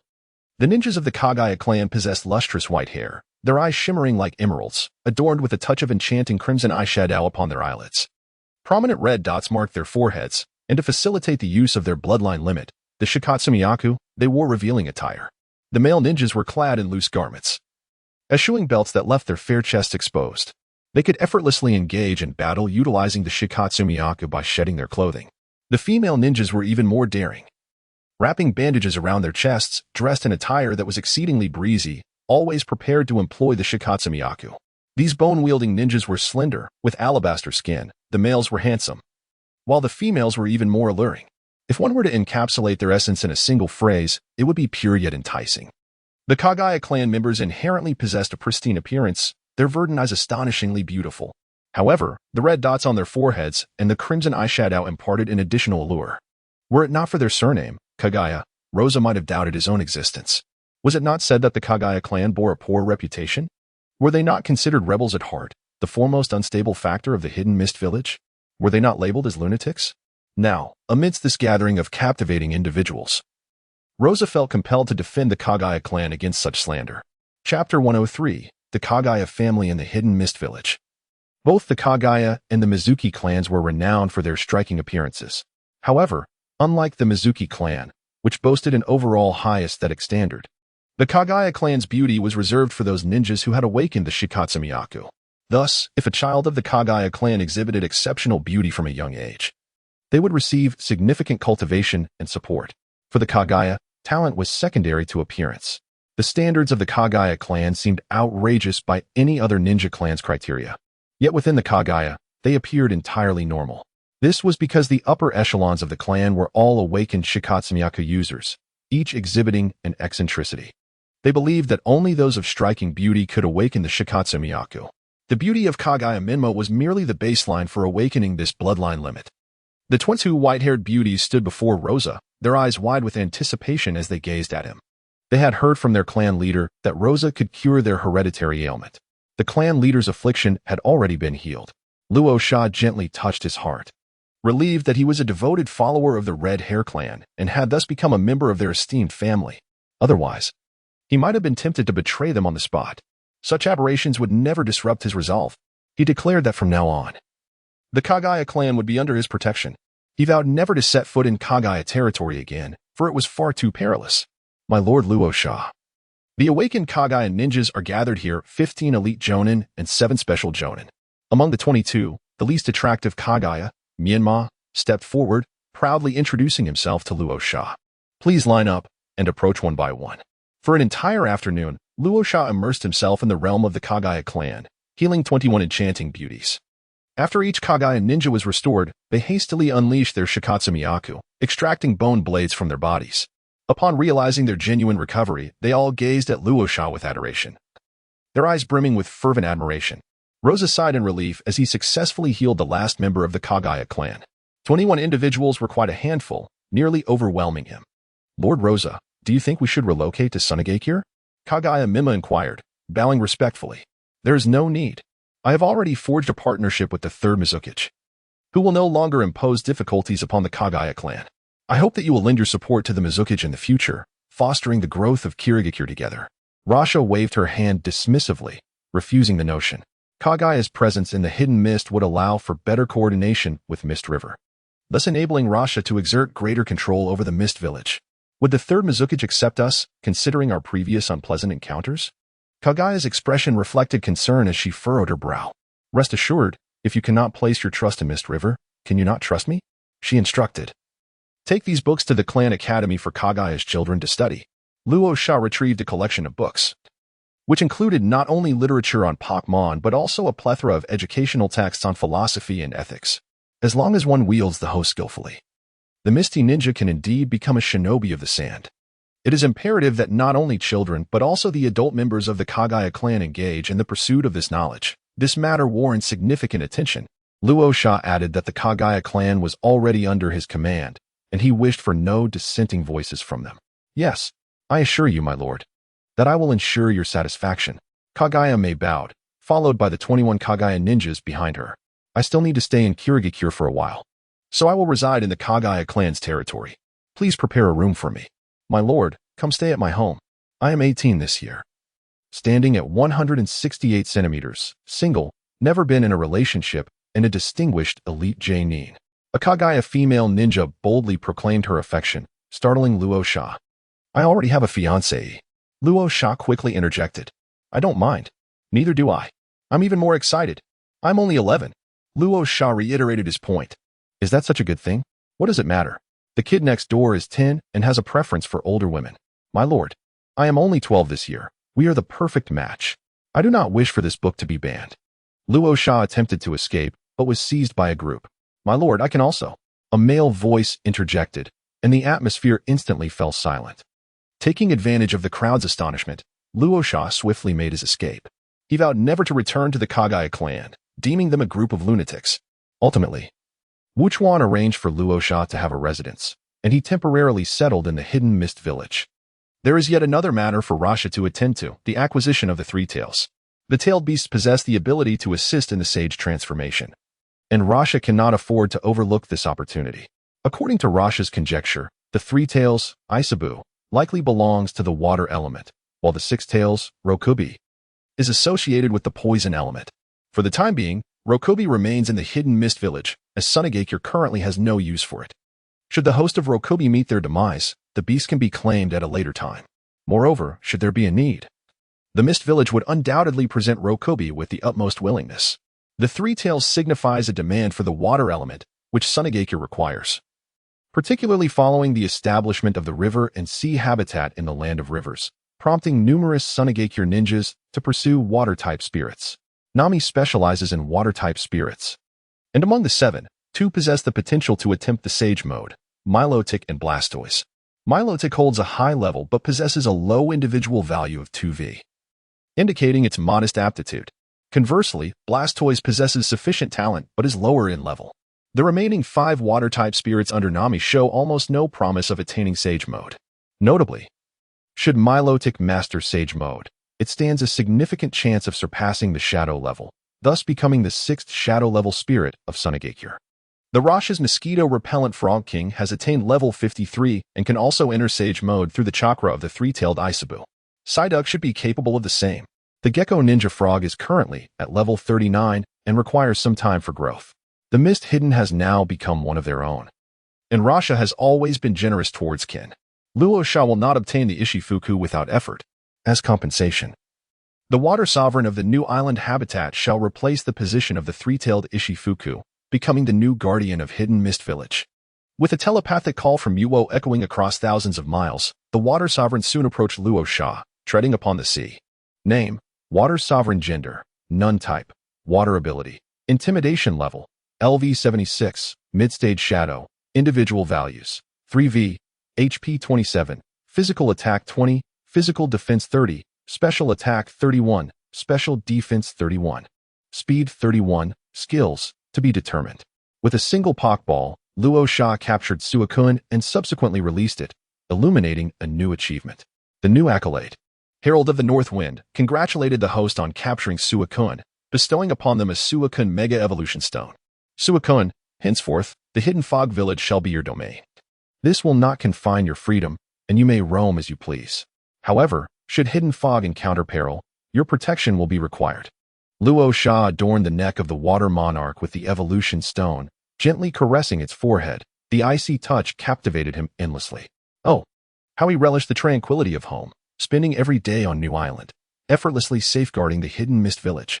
The Water Monarch affectionately nudged Luo Sha's hand, enchanted by the aura of Ho-Oh that enveloped him. After all, he was the trainer followed by Mutuo, and the Water Monarch resolved to cling closely to him. Aspiring to become the chief of the 3 sacred beasts in this realm, it harbored no fears regarding NTI, yet Reiku posed a significant threat. Chapter 104. The Hidden Mist Assembly. 2 days later, Mizukawa convened the Water Shadow Conference, announcing the abolition of the Blood Mist policy. This move garnered the support of both common and clan ninjas, leading to the official dissolution of the Blood Mist. Subsequently, Mizukawa declared the dawn of the Pokémon era in Hidden Mist, initiating a new policy for Pokémon. The ninjas of Hidden Mist exchanged bewildered glances, utterly confounded by the sudden shift. Most astonishingly, the leader of the clan faction, Kagaya, Mizukawa's sworn adversary, was the first to endorse his decision. The heads of the Akatsuki and Mizuki clans looked at Kagaya Minma in disbelief, questioning her motives. What treachery was this? Hadn't they pledged solidarity among the 3 great clans? Why was she donning the garb of the enemy? Kagaya Minma's act of betrayal left the Akatsuki leader in a state of turmoil. Years ago, Akatsuki Hanyu had seized the position of the second Water Shadow from Mizukawa, a transgression Mizukawa had never forgiven. After Mizukawa's ascension, the Akatsuki clan had adopted a low profile, avoiding any actions that might provoke him.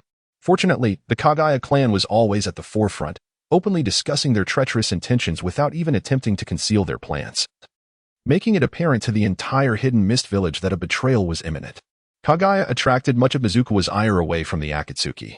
The Mizuki clan trailed closely behind Kagaya, fervently supporting her while simultaneously distancing themselves from her.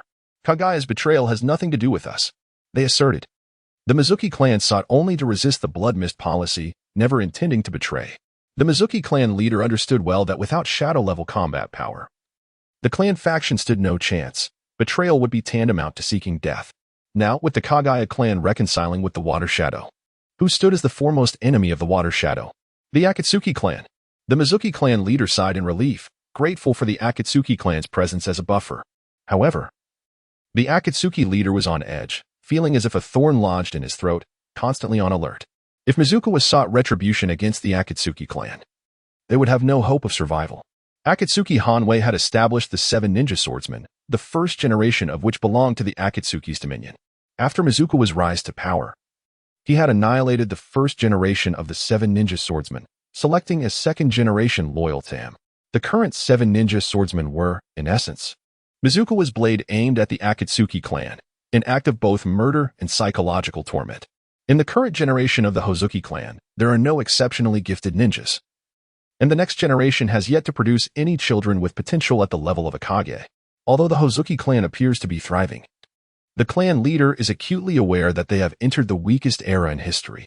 How could the Kagaya clan, filled with superficial beings devoid of intellect, align themselves with the Mizukage? How could the Kirigakure accept Kagaya's allegiance? It is well known how deranged the Kagaya clan is. Is this not inviting trouble? The Hozuki clan leader is at a loss, unable to comprehend the situation. After the Kagaya clan pledged their loyalty, the clan was left without a leader, and all eyes turned toward the Hozuki and Mizuno-kuni clan leaders. Kagaya, with a smug expression, reveled in the bewildered faces of those around him, thinking they would never expect him to have latched onto such a powerful ally. Once, he was the star of the stage, performing for others. Now, the Kagaya ninjas have not only recovered from their bloodline ailments, but are also enjoying a more prosperous existence. Luo Sha holds Kagaya in high regard, and naturally, Shuei-ing Wuchuan treats her with respect, ensuring no offense is taken. My lord, it is time to partake in the excrement, Kagaya said with a smile, sipping her tea and continuing to watch the spectacle. The leader of the H-Zuki clan contemplated deeply, realizing that yielding and submission was currently the most prudent course for the H-Zuki. We, the H-Zuki clan, are willing to submit to Lord Shuei-ing and support the new Pokémon policy. The H-Zuki require time to await the emergence of a shadow-level powerhouse. The leader publicly submitted to Wuchuan, leaving the clan's ninjas disheartened, casting hopeful glances toward the Mizuki clan leader. Under the weight of everyone's gaze, the Mizuki clan leader felt immense pressure. We, the Mizuki clan, are also willing to submit to Lord Shuei-ing and support the new Pokémon policy. As a seasoned veteran, the Mizuki clan leader was reluctant to stand against Wuchuan. Very well, from this day forth, the Hidden Mist will establish a new department, the Spirit Department, headed by Kagaya. The commercial district of Hidden Mist will construct a spirit center where all spirit-related activities will be conducted, with commands issued one after another. The entire Hidden Mist began to operate swiftly, embracing the Pokémon era. Some directives were perplexing, such as the requirement for Ninja Academy students to study not only Pokémon studies, but also ideological and political education. The instructors for the latter were unfamiliar ninjas. Yet, no one dared to voice dissent. The clan factions crumbled overnight, with Kagaya becoming the target of their animosity. Some members of the clan faction rallied together, raising the banner of rebellion against Kagaya. Subsequently, Kagaya's bloodline ninjas stormed in, ruthlessly employing the corpse bone technique to silence the clan faction. Their bloodstained hands grasped bone knives, and as they gazed upon the fallen bodies of their former comrades, they laughed with wild abandon. Ha ha, ha ha. The area within 100 meters was filled with bone spikes, littered with shattered corpses, as they stood amidst a mountain of corpses and a sea of blood. This sight terrified many onlooking commoner ninjas. Once, Kagaya had been the enforcer of the clan faction, wielding her blade against the commoners. However, due to the bloodline disease, Kagaya refrained from using the corpse bone technique recklessly. They had never witnessed such a horrifying scene. The commoner ninjas finally realized that Kagaya had previously held back against them. Kagaya's slaughter of thousands of ninjas may have seemed inconsequential during the Blood Mist period, but now, in the Pokémon era, Hidden Mist must unite in harmony. Kagaya's actions were a grave transgression. The leaders of the H-Zuki and Mizuki clans brought their grievances to Shuei-ing, demanding severe punishment for Kagaya. They sought to compel Wuchuan to penalize Kagaya, attempting to drive a wedge between them. Wuchuan began to mediate, providing various justifications for Kagaya.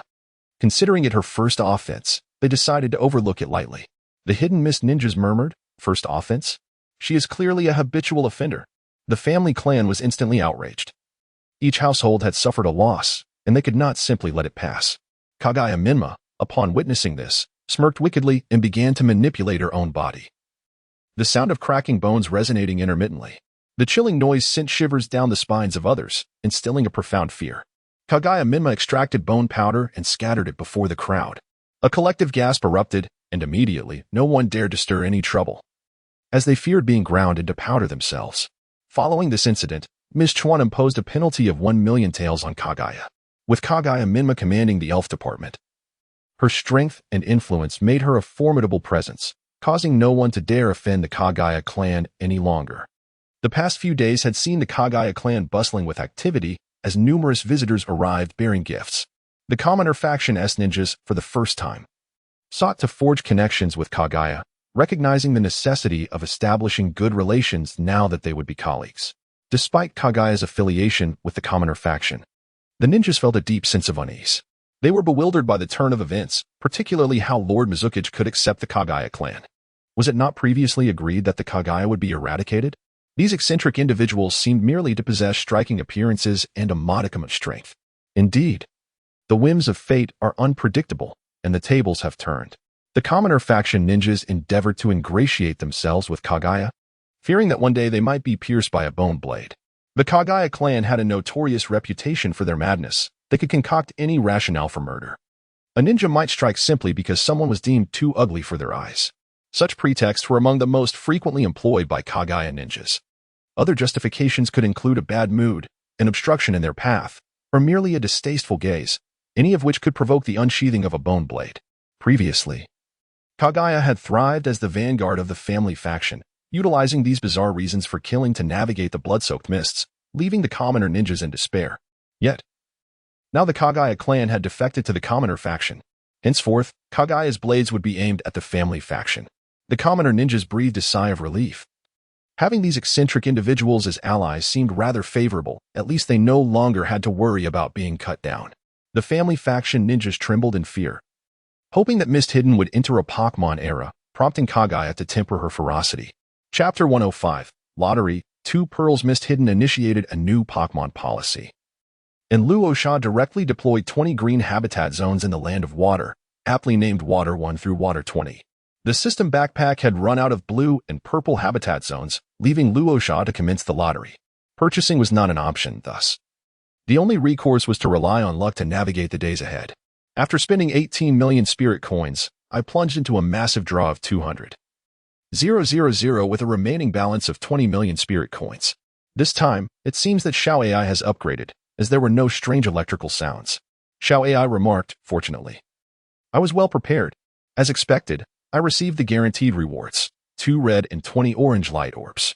Additionally, I obtained 202 purple light orbs and 2002 blue light orbs, surpassing the guaranteed amount by 2 purple and 2 blue. Luo Sha collected all the blue, white, and green light orbs into his system backpack and began to examine the prizes. The first item was the elf eggs. From 2002 blue light orbs, he acquired 50 elf eggs. He selected a few that would be beneficial for his companions, while the remainder was entrusted to the Sand Hidden Village for the ninjas to exchange through their contributions. Among the chosen were a Bawangwa elf egg, a Miss Cooner elf egg, and a Pumpkin Monster elf egg. These 3 grass-type elf eggs were designated for Sarah, who resolved to pursue a career in grass-type Pokémon, aspiring to become a grass-type master. Additionally, he obtained a Dreaming Momo elf egg and a Guranwang elf egg. These 2 psychic-type Pokémon were intended for Nagato, who, upon reaching a sufficient bond with his EV, evolved it into a Sun EV during the day. Nagato harbored a great fondness for psychic types and aimed to become a master in that field. Furthermore, he acquired a Chishi Qingyao elf egg and an Old Man Dragon elf egg, both belonging to Yehiko. Yehiko did not have a particular favorite type but enjoyed battles against opposing elements. Nevertheless, he found Dragon-type Pokémon to be incredibly cool and often voiced his admiration to Luo Sha, who naturally took note. Xiangjio aspired to become a medical ninja, while Xiaonan was devoted to origami, showcasing remarkable artistic talent. The selection of Pokémon for the 2 presented a challenge for Luo Sha. Ultimately, he chose 2 elf eggs, 2 Shibuduo doll elf eggs. After Nagato's EV evolved, Yehiko also used a top-tier Firestone to evolve his EV into a Fire EV. Xiaonan's EV, enamored with beauty, eventually transformed into a Fairy EV. The Shibuduo doll, possessing fairy attributes, was perfectly suited for the medical ninja, complemented by its charming appearance, making it ideal for both girls. As Nagato and his companions prepared to enroll in the Ninja Academy, it was a fortuitous opportunity to nurture 2 additional Pokémon. The other younger companions were still too small for extensive training, so Luo Sha refrained from further distribution. From the 200 purple light orbs, for purple quality elf eggs materialized, a coconut tree elf egg, a rascally crocodile elf egg, a primordial bird elf egg, and a greatsword ghost elf egg. After a prolonged period of contemplation, Luo Sha finally determined the fates of the three sprites. The coconut tree was entrusted to Nagato for cultivation. Despite its seemingly lackluster performance in the animation, the coconut tree boasts an impressive base stat of 530, surpassing that of certain starter Pokémon. It is more than capable of serving as one of Nagato's primary sprites. The rogue crocodile was assigned to Eyes, who, burdened by a busy schedule, has no time to venture out and capture new sprites, currently possessing only a crystal lantern. With Chio already having 3 sprites, it is imperative that Eyes strengthens his team. Otherwise, he may find himself in a state of despair, which would deprive Luo Sha of any amusement. Watching Ai's futile attempts to challenge Chio's status, only to be relentlessly oppressed, provides quite a bit of entertainment. The ancestor bird was given to Orange Jr., who has excelled in the Land of Rain, successfully managing the river god's teachings. As a direct subordinate of Luo Sha, it is only natural to prioritize trusted allies. The ancestor bird, with a base stat of 567, ranks among the finest within the purple quality tier and is undeniably an underrated sprite. It has the potential to become Orange Jr.'s primary sprite, possibly elevating him to an elite status. The Great Sword Demon was designated for Zoro, who is the most suitable candidate within the Sand Hidden Village. As a water-type sprite adept with a sword, Zoro stands out, especially since Nami, the only other high-level water sprite trainer in the village, already possesses 7 sprites and cannot take on more. Moreover, Zoro has been left to clean up the aftermath of Nami's incident regarding the illicit activities, which has proven to be quite unfortunate. With the allocation of sprite eggs complete, Luo Sha began organizing other useful items: 1 orange habitat, 1 purple habitat, 7 blue habitats, and 67 green habitats. Additionally, he acquired 2 magical candies, orange, 1 Pokémon medical book, orange, 1 psychic ability, orange, and 1 master ball, orange. Although no sprite eggs of orange quality appeared, he received superior sprite habitats. With the 2 magical candies, alongside the 1 previously stored, Luo Sha now possesses 3. It seems that Muo is at level 88. Rasha retrieved 3 candies from the bottom of the box and placed them in his pocket, intending to offer them to Muo later. The Pokémon medical books are equally invaluable. With these medical tomes, Rasha can cultivate a dedicated Pokémon doctor. Psychic abilities represent the second unique power Rasha acquired after the power of Eternatus. The fusion of Eternatus' strength with magnetism results in formidable mystic arts. What transformations might psychic abilities bring forth? With the guidance of Mutuo, the legendary psychic Pokémon, Rasha's mastery of psychic powers will undoubtedly be effortless. Lastly, Rasha examined the 2 most significant Crimson Orbs, the Crimson Gem and the Azure Gem. Crimson Gem, a relic of Groudon's primal reversion. It encapsulates Groudon's energy and serves as a treasure of the ground type. Effect 1. When worn by ground-type Pokémon over an extended period, it gradually enhances the Pokémon's level and potential. Effect 2. Provides a 50 boost to ground-type moves. Effect 3. When consumed by a shadow-level ground-type Pokémon, it grants a portion of the dominion over the earth. Azure Gem, a relic of Kyogre's primal reversion. It contains Kyogre's energy and serves as a treasure of the water type. Effect 1. When worn by water-type Pokémon over an extended period, it gradually enhances the Pokémon's level and potential. Effect 2. Provides a 50 boost to water-type moves. Effect 3. When consumed by a shadow-level water-type Pokémon, it grants a portion of the dominion over the ocean. The paramount significance of these 2 gems lies in their third effect, the Divine Authority. This is a capability that neither the Feather of the Sea God nor the Feather of Life possesses. By this merit alone, these 2 gems surpass the value of the 2 feathers. Within the ranks of the Rock-type Pokémon, there are quite a number of spirits, while the Ground-type is represented solely by the Diggersby. Undoubtedly, the Crimson Gem belongs to the Diggersby. Overjoyed, the Diggersby eagerly took possession of the Crimson Gem, envisioning a chance to vie for the position of leader. At the very least, it could usurp the position of the formidable Banjira. Banjira responded with a puzzled expression. The Azure Gem, of course, belonged to the Greninja. However, the Psyduck, having already been bestowed with the divine role of fortune, seemed ill-suited to wield the authority of the ocean, especially given its inability to swim. The Greninja coolly accepted the Azure Gem, which transformed into a radiant blue light and merged seamlessly into its being. Luo Sha meticulously sorted through useful items, relegating the unnecessary orange and purple objects to a forgotten corner. The white, green, and blue items were prominently displayed, destined to be exchanged for gold at the Elven shop. Meanwhile, the hidden nook served as Luo Sha's treasure trove, a place where she discreetly tucked away belongings to amass wealth for her beloved Aro. Chapter 106. Capturing Spirits. Luo Sha exited the system space and entrusted the miraculous candies to Mutwo. Mutwo, consuming these 3 candies will elevate your power to a higher realm. Without hesitation, Mutwo swiftly devoured the 3 miraculous candies.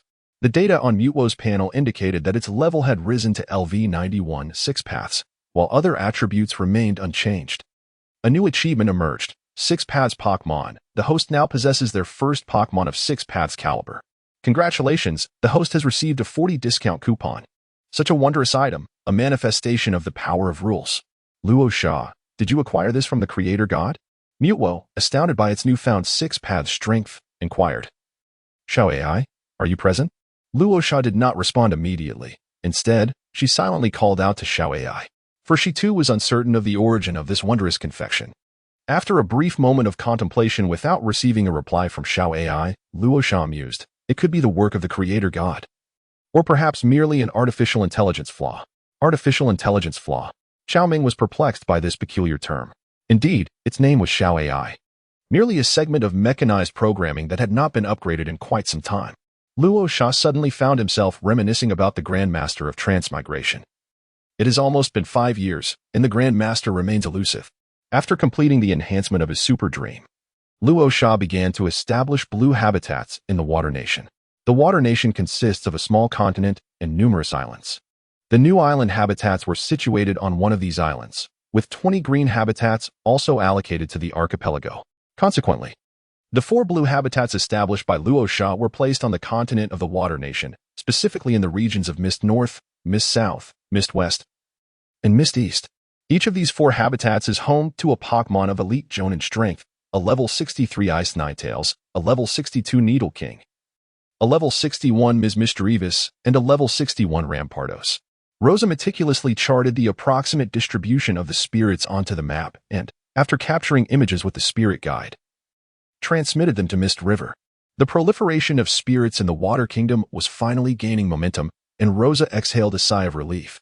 Upon receiving Rosa's message, Mist River promptly began organizing the ninjas for the task of capturing spirits. The Mist-Hidden ninjas, having matured in the environment of Blood Mist, regarded life with indifference as a norm. To instill kindness towards spirits among the Mist-Hidden ninjas, a systematic education and stringent disciplinary measures were essential. The first batch of ninjas assigned for the spirit capture were all trusted subordinates. Mist River issued a command to treat the spirits with care, which they would undoubtedly dare not defy.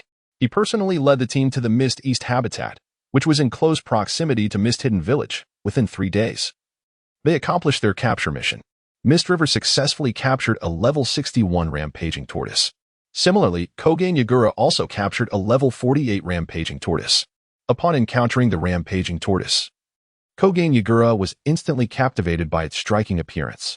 It seemed that his aesthetic sensibility naturally lent a filter to the tortoise. Kagaya and Mizuki were designated for the second batch. In reality, given Kagaya's erratic nature, she should have been assigned to the last group. However, her extreme adoration for Rosa had other plans. Luo Sha forbade them from harming the elves, and Huiyi regarded this statement as her guiding principle. Huiyi, accompanied by 21 bone vein ninjas and 5 remarkably attractive ordinary ninjas, swiftly made her way to the Mist Northern habitats. The alluring beauty of the Ice Ninetales was undeniably captivating. Mizuki, sharing Huiyi's intent, also journeyed to the Mist Northern habitats. The Mizuki clan held an immense fascination for the Ice Ninetales, as Ice Release and the Ice Ninetales were a perfect match. As for Sister Mei Lin, she was merely a backup option. Her beauty paled in comparison to that of the Ice Ninetales.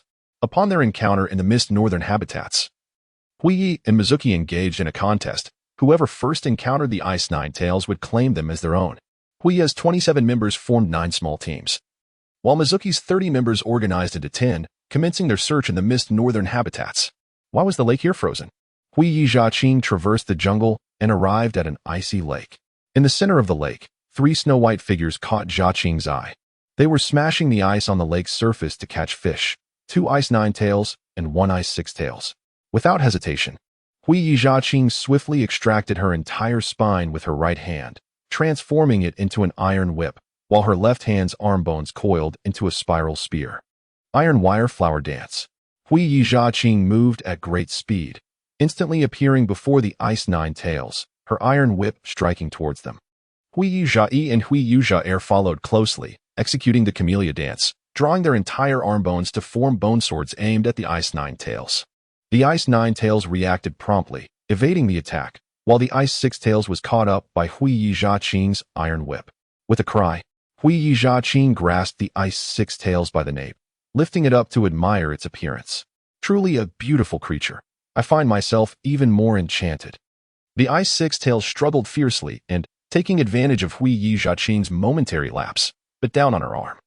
The Ice Six Tails nearly shattered its teeth, so much bone. With tears in its eyes, it clutched its mouth, overwhelmed by the pain. Ha ha ha, how mischievous. Kagayasaki is exceedingly pleased with this Ice Vulpix. Although its strength pales in comparison to the two Ice Nine Tails, he has a preference for it. Throughout his life, he has acted solely based on his whims. The two Ice Nine Tails, having been caught at a disadvantage, dared not act recklessly, and could only watch as Kagayasaki captured the Ice Vulpix into a Pokeball. As one of the strongest members of the Kagaya clan, he is not inferior to Kagaya Menma.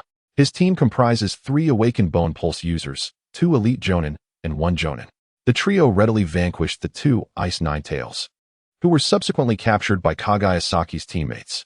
3 days passed, and Kagaya and Mizuki congregated once more, each clan having made their gains.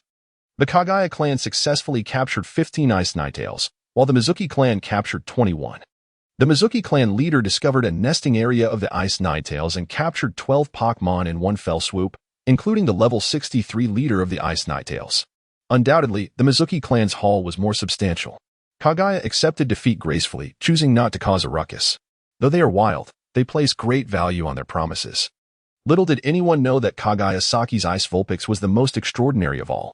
If Rasha were present, he would discern that this Ice Vulpix possesses a 4V individual value, reaching the threshold for learning Sage Mode. Kagaya Menma, disheartened, led 12 Kagaya clan members to the Mist South habitat, intent on capturing the beautiful Mijimara. To the ordinary eye, the beauty of Mijimara may be lost. However, Kagaya is no ordinary individual. Their aesthetic sensibilities are fluid. Mijimara's purple skin, light yellow hair, full lips, curvaceous figure, and flowing gown are simply enchanting. Kagaya Menma exclaimed. She is undeniably exquisite. Upon capturing Mijimaru, he resolved to designate her as the most beautiful Pokémon in the world. How could any Milo take her Ice Nine Tails compare to her? The remaining Kagaya clan members shared Menma's sentiments. Anyone daring to claim Mijimaru as unattractive would face their wrath. All 12 remaining Kagaya members successfully captured Mijimaru, while Kagaya Menma secured the level 61 leader of the Mijimaru clan. The Kazuki clan was assigned to the third team. Upon seeing Kagaya's return, the Kazuki clan leader eagerly rushed toward the Mist South habitat. The only formidable Pokémon yet to be captured was the formidable Manray. In the sea, ordinary Elite Jonin are no match for the Manray. The previous 2 batches of ninja had failed to subdue it. The Kazuki clan leader, employing the water transformation technique, dove into the sea to face the Manray solo. The Manray, seeing the Kazuki clan leader blend into the water, was left utterly bewildered. Where did he go? The Wanjin fish lacks both sensory and tracking abilities and was soundly defeated by the leader of the Gue Deng clan, ultimately being ensnared in a Pokeball. The Gue Deng clan boasts a formidable contingent of 70 ninjas skilled in the water transformation technique, all of whom have descended upon the Mist South Sea to capture the Wanjin fish populace. The use of Pokeballs has gradually become commonplace among the Mist Hidden ninjas, evolving into an inseparable facet of the Mist Hidden village. Chapter 107. Three-tailed owl at the outskirts of the Mist Hidden village, a solitary courtyard stands. Wu Chuan, accompanied by Luo Sha and Xiangling, approaches the entrance and pushes open the gate. Lord Luo Sha, the Three-Tails Jinchuriki resides here, Wu Chuan elaborates as they traverse the courtyard. Lord Watershadow, the Three-Tails Jinchuriki, a middle-aged man appearing to be in his 50s, is engaged in meditation within the courtyard. Upon noticing the Watershadow's arrival, he immediately bows in respect. Futsong, what is the status of the Three-Tails? Reporting to Lord Watershadow, all is well. The frequency of the Three-Tails disturbances has notably decreased. Currently, the seal can be maintained for 3 months. The assault on the Whirlpool village by the Mist Hidden village was primarily aimed at acquiring the sealing techniques of the Uzumaki clan, yet they ultimately gained nothing of value.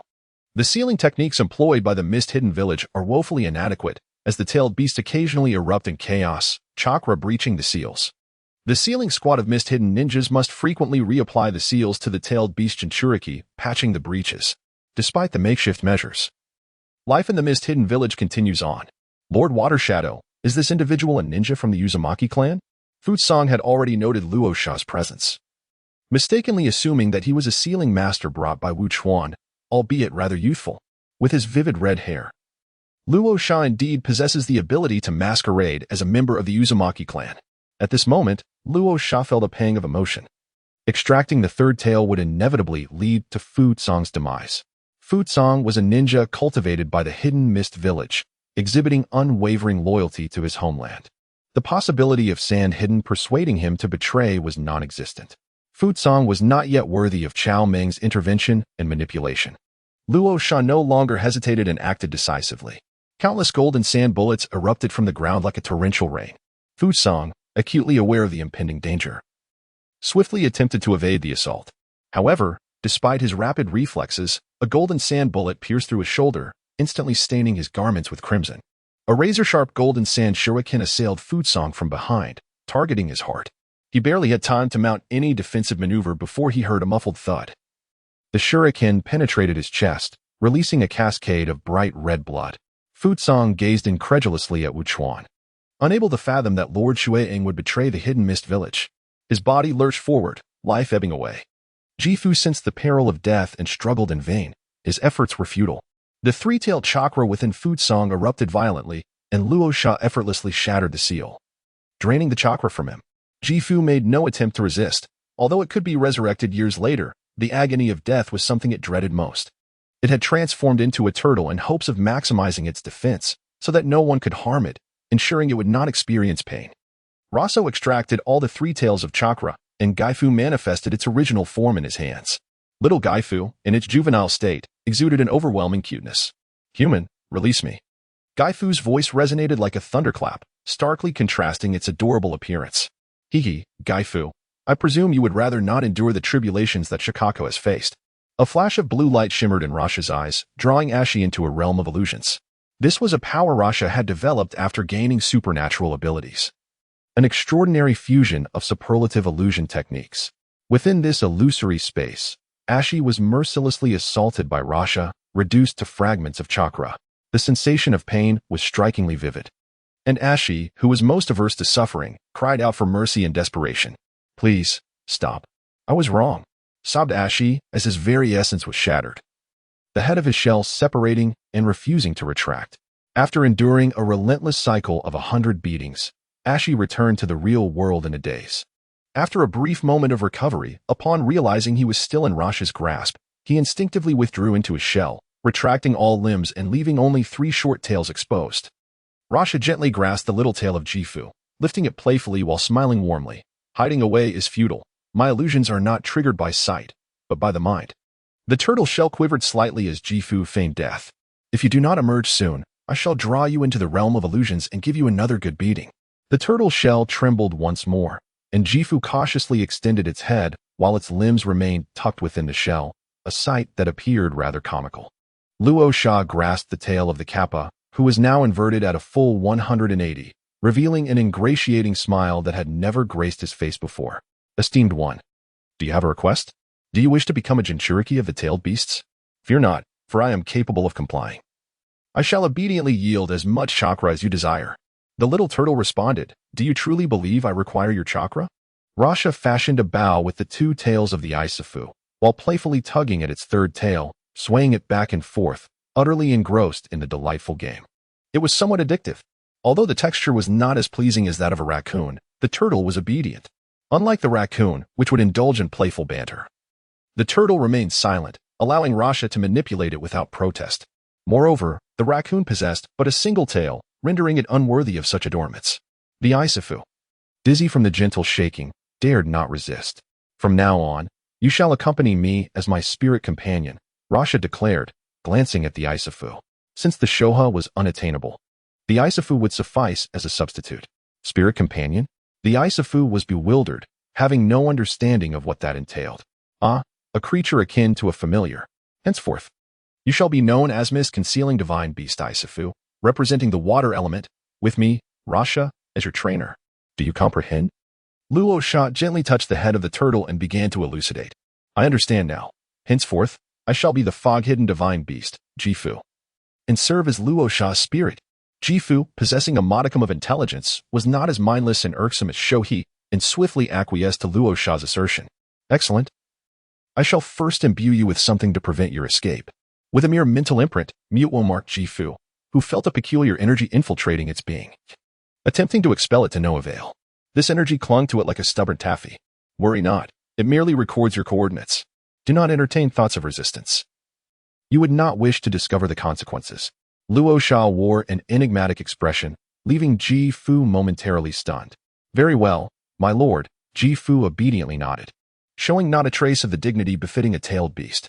In Luo Sha's heart, the little person was nearly laughing madly. He had not anticipated that Jifu would be so amusing. Jifu, you may call me Luo Sha. Since you have agreed, we shall henceforth be partners. Luo Sha gently placed the small turtle, Xiaoji, upon her shoulder. Though the gray creature may not be conventionally attractive, its quirky charm is endearing in its own right. Luo Sha, how do you know my name? Xiaoji inquired, momentarily casting aside her fear, astonished. I possess knowledge far beyond your imagination. I am destined to forge a new era, one in which the peace of the ninja world shall be established by my hand. Luo Sha smiled confidently, leaving Jifu momentarily stunned.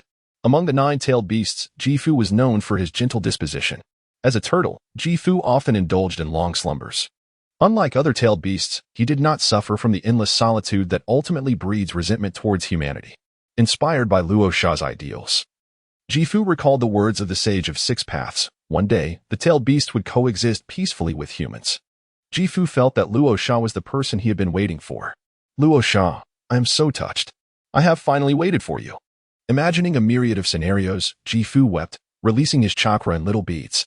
He wiped his face with his hand, and the chakra dissipated into the air. It turns out he is still a sentimental little turtle. Luo Sha pondered quietly, convinced that Ibu and Karuro would undoubtedly get along well. Karuro, with her gentle and sentimental nature, may be a bit too infatuated with love. Ibu is indeed well suited to protect Karuro. The four members of the Luo Sha team are usually inseparable, yet Luo Sha occasionally ventures out alone, inevitably worrying about Karuro's safety. Sanfu, upon our return, I shall introduce you to my companions. I believe you will all coexist harmoniously. Among them is my fiancée, Karuro. Would you kindly take it upon yourself to protect her? Certainly, but what of you, Luo Sha? I wish to protect you as well. Sanfu fidgeted slightly, a hint of embarrassment crossing his face as he spoke.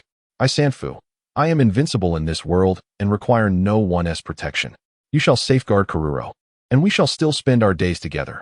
Karuro is a member of my team, and we are nearly inseparable. Luo Sha, adorned with a touch of arrogance, inexplicably felt a sense of comfort. Very well, I shall protect Luo Sha's fiancée. Jifu sat up, making a solemn vow. Luo Sha could not resist, and picked up the Isabu, gently caressing it. Had he known such a docile-tailed beast existed, he would have long forgotten about the troublesome raccoon. It is well known that the raccoon's foul temperament rivals that of a fox. The wretched raccoon can be cast aside. As for Shohei, it exclaimed in frustration, grass mud horse. Unbeknownst to it, despite its lack of wrongdoing, its status in Luo Sha's heart had plummeted dramatically. After returning to the sand-hidden village, Rasha resolved to revise the elven textbook once more, incorporating the personalities of the tailed beasts. Given that Sanfu lacked notable advantages in appearance, Rasha harbored concerns regarding Sanfu's potential unpopularity. Thus, he sought alternative approaches to bolster Sanfu's appeal, while simultaneously casting a shadow on Shoha. Chapter 108, Kagaya's Chaotic Mist and the Alliance of Sand and Mist. Following the acquisition of Sanfu, Rasha chose not to depart from the mist-hidden village. Instead, he initiated a diplomatic visit to Miss Chuan in the name of the sand-hidden village. This request was met with great significance by Miss Chuan, who personally came forth to welcome Rasha. Luo Sha swaggered into the hidden mist village, meandering through its streets, often encountering ethereal maidens with flowing white hair. These enchanting women had set up a stage, performing melodious songs, graceful dances, and captivating instrumental pieces, showcasing their exceptional talents. Among them, one maiden stole the spotlight with her provocative dance, clad in a sheer, crimson veil, firmly claiming the center stage. The ninjas of the hidden mist were bewildered by the recent string of astonishing events. First, the Mizukichi halted the blood mist, Then a reconciliation occurred between Kagaya and the Mizukage, and now, the Mizukage personally welcomed the Sand Village envoy. The Kagaya clan, in their madness, had taken to seducing an 11-year-old child right in the bustling streets of the village. The seductresses were not mere ordinary Kagaya clan members, but rather the infamous 8 bone attribute female ninjas, known for their penchant for extracting hearts with their bone blades. They had left a trail of severed heads in the blood mist, and despite their beauty, no male ninja dared to provoke them. Though the hidden mist ninjas were filled with trepidation, they found themselves unable to restrain their legs, flocking to the streets to behold the mesmerizing figures of the 9 ninjas.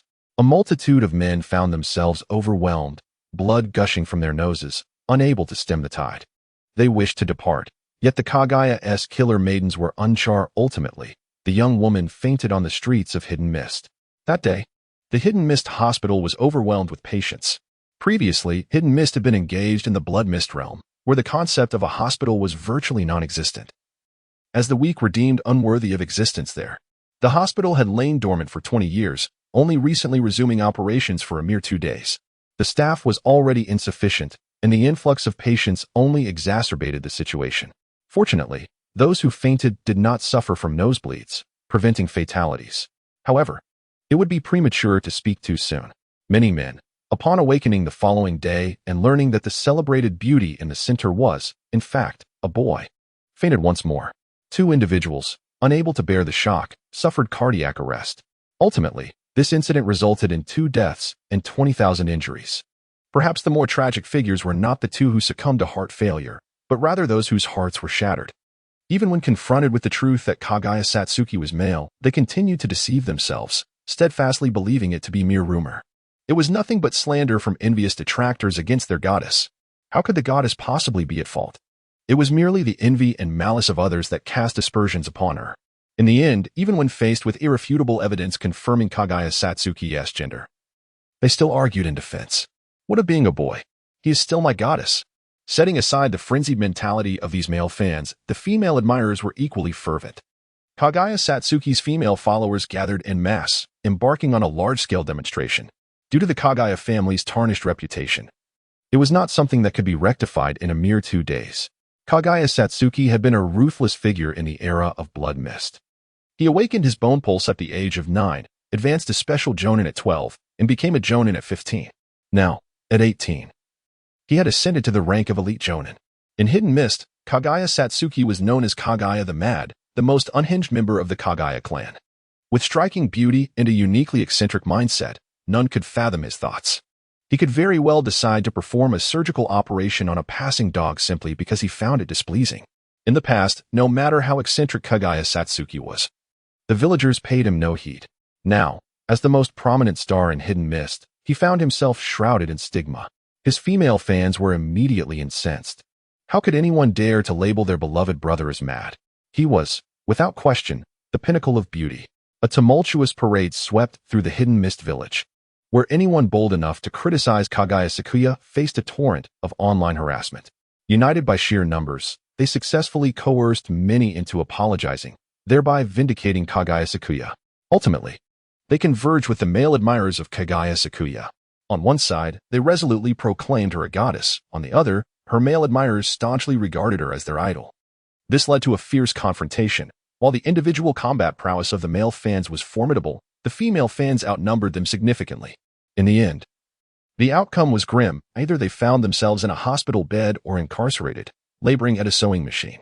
Mist River was, of course, aware of the turmoil engulfing the Hidden Mist village. However, when it came to the involvement of Rasha and Kagaya, Mist River feigned ignorance. After all, those who instigated the chaos were all ultimately apprehended. Observing this grand spectacle in Hidden Mist, Gangue, with chubby hands, retrieved paper and pen from his mouth and began crafting a script. The title was Kagaya Heim of the Hidden Mist, and Gangue grew increasingly exhilarated as he wrote. Marking his 10-010th script, convinced that this production would be a resounding success. Upon completing the script, he carefully placed it back into his mouth and patted his belly in satisfaction. Alas, due to technical limitations, Gangue was not yet able to film it. Otherwise, he would have already gained renown as a director throughout the ninja world. Luo Sha lingered in the Hidden Mist for 2 days, during which he formalized the Sand Mist Alliance Treaty with Wu Chuan, signifying the official alliance between the Hidden Sand and the Hidden Mist. While the alliance was publicly proclaimed, it effectively rendered the Hidden Mist a vassal state. Wu Chuan, as the sole shadow-level powerhouse of the Hidden Mist village, had long held his position, instilling fear that deterred any ninja from challenging him. Furthermore, the majority of the Hidden Mist ninjas stood to benefit from the alliance, thus rallying in support of Wu Chuan. The enactment of this treaty heralded the commencement of the Hidden Sand's encroachment upon the Land of Water. Over time, the Hidden Mist would find itself utterly unable to extricate from the clutches of the Hidden Sand. Yuan Shi discerned the underlying truth and nearly succumbed to the urge to confront Wu Chuan at the Water Shadow Building. The heavens forsake our Hidden Mist. The heavens forsake our Land of Water. Yuan Shi, the second in command of the Commoners faction, was held in high regard by Wu Chuan. Although Wu Chuan's demeanor remained unchanged from before, Yuan Shi sensed an unsettling dissonance. He knew Wu Chuan too well. The abrupt dissolution of the Blood Mist was already peculiar, and the acceptance of the Kagaya clan was utterly out of character for him. Wu Chuan had undoubtedly fallen under someone else's control. As this possibility crossed his mind, his fingers turned pale from the strain. He realized he must remain patient, waiting for the emergence of a second shadow-level powerhouse in the Hidden Mist to topple Wu Chuan's dominion. The time was not yet ripe in this generation. None of the ninjas stood as a match for Wu Chuan, leaving the hope for the next generation to rise. Chapter 109. The Ninja Frog Leaves New Island. The Return Journey. After Luo Sha completely fulfilled the matters concerning the Hidden Mist, he prepared to leave and return to the Kikyo Mountain. As the month approached its end, it was imperative for him to embark on his journey back. Unexpectedly, a Greninja suddenly leaped out of its Pokeball. Greninja, do you wish to remain in the new island habitat to train? Greninja nodded, having contemplated this decision for quite some time. The new island habitat was home to a population of Greninja, and it aspired to defeat all its kin before challenging other formidable opponents, honing its skills through real combat. Being by Luo Sha's side, it had been overly sheltered. As the youngest member of Luo Sha's team, it seldom got the chance to fight, with its older siblings always standing in the forefront. A team of spirits in the realm of Rasha has formed a tempestuous alliance, establishing their own intricate system, into which the Greninja finds itself utterly unable to penetrate. Within the second squad, Jengar assumes the role of a bodyguard, while Shinado serves as the steward.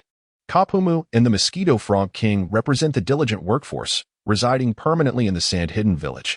Even Psyduck, despite its seemingly inconsequential nature, fulfills the role of a mascot. Moreover, it proudly bears the insignia of the Rainfall Brigade spirits. Yet, it remains oblivious to its purpose within the Rasha ensemble. Meanwhile, Greninja finds itself in a state of bewilderment. Rasha is a ninja of the ninjutsu type, commonly referred to as a Grand Sorcerer. However, possessing an S-class bloodline ninjutsu like the Giant Divine Soldier, Rasha is a formidable close combat sorcerer. The Koga Ninja Frog finds it challenging to collaborate in battle alongside Rasha, as it is unable to contribute meaningfully. Having matured, it aspires to become a strong warrior in its own right. The Koga Ninja Frog yearns to be a ninja, fulfilling Rasha's expectations. Engaging in water play pales in comparison to mastering ninjutsu, which is far more sophisticated.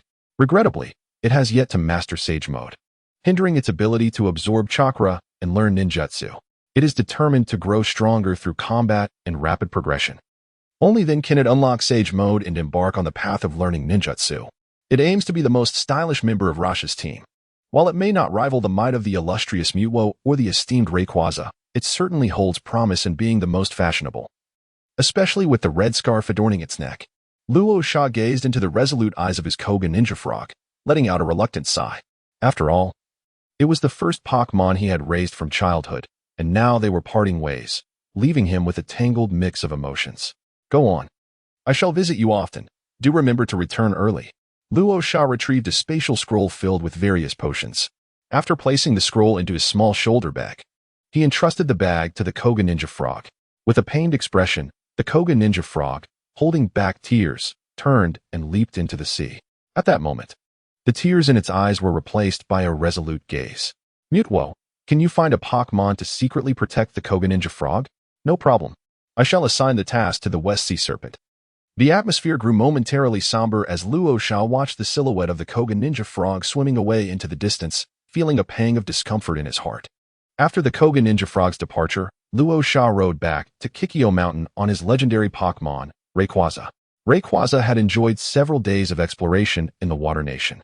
particularly in the new island habitat. This entire area was under the dominion of Mutwo. Rayquaza began to dream of possessing its own realm of dominion. Unreservedly. It shared its aspirations with Luo Sha. Do you also desire to have a realm of your own? No problem. One day, the entire sky shall belong to you. Once I am wealthy, I will create a pillar of heaven for you, as a symbol of your status as the god of the sky. Luo Sha has begun to dream ambitiously. Does he possess wealth? At present, he is experiencing profound financial hardship, with the prospect of the second red habitat appearing exceedingly distant. Once all primary divine artifacts materialize, his fortunes shall undoubtedly improve. The Yecang seed has already manifested. Thus, his immediate focus shifts to other primary deities. The pillar of the sky must be postponed. However, this does not deter Luo Sha from indulging in his aspirations. A joyous howl emanates from the Yecang seed as it envisions itself as the god of the sky, basking in the veneration of the masses. With the advancement to the shadow level, the speed of the Yecang seed has significantly increased. In a mere hour, it has traversed from Wuyin village to Drecking Mountain at full throttle. Xiaogu is currently engaged in correspondence with Gades through the Spirit Pokédex as Gades. In his capacity as the head of the administrative department, is required to report daily on the affairs of Shine Village. Master, I have returned. Allow me to introduce. This is Mutwo, the foremost powerhouse of the ninja world. Luo Sha leapt directly through the window, while Xiaoming opted for a swift teleportation to maintain his dignity. Hello, Xiaoming. I'm Xiaogu. Xiaogu extended his hand toward Xiaoming, sensing an overwhelming aura of danger emanating from him. The ninja's intuition was exceptionally acute. He felt as though he might be instantaneously vanquished. Turmoil surged within Xiaogu, yet his exterior remained remarkably composed. The ninja world was indeed on the brink of transformation. Greetings, Xiaogu. Xiaoming graciously shook Xiaogu's hand, acknowledging him. Regardless of Xiaogu's attempts to calm his inner turmoil, the underlying fear within him was palpable. Detectable by Xiaoming, the atmosphere grew somewhat oppressive. Xiaoming, allow me to introduce you to my companions. Luo Sha tugged Xiaoming away, playfully making a face at Xiaogu. Old Deng, are you up to the task? Xiaogu understood Luo Sha's implication. His fists clenched. He suppressed the urge to pull Luo Sha over for a reprimand. In the recesses of his mind, he noted another entry against Luo Sha, then resumed his work on official documents. At that moment, Zhongmi, Jialuoluo, and Yecang were training in the forest adjacent to the sand-hidden base. Luo Shakuin. Jialuoluo was the first to notice Luo Sha's return, rushing over to support his left arm with delight. Big brother. Zhongmi joyfully ran over to give Luo Sha a bear hug. Yecang, observing intently, dashed to Luo Sha's right side, seizing his right hand. Under Xiaoming's peculiar gaze, Luo Sha offered an awkward smile. Xiaoming, these are my teammates. Xiaoming became acquainted with Jialuoluo, and the trio engaged in conversation, with Zhongmi eagerly chatting away, easily captivating Xiaoming's attention. Jiangfu was perched on Luo Sha's shoulder, peering curiously at Zhongmi. Zhongmi radiated a chakra imbued with the essence of Chongming, devoid of any negative emotions. Jiangfu sensed the tranquility emanating from Chongming. No wonder they are Luo Sha's teammates. Observing Chongming's contentment only strengthened Jiangfu's conviction regarding his choice of companions, prompting him to introduce himself. Hello. I am Jiangfu. Eh? Where did that voice come from? Yecang looked around, puzzled, unable to locate the source. It's me. I'm on Luo Sha's shoulder. Jiangfu replied, sitting up and gesturing. Wow, a talking turtle. With a bow on its tail. Goodness. How adorable. Yecang exclaimed, excitedly picking up Jiangfu for a closer inspection. The bow was tied by Luo Sha. He said it looked nice. Jiangfu shyly rubbed his head. Despite not appreciating the bow's aesthetic, Jiangfu's taste was rather peculiar, evident from his transformation into a gray turtle. Jialuoluo. Jiangfu is a companion I found for you. Jiangfu is a three-tails. You need not become a Jinchuriki. Simply allow Jiangfu to accompany you. Me? Thank you, Luo Shakuin. Jialuoluo's cheeks flushed crimson upon hearing Luo Sha's words, her imagination running wild. Is this a token of affection from Luo Shakuin? It is indeed fitting for Lord Rasha to use the tailed beast as a token of affection. Gaoro's imagination ran wild with peculiar notions until Isafu climbed onto her shoulder, bringing her back to reality. Hello, Gaoro, I am Isafu, and I shall protect you from now on. I am quite resilient. Behold my shell. Isafu proudly displayed his gleaming gray shell to Gaoro. Yukura cast an envious glance at Isafu, her thoughts drifting to the four tails, filling her with determination. She must capture the four tails. Chapter 110, Instant Kill. Negotiation on December 25th, 31 years in the hidden sand. Just 5 days before the new year, a monumental event unfolded that would alter the course of the ninja world. Konoha and Sunagakure engaged in a fierce battle once more on Kaiki Mountain. Konoha had invested an entire month in pre-war meetings and preparations, yet unexpectedly, within a mere 2 minutes of the conflict's onset, they were compelled to raise the white flag of surrender. A flash of blue light flickered in the eyes of the psychic entity, immobilizing thousands of Konoha ninjas. Another flash ensued, and Sarutobi Hiruzen was uncontrollably drawn into the grasp of the psychic. Despite his desperate attempts to break free, it was to no avail. He could not even utilize the Reaper Death Seal. Under the astonished gazes of all the ninjas, Sarutobi Hiruzen perished in an instant. An instant kill. The ninjas felt as if their very worldview had shattered, gazing in disbelief at the lifeless form of Sarutobi Hiruzen. How terrifying could this be? The war had yet to commence, and the Hokage lay dead. The Sunagakure ninjas were rendered speechless, let alone their Konoha counterparts. The morale of Konoha crumbled, leading to their declaration of surrender. The psychic released its hold on the Konoha ninja army, who raised their hands, devoid of any will to continue fighting. Tsunade trembled, realizing her mentor had died, leaving her powerless. Danzo's reaction was equally profound. Though he aspired to become Hokage, he had never wished for Sarutobi's demise. He had never heard Sarutobi's ominous words, "Danzo, you will regret this." For years he had envisioned that upon his ascension to Hokage, Sarutobi would serve as his advisor. He could have sat in the Hokage chair, watching Sarutobi storm out in frustration. Such a future was now irrevocably lost. It felt as if something had shattered indeed. It was his heart. With his closest friend gone, he knew he must look forward. Danzo shed a couple of crocodile tears, steeling himself to contemplate the future of Konoha. He did not dwell on the sacrifices required for Konoha's defeat. Instead, he pondered how to assume the mantle of the Fourth Kazekage. The Fourth Kazekage must be his. He would pay any price. The psychic refrained from eliminating the remaining elite of Konoha. Konoha and Sunagakure were merely on opposing sides. The legendary 3 ninjas of Konoha, including Kakashi Hatake, were honorable figures. In the future, as the Alliance of Spirits was formed, these individuals might find themselves as subordinates to Lord Rasha. Rasha aspires to achieve peace in the ninja world with minimal casualties. As for Shimura Danzo, he continues to play the role of a disruptor, causing trouble for Konoha. Such a talent is indeed rare. It would be a tragedy to eliminate him. As long as Danzo remains, Konoha will never be united. In the future, the dissolution of Konoha might occur without Rasha lifting a finger. Danzo alone could accomplish it. The Great War concluded swiftly, leading to negotiations between Konoha and Sunagakure. Seated at the negotiation table, Danzo represented Konoha, arguing vehemently with Rasha. Danzo had but one request: the support of Sunagakure for him to ascend as the Fourth Kazekage, promising to fulfill any demands from Sunagakure. This audacious proposal left Sunagakure at a loss. Without hesitation, they countered with a demand for half of the Land of Fire's territory. Impossible. Absolutely out of the question. The Land of Fire would rather perish than consent. The negotiator representing the feudal lord of the Land of Fire vehemently opposed. Subsequently, he was silenced. Danzo's countenance darkened, yet he acquiesced to the outrageous demand from Sunagakure. As a witness to the battlefield, he understood that refusal was not an option.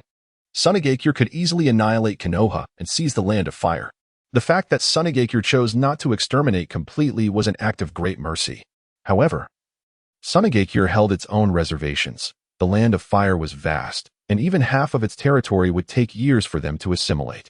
As the foremost nation, the aspirations of its citizens were inevitably high. Should they attempt to swallow the entire Land of Fire, resistance from Konoha could be managed, and Rasha might summon the power of the tailed beasts to obliterate the village. Yet, a series of insurrections would undoubtedly ensue among the populace of the Land of Fire. Even if Sunagakure improved the conditions within the Land of Fire, its people would remain ungrateful. Was extermination the only option? Claiming half the territory was the wisest course of action. Much like the historical division of Germany, where West Germany flourished far beyond East Germany, leading its citizens to flee westward. If the Land of Fire under Sunagakure's governance prospered more than under Konoha's, the people would naturally rally behind Sunagakure. At that time, having won the hearts of the populace, Sunagakure could effortlessly conquer the remaining territory. Without comparison, there is no pain. Territory was merely the first item of negotiation. Each subsequent demand from Sunagakure left Danzo in trepidation. The appointment of the Hokage required the approval of the Kazekage. Sunagakure would replicate all of Konoha's ninjutsu, including forbidden techniques. Upon the death of the Nine-Tails Jinchuriki, the Nine-Tails would be entrusted to Sunagakure's care. Each bloodline clan and secret technique family is required to send at least 5 young male ninjas to Sunagakure. The summoning scrolls of the 3 sacred lands are entrusted to Sunagakure for oversight. Danzo nearly succumbed to the urge to resist. Yet he restrained himself as Orochimaru sat beside Luo Sha. The conditions laid out by Sunagakure left Danzo hesitant to agree. Otherwise, he would face death at the hands of Konoha's ninjas before even assuming the title of Hokage. Danzo argued his case fervently, but Sagu remained unwavering. Resigned, Danzo stated that he needed to return to discuss the matter with others. Fine, I will grant you a single day. I do not wish for negotiations to delay the return of Sunagakure's ninjas for the new year. Ultimately, Danzo rose and departed, returning to the Konoha encampment. The Konoha military camp remained ablaze with light throughout the night, filled with fervent debates. The Konoha populace found it difficult to accept the terms proposed by Sunagakure. Issues regarding land, forbidden techniques, and the Nine-Tails were simply unacceptable. They felt as though they were being driven to the edge of a precipice. In the end, Danzo, Orochimaru, and Akimichi Choza consented to the terms presented by Sunagakure. They exhibited sufficient rationality, fully aware that this was the most favorable outcome for Konoha. At the very least, Konoha still existed. Tsunade, Jiraiya, and Kakashi Hatake vehemently opposed the agreement, unable to accept the dismemberment of Konoha or the Land of Fire. The 6 strongest ninjas of Konoha found themselves in a stalemate, 3 against 3. As one of the principal architects of the treaty, Orochimaru expressed his desire to delve deeper into Sunagakure, seeking to understand its intricacies better. Rasha extended a sincere invitation to him. Regarding the position of the 4th Hokage, Orochimaru still harbored ambitions. However, compared to his dreams, the Hokage title seemed trivial. The leaders of the prominent clans in Konoha remained calm, unanimously agreeing to dispatch their clan ninjas to Sunagakure. They merely needed to send a few ninjas from their families, potentially establishing a connection with the Sand Village. It was a situation that could either bring fortune or misfortune. Having risen to the position of clan leader, each of them was a cunning fox, with countless schemes concealed within. Konoha was powerful, and they were undoubtedly loyal supporters, willing to fight for its cause. Yet, the decline of Konoha was now undeniable. Each condition set forth by Sunagakure was lethal in its own right, and Konoha's future appeared grim, with no chance of resurgence. The other 3 great ninja villages could not be relied upon. Even united, the 4 villages could not contend with Sunagakure. This fragile vessel called Konoha was on the verge of sinking, and they needed to make early provisions to secure a retreat for their clans. Sunagakure was the most suitable destination. With the exception of the Sarutobi clan, all clan leaders acquiesced to the demands of Sunagakure. The following morning, Danzo returned to the Sunagakure camp to sign the Kaiki-san Treaty. From Konoha's defeat to the signing of the treaty, only 2 days had elapsed.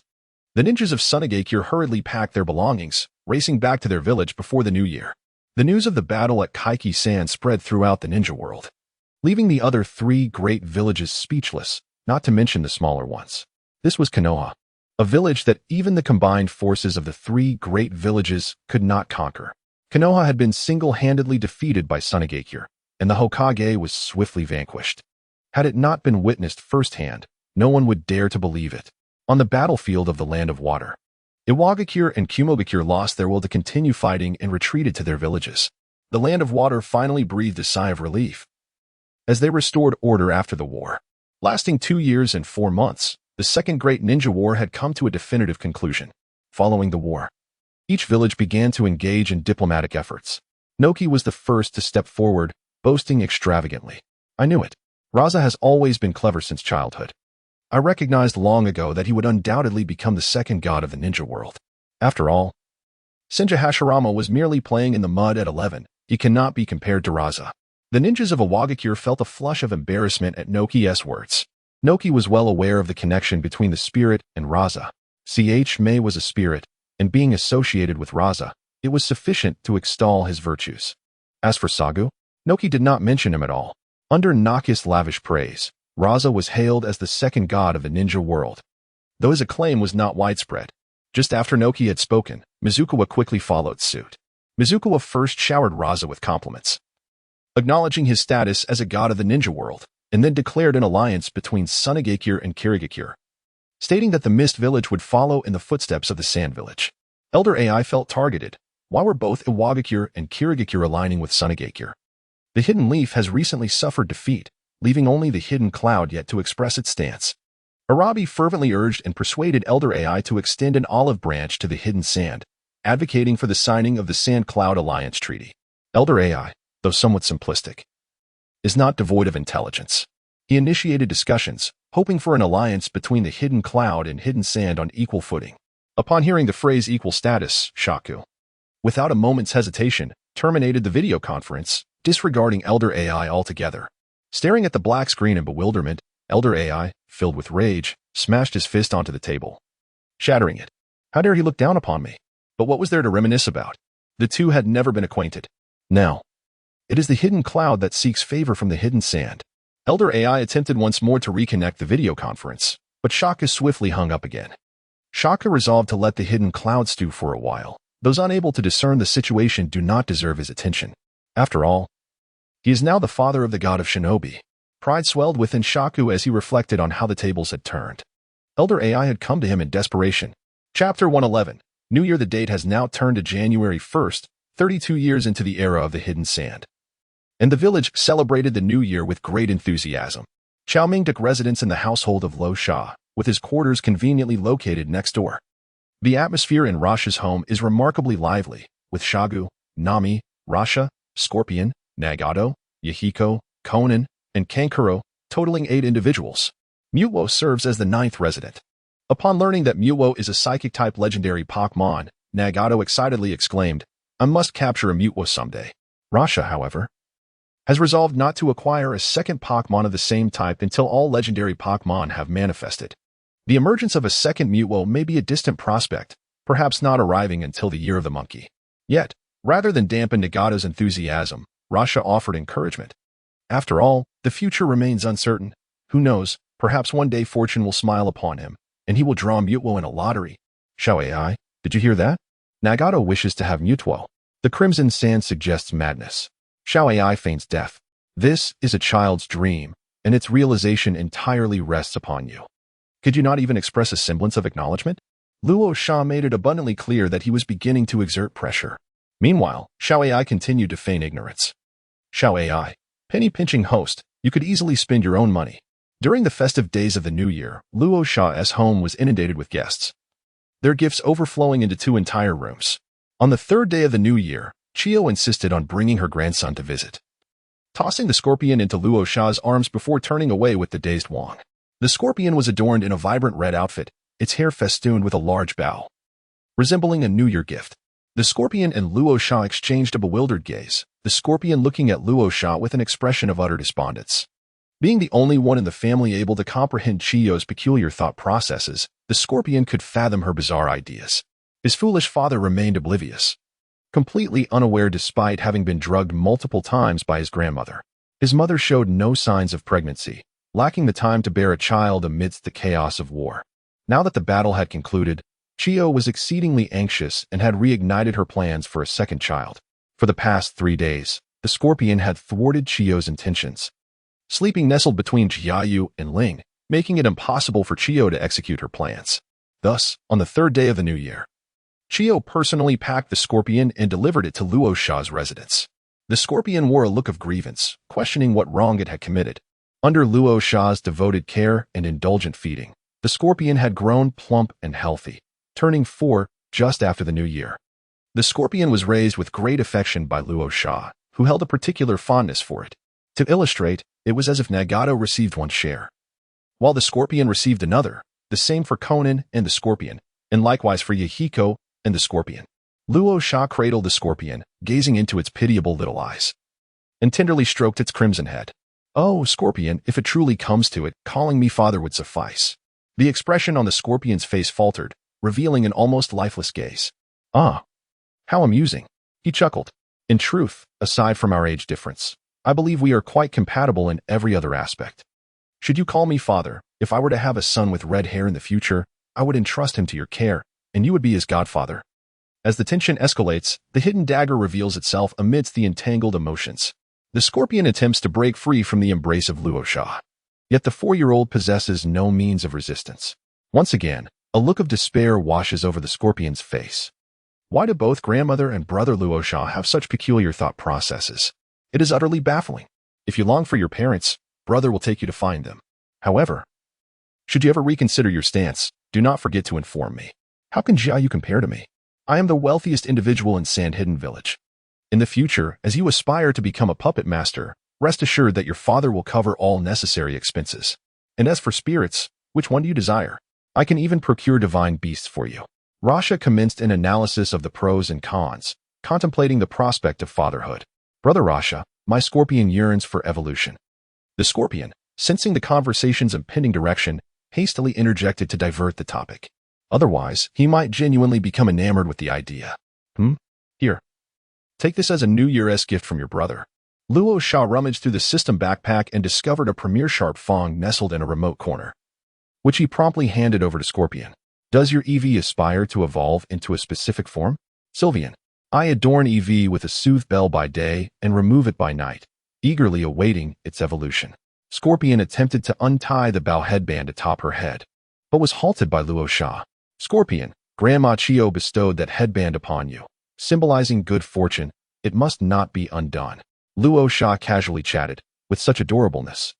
How could Scorpion possibly remove the headband? Scorpion rolled her eyes, realizing her inability to resist, obediently settled down. In the evening, if you place this bell upon EV, it is certain to evolve. Luo Sha discovered the soothing bell from a corner of the system's backpack and gently hung it around Scorpion's neck, transforming him into a delightful gift. Luo Shakuin, I have arrived, Scorpion declared. Not long after Chiyo's departure, Karuro and Gaudi's made their entrance. Gaudi's and Sagu engaged in light conversation while Karuro dashed over to Luo Sha.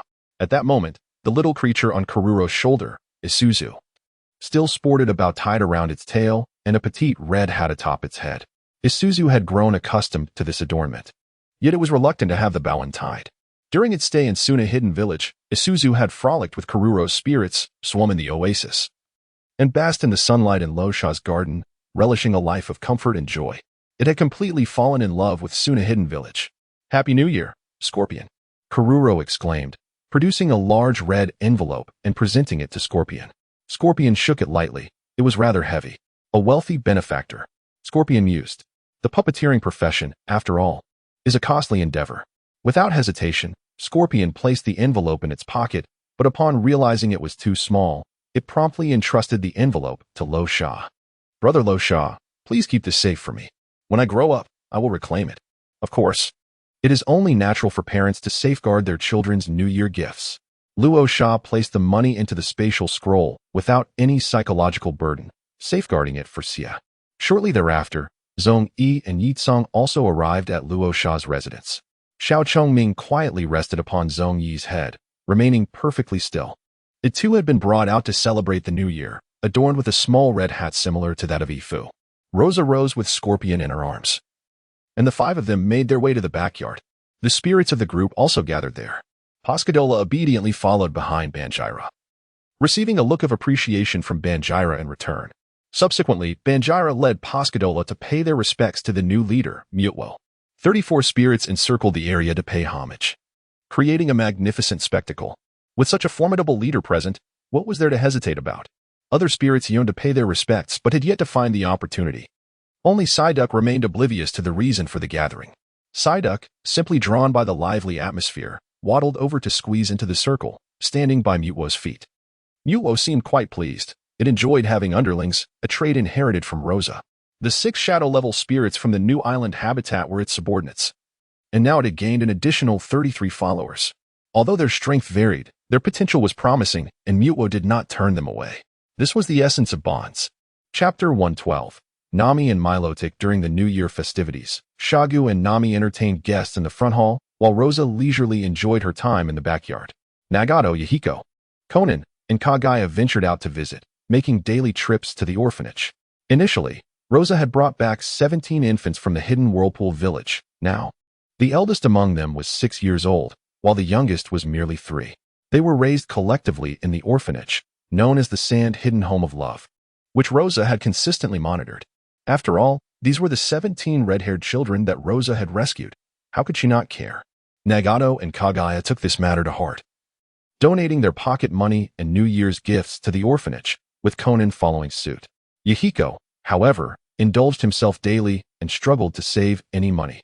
Yet he remained the most enthusiastic when it came to caring for the children at the orphanage. As the new year approached, the four little ones naturally planned to pay their respects to the children.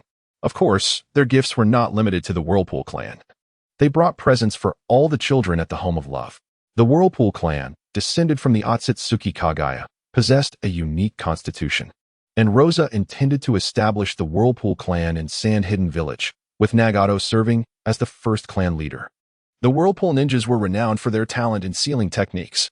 With them, Sand Hidden would never lack masters of sealing arts in every generation. As the sun began to set, Shagu and Nami, having toiled throughout the day in the front hall, finally bid farewell to all the New Year visitors. Teacher, Isabu can assist Milotic in learning the Sage Mode. Now that we have finally found some leisure time, shall we give it a try? Rasha led IWA to the front hall, inquiring about Nami. Is it true? Then let's give it a try. The exhausted Nami instantly regained her energy and sprang up from the sofa. The potential of Milotic had already been exhausted. Level 70 was its limit. To transcend to the shadow level, one could only train day after day, and perhaps after more than a decade of perseverance. There might be a chance to break through the limits and overcome the bottleneck. The Sage Mode represents an opportunity to surpass such constraints. Upon learning about Sage Mode, Milotic was even more exhilarated than Nami. It had transformed from an unremarkable Phoeba in the wild to a magnificent Milotic, enduring hardships beyond what most could fathom. It had never shied away from toil. The potent energies of Rasha and the chakra of Isabu converged towards Minato, who closed his eyes to commence absorption. The process of Minato's transformation into a sage was initially a smooth transition.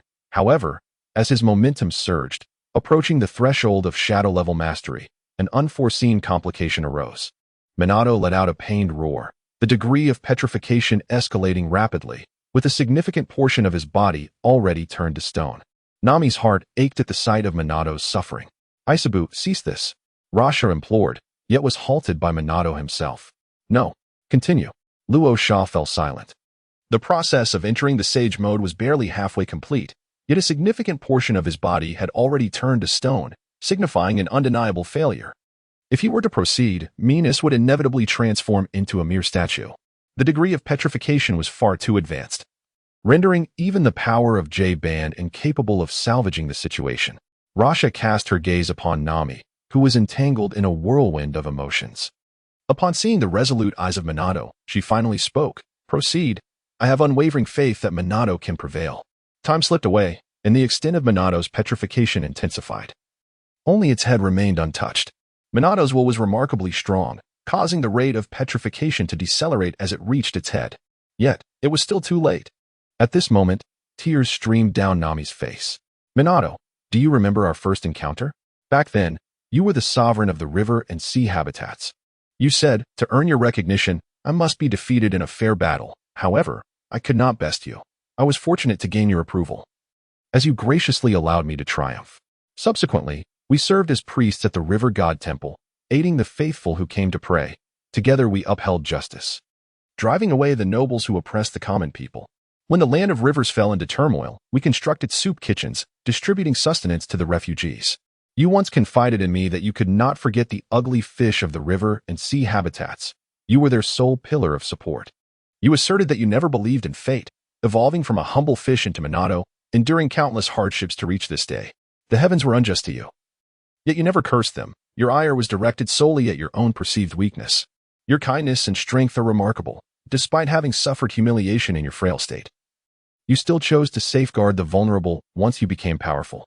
It is because you have endured such tribulations that you wish to spare others from similar fates. You once declared that we are mutually supportive partners, destined to scale great heights together. How can you falter here? Nami cried out desperately, kneeling before Minato in an attempt to impart a fraction of her strength.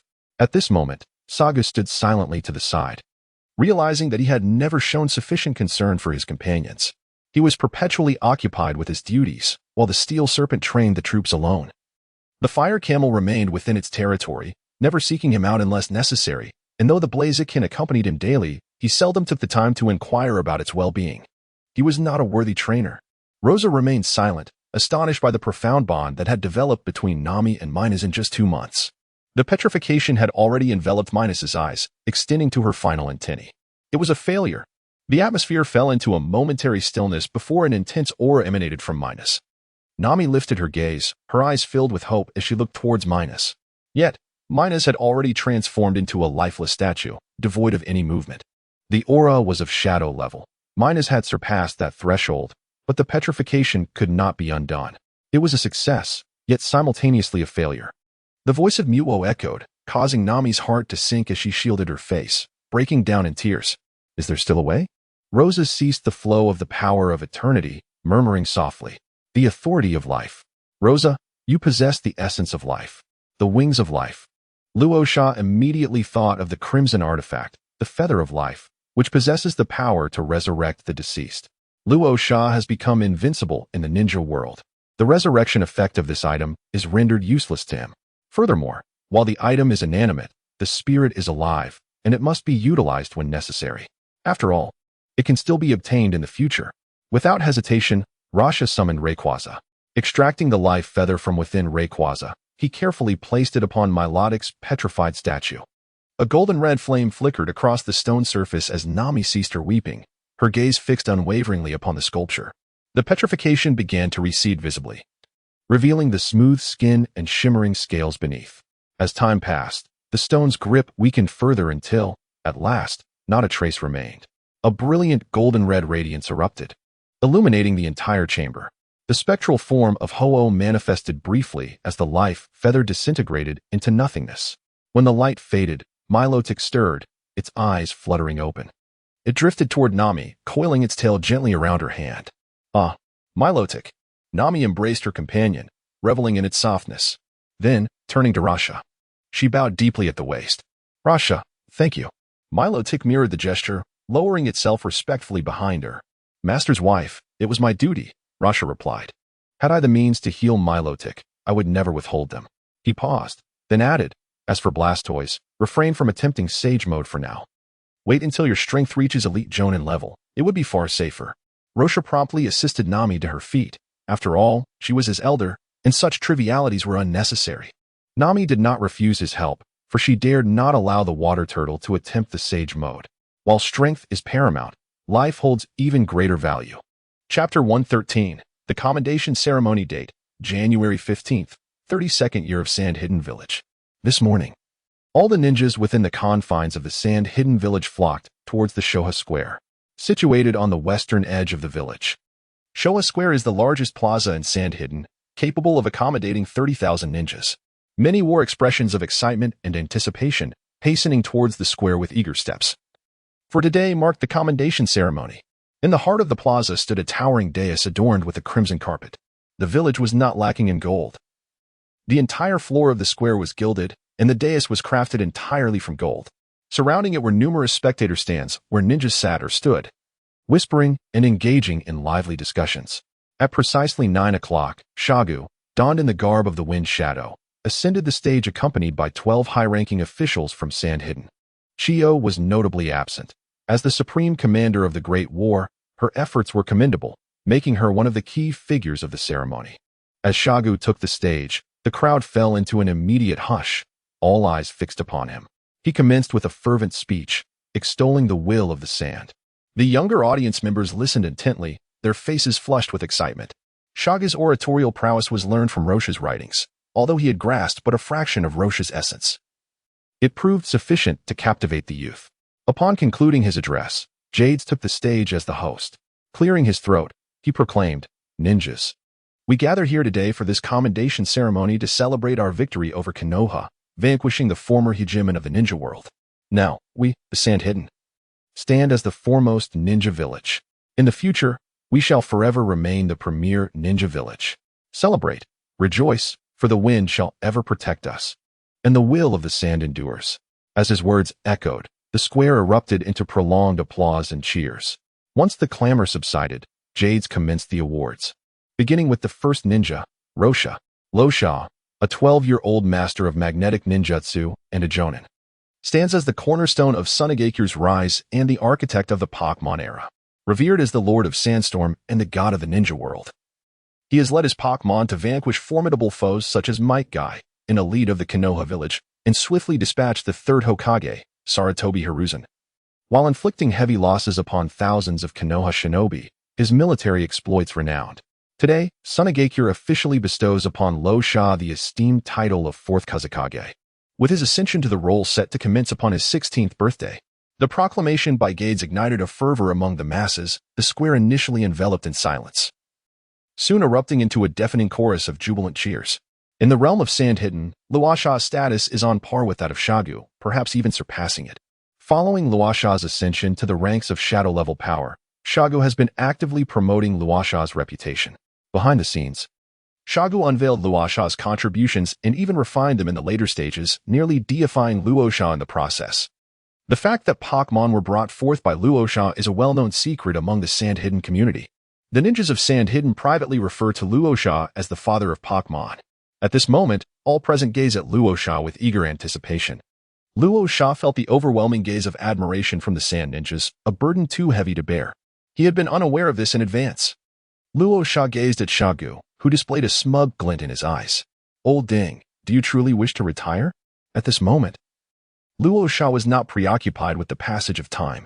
He rose to the stage, his mind a blank slate. Shagu personally bestowed the title upon Luo Sha, removing the foaming hat from his own head and placing it atop Luo Sha's. Once the hat was properly adjusted, Shagu grasped Luo Sha's hand and lifted it high above his head. Without Luo Sha, there would be no Sand Hidden today. Luo Sha is the deity of Sand Hidden. I firmly believe that under Luo Sha's leadership, Sand Hidden shall ascend to the pinnacle of the ninja world. Shagu did not forget to create momentum, publicly bestowing upon Luo Sha the title of God of Sand Hidden. Luo Sha twitched the corners of his mouth, gazing at the heavens in exasperation. Luo Sha, donning a conical hat, concealed his expression of helplessness from the crowd. The audience erupted in waves of cheers that showed no sign of abating. Some ninjas accompanied by their miniature Pokémon joined in the jubilant celebration. Luo Sha possesses the enduring strength of the evergreen, and with the deliberate arrangements of a certain alpaca, all Pokémon naturally harbor an extraordinary fondness for Luo Sha. As Rasha descended from the platform, his eyes had lost their luster. It was evident that Shagu wished to retire early. Shagu was employing this method to compel his 16-year-old successor to ascend the throne immediately. The second ninja to receive an honor was Chiyo. Sunagakure bestowed upon Chiyo an array of titles and significant accolades, for it was these rewards that delighted her most. The third was Finfu, whose specific details were known only to the upper echelons. This time, Shagu publicly revealed Finfu's identity, including his status as a perfect Jinchuriki. Finfu was hailed as the Saint of One Tail, one of the esteemed ranks within the Sunagakure hierarchy.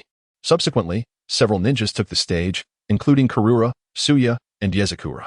All three were promoted to Jonin, with Suya being designated as the Magnet Release Master, Karura as the Holy Hand of Sand, and Yezakura as the Scorch Release Master. Jonin represents the highest title, while Elite Jonin also falls under this classification. However, Elite Jonin possesses a unique title, akin to the copy ninja, Kakashi Hitaki. As for the leaders, each is a renowned figure capable of elevating their title within the ninja realm.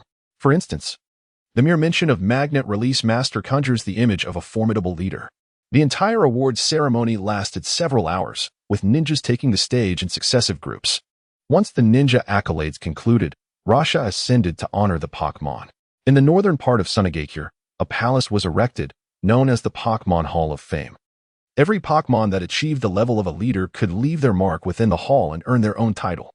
Each leader Pokémon in the hall is adorned with a grand poster featuring a photograph with their trainer. In front of each poster lies a plaque detailing the Pokémon's title and information: Steel Serpent, Steelix, Wise Messenger, Snorlax, King of Gluttony, Snorlax, Phantom Flame, Chandelure, Ruler of Rivers, Milotic, God of the Skies, Rayquaza, God of Psychic, Mutwo. The Pokémon Hall of Fame currently boasts 7 posters. Rayquaza and Mutwo, bearing the title of gods, firmly established their preeminent status. Luo Sha presented 7 posters to the audience, unveiling the fundamental information about 7 mystical beings. Amidst laughter and joy, the award ceremony concluded successfully. The significant events in Sunagakure swiftly spread throughout the ninja world. This time, Sunagakure did not hold back, revealing many previously concealed details. With such overwhelming prowess, what need is there for restraint? 5 elite ninjas, 6 elite spirits, and 1 being of the 6 paths level. Thanks to Sunagakure, the ninja world has once again been swept into a new wave of public discourse. This information was so extensive that even the Chunin and Genin of Sunagakure were only partially aware. They had previously believed there to be only 7 or 8 elite ninjas. To their astonishment, the number had reached as high as 12. If the ninjas of Sunagakure were still somewhat in the dark, the ninjas from other villages were even more oblivious to the true extent of Sunagakure's capabilities. The topic of discussion has once again turned to Rasha. Along with the formidable Yecang and the enigmatic Mutwell, all three are revered as divine entities, making it rather peculiar if they were not the subject of debate. Many have overlooked a significant detail, the hidden depths of Sunagakure.